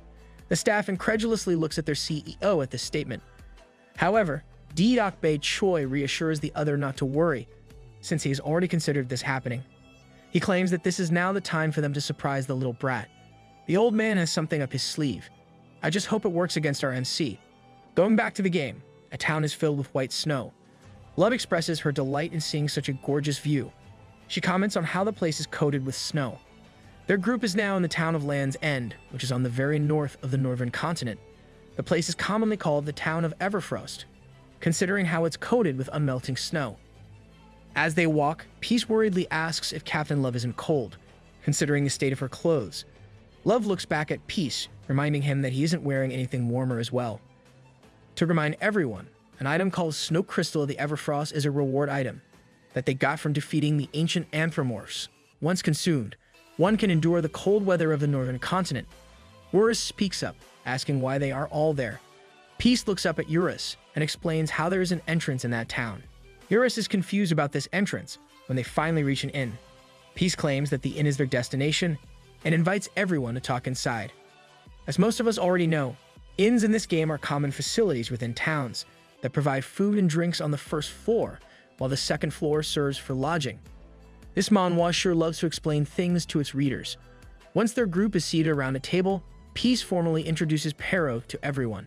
He explains how the little guy is known as the one who eats dimensions, or Dimension Eater. Love is surprised by this revelation, while Luna calmly drinks. Peace recalls how he first met Pero on the second month of the closed beta test. As he says this, Eurus is already munching on a lump of meat, while Pero grabs some for himself. Peace continues, telling them about how he and Luna were aiming to clear the 8th dimension back then. It was around that time that they heard about how the Chrono planet was in danger. Hearing such rumors, they immediately went back to the Chrono continent. However, when they returned, everything was already burning down to ashes. Wait, so if they're not careful, Chrono might perish if they're MIA. They should have reliable forces left in Chrono for such situations. Hearing this information, Love can't help getting concerned. She asks if it is really okay for them to be with Pero, and if it is vital that he's in their party. Peace munches on his own lump of meat and explains that Pero was only dangerous since negative emotions took over his body back then. Considering the current situation, this won't pose a problem. Love mulls over this and asks another question. She mentions how only he and Roach Lady participated in the closed beta test, which means that selfish users like Rakan wouldn't be there. Love then asks how Pero became evil. Luna continues to drink and says there are still NPCs in the closed beta test. She must be really thirsty if she's still drinking. Luna takes over the explanation, saying that NPCs are given roles to fulfill, meaning there are also those with villainous characteristics. Peace makes a guess regarding this matter, sharing his thoughts on how Pero might be from another dimension. He explains that Pero is so strong to be an NPC from Chrono. Peace clarifies that he is referring to the evil Pero. Peace makes another guess that Pero might be a boss monster for a future main quest. Someone wonders if Pero is truly strong. Eurus finally stops eating, revealing his curiosity. He then suggests a one-on-one battle between them. This surprises both Love and Luna. Love suddenly stands, saying that it'll be fun and she is all for it. Peace glances at Pero, admitting his interest, but he wonders if it is really okay. He explains that the Pero now is nothing compared to the way he was back in the closed beta test, since he's only a tiny wolf pup at the moment. Oh, so if given time, Pero is bound to be extremely powerful in the future. Eurus smiles, telling Peace not to worry, since it'll only be a small sparring match. He then reveals a bit of his true form, as he claims that he'll go easy on Pero. The aura makes Pero shudder in fear. The little guy suddenly poofs and returns to his beast form. It cries out as it clings on Peace's leg, while shivering. Peace is slightly surprised by this, while Luna and Love look over at the little puppy. Love comments on how Eurus got Pero all spooked. Eurus stands proudly on the table and looks down at Pero, who is looking up in return. Eurus exerts his dominance over the other without saying anything, making Pero submit to him. The hierarchy is set because of this, with Peace as the big guy, Eurus as the little guy, and Pero as the little guy. He really is still a pup. Love approaches Pero, finding him cute. She comments on how Peace was right about not having to worry about Pero going evil. Love scratches the little puppy, but Pero chomps at her again. He growls and continues to gnaw at Love's hand, while Love expresses her pain. She flings Pero around, complaining how he's biting her. Luna then comments on how the hierarchy is already set in that regard as well, and this suddenly gives her an idea. After a short while, their group is once again outside. Love and Pero face one another, while Eurus officiates their party's first internal ranked match. He announces the fight between the Demon King, Love, and the Dimension Eater, Pero. Eurus then proudly announces the start of the battle. Love sighs and asks about Roach Lady's great idea. She asks if this really involves her fighting the cute puppy. Luna says they got no choice, since Pero is completely spooked by Eurus. She then adds that Love should get revenge for their fingers. Hearing her reasons, Love can only hesitantly agree to it. Luna is probably also asking for revenge for her death in the closed beta. Peace is by the sidelines and reminds Pero that it is only a casual assessment of strength, so there's no need to overexert. Pero responds with a bark at Peace's reminder. The little guy starts the battle with a dash and a leap. From above, Pero swings his paw down at Love. The Demon King evades the attack, recognizing it to be a skill similar to what the ancient anthropomorphs used. Love recalls that it is called Claw of the Beast, a basic attack of beast species that depends on the user's stats. Pero continues to charge at Love, who can't help thinking how fast Pero is. The little guy leaps off once more. Love shudders at the aura Pero is emitting. He suddenly chomps at her, and Love barely evades it. Pero continues to do the same attack, while Love avoids each of them. Peace eats another piece of meat as they watch the fight. Eurus is amazed by the battle, and comments that Pero is doing better than he initially thought. He comments on how the little guy can possibly win. Peace disagrees with Eurus' assessment, saying that there's no way that Pero can defeat Captain Love. Eurus is surprised by this and asks Peace about it. Peace explains that while he's got a fighting spirit, Pero is still a wolf pup. He reminds Eurus how the other was captured by Rahan's subordinates. Peace then compares this to Captain Love's level, which is 638. Though there are indeed hidden masters within the game, Captain Love is still within the top 10 of the official ranking. His reasoning actually makes sense, and here I thought Captain Love was about to lose. As they speak of this, Love manages to evade another attack of Pero's and leaps into the air. Peace mentions that if Captain Love gets a little bit serious, then it'll be over for Pero. From above, Love changes her form and uses her Falling Dragon strike skill at Pero. The impact destroys some of the land, sending a burst of energy around them. Peace calmly eats, while Eurus tries to maintain his position, despite the wave of energy. The smoke dissipates, revealing how Pero is lying in submission before Love. The little pup cries in defeat, with Love winning their battle. A little bit later, Pero's ears are drooping. He pales in disbelief in his loss. Love sees this and asks Peace if she should have intentionally lost instead, since Pero just lost his fighting spirit in that fight. Peace mulls over this when the sound of bells catches their attention. They look at the source and find a woman walking up to them. As she nears them, the woman welcomes the warriors and compliments them on the amazing match. She then introduces herself as Islero, the Dimensional Priestess. For a moment there, I thought it was Mint Chaka with a new outfit. Islero explains that she's there to guide them to the next dimension. Peace looks at her with curiosity, thinking how such a thing never happened in the closed beta test. Islero claims that she wanted to meet Peace in particular, since he provided care for her younger brother. The news surprises Peace, and he asks who her younger brother is. It is then that something suddenly grows out from Peace's undies. Luna and Love are shocked by such a scene, while Peace has that unholy look on his face. Islero merely grins, as the thing growing from Peace's undies takes shape. Islero pats the other's chin, and holds her beloved brother's face, claiming it's been too long. Aventador's face has taken shape before his sister. As the Dragon of the North Pole, he greets his older sister, Islero. Are you serious? They're really siblings. Before we continue with our story, we'll have another short flashback. The snow keeps on falling on the land. A long time ago, back in the primeval ages, it was around that time that Islero was born and received her name. After some time, she also received her calling as the Dimensional Priestess. Back to the present, Islero speaks of how she has protected that land for a very long time. Their group stares at Islero, and Love wonders out loud about Islero, who is a Dimensional Priestess and Aventador's sister. Seeing Aventador and Islero side by side, they can't help comparing the two. Islero demurely fixes her hair and mentions how she always feels terrible for having her brother's beastly form compared to her gorgeous self. Aventador doesn't say anything as he merely stares at his older sister. Sorry, Aventador, you've got it worse for having such a sibling. Getting to the matter at hand, Islero instructs the warriors to follow her. She explains that she will guide them to the place that she has been protecting over the years, which is the Dimensional Altar. The building stands tall on top of a hill. Peace's group enters the place and sees a couple of dragon statues within. Love looks around and comments on that place's existence and size. Peace also looks around, albeit lost in his own thoughts. He observes how the place is precisely the same, from the altar's size, layout, and floor patterns. Peace recognizes it as it exactly was back in the closed beta test. However, there's one thing that's different this time, and that is Islero's existence. Peace assumes that this was intentionally added by the hairy old man in the game. He can't help but question the CEO's goal for such an addition. Peace believes that it is unnecessary if Islero was only meant to guide them. Ovo, this must be the old man's surprise for our MC. Suddenly, the sounds of incoming footsteps can be heard. Someone happily shouts Wooden Stick Man and Love's name. Everyone is happily surprised to find Star, IGN the Starlight Flower. The level 105 merchant enthusiastically throws herself at Love for a hug. She also greets Wooden Stick Man and Luna. Star then proceeds to spin someone around, as she loudly greets Eurus. Welp, someone's dizzyingly sick again. Star suddenly stops in surprise, realizing that the one she's holding isn't actually Eurus.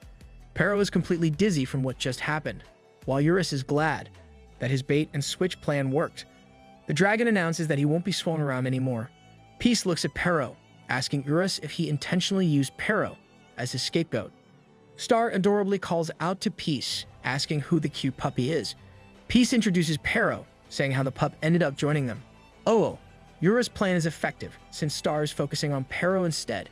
The wolf puppy in question is still dizzy from the spin. With a jolt, he regains consciousness and looks up at Star. The merchant has a smile on her face, making Pero flinch. Star cheerfully greets Pero and asks him to be friends with her. Luna and Love are surprised by this, recalling how they approached Pero the same way before. Love quickly warns Star about Pero's habit of biting off fingers. "Oh, please don't bite Star." Surprisingly, Pero licks Star on the cheek, making Star really happy. She gibbles at being tickled, while Pero happily barks in reply. Luna and Love are completely taken aback by what just happened. They internally curse at the wolf pup, looking frustrated. Islera suddenly expresses her amazement and interest, making Star look back at her. The Dimensional Priestess is amazed at how a guest made it to the Dimensional Altar without her guidance, saying this is the first time this happened during her time protecting it. Islera glances behind her, commenting that it also happens to be a group. Behind her, Lior, Habek, and Riot appear. Peace comments on their presence and asks why they are all there. Star looks up at Peace, saying that they all came with her. She explains that they are a party of 4. Peace then looks at her in surprise. Riot comments on the modern warrior's surprise at how others are also creating a 4-member party. The Great Merchant comments on how Peace is preparing his own 4-member party in advance, guessing that this is in preparation for Qianmiyang, the continent of martial artists. Peace is surprised that Riot also knows about this, even though he wasn't a part of the closed beta test. The Great Merchant explains that he knows of it, since he used to be the ruler of the Heavenly Realm. Riot adds how there are traces of other dimensions spread out in the ancient ruins of the Chrono continent. He also shares that ancient texts of the Heavenly Realm contain specific info on Qianmiyang. If MCN explored more, he could got more info on this. But let's not forget that the real explorer of the party is Luna.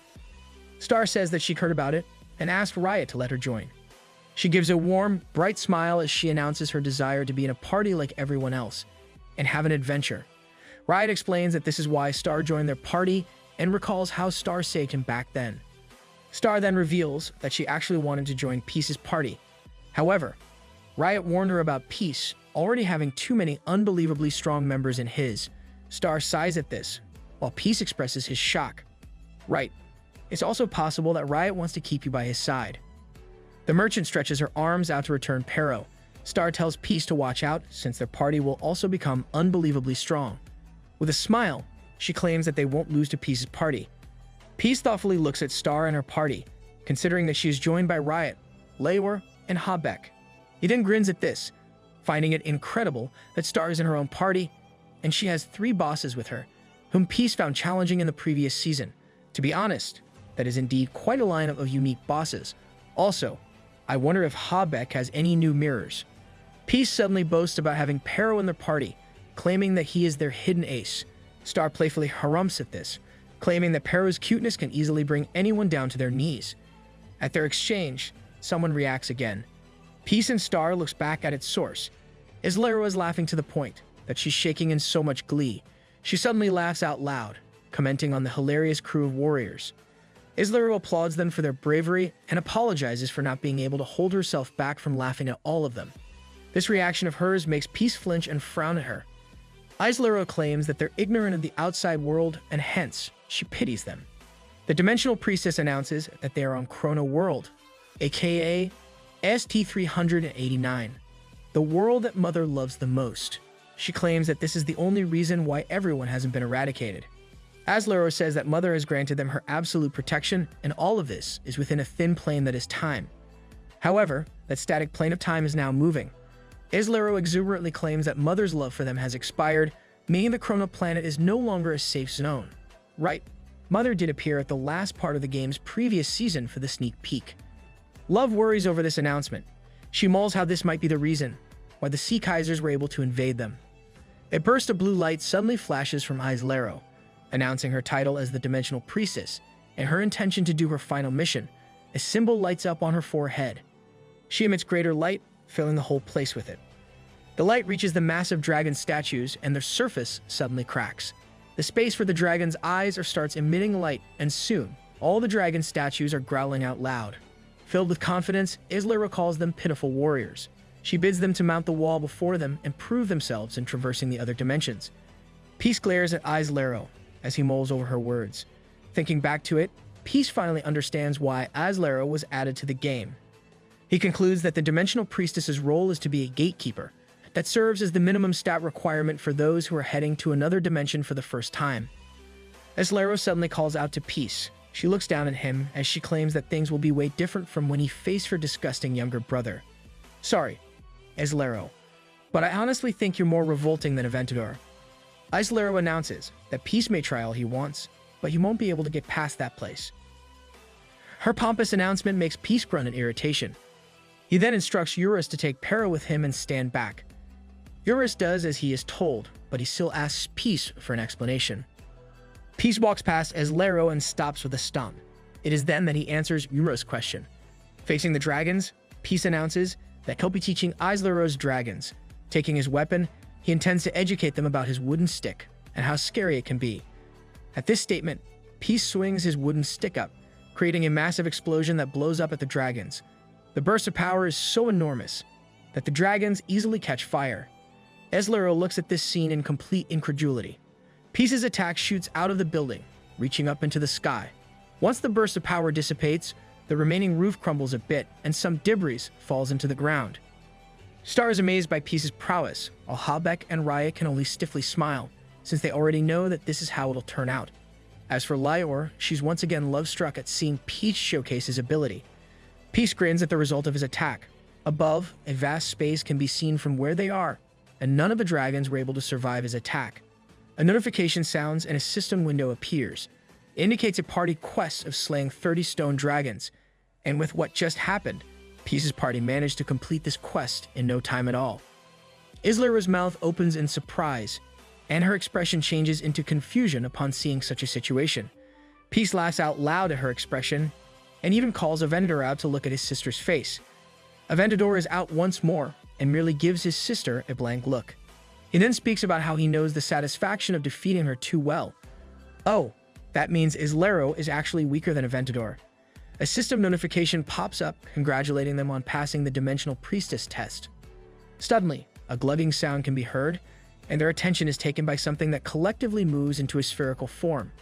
In that short moment, two spheres appear before Peace, showing two different places within. Peace looks at these in confusion and asks about them. One of the spheres shows an erupting volcano.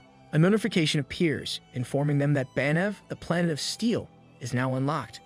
As for the other sphere that depicts a natural state of flora, a notification indicates that another region is unlocked, and this is Galinvader, the land of dragons.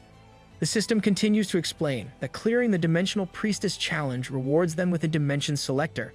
Peace and Aventador stare at these spheres, as the system asks them to select one from the two regions before them. Peace mutters as he thinks of the dimension selector and how they can choose one. He tries to understand this when Luna speaks up, saying that this might mean that they have to clear one of the two regions shown to them. This surprises Peace a bit, while Luna finds it interesting. Luna tells the others about how they were tasked with clearing dimensions using a direct path during the closed beta test. She brightly smiles at the change, commenting on how they probably changed it up because of Noob. They most likely did.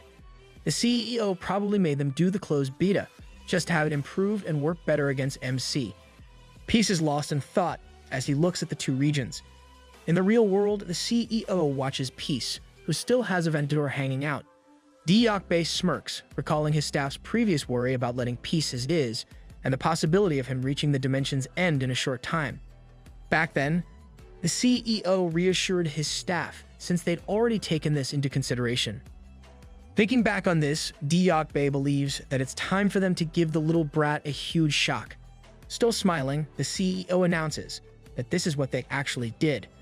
They changed things because of Peace. He's actually glad, since he believes that Peace's experience from the closed beta won't be able to aid him in this change. The CEO then swears that they'll not simply let him slide. Chuckling, Diakbe says that it's only the tip of the iceberg. That is because, aside from this, there are more astounding things that the little brat will experience in his journey. I'm really looking forward to this one. Filled with confidence, the CEO makes a face, makes fun of Peace, and laughs out loud. His staff doesn't say anything as they simply let their boss have his fun. Back to the game, Peace has a blank look on his face for some time. After internalizing what this situation means, he finally breaks into a broad smile, excited about what the old man has prepared. Another couple of notifications appear, letting them know that the ascended beings from different dimensions are watching over them. Their party is surprised by this announcement. One notification informs them of how Thurves, the ruler of steel and fire, shows great interest in Peace's weapon. It also speaks of Thur's ability to strengthen Peace's weapon. Really, you're saying that MC's weapon can still be upgraded? Is it not enough that he can destroy planets with one swing? Another notification indicates that Gallardo, the gargantuan dragon, is looking forward to the day that they'll meet. Gallardo is also interested in Peace's ego rank equipment. Oh, it's probably because they're all dragons. Luna smiles at the welcome greetings from Thurves and Gallardo. She then asks Noob as to what dimension he'll choose. Considering that he's their party leader, she'll leave the decision of where they're heading to him. Peace grins at this. With a wide smile, he answers the question with confidence. And we're once again left with a cliffhanger for that chapter. I hope MC chooses Gal Invader. Wouldn't it be epic if he gets Gallardo as well? Peace walks to the sphere that presents the scenic place filled with flora. With a broad smile, he announces that Gal Invader, the land of the dragons, is their next stop. Aventador stretches his neck to take a good look at that sphere and comments that it's not a bad choice. He mentions how it was written in their ancient texts that the place is abundant in life energy. Aventador adds that it has the unique characteristic of letting players level up 1.5 times faster compared to other dimensions. Its most crucial point is that it serves as the home of Gallardo, the gargantuan dragon, who happens to be the final dragon of the three great dragons.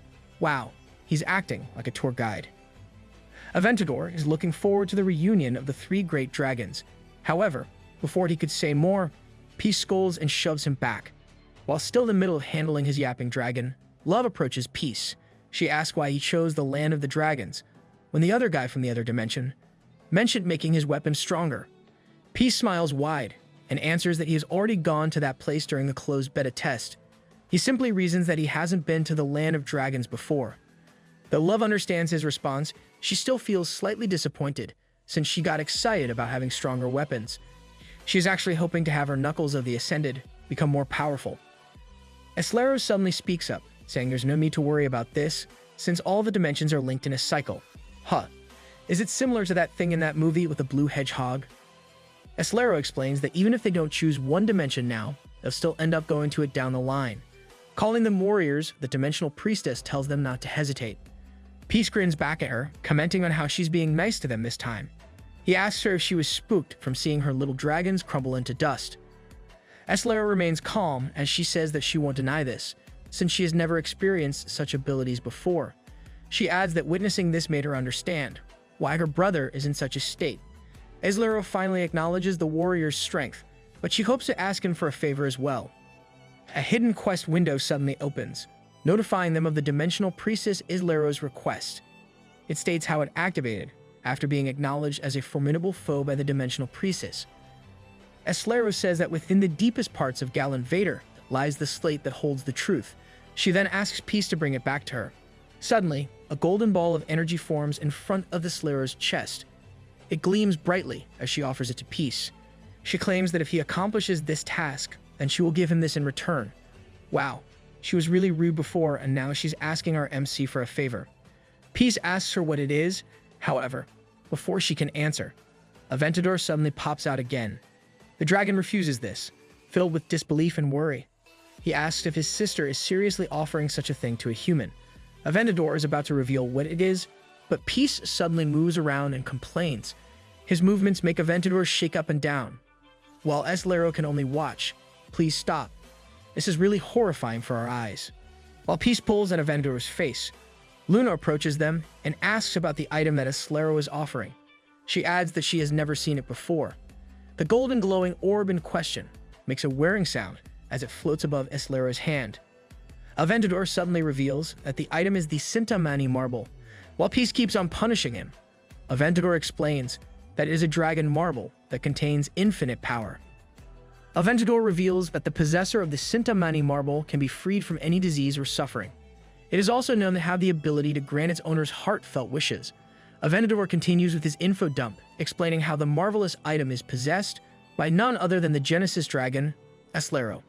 Peace finally gives in, saying that he'll look for it while he's there, so he'll accept her small quest. Upon his words, a system notification dings about his acceptance of the hidden quest. Eslero thanks the warrior and hopes that the blessings follow him in his travels. Having settled that, Peace smiles widely. He announces their departure, and he has his party's full support. Peace then reaches out a hand toward the sphere that presents the dimension of the Gal Invader. The sphere gleams brightly as a system notification announces that the Peace Party selected the Land of the Dragons. It soon starts searching its dimensional coordinates. Finally, a new adventure is literally starting. Before their party can leave, Star bids them goodbye and hopes for their safety. She then announces they're heading to Banev, the planet of steel. Peace wishes her luck and gives her a heads up on the nasty, grouchy man in that dimension. Surprised, Star shouts at him to stop giving spoilers. Another notification dings announcing the completion of the calibration. Then, finally, the dimensional transportation starts. With a huge smile, Peace's party gets transported as a massive flash of bright light shoots up into the sky. Everyone in their group smiles as they reach far beyond the heavens. Freedom, excitement, exploration. And now, new dimensions. As their group travels, everyone looks around at the other dimensions. New merriment and new thrills are just some of the things to look forward to. As they travel, an old man reaches a hand toward them as if to grab them. While surprise is apparent in most of them, Peace smiles at this with apparent mirth. Various emotions are rising in their hearts as they finally reach a new dimension together.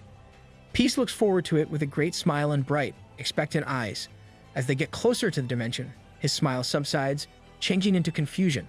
He looks down at the Land of the Dragons, wondering if they really are in Gal Invader. He recalls what it looks like from the sphere shown to them before, noticing how vastly different it is. The supposedly vibrant land is now dull, and aside from this, Peace finds the place too quiet. He can't help think that the whole dimension is dead. Okay, that's definitely a lousy advertisement. It feels like they got duped into going. Worried, Peace tells everyone to be careful, sharing how it doesn't feel right in that place. However, when he looks back at Love, she's already missing a part of her torso. Peace is so surprised by this scene, and even Love is surprised by the state that she's in. She looks down on her body with confusion. Love looks at Peace, muttering his name as she coughs for help. However, she suddenly loses consciousness as tears fall down from her eyes. With her current state, she suddenly falls down. Peace shouts for Captain Love and quickly uses his hidden skill, Speed of Light. He grabs her in time and gently drops down to the ground with Love in his arms. Peace calls out loudly for her, claiming that he'll heal her. He explains that his intelligence was low back then. This is from chapter 23, back when he tried healing Habeck with his measly +1 HP heal. Peace claims that all of his stats are now at 99,999 when he suddenly stops speaking. Luna appears beside him. She assesses Love's condition and announces that the other is dead. At that, a system notification appears, informing them of their party member's death. No, not Captain Love, please. Luna explains that the wound was too much for Love to handle, and that even a ranked cleric couldn't heal her. Hearing this, Eurus recalls that Captain Love is a unique boss, since she is the Demon King. And if a unique boss dies, their character gets deleted. Peace grits his teeth at those words in frustration. He quickly activates his skill, Godly Descent. Peace suddenly emits a bright red light as he changes into his God of Chaos form. He immediately activates his divinity, Time Manipulation. A clock appears and begins ticking at his activation. Once it is done, the God of Chaos looks down at Love and sees that his divinity didn't work on her. Everyone is confused at how nothing has changed.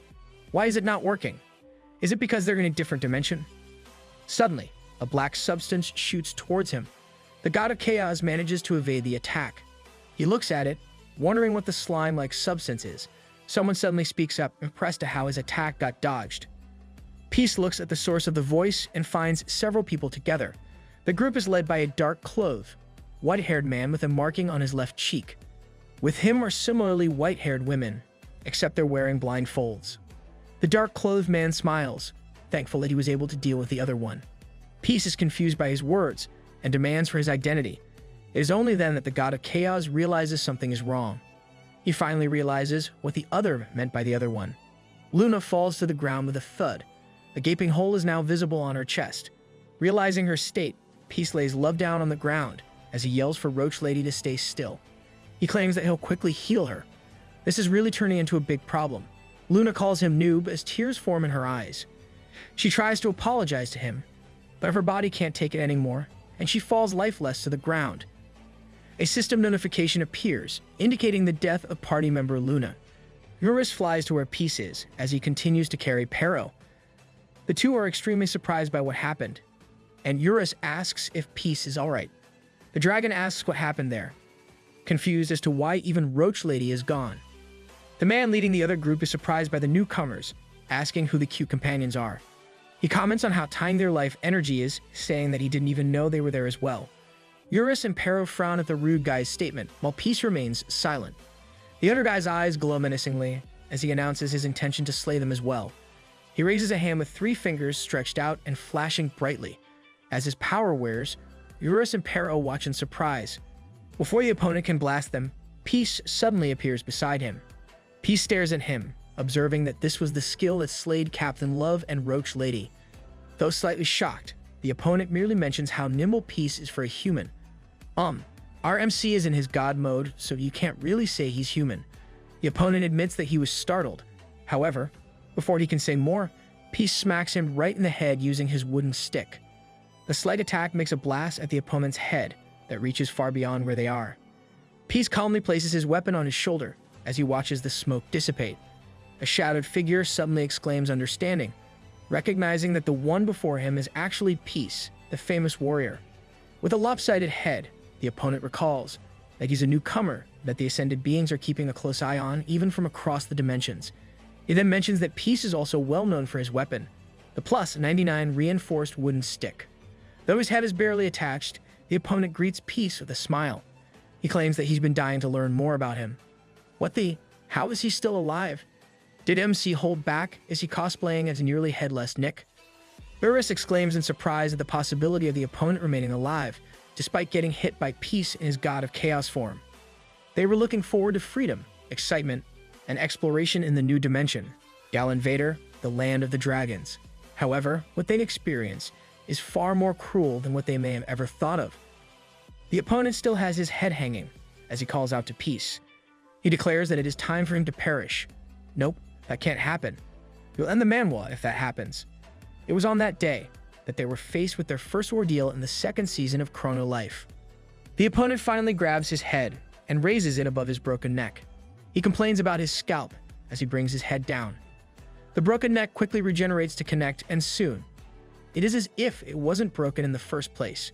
Having reattached his head, the opponent grimly smiles as he once again announces his intention to slay Peace. Eurus and Pero shudder in shock and fear at what they've just seen. The enemy suddenly leaps away from Peace. Once he thinks that he's at a reasonable distance, the man raises his hand again, with 3 fingers glowing brightly. Purple power collects from the 3 fingers, and the man announces his skill, Dark Point. As he did so, a bright purple ray shot out toward Peace. Eurus shouts out for him to watch out. However, as the dark ray of power hits Peace's head, it bounces off. Peace remains unscathed as a small blob of the attack flows off. The opponent is confused by what just happened, wondering if he missed his mark. Suddenly, Peace emits a red aura as he announces his divinity of chaos, probability manipulation. A system window suddenly appears, announcing that the opponent has 0% accuracy. Woo, good thing MC has such divinity. The enemy is surprised by this, but instead of panicking, he smirks at Peace's interesting skill as the god of chaos. Suddenly, the opponent's book glows with power as he announces that Peace's skill is a mere trick compared to his faith. The man's eyes turn black, and this system window, indicating his accuracy, starts to get enveloped by a purple energy. A notification suddenly dings, announcing that probability manipulation has been contaminated, and its effects are now nullified. How is that even possible? This announcement confuses Peace, who wonders how it got contaminated. With that, the system window for his opponent's accuracy shatters into pieces. Having settled that, the opponent announces that it's genuinely now the moment for Peace to perish. Bro, please stop saying that. You'll only end up eating your words again. The opponent's book floats into the air as it glows bright with power. Its power is linked to the man itself. His opponent suddenly praised his omniscient master, about a being who has the gall to disobey his word. He prays that his master uses his might and turns his praying clasped hands horizontal. The sky suddenly rumbles as a red eye looks down on Peace. Above them, 3 eyes are looking at the ground where they are. The opponent continues, praying for his master to open his mouth and devour the foolish human. With a smile, he separates his hands, as if opening a toothed mouth. Above them, a mouth with pointed teeth appears. It then opens, revealing numerous layers of teeth. With that, the opponent finishes his prayer and quickly clasps his hands shut. Simultaneously, The monster above them chomps on the peace and the land he stands upon. I'm itching to know where this white-haired dude got his abilities. The book continues to globe of the man. He smiles in satisfaction now that he's ended it simply and cleanly. The man grabs the book and embraces it to his chest. He directs the sisters to go. Before he turns, he recalls something and directs them to not forget to take those things. The women, who all look alike, heed the man's command. Before they can move, a groaning sound catches their attention. They all look at its source, wondering what it was. Something is suddenly throbbing from the inside of the monster's mouth. It groans as the mouth quivers, and a bit of liquid comes from within. Suddenly, it bursts from within, creating a huge explosion that makes dark liquid rain on the ground. Above them, a caped shadow appears from where the monster was before. Peace looks down on them and suddenly uses his speed of light ability. He heads to where his opponent is, pulling back his weapon. Peace quickly swings his weapon at his opponent upon reaching him instantly. The man groans in pain as he gets sent to the ground with a huge boom. The man sits up, still clenching the book to his chest, as he moans at the state of his left arm. This is why you should never drop your guard against our MC. Peace suddenly appears behind him, claiming that his opponent made the wrong move. He begins by describing how Captain Love, the woman the other slayed, was a unique boss. Peace mentions how her character has been deleted because of this, and he can't believe that some weakling like him did that to Captain Love. Peace suddenly swings his wooden stick at the other, creating a booming sound. Teeth fall off from the opponent's mouth at the impact. Peace delivers another attack and hits the other numerous times with succeeding booming sounds. As he does this, he asks what's wrong, and if the opponent will just sit there like that. He urges his enemy to do something, asking about a hidden skill or anything the other can show off. Suddenly, gloved hands are shaped into a frame and flash purple as they gather energy in the middle. The women do this action, and they activate a cube barrier. A tall barrier protects their group from Peace, surprising the god of chaos. Oh, so those chicks have some abilities as well. Peace looks at the defense magic they put up, admitting that he never thought the ladies had such abilities, since he thought they were just the guys in Turridge. The god of chaos raises his wooden stick and swings it down at them, claiming that what they did doesn't really matter. The swing creates a massive explosion that hits the cube barrier. Its greatness is so much that the magic begins to rumble, and the ladies are clenching their teeth. Their defense magic finally cracks and crumbles, and everyone gets hit by Peace's attack. With the barrier gone, the explosion bursts far beyond, even reaching outside the planet. Peace's attack created considerable destruction on the land. He looks at the result of his attack with a frown. Before him, the white-haired guy is still sitting, while the rest of his companions are in various positions with their bodies broken. It's amazing how the land can disintegrate, yet the opponents are still there. Are they made of the toughest metal? Peace sighs, wondering what those people are actually made of. He can't believe that they're still among the living, despite his attack. The god of chaos steps toward the cult leader and looms over him. He asks if the others all rested up, claiming that it is now the time to receive another lesson. The opponent remains sitting, muttering to himself. Peace realizes what the other is doing, and hears some words about a master's beloved land who is suffering in pain. The enemy smiles, as he prays to his master to eliminate the heinous perils before him. At his prayer, the book he is clutching is glowing once more. Suddenly, something black comes out of the book. It moves like a hand, grabbing Peace and raising him into the sky. The god of chaos groans, wondering what it is now and asking if the opponent plans to throw him into space. His words falter upon seeing what's happening below him. The women accompanying the guy are finally recovering from Peace's attack and are now carrying Captain Love and Roach Lady. Seeing this confuses the god of chaos, and he suddenly remembers the guy's previous words about taking those things. That guy is rude. Don't call people things. Peace grits his teeth in anger, pondering if the guy, who was called father by the women, was referring to Love and Luna. Irked by this, he quickly frees himself from what's binding him and uses the speed of light to head to where they are. Though beat up, the opponent chuckles, as he claims that the god of chaos is already too late.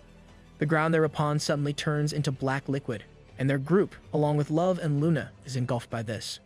The man makes fun of Peace, claiming that he'll make good use of the remains of his comrades. With a smile, he bids the god of chaos a promise to meet again. Peace is almost to the ground when the black liquid on the ground completely engulfs the opponent's group. However, Peace refuses to give up, shouting that he won't let them escape. He quickly uses his divinity of chaos, time manipulation. Suddenly, a warning notification appears. announcing how Peace has already consumed all of his chaos energy and his status as the god of chaos will now end. The red energy abruptly leaves Peace's body, making him utterly shocked. It is the first time he learns that there is a time limit to his god of chaos form. That is literally awful timing.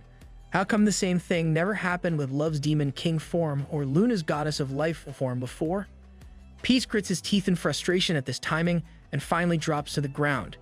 He remains silent for some time with a blank look on his face. What happened that day was a first for Peace, from seeing such opponents with that kind of power, to the fact that he couldn't protect his comrades. He couldn't save Captain Love, a unique boss. Peace thinks over the opponent's words as Eurus and Pero approach him. He clenches his weapon, with the two worriedly looking over him. Eurus mutters his worry, but Peace stays unresponsive. Suddenly, a vast, scary smile appears on Peace's face. He covers his face as he laughs out loud for some time, and the other two can't help but wonder if Peace is okay. With a hand still covering his face, Peace comments on how funny life can be. He recalls everything he did back in the first season, and was planning to take it easy for the second season. Aha. Do you really have to focus your recollection on those disgusting expressions, though? Peace's laughing face turns grim as he curses the VR world for trying to irritate him. Eurus and Pero shudder in fear at seeing Peace's change in expression. Peace recalls that his death in Luna's hands was the price of knowledge. Back then, he learned that only the strong survive in that game. He also remembers the time when he faced Eurus, planned his vengeance, and decided to teach everyone a lesson. Peace sighs and makes a decision after thinking about all of it. This time, he plans to stick to his roots, clenching his weapon. He announces that he'll get revenge on the other for doing him dirty. With a menacing smile, Peace promises to show how he really plays that game. Oh no, I think we all know where this is going. The dead-like environment of Galan Vader, the land of the dragons, is in sight. With his cape flapping, Peace sings to make his enemy come out. He, Eurus, and Pero are up in the air as he looks around and sings good-naturedly.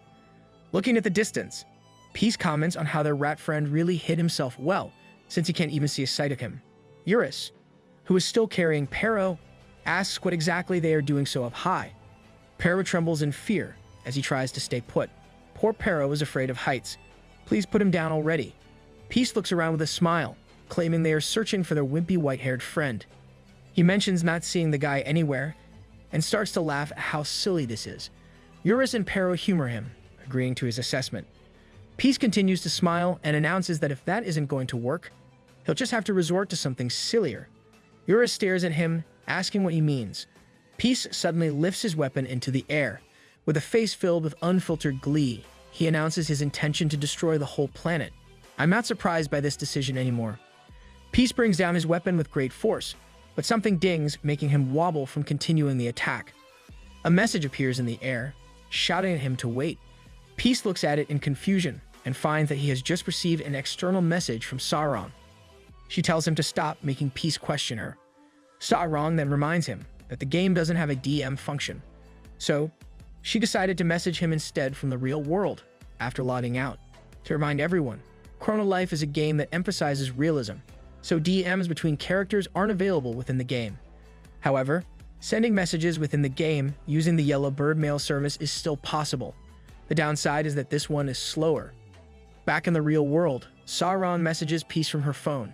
She's still wearing her stage outfit as she tells him that her character didn't get deleted. Sarong says that Peace doesn't need to go all crazy and destroy the whole planet yet. You say, yet. So you'll allow it if the situation is really dire. Peace is surprised to find out that Sarong's character wasn't deleted. He feels sus, since he knows that unique bosses get deleted when their characters die. So Peace asks if she's lying to him. Sarong replies that she's serious and has no reason to lie about this. She sends him an angry fire-breathing emoji, telling him not to be trigger-happy and to log out in the meantime. Sarong wants to speak with him in person and says she just got home from the showcase venue.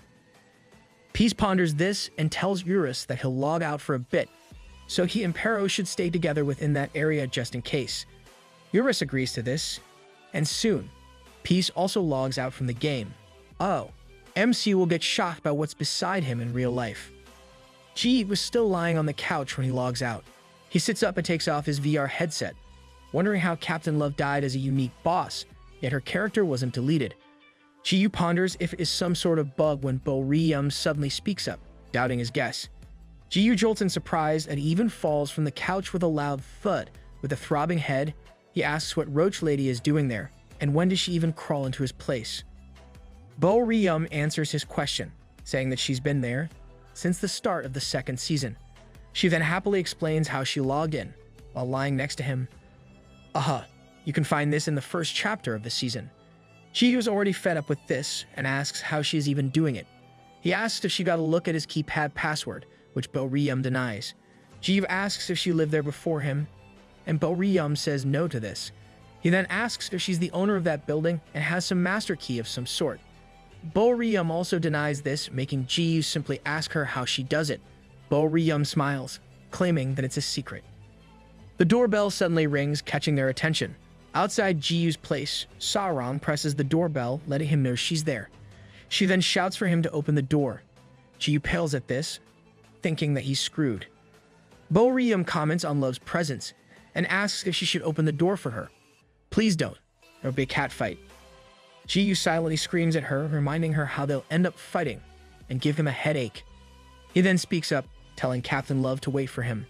Sarong agrees to this with a smile. Inside, Peace looks back at Roach Lady, telling her that he'll take Love to the soup place, so she should wait before leaving. Bo-ri-yum sighs and stands up, asking if they really have to do that. She walks away, saying she'll see him in the lobby, since she must change clothes and home.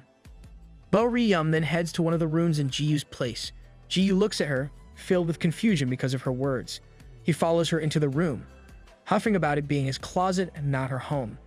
Once inside, Ji-yu shouts for Roach Lady to get out. He wonders what kind of plan she's scheming this time, and stops when he sees her silhouette at the balcony railing. Ji-yu sees her in her all-black suit, making Bo-ri-yum exclaim at how he caught her. With that, she leaves his place using her rope, saying she'll see him in the lobby. And here I thought the MC would remain in the dark as to how Bo-ri-yum sneaks in. Ji-yu watches her leave, utterly confused by what he just saw. He suddenly recalls Captain Love waiting for him and heads out. Ji-yu decided to forget about it, all for the sake of his sanity. Lol, you should be calling the cops on her. You already have your evidence. A little while later, in the building's lobby, Sarong is surprised to learn that Roach Lady also lives there. While Bo-ri-yum happily confirms this, Sarong shouts, asking since when and wondering how she had never seen her around before. Bo-ri-yum ponders this and says that when that building was built, she and her family moved in. So it's been 10 years for her already. She adds that her parents moved to a different city, so she lives there on her own now. Oh, she's been living there the longest. Changing the subject, Ji-yu comments on how Love is still wearing her stage outfit and asks if she just got there from the showcase venue. Sarong confirms this and mentions how she logged into the game in her waiting room. Right after her performance, Ji-yu smiles and compliments her for looking really pretty in that outfit. This gets Sarong's heart thumping, while Bo-ri-yum glares at him in surprise. Well, someone's jealous. Sarong blushes and thinks of how Ji-yu likes this kind of outfit. With her bright eyes and fond smile, she offers to wear it again whenever he wants. Unable to keep calm, Bo-ri-yum shoves them apart and reminds them of how they should discuss the game, since they are a party. After some time, we are now returning to real home-style grandma's soup. Food is already served on the table, and Ji-yu and Bo-ri-yum are already digging in. Sarong sighs at how they are in that place again, asking if they can't go somewhere else to eat. Bo-ri-yum claims they have no choice, since it's the only place open 24 hours a day. As if to prove a point, Bo-ri-yum mentions how Noob really likes the soup from that place. Ji-yu confirms this, saying that he likes soup in general. Bo-ri-yum smiles and announces that she's the same. She adds how she likes it really hot. Ji-yu suddenly blushes and gets his heart thumping. Sarong suddenly interjects, saying that the other means she likes her soup hot. She then complains at Roach Lady for doing something like that. Bo-ri-yum only laughs at her, while Ji-yu takes another spoon of soup to keep himself quiet. Yep, it would be best not to add fuel to the fire. Finally fed up with their arguing, Ji-yu says they should discuss the game. He mentions clearing two things as he brings another spoon of food into his mouth. The first one is how Captain Love is a unique boss, whose character should be deleted if she dies. And the second one is that she undoubtedly got slayed by the white-haired dude. Ji-yu looks at Sarong, asking about how her character didn't get deleted. Sarong confirms this, irritated at how she kept saying the same thing already. She tells him to ask Roach Lady if he doesn't believe her. Sarong explains that after their in-game death, they both got respawned. Bo-ryum puts her spoon on the table, confirming that this is true. She says that if she didn't see it happen, she wouldn't believe it either. Let's do a flashback of what exactly happened in the game. Bo-ryum retells how this happened right before she logged out of the game. She explains that it is right after she gets ambushed by the white-haired dude. The system notified her of her character's death. With a portion of her experience gone, she was revived in a safe area. Luna respawned in another location, thinking how it had been some time since she experienced her character's death. Instead of getting angry, she was more frustrated. Luna pondered who the white-haired man was. She knew that she had never seen him back in the closed beta test and wondered if it was a newly added enemy. Numerous questions were running on her head at that time when a voice suddenly called out to her. Luna flinched in surprise and looked back. Behind her, Love was there. Luna was confused as to how Love's character had not been deleted. Though surprised, Luna still made her conclusions and told Love to log out and send Noob an external message immediately. Love asked why, and Luna explained that Noob would think that Love's character got deleted, and when he does, he'll go into a frenzy and destroy that dimension. Oh, Luna did a great job, ensuring that MC doesn't end up doing something drastic. Luna reminded Love that this would also put them in danger. Hearing this made Love shriek, and she quickly agreed. Luna then urged Love to log out quickly, making the other a bit irritated. Back to the present, Bo-ryum ends her story while Ji-yu still doesn't get how that is even possible. He wonders out loud if it is some sort of bug. Suddenly, the CEO of Chrono Life says it isn't, making their table for 3 turn into 4. His sudden appearance doesn't immediately register, but after some while, Ji-yu expresses his shock. He shouts out loud about the hairy, old CEO. This irks Deok-bae Choi, and as revenge, he rubs his beard on Ji-yu's cheeks while scolding him simultaneously. Ji-yu couldn't avoid the beard friction and ended up with a burnt cheek on the floor. That definitely hurts. The CEO then admits that he can't stand the little brat sometimes. Sarong looks at the CEO and asks why he's there when it's the server opening. She can't help wondering if he isn't busy. Deok-bae sighs, claiming that he's fine at the moment, since the only time he's swamped is when the little brat is creating mayhem. Sarong finally understands the root cause of the CEO's troubles. Bo-ryum speaks up, saying that she's the one who called Mr. Choi. She explains that getting an official statement from a staff member will be better than discussing the issue among themselves. The CEO eats up as he mentions that it wouldn't exactly be an official statement, but focusing on the topic, he repeats that love reviving isn't a bug. Deok-bae then reveals that what they actually did was get rid of the unique boss system. Finally, that system is actually effed up, since it's like playing in hell mode. This announcement gets Ji-yu sitting up in surprise. He asks when and why it happened. The CEO denies knowledge of this, since it wasn't him who removed it. This confuses Ji-yu, since the old man is the CEO. He then questions who did it, if it wasn't him. Okay, that's kinda irresponsible. The CEO doesn't immediately reply, but he still reveals that this was the responsibility of Chrono Life's main computer, Mother. This statement shocked them silent for a moment. Sarong asks if that kind of thing is even possible. She expresses her understanding of it being the main computer. Still, Sarong can't grasp the idea that it can do such a thing independently. Deok-bae grins at this as he reveals that this is actually the first time it happened since Chrono Life opened. The CEO explains that the God of Destruction placed the unique boss system as a restriction for the 7 sins and their subordinates. He made it that way because those of the 7 sins have unimaginable powers that can even endanger the God of Destruction himself. To further explain, Deok-bae says that with the God of Destruction's death, the restrictions placed are now pointless, considering that it was Mother who created the God of Destruction. It is apparent that she also erased the unique boss system. Oh, Mother sure wields a lot of power within the game. The CEO suddenly laughs in amusement and tells the little brat to be careful. He warns him that Mother seems to be opting to take matters into her own hands when it comes to Chrono Life. With that, the opening night of the servers for Chrono Life's 2nd season finally ended. Users had waited for the game to reopen in the past 3 months. With its reopening, some users were satisfied. Others experienced a newfound passion for it. And then some were yearning and sad. There are emotions tying each user to the game, and with that, another day comes for Chrono Life. Like any other in-game day, users are filling the streets and minding their everyday lives. In the Chrono continent, it has its usual lively atmosphere. A black clothed man appears and steps into the busy street. He catches others' attention because of his prey in his group. The white-haired dude prays for his master's boundless love and mercy by leading the poor lambs straight to the underworld. No. Why is he there? Peace's party made the mistake of forgetting the grave danger coming to Chrono due to Love's weird situation. Their opponent from the land of the dragons unleashes his energy in a town in Chrono. It flies off into the air and divides into numerous rays aimed at the users. Unable to react fast, numerous users get stabbed by this energy. There are questions that Peace's party overlooked. They are not questioning what happened to the bodies that this weird group took and where they are running off. In the town that the weird group invaded, many users suffer from the white-haired guy's ability, and the man in question is thoroughly enjoying this. On that day, the seed of contamination was planted in the Chrono continent, and the current rate of its contamination is now at 10%. This is bad. I hope Peace's party returns to Chrono soon.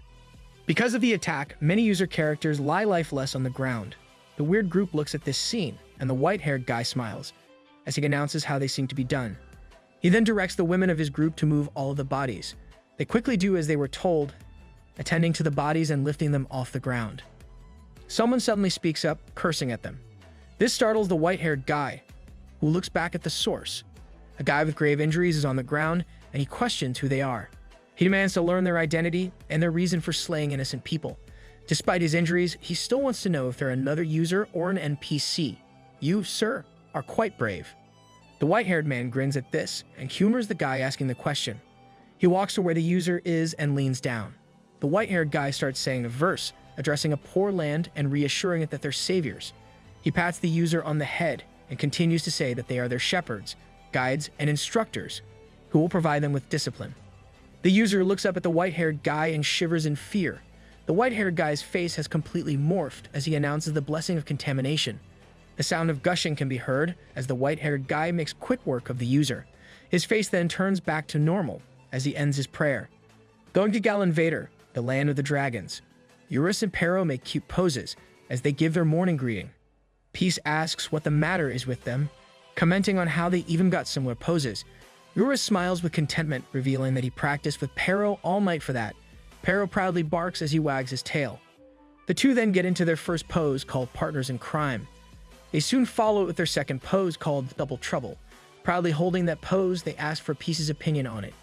Peace turns red at the sight and admits that they're pretty cute. Returning to the crucial topic, Eurus asks about what happened to Captain Love, wondering if her character isn't really deleted. Peace confirms this, explaining how the unique boss system got deleted. He reassures them that the other two were able to safely respawn, and that they'll join them later. Eurus feels relieved from hearing this news, since Captain Love's character is safe. Otherwise, that dimension will meet its end through Peace's hands. Peace laughs at this, saying that it's true. Pero is surprised to learn that Peace will truly resort to something like that. He suddenly perks up upon hearing a rustling from behind. Pero quickly changes to his human form, surprising his companions. He pulls on Peace's cape while calling him brother. Pero then points to where he heard the sound, making Peace and Eurus aware of their surroundings. The rustling sound continues, and Peace looks in surprise. Someone appears before them, making Peace ask who the other is. Eurus' mouth opens and closes before he greets the other as Gallardo, the gargantuan dragon. Woohoo! We're finally meeting the other dragon. But of course, this manual will leave us with a short cliffhanger. Going to another location in the land of the dragons, Love is walking and complaining about being stuck with Roach Lady. Luna scolds her, claiming she's not enjoying it as well. Luna then reminds Love that Noob told them to stick together in case the white-haired dude makes another move. Love says she knows this. Luna suddenly gushes out about the closed beta testing days and how it was only her and Noob on their own. Surprised, Love stares at Luna. She then asks the other what exactly is going on between the two of them. Luna looks at Love, telling her not to act like she doesn't know. Luna suddenly claims that they're madly in love, but then Luna retracts her words, clarifying that she's madly in love with Noob. However, she can't really say the same about him. Woo! For a moment, I thought she'd lie, and there'd be a whole drama about it. Love cackles on the side at Luna's honesty, but then she herself gets sad as she announces that she's in the same boat. The two of them sigh at their own predicament. Luna then wonders out loud about what Noob could possibly think about the fact that two beautiful women are in love with him. Love stares at Luna, thinking how Roach Lady is really confident since she can call herself gorgeous. Suddenly, something in Love's body throbs, making her fall to her knees to the ground.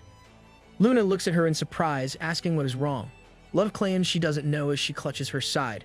She tries to explain the pain she's suddenly feeling. Luna shouts at her in surprise, telling Love to look at her side. Love looks at this in surprise when a system notification informs her of the contamination's start. It also announces that the contamination rate is now at 5%. Oh no, it might mean a grave ending if it gets to 100%.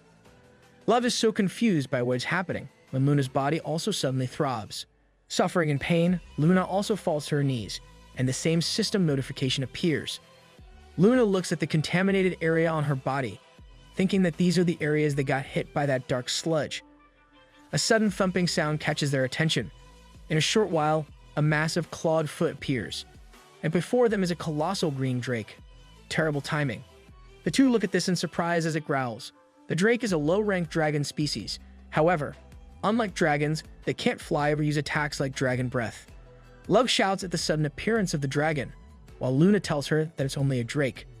She explains that drakes are weaker compared to dragons, but when compared to the other monsters, they have a strength akin to a boss. Luna adds that they're a type of rare monster that is typically hard to encounter. She can only conclude that they're seeing one now, since they're at the land of the dragons. At her explanation, Love shouts that no one cares if it's rare. The Demon King shouts for Roach Lady as the drake's foot looms over them. Its massive foot stomps down at them, causing a booming sound and nearby destruction. Something suddenly flashes above its head, making the drake look up in surprise. Luna and Love are safe from harm's way, and they look down at the drake. Just then, Luna used Blink to teleport them within a short distance. Love smiles up at Luna, glad that they made it out of there alive. She compliments Roach Lady on her nice timing, while Luna gladly accepts the compliment. Luna grins as she says that Love is in just the perfect spot. Love looks at her, confused. She asks what Luna means, when the other suddenly pulls the leg that Love is touching. Because of her actions, Love starts to fall. Though surprised, this is something that Luna would definitely do. Love can only accept as she descends down to the drake. The monster looks up, a bit confused as to what happened. Love continues to fall down, as she tries to look back at Roach Lady and curses at her. Luna comments on the sweet sound of Love getting far from her. She then clarifies that Love is in the perfect spot for her to use her ultimate move. At that, Love spins mid-air, and facing the drake, she uses Falling Dragon Strike. Love hits the drake directly on the head, creating a massive sonic boom explosion. Luna then raises her staff and invokes the spell, Flame Spear. Fire blazes above her, and as she directs it, the flames blast down directly at the back of the drake. With an ominous smile, Luna says boom. At her word, the flame spear that hit the enemy incredibly explodes. The drake groans in pain, and finally falls to the ground with a resounding thud. Luna and Love gently drop down to the ground. Luna then announces that it's not yet over, since their enemy is known to have a crazy amount of AP. She explains how their previous attack isn't enough. However, before Luna can say more, Love does a homer on her while complaining about her actions. Suddenly, a system notification appears, announcing that they've received XP for slaying a monster, and that party member Love leveled up. The two were surprised by the announcement, confused as to why the drake is already life less. Wait, that's it? It only took one move from each of them. Luna looks at the drake in confusion, recalling that it has a low attack stat in exchange for its highest HP among dragon-type monsters. She is completely taken aback by the knowledge that a flame spear and falling dragon strike are enough to slay the beast. Luna can only think how there's something completely wrong in that situation. Love suddenly exclaims, catching Luna's attention. Love then tells Roach Lady to look at what she's seeing. Luna gets close and asks what it is about. Her eyes widen in surprise as she sees that Love's contamination status increased all of her stats by 50%. Aside from this, the window keeps on buzzing, with its edges pixelating. They look at this in confusion. They can't believe that getting contaminated actually powered them up instead of weakening them. Oh no, that sounds like they'll turn into a zombie or something. Now, let's head back to where our MC is. Eurus just greeted the newcomer as Gallardo, the gargantuan dragon. Learning the identity of the other surprises Peace greatly.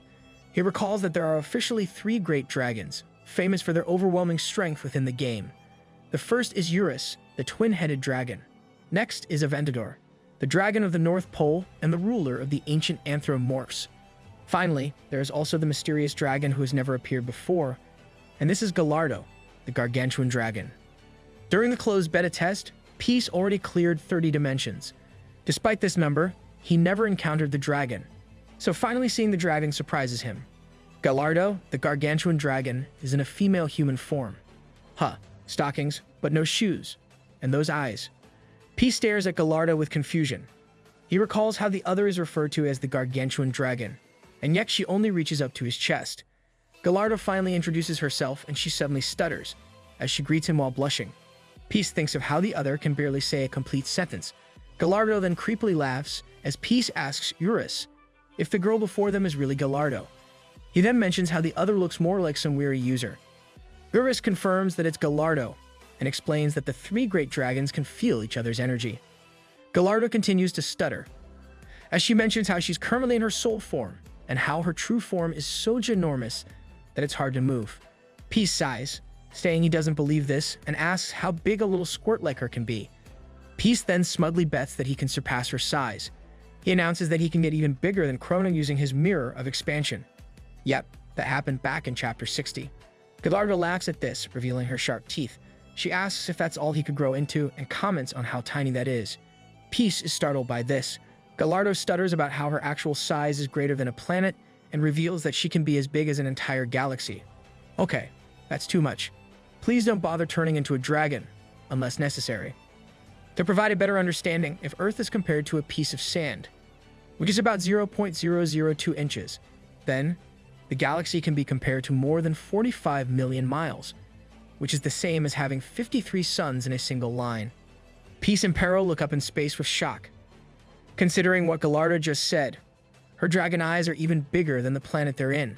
She can literally eat everything up if she wants to.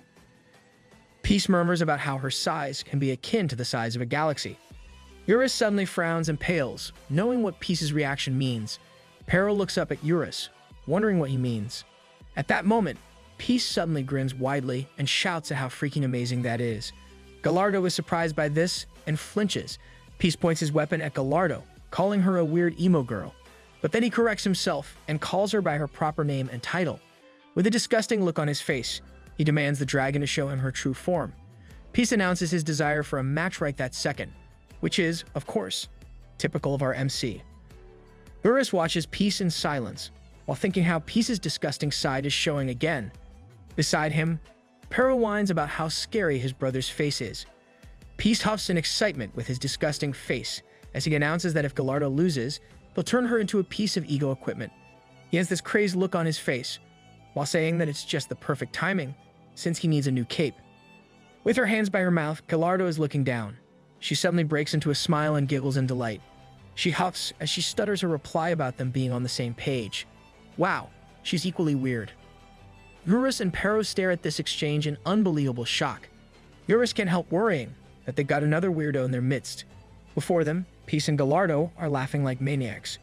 Eurus can only label it as a battle of sickos, but if he's being honest, he's actually looking forward to this. Gallardo stammers how she's been waiting for a long time to meet Peace, and admits that she's currently broken.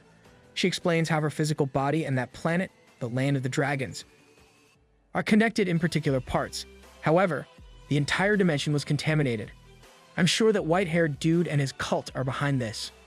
Peace's expression changes, pondering if this situation was created by that white-haired dude. He recalls how even his divinity, the probability manipulation, was also contaminated and nullified back when he fought the other. Peace then tries to make sense of the situation, thinking that Gallardo is acting like a weird, stuttering emo girl because of the contamination. Gallardo only smiles at this, saying she's always been like that. Hearing this, Peace drops the topic. Gallardo suddenly becomes somber, telling them how the contamination is too strong. She did her best to resist it, but being in her soul form, this just proved impossible. Gallardo reveals that all the dragons in that place have perished, and soon, they will all regenerate. However, they'll be in their contaminated form. Oh, so that's what happened with the Drake. In a different location within the same dimension, a Drake suddenly rises before Love and Luna. They watch this in worry, and soon, the place is filled with numerous Drakes. Luna is confused as to how all the Drakes are regenerating simultaneously. She glances behind them, thinking that something's wrong.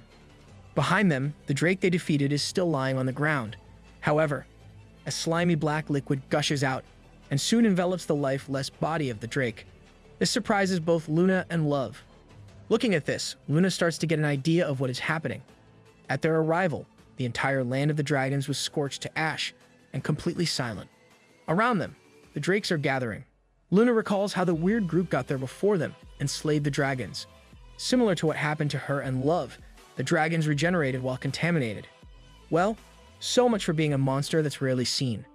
Back to our MC, Gallardo stutters that she can't hold out for long. She claims that before she gets entirely contaminated, she has no other choice but to become a piece of ego equipment. Gallardo then glances at Peace, claiming she would rather get contaminated than be possessed by someone weaker than him. At her announcement, Gallardo starts to pixelize as she tells Peace to show her if he truly deserves to own her. With that, she then vanishes into nothing. A system notification dings announcing a hidden quest for the Master's servant contract with Gallardo, who wishes to relinquish her soul to him. To complete this quest, Peace must defeat Gallardo. Peace stares at the quest and contemplates. He closes his eyes and glances above. Outside of Gallon Vader, a ginormous dragon opens her mouth. She roars out loud and spreads her wings wide, making her size greater than some galaxies. The loud sound reverberates through Gallon Vader, making the land shake. Just her roar can destroy things if she wants it. Eurus and Pero topple to the ground because of the shaking, while Peace remains standing. He tells them to help Luna and Love while he deals with the emo dragon.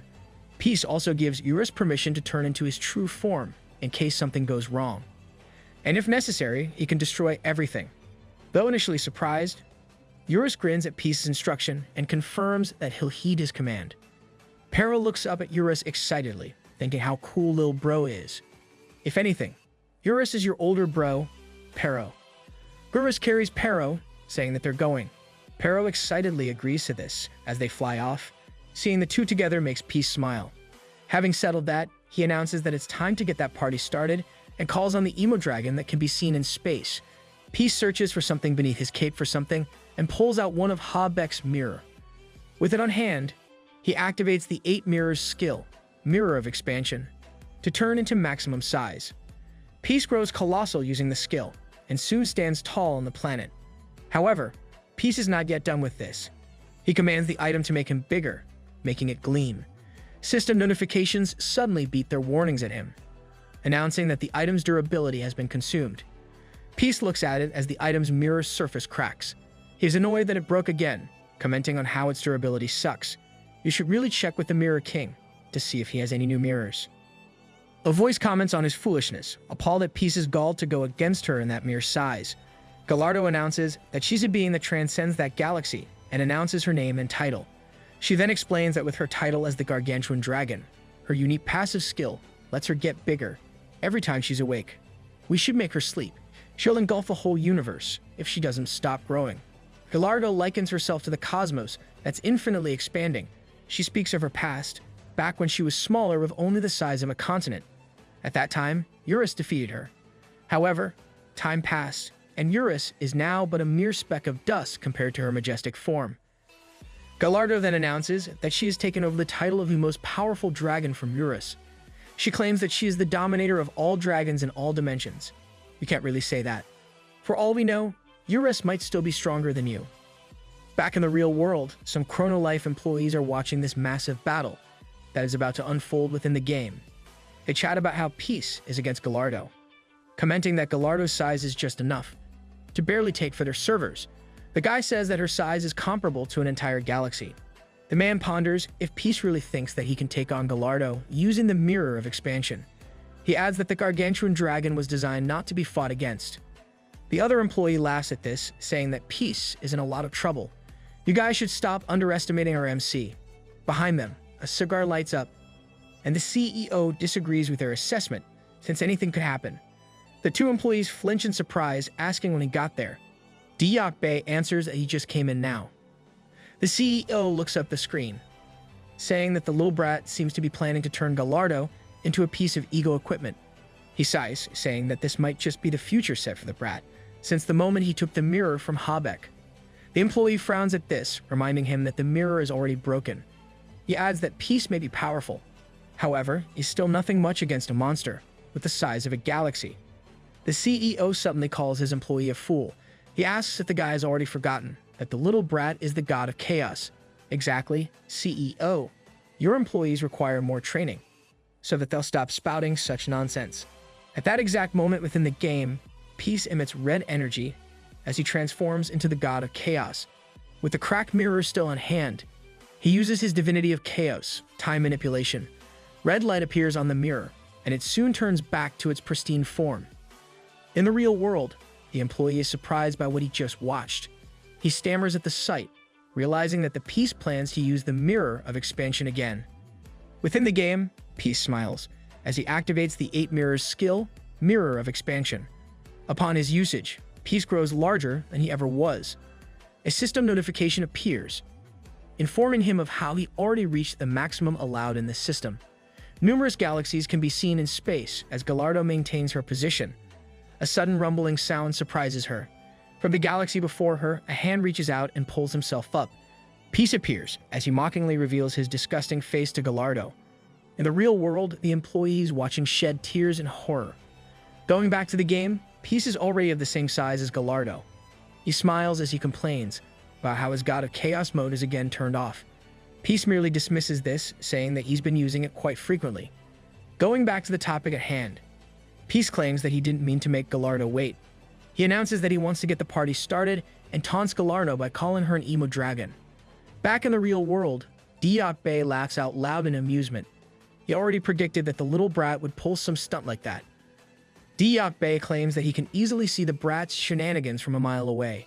Excited, he urges the brat to show what he's got and to reveal something that they've never seen before, like a battle that is of supergalactic proportions. Returning to the game, Peace throws a punch with a massive grin on his face. This punch hits a couple of galaxies on its way to hit Gallardo. The dragon is a bit thrown off by the sudden punch in her face. Several small galaxies are by Peace's left hand as he clenches it close. The galaxies burst into bright light pieces as Peace pulls his hand to throw another punch. He aims at the dragon's side, surprising it into coughing up. However, Peace is not yet done. He elbows Gallardo with his right limb, then throws another punch with the other one. The dragon coughs up more at the impact of Peace's attacks. Gallardo suddenly opens her maw and bites at Peace's arm.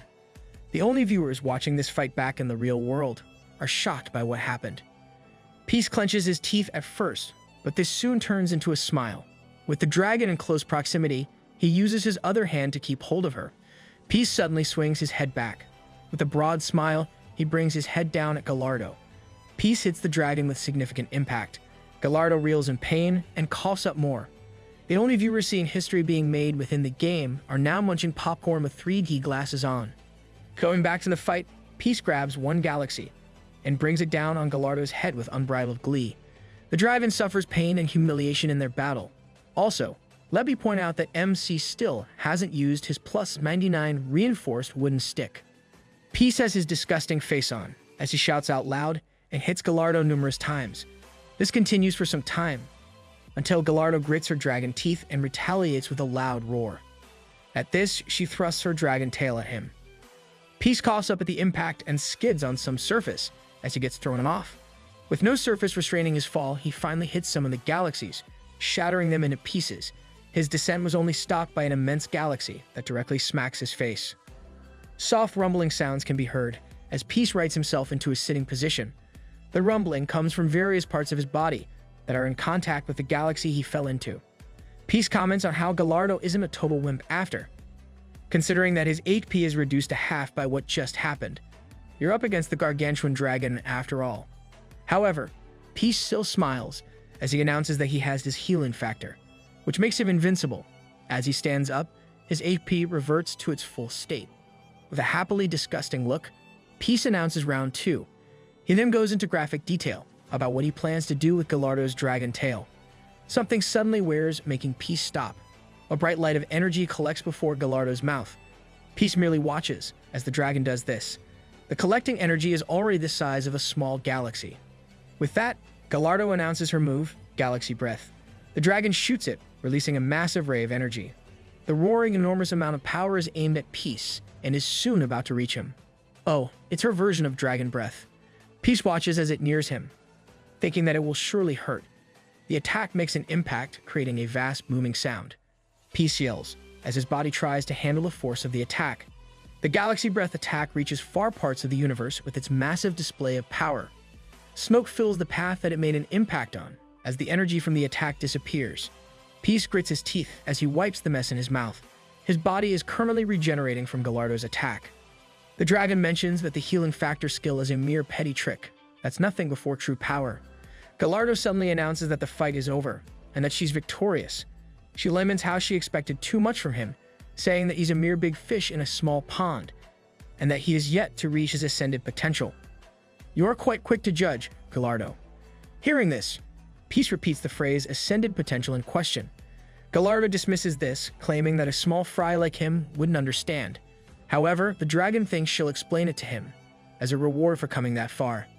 Gallardo tells a story of the past, back when the highest level a being could reach was level 999 in any dimension. She reveals that there are some methods to exceed such limits.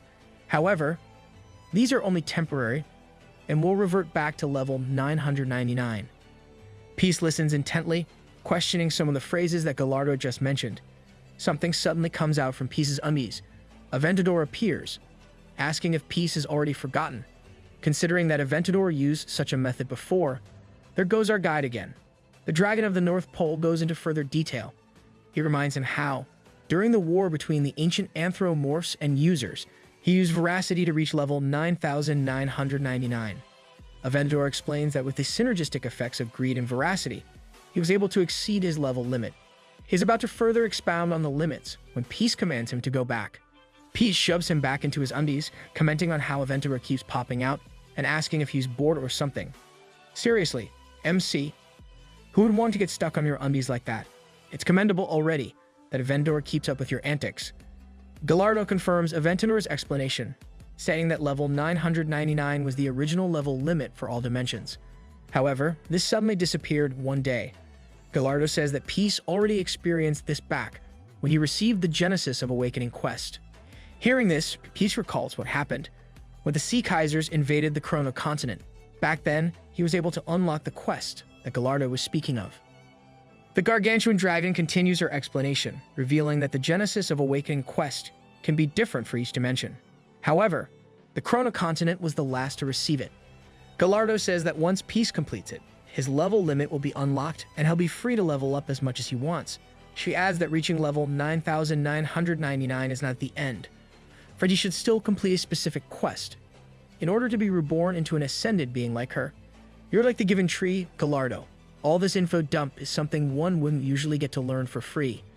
Gallardo is about to speak of the quest, but Peace stops her from saying anything further. He shares how much he hates reading spoilers, and has a habit of skipping the story parts of a game. Peace mulls about the ascended being part, thinking that it seems fun. Considering this, he decides to ascend by the end of that weekend. Peace suddenly grabs his weapon from his undies and pulls it out. With a determined look on his face, his plus 99 reinforced wooden stick shines, as if ready for battle. Gallardo is stunned, only realizing now that Peace has been fighting with only his fists. Peace laughs at her being a slow poke, asking if she really only realized it now. He then shares with Gallardo a dream he had from childhood, which was to have a fist fight with a dinosaur. Aha, while we all know they're different, it's indeed close enough. Peace points his wooden stick, announcing that playtime is over, and that he'll end her with one quick swing. Gallardo glares at Peace, a bit taken aback by his confidence. Before we watch what happens next in this fight, let's check on Eurus and the others. Eurus continues to fly on the desolated land of Galinvader. His wings continue to flap as he carries Pero, who is trying to keep still. At that moment, the little pup is still in his human form, and is quivering due to his fear of heights. Pero calls out to Eurus, calling him Lil Brother and asking if they're there already. Eurus tells him to hang on, since they're almost at their destination. Pero suddenly cries at how scared he is, and Eurus scolds him to not cry. Pero listens and struggles to stop his tears. As they fly, Eurus announces his intention to give the others some language lessons, since Pero can barely hold a conversation. Yup, please teach our lil pup a good conversation lesson. Something suddenly explodes from a distance, surprising the two. With their direction determined, Eurus flies off as he carries a shrieking Pero off toward the source of the explosion. They zoom past and soon reach their destination. Eurus takes his step on the ground and announces that he is back. Pero stands behind him in a similar pose. Eurus sees the silhouette of their companions and calls out to them about having nothing to fear since he, the strongest dragon of all, has arrived. Gurus suddenly stops mid-sentence as he realizes the situation. The Demon King and Roach Lady are completely fine while they are surrounded by a massive number of lifeless drakes. Seeing the dire state of the monsters, Yura stares at it in confused shock. Wow, they made an effortless work of those drakes. Love greets Eurus and Pero, asking if they're there to help them out. Eurus confirms this, but he still finds it confusing that the two managed to take down all of the drakes on their own. He asks if they somehow pulled this off together.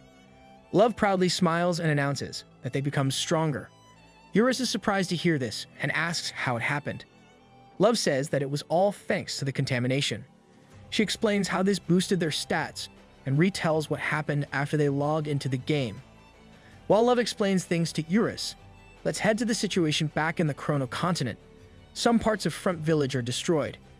A system notification informs a user of how his or her character died. In a short while, users reappear as they get revived in a safe area, with some of their EXP lost.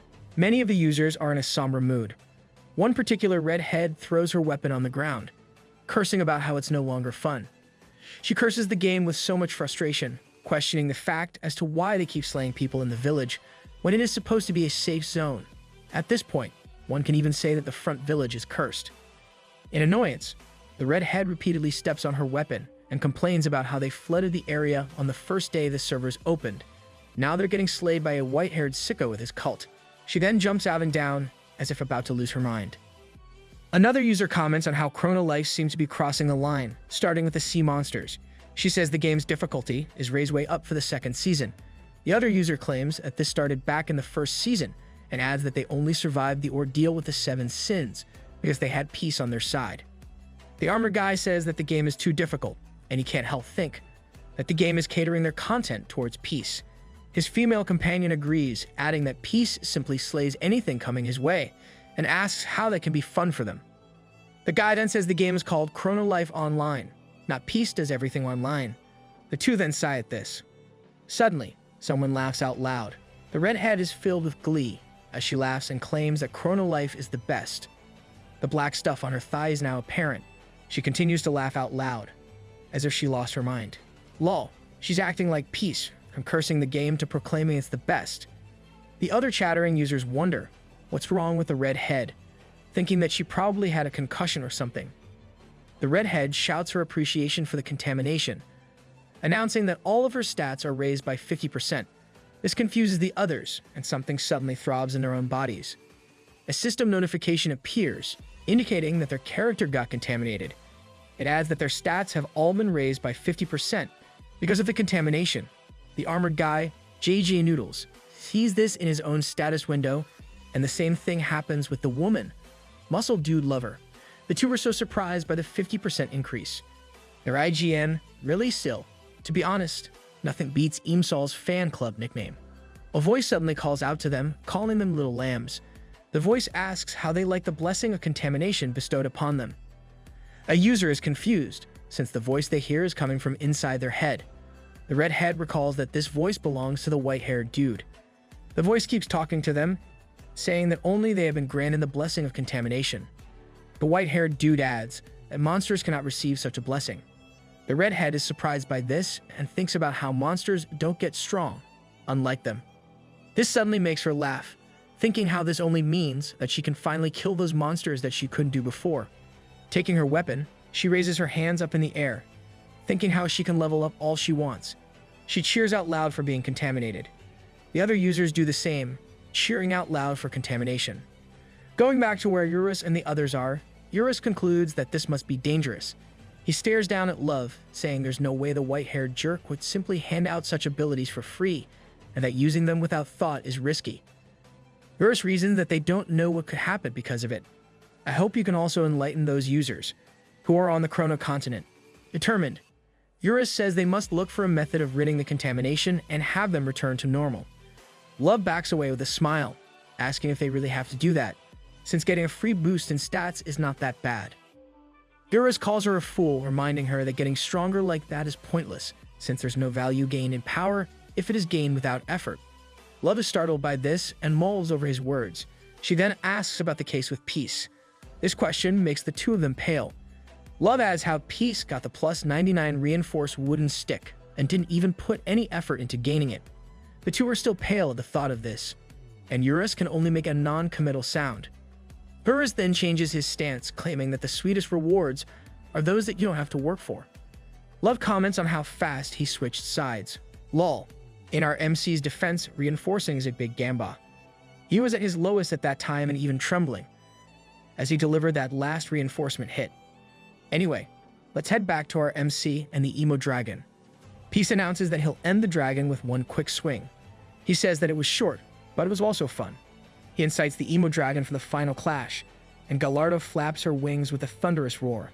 The gargantuan dragon collects energy once more before her mouth. Understanding the other's intent, she agrees that they must finish this. She then blasts the tremendous energy towards Peace, calling it the galaxy breath. That looks bigger than the previous one.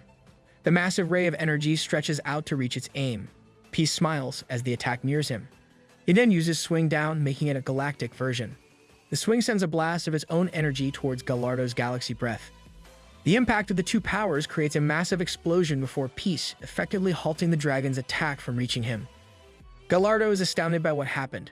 Suddenly, the energy coursing through the galaxy breath changes form. Soon, the power completely changes, blasting backward and directly hitting Gallardo. The dragon can only think of how the overwhelming power is on an overwhelming scale. This reversal attack makes the nearby galaxies explode. Gallardo mulls how it is a destructive strength that surpasses everything. I bet you changed your mind because of that.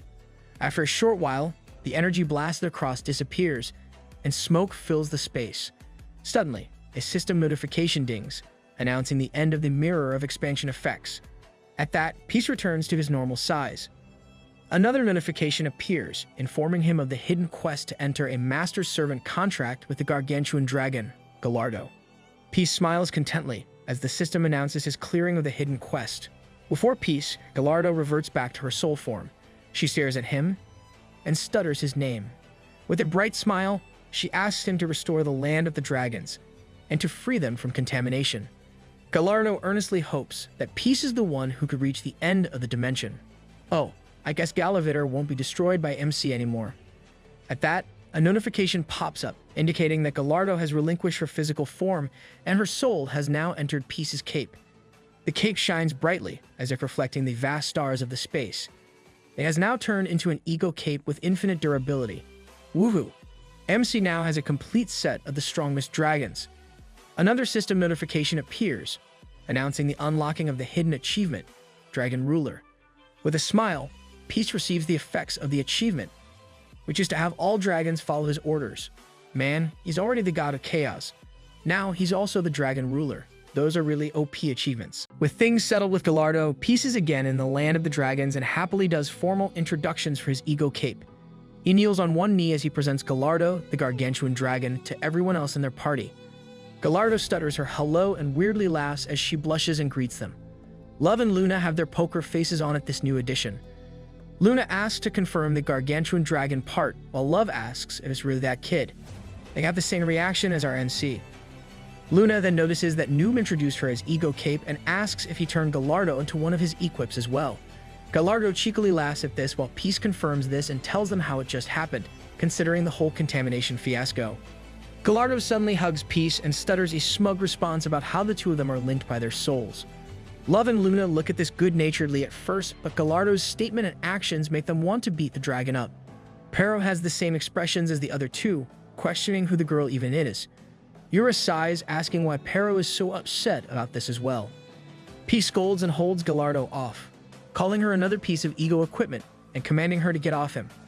The gargantuan dragon only laughs at this as she tries to grab at Peace again. Oh no, this spells trouble, not that they can really do anything against Gallardo. With the introductions settled, Peace asks the other two about the dark spots all over them. Gallardo answers for them, stuttering about the contamination. Looking at their state, she concludes that the contamination levels are still low. Gallardo smiles, claiming it can be easily treated using pure water for cleansing. Love is surprised by this and asks if that is all it takes. Someone suddenly uses a water ball skill, splashing Love with a whole load of water from above.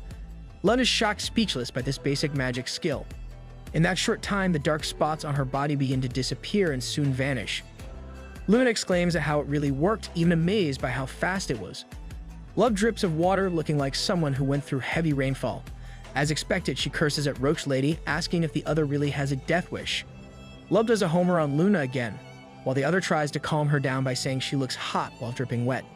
Love is no fool. She questions if Luna's definition of hot and sexy is someone who looks like Sadako. I guess they're really the new comedic duo for the second season. Love suddenly stops, realizing something crucial. She asks if all the buffs from getting contaminated are also gone. Love checks her stats and finds that everything is now back to normal. She wails her disappointment while Luna's soul seems to be leaving her body. Peace can only watch their comedic duo act and ask about the contamination buffs. As Love wails in the background, Gallardo takes advantage of this moment to cling to Peace's arm and confirm the possibility. Pero noticed this, shocked at her brazen act. Gallardo stutters that it is the special effect of contamination that depends on its current level. The stats can be buffed from 50% to 2000%. As she explains this, she starts drooling while thinking about Peace's hard muscles. Peace asked about what Gallardo just explained, commenting on how OP it is if it reaches 2000%. On his other side, Pero is clinging to Peace's arm and leg while wagging his tail. While on Peace's head, there is Eurus, who's equally enjoying getting close to Peace.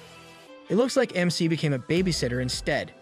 Peace lets them be since he's engrossed with the thought of getting contaminated himself. Gallardo firmly rejects this idea and stutters an explanation.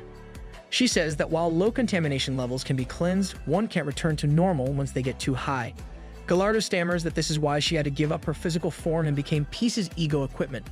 Looking depressed, she says that's just how strong the divinity of contamination is. Wait, it's a divinity, so it's another god or goddess behind that power. Peace frowns at this, thinking of Gallardo's words about it being a divinity.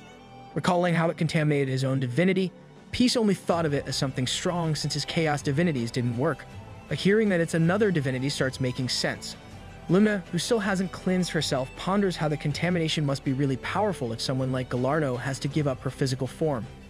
Curious, she asks the dragon as to what happens when the contamination reaches 100%. Gallardo hesitates, and she then reveals how one entirely loses themselves and mutates into another being. Okay, now I'm really curious. Let's go back to Chronos, specifically Castle Arden. Within the castle's guest reception room, the 5 leaders of the strongest guilds in Chrono are gathered.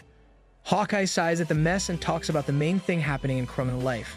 Sudo confirms that he has heard of the rumors and says it's what everyone is discussing.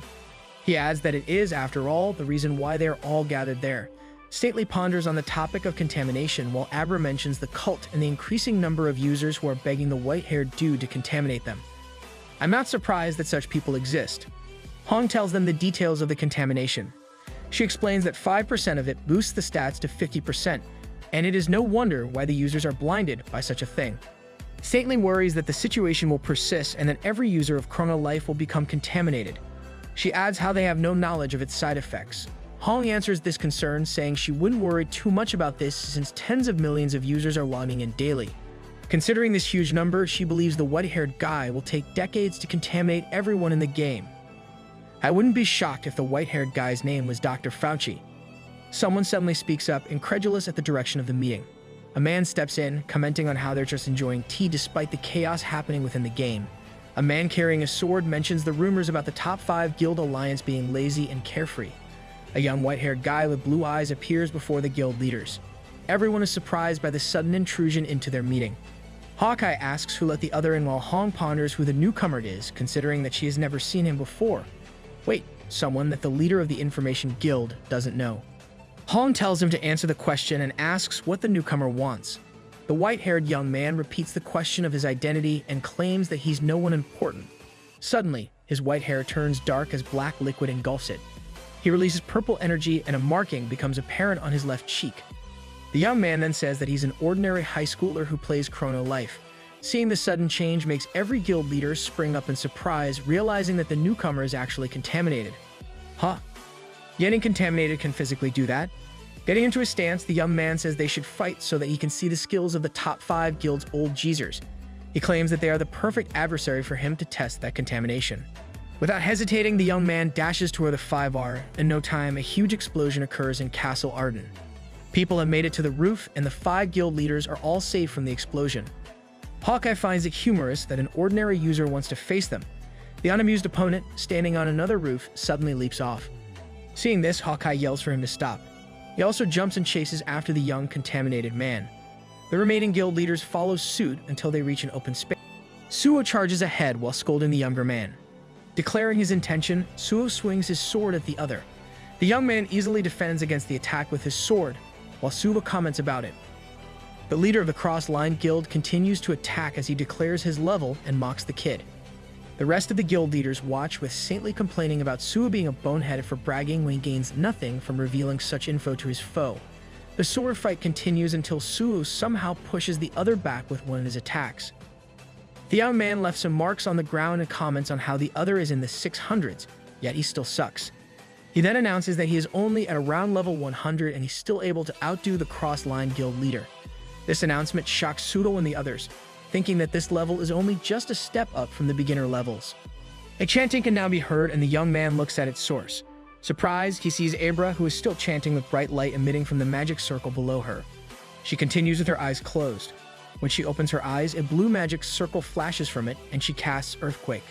She thumps her staff to the ground and soon the ground around them shatters into pieces. The young man watches this happen. Hong is up on one of the floating boulders above the young man. He realizes how the Righteous Bandits guild leader made use of the boulders as stepping stones.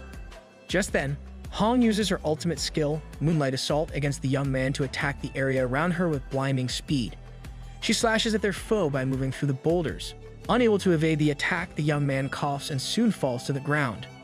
Hong sighs with relief. However, someone suddenly shouts for her to watch out. Hong looks back at this, but she's too late to react because the young man already slashes at her. He's not done and announces his next move. Hong hears this as the younger man aims for her. But before it hits her, an arrow stops it in time. The young man sees the arrow up in the air. Hawkeye aims again at him, warning the little punk to stop and that it's already a timeout for him and his sword. Your age is showing, Hawkeye. Please don't talk like a mom with such a cool pose.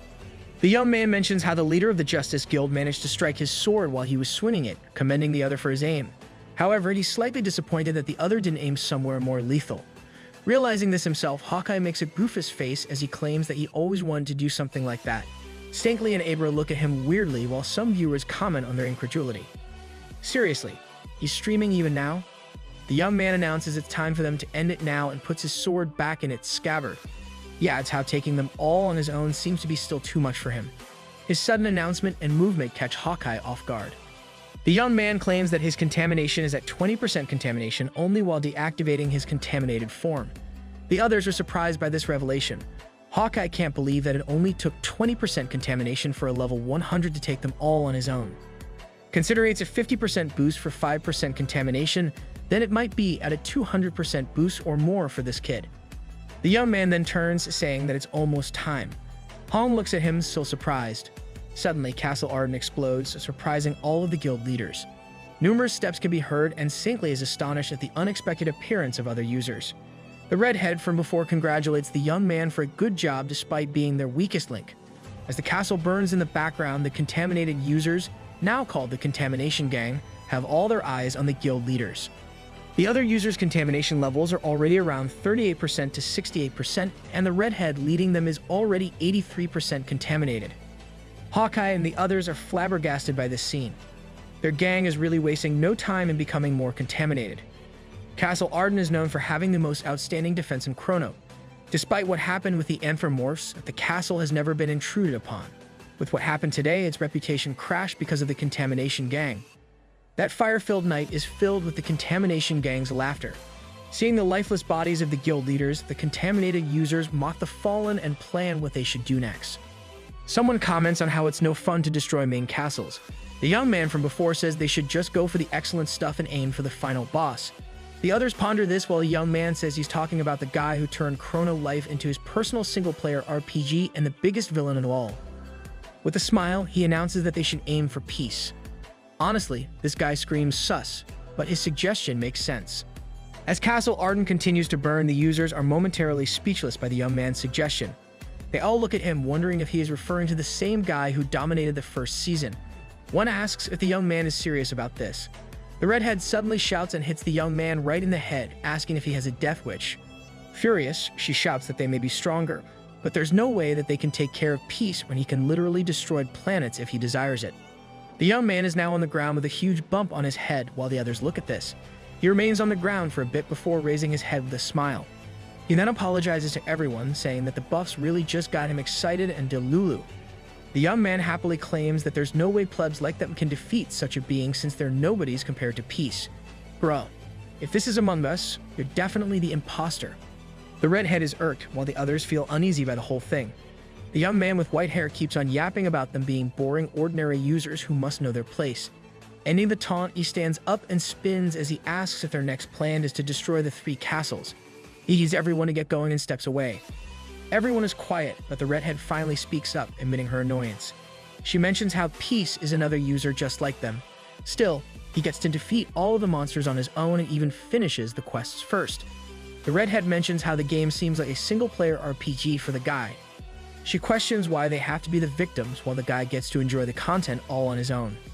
The redhead claims that she let this happen back in the first season. Considering it's the second season, he's still doing it. The redhead finally becomes honest about how it irks her. Well, no one can really stop MC if he wants to wreak havoc. The young man looks back at her with a sly smile. He then smiles widely at this, asking what they can really do about it. The young man reminds them that Peace can do such a thing because he's so strong compared to weaklings like them. He then mentions how, in that game, only the strong survives. The redhead grins back and agrees that only the strong survive, which is why they must first become stronger and get ahead of the weak. Decided, she faces the others and announces their new goal. Everyone else is surprised by the sudden announcement. With a smile, the redhead claims that they must raise their contamination level. The users are a bit taken aback, asking if they're really all doing it. The redhead laughs and confirms this. She tells them not to be scared since all of them are already contaminated. With an ominous smile, she says that they should go find the users who haven't been contaminated and finish them. I swear, power makes people think that doing detestable stuff is okay. They should really learn from Uncle Ben. A user is uncomfortable with this decision but doesn't say anything. For those who are contaminated, the only method for them to raise their contamination level is by slaying an ordinary user who hasn't been contaminated. Changing the location to the starting hills, which is a well-known beginner's farming area. A crazy user shouts out loud with glee and tongue out as she charges ahead. The redhead surprises a noob and the slime he's facing. She suddenly bonks the user with her toy hammer, insta-slaying him with that one move. That's really cruel, though I still can't believe a toy hammer can do such a thing. The slime pales as he sees it happen before him. The redhead suddenly talks to the slime. With a scary look, she asks what it is looking at and tells the monster to get out of there. The slime tears up in fear and bounces off, while the redhead laughs. A notification appears announcing her increased contamination level to 97.3%. She calls back to the others and announces that she's almost at 100%. The other contaminated users congratulate her, commenting on how fast it's getting up. On the ground before them are the lifeless characters of new users.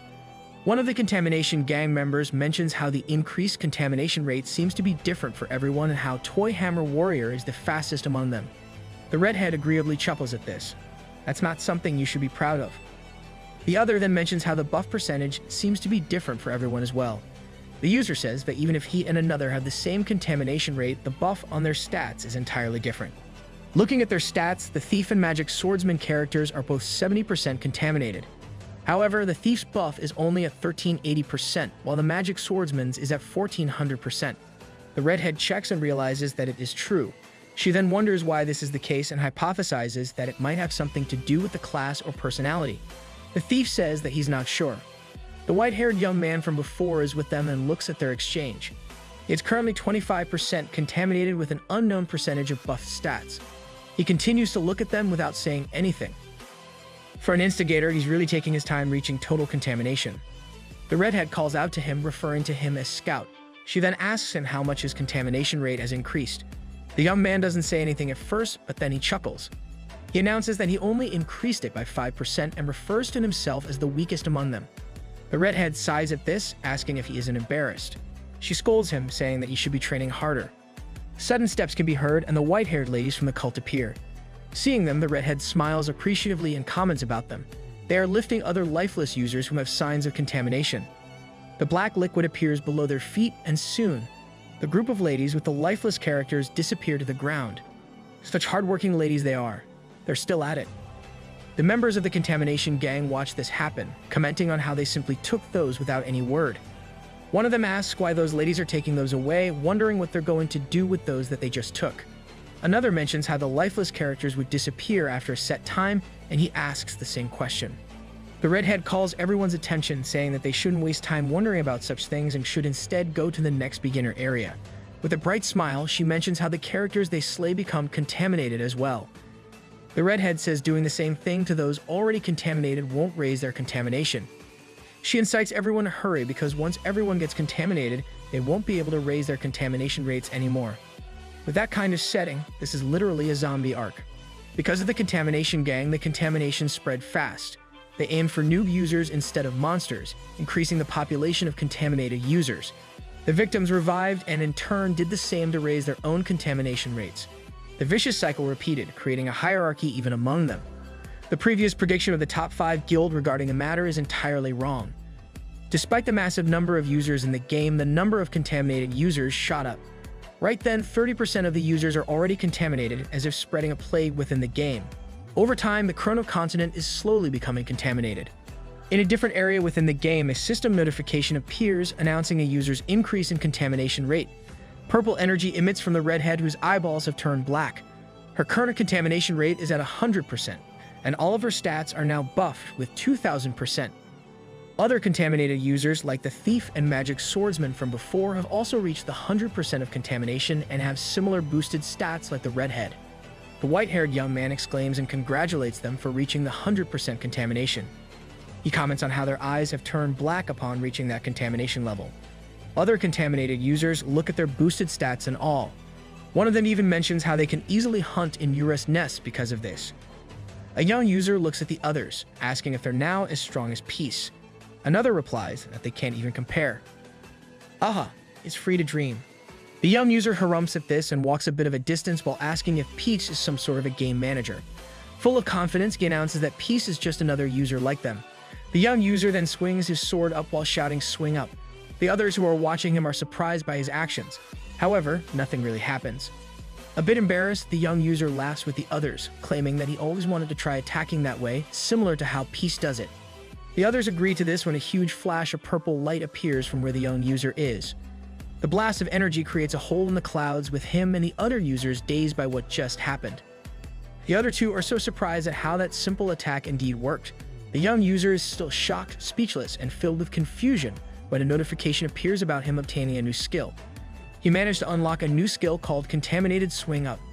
The game already recognizes MC's attacks as proper skills. The young user mutters about the attack as he reads the details, realizing that it is actually Contaminated Swing Up. His expression of surprise finally turns into amused amazement. With this newfound power, the young user laughs out loud with pure joy. Seeing this happen before them, the other users decide to try using Swing Up as well. The three of them do this simultaneously and exclaim in happiness. The redhead sees them enjoying themselves and comments on the good mood going on. She finally stops emitting purple energy and asks the white-haired young man about his contamination rate. The young man scratches his head and chuckles as he admits that he just got to 40%. The redhead sighs with disappointment and tells the other to work harder since he's the only one among them who still hasn't reached 100%. She should really be suspicious of him by now. Standing in the middle of the ruined village, the redhead shouts out her desire to be heard by everyone on behalf of ordinary users. Other users notice her and wonder what exactly she's doing. Though still a bit hesitant, she continues to call for others' attention while recalling what happened earlier. Short flashback, though honestly, the manhwa could have just done it chronologically instead of using flashbacks all the time. Anyway, the redhead questions the suggestion of heading to the town square and conducting a speech. The young man confirms this, mentioning how even the redhead is fully aware that their powers aren't enough to deal with the final booze piece. With a smile, he suggests that the redhead should make a moving speech so that they can recruit more comrades for their cause. The redhead is still hesitant about this, mentioning how she sucks at such things. The young man still smiles, urging her not to worry since he'll write the speech for her. Really? You might as well do the speech yourself. Anyway, back to the present. The redhead is giving a speech about ordinary users who have been stripped of their rights to enjoy the game and asks who among them has cleared a main quest on their own. This got the other users murmuring among themselves, realizing that none of them actually had done such a thing on their own. Hearing their conclusion, the redhead shouts out to them to point out the unfairness. Fueled by the flow of the users' conversation, She announces that the apparent reason for this unfairness is the user who selfishly dominated the game's content. The redhead says that everyone knows of this user, whom they called the Brave Warrior. With great conviction, she says that it's none other than Peace. Right, they're forgetting that the game would have long ended if MC didn't take care of the god of destruction. The redhead claims that the reason they've been dying since the second season started is because of Peace. She says that this is because the game's difficulty has been set to keep up with Peace and no one else. The redhead curses at him and asks if he is the only user of Chrono Life. Having shouted her frustrations, she's no longer feeling hesitant. She shouts her frustration at how Peace has the best weapons and even gets to do all of the quests. The redhead announces how none of them ever got their hands on anything good the whole time. She yells to remind everyone that an online game shouldn't revolve around a single user and they shouldn't be treated as extras. These words have a significant impact on the listening crowd as they recall the incidents of the first season. A user murmurs about the redhead being right, claiming that it is because of Peace that they end up dying. Hey, pause there. You can't just point fingers at our MC for your incompetence. A drawing of Peace is suddenly lifted up for everyone to see.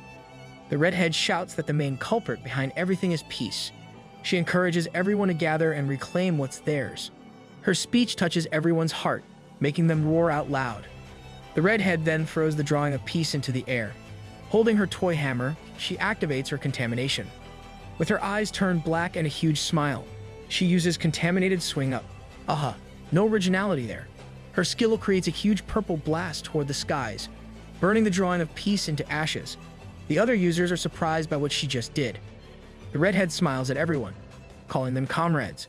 She then asks them to join them in the good fight, claiming that it is a new dawn for them. FY, that was just a whole chapter without any active participation from our MC. Now that we're done with what happened in Chrono Continent, let's head back to Gal Invader. Gallardo glows green before the others as she chants. Enveloped in green energy, foreign lines of text also float around her. Seeing this, Pero asks Eurus about what the scary lady is doing. Eurus happily plays with Pero's ears while explaining that Gallardo is purifying the dimension. He says that with her becoming a piece of ego equipment, she is now free from contamination. With that, Gallardo can now cleanse the land of the dragons. Once she is done with her chanting, Gallardo uses purification and emits a bright burst of green light. As the light disappears, the apparent change in their surroundings can be seen. The trees are now lively green, and Pero makes a sound of pure amazement. The scene before them is just like the image they've seen from the orb before. Gallardo gently lands on the ground and sighs in relief. She smiles and stutters about the purification being done. Peace smiles with equally crazed eyes and compliments her on the good job. Lol. This master and servant is a match made in heaven. Peace is relieved at how that mess is resolved and announces that they can finally start their adventures on the land of the dragons. Excited, he suggests starting the quest that Islero gave them. Peace recalls how the Dimensional Priestess wants a slate in return for her Sentimenti marble. A hidden quest window appears, explaining the quest for finding the Slate of Truth. Love suddenly asks about what they'll do about the white-haired guy from before. Peace sighs, claiming it to be troublesome. He announces that he has no intention of looking for that jerk. Luna then points out how Noob has a skill that lets him locate a target he wants, reminding him of the existence of the Ember of all creation. Peace is confused by this and asks when he has ever had such a skill. Luna pales, realizing that Noob has wholly forgotten. I swear, MC needs a memory boost. In case you're like our MC, this is the skill he got from the God of Destruction. Before they can further discuss the skill, a slight repeating sound from above catches their attention. A small yellow bird carrying something continues to flap its wings while peeping. This is actually a bird from the Yellow Bird mail service that allows the exchange of messages within the game. The yellow bird settles itself on top of Peace's head after dropping the hairpin it's carrying to his hand. Though surprised, Peace recognizes it to be Islero's hairpin. Gallardo stutters about how Islero seemed to have sent that yellow bird. She mentions how yellow birds normally can't cross dimensions, but it somehow managed to do this because of Islero's hairpin. The yellow bird aggressively peeps as it flaps its wings. Peace looks up at the bird, confused as to what it's doing, and calls it Dula Peep. Really? You're naming the bird that? The hairpin in his hand suddenly flashes bright, and a shadowed image appears before them. The shadowed image finally clears up, and they see Islero before them. Love expresses her surprise upon seeing the Dimensional Priestess. Islero greets the Dimensional Warriors and admits that she shouldn't be contacting them like that. She explains that the situation is dire, and she is left with no choice. Islero tells them about the plague happening in the Chrono continent called the Contamination. She mentions how Chrono has been through a lot, but the Contamination is an entirely different kind of opponent. Islero asks them to return to the continent to deal with the Contamination. She explains that she sent her hairpin as their guide so that they could swiftly return. The guy that Islero mentioned is still atop Peace's head. Peace looks up at it, wondering if it is really their guide. Rah, you even named it. Now, you're questioning its role? A sudden emergency quest window appears, announcing the quest details that Islero just gave them. Peace looks back at Islero, thinking that she might be overreacting. He asks if he really must return just to deal with that white-haired jerk. MC? Wouldn't it be game over if Chrono gets destroyed? Islero merely states that she attached a video for their reference, and that she can't answer any questions. Peace zips his mouth, understanding that this is only a recorded message. Islero reminds them that time is of the essence and tells them to quickly return to Chrono and protect its people. With that, the message ends, and Islero disappears before them. This scene surprises Pero. Peace scratches his head and groans in frustration. He asks if he is Chrono Life's security guard or something. Seeing his reaction, Love still voices out her thoughts that it might be severe, so they should return. Peace mulls over this when someone suddenly shouts about returning. Something gray appears from Peace's undies, making him do another unholy pose. Wait, let me pause there. I need to wash my eyes. Aventador appears before them, claiming that the Demon King is correct, and adds that he has a bad feeling about it. Love is a bit horrified as Aventador continues to speak about how he has never seen his sister urgently act like that. The dragon expresses his desire to return and his worries for his sister. Behind Aventador, Peace makes a scary face as he shouts. He pulls at Aventador's face, scolding the dragon to return to his rightful place and reminding him that he's not the leader. Pero suddenly smiles, commenting on how Aventador looks soft and stretchy and wanting to touch the other as well. Eurus is startled by this and fumes that there's no way that's the case, but he is definitely more stretchy than the other. Hearing this makes Pero gasp in surprise. Are you really jealous about such a thing, Eurus? Aventador smacks his head against Pieces, shouting about how heartless the other is when his sister could be in danger. Not the type who wants to lose. Peace shoves his face on Aventador, shouting how the other is acting and claiming they should just duke it out. The two butts their heads against one another while making angry sounds. The others simply watch them, with Love commenting on how they're really fighting. Luna mentions how she's never seen someone fight with their underwear before. Unlike the two, Pero cheers his brother while Gallardo admits that she likes what she's seeing. Already fed up, Peace punches at Aventador, intending to teach him. With that, the fight between Peace and Aventador ends in Peace's favor. Luna comments on how Aventador has gone all soft, making Love question the way she phrased it. Seeing that settled, Luna offers to head back to Chrono Life with Miss Love while Peace stays there to search for the Slate of Truth. Clearly surprised by this, Love asks what's gotten to Roach Lady when the other would typically prefer being attached to the hip with Peace. Luna says she also has a bad feeling regarding Islero's message and believes they shouldn't let the contamination further spread. You're clearly the voice of reason in this group. Luna, good thing you're here. Luna says that they'll go there now immediately. Peace agrees to this and gives them Islero's hairpin. He adds that they should take Dula Peep with them. Islero's hairpin flashes bright, and the two ladies with Dula Peep are enveloped in this light. Love bids him goodbye, saying that they should see him back in Chrono. Luna wishes him luck while the Dula Peep spreads its wings. At that, they use Dimensional Leap, leaving a trail of light and disappearing. After Pero comments on their disappearance, Peace announces that they should get going. Pero happily agrees, while Gallardo simply loves the moment. The gargantuan dragon stutters that she knows the location of the Slate of Truth. Peace is pleased to hear this and tells Gallardo to lead the way. The dragon lady clings to Peace's arm, claiming that she'll do anything for him. Pero can only react at the sight of this scene. Excited, Peace announces that it's just him and his three musketeers. Eurus, Pero, and Gallardo cheer out loud at his. Wow, MC is really not considering Aventador to be a part of his team. Back in the dimensional altar of the northern continent in Chrono, a ray of light appears upon the return of Luna, Love, and Dula Peep. Love coughs at the smoke and asks if they're back already. She wonders where Islero is when they notice their surroundings are in rubble. The dragon statues are all broken into pieces on the floor around them. Confused by this scene, Love is about to ask what happened there.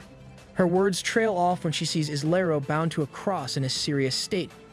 Love exclaims with Dula Peep at seeing this scene. Behind them, some people step forward. glad that they're finally there.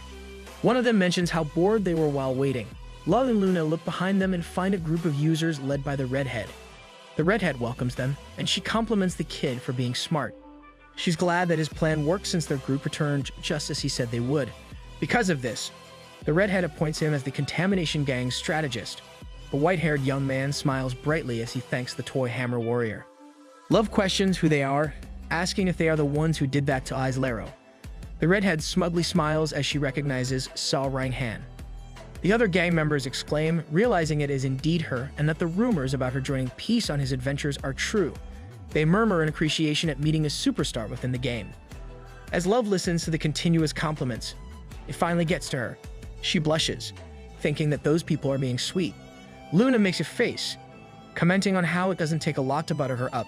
Don't get swayed by their honeyed words, Love. A peeping sound suddenly catches their attention, and they look back to find Dula Peep circling around Aislero. The yellow bird continues to peep, and seeing Ailero's state, Luna frowns.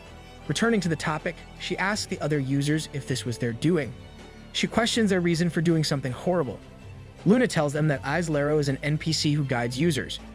The redhead sighs, claiming that they're only following the plan that their friend hatched. She recalls that the best plan is to irritate your enemy. Another user suddenly calls Toy Hammer Warrior's attention, claiming that they have a problem. The redhead looks at him, asking what the problem is.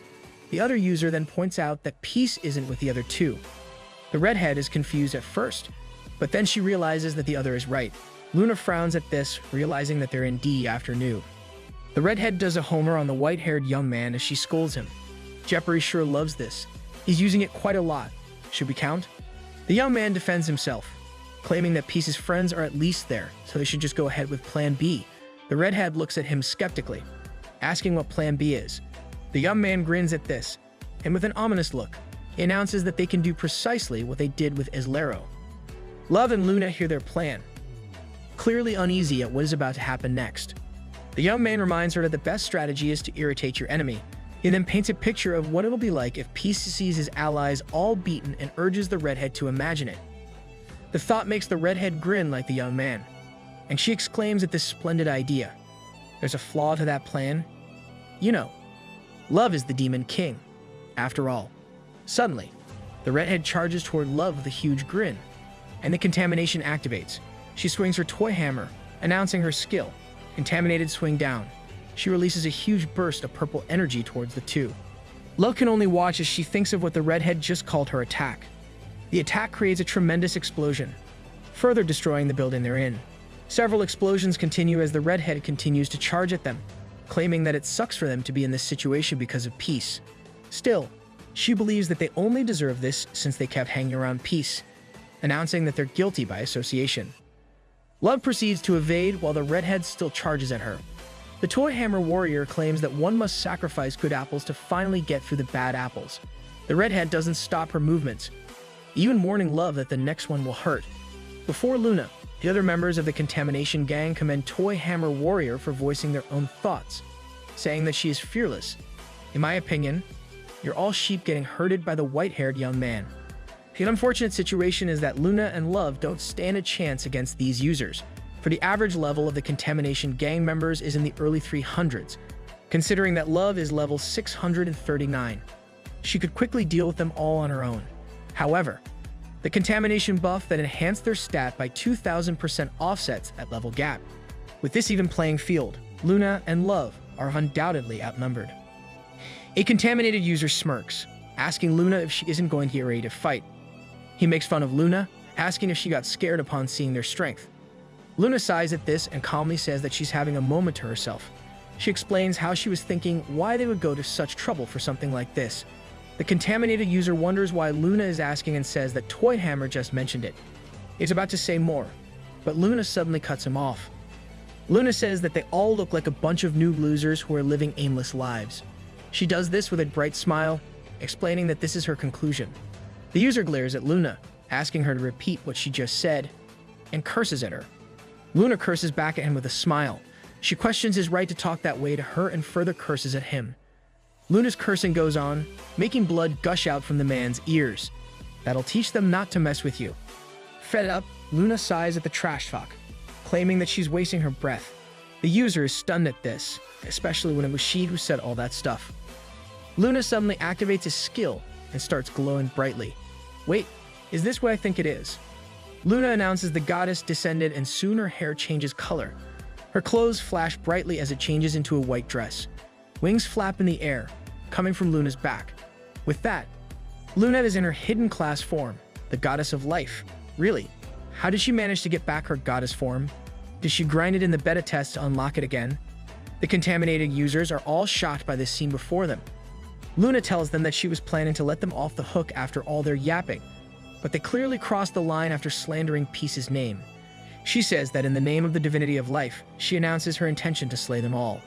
Before we move forward with the story, we're getting another flashback.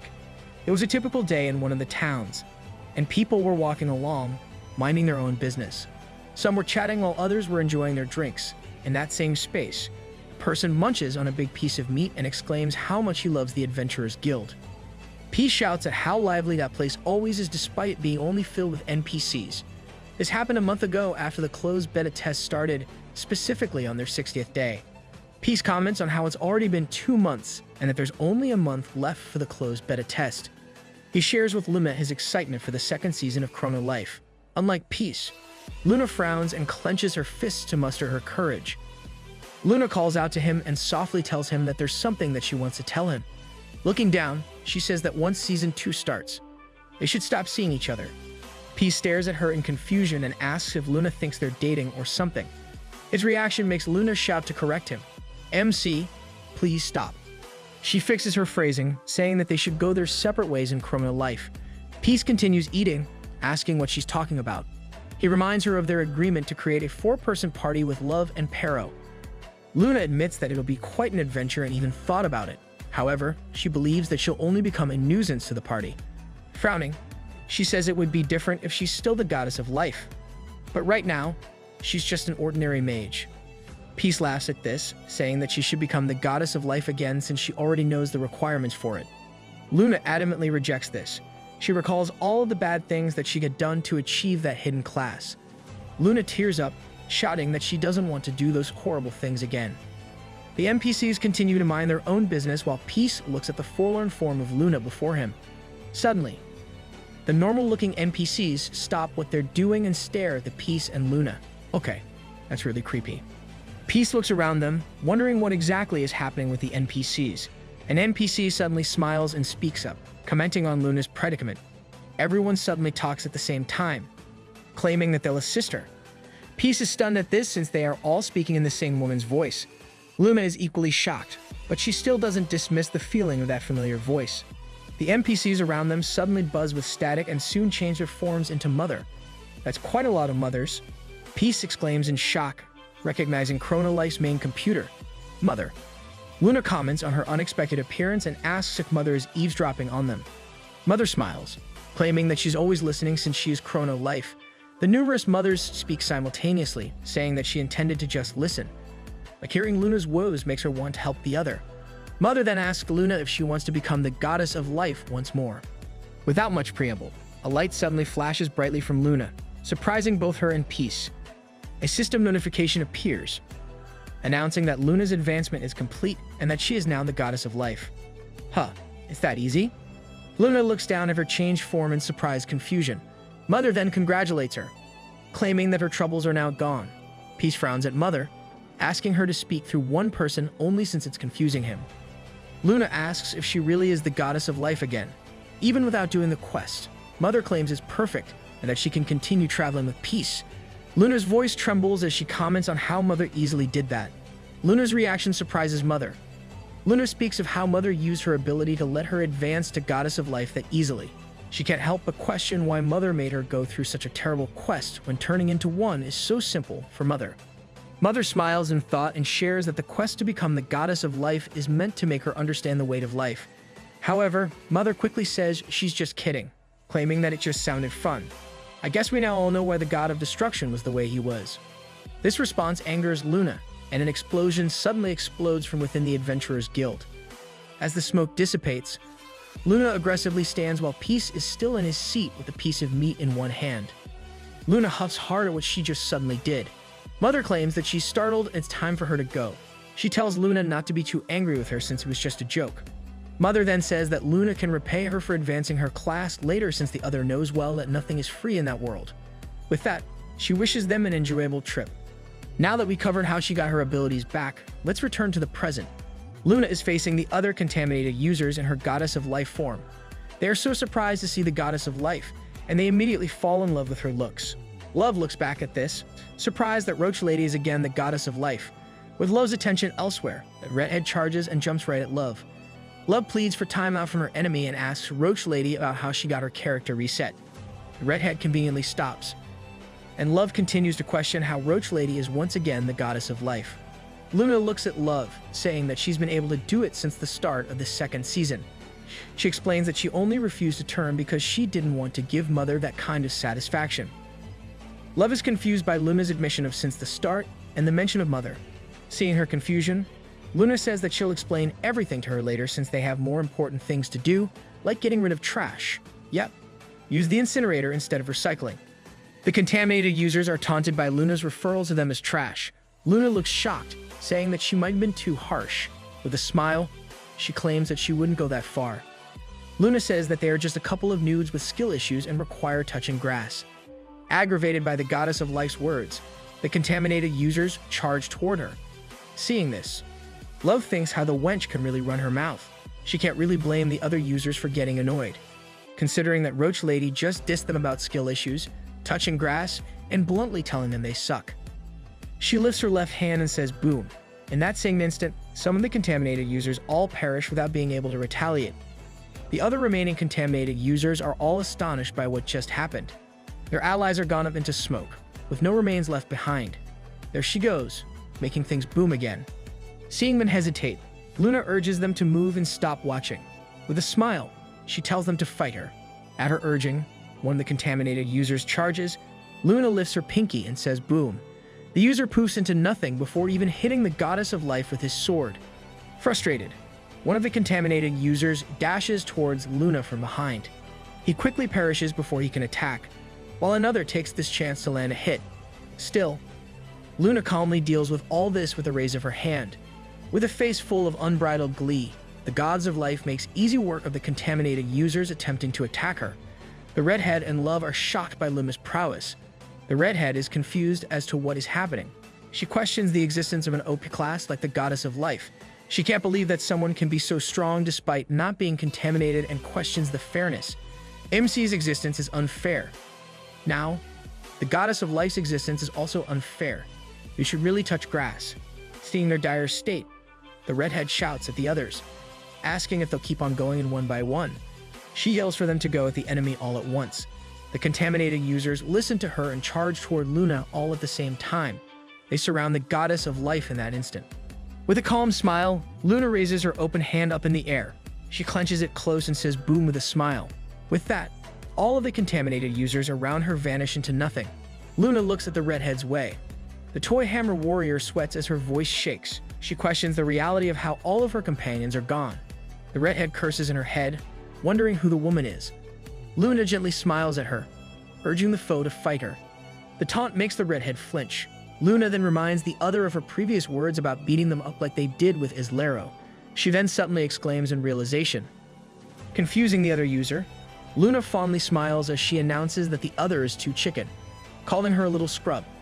It's only fair to your companions that you also got a tongue lashing from Luna. Agitated by the name calling, the redhead calls Luna a wench and releases purple energy. Love quickly backs away in surprise. The redhead unleashes her all in her attack. Contaminated swing down. The attack gives forth a huge blast of purple energy towards the Goddess of Life. Luna doesn't move from her spot and accepts the attack from her enemy. Seeing her attack make contact, the redhead is filled with shocked relief, while Love gasps in surprise. But we all know what kind of ability Luna has as the Goddess of Life. Luna is amused at the redhead's attack called Contaminated Swing Down. She makes fun of this, surprising the foe into worry. Gold light sparkles as Luna becomes whole with her use of the divinity, the creation of life. She smiles with fondness as she recalls a memory of how she got attacked by Noob's original swing down. Luna shares how she knew that she would never perish because of the divinity of life. However, she still felt that Noob had complete control over her. The thought of it sends shivers down her body. Luna is more corrupted than I initially thought. Returning to the topic, Luna tells the redhead that she felt nothing after her attack. The contaminated user sweats in disbelief. Luna's demeanor changes as she asks how dare the utter dream of contending against Noob with such pitiful skills. She warns the redhead to know her place, calling her a vermin. The contaminated user shivers and cries in despair at this. Luna raises her hand once more and says boom with a smile. This makes the redhead poof into nothing, before the enemy completely disappears. Her voice shakes as she voices her thoughts of being 100% contaminated. Yet she is easily defeated just like that. After that, the redhead is also gone. Love runs towards Luna, calling her amazing. She repeatedly cheers for her while calling her Roach Lady at the same time. The Demon King smiles and gives her a thumbs up while admitting her joy in having Roach Lady at their side. She's even confident that they can easily take over the world. Not missing a beat, Love asks Luna about how she became the goddess of life again. Luna smiles in return and starts explaining what happened before. Behind a rubble, the white-haired young man looks at them. Oh, look, a rat is still alive. He ponders about the goddess of life, thinking how she is another possessor of a divinity. The young man looks at Demon King Love, thinking that she's also no easy target since she could easily summon the entire demon world to fight them. Still hiding, he thinks of how it's good to know that Peace's party is filled with powerhouses. The young man looks up, whispering his thoughts on what he should do next. With the way things were settled, he just knows that the ordinary users won't listen to him anymore. He then softly calls out to Father. In a different area, a voice claims it's okay and assures that there's no more need for puppeteering. The man announces that they should rejoice since the preparations are now complete. The white-haired guy from before smiles widely as he announces that the seed of contamination has already been planted. He claims that it has feasted on excellent nutrients and has grown into a sturdy tree. A massive lump of wood is shaped into an elongated sphere with a thin branch stretching from below. The trunk thickens as it reaches the base, with branches on the side that have evident remains of characters and dragons. At the foot of the tree is the group of cult headed by the white-haired guy. If you recall, they took the remains of characters that they contaminated the first time. The white-haired guy tells them not to worry, for their questions will all soon be answered. A close look at the remains reveals the characters of Love and Luna from before. The branches pierce right at where they got hit by the white-haired guy's attack. The remains of the other characters who were also contaminated are in the same state, and the same thing goes for the drakes that Love and Luna faced from before. All of the contaminated characters are in this state in that tree, and it continues to suck from these. As the cult continues to wait, the spherical thing on top of the tree starts throbbing. The white-haired guy announces that this is worth waiting for since the fruits are now ripe. As it continues to throb, the white-haired guy calls out to his master. With a scary, ominous look, he announces that he will soon be ready to receive him, calling the other his eternal master, the contamination. At that moment, the contamination rate in the Chrono continent is already at 99%. Wait, how is it already at that point? Is that tree planted in Chrono?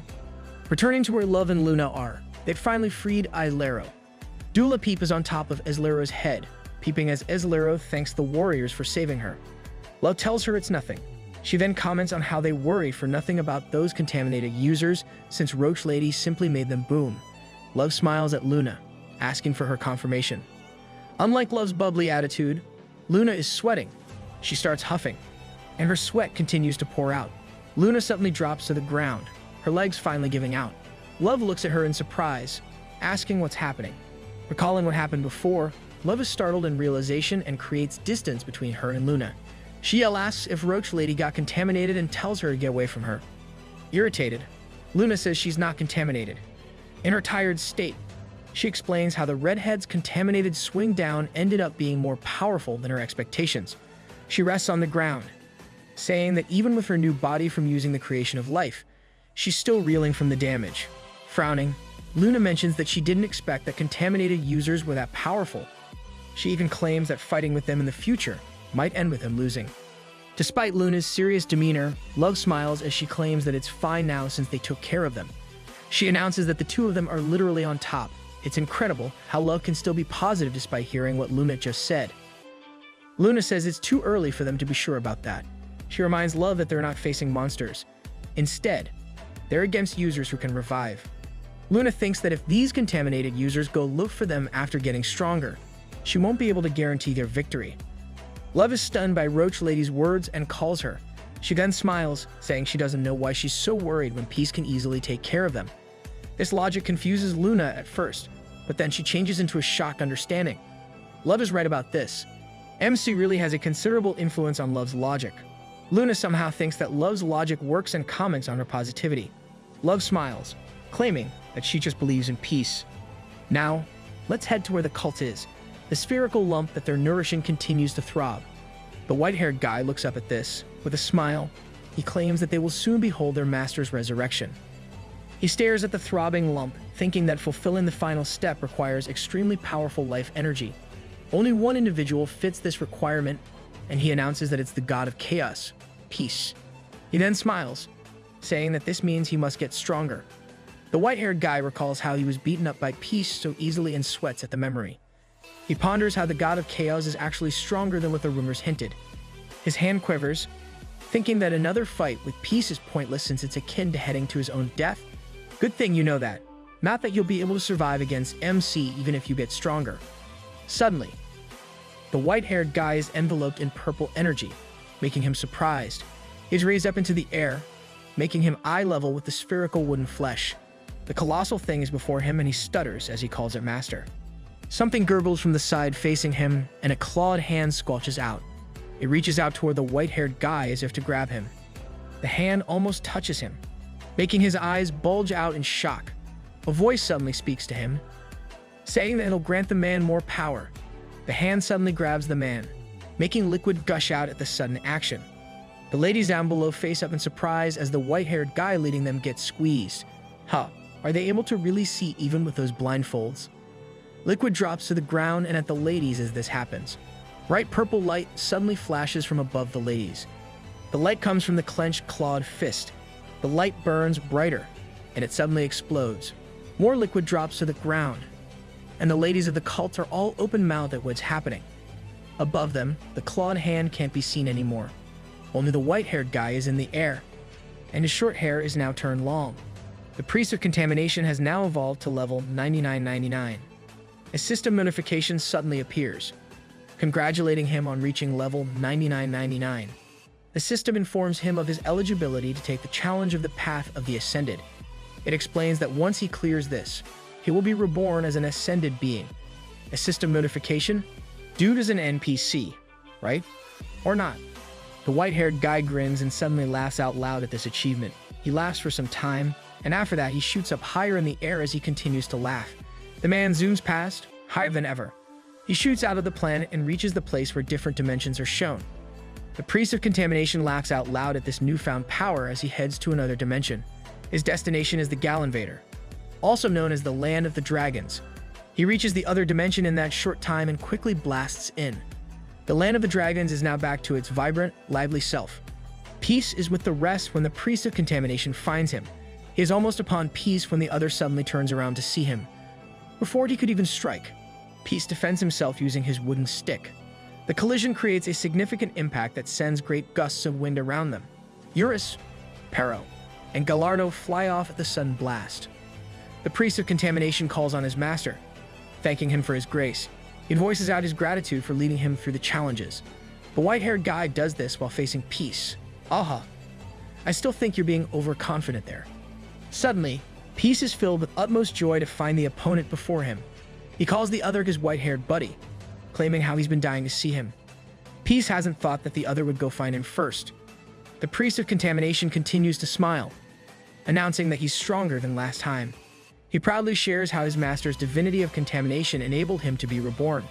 Calling Peace the god of chaos, the white-haired guy swears that it is all for the sake of ending him.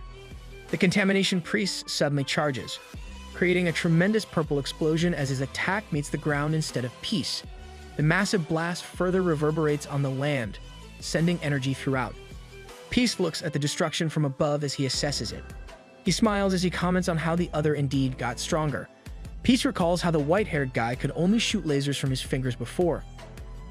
Urus suddenly shouts out for Peace to watch out as he carries both Gallardo and Pero. Wait, pause. Gallardo is a dragon, right? She should fly on her own.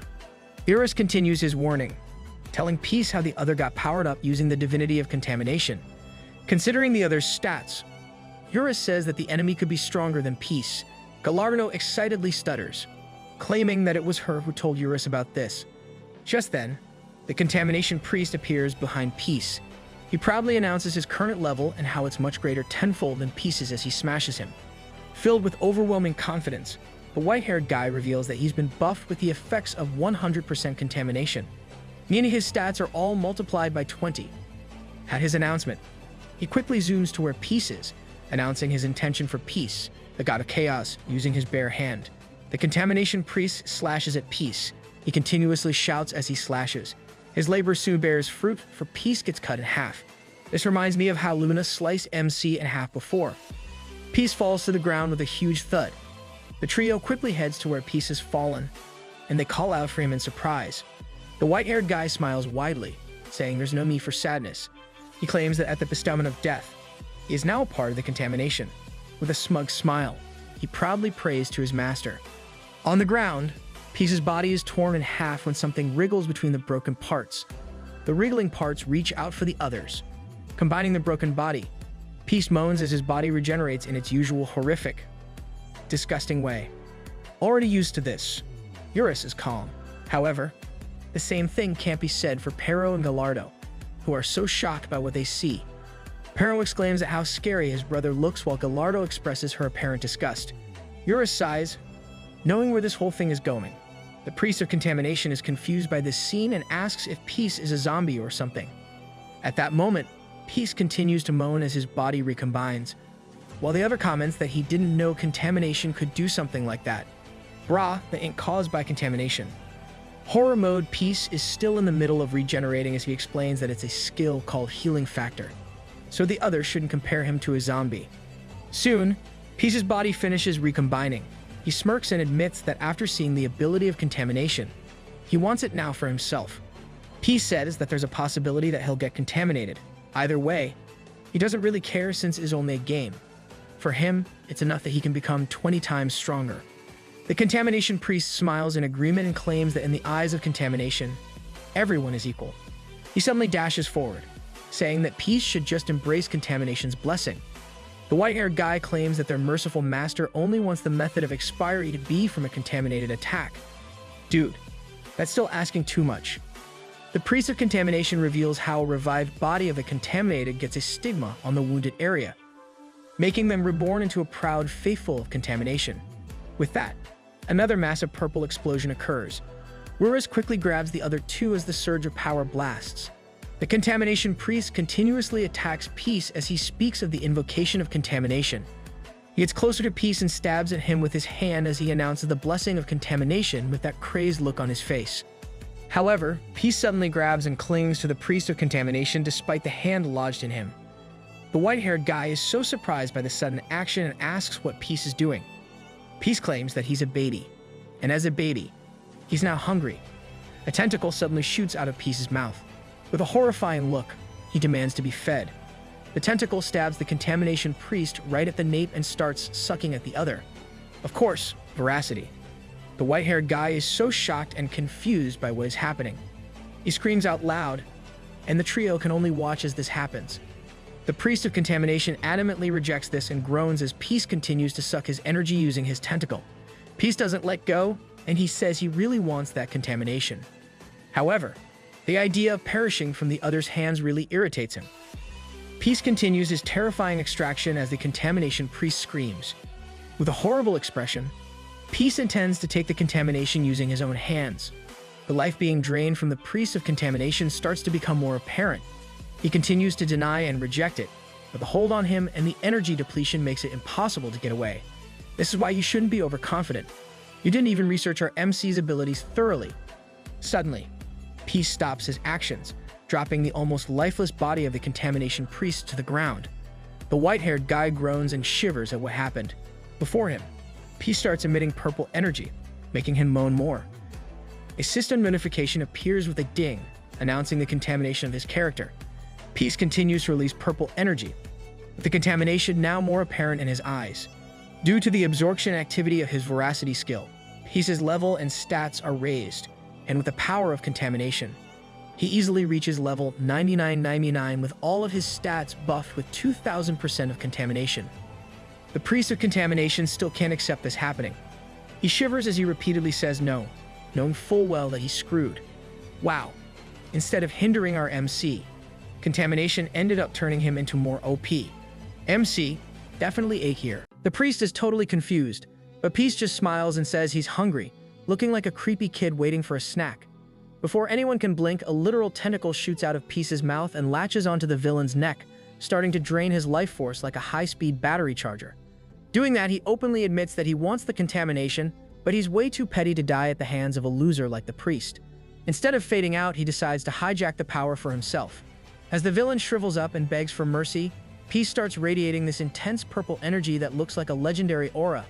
The system windows start popping off, confirming the contamination is official and that his eyes have gone pitch black. The contaminated Peace skill is now live, and it's basically a cheat code that lets him absorb enemies to steal their levels, stats, and abilities. Suddenly, Peace's status window is showing a level of 9,999 with a 2,000% stat boost, leaving the priest looking like a shriveled mess of bulging veins as his life officially hits 0. The power scaling goes completely off the charts as a massive shockwave tears through the area. Peace doesn't let up, using an uncontaminated swing-down strike that connects so hard it sends a blast wave trailing behind the villain's head. He's juggling the guy in the air like a pro gamer, appearing instantly beneath him for another strike that literally knocks the teeth out of the guy's mouth. Dark energy is erupting from the planet itself, and a massive beam of shadow blazes above Peace, making it look like the end of the world for anyone standing in his way. Nearby, Eurus is still playing bodyguard, holding on to the rest of the crew who are basically traumatized by the show. The guy is shaking, admitting his older brother is scaring the life out of him, while the girl is just losing it, laughing at the chaos. The villain is a total wreck at this point. His neck is stretched out unnaturally, and he's dripping dark sludge from a face that's barely recognizable. Peace stands there calmly with his club, asking the guy if he's even still breathing. As the villain tries to sputter out a response, Peace gets the weird flashback of the priest's head falling off his shoulders last time and realizes this contamination is doing things that definitely weren't in the closed beta. It's not just a healing factor, it's something much darker and more broken than anything he's seen before. The opponent is honestly built different, somehow shaking off a pulverized face to pull himself back to his feet with a creepy smile. Even with one of his eyes literally hanging loose from the socket, the villain is still preaching that salvation nonsense, claiming the contaminated world is the only real truth left. Peace isn't having any of the mid-fight monologue, though. He just shuts the guy up with another heavy hit that leaves the priest's face looking like a total wreck. Gripping his club so hard the wood starts creaking, Peace tells the guy to quit the yapping and just sit there quietly. He's got plenty of energy left in the tank and tells his opponent to just relax and endure the beatdown that's definitely still coming. Seeing that Peace is basically the new priest of contamination now, the villain starts shaking and decides it's finally time to spill the tea. He claims he didn't want things to go down like this, but he's got no choice but to explain the lore. Eurus isn't buying the sudden change of heart though, casually pointing out that the guy is probably just terrified of catching another club to the dome. The priest drops to his knees with a wide, unhinged grin and starts laying out the hierarchy of the gods, mentioning deities of destruction, life, and chaos. An image of a moon god holding a staff and wrapped in a red aura flashes by as the priest lists off elements like fire, water, and lightning, hinting that there are literally hundreds of these divine entities floating around. The priest pops his eye back into its socket, which is a major yikes moment, and explains that among all these gods, the god of contamination is the real MVP, because of a unique ability to create a completely new form of humanity. This catches everyone off guard, especially the little guy Eurus, who wants to know what new humanity even means. The group starts questioning what environmental contamination has to do with any of this cosmic drama, while Gallardo fixes her collar and reminds them she's touched on this topic before. The whole conversation takes a dark turn when a memory of Luna surfaces, bringing up a question that's been hanging over everyone like a bad omen. She had once asked the one thing nobody wanted to think about: what actually happens to a person's soul and body if they hit 100% contamination. The squad stands around looking pretty stressed, while Gallardo reveals that hitting the 100% mark is basically a game over for your humanity, since you mutate into something that definitely isn't human anymore. Coming to present, the priest just smiles, explaining that while the contagion is technically available to everyone, only the chosen few can really tap into the stat boosts and special contaminated attacks. A flashback hits, showing a poor soul reaching that 100% cap and getting a massive 2000% stat buff while dark energy swirls around them like a bad omen. The villain mocks them for being naive, pointing out that these blessings aren't exactly freebies. The villain explains that being contaminated basically puts a permanent tax on your progress. You can't gain normal XP, and once you hit that 100% contamination rate, a staggering 80% of everything you earn is siphoned away. Peace does the math in his head and realizes that if he bags a monster worth 100 XP, 80% of that just goes into feeding the contamination instead of leveling him up. The opponent is loving this, confirming that all that stolen energy is being funneled back to restore the contamination itself, acting like a giant battery for the whole corruption. This stolen energy has a very specific destination, the Tree of Contamination, which has taken root deep inside the Chrono continent. It's a pretty gruesome sight, with corpses literally hanging from its branches to fuel its growth. While the group is busy chatting, the infestation is quietly pulsing with purple light and getting stronger by the second. The priest is absolutely vibing with the chaos, laughing with genuine joy because he thinks the revival of the contamination is right around the corner. He even thanks Peace, claiming that because Peace is such a high-level beast with massive vitality, he's basically a premium fuel source that's going to speed up the resurrection process. Peace is looking a bit concerned, but then he notices a massive plot hole in the villain's logic. The priest admits he was scared when Peace stripped his stats, but he's ready to sacrifice himself as a servant, as long as the tree gets fed. Peace stops him right there, looking a bit awkward, and points out a tiny detail. Doesn't the tree need a corpse to actually absorb the energy? Since Peace is very much alive and hasn't dropped a body for the tree to snack on, there's no fuel actually reaching the branches. The priest's face goes totally blank as he processes this, standing against a backdrop of purple streaks while his entire plan falls apart in real time. Before the guy can even recover from the shock, Peace smashes him in the face with his club. It turns out Peace played the system perfectly. A memory shows that instead of getting contaminated the normal way through death, he used his voracity skill to just eat the contaminated energy directly.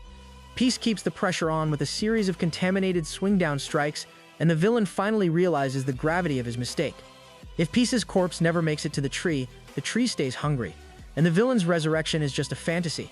His eyes drift toward the sky, looking completely defeated as he realizes he's just been a punching bag for someone who broke the rules. With his eyes inked out in total black, Peace goes absolutely beast mode, unleashing a relentless barrage of contaminated blows that look more like a meat grinder than a fight. The priest is basically a human punching bag at this point, taking hit after hit until he's down to his last 5 teeth and leaking black sludge like a broken pipe. The villain is having a total why me moment, struggling to process how his grand plan ended with his face getting wrecked while a purple haze settles over the battlefield.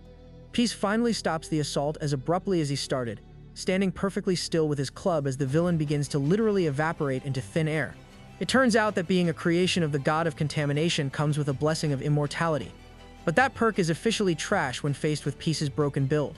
Between his wooden club having a ridiculous plus $99 attack power and his stats being boosted by 2,000%, the math just doesn't add up for the villain's survival. Peace just watches the guy dissolve, casually calling the whole ordeal decent target practice, and even thanking the guy for the massive stat buff before wishing they never meet again. Just as the dust starts to settle, a red system window screams for attention, announcing that the divinity of contamination has been violently destroyed. Peace freezes up as purple energy starts pouring out of his mouth, and for a second it looks like he might be glitching out. His eyes slowly fade back from black to normal, and the dark essence in the sky just freezes and poofs out of existence. Eurus is hovering nearby, wondering if Peace just cured himself, but the character window shows a total paradox. The contamination status is technically gone, yet Peace is still sitting pretty at level 99999. With that 2000 boost still active, Peace realizes his hidden healing factor skill must have treated the contamination like a nasty flu and made him immune. But Gallardo behind him isn't buying that simple explanation. She points out that divine tier abilities usually steamroll regular skills, even hidden ones. Her theory is much juicier. She thinks the divinity of chaos already sitting inside Peace basically ate the competition, erasing the contamination because it didn't want to share its host. Peace starts wondering if you can only hold one god status at a time, while the girl admits that chaos is just built different and doesn't follow the standard rules of the Chrono continent. While everyone is busy debating the mechanics of his soul, the priest sees a tiny window to escape and launches himself into a hole tearing open in the sky. He's a total mess and missing half his teeth, but his main goal now is to snitch. He needs to get back to the Chrono continent and warn the god of chaos that Peace is a walking tactical nuke. Back at the Tree of Chaos, the villain drops to his knees, begging for forgiveness and admitting he totally underestimated the situation. Just when the priest thinks he's found a safe spot to regroup, a new player crashes the party and finds the hidden contamination tree. This guy is a swordsman who's finally figured out why the nuns have been hoarding corpses. They're literally high-octane fuel for the tree. He even jokes about his own old corpse probably hanging up there in the branches somewhere. The priest is absolutely shocked, realizing this isn't his usual headache Peace, but a totally different threat. Before he can even process how he was tracked, the young man clocks him with a punch that sends him flying. The priest is basically short-circuiting, screaming about how a follower of the contamination could dare lay hands on a priest, but the sweat on his face shows he knows he's in trouble. Looking around at the pile of defeated nuns, the swordsman casually admits he flattened them all because they were gatekeeping the tree. The priest is heartbroken, pointing out that he gave this guy special devotional status because his receptivity to the contamination was so high. But it turns out the guy was just hiding his true power level. A memory flashes of his hair turning pitch black during a transformation, revealing that he can go beast mode without even hitting the 100% cap. He explains that while he grows slower than other players, his ceiling is way higher. While regular players like the Toy Hammer Warrior get a 2000% stat boost at 100% contamination, this guy reveals with a smug grin that his own boost just hit a staggering 5000%. The priest's jaw drops as his own buff was only 3000%, and suddenly the power scaling feels very broken. The swordsman admits he's been watching the God of Chaos and realized he wants that divine smoke for himself. He's decided he's going to be the one to own the divinity of contamination, and he's not waiting for an invitation. The priest tries to call him arrogant, mentioning how even peace had to use voracity to absorb energy, but the young man just thanks him for the tip. Since he doesn't have the voracity skill, he decided to go the low-tech route. He starts literally eating the tree. He bites into a chunk of pink pulsating flesh and starts chomping away like it's a steak dinner. It's a total horror show as the massive head suspended in the sky starts screaming and drooling as the contamination itself starts to suffer. The guy just keeps eating until there's nothing left but the roots. He's consumed everything, the tree, the fruit, and all the hanging bodies. The priest is literally crying and evaporating into dark sludge, swearing he'll curse the guy from the afterlife. But the swordsman couldn't care less. He just stands up with a satisfied "I ate well" and starts planning his path to the max level. Meanwhile, over on the northern continent, the vibe is a lot more drunk late-night venting. Isloro is chilling by a dimensional altar on a hill, complaining to her friends about being a solo defender for 10,000 years. She's convinced that without her gatekeeping, the Chrono continent would have invaded other dimensions ages ago. After a few too many drinks, she starts spiraling about how ungrateful everyone is. Apparently, the locals got a taste of contamination power and immediately tried to nail her to a crucifix. Her friend Love is just trying to manage the situation as Isloro gets defensive about her age. She leans in close, insisting she's still got firm skin and is basically only in her 30s by human standards, dramatically refusing to be treated like some ancient grandmother. Luna is having a total blast watching Isloro get sloppy drunk, teasing her about how she'd actually be a hit with guys if she were always this funny. Love, meanwhile, is over here having a minor existential crisis about the game's physics, wondering if you can even get a real buzz in VR or if it's just roleplay. The group breaks it down for her, explaining that the Chrono continent is basically a hyper-real sim where the beer tastes like the real thing and hits just as hard, unless you're a minor. In that case, the game's parental controls kick in and turn the booze into water instantly. Love pulls a face at the idea of drinking something bitter, but Isloro just leans in with some unprompted life advice, claiming that once adulthood turns your life bitter, alcohol starts tasting like candy. The conversation eventually gets a bit more serious when Love asks if they should really be chilling while the entire server is burning down from the contamination. Luna isn't sweating it though, pointing out that they're already on the ground to help even if one of their friends is currently face-planted and passed out on the table. They start debating the whole zombie meta, with Love using old-school horror movies as an example. She explains that in the early days of certain games, being a zombie was actually a low-key flex.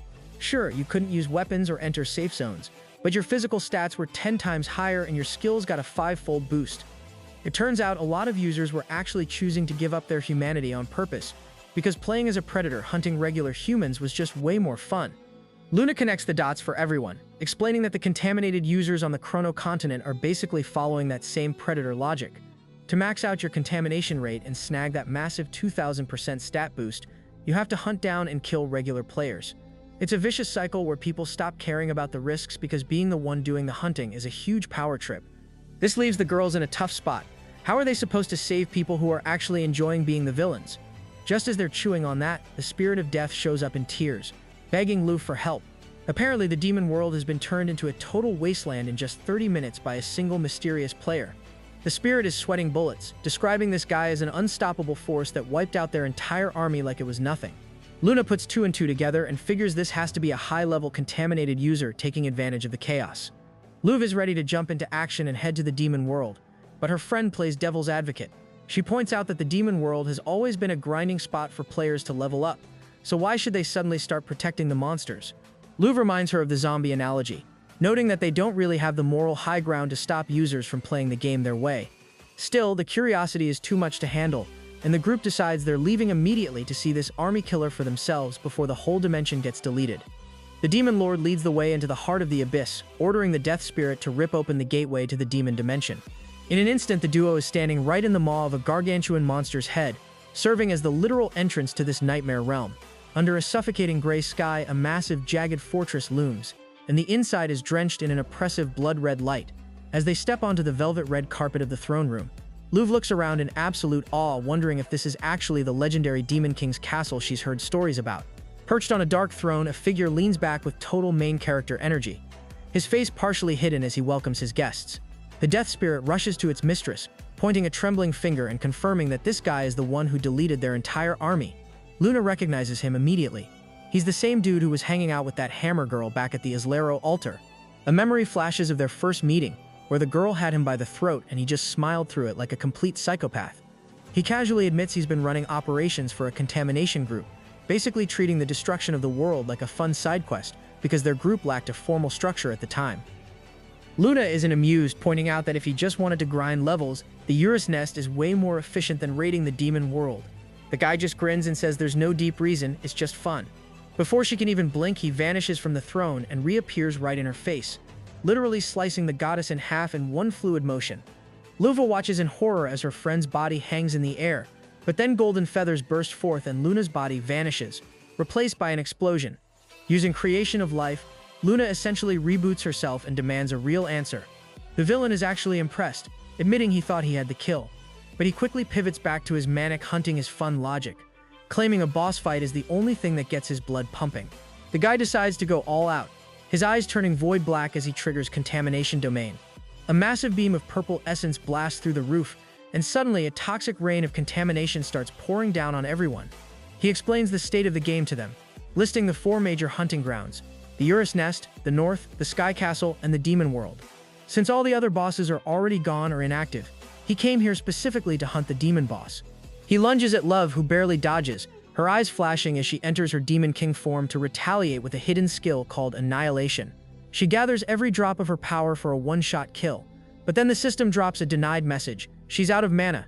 The infinite mana of the Demon King has been totally zeroed out, leaving Love falling toward the floor in shock.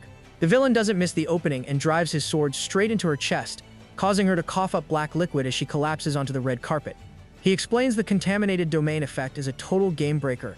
It literally resets mana and locks abilities. Love's health bar is basically at 1%, and Luna isn't doing much better as her own stats start taking a massive hit. The villain stands there with possessed eyes, daring Luna to choose which of her stats she wants him to contaminate next. With this, they both launch at each other, sending blasts flying all around. As Luna lunges at him, the guy just laughs like a maniac, claiming that this is exactly what he wanted, to fight someone as powerful as her. He's vibing off the challenge, telling her that if he can't even survive against her, he has zero chance against the Master, Peace in his final monster form. Luna isn't backing down, frowning at the swordsman and basically calling him a clueless puppy who has no idea he's barking at a tiger.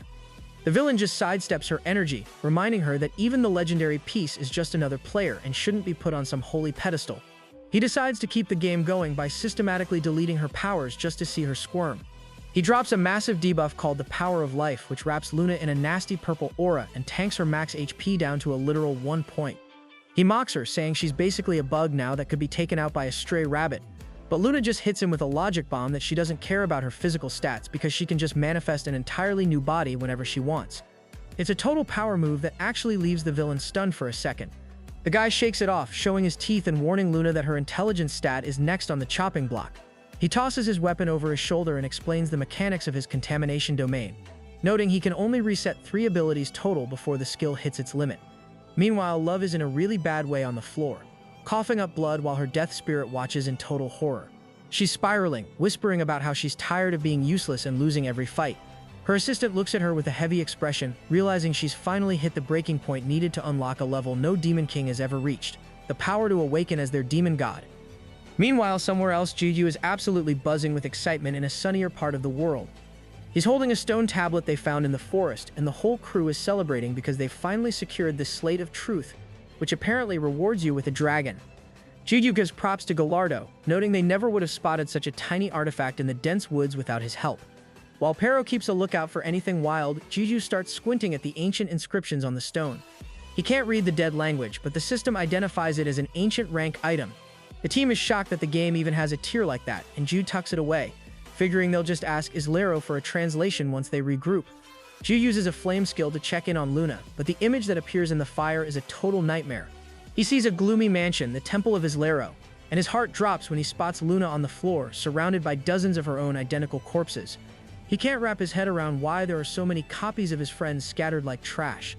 Through the flickering flame, he sees the contaminated stranger standing over her. The villain hears Ju's voice and instantly knows who he's talking to, greeting peace with a smug smile. Ju doesn't waste time with pleasantries. He looks at the zombie-like figure through the fire and asks point-blank if he's the one responsible for the pile of bodies. The swordsman doesn't even try to deny it, casually admitting Luna was strong until he erased her options. He even mentions that the Demon King's corpse is lying nearby with a blade in her chest, sounding bored by the whole thing. He sheathes his sword and admits he's actually disappointed in the top-ranked players of Chrono Life, calling their levels laughably low. He reveals his origin story, explaining how he saw a clip of Ju fighting on a screen while walking home one day and decided to start playing just because it looked interesting. He's a total combat junkie who came from a different pro-Ju background, and he's honestly annoyed that the current legends of the game are proving to be such weak opponents. The swordsman is riding a massive ego high, leaning back and talking about how he's basically just killing time until he can finally scrap with the Chaos King. He's a bit bummed that they're currently stuck on different continents, since you usually need a high-tier NPC to fast travel between dimensions, but he decides to be a gentleman and introduce himself as User. The character screen reveals he's a massive level 999 beast fueled by the power of contamination. He gives a cocky little grin, promising Ju that their next meeting is going to be a legendary main event fight, and then proceeds to cut Ju's communication flame clean in half as if he's already won. But Ju isn't the type to wait for an invitation. Before the villain can even finish his see you later smirk, a punch comes out of nowhere and absolutely wrecks his face. The swordsman goes flying, blood spraying from his nose, and lands face down in total confusion. He's struggling to process the physics of what just happened, since Ju was supposed to be miles away on Dragon Hill. Ju, with literal steam rising from his mouth, doesn't give him a second to breathe. He punches him again and tells the guy to figure out the how later, because right now he's busy dealing with this reckless trash. The vibe shifts instantly from a cocky duel to a predator and prey situation. The villain looks like a tiny frog frozen in front of a snake, as Ju swings his club with terrifying speed. The impact is so violent it looks like a supernova from space, sending the villain's teeth flying in every direction and leaving a massive cloud of smoke on the battlefield. Even while his avatar is being pulverized, the swordsman is low-key fanboying, admitting that Ju's power is on a completely different level than any first-season pro he's ever faced. He tries to gear up for a real fight, but the next thing he knows, he's standing in a village square listening to shop NPCs advertise costumes. He's just been respawned, and he is absolutely sweating bullets. Ju appears right behind him with a wild grin, apologizing for not beating him to death, though he's clearly lying. He tells the guy to check his stats, and the reality of the situation hits like a ton of bricks. The swordsman is now level 998. In this game, the death penalty is a nightmare. You lose a full level every time you go down, no matter how high your rank is. Ju licks his club and suggests they try for level 997 next. Before the villain can even blink, the club smashes into his face again, forming a literal crater in the village street. The swordsman tries to hide in a dark alleyway after respawning, thinking he's safe, but Joe's already sitting right behind him like a sleep paralysis demon. The beatdown becomes a countdown. Joe calls out level 997 as he lands a hit, then 996 as he sends the guy flying again, and finally 995 with a brutal kick. The surrounding players are absolutely stunned, watching this high-level pro get his teeth crumbled over and over again. They can't figure out how Joe is pulling this off in a designated safe zone. Normally, the village guards and high-stat knights are supposed to stop any senseless killing, but they're all standing frozen with their spears. Even the NPCs are smart enough to stay out of the way. They're just as terrified of the God of Chaos as the players are, watching the most one-sided level grind in history go in the wrong direction. The Toy Hammer Warrior Girl is absolutely going through it, flushing red and trembling as the screams of the village echo around her. She looks genuinely horrified, but for the rest of the spectators, the vibe is actually pretty great. A guy nearby reminds everyone that this swordsman had been a total menace, camping and killing new players for sport. So seeing Ju go to work feels like a massive serve of justice. People are starting to realize that after today, anyone thinking about being a tough guy toward the main character is probably going to vanish from the server.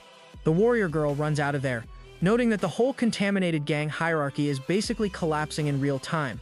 It turns out the number of actual villains was way smaller than the regular player base. They were just loud and toxic, but the Club of Justice is currently moving at full speed to even the score.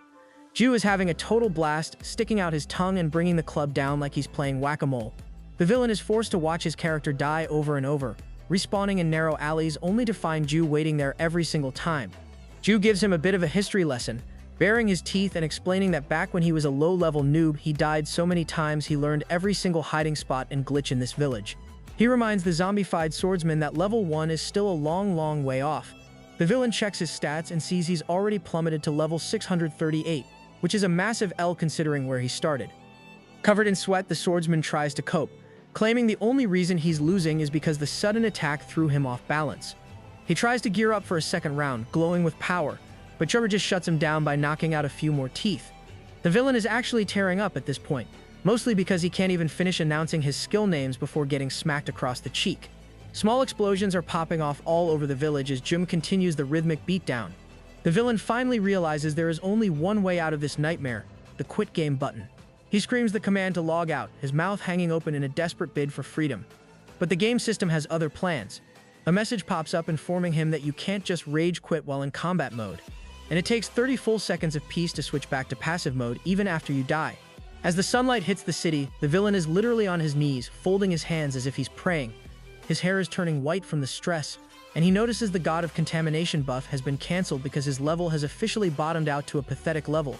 Jim finally stops for a second, pressing a fist to his forehead and admitting that deleting nearly 1,000 levels manually is actually pretty exhausting work. Jim looks down at the level 2 scrub and asks if he's got any final words.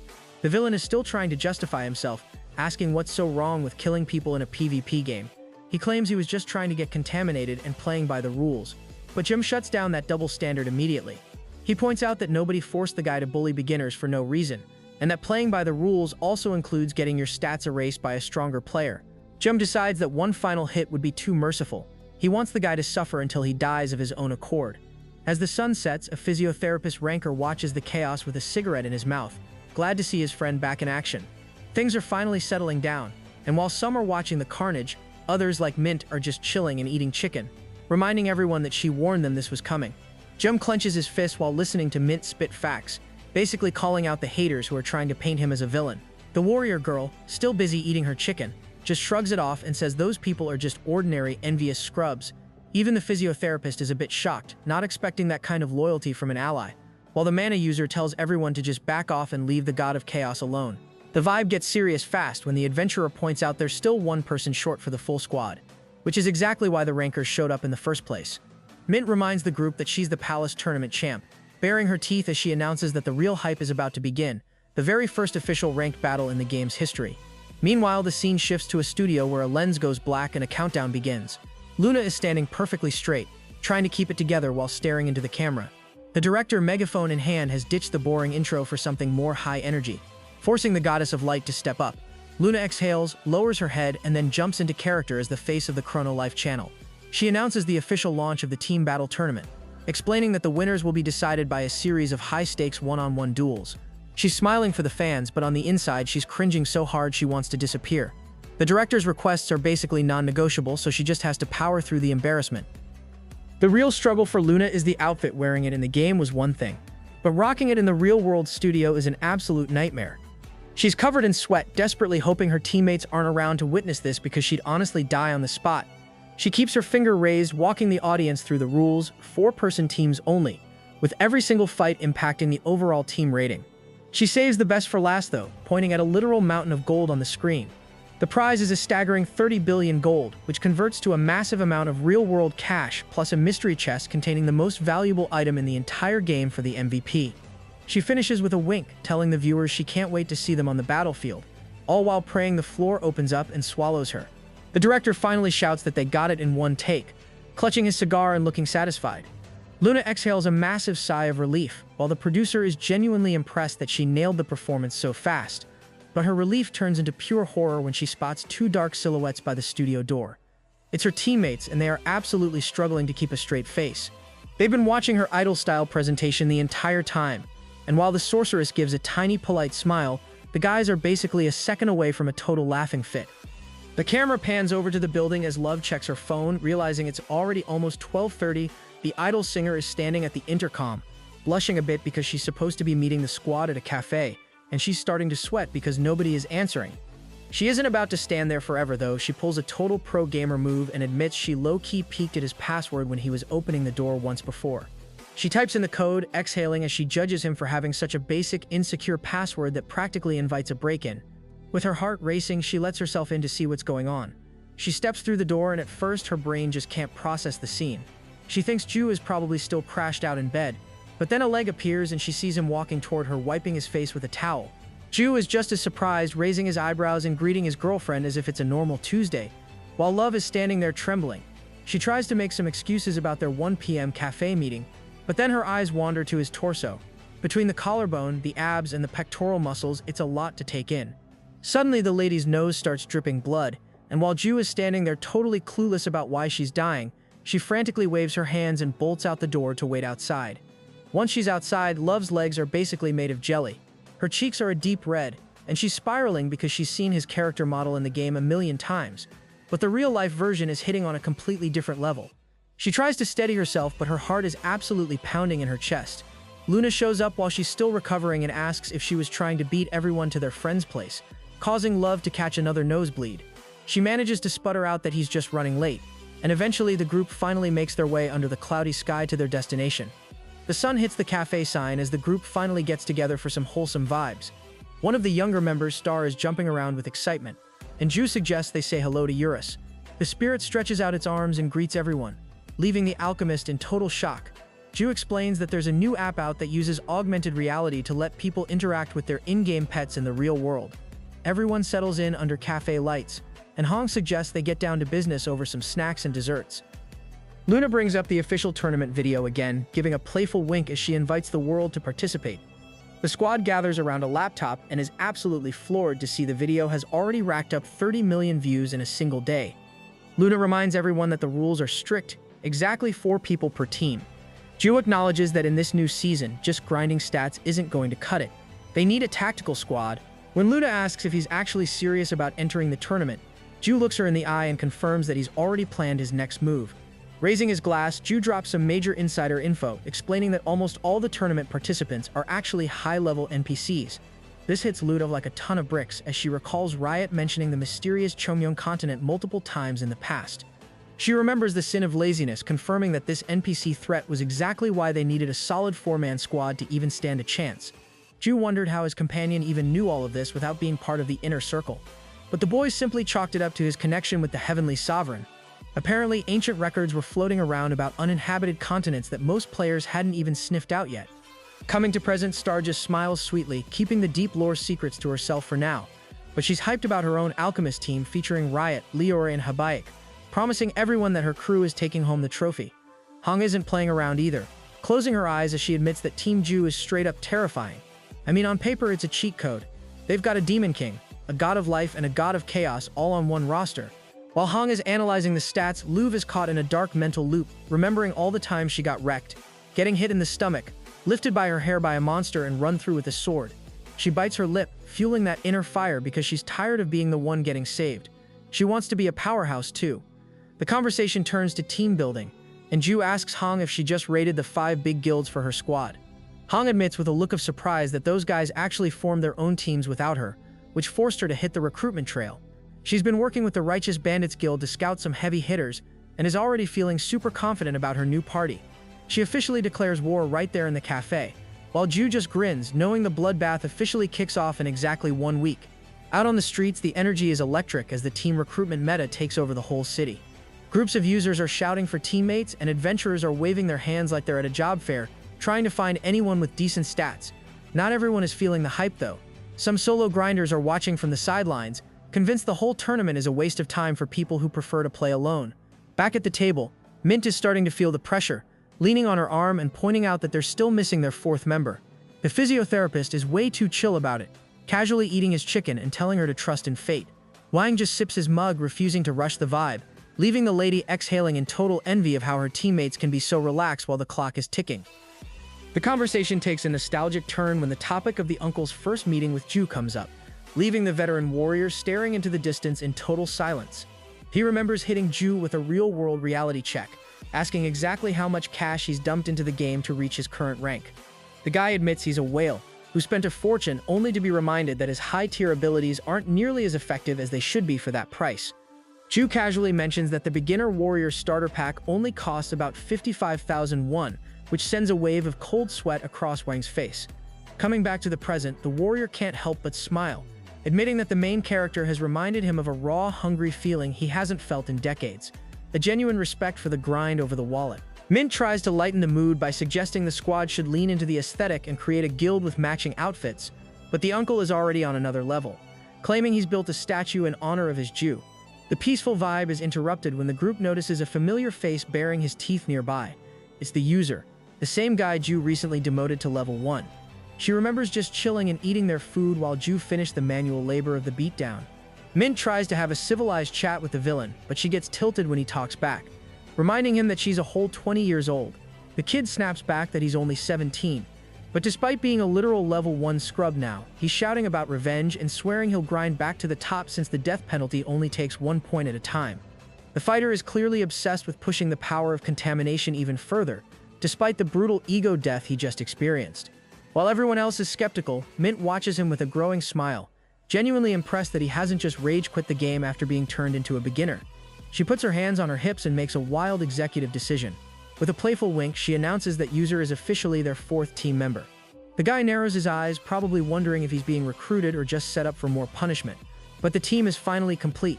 The scene shifts as the sun blazes down on the massive tournament arena, where a crowd of at least 400,000 top-tier participants is already gathering. News feeds are buzzing on every screen, and the game's intro music is practically playing in everyone's heads as the countdown begins. The event will take place in 1 week. While deep in a sun-drenched forest, Ju calls the squad together for their final pre-tournament strategy meeting. He's casually eating a sandwich while explaining the complex rules. They can't just rely on him to carry, because the opponents will rotate with every single match. He maps out the team's rotation, admitting that while he'd love to just solo the entire bracket, the tournament format is designed to test the whole squad. Since the tournament format is a bit of a wild card, Ju decides it's time to play some 4D chess with the lineup. He breaks it down for the squad, proposing a strategy where they send out the weakest links first to test the waters, followed by the mid-tier players, then the vice-captains, and finally saving the big guns, the captains, for the grand finale. He's basically thinking about using a sacrificial pawn strategy, suggesting that sometimes matching a low-level player against an enemy captain is the smartest way to burn the opponent's best resources. The team listens intently, realizing that in this game it's not just about raw power, it's about being a tactical genius. Luna, still busy munching on her sandwich, keeps it real by pointing out that the other teams aren't idiots and will probably try the exact same bait-and-switch tactics on them. The healer emphasizes that team synergy and role-playing are going to be make-or-break factors once they're in the thick of it. Jidusha smiles, pivoting the plan to keep the enemy guessing by shuffling the lineup after every single round. When Eurus asks about the nightmare scenario of a draw, GU casually admits they'll have a 4 versus 4 and will just use their support players as tactical sacrifices to break the tie. The Spirit finds the whole thing pretty savage, assuming the weaker members of the team are in for a seriously rough ride. While the strategy meeting wraps up, G noticed that Love has completely ghosted. Luna mentions that she headed off somewhere else with the Death Spirit in tow, and things are getting heavy over on Love's side of the world. The Spirit tells her the moment of truth has finally arrived, leading her toward a stage where she can finally unlock her demon god form. Love is visibly sweating, admitting she's tired of being the weak link, and just wants her teammates to actually be proud of her for once. The Spirit promises her that this transformation is the kind of power that brings worlds to their knees and puts her on the same level as the god of chaos himself. They stop in front of a massive door wrapped in heavy chains, and the Spirit tells her she has to go through it if she wants to claim her god-tier potential. Meanwhile, the hype for the ranked team tournament is absolutely exploding on the game's official site. With only 1 week left on the clock, the news is spreading through every info network like wildfire. The entire player base is going into overdrive, teams are out in the wild slicing through giant snakes with high-level stats and tight strategies to sharpen their skills. You've got everything from players meditating under fountains to squads huddled in the woods for secret planning sessions. The game's cities are vibrating with pure energy, lightning is cracking over distant castles, and right at the center of the storm, Louvre stands alone at the gate, staring down the door that will change everything. Walking through that door means potentially becoming a literal demon god, which feels pretty impossible for a second, but Death is right there as her hype man. He breaks it down for her, explaining that even the previous Demon King, who was a total powerhouse with a massive army, couldn't clear the trials behind this gate. Apparently that guy failed once, lost all his confidence, and basically ghosted the realm, leaving the mysteries inside for the next queen to solve. The tension snaps when the heavy chains holding the gate together start shattering, hitting the floor with a loud metallic clang. As the locks drop one by one, the gate creaks open to reveal a blinding light pouring out from the other side. Love takes a massive breath, mentally telling Ju to wait for her, and promises she'll be back soon before stepping into the unknown. Death just stands there in the fading light, quietly wishing her luck as the hall goes dark, waiting for its queen to return from the trial. The scene shifts over to a forest near the mountains where Pero and Eurus are absolutely going at it, growling and jumping around like they're in a high-stakes brawl. Ju and Gallardo are on the sidelines, cheering Pero on with huge grins, but Luna is totally confused when she lands nearby. She asks why they're letting the little guy fight like that, but Ju explains it's just specialized training. He shared some of his mana so they can spar in spirit form without actually catching real hands or taking physical damage. Luna watches them for a second and realizes it looks way less like a shonen training arc, and more like two house cats playing tag in the living room. After checking in with Luna, Ju learns that the front village is already packed with players from every corner of the multiverse. The town square is a total zoo. You've got blacksmiths from the Iron Planet Benev, the last survivors of the Sea God people, and even a squad of mages from the ancient Leroux Empire in their classic robes and pointy hats. It's exactly like the closed beta days, a total dimensional crossover event. Ju figures a certain legendary figure should be showing up right about now, so he tells the girls to hang back while he blasts off into the sky like a streak of light to go say hello. Ju tracks his target to a local restaurant where the strongest fighter in martial arts history is currently doing some serious damage to a tray of dumplings. The guy Ingong is stuffing his face with zero shame, looking completely at peace with his meal. Ju walks in with a smirk, calling him out for being exactly where he expected, eating exactly what he expected. Ingong looks up with a mouthful of food, totally confused about who this random guy is, while Ju just sits down and lets him know they'll both be seeing each other in the tournament. Though he admits Ingong is the undisputed GOAT when it comes to the dumpling-eating category. Ju just flashes a grin, reminding Ingong that they actually have history from the closed beta days. Since the devs wiped all the data, NPC memories included, it makes sense that the legendary swordsman is drawing a total blank. To jog his memory, Ju casually swings his club at Ingong's head, stopping it exactly 1 centimeter away. The resulting shockwave is so extra it sends the entire table's contents flying, but Ju just smiles through the chaos, telling him they're destined for a rematch in the tournament finals. He notes that their last scrap ended in a draw, but he's making it very clear that round 2 won't be a tie. Ingong is left sitting there with his jaw on the floor as Ju casually snags a dumpling for the road, gives a little wave and heads out. The swordsman isn't about to let him have the last word though. He calls out with a smirk, claiming the only reason they tied before was because he was holding back on purpose. Ju just laughs it off, thinking the guy is a total main character archetype, and tells him not to get eliminated by some random scrub before they get their chance to settle the score. Once Ju vanishes, Ingong's crew is buzzing with questions, but he just shrugs it off, sensing a weird past-life connection while getting hyped that this trip from the Central Plains is finally getting interesting. Meanwhile, Love is wandering through a pitch-black void with absolutely zero GPS, feeling a bit lost until a light finally flickers in the distance.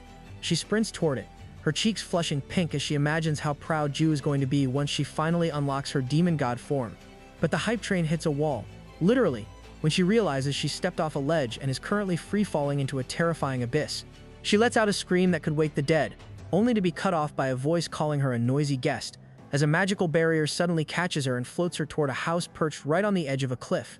She lands safely and looks around, trying to figure out if she's still in the castle or if she's been teleported to some weird DLC area. An old woman with a warm smile steps out of the house, greeting Love as the current Demon King and welcoming her to the official trial space for aspiring demon god. Love is all fired up and ready to start the grind, bouncing on her heels, but the old lady immediately bops her on the head to settle her down. She tells Love to show some respect and call her teacher, explaining that the trial consists of 3 levels of training. Only after mastering everything the old woman has to teach will Love finally earn the right to transcend her limits. Love is feeling herself and tells the old lady she wants to speedrun all 3 trials at once, but the teacher isn't having it. She gets a bit stern, reminding her that she's still a total noob and rushing into high-level content is a one-way ticket to a respawn screen. However, she throws out a wild card. If Love can actually bag a win against her right now, she'll skip the grind and promote her to Demon God status on the spot. To show she's dead serious, the old woman triggers the Demon King Descended skill, and the mana explosion is so massive Love's jaw practically hits the floor. She remembers tapping into her own power, her hair shifting to a stark white as she entered her Demon King form. But the teacher is just getting started. The old lady undergoes a total glow-up, growing taller as long purple hair cascades down, revealing herself as the Genesis Demon King with 9999 levels. The fight shifts into high gear as a massive rumble tears through the dimension, and suddenly the two are playing a high-speed game of tag across the sky. The Genesis Demon King is absolutely vibing, laughing and screaming about how much fun it is to throw hands with someone like Love. She's throwing heavy haymakers, loving the fact that Love is getting visibly frustrated, and tops it off with a cracked roundhouse kick that sends her spiraling. Love hits a pile of rocks with enough force to go through them. The Genesis Demon King stands over her, talking trash about how Love is way too weak to carry the title of Demon King, basically calling the whole situation embarrassing. Love refuses to stay down and lets out a desperate burst of mana, sprouting wings and horns as she enters a full-on rage mode. She fires a massive wave of energy at the Queen, but the veteran doesn't even flinch. Instead, she mirrors Love's form, wings, horns, the whole 9 yards, and counters with her own annihilation skill. The two beams of energy slam into each other in a classic power struggle, but it's clear who's winning. Love is gritting her teeth and pouring every drop of mana she has into the blast, but the Genesis Demon King just looks amused as her beam slowly eats through Love's attack. The gap in raw stats is just too big, and the eventual explosion sends Love crashing back onto the cliffs in a cloud of smoke. The Genesis Demon King lands gracefully and drops a bit of wisdom, explaining that the first stage of training is simply realizing just how weak you actually are. Despite being wrecked, Love managed to smile back, signaling she's ready for the real grind to begin. However, the real test turns out to be way weirder than expected. Instead of epic boss fights, the old woman puts a paper cup of water on Love's head and tells her to walk without dropping it or using her hands. Love is drenched in sweat and losing her mind, screaming that she came here to become a demon god, not to do party tricks with office supplies. The Genesis Demon King just smacks her on the head to shut her up, telling her to quit whining. Apparently, balancing a cup is a mandatory requirement for demonic ascension, and there are no shortcuts allowed. The scene cuts back to the real world, where Ju is absolutely losing it in a cafe, laughing so hard he's practically squinting. He thinks the story of the Genesis Demon King is peak comedy, and even jokes about how he's low-key curious to try walking around with a glass on his own head just to see the hype. Love is sitting across from him, still rubbing the spot where she got clocked, admitting she didn't even know how to react because the Genesis Demon King just kept smacking her regardless of what she did. Luna is listening to the whole ordeal with a look that says she's seen too many old-school martial arts movies, noting that this weird master trope is straight out of a classic flick. She asks if that was really the extent of the training, but Love just sighs and explains that the exercises only got weirder from there, eventually moving into a full-on morality lesson. Luna hits her with a super awkward, uncomfortable smile at the mention of a demon learning ethics, probably wondering if the game's lore is about to get a major rewrite. Love describes the scene. The old woman sat her down at a desk like it was grade school and drew a bullying scenario on a blackboard. The prompt was a total classic. What do you do if you see a big kid picking on a weak one? Love had to choose between being a hero, following the survival of the fittest rule, or calling for backup. Since she's literally training to be a demon god, she figured the evil answer was the way to go and proudly picked the strongest side. Naturally, the old woman smacked her on the head again, telling her she was dead wrong and that using raw power to mock or bully someone is just trash behavior, plain and simple. Love was totally outraged, arguing that even a toddler knows the good answer, but the old lady just sighed and pointed out that Love was the one who actually failed the vibe check. She tells her she's got a completely warped idea of what being a demon god actually means, asking her to define demonic power. Love tries to play it cool, saying it's obviously about destruction and evil, but the Queen hits her with a philosophy lesson using fire as an example. She points out that fire can burn the whole world down, but that doesn't make the flames evil, it's just energy. The old woman explains that the demon god is simply the one who has the guts to control and guide that chaotic energy. Love is standing there with her mouth hanging open, trying to process this while pointing out that every demon she knows is out there committing war crimes and trying to delete the world. The old lady doesn't deny the body count, but she clarifies that demonic power is like a corrupting influence that twists the user's personality as they get stronger. It's not that the power is inherently bad, but it definitely drags you toward the dark side if you aren't careful. The old lady leans on her cane and drops a heavy truth bomb, telling Love she must have already felt that cold, creeping sensation, the feeling of her own personality slowly being overwritten by demonic energy. Love stands there with her mouth wide open as a repressed memory hits her like a freight train. She flashes back to a moment with Hong, who had approached her with a worried smile just as she was sprouting wings and horns. Hong looked absolutely terrified, her eyes twitching because she realized she wasn't looking at her friend anymore, but at a total stranger consumed by power. It finally clicks for Love. That was the destruction the old lady is warning her about all along. Back in the trial space, the old woman asks Love if she finally gets the point of all this boring self-discipline. She explains that being a demon god is about a lifetime of constant self-regulation, To make it official, the system actually spawns a brand new stat on Love's character sheet, Peace of Mind. Love stares at the panel in total shock, especially when she sees her score is a measly 5. The old lady isn't pulling any punches, revealing that the requirement to pass the Demon God trial is a cool 1,000 points. Love does the math and almost has a breakdown, realizing that at 5 points per level up she'd need to grind out 199 levels just to qualify. The old lady explains that while you can wait for level ups, you can also raise stats the old-fashioned way, through grueling physical and mental repetition. Usually this is a total noob trap because it takes over 100 hours of training just to snag a single point, which is why most players ignore it. However, the trial space is basically a hyperbaric time chamber where training is 1,000 times more efficient. The old lady lays out the schedule. If Love puts in 17 hours of work a day, she can finish the whole grind in just 6 days. With this, the training montage kicks off in full force, and it's a total struggle bus on day 1. Love's legs are shaking like crazy as she tries to walk with that water cup on her head. By day 2, she's actually sitting through the old lady's lectures without losing her mind. By day 3, she's still getting drenched in spilled water, but by day 4, something shifts.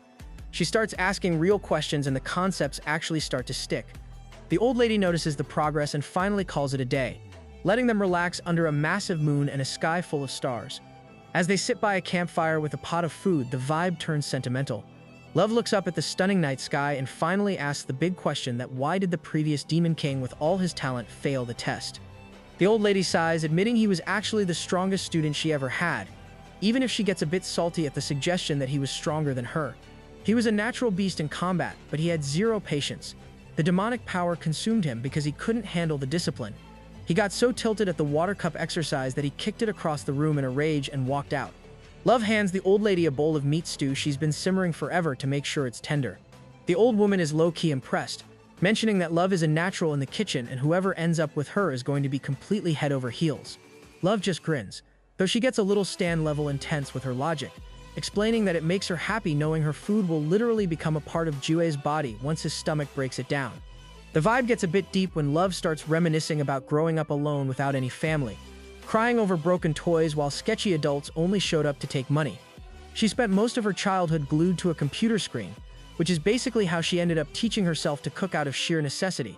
Before she can get too caught up in the feels, the old lady smacks her with her cane again, reminding her that a teacher is basically a parent and that she needs to keep her discipline in check.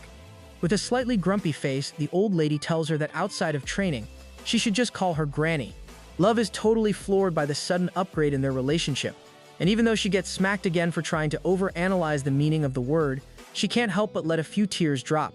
Suddenly, Love is full-on sobbing, but they're happy tears because she finally feels like she has the family her parents never gave her. She lunges forward and gives the old lady a massive hug, which absolutely stuns the veteran. The old lady has spent thousands of years being a lone wolf, promising herself she'd never get attached to anyone, but this girl somehow bypassed all her firewall defenses. As she sits there in the hug, she looks at Love's mana and realizes that she has zero natural talent for fighting, but her demon talent is actually the highest in history. She's looking at the world's very first true demon god in the making, though she can't help but worry if her new granddaughter will be able to handle the heartbreak when it's eventually time to say goodbye. The rest of the night is pure wholesome energy as they sit around the fire on the cliff. Love is all smiles, grabbing her granny's hands and talking a mile a minute about how they're all going to have a massive dinner with Ju once the tournament wraps up. The old lady just smiles quietly, praying that Love's life stays this happy forever, while listening to all her gaming stories. But the grind never stops for long. Soon enough, the sound of heavy footsteps cuts through the fog as Love sprints at full speed. She's got the water cup perfectly balanced on her head, and when the old lady tells her to jump, she launches into the air, pulls off a graceful flip, and sticks the landing. The water moves around like crazy but stays in the cup, leaving Love exhaling in massive relief because she finally nailed the final test. Her eyes practically pop out of her head as a system notification pings. She's finally hit the big 1,000 in her composure score. She starts jumping and cheering like she just won the lottery, shouting that the nightmare of self-control training is finally over. The old lady gives her a warm, proud smile, confirming that she is actually ready for the endgame. They stand face to face as the old lady claims that there are levels to the training. Level 1 was the physical grind with the water cup, and Level 2 was the mental deep dive into morality and the true nature of demonic power. By crushing both, Love has officially earned her seat at the table for the third and final level of the trial. The vibe shifts from celebratory to dead serious real quick as the old lady lays out the stakes for this final boss fight. She makes it clear that this isn't a try-again situation. If Love catches an L here, she's done. Failing doesn't just mean staying a regular demon, it means losing her Demon King essence entirely, the very core of her identity that she received when she first manifested that glowing green ball of power. If she loses, she's basically stripped of her royal title forever. The stakes are literally all or nothing, and for a second, the clearing is silent as the weight of that risk settles in.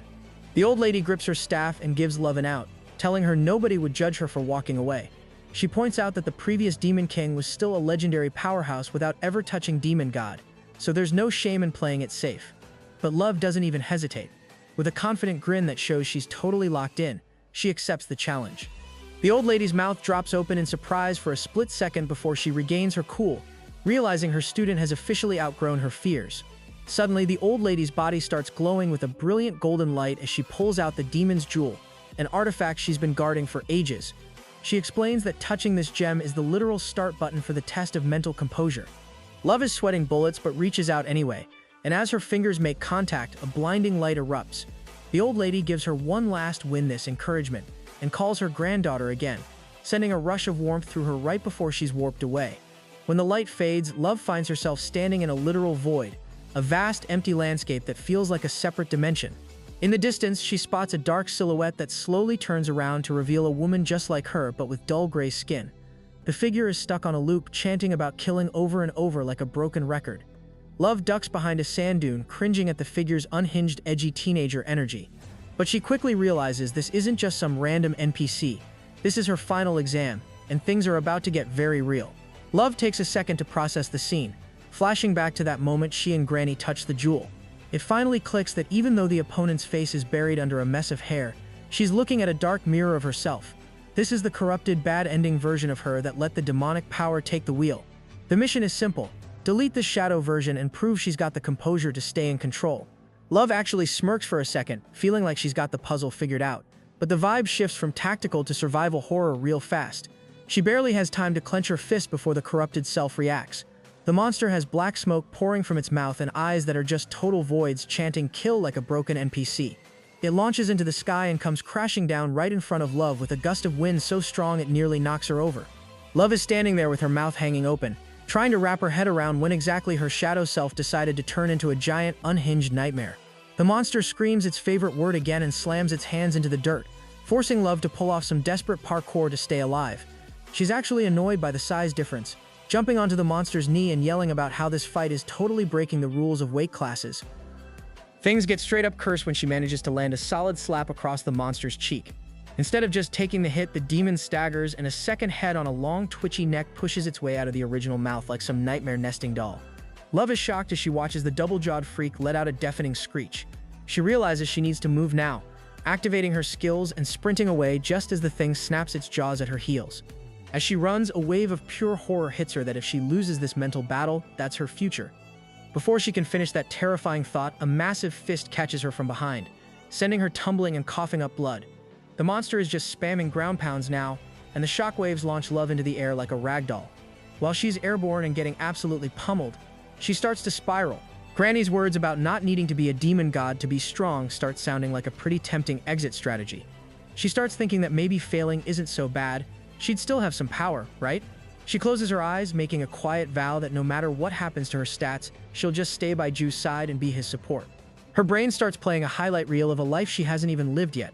Hunting monsters with Ju, walking through the city, even sharing a drink, or just chilling nearby while he works. But then she realizes that if she turns into that hideous, multi-headed gray monster, Ju isn't going to be walking around the city with her.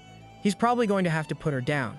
With this, Love loads up her powers and charges forward like a literal boss, screaming at the giant to bring it on as she winds up a punch with every bit of power she's got. The two fists collide with a massive pink explosion, sending shockwaves through the void that would make any normal player lag out. Love is hovering there with two pairs of wings wide open, gritting her teeth and groaning from the strain because she can feel that her raw strength is still just a hair below the monster's. She knows she can't back off or try to kite from a distance if she lets up for even a second. The trial is a wash. She sticks to her guns, telling herself to just tank the pressure for a few more seconds. Suddenly, a white circle lights up behind her, and the system goes into overdrive, announcing that Love is literally vacuuming up all the demonic energy in the atmosphere. The transformation is pretty metal. She's gritting her teeth so hard they actually morph into sharp fangs, and her eyes start bulging as the demonic energy pours into her soul. In the middle of the chaos, Granny's lectures start playing in her head like a flashback. She remembers the warning that demonic power isn't evil by default, but it's basically a personality eater that tries to overwrite who you are the stronger you get. Love is standing there with a mouthful of fangs, realizing that self-discipline isn't just a stat, it's the only thing keeping her from becoming a monster. A blinding flash of light erupts as her soul fights back, and the giant is left standing there totally confused as the light shifts from white to a crazy intense gold. The monster is staring with her mouth hanging open, trying to shield her face from the heat and smoke as the golden glow becomes concentrated. The stone around Love's neck flickers, and suddenly, the demonic energy is completely wiped clean. The crystal shifts colors, reflecting a soul that has officially put the demonic power on a leash. Love stands there in a fresh white outfit, her long hair catching the wind, realizing she's just unlocked the hidden demon god class. She looks completely calm and confident, while the giant is sweating bullets, eyes popping out of its head in total terror. The giant tries to snap back into it, screaming about killing Love and throwing a massive fist that should have leveled the area, but Love is already playing at a different speed. She vanishes before the hit lands, leaving the monster to punch a hole in the ground while smoke rises from the cracks. Love reappears right behind her, dropping some cold truth about how the monster's hatred is actually just a massive inferiority complex. She points out that the creature is just a soul destroyed by its own jealousy of what it could never become. When the monster gets tilted and launches that creepy second head on the long neck at her, a golden shield pops up and deflects the attack like it was nothing. Love closes her eyes, totally at peace, and realizes that finishing this test means putting this corrupted shadow out of its misery once and for all. The barrier around Love starts glowing like crazy, with yellow lightning crackling off her body as she prepares to end the fight. She looks down at the monster and gives a quick apology, basically telling the giant that it's game over. The monster is visibly sweating now, totally terrified, as a beam of energy slams into her and knocks her off balance. That creepy second head pops out again, wailing in pain before the whole giant crashes to the ground with a massive thud, black blood spilling everywhere. Love doesn't let up, hitting her again right in the stomach with another beam that makes the creature scream. Things get really weird a second later when small copies of the monster start crawling out from under the giant's skin like some kind of horror movie. These tiny clones pull themselves free and float up into the air before landing on the ground in a huge crowd. All of them are staring at Love, repeating "die" over and over again.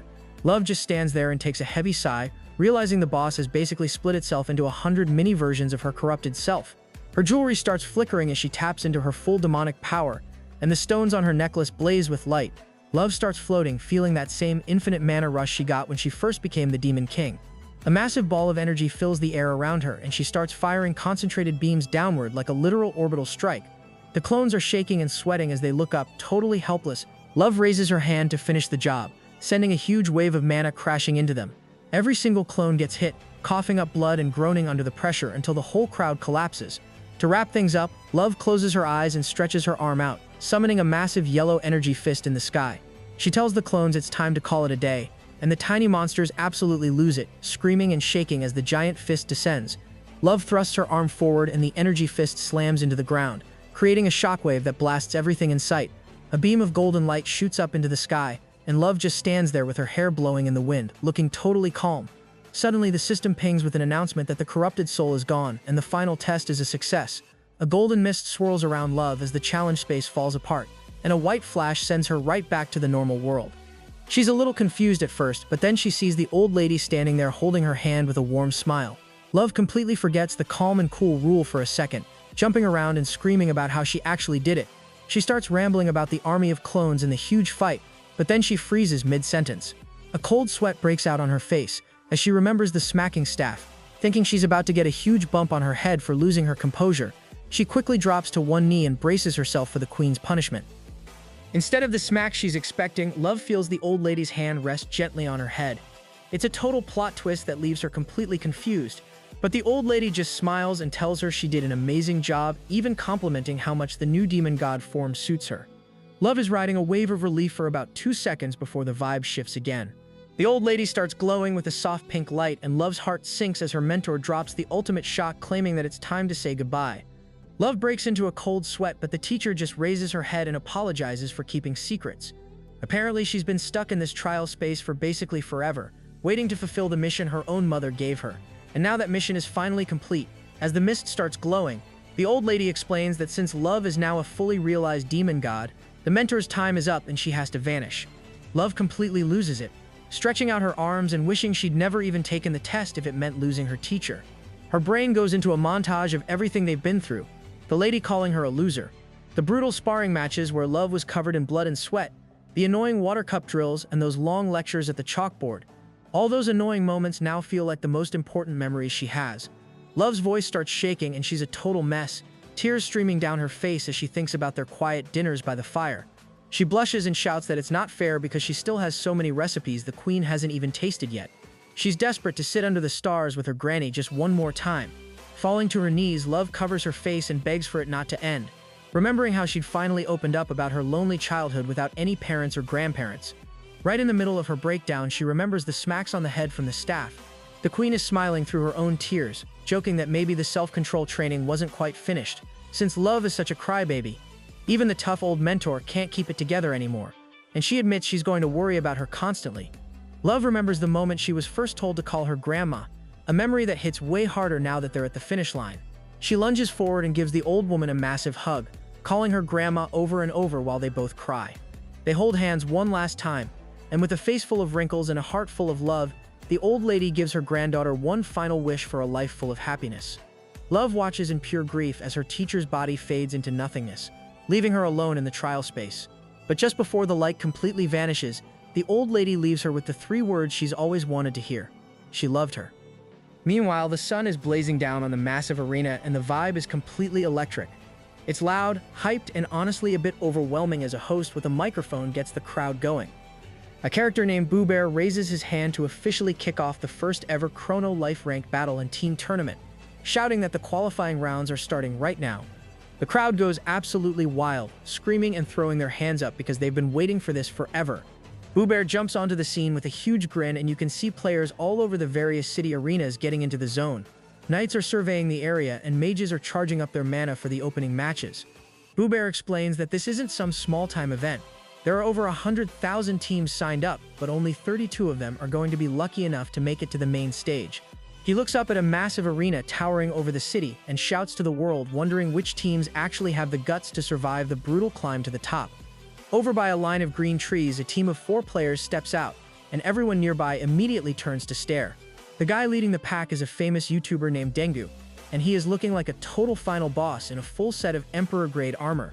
He spent a cool billion gold on that gear just to flex, and the crowd is already buzzing about how much it must have cost.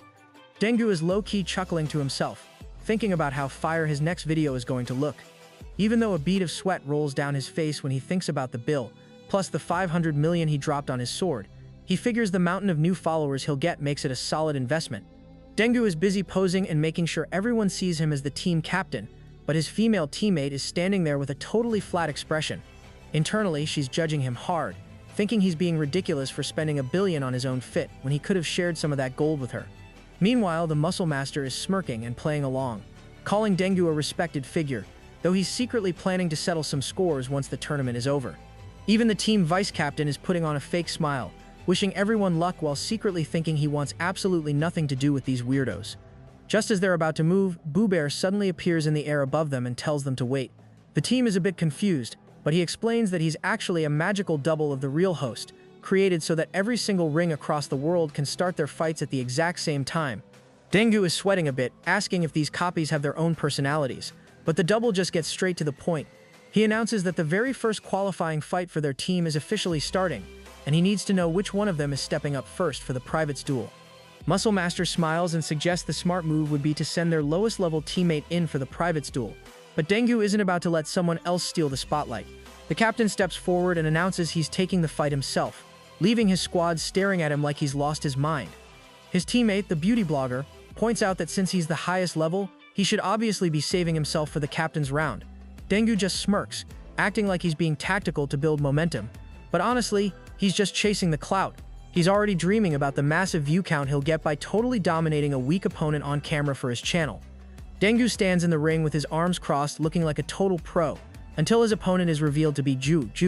Ju pulls a hilarious face and starts laughing, genuinely hyped to kick things off with such an easy target. Dengu barely has time to react before Ju's baton cracks him right in the face, sending one of his expensive teeth flying. A massive explosion rocks the arena and fire spreads everywhere, ending the fight in a literal flash. Dengu's teammates are frozen in total shock as the host announces Ju as the winner. It was a complete one-tap, and the clout chaser is officially down for the count. Next up is the middle-ranked duel, and Pero steps into the ring looking locked in. Urs is perched on Ju's head, acting like a tiny cheerleader and shouting for the dog to wreck his opponent. Pero has been grinding hard all week, even sparring with dragons, and all that training is clearly showing. He looks so intimidating that the girl from the opposing team just raises her hand and surrenders on the spot. Boo Bear raises a paw and calls it, announcing that Dengu's team has officially withdrawn. Ju's squad takes their first W, and the host tells them to go take a breather before the next round. The qualifying stage is getting absolutely wild all over the city. You've got swordsmen jumping through the air and mages blasting each other in every direction. Ju is just chilling outside the ring, munching on a chicken leg while the chaos unfolds. Luna breaks down the math for him, explaining that there are 50 rings in each of the 30 cities, meaning 1,500 fights are happening at the exact same time. It's a 2-day grind, and teams need about 12 wins to even think about the main stage. Ju realizes that's a ton of work, but a sudden scream from the crowd cuts the conversation short.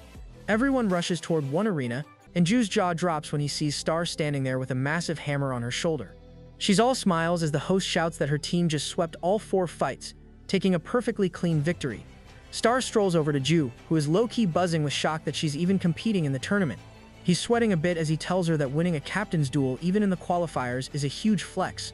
Star just frowns, making it clear she isn't the same pushover she used to be. She's definitely leveled up her gear, showing off a massive, high-tier hammer she managed to snag from the continent of Bam. The alchemist standing nearby is totally caught off guard, staring with her mouth wide open at Ju's back. She asks where Love is hiding and who or what is currently hanging off Ju like a weird fashion statement.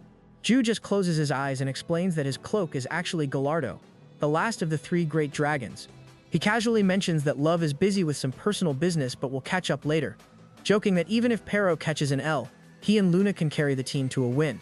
Star isn't feeling the jokes though. She breaks into a sweat, worried that Love would never miss a fight with Ju unless things were getting seriously heavy. Luna steps in to cool everyone down, reassuring the alchemist that the demon will be back before they know it. She admits that when she first met Love, she figured the girl was just a bit simple-minded, but she's totally changed her tune. Recalling a moment where they locked eyes, Luna says she realized Love is actually one of the most stubborn and mentally tough people out there. She's convinced Love will show up again like it's no big deal, and there's definitely no need for anyone to baby her. While the team is talking, the scene shifts to a quiet, lonely spot on a mountain where Love is kneeling in front of a stone-based cross. Her hands are folded in prayer and tears are hitting her knees as she says her final goodbye to her mentor. Despite the heartbreak, she manages a small smile, promising her grandmother that the next time she visits, she's bringing Ju along for the intro. She tells her to rest in peace, while the spirit Death watches from the shadows with a look of pure sadness on his face. Love finally wipes her face and decides it's time to head back to reality. She tells herself she's ready, and Death gives her a nod of understanding before doing something totally wild. He opens his jaws wide, light pouring out of his mouth, and literally swallows Love whole to transport her. A second later, under the bright sun of the frontline village, he spits her back out. Love lands on her feet with her fists clenched, looking totally locked in. Death explains that he moved them both to the human world just for her, and Love gives him a quick thanks before sprinting off to find Ju. Love's eyes shot wide open when a system notification suddenly kills the mood. Apparently, the demon's descended spell has been cancelled for now. She looks down at her hands and realizes her clothes have shifted back to black, meaning she's reverted to her regular Demon King form. A figure appears out of nowhere and explains that it's simply because she burned through all her demonic energy during those intense trials.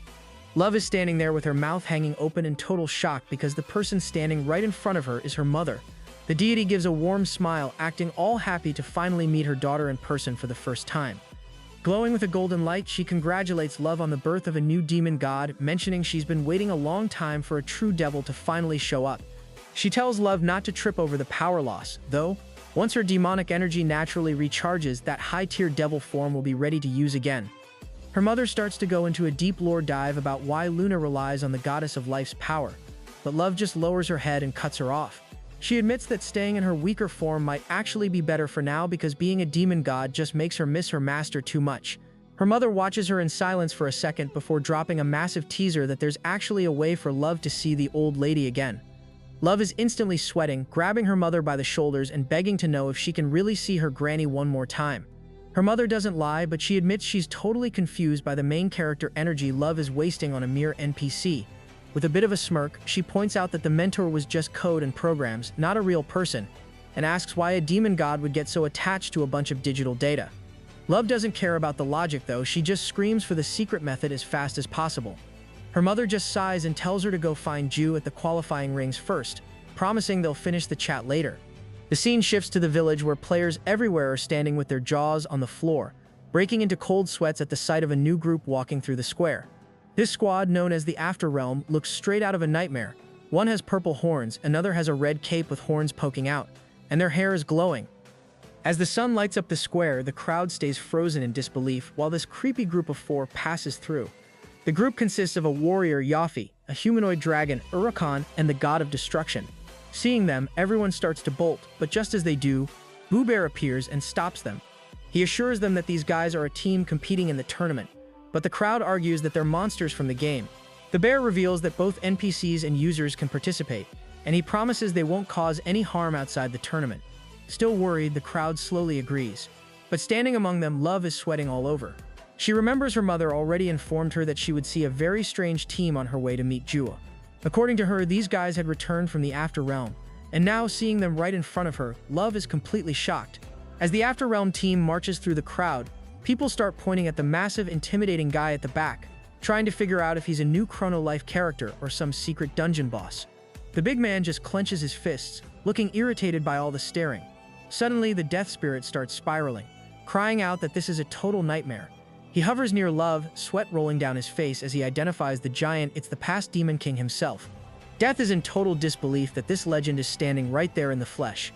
While the past Demon King is looking grumpy and Ju is casually tapping his chin, Death is busy having a midlife crisis. Ju looks at the legendary king and marks that it's been a while since they last crossed paths. Then, in the most Ju move ever, he reaches out and grabs Death's cheeks, stretching them in different directions like he's playing with a toddler. Eurus's jaw drops in complete shock, and Death is fuming, grumbling that he almost had a heart attack from Ju's sudden chaotic appearance. Ju just shrugs it off, acting like stretching the face of a legendary boss is just another Tuesday. Just as the main character turns to see Captain Love, she is gone. He's looking around like, wait, where'd she go? But her pet points out she was literally just there. Then the ghost spots some long white hair up ahead and points her out. Love walks up to the underworld team, while the god of destruction is just chilling with his hands in his pockets. Both Ju and Death are watching with their jaws on the floor as the guy greets Love, calling her the sin of envy before correcting himself to say she's just a demon king now. He politely asks her to move so they can get to their duel, but Love isn't moving an inch, and her face is turning noticeably red with frustration. Standing her ground, she demands to know how a bunch of dead people just managed to waltz back into the land of the living like it was no big deal. The guy points a finger and tries to explain that it's complicated, pointing out the red halos floating over all their heads as proof of their dead status. Love's mouth drops open and she asks again how they actually escaped the Death Realm. Instead of giving her a straight answer, the god of destruction just smiles and tries to brush it off as a secret, which turns out to be a massive mistake. Before anyone can even blink, a punch flies out and cracks him right across the cheek. His whole body goes stiff and he tilts toward the ground like a falling tree. Jua, Death, and all the nearby players are staring in absolute disbelief as the final boss of the entire first season gets face-planted into the floor with a loud bang. A total stranger is now standing over him, showing off some fangs and looking completely annoyed that he tried to gatekeep the info. The guy is out cold on the ground and Love just stands there basically saying he had it coming. The guys in the crowd are sweating hard, unable to process the fact that the literal boss of destruction just got one-tapped. While they're all losing their minds, Yafi steps up and identifies this new powerhouse. He reveals that she is the Nether King, the ultimate authority who controls every single soul in the land of the dead. The system shows her level as completely unknown, which sends a fresh wave of panic through the players. She's got a red diamond on her forehead and looks every bit as legendary as her title suggests, leaving everyone wondering if she's really as cracked as she looks. The Nether King turns her attention to Love, who is understandably a bit nervous. The Nether King mentions she heard a rumor that Love wants to bring a dead NPC back to life, and she confirms it while her heart is probably doing 200 BPMs. The lady moves in close, noticing how fast Love is, and even gives her a casual compliment by saying she's very beautiful. She gets curious and asks if the NPC Love is trying to revive as a man, but once Love says it's not, the Nether King looks totally satisfied. She puts her hands on her hips and tells her that since that's the case, she's actually willing to spill the tea on how to bring her mentor back to life. According to the Nether King, the fastest way to fix things is for Love to stay on her grind and keep winning this tournament. Eventually, this path will lead to a showdown with the After Realm team itself, and all Love has to do is beat them. Love is understandably confused, raising her eyebrows and wondering if simply winning a fight is really enough to bring her grandmother back to life. The absolute boss of the dead puts her hands on her hips and clarifies that winning is just the first step. She starts whispering the second and way more important condition into Louv's ear. Whatever the secret is, it hits Louv like a ton of bricks. Her eyes go wide with a mix of shock and pure fear. From a distance, Ju and Death are watching the huddle with tired expressions, totally out of the loop because they're too far away to hear the tea being spilled. Just as abruptly as she arrived, the Nether King vanishes, leaving nothing behind but a little trail of white dust on the ground. Ju walks over once the crowd starts to thin out. Noticing that the entire After Realm squad has ghosted the area, Louv explains that they had to head off to their own preliminary match, which Ju thinks is a bit of a bummer since he was actually starting to find them interesting. He switches gears and checks in on Louv with a big smile, asking if she's feeling better. Louv gets a little embarrassed, thanking him for the concern and apologizing for missing his earlier fights. Ju tells her to not even sweat it because he and Luna had the situation totally under control. Feeling fired up, Louv promises to go all out from here on, wanting to show everyone exactly what her new demon god powers can do to make up for lost time. The scene then jumps to a tall castle past the forest where the matches are getting intense. In the ring, Ju is going absolutely feral, his tongue practically hanging out as he slams his wooden club into an opponent's forehead. The impact triggers a massive burst of flames that swallows the entire ring in smoke and dust. When things finally settle, Ju is the only one left standing. The bear host is looking around frantically for the pink guy opponent, eventually spotting his cloak fluttering way outside the ring. The host tries to give the guy a 10-second count to get back in, but the guy calmly points out that he is already dead and just respawned. The system pings with a 3-0 score, and the host officially hands the win to Ju's squad. As the host climbs back into the arena, he explains the rules for the captain's duel, a bonus fight that's basically just for clout and doesn't change the official score. Ju realizes that Pero is the only one who hasn't seen any action yet, and it turns out the beast is actually more than ready. Pero has been low-key awakening a hidden genius talent, and is itching for a scrap. However, the hype dies down pretty fast when the opposing team takes one look at them and raises their hands in a hard no, flatly refusing the duel. Ju doesn't seem to mind though, he just pumps his club in the air and cheers as the host officially closes out the match with another victory for their team. Ju's attention suddenly snaps to the side when he hears a fight breaking out nearby, but before he can check it out, a familiar face pops up. It's Hong, also known as the leader of the Righteous Bandits Guild. Ju is visibly hyped to see her, and she greets him with a slightly embarrassed grin, admitting it's been a minute since they last ran into each other in-game. They exchange some quick pleasantries about how things have been, and Ju remembers her mentioning a while back that she wanted to ditch the other big guild masters to start her own independent team. Hong is a bit surprised he remembered that detail, squinting slightly as she confirms that she definitely stuck to her guns. A quick flashback shows her chilling with a coffee cup while Ju asks if she's going to team up with the other 4 guild heads.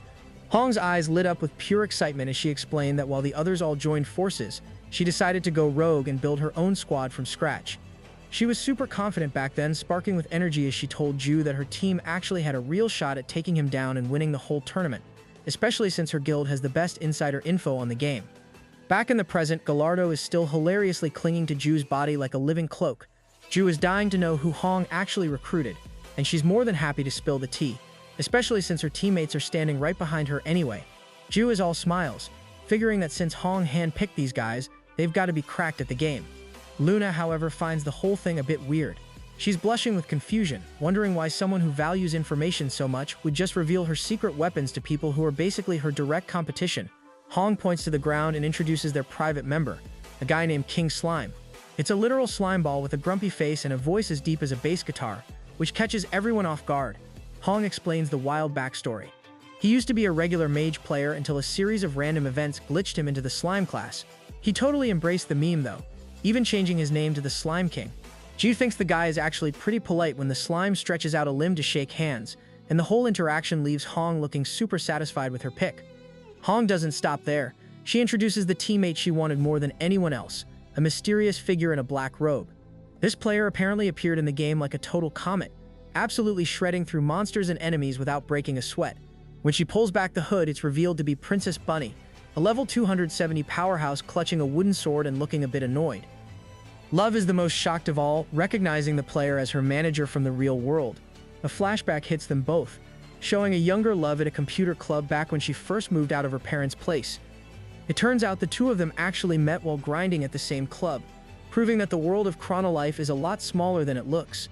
Love's eyes go totally wide as she mentions the rumors about a mysterious guru who recently popped up in the game, and she's low-key shocked to find out it's actually her manager. The manager just smiles with pure satisfaction, confirming the news and bragging that Chronolife is basically the best game ever made. Love can't help but complain about how the manager used to nag her for spending too much time at the computer club back in the day, which just makes the older woman burst out laughing. Love stands nearby with her hands behind her back, trying to wrap her head around the fact that this legendary player is actually the real-life assistant to a celebrity. Jiu confirms he's seen her a few times before, but Love is busy staring at her friend's in-game fit. The manager is rocking the most basic noob-tier starter outfit you can imagine, complete with a wooden sword that looks like it cost maybe 10 gold from the rookie shop. Love is genuinely confused, pointing out that a level 270 player using a weapon that's barely better than a tree branch shouldn't be able to scratch high-level monsters. She even offers to buy her some actual gear, but the manager just waves her off with total confidence. She explains that she plays like this on purpose, relying purely on skill and experience rather than flashy stats. It's a total pro move that leaves Love's mouth hanging open in disbelief. The bear host suddenly jumps between them to keep the show moving, announcing that Hong's team has their 5th battle coming up. Hong, looking as sharp as ever, invites everyone to watch and drops that their 4th member is going to take this entire fight alone. Ju's eyes go wide with alarm and the camera cuts to a wide shot of the massive tournament grounds as the host grabs the mic.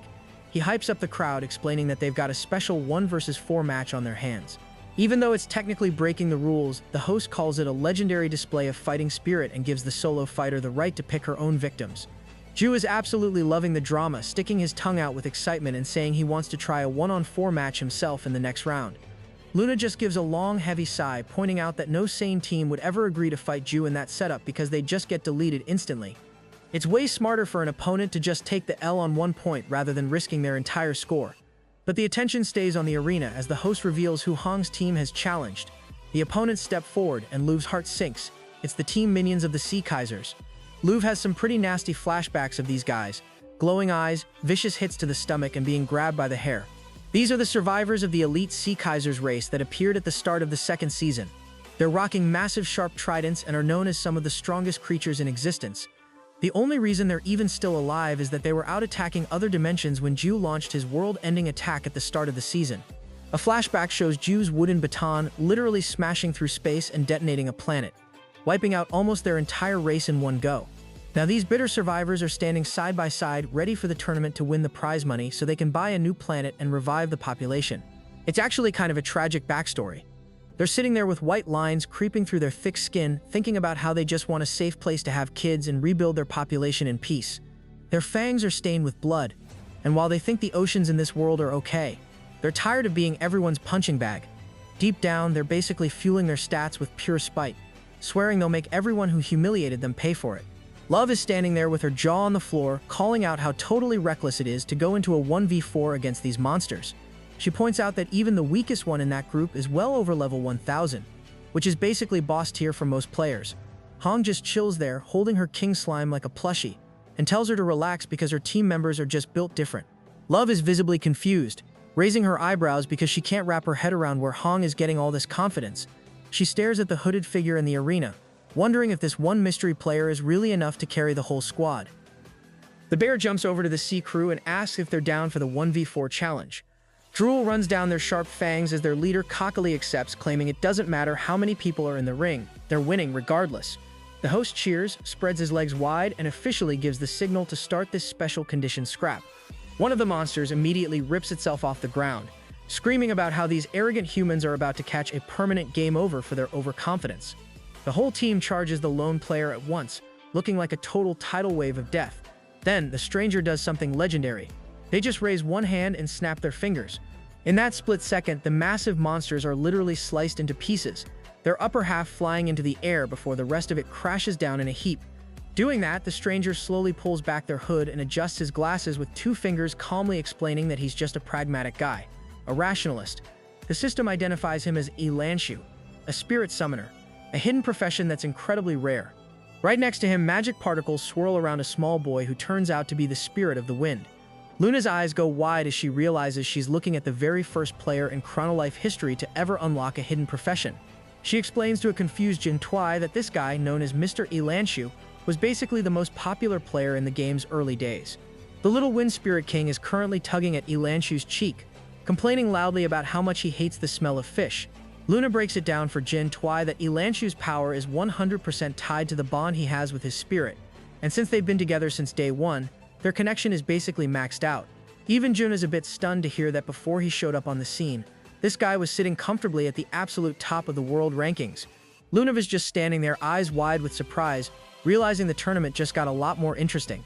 The bear is low-key losing it, lowering his eyebrows and hyping up the insane destructive force they all just witnessed before officially handing the W to Team Hong. Luna was standing there with her jaw on the floor, looking over at Gen Twice, the King Slime, and the rest of the squad start heading out. Before they leave, Hong drops a spicy parting shot, telling Gen Twice crew that she'll see them in the finals. As a breathtaking view of the magical night sky takes over the village, the first day of the qualifying stage officially wraps up. The vibe in the evening is immaculate. Players are chilling at tables, sharing food and drinks, and just vibing like it's a massive Olympic celebration inside the game. Even losers are clinking wooden mugs with the winners, and somewhere out there a teenager is probably sweating over a keyboard. It's all good energy as the sun goes down. Back at their own table, our warrior is feeling great, shouting about how well the first day went while he tears into some meat. He mentions they managed to squeeze in about 6 fights, and Luna confirms that tomorrow they've only got 5 more to go before the qualifiers are done. Jishwal is totally standing the tournament, saying it's the best thing ever and loving the buzz it's created. Love, however, is looking a bit frustrated, admitting she was totally blindsided by her real-life manager showing up. Jishwal, still gripping a bone, gets a bit protective and asks if the manager is actually nice to her in real life or if she's always just dropping harsh words. Love actually has to pause and think about that one. Pero is hyped and curious about something else, though. Holding his meat in both hands, he asks why the Afterrealm team seems to have 5 members when everyone else only has 4. The system pings with the full roster, and Joe is shocked because there's no such thing as substitute players in this tourney.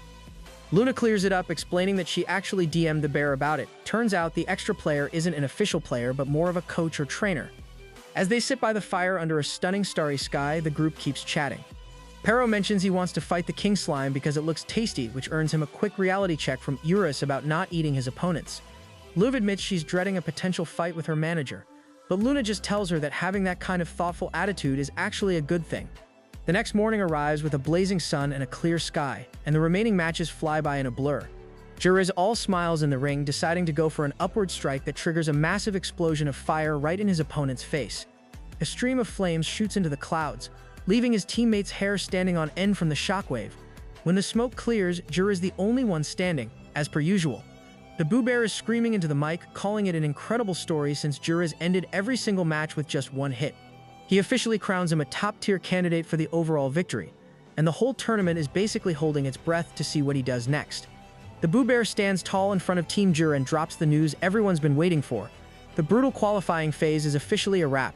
It's a total highlight reel as the lucky teams that made the cut are revealed one by one. Star is seen pumping her massive hammer into the air as Team Star secures a spot, while Yin Yang celebrates his Chungyang team moving forward with a victory fist.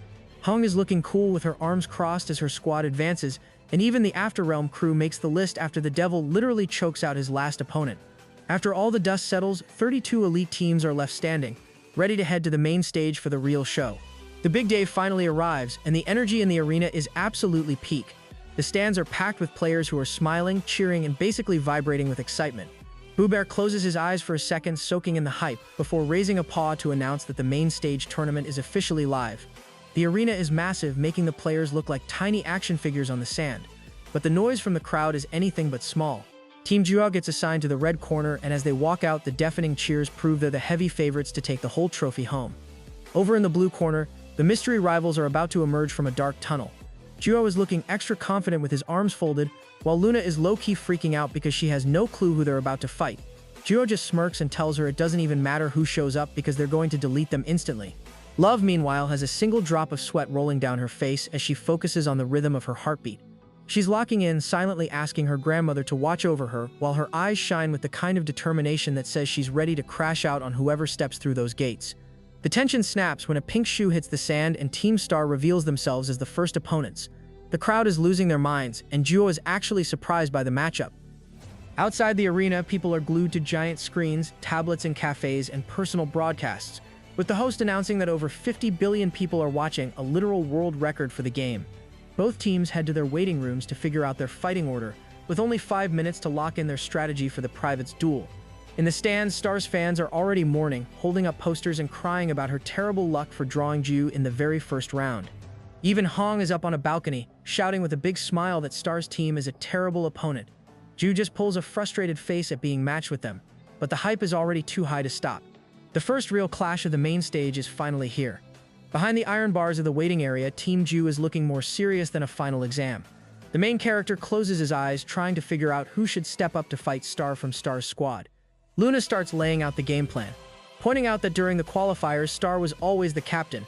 She reminds Ju that he'd previously bragged about wiping out anyone in an instant, but Ju just cringes, admitting that was a pretty main character thing to say that he's now low-key regretting. In a classic move to dodge the work, Ju asks if Luv can take the captain's duel for him. Luv is totally caught off guard, her cheeks turning bright red as she remembers her promise to her grandmother to fight with everything she's got.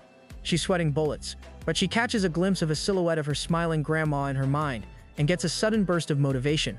She smiles wide and mutters to herself that she's going to win this for the family honor. However, the cool warrior vibe doesn't last long.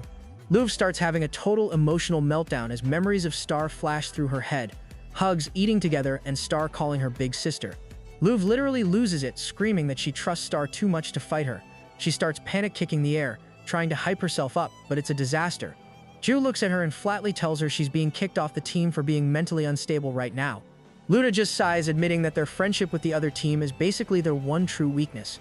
Since the main hitters are too soft-hearted to fight their friends, Luna turns her gaze toward Pero, the blue cat. Pero starts sweating as he remembers Star being super nice to him, and he looks visibly uncomfortable. Ju notes that Pero's body language is basically screaming, "Please don't make me do this." Luna drops to one knee and asks if it's true that Pero didn't have to fight a single time in the qualifiers. Even though he'd trained like a beast with Eurus, every single opponent they faced had used their right to refuse the duel, leaving Pero benched the whole time. Luna decides to use some top-tier psychological manipulation, smiling and telling Pero that this is his destiny. She spins a wild story about how all those skipped fights were just building up to the birth of a legend, the great hero Pero. Pero is looking completely bewildered, but as millions of eyes watch on the big screens, Luna's dramatic sales pitch actually works. Pero slams his paw down, eyes wide with hype, and officially agrees to take the captain's duel. As the sorceress claps and cheers, Ju just shakes his head, thinking Luna is low-key the scariest person on the team for how easily she just brainwashed their pet. The final lineup order pops up on the big screens, and the view of the massive arena is honestly breathtaking. The bear grabs his mic and announces that strategy time is officially over, looking like a tiny speck in the middle of that giant ring. He gets the crowd hype, asking who they think is going to take the W in this first match, as the heavy wooden doors at the entrance start to creak open for the private's duel.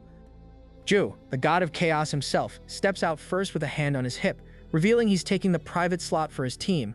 The spectators are living for it, though some elves in the stands are shocked he didn't save himself for a bigger role. Up on the balcony, Hong just smirks, calling the move totally predictable. She figures Ju is just trying to dodge his biggest threats by fighting early. But then the dark corridor on the other side reveals his opponent, Star. She strolls out with a massive hammer resting on her shoulder, looking ready to cause some problems. Hong's partner bursts out laughing because it turns out Team Star also did a last-minute switcheroo with their fighting order. Ju's face completely drops when he sees her. He's standing there with a terrified grin, realizing he's in deep trouble emotionally. While the girls near the entrance are watching with wide eyes, Riot is just contentedly smiling, having expected this exact chaotic matchup. The bear hops between them to go over the ground rules. The only way to win is to knock the opponent's health to zero. Since there's no death penalty in the tournament, he tells them to go ham and use every strategy they've got. Star is hyped, telling Ju to stay on his toes because she's not planning to pull any punches. As soon as the bear swings his arm down to start the fight, Star lets out a war cry and charges. She's hauling that giant hammer behind her, flashing toward Ju at full speed. Ju stays dead still, biting his lip and trying to calculate a move that won't make him look like a total jerk. He tilts his body to the side at the last second, feeling pretty frustrated because he knows the only way to end this is to make it quick and painless. He's already apologizing to her in his head before he even makes a move, but the crowd is absolutely not having it. The second Ju looks like he's going on the offensive. The stands erupt in outrage. People are standing up and calling him a villain and a complete savage for attacking a little girl in a video game. Tears actually well up in Ju's eyes from the sheer frustration of it all. He's wondering why he even bothered trying to be tactical if he was just going to get roasted by the audience anyway. To settle the drama, Ju raises a finger and offers Star a deal. He tells her he'll stand perfectly still for exactly 1 minute and let her hit him with every high-damage combo she's got. If he's still standing after 60 seconds, she has to surrender. Star is suspicious at first, thinking it's a bait and switch, but Ju promises he's being for real. Even though the crowd keeps yelling that he's being a coward, Star takes a long sigh and agrees to the deal. But just this once, she warns him not to regret it, because she's not giving him a rematch once she wins. Ju just nods, telling her all she has to do is keep her word and surrender if he survives the clock. The bear hops back onto the mic, hyping up the crowd because things just got spicy. He breaks down the high-stakes deal. Ju is basically acting as a human punching bag for 60 seconds, and if Star can't finish him off, she has to tap out. Back in the waiting area, Love is practically vibrating with hype, slapping the iron bars and telling everyone that this is an easy W for their captain.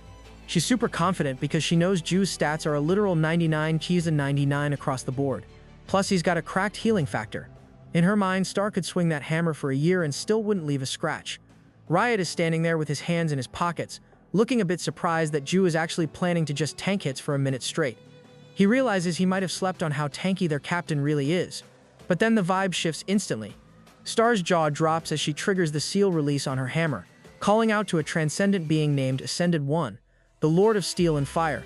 Suddenly, that giant hammer is dripping in a blazing red aura. Ju bits his lip as his pupils go wide with legit fear. The system pings that this isn't just a regular drop, it's a weapon linked to a god-tier entity. A quick flashback hits Ju, reminding him of their time on Dragon Hill and the Iron Planet Bane. He remembers a terrifying volcano inside a magical portal and realizes this hammer wasn't just found. It was crafted by the legendary blacksmith of that planet. Star isn't playing around anymore, focusing all her energy as she borrows the power of the Sands of Darkness to fulfill an ancient oath. She launches herself into the sky, casting a massive shadow over the arena sand. With a wild smile, she screams that it's time for the enemy to go to hell, pulling her leg up and coming down like a meteor. Ju is just chilling on the sand, sitting cross-legged with his arms folded, trying to look cool and calm, right until that shadow swallows him. The hammer slams down with such force that black liquid bursts from his mouth and the shockwave nearly knocks the spectators over. The girls behind the iron bars have their hair blown back by the sheer wind pressure as the system announces that the hammer has been forced back into his normal, non-god form. Everyone is staring in disbelief because Ju has literally been flattened into a pancake on the arena floor. The bear grabs the mic with both paws, losing his mind over the fact that an ancient-level item, something way beyond mythic tier, has just appeared for the first time this season. Star is already jumping up and down in the ring, celebrating like she's already won, while Love is sweating bullets behind the bars, unable to believe what she's seeing. The system reveals the terrifying truth that the hammer was made by the greatest blacksmith in the dimension, and it has a unique skill called Go to Hell. The scary part is that it's an insta-kill move. Ju's face is pressed into the dirt and a cold system notification confirms his health has officially hit 0. The host raises his paw and shouts in total disbelief, but rules are rules, the player is dead, the duel is over and the arena is basically a giant crater. The bear officially declares Star the winner of the private's duel, and she throws both hands up like a total champion. Her fans in the stands are literally crying tears of joy. Their happiness meters maxed out as the entire crowd erupts in a massive chant for Star. The bear is losing his mind, calling the whole scene an absolute cauldron of excitement because literally nobody saw this coming. The tournament scoreboard updates and the host points out that against every single odds, Team Star has snatched the first point and taken the lead. The bear jumps up trying to keep the hype train rolling and announces they're moving straight into the middle-class fight. Love, stepping out as the demon god for Team Ju, walks onto the sand with total confidence, one step at a time. Her opponent is revealed to be the ruler of the heavenly realm, Lior, who's already cracking a whip and looking ready for round 2. As the fight begins, the scene shifts to a bright white void where Ju's silhouette stands alone. It's a bit of a throwback moment, showing how he first entered the game with nothing but a basic wooden club and turned into a literal legend who brought the whole world of Chronolife under his thumb. Throughout the qualifiers, he was so cracked that players started joking that first place was already taken and everyone else was just fighting for silver. He's widely respected as the undisputed GOAT of the game, with a loss record that was, up until 5 minutes ago, a perfect 0. Back in the real world, the vibe is incredibly tense. Luna, Eurus, and Pero are staring at Ju, who has gone completely white, looking like his health bar just evaporated. Luna is shaking her head in total confusion, wondering if a god like Ju could actually die that easily. The audience is standing there with their mouths open, and even the high-ranking guild leaders are totally stunned. Nobody can wrap their heads around the fact that the unbeatable king just got pancaked. While Louvre is busy charging at Lior in the second match, the rest of the stadium, minus Star's screaming fans, is stuck in a state of collective shock. Sweat rolls down the cheeks of random players who are asking if the whole thing was staged or if Ju is just trolling. Over at a nearby window, Hong is looking absolutely furious. She calls her assistant to her side and makes it clear that the unbeatable Ju dying is a massive game-changing emergency. With a heavy frown, she calls for an immediate guild council meeting to figure out a new strategy now that the king has fallen. While everyone else is losing their minds, the god of destruction is actually having the time of his life, laughing and calling the whole situation wild. He's genuinely curious about how Ju didn't even try to surrender, wondering if the guy took that massive hit on purpose just to see what would happen. He admits he's a little annoyed by how it went down, but he can't help but find the pure chaos of it pretty amazing. Suddenly, Rutus flaps his wings and lands right on Ju's head, letting out a heavy sigh like a disappointed parent. He tells Ju that even if you're planning to take an L, you should at least do it in a way that doesn't look so sketchy. Through actual tears, Ju tries to explain that he just couldn't bring himself to hit Star, so he let the timer run. But Rutus isn't buying the soft-hearted excuse for a second. He closes his eyes and reveals the real tea that Ju deliberately went into his settings, switched off his god-tier healing factor, and invited that instant death attack to finish him off. Luna and Pero are standing right there, and Luna looks like she's seen a ghost, demanding to know why that detail is such a big deal. Rutus stays perched on Ju's head and explains that instant death skills aren't actually that rare in Chronolife. Even he and Ju have skills that can delete an opponent instantly. He shows off a mental visual of a veracity skill that eats targets to absorb their powers and another explosive life force attack that kills on the spot. The point he's making is that none of those crazy powerful abilities ever stood a chance against Ju's healing factor. That skill is basically a cheat code that restores any damage, no matter how bad it is, meaning Ju is technically unkillable by anything the game can throw at him. The math just doesn't add up for Urus. If Ju is a walking tank that no skill can touch, then there's no way Star's hammer should have worked unless Ju wanted it to.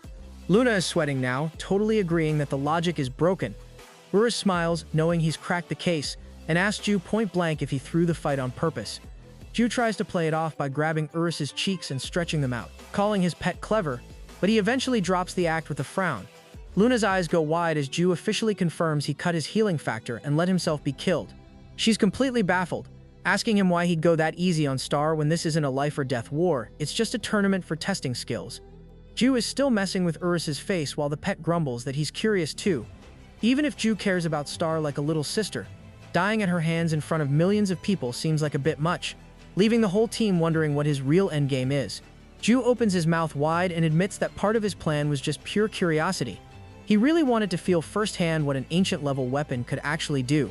He smirks, noting that aside from its one-shot kill skill, the hammer's raw damage is actually pretty mid, roughly on par with a standard mythical weapon, and wasn't quite as mind-blowing as he expected.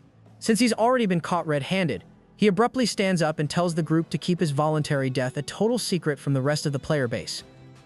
Without wasting a second, the warrior starts heading down the stairs, prompting Luna to ask where he's going, since Luv is still mid-fight in the arena.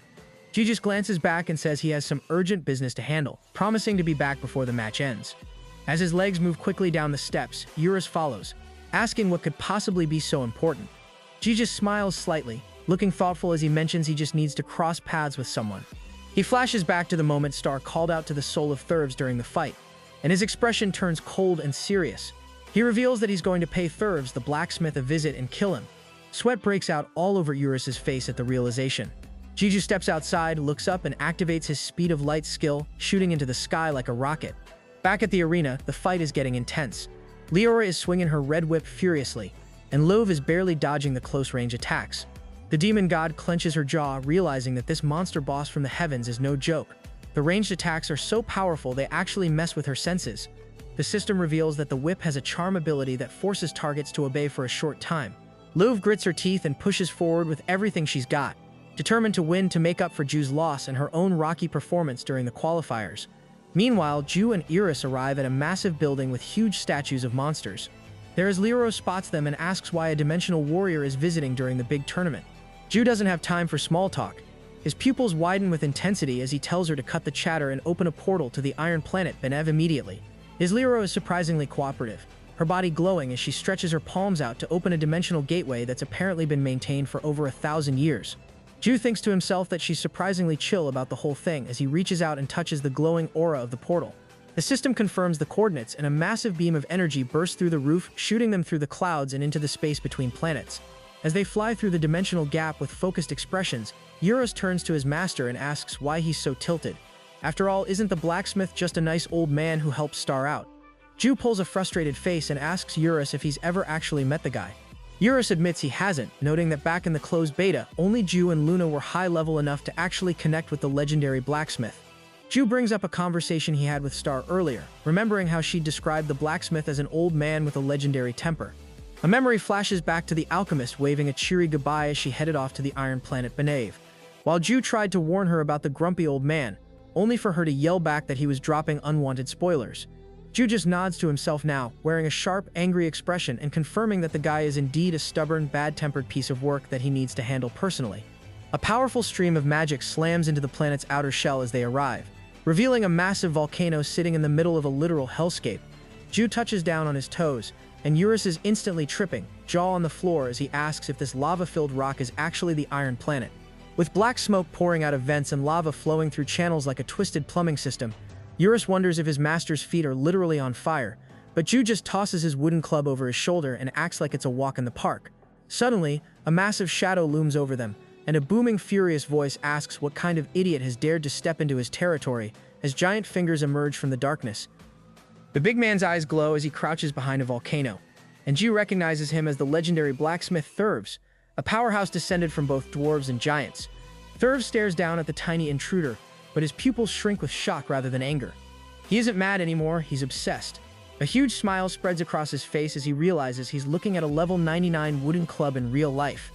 He starts lunging toward Ju, hollering about wanting a closer look at the weapon and the actual owner who managed to max it out, looking like a total fanboy for the gear. Ju isn't there for a meet and greet though. He activates the God of Chaos Descended, surrounding himself with a blazing aura that sends a shockwave across the planet's surface. With his eyes bulging with intensity, he demands to know why the giant gave Star that insane hammer. Thurvs' pupils shrink with sudden anxiety as he realizes who Ju is talking about. The sweet and innocent human kid who visited him recently. He strokes his beard, remembering Star's satisfied expression, but his smile takes on a dangerous, edgy vibe. He admits that the girl was so perfectly naive that it made her easy to play. He reveals that she told him she wanted to get stronger as fast as possible so she could keep living the dream of traveling with her friends. Ju listens in quiet confusion as a flashback shows Star smiling and saying that being with them felt like a dream she never wanted to wake up from. She just wanted to have fun and build a team like everyone else. And the main character just stands there, his face half hidden by his white hair as the weight of her words hits him. Thurvs bares his teeth in a nasty grin, admitting that listening to a tiny bug like Star talk about her dreams was honestly hilarious. With his eyes bulging in madness, the Lord of Iron and Fire brags about how easy it was to manipulate her, since she accepted his weapon without any suspicion. He recalls with a smirk how hyped the alchemist was to get her hands on an ancient tier weapon, leaning back and admitting he didn't care at all that she'd eventually have to pay a massive price for that power. Oris is completely lost and asks what kind of price she's supposed to pay. But Ju already has the answers.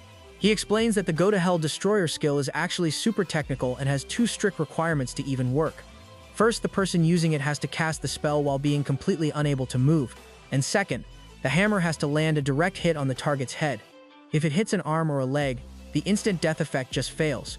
Thurvs is actually impressed that Jai knows the weapon's stats so well, admitting that while the rules are strict, it technically gives the owner a one-shot kill ability. However, Jai isn't done dropping truth bombs. He brings up the penalty that Thurvs conveniently left out. His eyes glow with fury as he points out the fine print. If the user fails to land that instant kill, their character level is completely reset to 0. Ursa's jaw hits the floor in total shock at how brutal that is. Jai stares the blacksmith down, telling him to stop acting like the weapon is a masterpiece because he knows Thurvs is a literal psychopath. Instead of getting mad, Thurvs just bursts into a loud, unhinged laugh, finally admitting that the hammer is a lie and the special skill is total garbage. The giant starts speaking with genuine passion, explaining that he's forged around 18 million weapons over thousands of years, pouring a piece of his own soul and intelligence into every single one.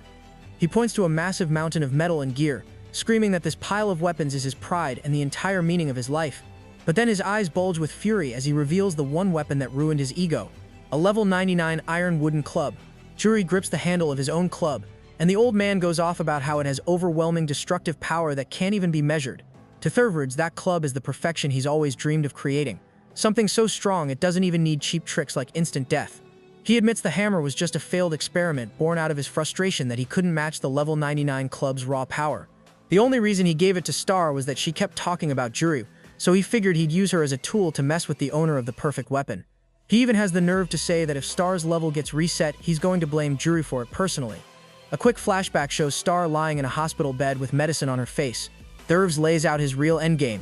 He's banking on Star triggering that penalty so he can use his rage as an excuse to jump Juru, kill him, and snatch that level 99 club for himself. He throws his head back and laughs like a maniac, bragging about how the sweet little girl played right into his hands. With his mouth wide open and the wind blowing through Juru's hair, Thurvs demands that the weapon be handed over right now, shouting even louder when Juru doesn't move.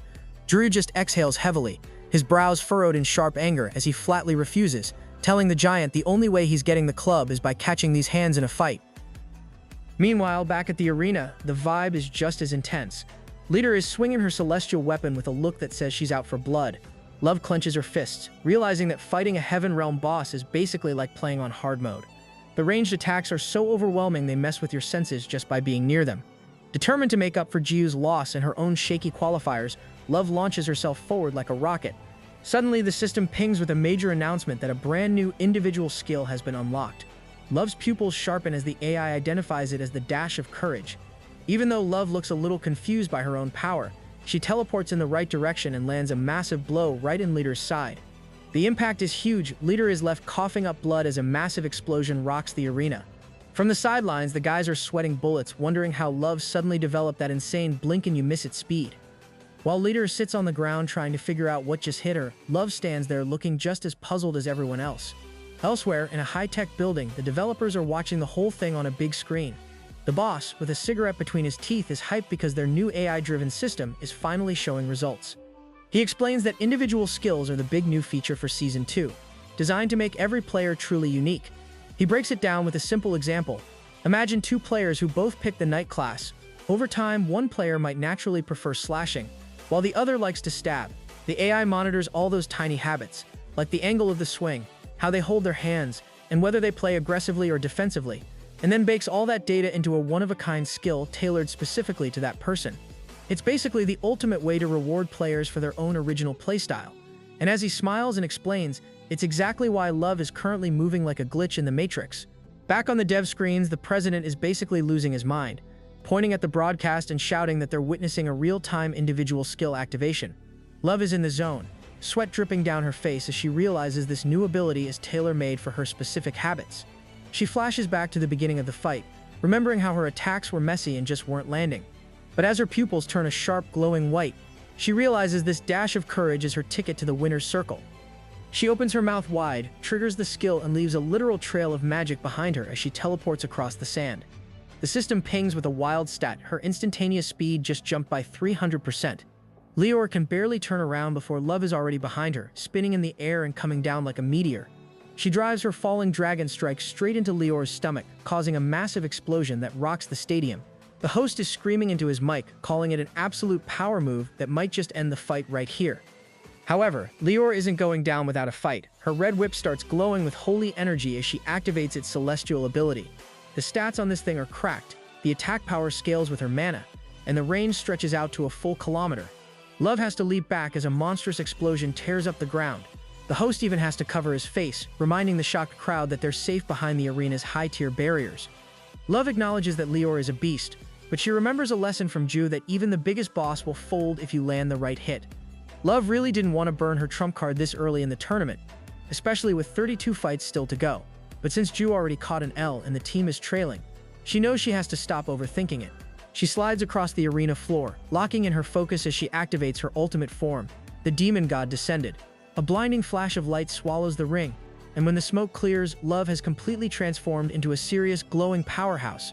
The audience is wide-eyed as she clenches her fists, letting the demon god's power radiate through the entire arena. The scene suddenly pivots back to the volcano planet, where the sky is thick with smoke from a dozen erupting peaks. Thurvs is still laughing like a comic book villain, waving his weapon and demanding that Jiu hand over the level 99 club right now. He's done being patient, slamming the ground and threatening a total dirtbag move. If Jiu doesn't surrender the club, he will manually trigger the penalty on Star's hammer, reset her level to 0, and ruin her character forever. A split second later, a bright flame flashes across the scorched ground, and the giant sword Thurvs is swinging literally shatters into tiny pieces. Jiu lands casually on the surface and tells the blacksmith it's time to stop talking so much because he's looking pretty weak right now. He smiles, pointing out that for a guy who calls himself the greatest blacksmith in existence, he's having a real hard time backing it up. Jiu calmly asks if the old man has anything actually strong to show him, which sends Thurvs into a state of total shock. The dwarf growls, acknowledging that Jiu really knows how to push his buttons, and decides to quit playing around and get serious. Thurvs reaches into a massive pile of swords nearby and pulls out a red blade, activating a hidden blacksmith class skill called Custom Weapon. A bright aura wraps around the sword, and it rapidly grows until it's absolutely massive. Urus, still hanging onto Jiu's club, is bugging out over the size of the thing. Thurv's eyes light up a deep red as he explains that this skill lets him change the size of any weapon he holds to fit the situation. He brags that this sword is one of his masterpieces, forged from the strongest metal in the universe, and coated in 50 different types of magic stones. He shouts that it took him 500 years to finish, making it clear that quality is his top priority. Then, just like that, the legendary sword shatters into junk. Thurv stands there in total silence, sweat running down his cheek as he stares at the broken bits of his 500-year project. Drew just furrows and asks if that's really all he's got. This sends Thurv into a total rage. He starts grabbing piles of blades and flinging them around, screaming about how Drew dares to be so bold. He grabs a hammer next, triggering the size-shifting skill again, and declares war on the entire Chrono continent. He vows to take down Drew first, then everyone else, just to get his hands on that level 99 club. He launches a burst of magic at Drew, but he just tells him to bring it on. Just then the hammer shatters again. Thurv clenches his jaw, grabs another sword, and swings again. Drew breaks that one too without even breaking a sweat. It turns into a repetitive cycle of Thurv's attacking with pure intensity and Drew staying completely relaxed, deflecting every single blow like he's swatting flies. Every weapon Thurv touches ends up in pieces on the lava-covered ground, and the dwarf's mouth stays wide open in a mix of anger and disbelief as his entire inventory gets turned into scrap metal. Finally, Thurv lets out a laugh, claiming he's figured out Drew's real strategy. He realizes Drew isn't even trying to hurt him, he's just trying to break every weapon Thurv owns to destroy his pride as a blacksmith. Thurv smirks dangerously, telling Drew he's just made a fatal mistake. He explains that Chrono Life has hidden mechanics that most players don't know about, like an uncharted continent of rules. Specifically, when two weapons collide, their durability drains 10 times faster than normal. Thurv shouts that he's been playing into this the whole time, calling Drew a fool. He points out that his blacksmith instincts are telling him the level 99 club is almost at its breaking point, and once it snaps, Drew will be completely defenseless. Urus scratches his nose and gives a little squint, looking way too relaxed for someone standing on a lava planet. He casually calls Thurv an idiot and points out the one thing the blacksmith totally missed: that wooden club is actually an ego sword. In game terms, that means its durability is literally infinite, so no matter how many times they clash, it's never going to break. Drew looks over at Urus and tries to shush him, asking why he's spilling the beans, but Urus just thinks it's hilarious watching Thurv act like a genius when he's actually clueless. Sweat starts pouring down the dwarf's face as the reality of the situation sets in. Drew puts the club on his shoulder, looking totally chill, and figures since the secret is out, he might as well explain the whole deal. He reveals that while the club started with a tiny durability of only 5 points, the bond he built with Urus made it grow until it became infinite. Thurv's mouth drops as he realizes he's been played like a fiddle. He tries to argue that infinite durability is impossible and goes against the natural order of the game, but Drew just smiles and confirms that he's holding the impossible right in his hands. He even throws a little shade, saying he's disappointed that the greatest blacksmith doesn't even know about ego swords, and jokes that Thurv's poor judgment is why he's working so hard for nothing. Thurv isn't taking the insults lying down though. He clenches his jaw, tells Drew not to make him laugh, and reaches back into his stash. He hurls a massive pile of swords into the air, screaming that destroying a few of his tools doesn't mean anything, because the real fight is just starting. As the Lord of Iron and Fire, he lets out a roar and swings a blade with enough power to send a shockwave across the terrain, trying to look as threatening as possible. But Drew doesn't look worried at all. He just flies right over the giant and smirks, telling Thurv he's got it all wrong. Before Thurv can even react, Drew drops down and delivers a massive hit directly to the giant's face, knocking him clean off his feet. As Thurv touches the growing bruise on his cheek, Drew hovers above him and clarifies that this isn't actually a battle or a fair fight. He flashes back to Thurv, bragging about how he manipulated Innocent Star and threatened to reset her level just to get what he wanted. Drew's eyes light up red with fury as he tells the dwarf that it's just a straight-up beating for being a jerk to his friend.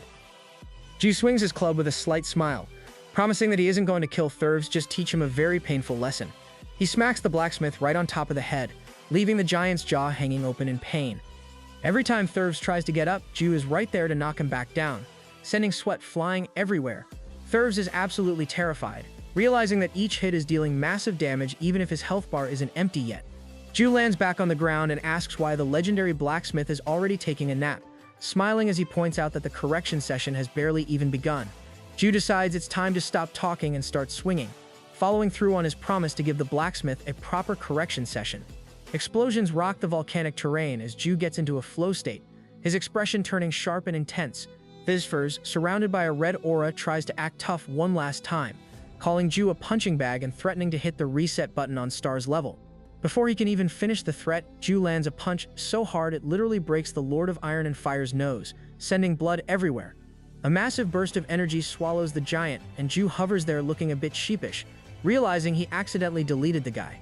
He whispers to himself about having zero self-control, feeling a bit annoyed that he let such a basic provocation bait him into a finishing move. But being a literal god of chaos has its perks, so Ju just summons a magical clock and rewinds time. Suddenly, the energy reverses, and Thurves finds himself standing there again, repeating the exact same punching bag trash talk as if he hadn't just been exploded. A massive sense of déjà vu hits the blacksmith as sweat pours down his face, and Ju just grins, apologizing for hitting him a little too hard in the previous timeline.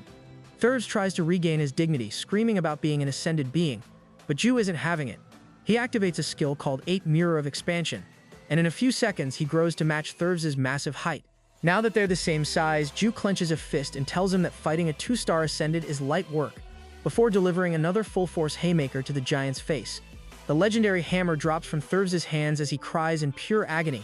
Ju grabs him and sets a new humiliating rule. Every time Thurves gets slapped, he has to count out loud. Thurves tries to act salty, but a quick smack across the cheek sends him toppling over. Ju's pupils burn red with authority, ordering him to start the count. After a few more hits to the head and cheeks, the giant finally breaks, a shiver passes through his body, and he starts counting while squinting through the pain. All the while, the memory of Thurves bragging about manipulating naive Star keeps fueling Ju's fire. The beating is relentless until Thurves is a total mess with his teeth literally getting knocked out. Finally reaching his limit, the legendary blacksmith drops to the ground and begs for mercy, admitting he was totally in the wrong. He desperately promises to strip the penalty function from Star's weapon immediately, meaning she can spam the Go-to-Hell Destroyer skill as much as she wants without ever worrying about a level reset again. Ju looks down at the crying giant with a dissatisfied expression, realizing he's wasted enough time away from the tournament. He decides to call it a day, pointing out that since the only boss system is gone in this zone, killing Thurves wouldn't even give him a good drop anyway. He turns his back on the broken blacksmith, telling him to stay out of trouble and just live a quiet, boring life from now on.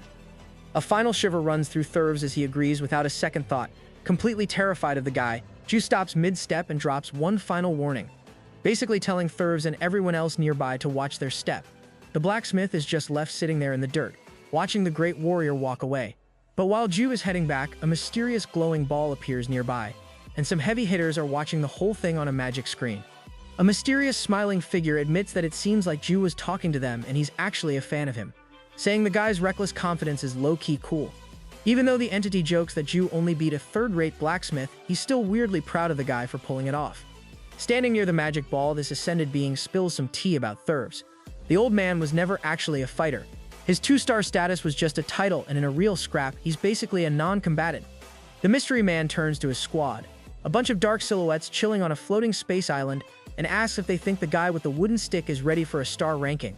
It's a huge debate because Ju hasn't even hit the ascended test yet, and is only level 9,999. Still, one guy points out that beating a 2-star being without having a star yourself is a once-in-a-thousand-years kind of flex. Without Ju stepping in, the blacksmith probably could have soloed the entire Chrono continent. The group is totally divided on whether Ju is the real deal or just lucky, so they decide to settle it the old-fashioned way. Instead of voting, they want to throw Ju into the ring with a real combat-type ascended to see if he survives. One guy laughs, thinking Ju won't last a minute against a pro, but another figure lying on the grass mentions they already have the perfect rival ready. There's a new star who just awakened as a 1-star ascended, and apparently these two were destined to clash anyway. The big bosses are hyped to see if the wooden club guy can actually hold his own, or if the rising star is going to humble him. While the higher-ups are plotting, the new star team masters Ingdong is chilling, looking pretty relaxed with his legs crossed. His teammate walks up to him, curious about what's got his attention, and he just gives a small smile. He's the strongest martial artist around, and he tells her that the elders have taken a massive interest in one of the younger fighters. Over by a window, he asks how the current arena battle is looking, and the reply is pretty blunt: it's almost over.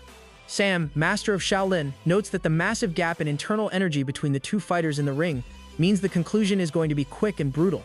Back in the arena, the fight between Love and Leori is reaching a fever pitch.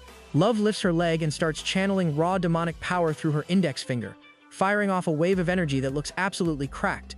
Leori isn't backing down though. She clenches her jaw and fires back with her heavenly whip, which is glowing with holy mana.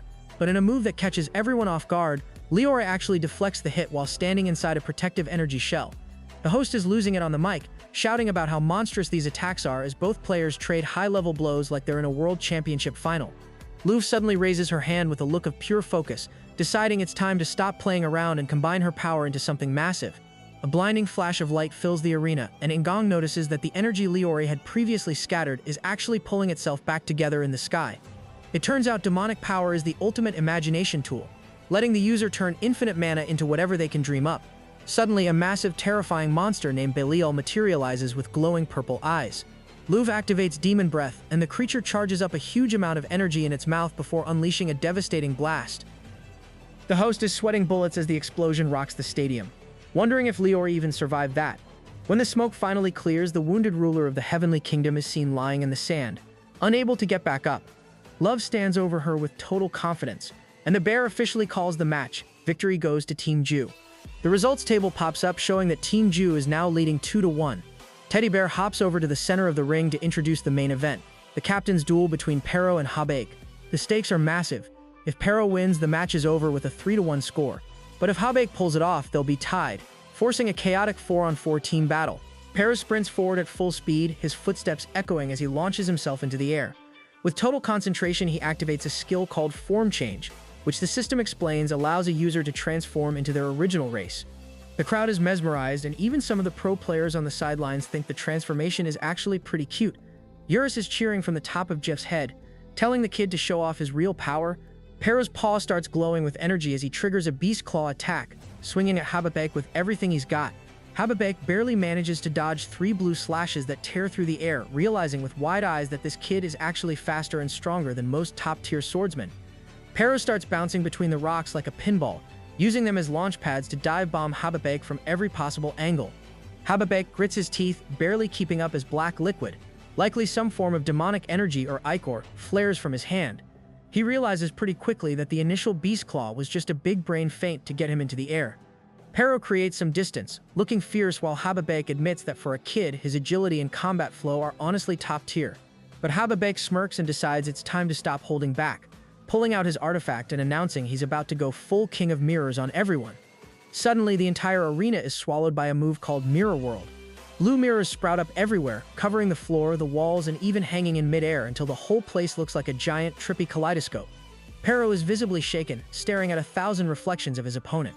From the sidelines, Love is confused because she thought G had already jacked all of Habaek's mirrors. Luna explains that while it takes a massive amount of time and effort to craft them, Habaek can literally print new mirrors whenever he wants, which is exactly why he's a legend in his class. G takes a second to give Luna some props for absolutely bodying Riot earlier. Love noticed that Luna is back in her goddess form, and is curious how she's still got gas in the tank after burning her energy. Luna just touches her hair and notes that nature-type energy is just built different, and she's way better at mana management than they realize. But then the vibe gets weird as Luna notices Love's horns and with sparkling eyes, reaches out to touch them. Just like when G touched her ears, Love immediately squats down in total discomfort. Jiu explains that the demon race has super sensitive horns, and touching them without an invite is a one-way ticket to getting slapped. At that moment, Luna thinks about her kitty Beanie Boo and the cute love-hate moments she had with her, then jumps on Love like an obsessed maniac. Seeing this from the side, Jiu and Eurus are really weirded out. Back in the heat of the battle, a slash from Habaek catches Pero off guard. Black liquid drips from the beast's mouth as he crashes into the sand. Habaek is now wielding a mirror sword, explaining that he can pull a blade out of any mirror at any time, anywhere. It's a total cheat code. Pero gets sliced up from angles he can't even see. Habaek jumps onto one of the floating mirrors and just laughs, reminding him that this is his world.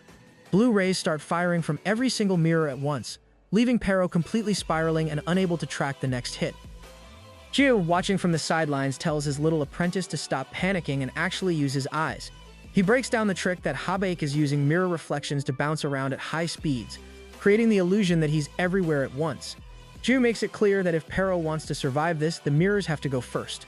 Pero glints his eyes to the side, taking the master's advice to heart as he prepares to smash his way out of the reflection trap. Habaek realizes pretty quickly that Pero is onto his strategy, confirming that breaking the mirrors is the only way for the kid to survive. But he's not about to just stand there and let his hard-earned glass get smashed. He starts raining down blue laser rays from every direction, keeping Pero on the ropes. Habaek brags that inside this mirror world, he's literally moving at the speed of sound, meaning even if the mirrors break, he's still going to be way too fast to catch. The damage starts piling up and Pero eventually crashes to the ground, looking like he's running on empty. From the sidelines, Love is getting worried and asks if Habaek is basically unbeatable now, especially compared to Ju's light speed skills. Ju isn't buying it though, staying firm on the smash the mirrors plan, while Luna adds some deep advice. She thinks Pero needs to stop obsessing over levels and stats and start thinking outside the box. The arena is so packed with mirrors at this point that there's barely any room to breathe, let alone move. Habaek tells the kid to just take the L and give up, but Pero has other plans, suddenly leaping over Habaek with his fangs bared. Seeing he's about to get bit, Habaek panics and pulls out his ultimate trump card, the Soul Mirror. A massive mirror swallows the center of the arena, sucking Pero into a watery portal that looks like a total nightmare. The mirror then crumbles into pieces, leaving Pero bloodied and broken on the sand. Habaek explains that this is a special ability that forces an opponent to face the inner self they're most afraid of, the dark secrets they keep buried deep down.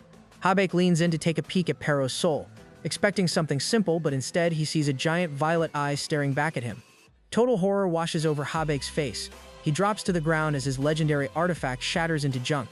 It turns out that living inside Pero is a monster capable of deleting entire dimensions, and the sight of it literally breaks Habaek's mind. Both fighters are absolutely traumatized by the vision, trembling and covered in sweat, but Pero manages to snap out of it first. In a moment of pure animal instinct, he lunges forward and sinks his teeth deep into Habaek's neck. Black liquid starts spraying everywhere as Pero refuses to let go, locking his jaws like a vice. Habaek is so rattled by what he saw in the mirror that he completely forgot to defend himself, and now he's desperately grabbing a heavy stone from the dirt and slamming it into Pero's head to try and break free. The proper magic duel is officially over. It's now just a brutal, bloody brawl in the mud. Boo Bear is calling the play-by-play, describing how Pero is glued to Habaek's neck while Habaek keeps wailing on him with a bloody rock. The crowd is watching in dead silence, totally gripped by the raw violence of it all. Blood and black liquid are everywhere, covering the rock and the sand as both fighters refuse to back down. Finally, after one last hit, Habaek's hand drops and he falls back onto the sand with a look of total frustration. The two of them lie there together, motionless as the entire stadium goes completely silent. The commentator grabs his mic and drops a bomb that both players are out cold at the exact same time. It looks like a textbook draw for the captain's duel. But then the script flips. Pero suddenly pushes himself up on all four paws, his eyes burning with pure fury as he stands over his unconscious opponent. The vibe is instantly majestic, and the crowd can feel the sheer main character energy radiating off him. Teddy Bear loses his mind with excitement, jumping up to announce that because Pero is the last one standing, he takes the win. The stadium erupts as the fans start chanting his name, and Pero just stands there soaking in the glory with a sharp, dangerous look on his face. As the cheers get louder, a wave of memories hits Pero. He thinks back to all the times he was kicked around, the moments Luffy stood over him, and how other players used to dodge him out of fear. He remembers his humble beginnings in the village where everyone knew his name, and the weight of it all makes his clawed paws tremble. Overcome with emotion, he throws his head back and lets out a long, legendary howl into the sky, finally proving he's the top dog. With that, the final score for the first match is locked in at 3-1. Team Ju, the squad of Ju, Luv, Luna, and Pero, officially punches their ticket to the next round while Eurus hoists Pero up like a trophy. The rest of the round of 32 flies by in a blur of epic clashes. The Blacksmiths team scraps with a team Slaughter, and the Mana team absolutely steamrolls a group of fighters in a clean sweep. By the time the sun sets, the field is narrowed down, and the round of 16 kicks off the very next day in a new village setting. Boo Bear is back on the mic, hyped up to reveal the quarterfinal brackets. The matchups are spicy. The Afterrealm team is set to face Team Mint, and Team Ju is drawing Team Hong. On the other side of the bracket, the Chongmyong is gearing up for a showdown with the Blacksmith, while Mana's team prepares to battle the top 5 guild. The scale of this competition is actually insane when you look at the stats. Over 100,000 teams started in the qualifiers, meaning more than 400,000 players got weeded out to leave just these 8 powerhouse squads. The host announces that it's time to get the quarterfinals rolling with the Privates duel between Yoffie Warrior from the Underworld and Wang from Team Mint. As the host announces the start of the match, the audience goes wild while Wang gets ready for the fight of his life. A quick flashback reveals that Wang isn't just some random player. He's the guild master of Halasan and a high roller who's dropped 12 billion into Chronolife. He's a guy who's loved gaming since he was a kid, chasing that old-school romance of adventure. He'd almost given up on modern games because of all the pay-to-win nonsense, but Chronolife changed everything for him. He even remembers seeing Jewel standing tall without any armor, which inspired him to strip down to his underpants once just to find that raw, pure enjoyment of the game again. Back in the present, Wang isn't messing around. He's wielding a wooden club that gives a +9 strength boost and launches a massive ray of fire straight at Yoffie. Flames rocket forward with enough heat to melt the arena, but Yoffie doesn't even blink. Looking dead serious, he triggers a perfect parry, effortlessly swatting the attack into the sky. The system explains that this move is all about the player's mechanical skill. If your timing is cracked, you can block literally anything. From the sidelines, Jiyu is stunned to see Wang rocking a wooden club just like his, while Luv looks visibly disgusted, probably remembering some cringy moments from the past. She wonders if Wang is using some kind of contaminated copycat style, but the reality is actually much more intense. Wang grips his weapon as a red aura flares up, and he rockets into the clouds to show off his real trump card, the Flame of Envy. It's a skill born from Wang basically being Ju's biggest fanboy. By studying every single move Ju makes for ages, his deep admiration actually manifested into a special ability that lets him mimic his idol's combat style. One of his teammates, casually smoking a cigarette, points out that this is way beyond standard mimicry. The game literally turned Wang's romance for Ju's fighting style into raw power. The white hair guy also admits it's pretty romantic in a weird way, but he also knows there's a major catch. No matter how perfect the imitation is, you can't just copy things like god-tier durability or the raw power of destruction. The opponent proves this by slicing Wang's club clean in half, sending the master face first into the sand with black liquid dripping from his mouth. Just like that, the Afterrealm team takes the first point. The next match kicks off instantly, and it's a total slugfest. One fighter launches a holy punch, and follows it up with a holy uppercut in a high-speed barrage of holy double hooks and holy jabs. The fighter, who's actually a physiotherapist in real life, is smiling through the haymakers, saying he can feel every muscle working, and calling the brawl real romance. He's absolutely pummeling the former Demon King, who's coughing up black liquid but has to admit the holy physical attacks actually sting quite a bit. The physiotherapist keeps the pressure on, promising he's still got more in the tank as he rushes back into the fray. As the fight drags on, the secret behind the physiotherapist's class finally comes to light. Every time he lands a punch, he's actually healing his allies. Even crazier, his cooldowns disappear when he's attacking, turning his strikes into holy physical attacks. Since demons are basically allergic to holy power, he's a walking nightmare for the former Demon King. He lands blow after blow, looking like he's about to secure an easy win, but then the vibe shifts instantly. Just as he's about to land another hit, the Demon King's expression turns terrifying, and he reaches out to snatch the physiotherapist's fist right out of midair. It's a reality check of the worst kind. The gap in their power levels is just a straight-up mountain that no amount of romance can climb. The man starts shaking as the Demon King's eyes turn a predatory red, and with one swift move, the monster swings his free hand. The cigarette falls right out of the guy's mouth as he's leveled by a single massive blow. The shockwave from the hit is so intense it rattles the barriers outside the arena, leaving everyone watching realize that sometimes human skill just hits a ceiling when facing a literal monster. With that, the Afterrealm team secures a 2-0 lead, putting Team Mint in a desperate spot. Back at the benches, the young man from Team Mint is stressing out, watching his teammates get picked off one by one. He starts thinking about taking a shortcut and using the power of contamination, which would basically multiply their stats by 2,000 times. But his teammate Mint shuts that down immediately, calling it a cheap move. She argues that power earned through actual grind and hard work is worth way more than some glitchy booster. Even though the guy thinks her version of romance is a bit pricey considering they're about to lose, she tells him to zip it and watch how a real winner handles business. There's a heavy moment where the guy lying on the floor points out the obvious. If she loses this next round, they're getting booted from the tournament. He admits he only showed up because they dragged him there, but his pride won't let him go out on a 3-sewer sweep. He puts on a rare serious face and tells her they need to actually try and win this thing. Touched by his sudden burst of motivation, Mint draws her sword and tells him to relax. She brags about being a royal tournament winner, and makes it clear she's never lost a 1v1 in her life. She's ready to take on whoever the Afterrealm throws at her. The moonlight hits the arena as the fight kicks off, but it turns into a nightmare almost instantly. Blood sprays from the girl's mouth as a massive tentacle drives straight into her stomach. With tears in her eyes, she realizes this isn't just a normal attack, it's a terrifying secret skill called Veracity. Before she can even react, the opponent literally drains the levels and stats right out of her body, devouring her strength until she disappears. The audience is completely stunned into silence, and even Boo Bear has to admit it was a masterclass in destruction. The host grabs the mic and makes it official that the leader of Team Mint Leader just got deleted by Urakan. Just as the host is wrapping things up, the white-haired young man steps into the arena and kills the vibe by demanding a captain's duel. He points out that if both teams agree, they can still scrap, and even though Boo Bear confirms it won't change the score, the warrior doesn't care. He's just in a terrible mood and needs to let off some steam. His face goes dark as he admits he's struggling to hold back the urge to just go nuclear and destroy everything in sight. He calls out the opposing captain, but the god of destruction just stands there with his hands in his pockets, giving him a slow, disrespectful grin. The god of destruction flatly refuses to fight, calling the warrior ordinary. With this, he turns back to his guys and suggests going back to report it all to Nether King. He just walks away, leaving the warrior fuming with veins popping out of his face, while the god of destruction secretly thinks to himself that these little creatures can chatter all they want. With that drama out of the way, the system pings that the next big match, Team Ju versus Team Hong, is finally up. Lu steps out first for Ju's squad, acting like a total pro by making heart shapes with her hands and waving to her massive fan base. The crowd is absolutely losing it because Lu, real name Sarong, is basically the top idol in the real world, and her level 650 stats are no joke.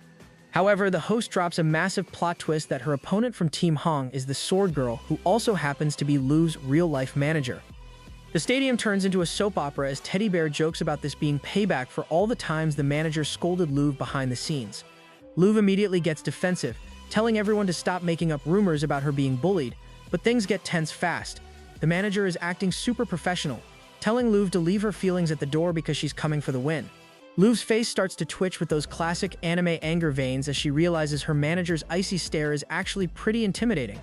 The signal for the fight finally goes off, and both girls dig their heels into the sand, ready to settle their workplace drama in the middle of the arena.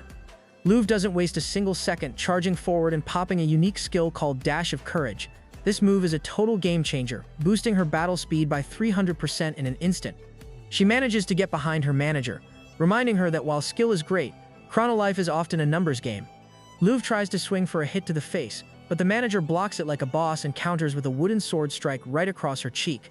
The most popular idol in the game ends up eating dirt, lying flat on the ground while her manager stands over her with a satisfied smile, noting that the first hit officially landed. The manager standing beside a down Lu casually points out that even high-tier players like Riot couldn't handle her Dash of Courage. She sighs and calls Lu out for trying to sneak an attack from behind, bluntly adding that she isn't exactly a big brain when it comes to gaming strategy. This sends Lu into a total spiral of rage, especially when the manager tells her she should take some notes from Luna. Lu launches herself forward in a fury, but the manager just smirks, admitting she was just trolling to get a reaction. She easily dodges Lu's predictable swings, even landing a cheeky slap on her back just to prove a point. Lu spins around with a kick, calling her opponent crazy, but the manager just smiles and warns her that she's about to start taking double damage for her miss. Lu is gritting her teeth in total frustration because none of this makes sense. Her level is twice as high and her agility stats are maxed out, yet she's getting absolutely dominated. The manager keeps the pressure on, asking her if she's ever actually trained for a real fight or if she's just been winging it this whole time. Suddenly, a sword strike comes slicing down, and Lu braces for an overhead blow, but it's a total bait. The attack shifts horizontally at the last second, and Lu ends up coughing up black liquid as she tries to process the hit. The manager explains the big lesson that in a real fight, being able to tell a fake from a real strike is everything. She calls it an feint, basically a feint like you'd see in MMA or boxing, and says that in a game like Chronolife, mastering this isn't just a bonus, it's a requirement. As Lu tries to kick back and asks what level her manager even is, the manager just deflects with her wooden sword, which is starting to crack and crumble from the intensity. She explains that while raw control matters in a fighting game, an MMORPG is a totally different beast. Hearing her, Hong is impressed, points back to the previous match between Team Mint and the Afterrealm as proof that those fights were decided entirely by stats. If your numbers are too low, your damage basically doesn't exist. However, Hong admits she used to think that was the only rule until a reality check a couple of weeks ago changed her mind. A flashback shows her meeting the legendary manager for a recruitment spar. Back then, the manager was level 255, and walked in with total confidence because her level was twice as high as Hong's. She was certain she'd win, but she got absolutely schooled, which opened her eyes to the truth. There's a tiny fraction, the top 0.001% of players, who can actually break the game's limits and beat people with way better stats. Back in the present, the manager lands a brutal counter slash that sends Love crashing back into the sand, black liquid pouring from her mouth. From the sidelines, Ju and Luna are watching in shock, with Luna admitting she had no idea anyone else in the tournament was capable of pulling off a counter skill on that level. Ju looks over at Luna, totally confused, and asks if that move was some kind of high-tier hidden or unique skill. Luna just sighs, pointing out that since Ju speedran his way from level 7 straight to 9900, he missed the basics. She explains that the counter-strike is actually one of the most common noob skills in the game that anyone can learn at level 10. A system window pops up to show the specs. If you time it perfectly, you deflect the enemy's move and smack them back with double the damage. Even though it's basic on paper, Luna admits she's never seen anyone actually pull it off in a high-stakes fight because the timing is so legendary. The crowd and Team Mint are losing their minds, wondering who this mystery swordswoman is.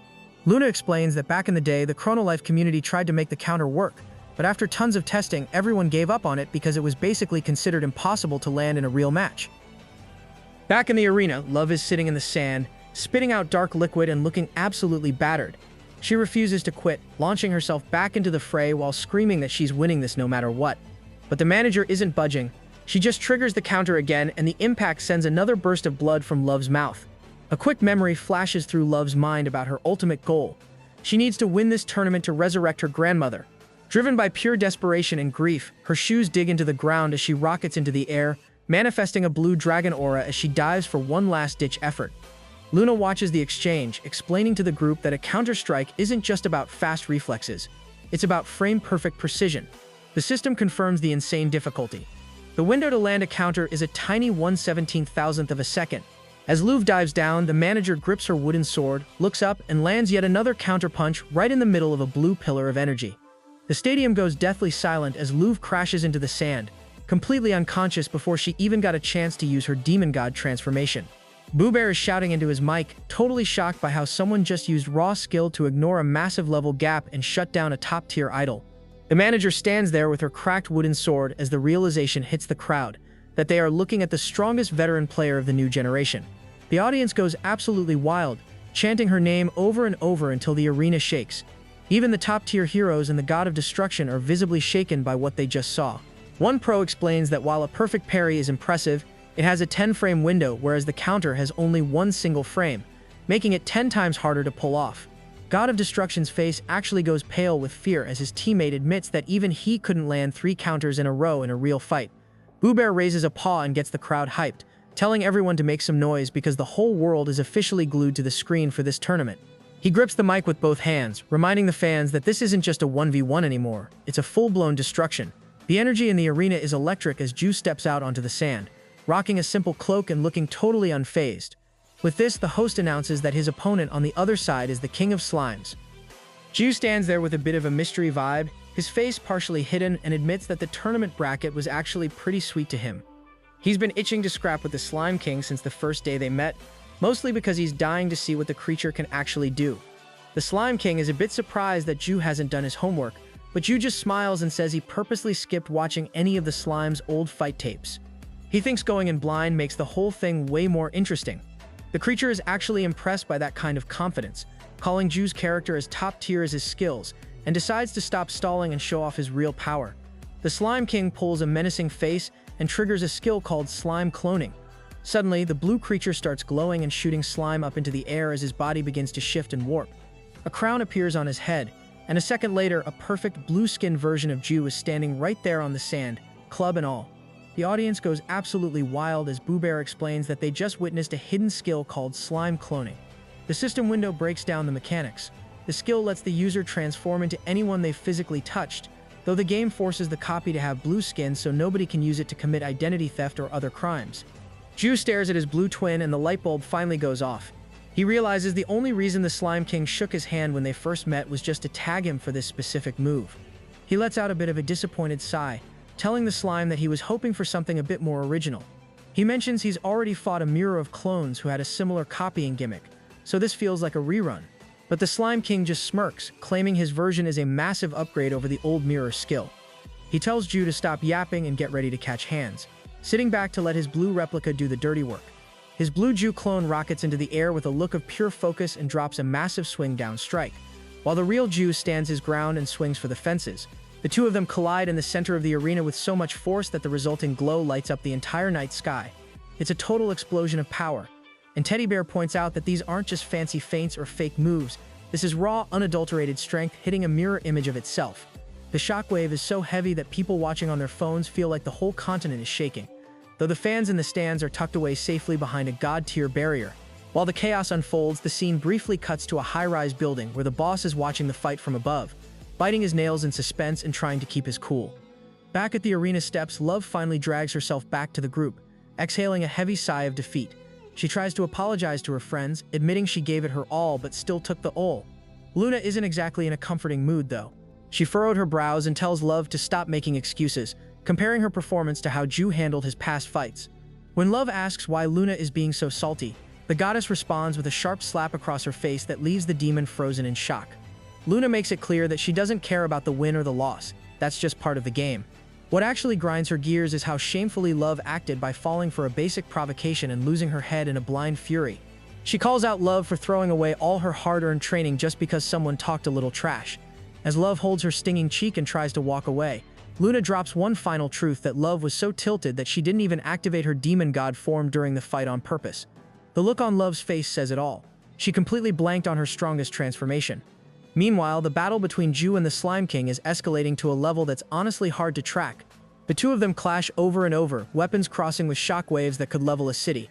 They both trigger the speed of light skill at the same time, turning the night sky into a mess of yellow and blue rays as they zip around at impossible speeds. The fight moves way past the arena boundaries, with Ju's eyes burning with pure rage while the blue clone radiates magical energy. The Slime King starts pulling out all the stops, using the 8 mirrors to stay mobile, while Ju counters by using the Mirror of Expansion skill to grow into a literal giant. Suddenly, there are countless copies of Blue Ju launching themselves into the air like spears, and the massive original Ju is swinging at the wave with a wild, unhinged grin. He brings down a giant overhead blow, but the slime army counters with a swing up multiplied 1,000 times. The resulting explosion is so massive it rings out beyond the planet itself, leaving the audience blinded by a light that's brighter than a star. The sky starts flashing red as a system window pops up, signaling that the 8 mirrors skill is finally hitting its limit and petering out. Both Ju and his blue clone begin their long descent back to the arena floor, but Ju isn't planning on a peaceful landing. While falling, he triggers the A-million strikes and lets loose a rapid-fire chain of slashes. The blue clone doesn't skip a beat, mirroring the move perfectly. It's a classic swordsman skill designed to overwhelm an enemy with a relentless sequence of strikes, and the two of them clash their clubs over and over. Another massive yellow shockwave ripples through the air as the rest of the teams watch through the arena bars, totally mesmerized by the scale of the destruction. Hong's teammate adjusts his glasses, looking genuinely shaken as he mutters that the whole scene looks like the end of the world. He starts second-guessing their plan, wondering if even a royal slime copy is enough to take down a literal monster like Jiu in a fair fight. Hong stares ahead with a serious expression, admitting that while she is down for the risk earlier, seeing Ju go this hard makes her realize how dangerous this actually is for their team. In hindsight, she thinks maybe they should have saved the Slime King for a guaranteed win in a different match, but it's too late for what-ifs now. She remembers when Ju got flattened by the Star Hammer, and they felt a bit of hope, proving that he wasn't totally invincible, which was exactly the morale boost they needed. With this, she gets her hope back in the slime, claiming that it is their last hope in this. Back on the ground, the Slime King is starting to look a bit frustrated, admitting that no fight has ever forced him to use this much brainpower before. Ju just smiles, genuinely having the time of his life, and tells the slime that he's fought way better than expected. But the creature reveals he hasn't just been winging it. He spent over an hour every single day for a long time mentally simulating this exact fight, imagining himself copying and defeating Ju over and over. Even though his energy is starting to redline, the slime declares that the scouting phase is officially over.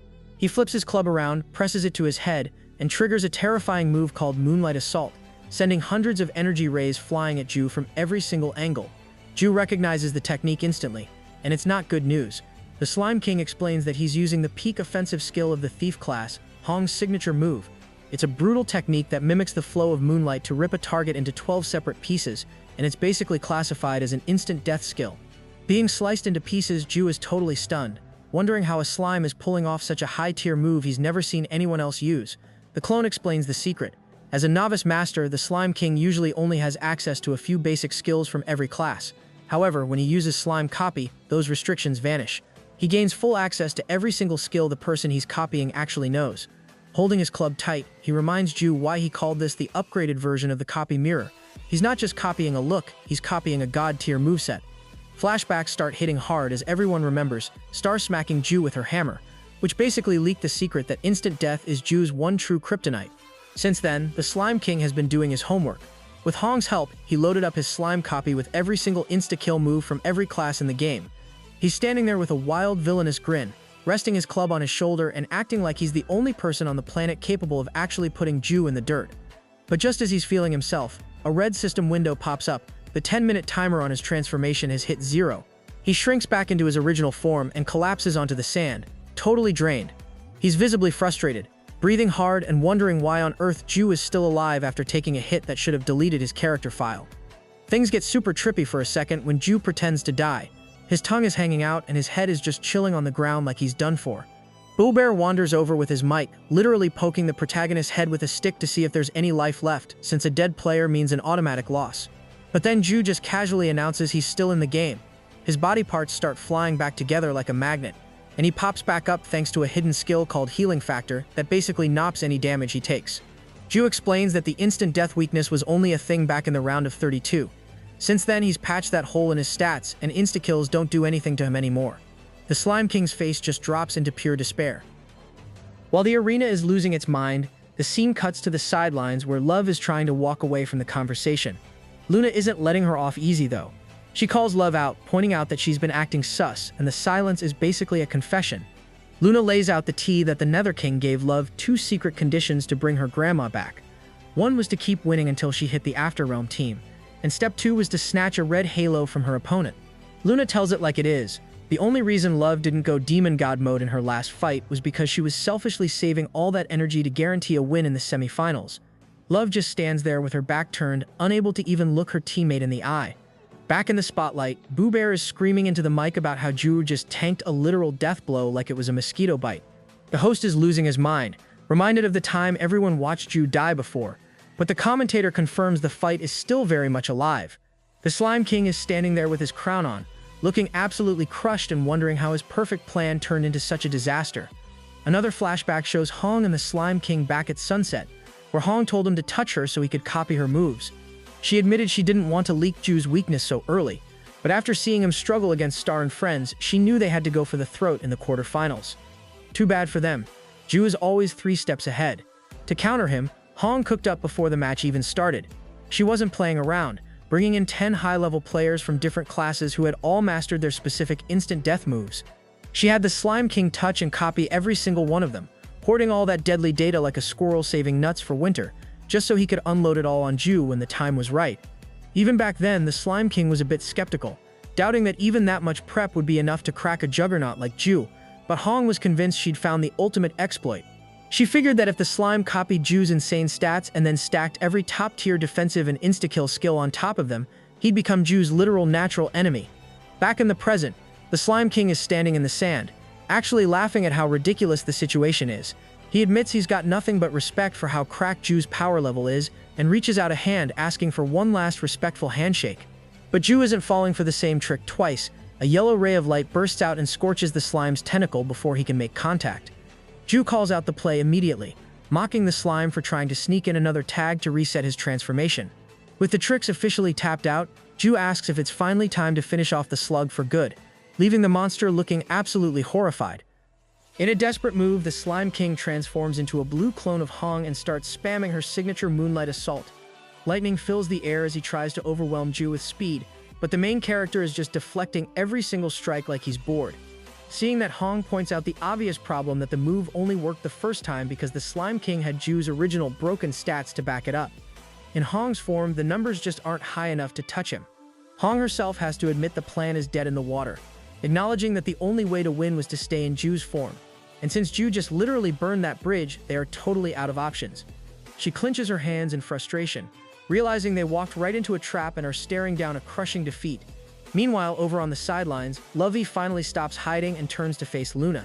She admits that Luna hit the nail on the head regarding her strategy. She confirms that she had zero intention of using her demon god power in the last fight, even if it meant taking a loss.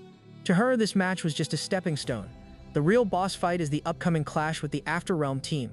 She's dead set on saving every bit of her energy so she can snag that red halo and bring her grandmother back to life, basically admitting she's willing to sacrifice the current match if it means winning the one that actually matters to her soul.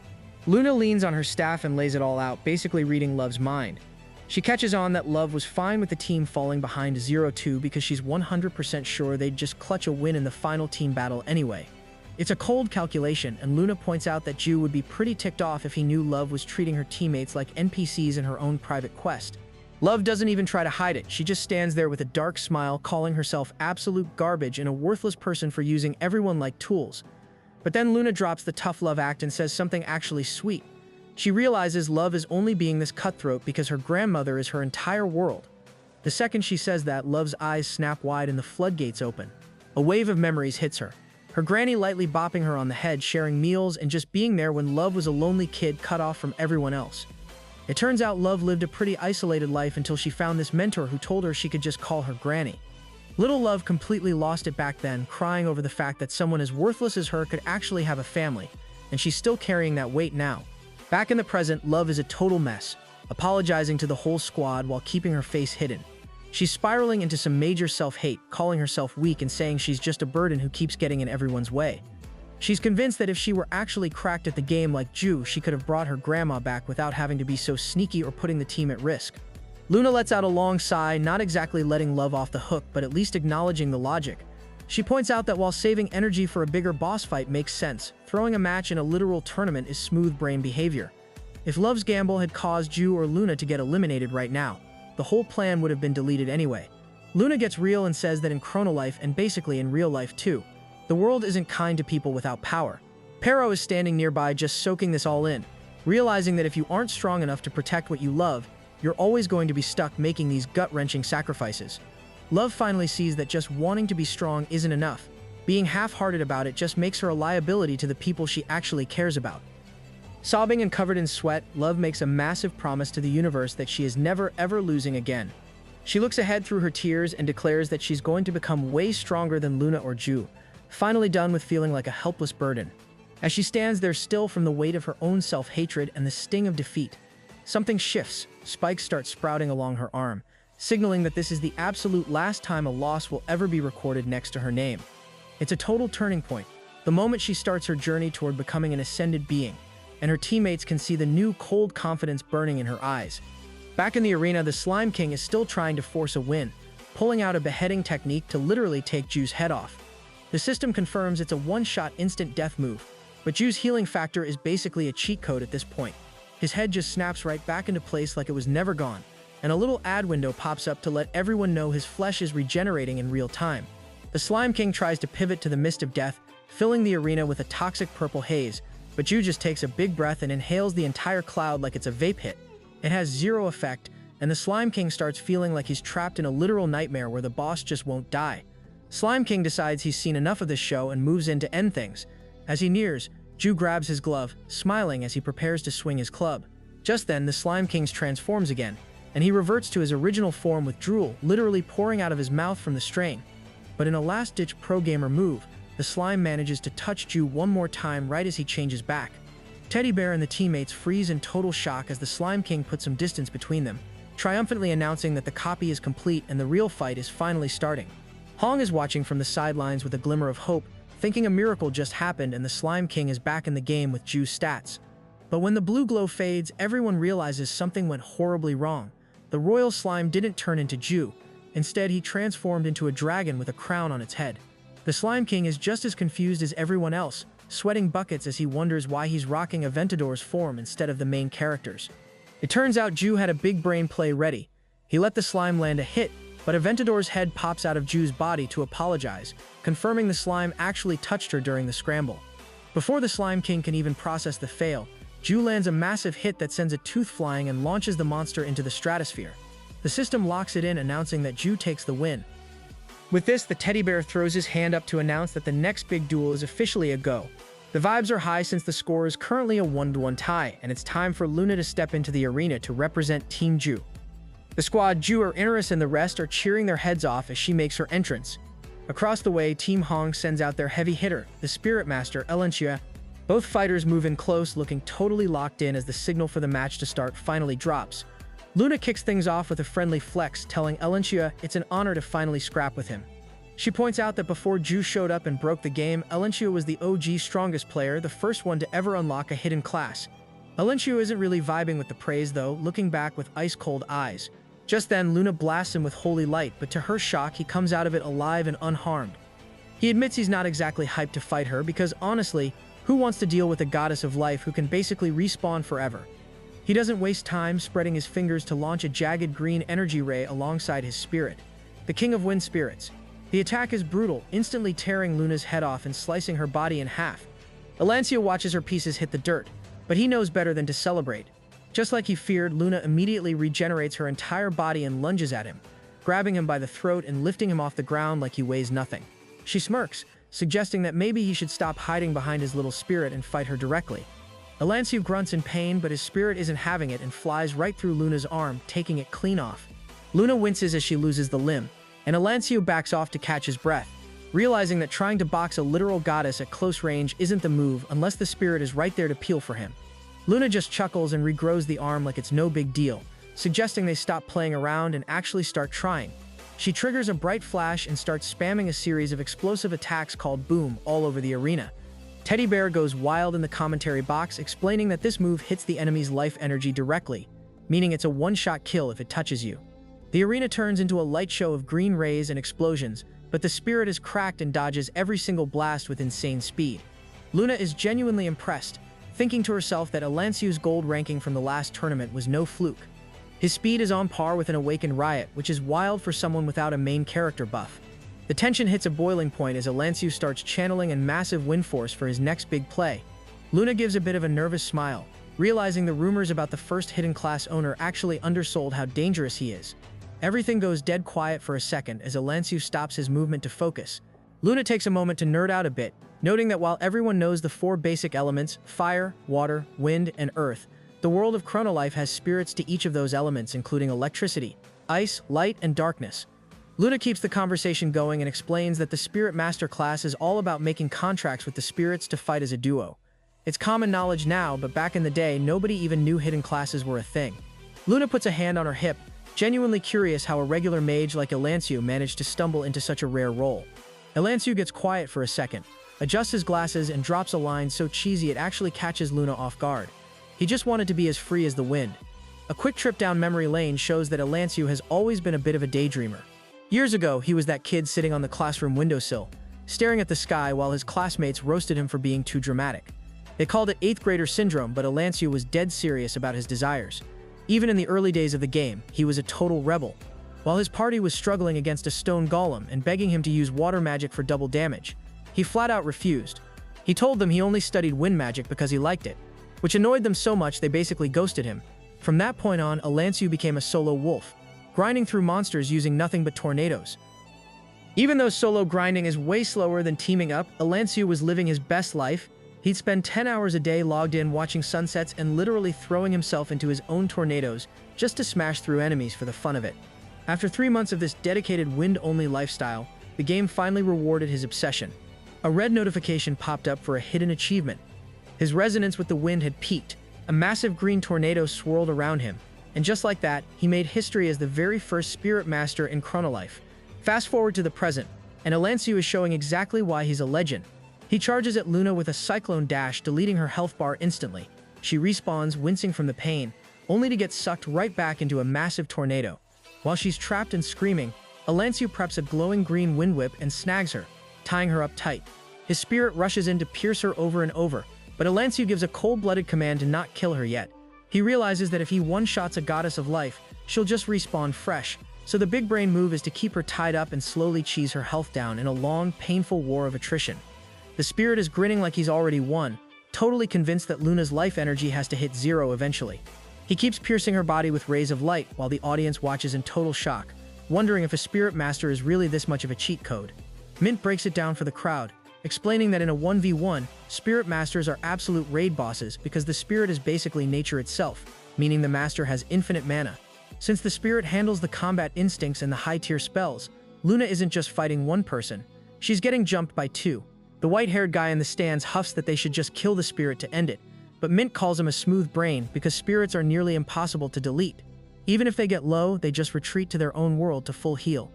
Luna is sitting in a literal pool of her own blood as Elancio approaches, looking like he's about to secure the W.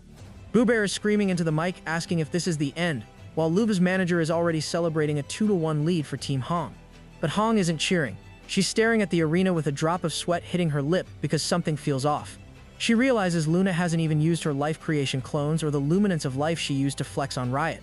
Looking at the smirk on Luna's face as she lies there, Hong finally puts it together that Luna didn't lose. She was taking those hits on purpose to bait them into a trap. Suddenly, the vibe shifts instantly as the spirit starts coughing up blood. Elancio panics, watching his spirit collapse and drain out right in front of him.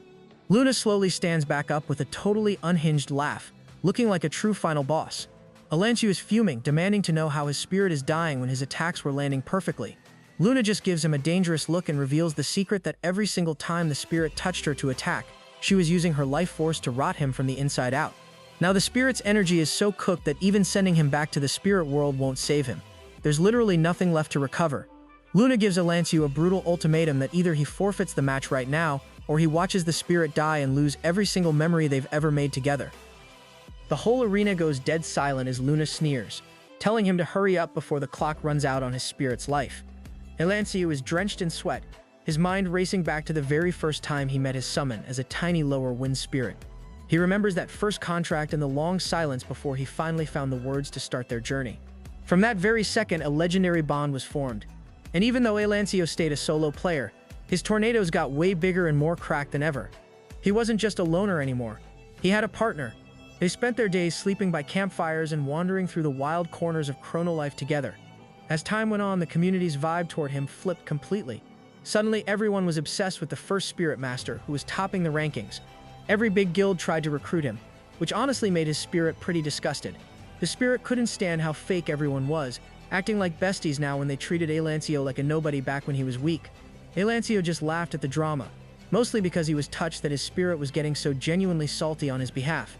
Back in the present, that beautiful friendship is hitting a tragic wall. His spirit is moaning and coughing in agony on the arena floor, and the silence is heavy. Luna lets out a sigh and casually drops the wind whip restraints, giving Elancio a brutal 3-second countdown to choose between the win and his friend's life. She starts counting, with a totally unhinged smile on her face. Elancio is visibly trembling, but right at the last second he breaks. He shudders and calls it, announcing to Boo Bear and the whole world that he's withdrawing from the fight. The entire arena is stunned as the win is officially handed to Luna. However, despite accepting defeat, Luna uses her boom spell, blasting the hell out of the little spirit. Seeing that, Elancio starts screaming his spirit's name in horror, thinking the spirit is about to explode. However, as the smoke clears, Luna steps forward, holding the little spirit gently, and reveals with a playful smirk that the death part was just a prank. She already restored his spirit's vitality and hands him back, explaining he'll wake up soon. Elancio is standing there with a faint blush, totally flustered, while Luna claims that it was a fun fight and that they should go again.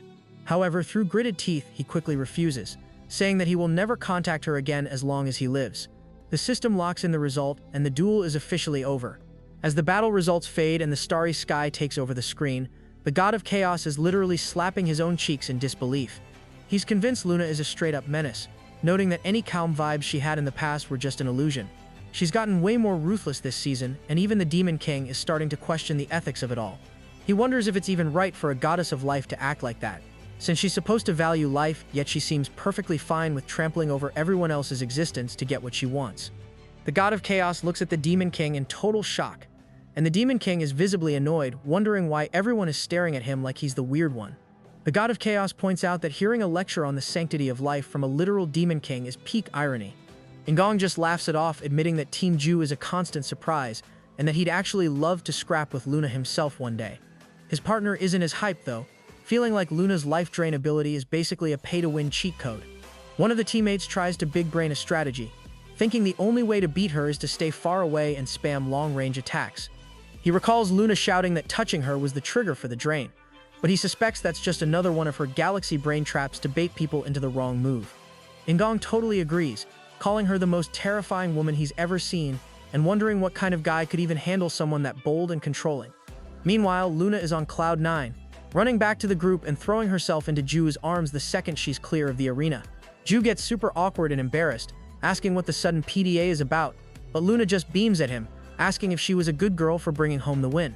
Ju tries to play it cool, pointing out that she wins literally all the time, but Luna insists this fight was actually a struggle. Her cheeks go bright red as she begs him for a head pat and some praise. Ju, looking like he'd rather be anywhere else, awkwardly reaches out and gives her the head pat she wanted. Luna is totally stunned for a second, but then she spots Louv standing there and asks why she's being so quiet for once. Love doesn't miss a beat, snapping back that Luna is a total devil wearing a nice girl mask, but then she softens up, admitting she can't stay mad since Luna's win keeps her dream of seeing her grandmother alive. She even calls Luna by her name, which makes her eyes light up like a Christmas tree. Luna immediately ditches Ju and latches onto Love instead, and before anyone can blink, they're in a full-blown argument because Luna really wants to touch her horns as a thank you. Ju decides this is the perfect moment to ghost the conversation and put focus back on Pero. Up in the night sky, the moon is shining bright as Boo Bear calls for the next match, the captain's duel between Pero and Hong. The second the signal drops, both of them launch into the air like rockets. Hong's got a spinning knife and her eyes are glowing with energy while Pero counters it with his own Claw of the Beast technique. They collide with enough force to shake the arena, landing on opposite sides before diving right back in. It's a pure speed battle, with Pero using his wild animal instincts and Hong flexing her rogue-class agility. They're trading blows at a dizzying pace, but even though Pero is holding his own, the raw stats are starting to tell a different story. Hong's physical power and level advantage mean Pero can't just rely on a main character burst of luck this time. In a straight-up fight, the numbers usually win. Pero isn't letting up for a second, launching himself off the edge of the spectator seats like a furry rocket. Hong barely has time to look up in alarm before the little beast sweeps past her and actually manages to draw first blood, leaving a deep cut on her thigh. It's a total shock to everyone watching. Even Elinsio and the Slime King are staring in disbelief, wondering how their captain, the one person they were sure would catch an easy W, is suddenly on the ropes. The manager stands there looking pretty gloomy, acknowledging that while Hong should have the advantage on paper, her head just isn't in the game. When you're fighting at this speed, even a split second of overthinking means your natural stat advantage basically vanishes, and Pero is exploiting that hesitation to press her harder and harder. Hong is gritting her teeth, realizing her entire game plan for the quarterfinals is falling apart. Even if she clutches this win, the score would only be 2-2, leading into a 4-on-4 team war that feels impossible to win with Ju looming in the background. While she's spiraling, the manager points out that Pero looks like a completely different person. He's got this deep, scary confidence that wasn't there before. He's clearly taken the only the strongest survive rule to heart, realizing that if he wants to protect his squad, he has to be willing to make some pretty painful sacrifices. The fight gets even more intense when Pero manages to grab Hong's hand, but she winces and drives her knife straight into his side to break the hold. Both of them hit the ground hard, and Hong realizes just how close she came to a game over. If he'd gone for her neck instead of her hand, she'd be done. Pero stands back up with the dagger still sticking out of his ribs, looking absolutely unhinged as he literally grabs the hilt of the blade and takes it out. He's remembering some advice about not taking things too personally, and he just smiles a dark, dangerous smile, fully consumed by the will to win at any cost. Hong is legit terrified now because Pero's eyes are glowing with wild energy, and he's closing in on her like a predator. She tries to scramble away, but he's moving so fast he's basically a blur, crushing the stone floor with every step. He starts zigzagging all over the arena, constantly changing his trajectory until he finally connects with a massive hit to Hong's torso. She spits out blood, completely overwhelmed because his strength and speed have jumped to a level that makes her previous stats look like rookie numbers. It's clear Pero has officially entered beast mode. Blood is literally dripping from the dagger that was wedged in Pero's side. But the little guy doesn't even flinch. He just shudders for a second before launching himself back into a high-speed attack that pierces right through Hong. She's sent spinning through the air, coughing up blood as her body just lifts off the ground from the impact. While Luna is on the sidelines cheering her head off, Ju is the total opposite. He's gone completely stiff and quiet, sensing the vibe has shifted into something dark. Pero keeps pressing the attack, landing hit after hit until Hong is covered in wounds. The wolf's eyes have gone totally bright, and as he rockets back up for the finishing blow, he's hallucinating an old acquaintance face and hearing those cold words again. In this world, only the strongest survive. Just as the dagger is inches from Hong's neck and everyone is braced for a total bloodbath, Ju suddenly teleports in. He catches the blade directly in his palm, stopping the kill shot while all three of them hang suspended in the air for a heavy, silent moment. Love is watching from the side, totally shook, wondering what the guy is thinking by breaking the rules like this. Boo Bear flies up screaming about how jumping into a duel is a massive tournament violation. But Ju just stays flat and calm. He tells the host it's over because Hong is already dead for all intents and purposes, making the rest of the fight pointless. Ju gently lays Hong on the ground, and Teddy Bear confirms that yeah, she's officially out of commission. But the real problem is Pero. His eyes are still burning with that terrifying, wild madness that has the entire crowd breaking out in a cold sweat. People in the stands are legit terrified, whispering that they saw a monstrous shadow looming behind the wolf cub. They start calling him a monster, worried that he was genuinely going for the kill and wondering if he'll eventually snap and go after the audience too. Pero finally snaps out of his trance and looks around, hearing the people trash talk him, and he's clearly devastated. His ears flatten against his head and he starts whimpering, looking small and scared as he realizes the crowd is terrified of him. Jido walks over and kneels in front of him, looking serious and maybe a little disappointed, which hurts Pero more than any injury could. Jido asks for the dagger and Pero obediently lets it drop from his teeth like a scolded puppy. Some people in the crowd try to laugh it off, but Jido isn't in a joking mood. He picks up the dagger and crushes it into dust with a single squeeze of his hand, leaving the stadium in a deathly silence. He looks out at the stands with a wild, terrifying expression of his own. asking if he should just tear them all apart since they're being so noisy. The entire arena goes dead quiet instantly. Judo finally lets out a quiet exhale and scoops the wolf cub up into his arms, looking down with a bit of a grumpy face. He asks Pero why he let himself go off the deep end like that, and the little guy looks down sadly, clearly regretting how he slipped into that berserker mode. But then the vibe shifts instantly when Judo gives him a warm smile and tells him he actually fought well, even calling his style cool. Pero's ears shoot straight up, especially when Judo tells him to ignore the haters in the crowd. He promises that if anything ever goes south, he'll be right there as a brother to back him up. Pero is a total mess of happy emotions, blushing and wagging his tail until a slightly embarrassed Jude has to tell him to chill out. Jude glances over at Boo Bear, wondering if he's actually going to do his job and announce the results. He lifts Pero high into the air like a trophy, and the host finally declares Pero the winner. The arena stays dead quiet at first, but Ju isn't having it. He gives the crowd a look so threatening it feels like a literal life or death warning, asking why he isn't hearing any hype. Terrified for their lives, the audience suddenly erupts into the loudest cheering you've ever heard, chanting Pero's name in a massive wave. Ingdong is just sitting back eating snacks, calling Ju a total dictator for forcing the applause, and he notices that even the God of Chaos's crew is caught up in the forced celebration. With that chaotic win, the system locks it in that Team Ju is officially moving to the semi-finals. The rest of the quarterfinals fly by, starting with a match between the Mana team and the 5 guilds. The leader of the 5 guilds is acting super confident, crossing his arms and talking about how the stars have aligned for them. He thinks their lucky bracket is a sign that they're about to restore their guild to its former glory, promising his brothers a brilliant victory as he heads into the arena. The actual fight, however, turns out to be a total L for the 5 guilds. The arena erupts in flames and lightning as the Mana team absolutely steamrolls them, winning the first 3 matches back-to-back to make it a 3-2 sweep. The last member of the 5 guilds doesn't even bother stepping into the arena. They're just deleted from the tournament without landing a single blow. Luna is looking pretty serious after watching that slaughter, explaining that the Mana team hails from the ancient magical empire of Luru. When Ju asks her for a real power scaling on them, she drops a bomb that if she were still just a mage, her chances of beating them would be a flat 0. Ju is left in quiet horror as Luna admits she's stumped by their power. The Mana team was only using basic spells like fire and wind, but the destructive force was so off the charts that it defies all game logic. Luru was basically the Ivy League for mages, a place where everyone was obsessed with finding the absolute ceiling of mana. The roster for their team is stacked with literal legends. You've got Mana Ryang sitting at level 879 far, followed by his top student Ma He at 8,389, and then the genius twins Ma Yun and Ma Hyun. These guys have pushed their stats as close to the human limit as the game allows, making them the most dangerous squad of casters in the bracket and the top picks to win the whole tournament. Over at game headquarters, the boss is losing his cool while watching the playback. He's lighting up a cigarette and venting about how these NPC-level monsters are completely ruining the vibe of the tournament, which was supposed to be a fun festival for the regular players. He feels like the average gamers are just becoming background extras at this point. However, the system and the mysterious figure named Mom isn't worried at all. Mom just smiles and claims this is all for the best. The boss calls her out for being a hypocrite, especially since he sent the monitoring staff home so they could have a real talk. Mom, chilling on some floating space ruins near a star, gets all cryptic, talking about how everything since Season 1 is finally merging into a perfect orbit. Her eyes flash yellow for a split second as she promises that the beautiful world she envisioned is almost here. A new day rolls around and Love is buzzing with energy as she rings the doorbell at Ju's place. The crew decided to celebrate making it to the semis by meeting up at Ju's sister's cafe, and Love is blushing hard at the thought of seeing Ju in real life again. Ju is too lazy to play doorman, so he just tells her over the intercom to use the password he already gave her.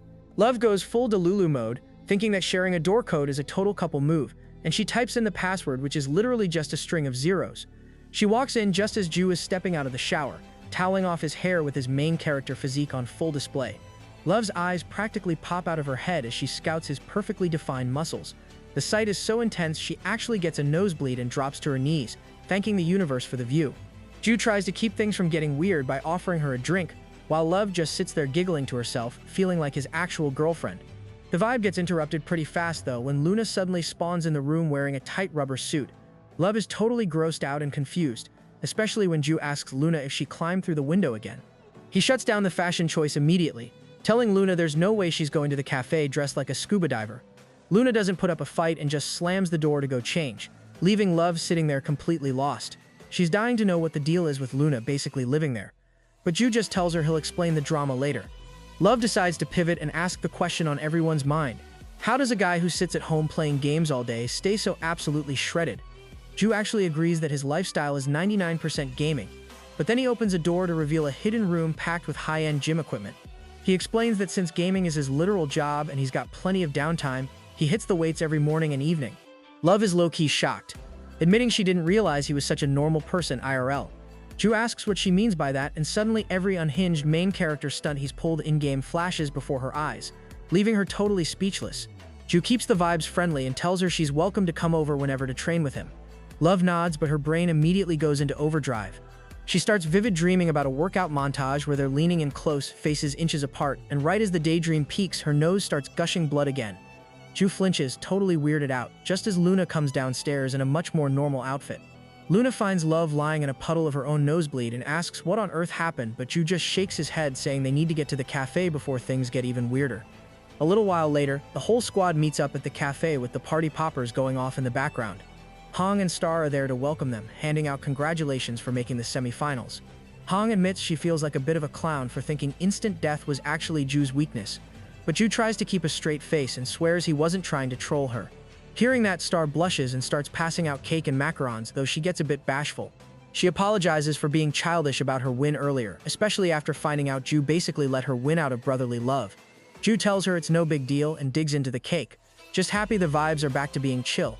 As they settle in, Luna sips her soda and drops the news that the semi-final brackets are officially locked. It's the Mana team versus Masters team first, followed by Team Ju against the Afterrealm team. Hong asks Luna for her expert opinion on the Mana team, since mages everywhere are rooting for them. Luna looks a bit torn. She wants to cheer for her fellow casters out of loyalty, but she has to be real about the stats. She admits the level gap is just way too massive to ignore, and things are looking pretty grim for the Mana team, no matter how much she wants them to win. The arena is buzzing as Teddy Bear announces the final quarter-final showdown. Team Masters versus Team Blacksmith. The Blacksmiths are clearly out for blood. They're still salty about Jock embarrassing their god of blacksmiths earlier, and they've already decided to delete Jockim's squad, the Peace Team, just to prove a point. Reaching the finals is the only thing on their mind, but they've got a massive problem standing in their way: Ingong. While the Blacksmiths are getting hyped, Ingong is just casually warming up, but his light practice punches are sending literal shockwaves through the stadium. The witch on his team is low-key terrified, asking what kind of high-level technique he's using, but his partner just smirks and says he hasn't even used a real skill yet. To prove the point, Ingong snaps into a stance with one leg pointed straight at the sky and launches a blast of pure energy. The entire Blacksmith team is standing there with their jaws on the floor, realizing their plan to burn him with energy attacks just got absolutely wrecked before the match even started, as Ingong just punches the crap out of their leader. Back at the cafe, the crew is discussing the match, and even Hong has to admit that Ingong is just built different. Ji-View is sitting there with a gloomy look, remembering the time Ingong casually crashed his table, stole 2 of his pies, and acted like they were old besties. It turns out they crossed paths back in the beta testing days and ended in a draw, which is why Ingong is so hyped for a rematch. He told Ju to make sure he doesn't lose to anyone else, basically calling him out for a final showdown. Ju just grins to himself, looking forward to the moment they finally settle the score.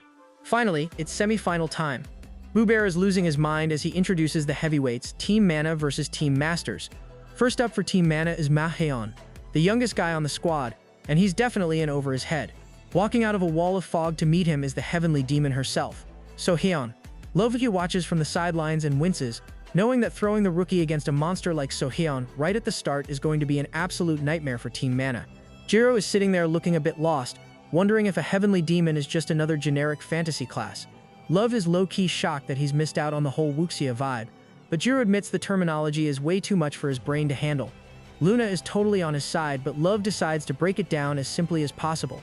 She explains that the heavenly demon is basically the final boss of the Wuxia world. Usually you have the good guys and the bad guys fighting, but then the demon cult shows up, and they're so cracked that the other two sides have to stop beefing and team up just to survive. Jiro is pretty impressed that Love is such an expert, but she just laughs it off, admitting she spends her downtime binging webcomics. To make it even easier for the group to grasp, Love compares a heavenly demon to a demon king in a fantasy setting, the kind of threat that forces every kingdom to stop their wars and join forces. Luna hears this and gets a little cheeky, wondering if that means the demon king is actually the weakest link compared to a chaos god or a goddess of life. But before the debate can even get started, the fight in the arena kicks off. Ma Heon doesn't waste any time, flying into the air and dropping a massive fireball that turns the stage into an inferno. The flames are roaring, but then a silhouette just casually strolls through the fire like it's a light mist. So Haeon steps out without a single burn on her, actually complimenting Ma Haeon for being so high level at such a young age. With one lazy wave of her hand, she deletes every single flame in the arena, leaving everyone stunned. She gives him a confident smile and reminds him exactly who she is, the head of the celestial demon cult and the ruler of their lands. She tells him to stop holding back and hit her with everything he's got. She even gives him a free pass to take the first 3 moves. Ma Haeon is fuming at the disrespect, gripping his staff so hard his knuckles are probably white. He slams his staff down, creating a circle of flame that traps so hard and in a ring of fire. So hard doesn't even flinch. She notices the trap instantly, but also sees that the sky above her is wide open. Right on cue, Ma Haeon's staff comes flying at her from above as he triggers his fusion magic, a fire tornado. A massive, spinning vortex of flames erupts right in front of him, leaving Teddy Bear and the audience absolutely floored by the sheer scale of the technique. Teddy Bear grabs his mic and starts geeking out over the fusion magic happening in the arena. He explains that this is basically the endgame for mages. You take 2 separate spells and mash them together into one cracked ability. It sounds simple, like adding an electric shock to a water ball, but if the caster messes up the timing or the mana balance even a little bit, the whole thing just blows up in their face. But as everyone can see from the towering fire vortex currently eating the stage, when a pro like Ma Haeon pulls it off, the power level is way beyond anything a normal mage can touch. Suddenly, a voice drifts out from the center of the roaring tornado. So Haeon is actually in there praising him, calling his move clever for someone his age. She's totally unfazed, even reminding him that he still has 1 move left of the 3 she promised. Ma Haeon is fuming now, his eyes literally glowing with fire as he tells her not to get too comfortable because his real signature move hasn't even started yet. He hoists his staff toward the sky and begins channeling a flaming spear. High above the vortex, a massive fiery cloud starts brewing, and the audience goes dead silent as they realize the scale of this attack. The ball of fire keeps growing until it looks like a literal sun falling out of the sky. Ma Haeon is pushing himself to the limit, his hat even flying off his head from the sheer pressure of the mana pouring out of him. So Haeon just smiles as she recognizes the legendary flaming spear technique. The ball begins to warp and stretch, shifting from a crescent shape into a long, terrifying rod of pure heat. So Haeon smiles with genuine respect, analyzing how he used his first 2 moves to trap and lock her just so he could land this massive 3rd move nuke. She drops into a serious fighting stance, deciding she's going to take this hit head-on out of respect for his skill. The spear rockets down, plunging straight into the whirlwind with a blinding flash of light. The impact is so massive that the resulting shockwave blasts across the entire city, and an enormous explosion turns the arena into a whiteout zone. Spectators are shielding their eyes from the glare while a violent storm of energy tears through the stadium. Even Teddy Bear, who's usually prepared for anything, screams to the crowd that the barriers will keep them safe, but gets yanked right out of his announcer seat by the force of the blast. Teddy Bear gets tossed like a ragdoll by that blast, but luckily Joe and the crew catch him midair. The host is all smiles about the nice save, but he goes quiet the second he sees the look on Joe's face. Joe is staring at him with this dead serious expression, muttering to himself about whether it could really be him. When the air clears, So Haeon is just strolling out of the wreckage like she's on a morning walk, totally untouchable. Ma Haeon is losing his mind, screaming that it's impossible for anyone to tank that nuke, but the heavenly demon just gives him a calm smile. She points out that his flames actually did reach her, showing off a tiny, barely there scorch mark on her sleeve. That's literally it. The most powerful mage attack in the game did nothing but ruin a few threads of her outfit. Since his 3 free moves are officially up, So Haeon warns him that it's her turn now, and the vibe turns cold instantly. She doesn't give him a second to breathe, moving in a weird fluid pattern before hitting him with an inward palm strike that sends him flying. Ma Haeon is coughing up blood mid-air, but So Haeon is already ahead of him, vanishing and reappearing above to deliver a crushing kick straight into his back. His body bends at a terrifying, unnatural angle as she uses her signature Step of the Heavenly Demon, stomping him back down to earth at light speed. The impact creates a massive crater and a cloud of dust that reaches all the way to the spectator seats. When the smoke finally disappears, Ma Haeon is out cold in the middle of a hole in the floor. Teddy Bear confirms he's unconscious, and So Haeon just accepts her win with a quiet, classy nod while the crowd goes absolutely wild. It's a total reality check for everyone who thought the Mana team was the favorite. So Haeon basically proved that no matter how high your mountain is, there's always a sky above it. The rest of the Masters team keeps the momentum going, with their monk finishing off another Mana player after a quiet prayer. The power gap is just way too massive for the mages to handle. The Mana team is spiraling now, but Ri Young, one of the legendary 3 great sages, steps up to stop the bleeding. She's got that don't mess with me look on her face as she faces off against the head of the Vagabonds, Witche. Things start off pretty balanced, with Ri Young using her hyperspeed casting to keep the pressure high. However, Witch-A manages to sneak in and tap her with a single finger, causing a sharp jolt of pain that has Ri Young backing off immediately.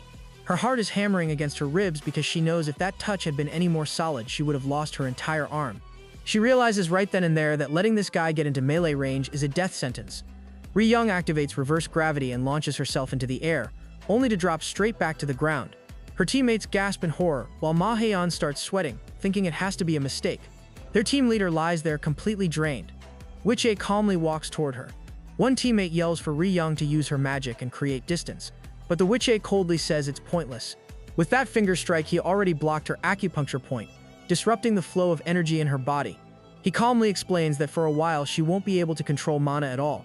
Ri Young coughs blood into her hand, tears forming in her eyes.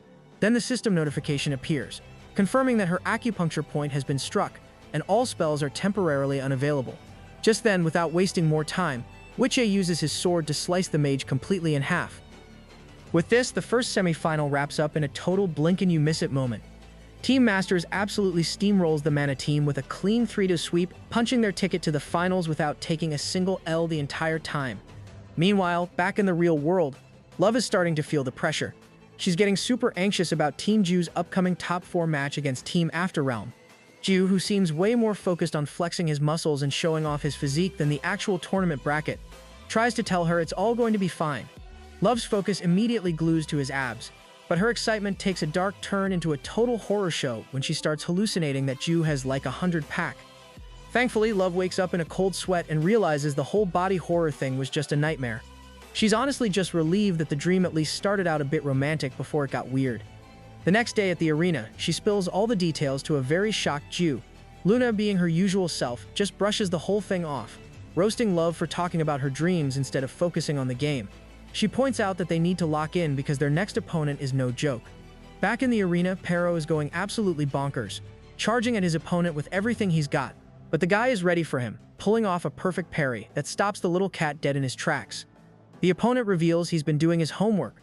He watched all of Pero's old VODs and knows that the cub gets a massive power boost whenever he's in danger, so he isn't letting his guard down for even a second. To make things even harder, the guy uses a summoner skill to bring out 3 zesty skeleton warriors. Juice realizes instantly that this is the guy's full warrior party and shouts for Pero to attack now, knowing that if the skeletons start syncing up, it's game over. Right on cue, one of the skeletons starts jamming on an instrument, filling the arena with the Song of the Seraphim, which gives the entire party a massive buff. On top of that, Pero's opponent drops a Glory of the Brave Warrior spell and launches a Crescent Slash. The blast is so loud it fills the entire stadium. The guy doesn't let up, blasting Pero from every single angle. Poor Love is watching this and low-key regretting ever mentioning her nightmare, thinking it's turned into a bad omen for the team. Pero is barely hanging on, dodging fatal hits by the skin of his teeth, but the skeleton song is literally everywhere. As the second verse starts, the vibe in the arena shifts. Everyone can tell the match is basically decided. The opponent slashes through Pero, ending the fight and giving Team Ju their first loss. Next up is the junior match, and the tension is off the charts. Luna steps up for Team Ju, and she's facing off against the God of Destruction himself from Team Afterrealm. The guy can't believe he's actually up against Luna again, and he's clearly still salty about her causing his death back in Season 1. He's back for revenge, and he's not hiding it. Luna mocks him to get under his skin, but on the inside she's actually sweating a little. She knows she's talking a big game, but the God of Destruction is basically her hard counter since his powers can actually bypass her life force. Luna is barely mid-thought about Love's nightmare when the God of Destruction pulls a total nothing personnel kid move, blinking right behind her and firing a laser shot that tears through her shoulder like a bullet. The Wind Spirit is annoyed that the guy missed a headshot, but Han quickly realizes this was a big brain play. That green beam isn't just for show, it actually suppresses healing abilities. If he'd killed her instantly, she might have respawned fresh, but by leaving her wounded and unable to heal, he's basically just torturing her. Luna starts taking a barrage of lasers and realizes that her chances of winning have officially tanked to 0%. In a last-ditch effort, Luna goes for her ultimate skill, the Luminance of Life. The entire arena gets blinded by a golden glow so intense that even Jur has to cover his eyes. It looks like a legendary comeback, but when the light finally fades, the God of Destruction is just standing there looking bored while Luna is down on her knees. He mocks her for wasting her ultimate, but then he starts wobbling and coughing, acting like he's about to collapse. It looks like he's actually going to lose for a second, but just as he falls in front of her, he starts laughing like an absolute maniac. He was just trolling her the whole time. He calls her a disgusting traitor and finishes the match with a simple flick to her forehead, sending her to the floor in total defeat. With that loss, Team Ju is suddenly down 0-2 against Team After Realm, and the vibes are at an all-time low. Love is sweating buckets, unable to believe that their two undefeated heavy hitters both just caught an L. She's fully convinced her nightmare was a cursed omen, but Ju just gives her a pat on the shoulder, telling her to relax because he's about to go in and fix everything himself. It's time for the vice-captain match, and Ju steps into the arena facing off against a guy named Khan. Ju is in high spirits, practically gooning over the fight and whipping his tentacles around, excited to use his veracity skill to suck the energy out of his opponent. Khan isn't impressed by the yapping though. He claims he's moved past those low-tier skills because he's now got a blessing from the Nether King. He powers up, surrounding himself with a dark purple energy that looks seriously menacing. Before he can even finish his villain monologue, Ju launches a signature swing-up attack, sending a massive pillar of fire straight into the sky. It's the same move that's deleted countless players before. But as the smoke clears, Khan is just standing there laughing without a single scratch on him. He calls the attack weak and says it wasn't even worth dodging. While Khan readies his counterattack, Luv is still spiraling in her own head, convinced that the nightmare has doomed them to lose the whole battle. Back in the sand, Khan is still mid-villain monologue, yapping away about how he's going to mangle Ju and rip him into confetti, but then he notices something pretty awkward.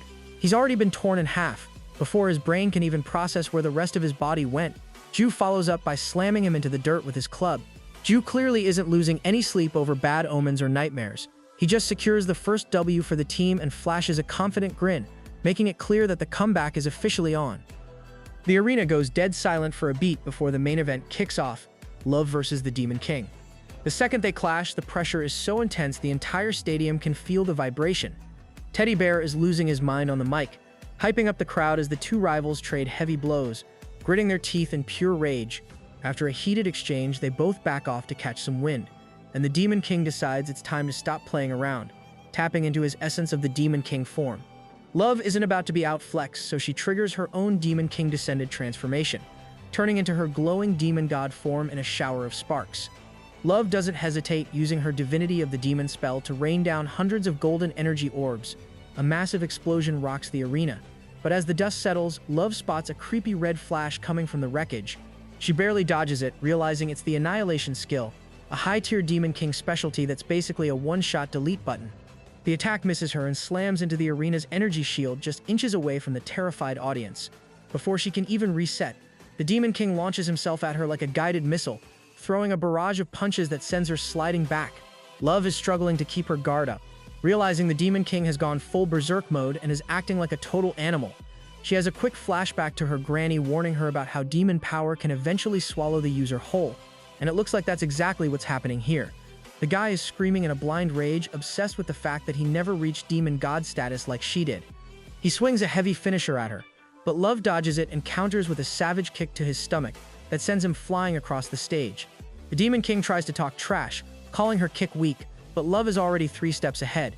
She's already mid-cast for another Divinity of the Demon skill, snapping her fingers to summon a divine cage that traps the Demon King instantly. With a cold look, she twists her hand and detonates the cage in a massive golden blast that fills the stadium with ash and light. It's a total power move that leaves the entire audience wondering if there's even anything left of the Demon King inside that explosion. The audience is absolutely floored, sitting there with their mouths hanging wide open while Boo Bear screams into his mic, wondering if the Demon King could possibly be tanky enough to survive a nuke like that.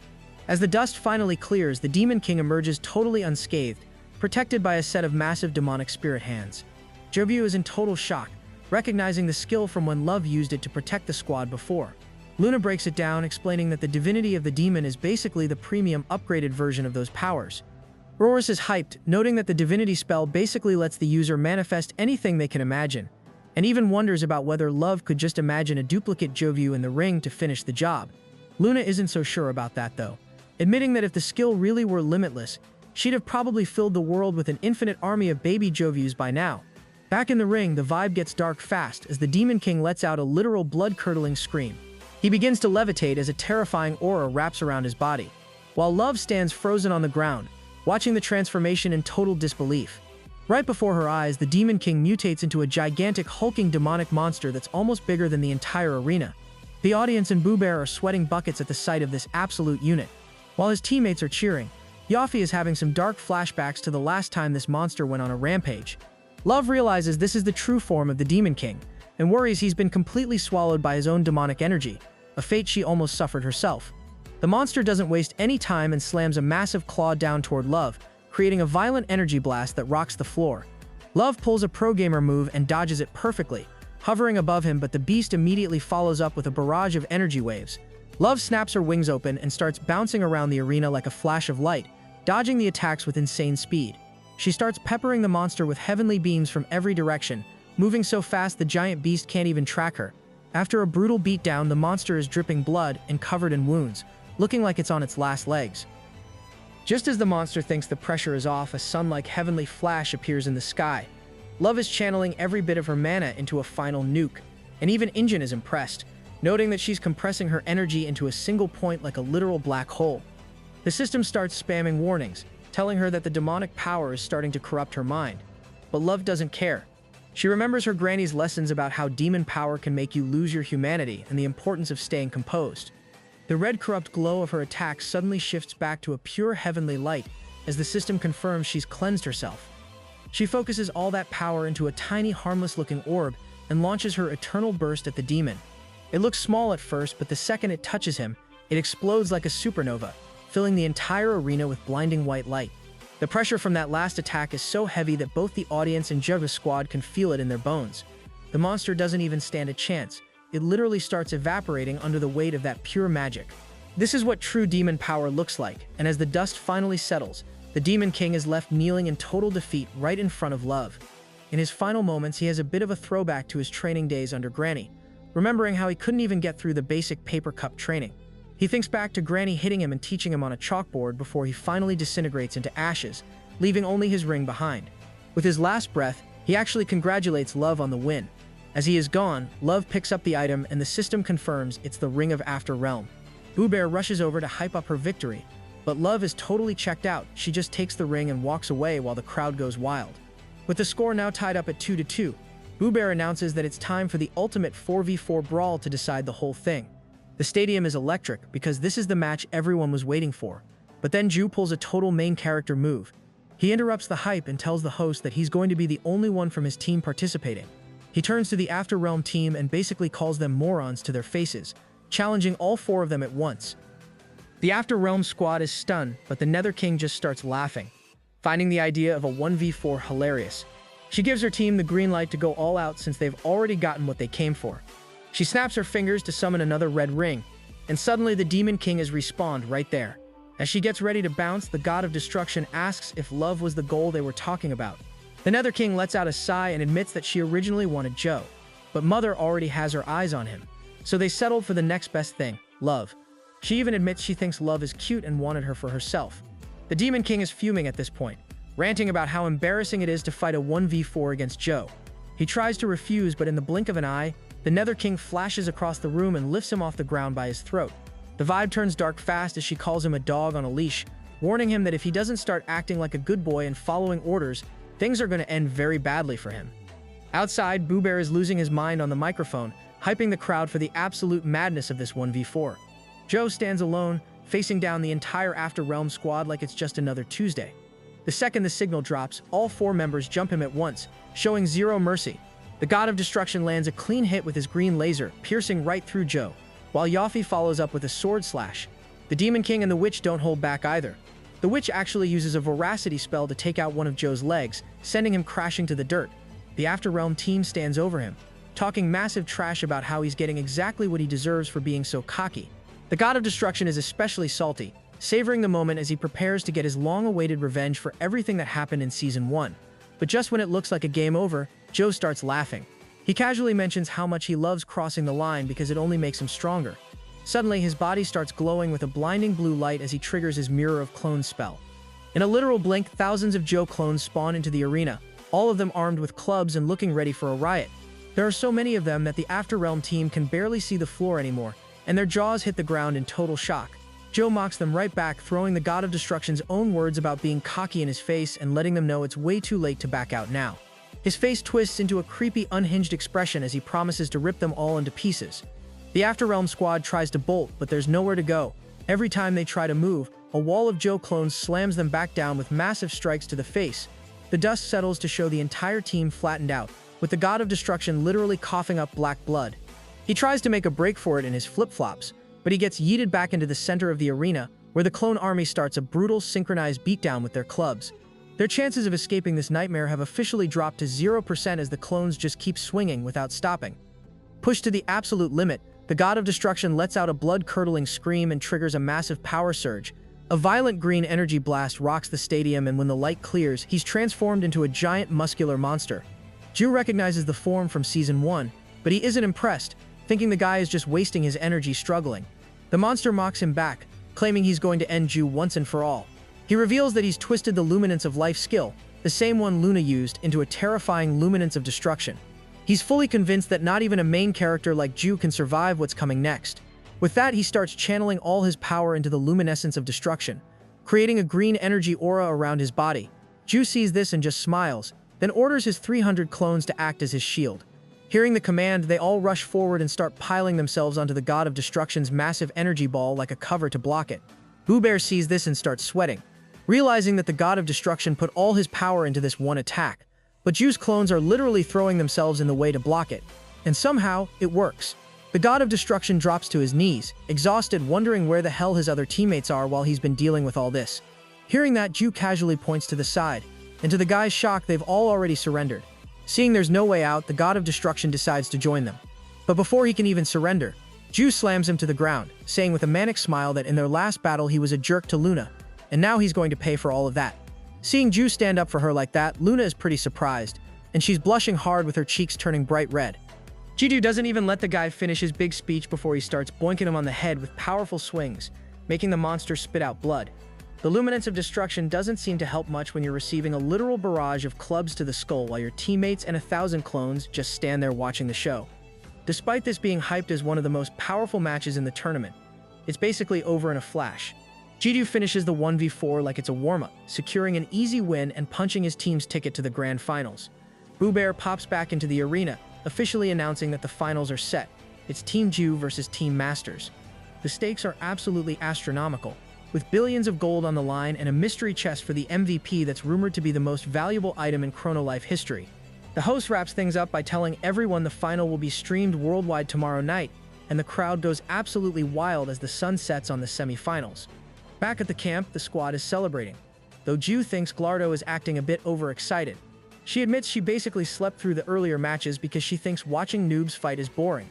Even when Luna mentions the god of destruction was there, Glardo just scoffs, saying if they haven't ascended yet, they're still amateurs. She compares the current tournament hype to something called the Star Competition, but she brushes off Luna's questions about it before things get too deep.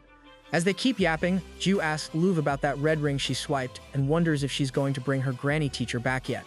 Luv says she's holding off for now since the Nether King is busy, but she's got a promise that Granny will return once things clear up. The conversation turns serious when Oris asks about the strategy for the finals.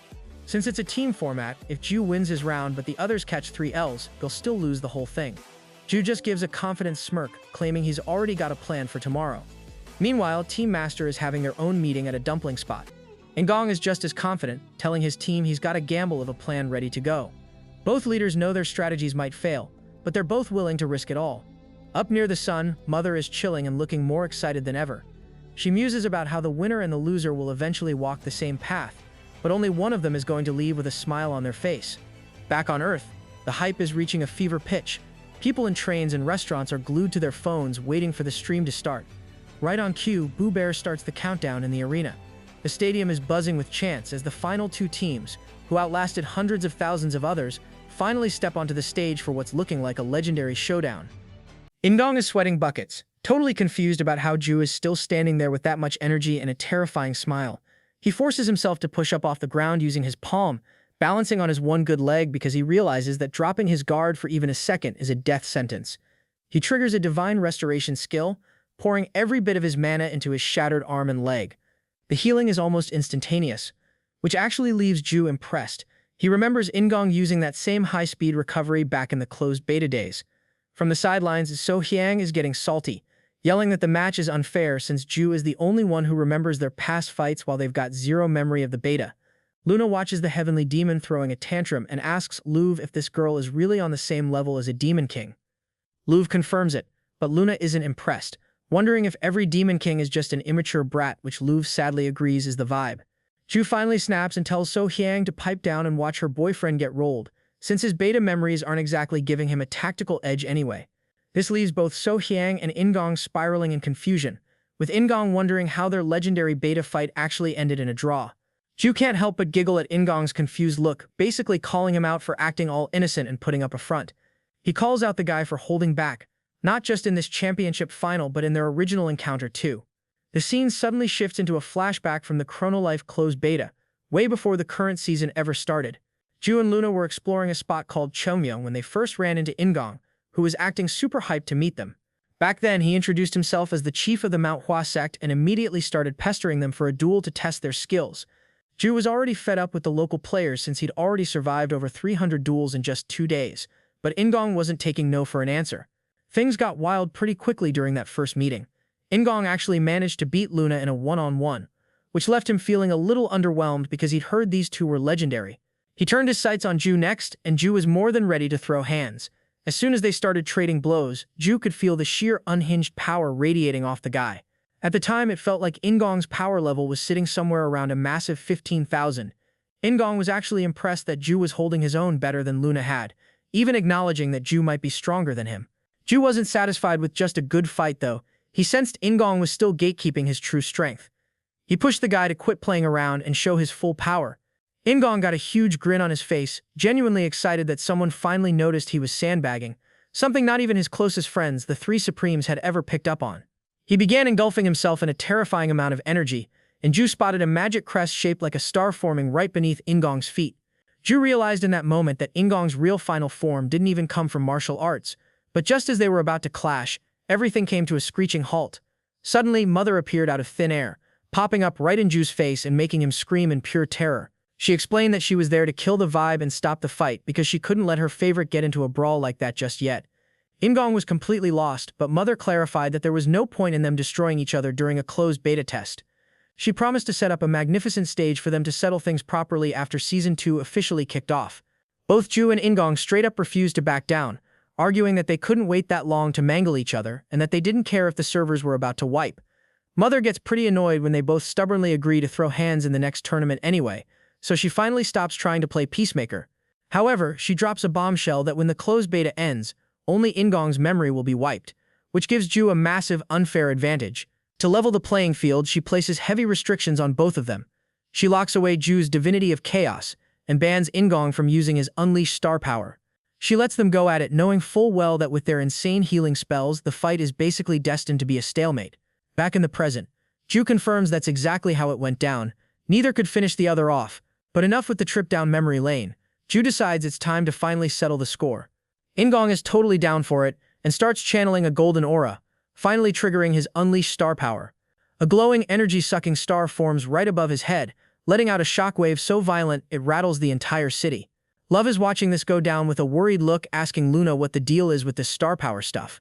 Luna isn't 100% sure, but she's got a hunch it works like star systems in other games, where even one extra star means your power level just hits the stratosphere. Right on cue, the system pings that Ingong has achieved a 1-star rank.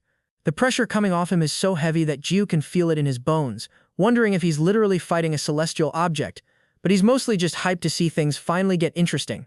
Ingong apologizes in advance, admitting this is the first time he's ever tapped into this power and he won't be able to hold back his strength.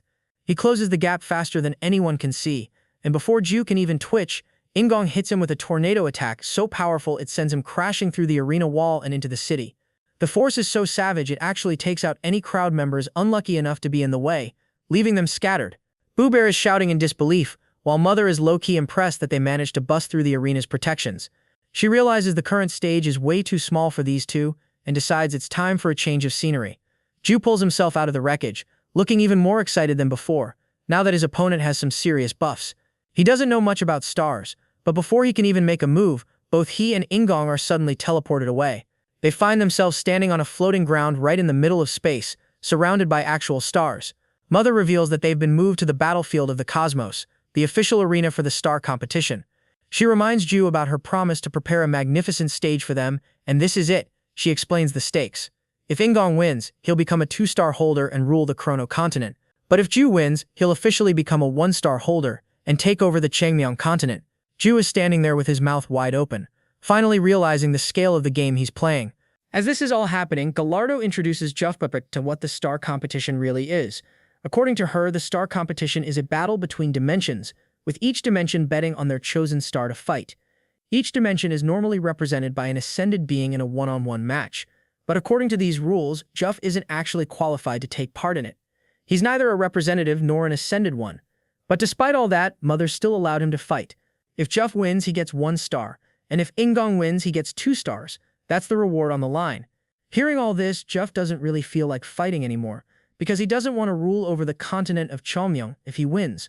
Gallardo, however, tells him to brush everything else aside and just focus on winning, and Ingong agrees with her.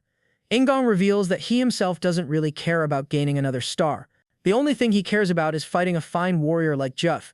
Juff is impressed by that, and with that, Mother officially begins the battle, excited that they will decide the fate of the dimensions in the star competition. As she announces the start, a powerful golden beam of energy slams into the ground, creating a massive explosion. Back in the arena, the crowd is confused because they can't see the 2 warriors anywhere anymore. Love and Luna are also sweating, trying to figure out where their guy went. Just then, So-hyun looks up and realizes that these guys are actually inside the star competition. She knows that these competitions are high-stakes battles, and because of the sheer magnitude of them, they're fought in the skies so everyone can witness them. For this match, both the Chrono Continent and Changmyeong are watching their stars. Back on the platform, Juff skids to a stop and readies himself for the fight. In a blink, he pushes off the ground and flashes toward Ingong, activating his hidden skill Strength of the Giant, combining it with the speed of light. The result is a massive blast that creates a loud explosion.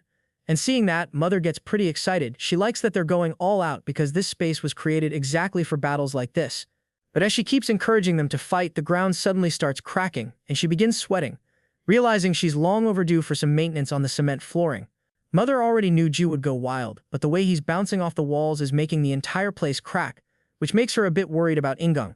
She's concerned that Ingong might not be able to withstand Ju's wooden stick attacks, but to Ju's shock, when he strikes, Ingong blocks it. Ju is surprised because it feels like his wooden stick just scraped against Ingong instead of damaging him.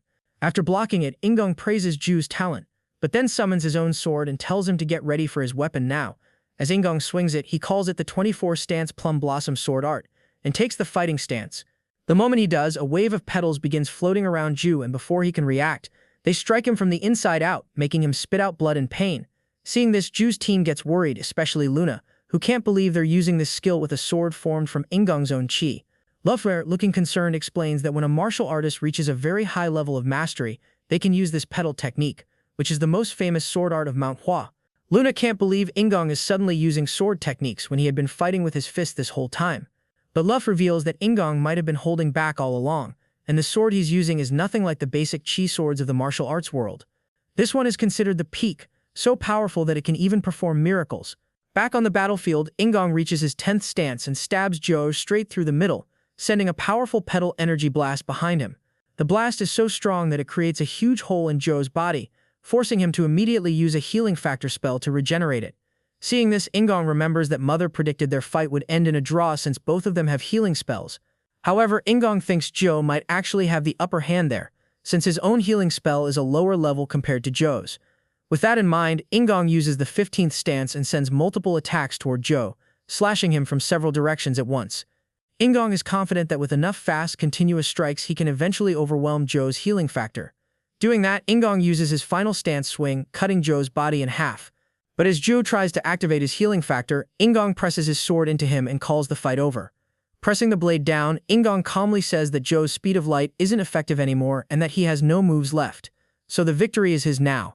Jo, badly hurt, is just lying on the ground while Ingong sighs, saying he would have held back to enjoy the match more if he had known Jo's star power was that overpowered.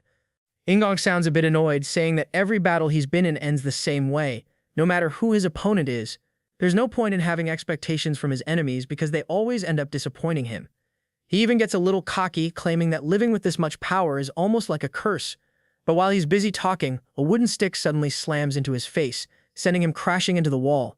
Ingong is completely confused about what just happened and didn't see the attack coming, even with his enhanced vision. Then he notices a dark outline of Ju standing there, calling his cockiness garbage and telling him to get ready for a proper beating. In this state, Ju's hair has turned completely white, and he has entered his Divinity of Chaos form.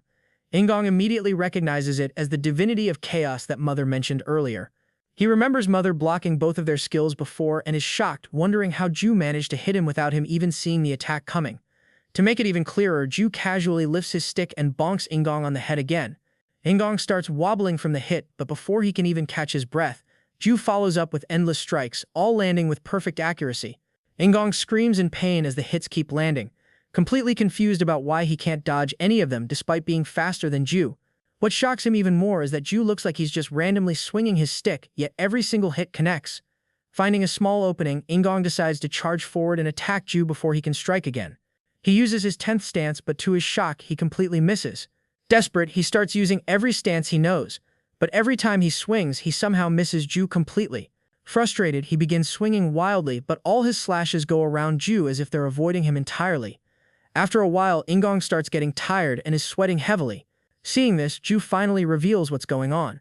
He used probability manipulation to set Ingong's accuracy to 0%. Now it doesn't matter how fast Ingong swings or how strong his attacks are, he simply cannot hit Ju at all. Ju then mocks him, telling him to stop yapping about how strong he is and just get ready for a proper beating. Hearing that, Ingong remembers how cocky he was earlier, but now the one standing in front of him is a manic version of Ju casually licking his club like a total freak. Meanwhile, in the arena, Ingong's team is in complete shock, wondering how it's even possible for someone's accuracy to be set to 0%. On the other hand, Ju's team is feeling pretty confident now, because with this ability in play, Ingong doesn't seem to stand much of a chance against their guy. Up in the gathering of the Ascended Ones, the spectators are also getting worried about their rising star, who now appears to be losing badly. Some of them are clearly disappointed, thinking it's embarrassing for their champion to be shut down by something as simple as a probability spell. In their minds, if it were them fighting, they would have already taken the victory through sheer strength alone. Back in the fight, Ju swings his club upward with 100% accuracy, smashing Ingong right in the head. The impact is so strong that Ingong is sent flying through the air. However, Ju doesn't stop there. Immediately after, he follows up with a downward swing, slamming Ingong straight back into the ground. Then Ju continues the assault with endless strikes again combined with perfect accuracy, raining a barrage of blows down on Ingong. Despite taking hit after hit, Ingong quickly realizes something important. Ju doesn't actually seem to be trying to kill him.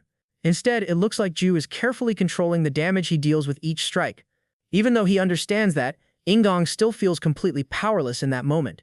At this point, all he can really do is wait for his defeat. He knows he's going to lose, but strangely enough, a smile starts to form on his face. For the first time in a long while, he finally feels pushed to his limits, and that's exactly the kind of challenge he always wanted. With that realization, Ingong gathers his chi and summons his sword again, surprising Ju. Now he declares that he's going to go all out and unleash his most powerful technique by drawing out all of his inner energy. However, just as he starts going on another speech about his strength, Ju suddenly smacks him on the head again. Without giving him time to recover, Ju follows up with several more hits and tells him to just ask properly if he wants to use a technique. Getting beaten up like that, Ingong finally drops his pride and requests permission to perform his sword technique. This time, Ju actually allows it. Taking a deep breath, Ingong activates the 24 Plum Blossom sword arts and his energy begins to surge around him. He announces that he's about to unleash the ultimate stage of the technique, the 24th stance. As he gathers power, a massive swirling tornado of petals begins forming around his body. However, Ju doesn't look impressed at all. Instead, he calls Ingong out, saying he's talking way too much for someone who was just getting humiliated. Then Ju decides to try something new with his Divinity of Chaos. Suddenly, his eyes begin flashing with a red light, and his pupils transform into that all-direction arrow symbol. At the same time, a massive all-direction energy circle forms beneath his feet. Now both fighters stand face to face, their powers colliding in the middle of the battlefield. Seeing the sheer pressure building between them, Mother is watching the whole thing like it's the most exciting thriller movie she's ever seen. For Mother, this is incredibly exciting. Both fighters are about to unleash their most powerful attacks yet, and right as she says that, Ju transforms even further into his chaos form. Mother finds it fascinating. She's thrilled watching two massive life forces clash, knowing that in the end only one of them might survive. Still, according to her, the outcome of the fight has already been decided. Meanwhile, back at the headquarters building, everyone is watching the battle on a giant screen. The agents are completely shocked when they see Ju's Divinity of Chaos energy shooting up the charts. Some of them even wonder if it's some kind of system bug. They can't believe how quickly the boy is charging that much power. However, the boss doesn't seem surprised at all. In fact, he calmly says that since Juber now possesses the Divinity of Chaos along with all those manipulation abilities, it's obvious what he's about to unleash next. his true trump card. At the same time, somewhere far away in a snowy place, Iselayu is sitting inside her temple, pushing her energy into the ancient slate. After a lot of effort, she finally manages to decipher the text written on it, and the system confirms that her translation is correct. Relieved, she takes a deep breath, remembering the time she spent with Jubra when they ran into trouble with the divinity of contamination, and how Ju still managed to retrieve that plate for her. Back then, she had no idea it would take this long to decode it, and because of that, she ended up carrying it with her through the entire team tournament. Now that she has finally succeeded, she focuses on what's actually written on the slate and begins reading it. But as she goes through the text, it sounds almost exactly like a prophecy describing Ju and Ingong's fight in the star competition. The prophecy says that the two of them will clash when the first star is born, and that their battle will mark the moment when the world finally takes its first breath. At the same time, back in the battle, Ju gathers all of his power into his stick and launches it upward like a towering pillar, before bringing it crashing down toward Ingong. Ingong watches in disbelief as the massive attack forms above him. Even the boss at headquarters realizes what's happening. He explains that this force Ju is using isn't just ordinary energy, it's power formed from the cosmos itself, a limitless force that ignores all restrictions and drags everything into pure chaos. Back on the battlefield, the giant stick comes crashing down toward Ingong like a massive world tree. For a moment, Ingong simply closes his eyes and braces for the impact. But then something clicks in his mind. He suddenly opens his eyes, smiling, and summons his sword again. He recognizes the attack immediately. It's the Apocalypse of Chaos, Ju's ultimate skill that allows him to unleash the full power of chaos itself. However, Ju clearly has a much simpler name for it. He casually calls it Swing Down with a Sprinkle of Chaos. As the enormous attack descends, its power spreads across the entire space around them. The moment it lands, a system window appears, warning that Ju has exhausted all of his chaos energy, and with that, his God of Chaos status comes to an end. Now back in his normal state, Ju lands on the ground where Mother is already waiting for him. She looks completely stunned. Even though this place was supposed to be a sacred battlefield for dimensional battles, Ju just blew the entire thing apart like it was nothing. At this point, the palace is basically just a giant boulder floating in space. Ju, however, simply shrugs and blames her for not making the place sturdy enough. Mother quickly fires back, saying there was never any need to reinforce it, at least not before he showed up. Brushing everything off, Ju asks about Ingong. Mother calmly reveals that Ingong was completely annihilated by the attack, and congratulates Ju on his victory. However, Ju doesn't seem very happy about it.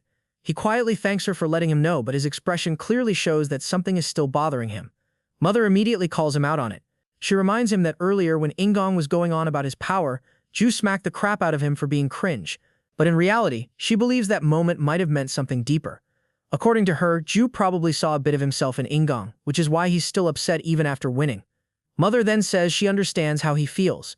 With that, she snaps her fingers and teleports him back to the middle of the arena, suggesting that he should at least enjoy his victory for now. The moment the audience notices him, the entire arena erupts. People start cheering loudly, chanting Ju's name from every direction as they celebrate his win.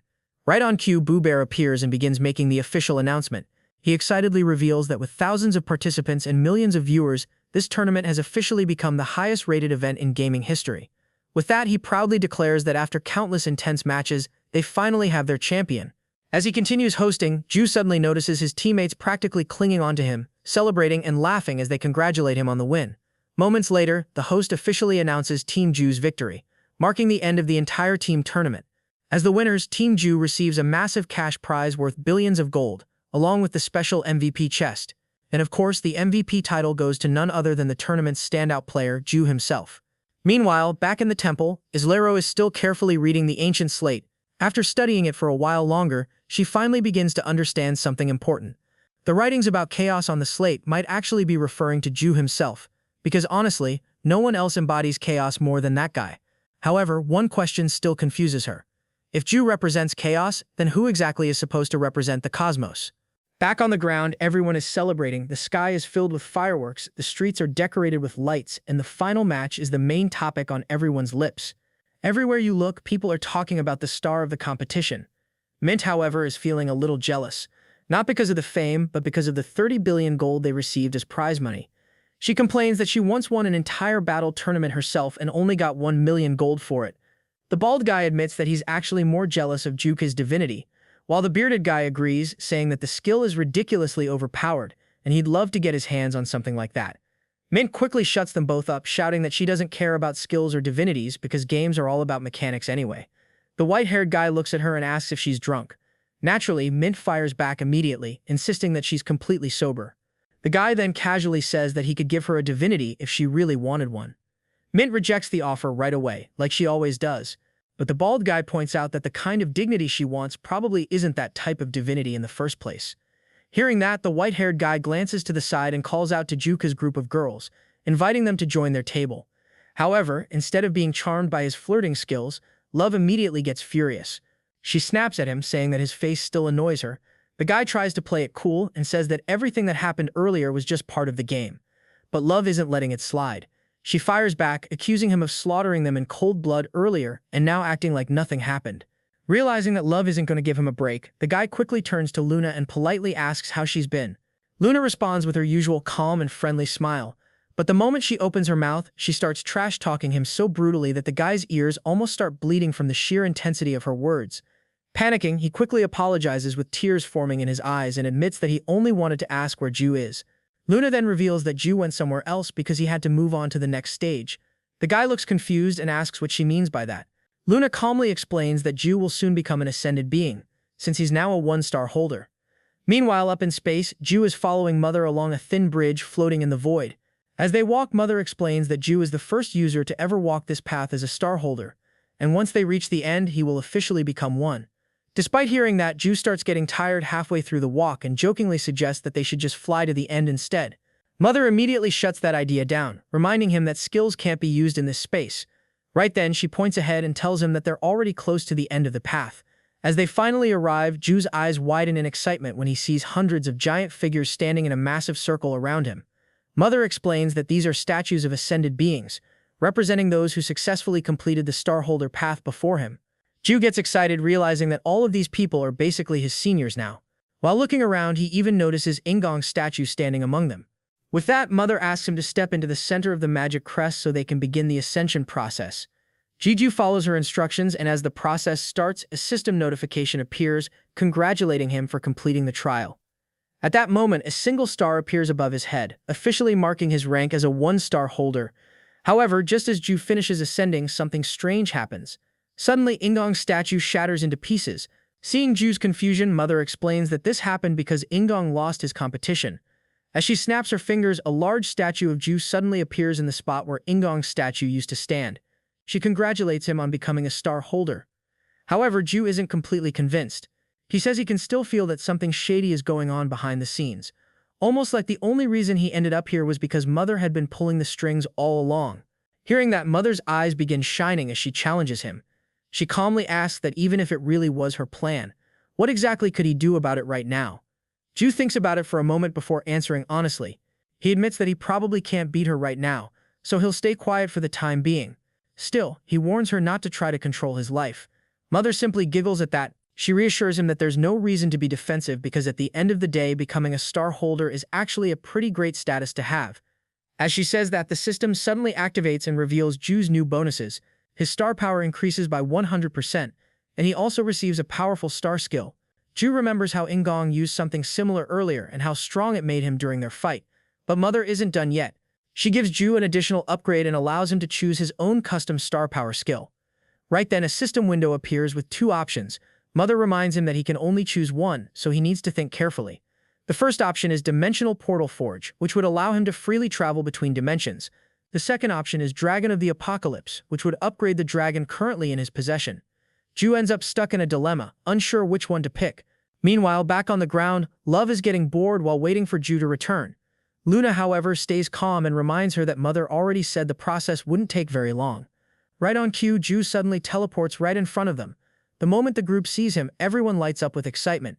Even the other teams nearby look surprised to see him in person. Many of them are already impressed, but their amazement grows even more when they notice the single star floating above his head. Ju, on the other hand, feels a bit uncomfortable with all the attention. Seeing that, Luna explains that it's only natural. He's basically a celebrity in Chrono Life now. After all, he's become the official representative of the Chrono Life dimension as a star holder. Ju can hardly believe it.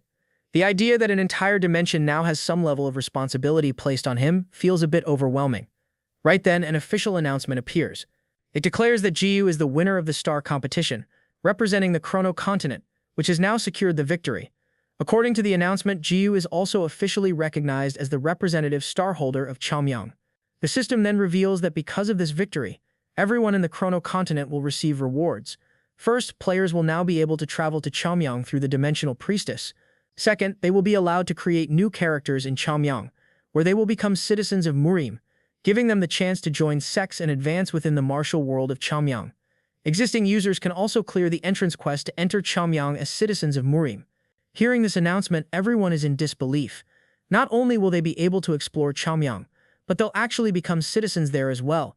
Mint, on the other hand, looks like she's about to lose her mind, but not in a bad way. It turns out she's actually super excited about becoming a citizen of Murim.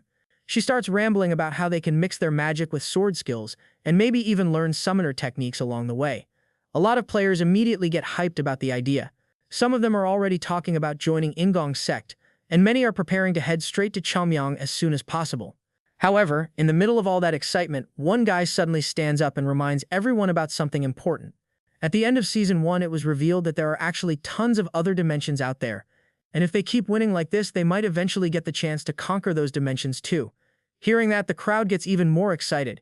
The idea sounds insanely cool to them, and they're thrilled that Season 2 is kicking off with something this big. Suddenly, the entire crowd rushes toward Jude with excitement. Ju, meanwhile, has no idea what's happening and can't understand why everyone is suddenly charging at him like a bunch of zombies. Before he can even react, people grab him and start throwing him into the air in celebration. Everyone is cheering his name because thanks to him, they now have the chance to travel to other dimensions and challenge them. Luna watches all of this with a smile. She's genuinely happy for everyone, and honestly, she's never seen this much love for Ju before.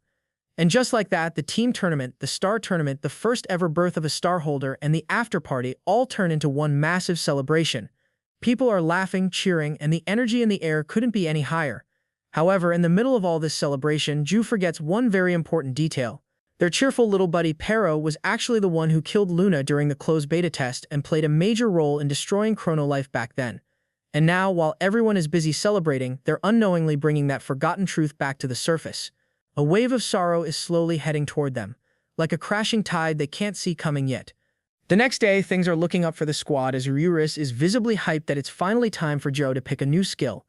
Love is actually low-key shocked that he's waited this long to choose, but Joe admits he's been torn between two massive options, Dimensional Portal Forge and Dragon of the Apocalypse.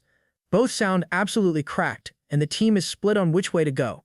Luna thinks the Portal Forge is the move since they're going to be hopping between dimensions from now on, and it'd be a major flex to skip the trip to Izoro every time. Love, on the other hand, is all about that dragon skill, figuring that a stronger dragon naturally means a stronger Joe.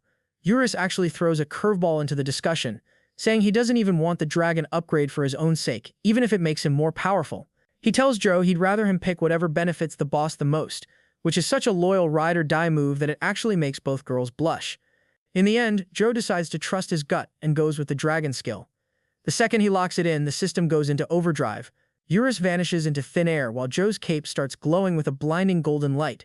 When Eurus finally reappears, he's evolved into an ascended dragon with a new skill called Omega Draconis. We're talking universe-destroying combat power now, basically a walking cheat code. The upgrades don't stop there, though. Aventador gets a buff with Absolute Zero, a spell that can freeze targets for literally forever, and Gallardo unlocks Dimension Walker, giving her the power to slip between different worlds. The girls are stunned because Joe somehow managed to snag the dimensional travel ability anyway, even though he didn't pick that specific skill path. Joe stays quiet for a second before he starts laughing like a total maniac, realizing that his luck stat must be maxed out for things to fall into place like that. While the group is celebrating their new power levels, the Nether King casually strolls up, looking for the crew. She immediately starts flirting with Love, calling her a cutie, but she's actually there for something much more serious. She tells Love it's finally time to bring back the person she's been missing. Love hands over the red ring, and as the Nether King channels a burst of intense red energy, a figure slowly begins to materialize. Love's eyes start welling up instantly, because the person standing there is her granny, the whole reason she's been grinding through all this blood, sweat, and tears. Love doesn't even hesitate, jumping into a massive hug and crying like a little kid, practically wetting the arena floor with her tears. The Nether King explains that bringing someone back from the dead is a massive no-no and super dangerous, which is exactly why the mission she gave Love was so incredibly hard. She's genuinely impressed that Love ignored all the haters and pushed through the impossible just to hear her granny praise her for her hard work. After all the battles and the crazy power-ups, it turns out the biggest win was just being able to have that one hug. Granny's face goes totally blank for a second before she actually pushes Love away, calling her a straight-up dummy. She reveals that her whole purpose for existing was just to make sure a demon god finally arrived, but even though Love pulled that off, she went and risked everything just to bring back an old lady. Granny starts crying too, feeling terrible that her student endured all that trauma and hardcore grinding just for her sake, and she gives Love a heartfelt apology. They spend a moment just vibing and reminiscing about all the time they spent together, finally getting that closure they both needed. Seeing the emotional reunion, Luna suggests giving the two of them some space, and Ju totally agrees. They teleport back to the city, where Ju decides it's time for everyone to take a little breather and split up for some me time. He hands a soundly sleeping Pero over to Luna, asking her to babysit for a bit. He reminds her that Pero is still basically a puppy and needs his beauty sleep. But Luna looks a bit panicked since she has zero experience with pets. Ju doesn't give her much choice though. He sensed a weird energy coming from another dimension and is determined to go scout it out. He rockets off into the sky, leaving Luna alone with a sleeping Pero who is currently stuck in a wild nightmare. In his dream, Pero is actually in his human boy form, sitting by a lake and sobbing over his mother. She's badly hurt and bleeding out while a group of creepy cloaked figures surround them like vultures. Even though she's in a world of pain, she looks at the crying Pero with a sweet smile and uses a spell to lock away these traumatic memories so he won't have to carry the burden. A massive blast of bluish energy explodes in the dream, and back in reality, Pero starts whimpering and twitching in his sleep. He wakes up suddenly in Luna's arms, and she gently explains that she woke him up because he seemed to be having a rough time. She reassures him that Jutju just stepped out for a mission and will be back before he knows it. Right on cue, Jut comes crashing back down to Earth with Eurus literally clinging to his cape for dear life. The second he lands, Pero jumps on him, still acting all whiny and shaken up. Luna tells Jug that the little guy had a nightmare about his mother, which surprises Jug because he didn't realize Luna was such a puppy whisperer, or that Pero even had baggage like that. As Pero lets out a woof, Luna realizes that he actually didn't remember any of this until just now. Another flashback hits, showing Pero's mom explaining that they are actually dimension eaters. She tells him that since he's still just a pup, he doesn't have the juice to defend himself, so her transformation spell will keep him small and safe until he's old enough to travel the dimensions on his own. But right as she's explaining his destiny, one of the cloaked figures shuts her down with a brutal slash, sending her crashing to the ground. All Pero could do back then was cry out for his mother, but she never responded. A moment later, he noticed the figure responsible for everything that had happened. The man's eyes were glowing, and he called Pero by his real name, Fenrir. The man then gave him a cold little speech, saying he shouldn't feel sad because in this world only the fittest survive. He even warned him that no matter how far he ran, he would eventually find him again and kill everyone he cared about. Coming back to the present, Pero starts shivering as that memory flashes through his mind. Luna notices this and gently says that Pero must be terrified after remembering something like that. However, inside the little pup's mind, the phrase survival of the fittest keeps echoing over and over again. It's something he has heard many times in Chrono Life, and now he's starting to connect it with what that dark figure once told him. The thought overwhelms him, and he suddenly starts panicking. In the middle of his panic, he accidentally bites Ju's finger. Before anyone can react, Pero jumps off Ju's lap and starts running straight into the crowd. Within seconds, he completely disappears among the people. Just like that, they lose Pero. As Ju watches him run away, he notices small tears on the ground. At that moment, he realizes something painful, that the next time they meet again, they might not find the same Pero they once knew. Deep in a massive hallway, a couple of cloaked figures are shaking in their boots, kneeling before a dark figure lounging on a throne. They're there to drop some major intel, addressing the guy as their god, Thor. They report that a star competition just went down in a tiny backwater dimension labeled ST-389. Thor seems kind of interested at first, mocking the event as a bored man's circus for lazy star holders. But the vibe shifts the second he asks for the power levels involved. When his subordinate admits it was just a scrap between a 1-star and a 0-star, Thor doesn't even hesitate. He calls down a bolt of lightning that fries the guy on the spot for wasting his time with low-level news. Thor is sitting there clutching the Mjolnir, looking totally unamused, and asks the remaining subordinate if he has any last words before he catches a bolt too. The guy quickly holds up a magic mirror showing the winner's feed from the tournament. On the screen, Ju's team is celebrating, and Pero is right there hugging him. Thor's face goes dead serious the moment he sees the little guy. Before the subordinate can even finish explaining that the footage is from yesterday, Thor zaps him too, shattering the mirror and leaving the guy toasted on the floor. Thor starts laughing like a total maniac, hyped out of his mind because he's finally found Fenrir after all these years. It turns out Thor is a cracked 3-star rank, and his actual level is basically a question mark. Back in the city, the mood is way less world-ending god and more panicked pet owner. Ju is scouring the skies looking everywhere for Pero, but he eventually touches down and tells Luna that the little guy is officially missing in action. Of course, Ju can't help but be himself, so he flashes a manic grin and tells her he's just trolling. He summons his Ember of All Creation skill, which is basically a cheat code that lets him view any person or place in existence. He's all set to track Pero down in 5 seconds flat, but when he tries to trigger the ability, the system just spits out a massive error message. The system reveals that the skill is being blocked by interference from a higher being, which leaves Ju looking pretty confused. He's trying to figure out who would have the juice to mess with his magic, but Luna is skipping the confusion and going straight to full-blown panic. She realizes that if someone is blocking Ju's skills, they've got to be a 2-star rank or maybe even higher.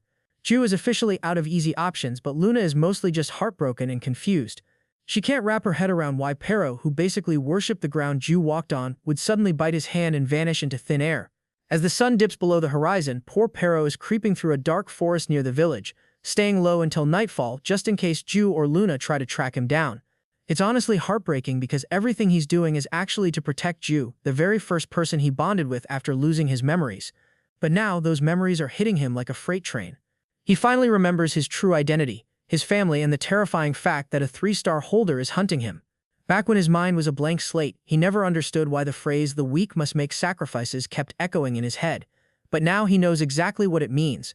Thor is coming, and anyone standing near Pero is basically a target. Pero knows that Thor is the mighty god of Asgard, a monster who will definitely kill everyone. Pero loves just to get to him. He refuses to let his own weakness be the reason his friends catch an L, so he made the hardest choice a good boy could make. He knows Juth is cracked and might actually be able to stand a chance against Thor, but he isn't willing to gamble with Ju's life. He decided to bite Ju's hand, acting like a bad dog on purpose so Ju would be too annoyed to come looking for him. It's a heavy burden for a little guy to carry, and as he wanders through the woods, the weight of it is clearly getting to him. Feeling a bit empty, Pero pulls a chicken leg out of his bag to get some energy, but the first bite is a total reality check. It takes him right back to the days of feasting with the squad, where he never had to eat a single meal alone.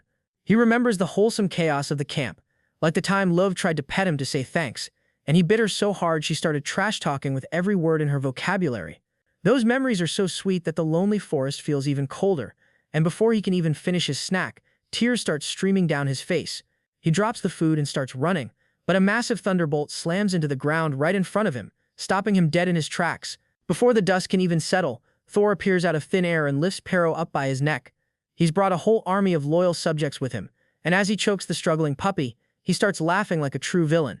To make the noise stop, Thor gives Pero's neck a savage squeeze until it snaps. The poor pup starts trembling and then goes completely limp, which actually shocks Thor's men as they can't believe the legendary beast just got folded that easily. But Thor knows better. He knows this puppy form is just a shell. He tells his crew to relax because Pero is the legendary Fenrir, a beast that basically has immortality hacks. According to him, it's only a matter of minutes before the boy comes back to life, and the real show begins. After hearing all of that, they finally realize something disturbing. According to the prophecy, this boy is destined to become the being who will destroy all the dimensions. Thor, however, tries to calm everyone down. He assures them that there's no need to panic right now. For the time being, he says he'll simply take Pero to Asgard and deal with the situation there. But just as he's about to do that, a powerful flash of light suddenly strikes the ground. It's Ju. Seeing him appear out of nowhere, Thor is clearly shocked and immediately asks who the hell he is. However, Ju doesn't answer. His eyes are completely locked onto the limp body of Pero in Thor's grip, noticing that Thor suddenly recognizes him from the mirror. But before he can even finish his sentence, Ju coldly cuts him off and warns him to take his hands off Pero before he tears him into pieces. So how did things escalate this quickly? A little while back, Ju was stuck on a rooftop with Luna, staring out over the city and feeling the stress of Pero being missing. Luna suggested they just hire Hong's guild to track him down since they're usually faster, but she stopped mid-sentence when a massive, glitchy-looking portal of thunder started tearing open the sky. Ju was already locked onto it, and you could see the light bulb moment in his eyes. Without saying a word, he flashed toward the portal, leaving Luna behind, calling out for him as he vanished into the distance. Fast forward to the present, and Luna finally catches up, stumbling into the forest only to find a total nightmare scenario. Ju is standing off against Thor, who's still casually holding Pero's limp body like it's nothing. Luna is absolutely floored, her brain barely processing the sight of Pero looking dead. Thor barely acknowledges her, dismissing her as just another lowly human NPC. He starts walking away, yapping about heading back to Asgard and ordering his elite guards to rough up the humans before they follow him. He thinks he's already won, but Ju isn't about to let a 3-star holder just walk out of the room like that. He teleports directly in front of Thor before anyone can even blink, warning him to let go of Pero or face the consequences. The guards are shook because they didn't even see him move, but Thor just laughs it off. Just then, Ju lands a massive upswing right on Thor's head, causing a huge explosion of dust and energy. When it clears, Thor is just standing there with a manic grin, calling Ju a big fish in a small pond.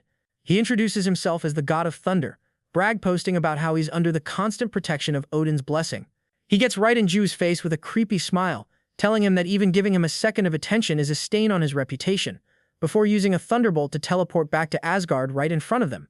With Thor gone, his loyal guards start talking massive trash, mocking Ju for being spooked and claiming that one-star ranks always get too cocky before getting mangled by the real heavy hitters. They surround Ju, who's just standing there motionless, looking like he's given up. But the second one of them gets too close. Ju snaps. He swings his club with so much force that the energy blast alone leaves the rest of them terrified.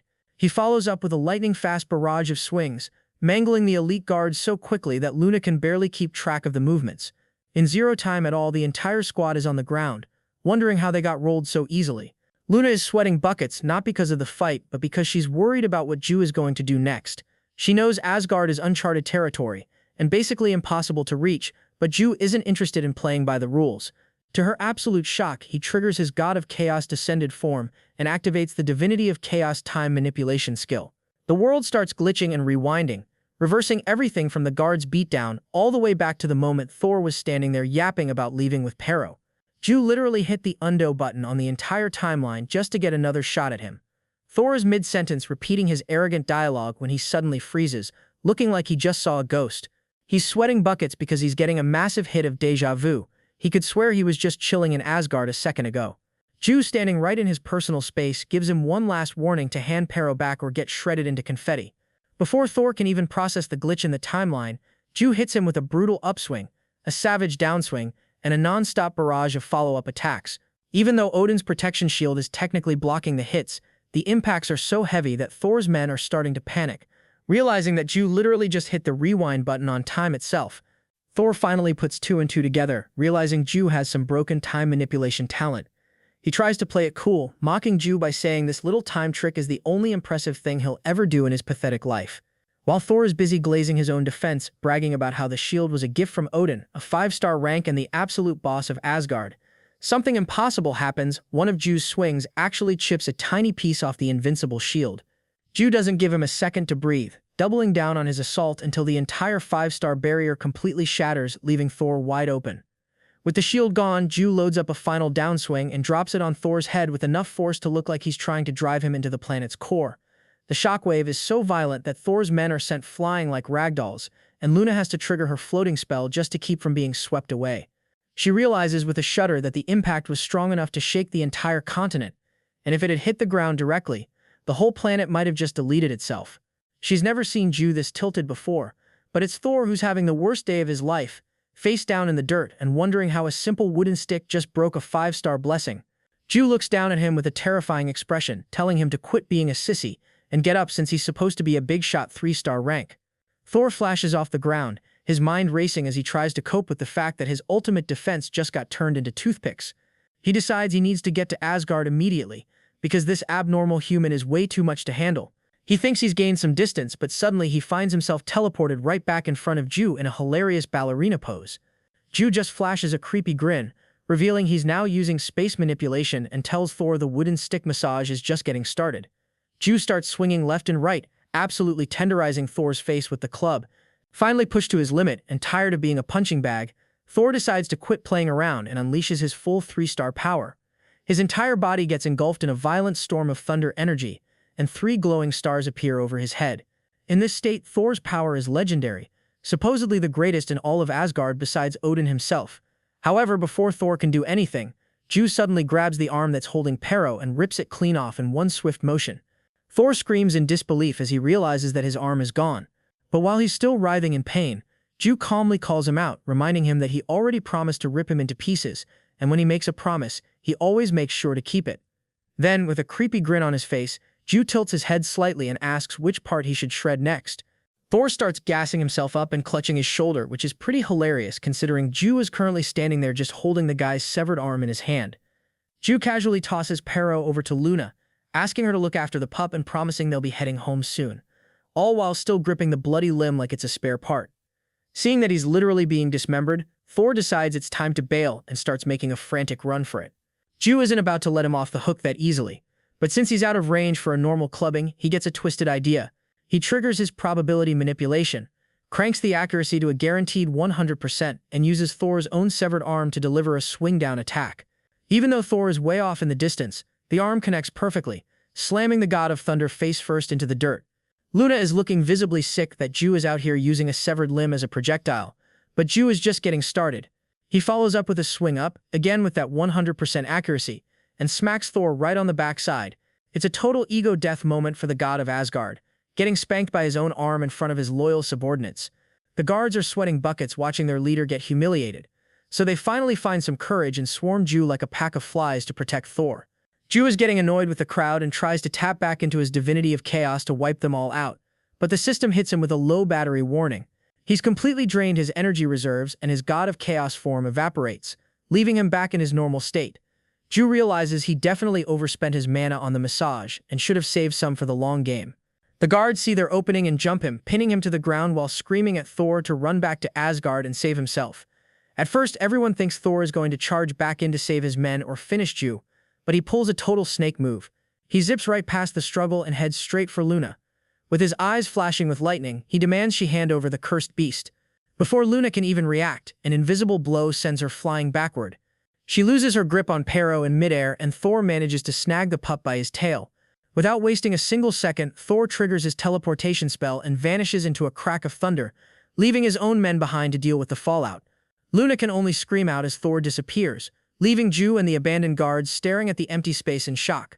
Surprisingly, Ju's face lights up with a grin. He's actually impressed that these losers managed to hold him down long enough for their boss to make a getaway. The guards know they're in for a world of pain now that they're stranded with a very annoyed Ju, but he decides to give them one last chance. He admits he needs to follow Thor to Asgard ASAP, but since he's out of chaos energy and the normal route through his Laro is way too slow, he needs a shortcut. The guards are shaking, explaining that only Odin and Thor have the clearance to jump in and out of Asgard whenever they want. It's basically a locked server for everyone else. Hearing that there's no easy way in, Ju holds up Thor's severed arm again and tells the guards that since they're useless for info, they might as well just prepare for the afterlife. He starts smacking them around with the arm until they're all huddled up in a terrified circle on the ground. Realizing he's just wasting time on the small fry, Ju tosses the arm away and turns to Luna with a serious look. He needs a plan, and he needs it now, asking her if she has any ideas on how they can break into Asgard before Thor does something permanent to poor Pero. However, Ju suddenly notices that Luna looks ashamed and disappointed in herself. She quietly admits that even though he trusted her, she still wasn't able to protect Pero. Ju quickly reassures her, he pats her on the head and tells her that even he didn't expect they would lose Pero to Thor like that. According to him, the whole situation was already an uphill battle from the start, so it wasn't really her fault. After calming her down, Ju shifts their focus to the next problem, how they're supposed to enter Asgard now. Just then, Eurus appears and reminds Ju about the dragon skill he chose earlier.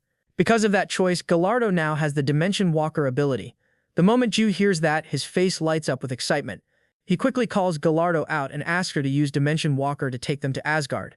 However, Gallardo immediately refuses. She bluntly says that they can't go to Asgard, which completely shocks Ju. Meanwhile, back in the jungle, Love and Death are moving through the forest following the area where they saw a bright light strike earlier. Even so, Love is still a little skeptical and questions whether Death actually teleported them to the right place. Death, who is sweating nervously, insists that he did teleport them to the exact location. Noticing how nervous he looks, Love calls him out on it. Still sweating, Death admits that she's the first demon god they've ever had, so being around her is making him feel a lot of pressure. Love casually responds that the only reason she even brought him along is because her master told her to. This triggers a flashback to when Love was with her grandmother earlier. At that moment, they saw a powerful bolt of lightning strike somewhere deep in the distant forest. Seeing that, Granny immediately felt that something bad might have happened, so she suggested that Love should go and reunite with her friends. However, Love didn't really want to leave. She had been enjoying her grandmother's return and wanted to spend at least a few more days with her. But Granny firmly pushed her to go anyway, telling her that there was no point wasting time hanging around an old woman like her when her friends might actually need her help. A few minutes later, the hallway is completely filled with Thor's men, all lying on the ground split in half with only one survivor left, shivering from the nightmare they just went through. As she tries to run away, tears streaming down her face, a giant wolf suddenly appears in front of her. Its body is blazing with blue fire. Before she can even fully react or call it a dimensional beast, it devours her in a single bite. Back on the ground, Jin looks a bit surprised as the man in front of him introduces himself as Pero's father and Thor's brother. Ju finds it a little suspicious, but the man explains that he has been tracking Pero's traces ever since Thor murdered his wife. He then reveals something important. Pero can't actually be killed, because their species is immortal, so instead they plan to use eternal imprisonment to deal with him. Hearing that, Luna gets a bit worried and asks how someone like Pero, who was born in Asgard, ended up on the Chrono continent in the first place. The man, who introduces himself as Loki, says it's a long story, but just as he's about to start explaining, Ju suddenly cuts him off by repeatedly shouting, "Skip," because just like all of us, he clearly doesn't care about the game's full storyline. Love, however, steps in and tells Ju to at least pay some attention to Pero's story, then asks Loki to give them the short version instead. Loki nods and keeps it brief. He explains that one day a prophet appeared in Asgard and foretold that Pero would eventually kill Odin and consume all dimensions. Because of that prophecy, Odin sent Thor and his men to hunt Pero down and seal him away. Hearing this, Ju immediately gets impatient again and says that all he really needs to do is go to Asgard and beat everyone there into the ground. Loki, clearly uneasy, warns him that it's extremely dangerous. If Ju does that, he'll end up making all of Asgard his enemy, and on top of that, Thor himself is a 3-star holder.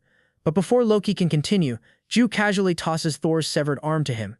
Seeing that, Loki's eyes go wide in shock. He can't believe that these lowly humans managed to do something like that. Ju then walks past him and calmly says that Pero is his friend and a valued member of his team, so there's no way he's just going to leave him behind like this. As he keeps walking, Ju notices a small chicken piece lying on the ground, something Pero must have left behind. He picks it up and whispers that this was probably the little guy's favorite food. Then, without hesitation, he declares that he doesn't care if it's Thor or even Odin himself. He's going to beat them all into the ground if that's what it takes. Seeing Ju's determination, Loki can't help but smile warmly. Finally, he offers to take them to Asgard himself. He allows Gerardo to use his soul as a medium for her Dimension Walker spell. However, Luna looks a bit worried, realizing that doing something like that could put Loki's life in serious danger. Loki just laughs the whole thing off, acting like a total boss because he's a god and figures he can handle the dimensional strain. He's apparently down to risk it all for Pearl, which is a pretty wild turnaround. Ju officially names the mission Operation Saving Pearl and gets everyone hyped to go all in. Gerardo doesn't waste any time and triggers her Dimensional Walker skill, causing a massive pillar of green light to swallow the group. The pressure from the spell is so intense it literally shakes the entire planet, and even the dragons chilling in deep space can feel the crushing weight of the mana as Gerardo channels her Move Dimension skill to warp them straight to Asgard. The situation in Asgard is looking absolutely apocalyptic right now. The city is a total disaster zone with everyone running for their lives from a terrifying blue fire that Pro is raining down on them. He's gone full monster mode, venting his absolute rage through fiery tornadoes and blue flames that are melting everything in sight. The Asgardian soldiers are doing their best to stay alive, hiding behind their shields and praying for Thor to show up and carry them. Perot is getting more unhinged by the second, and just as he's about to lunge at the remaining guards with his massive jaws open, a bolt of lightning crashes down. It's Thor back in the game and clutching his hammer, ready to shut things down. Thor is gritting his teeth, clearly annoyed that Perot actually awakened, but he uses the moment to motivate his men for one last stand. He orders the squad to break out the ceiling harpoons, and they manage to land a direct hit right in Perot's stomach. The pup screams in pure agony as the soldiers activate the sealing stones embedded in the weapons. The harpoon starts flashing with a blinding blue light that seems to burn Perot from the inside out. Thor and his crew are loving it, especially Thor, who's been waiting for this moment ever since he took out Perot's mother. He's feeling himself, thinking all that long-term plotting is finally about to pay off big time. Thor doesn't stop there and commands his men to fire every last harpoon they've got. The sky fills with metal as harpoon after harpoon stabs into Perot, each one starting to pulse with that same agonizing blue light. The little pup is screaming at the top of his lungs, and the glare from the ceiling magic gets so bright the soldiers have to look away. When the smoke finally clears, the monster form is gone, and the tiny puppy version of Perot is trapped in the center of a jagged circle of harpoons. Thor walks up with a smug look, mocking the pup for having any energy left after such a brutal beating. He starts ranting about all the Asgardians Perot supposedly murdered, but the poor little guy is just lying there in a daze, having absolutely no clue what this crazy god is even talking about. Just then, Perot looks around and sees dead bodies everywhere. With the entire city looking like complete chaos, Thor suddenly pushes him, forcing him to face it all, and starts blaming him for everything. He tells Perot that his very existence is a disaster and calls him the embodiment of tragedy. He even goes as far as saying that he's a being who should have never been born. Hearing all that, Perot can only stand there in shock and despair. Noticing the look in his eyes, Thor actually gets excited. He starts mocking him, saying that no one is coming to save him, and reminds him that no one can enter Asgard without his or Odin's permission. But just as he keeps going on, a powerful burst of green energy suddenly crashes down behind him. Thor turns around and freezes as standing there is the dark, eerie outline of Juka's group, and right at the front is Juke himself, wearing a creepy smile. Letting out a manic laugh, Juke looks straight at him and says, "Daddy's home." Thor is absolutely losing his mind seeing Juke's entire squad standing right in front of him, ready to catch a fade in the middle of Asgard. He's sweating buckets because technically nobody is supposed to be able to get past the realm's security without Odin's express permission. Gallardo is actually pretty hyped about it, realizing she felt a massive barrier trying to block them on the way in, but her Dimension Walker powers were cracked enough to just pierce right through it like it was nothing. Meanwhile, Ju completely ignores the panic and locks eyes with Pero, acting all casual and asking the pup how he's been doing. The second Pero sees Ju, all those painful memories of biting him, running away, and eating alone in the woods come rushing back, and the poor little guy starts tearing up instantly. Ju doesn't miss a beat, resting his wooden stick on his shoulder and walking toward Thor with a terrifyingly calm vibe, promising Pero that the nightmare is almost over once he finishes tenderizing this god. But just as he's closing the distance, a blinding light slams into the ground and a booming, commanding voice tells Ju to stop right there. Out of the smoke emerges an old knight on a horse, radiating an aura so heavy it practically chokes the air, and Ju watched in shock as Thor immediately drops to his knees in respect. Thor introduces this newcomer as the Great Leader, and the system pings with a massive warning: this is Odin, a legitimate 5-star rank. Instead of being intimidated, Ju gets that manic look in his eyes again, stoked that he's stumbled into the final boss of Asgard way sooner than expected. He tries to jump straight into a challenge, but the old man stays surprisingly chill, warning Ju that any more violence is just going to lead to unnecessary destruction. Odin suggests they sit down and negotiate like civilized people, but Ju isn't in the mood for a chat after everything Thor put them through. Ju goes off on the old geezer, pointing out that they were the ones who threw the first punch by kidnapping Pero. He drops the bombshell that they have Loki with them, who already spilled the tea about Odin being the one who took out Pero's mother and trying to lock the pup away forever. Odin turns his gaze toward Loki, bringing up the fact that Loki lost all his godhood and became a regular human after catching some serious wounds while trying to protect his wife. He even points to Thor's missing arm as proof that the Asgardians have already suffered enough L's for one day. Odin keeps pushing for a peaceful settlement, acting like the bigger person, but Ju is completely floored by the audacity of this guy. He isn't interested in a long-winded debate or civilized talk. He gets straight to the point, giving the 5-star leader a simple ultimatum to release Pero right now and let the squad leave peacefully, or things are going to get a lot more violent real fast. Love finally takes a breath of relief, thinking the whole situation might actually end on a peaceful note for once. But that hope gets deleted pretty quickly when Odin straight up rejects the idea of releasing Pero. He asks if they have any other demands, basically acting like Pero is non-negotiable. Odin starts lecturing the squad, warning them that Pero isn't some ordinary pet and is fully capable of wreaking havoc on the entire world. He points at the smoking ruins of Asgard, claiming that if Thor hadn't stepped in to save the day, the whole place would be ashes by now. According to the old man, if that thing reaches its full power, the entire universe is in trouble, and he's just doing what's necessary to keep the peace. Instead of being intimidated by the end-of-the-world talk, Ju starts laughing like an absolute maniac while everyone else just stands there in awkward silence. With a totally creepy expression, he mocks the Asgardians, telling them that if they want to talk, his hands have a lot to say right now. Without another word, he flashes toward Odin at the speed of light, catching the 5-star leader completely off guard. Odin barely manages to block the opening strike, shouting that this violence is only going to bring more tragedy to everyone involved. Ju couldn't care less though, and starts unloading a barrage of heavy blows that send loyal Asgardian soldiers flying like ragdolls, while Love and Luna struggle just to stay on their feet. While he's swinging, Ju angrily reveals that technically Pero is like a grandson to him, and not even a total villain would pull the kind of stuff Odin is doing. Odin keeps defensive, blocking the attacks while arguing that they have zero choice because Pero was literally born to destroy the universe. Ju doesn't buy the destiny excuse for a second, arguing that Pero was just minding his own business until the Asgardians decided to jump him first. Odin claps back with his trident, calling the pup a ticking time bomb that's fated to end everything. But Ju just calls it the yapping of some fortune teller before their weapons collide in a massive explosion of energy that sends both of them skidding back. Odin is practically screaming now, pointing out that Pero has already taken out thousands of Asgardians, and that the disaster living inside the pup is completely out of control. He warns that this bloodshed is just the appetizer, and once the Dimension Eater fully grows up, it'll shred everything in its path. He even admits that despite Ju being a 1-star, a fully awakened Pero couldn't even be stopped by a 5-star holder like himself. According to him, sealing Pero away is the only heroic way to save the dimension. Ju gets quiet for a split second before totally lashing out, mocking Odin for the fact that he's only scared because he can't even handle a puppy despite all his 5-star hype. The entire arena goes dead silent, with Thor, Loki, and every soldier standing there with their mouths wide open at the sheer audacity of Ju talking to their leader like that.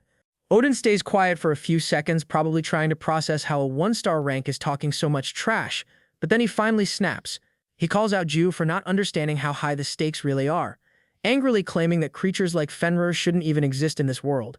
According to him, every step the pup takes brings the universe closer to total destruction, and for the sake of the greater good, Pyro should have never been born in the first place. But before the old man can even finish his sentence, Ju screams at him to shut his mouth. He completely engulfs himself in that golden star power, and the system pings that he's officially unleashed his energy, looking like a literal sun standing in the middle of Asgard. Ju calls Odin out for his weak excuses about locking Pyro away, but the old guy isn't backing down, arguing that as a star holder, Ju should be able to abandon his feelings for the sake of peace. Odin even warns him that even if he somehow beats a 5-star, there are 6-star holders out there who will definitely come to finish the job. Luna is sweating buckets at the mention of a 6-star rank, wondering if even Ju has a counter for something that broken. But Ju just screams back that he doesn't give a damn about the world's peace. He makes it crystal clear that Pero is a member of his party, and if anyone lays a finger on him, he's going to blow this entire place off the map. While all this shouting is going down, Pero is stuck in a dark mental loop, flashing back to all the times the crowd, Thor, and Odin called him a monster. He remembers Luna's words about the weak having to make sacrifices to protect the people they love, and he looks totally defeated. But then he hears Ju's voice cutting through the noise. Ju is out there shouting that it doesn't matter if Pero destroys the world, turns on him, or bites him. He is never kicking the pup out of the squad. He tells the Asgardians that even if a 6-star shows up, he's still choosing Pero over the rest of the universe. Odin realizes that there's no more room for talking and gets a dead serious look on his face.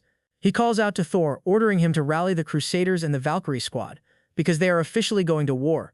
He decides he'll handle the 1-star outsider himself, while Thor takes Pero to the sealing altar to finish the ritual. Even Thor is looking a bit stressed about the scale of this fight, but he agrees to the plan. On the other side, Ju starts giving out orders to his own team, but Loki unexpectedly steps forward to take on Thor himself.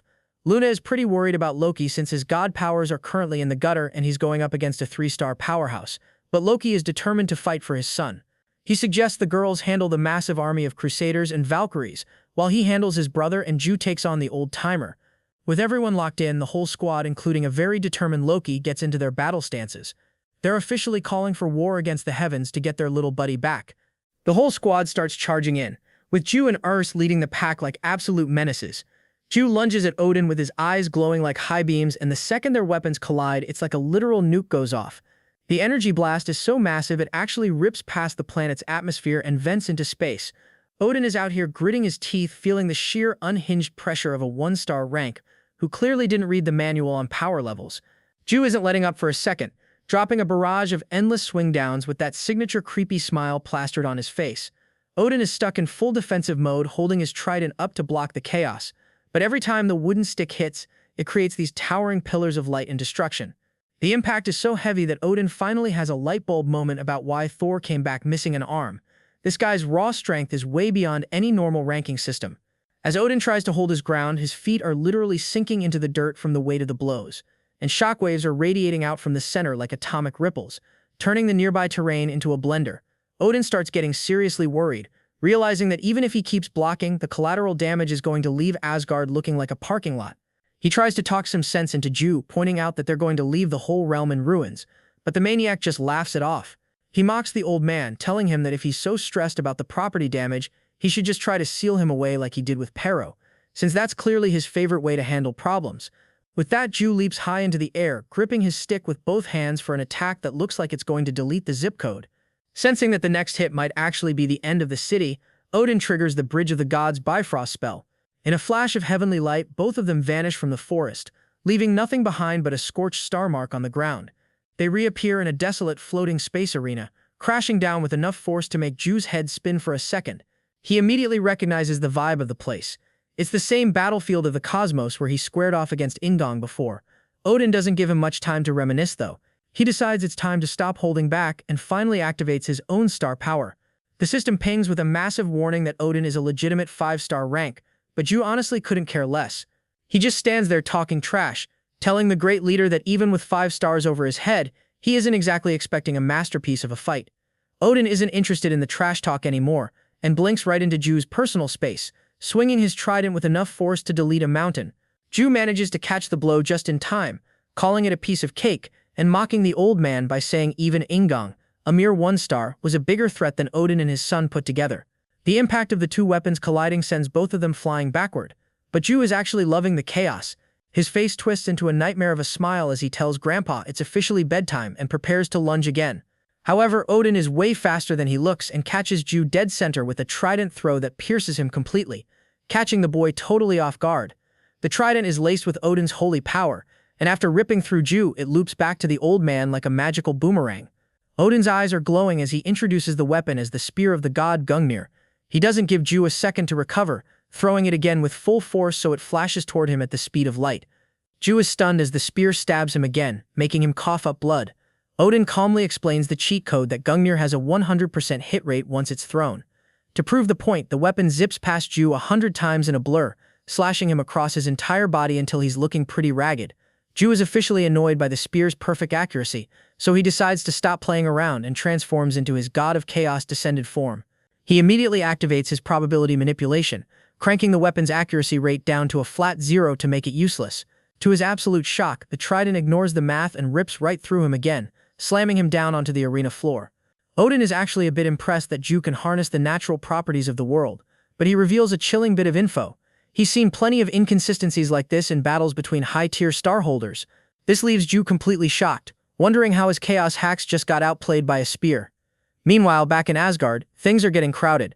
Love and Luna are charging toward Thor, but they stop in their tracks when they see him triggering a massive teleportation spell. Dozens of portals tear open the ground, and from the light emerge 12 elite crusaders ready to follow Thor's every word. Another massive portal forms, summoning the 3 Valkyries who look ready to take down anything in their path. The girls are officially staring down a whole army, while their leader is stuck in a space arena, getting poked by a homing spear. The tension in Asgard is officially at a breaking point as Love and Luna stand their ground against the Valkyrie trio and the 12 Crusaders, while Loki finally faces off with his brother Thor. Just as everyone charges in with weapons drawn, the scene shifts back to the silent, desolate Starholder arena, where Ju is still trying to wrap his head around Odin's cryptic talk about inconsistencies in battle. But before the old man can give a proper newbie lecture, Mother casually pops up behind them to say hello.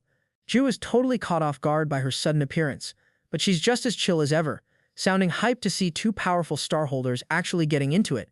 Ju isn't really in the mood for guests and asks if she's only there to check their fighting permits. Mother just giggles, clarifying that while they're free to scrap whenever they want, they definitely need her blessing for an official star competition. Since the vibes are already pretty heated over things like the Dimension Eater and party loyalty, she suggests they just make it official. She points out that instead of all this back-and-forth drama, they should just fight it out and let the winner walk away in peace. She reminds them that life in this world is all about the survival of the fittest, but surprisingly, Odin isn't interested. In his eyes, the fight is already over because Ju's probability hacks failed to stop his spear. He tells Ju to just go back home to avoid any more bloodshed, acting like he's already secured the W. Instead of backing down, Ju starts laughing like a total maniac, absolutely loving the fact that he's finally found enemies who underestimate him, exactly the kind of energy he wanted for Season 2. He calls out for Eurus, who is more than ready to get back into the action. Ju announces it's finally time to reveal their brand new skill and activates the Starholder ability, Omega Draconis. The second he triggers it, Eurus starts glowing as bright as a miniature sun, forcing even a 5-star like Odin to shield his eyes from the blinding glare. As the smoke and light finally settle, a massive mythical 2-headed dragon is hovering in the air, sporting wings made of flickering purple fire.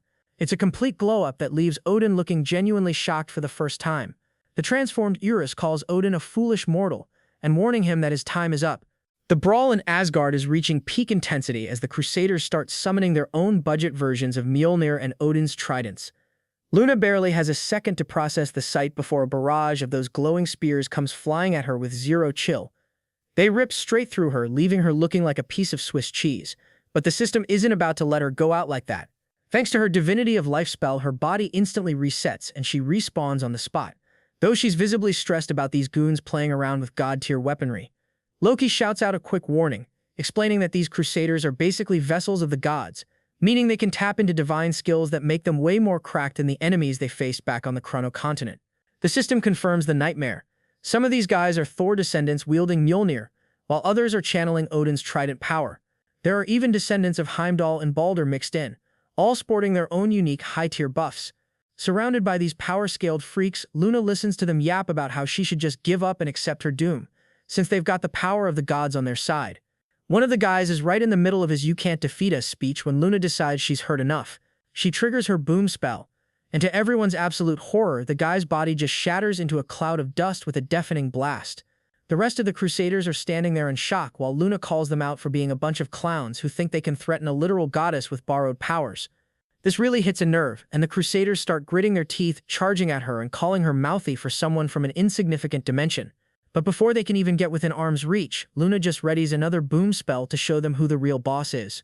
On the other side of the battlefield, Lud is having a rough time colliding with the Valkyrie trio. Their attacks clash so hard it creates a constant stream of explosions, and every time Luv gets pushed back, a Valkyrie is already charging in for another round of slashes. Luv is genuinely shocked at how fast and strong these three are, especially since they're jumping her all at once. The system reveals they've got a Valkyrie mode buff active, which is basically a wild stat boost that makes them hit like trucks and move like lightning. Just as the pressure starts to feel like too much, Luv remembers the promise she made to herself back when she was with Luna, that she was done with losing. That determination hits her like a bolt of lightning, and she plants her feet firmly in the Asgardian soil. She stops trying to play it safe and fully embraces her demon god form, transforming into her most powerful state yet. The charging Valkyries are absolutely stunned when Luv stops playing defense and starts channeling multiple energy blasts directly into the sky. She doesn't hold back, launching the entire barrage at the trio all at once. The impact is so massive that the light from the explosion is actually visible from deep space, but while Luv is holding it down in Asgard, things are getting much more intense at the Starholder arena. Odin is currently standing in the shadow of a literal monster, a two-headed dragon breathing fire from both mouths. Eurus starts charging energy into his throats, and once the intensity hits its peak, he launches a swirling energy tornado right at the old-timer. Odin can only watch as the sky-splitting attack barrels toward him, and even though he tries to tank it, the pressure is off the charts. Eurus watching the chaos from the sidelines, feeling pretty hyped that Eurus is absolutely killing it, and seemingly wiped Odin out with a single dragon breath. However, Mother, who is still casually clinging to Juru's cape, drops a bit of a buzzkill.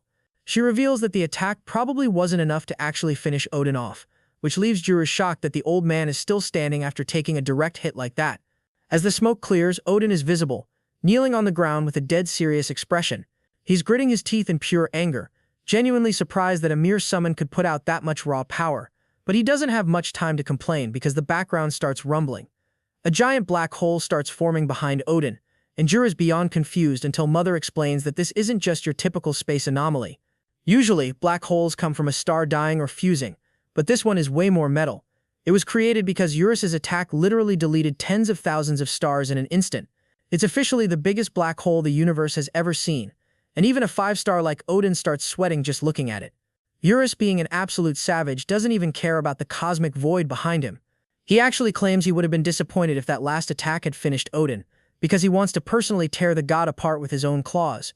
Eurus channels all his energy into his claws and charges at Odin, slamming a massive strike onto the ground that creates a shockwave strong enough to rattle the dimension. Odin manages to dodge the hit just in time, jumping high above Eurus to get a better angle. Thinking he's found an opening, Odin summons Gungnir and hurls his legendary trident at the beast with everything he's got, but to his absolute horror, his 100% hit rate weapon doesn't even pierce the dragon's hide. It literally just bends on impact like a cheap piece of tin. Horus isn't wasting a single second and sends Odin flying with a massive slap from his tail, leaving the king of Asgard crashing into the dirt. Odin is coughing up blood and spiraling in total disbelief. He's a 5-star ruler, yet he's getting absolutely bodied by a summon. It's starting to sink in for him that even a fully awakened Pero is basically a harmless puppy compared to the monster towering over him right now. Just as Horus is about to move in for the kill, Ju's system starts flashing red with a major warning that the Ego Sword has completely drained his mana. If he keeps pushing, the system is going to start converting his HP into mana, which is a one-way ticket to a game over screen. Ju just flashes a determined smile, totally willing to bet it all to end this fight. He gives the system the green light to burn through his health, casually figuring his healing factor will just juice him back up anyway. Fueled by this dangerous trade-off, Eurus delivers a massive claw strike that sends Odin tumbling like a ragdoll. While the old man is still airborne, the dragon channels a barrage of purple fireballs, blasting him midair before following up with a high-pressure fire spray. Odin is having a brutal time even staying on his feet as the purple flames try to fry him alive. Mother is watching this from the sidelines in total shock, realizing that even a 5-star holder is a piece of cake for a beast like Eurus. What Mother doesn't initially realize is that Ju is paying a heavy price for this power. He's physically aged into a 90-year-old grandpa because he's burning through his life force to keep the mana flowing. His body is stuck in an infinity loop where his HP drops to near zero only for his healing factor to kick in and drag him back from the brink. Mother knows that in the past, nobody has ever been able to bypass Ju's healing, but the sheer amount of energy Eurus is consuming has pushed the skill to its absolute limit. Back on the battlefield, the smoke finally starts to settle, revealing a completely broken Odin kneeling in the wreckage of his armor. With his last bit of strength, Odin looks up and asks Eurus why he's going this hard for a monster like Fenrir. Eurus admits that he was always a loner, but everything changed the day Ju found him and treated him like a brother. That bond brought him actual joy, and when Puro joined the squad, the pup became their little brother too. Eurus makes it clear that there is absolutely nothing in the universe that could make him abandon his family, because he loves that little puppy more than anything. With a final roar, Eurus takes to the sky, warning Odin that he messed with the wrong brotherhood, and it's finally time to pay the tab. Back in Asgard, the fight is hitting a whole new level of petty as a dark blur zips through the air, catching Thor right on the face. The system pings with a notification that he just got tagged by a mistletoe dart, which is a high-key annoying debuff that temporarily strips away 5% of all his stats. Thor starts absolutely raging, summoning a massive lightning strike with Mjolnir and directing it straight at Loki to shut him down. For a second, it looks like Loki is struggling to hold back the thunder, but to Thor's absolute shock, his brother literally vanishes into thin air. Suddenly, multiple illusions of Loki start floating around Thor like a glitch in the Matrix. The system identifies this as the Phantom Duplication skill, a broken move that lets the user create clones with barely any mana cost. Thor is completely floored because the Asgardians were convinced Loki lost all his juice after their last fight, but Loki just reminds him that he's literally called the Trickster for a reason. Without missing a beat, Loki uses his illusions to summon a swarm of mistletoe darts, and they all start raining down on Thor at once. Thor is feeling the pressure, eyes darting around trying to figure out which one is the real deal. But while he's overthinking it, Loki sneaks up and tags him from the back with a genuine dart. Thor is caught totally off guard, and the system reveals his stats have dropped another 5%, putting him at a total minus 10% handicap. Getting annoyed by the constant trickery, Thor swings wildly, but Loki dodges the attack with zero effort.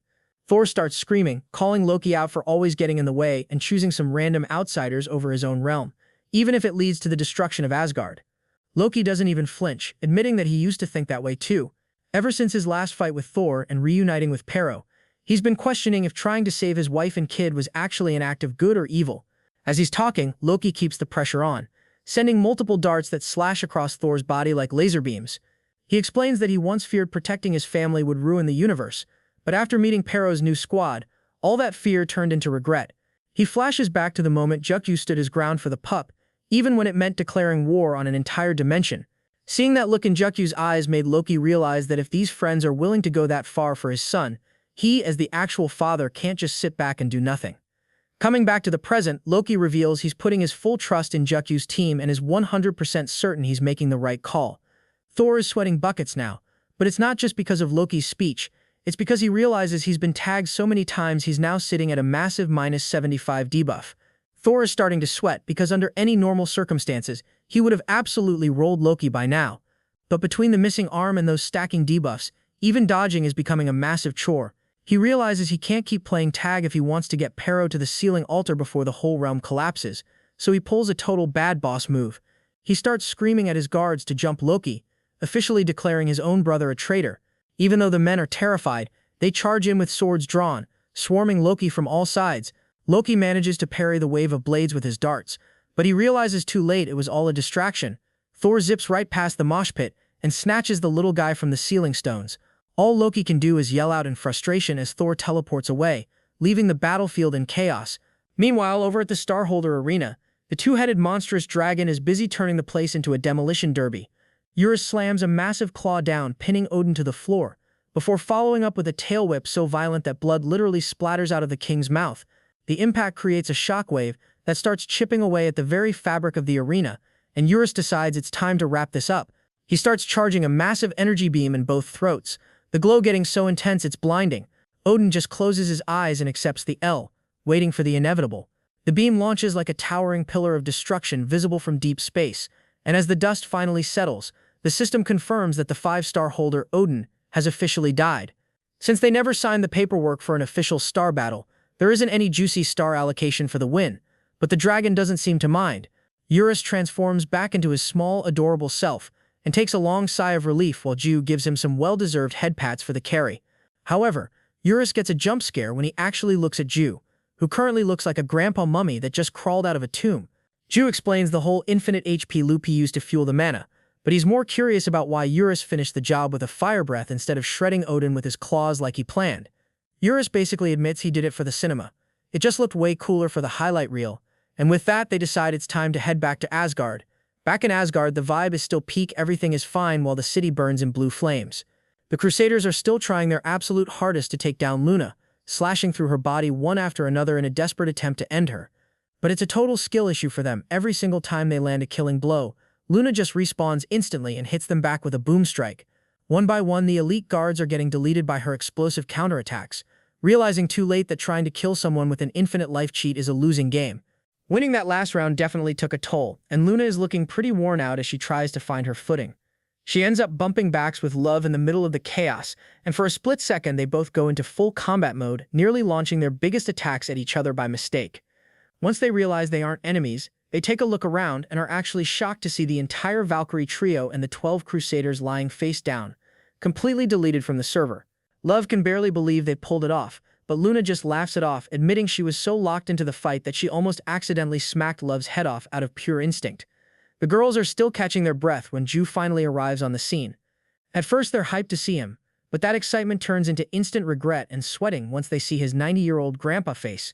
Before he can even explain the whole mummy situation, a loud bang echoes from behind them through a cloud of smoke. As it clears, Loki emerges, huffing and puffing with a trail of defeated Asgardians behind him. He's looking pretty rough and immediately apologizes for losing Thor in the shuffle. He drops the heavy news that Thor took Pero straight to the ceiling altar, and if they don't move at light speed, the pup is going to be locked away for good. Deep in the Asgardian jungle, Thor is sprinting toward the altar, sweating through his boots. Every time poor Pero whimpers in pain, Thor just slams the pup's head against his knee to try and shut him up, getting tilted that the little guy is actually trying to struggle. He keeps berating the pup, calling him a curse and a mistake that needs to be wiped off the map. Pero, however, isn't even listening to the insults anymore. He's flashing back to Ju's words about being teammates and how his big brother stood up for him against an entire dimension. Those memories start making the pup tear up as he mentally calls out for Ju to save him one last time. Thor finally reaches the altar with a manic look in his eyes, showing Pero the sealing stone and dropping a massive bomb that Pero's mom never actually died. She's been sealed in this eternal prison for years, and now Thor thinks it's family reunion time. With a creepy smile, he tosses Pero into the ceiling altar to lock him away forever. Just as the pup hits the stone, Ju and the squad burst onto the scene.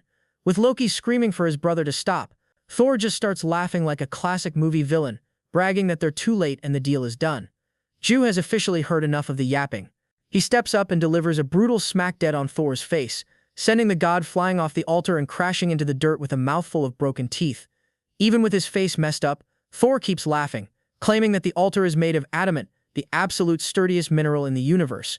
He's convinced nothing can break that seal, but Ju doesn't look worried at all. He just starts flexing his shoulders and warming up, ready to put his full power to the test. He taps into his divinity of chaos, stacking Soul of the Giant on top of every single buff he has in his inventory. The energy spike is so ridiculous that his wooden stick starts growing and extending toward the clouds, glowing with a terrifying amount of power. Thor's just there with his jaw on the floor, and even Loki is looking at Ju like he's a total monster. Just as Ju is about to drop the hammer, Eurus tries to chime in with a pro-gamer tip, suggesting he just use time manipulation to bypass the seal instead of trying to brute force it. Ju shuts that down immediately, though, because he's not just there for Prio. He's there to save the mom, too, and a time skip wouldn't fix the physical barrier. He channels every ounce of mana he has left and triggers a swing down combined with a chaotic skill modifier. He launches that towering stick right onto the adamant altar, and for a split second, it looks like a total fail since nothing happens. Thor starts laughing his head off, bragging that no puny attack is ever going to crack a divine seal, but he speaks too soon. Under the sheer weight of Ju's force, the indestructible stone actually begins to spiderweb. The pressure is so high that it literally starts deleting the ground beneath them, and the resulting shockwave sends Love and Loki flying backward as the impact ripples across the entire planet. Horus starts getting a bit panicked, warning Ju that if he keeps this up, he's going to accidentally delete all of Asgard before they even get to Pero. Ju doesn't seem to care though, casually mentioning that he's already retired plenty of planets and that he's actually holding back right now. He delivers one final massive hit that completely shatters the barrier, causing an explosion so bright it looks like a nuke went off with a pillar of fire shooting straight into the sky. Thor is just staring at the empty space where his invincible seal used to be, his brain completely fried by what he just witnessed. When the smoke finally clears, Ju is hovering in the air, safely holding an unconscious Pero in his arms, while Loki has managed to snag his wife as well. Thor is just laughing nervously in total disbelief, unable to process that his ultimate marble just got turned into dust. Ju completely ignores the god's breakdown, handing Pero over to Eurus before landing right in front of Thor.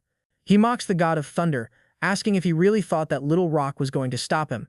Thor is shaking and gritting his teeth in pure saltiness, but then Ju drops the ultimate flex. He admits he was actually having a hard time controlling the range of his attack because he used too many skills at once. Thor's heart practically stops as he realizes Ju wasn't even struggling with the power. He was just trying not to blow up the entire dimension by accident. Thor takes a look around and realizes the situation is way worse than he thought, seeing that a massive chunk of the planet is just gone thanks to that last impact. Ju just smirks at him, offering a fake-sounding apology while mocking the fact that he accidentally shredded the core of the entire world. Thor's jaw hits the floor as Ju breaks down that since the planet's core is officially deleted, Asgard is scheduled to blow up in exactly 5 minutes. But instead of letting him panic in peace, Ju warns him that those remaining 5 minutes are going to be spent catching the most legendary beatdown of his life. The timer starts, and before Thor can even get a word in to plead for mercy, Ju starts smacking the absolute soul out of him with that wooden stick. The rest of the squad is in the back acting like a personal cheer section, loving every second of the karma. Right in the middle of the beatdown, Pero starts whimpering and finally opens his eyes. Seeing his little buddy is awake, Ju gets hyped and decides to let the pup get in on the action, handing over the wooden stick so Pero can take his revenge. Ju holds Pero's tiny paws on the stick and starts using him like a puppet to keep smacking Thor's face. Poor Pero is still half asleep and looks completely lost, having literally no idea why he's currently hitting a god of thunder with a piece of wood. Thor eventually starts crying in total disbelief, sobbing about how he was just trying to protect the universe and doesn't deserve this kind of disrespect. He keeps yapping about how Fenrir's are walking disasters, but Ju isn't having any of it. He delivers one more sharp smack to shut him up and leans into Thor's personal space to give him a reality check. Ju schools him hard, pointing out that the only reason Asgard is terrified is that they're too weak to handle Pero's potential. He calls Thor out for being a crappy pet owner who tries to put their dog down just because they can't train it properly. Thor tries to get one last dig in, mocking Ju and swearing that the prophets were right. Once the Fenrir fully awakens, it's game over for the entire universe.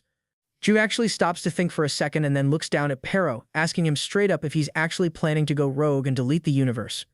Pero's mind flashes back to that terrifying moment he turned into the giant beast and tore through Asgard, but before he can get too scared, Ju jokingly warns him that if he ever does get corrupted, Ju will just have to step in and teach him how to act right. Pero immediately flashes back to all the times he saw Ju dismantle his opponents in the most brutal ways possible and starts sweating buckets. Under the sheer pressure of the naked guy's discipline, Pero starts shaking his head no as fast as he can. Ju just starts laughing, satisfied that his pet is officially too scared of him to ever think about world domination. A massive explosion suddenly erupts, engulfing the entire horizon in flames and making Ju realize he spent way too much time yapping while the planet's countdown was hitting 0. To wrap things up at the literal last second, Ju lifts his stick and delivers one final, crushing smack that produces a fiery shockwave so intense it actually burns Thor into ashes. Just like that, the God of Thunder is deleted from the server. The system pings to confirm the 3-star holder's death. Though once again, since this wasn't an official match, there are no juicy star points to collect. Ju isn't even bothered though, just hyped that the trash has been cleared out. He picks up Pero, giving him a big mission accomplished vibe and reminding the pup that he promised to always have his back. That moment hits Pero right in the feels, and he starts flashing back to every time Ju assured him they were a team for life. The little guy can't help it and starts tearing up like a tiny puppy as the weight of the rescue finally sinks in. To cheer him up, Ju orders Eurus to bring out the secret weapon, and Eurus produces a perfectly preserved leftover chicken leg. Pero recognizes it immediately. It's the same piece he left behind when he was too heartbroken to eat alone in the jungle. Eurus welcomes him back to the squad and suggests they head home for a real feast. A heartful moment that actually has love crying in the background while Loki just stands there smiling with his wife. The squad manages to slip out using the Dimensional Walker spell just as Asgard completely vaporizes into space dust behind them. Fast forward a few days later, back in Chronolife City, and Pero's mom finally opens her eyes. The second she's awake, Pero, now in his humanoid form, jumps at her with total excitement. He's crying happy tears, which leaves her a bit confused at first. But once Loki joins in, holding her hand and explains everything they went through, the family finally has their tearful reunion. Ju and the rest of the group are standing there all smiles, thinking they've reached the perfect happy ever after ending for the season. However, that cozy vibe gets absolutely wrecked when Mother teleports into the room, catching everyone off guard. She starts talking about how good endings aren't actually that exciting, and mentions that Jua killing high-ranking star holders and deleting planets is a bit much. Jua just brushes her off, calling out the fact that the Season 2 boss system felt totally rigged. He drops a massive bomb, revealing he caught on a long time ago that the prophet who stirred up all the trouble in Asgard was actually Mother in a disguise. Everyone in the room is losing their minds, but Ju is just getting started with the callouts. He reveals that the whole team battle tournament was supposed to be for users, but Mother secretly threw in a bunch of overpowered NPCs from other dimensions just to spice things up. A quick flashback shows the boss being skeptical about throwing in NPCs that would literally roll the players, but Mother just waved it off. Back in the present, Ju drops the final nuke that he knows Mother wasn't just the prophet, but she also assumed the role of the tournament host. That annoying Boo Bear thing they saw flying around talking about arena barriers wasn't some random NPC, it was her the entire time. Ju lays it all out, concluding that every bit of this chaos was nothing but Mother pulling the strings for her own entertainment. Out in the busy city market, the vibes are high with vendors everywhere hawking healing potions, high-tier weapons, and rare cooking ingredients. But one seller is sitting there looking absolutely bored out of his mind. He's low-key frustrated because he spent forever farming this expensive Dark Knight sword, but nobody is even stopping to check the price. Just as he's about to give up, a small boy walks up and asks about the blade, which immediately perks the seller up. The kid claims he's sitting on 300,000 gold coins and wants to know if that's enough to bag the sword. A cheeky smile creeps across the seller's face because he knows the sword is actually only worth about half of that, so he smells a noob he can easily fleece. The seller starts laying it on thick, lying through his teeth that the sword is worth way more than what the kid is offering. He starts yapping about how it's a legendary weapon used by high-level knights and claims the market price is actually astronomical. To really seal the deal, he tells the kid that the sword has a soul and can tell it belongs in the boy's hands. The kid falls for the bait hook, line, and sinker, getting super hyped and agreeing to the trade right on the spot. The seller is internally celebrating, thinking he's found the biggest chump in the game as the trade window finally pops up. He wastes no time tossing the sword into the inventory slot, waiting for the kid to put up those 300k coins. Before the gold hits the table, the boy asks the seller to do him a quick favor and hold on to a pot lid shield for a second. He claims he needs to log into his other account to transfer the rest of the items and asks the seller to just keep the shield safe in the meantime. The seller is practically glowing with greed now, convinced the kid is so clueless that he's trusting a total stranger with a shield that actually isn't that cheap. He puts on his best trustworthy face and promises to take great care of the item until the boy gets back, thinking he's about to walk away with a massive profit and a free shield to boot. Suddenly, the system pings that the trade is complete. At first, the seller is just smiling, thinking everything went according to plan, but then he looks down and his heart sinks. He realizes the Dark Knight's sword is sitting in the boy's inventory while he's standing there holding a basic 5,000 gold pot lid shield. He starts panicking and arguing that this wasn't the deal, but the boy just starts laughing like a straight-up villain. The kid drops the act and reveals that the seller just fell for one of the oldest item swap tricks in the book. He thanks the guy for the free legendary sword and teleports away before the seller can even type a response. All the scammer can do is drop to his knees in total despair, left with nothing but a cheap kitchen accessory and a bruised ego. Down another street, a gaming site is busy interviewing random players about what makes them the most tilted while gaming. The host is doing the rounds, and the answers are all over the place. Some players say dying to a world boss is the worst, but when the mic hits Ju, he admits that getting clipped by another player is way more infuriating. It turns out, though, that the majority of the community has a shared trauma. They absolutely hate being scammed. As the camera pans around, it's revealed that the culprit is that same cheeky little boy from earlier. There are wanted posters of the kid plastered all over the Chrono Continent streets because he's officially the most famous fraudster in the game. Back in real life, Ju is finally catching a break, lounging on his couch and soaking in the peaceful vibes. He's on a call with Urus, who is chilling on the floor with Pero, and even the pup is looking totally relaxed for once. Ju is using the Chrono Life mobile sync app to stay connected with his pets, and he gives them the green light to just nap it out until he logs back in later that night. But just as Ju thinks he's about to drift off into a glorious sleep, Luna appears out of nowhere and starts cuddling up next to him. At first, he's too sleepy to notice, but once his brain catches up, he jumps off the couch in a total panic, wondering how she even breached his apartment security. Luna just blushes, casually revealing she did a pro-gamer move and hopped through the window because she's determined to take him on a date. Ju is blushing hard at the sudden invite, but he eventually caves and agrees to go. A while later, they're out on the street, and Luna is looking so stunning that literally every passerby is stopping to stare. She's radiating main character energy, but the second people look at the baboon walking beside her, who is obviously just our boy Ju, the vibe completely shifts. The crowd is in total disbelief, whispering that there's no way he's her boyfriend and assuming she must be fulfilling some kind of dare by hanging out with a guy who looks that busted. Ju overhears all the trash talk and is instantly filled with regret, wishing he just stayed inside for his nap. But then he catches a glimpse of Luna's pretty face and realizes why everyone is tripping. She's just on another level, trying to play it cool. He asks her what she's really after by dragging him out like this, but Luna keeps it simple, claiming she just wanted a normal date. She grabs his arm, calling them a couple and even dropping a darling, which causes Ju's jaw to hit the pavement.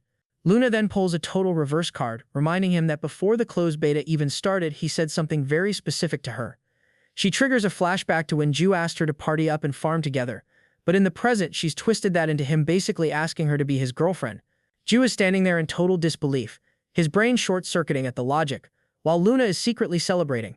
She knows she's reaching with that silly excuse, but she's 100% committed to the bit if it means getting closer to Ju. Ju is sweating bullets as he tries to dodge the romance talk, reminding Luna that he thought they were meeting up because of the wild situation that went down last night.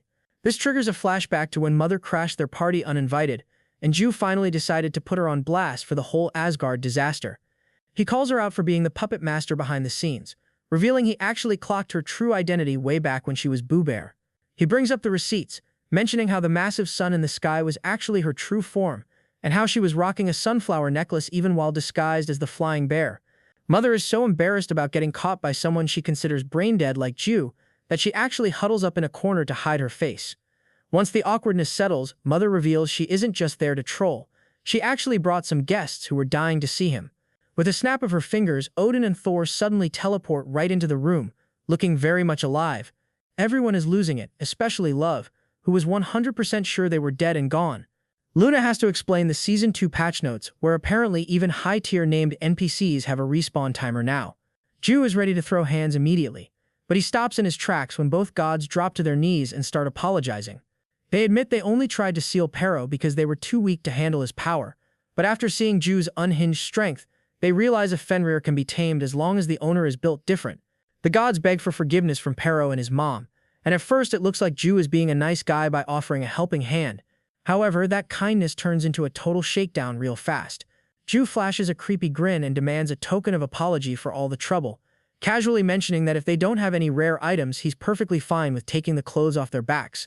Odin starts laughing, finally realizing that it's this absolute greed and ambition that makes a one-star like Ju so terrifyingly strong.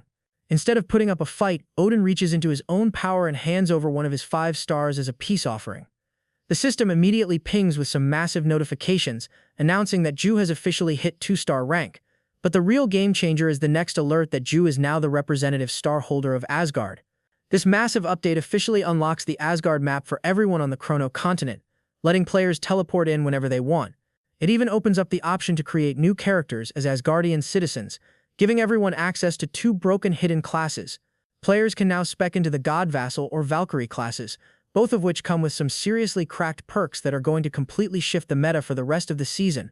Back in the inn, Odin promises that all of Asgard will devote themselves to the Chrono continent, and he also mentions that they will meet again at the dawn of the apocalypse. Coming back to the present, Ju remembers that line and realizes it probably hints at something huge coming up next, so they need to be ready for it. With that in mind, the group starts walking away. However, as they move through the streets, they suddenly hear loud shouts and disturbing clicking sounds coming from a nearby alleyway. Curious, they step closer to check it out, and what they see isn't pretty. 2 guys are beating the hell out of another person. Seeing this, Ju immediately calls them out. Luna notices that the 2 attackers are wearing student uniforms, and they look way too young to be doing something like this. She asks Ju what they should do about it. At first they consider just reporting the situation, but then Ju gets a closer look at the guy on the ground. His face is messed up, yet somehow Ju still recognizes him as the same contamination kid, the one Ju once beat down all the way to level 1.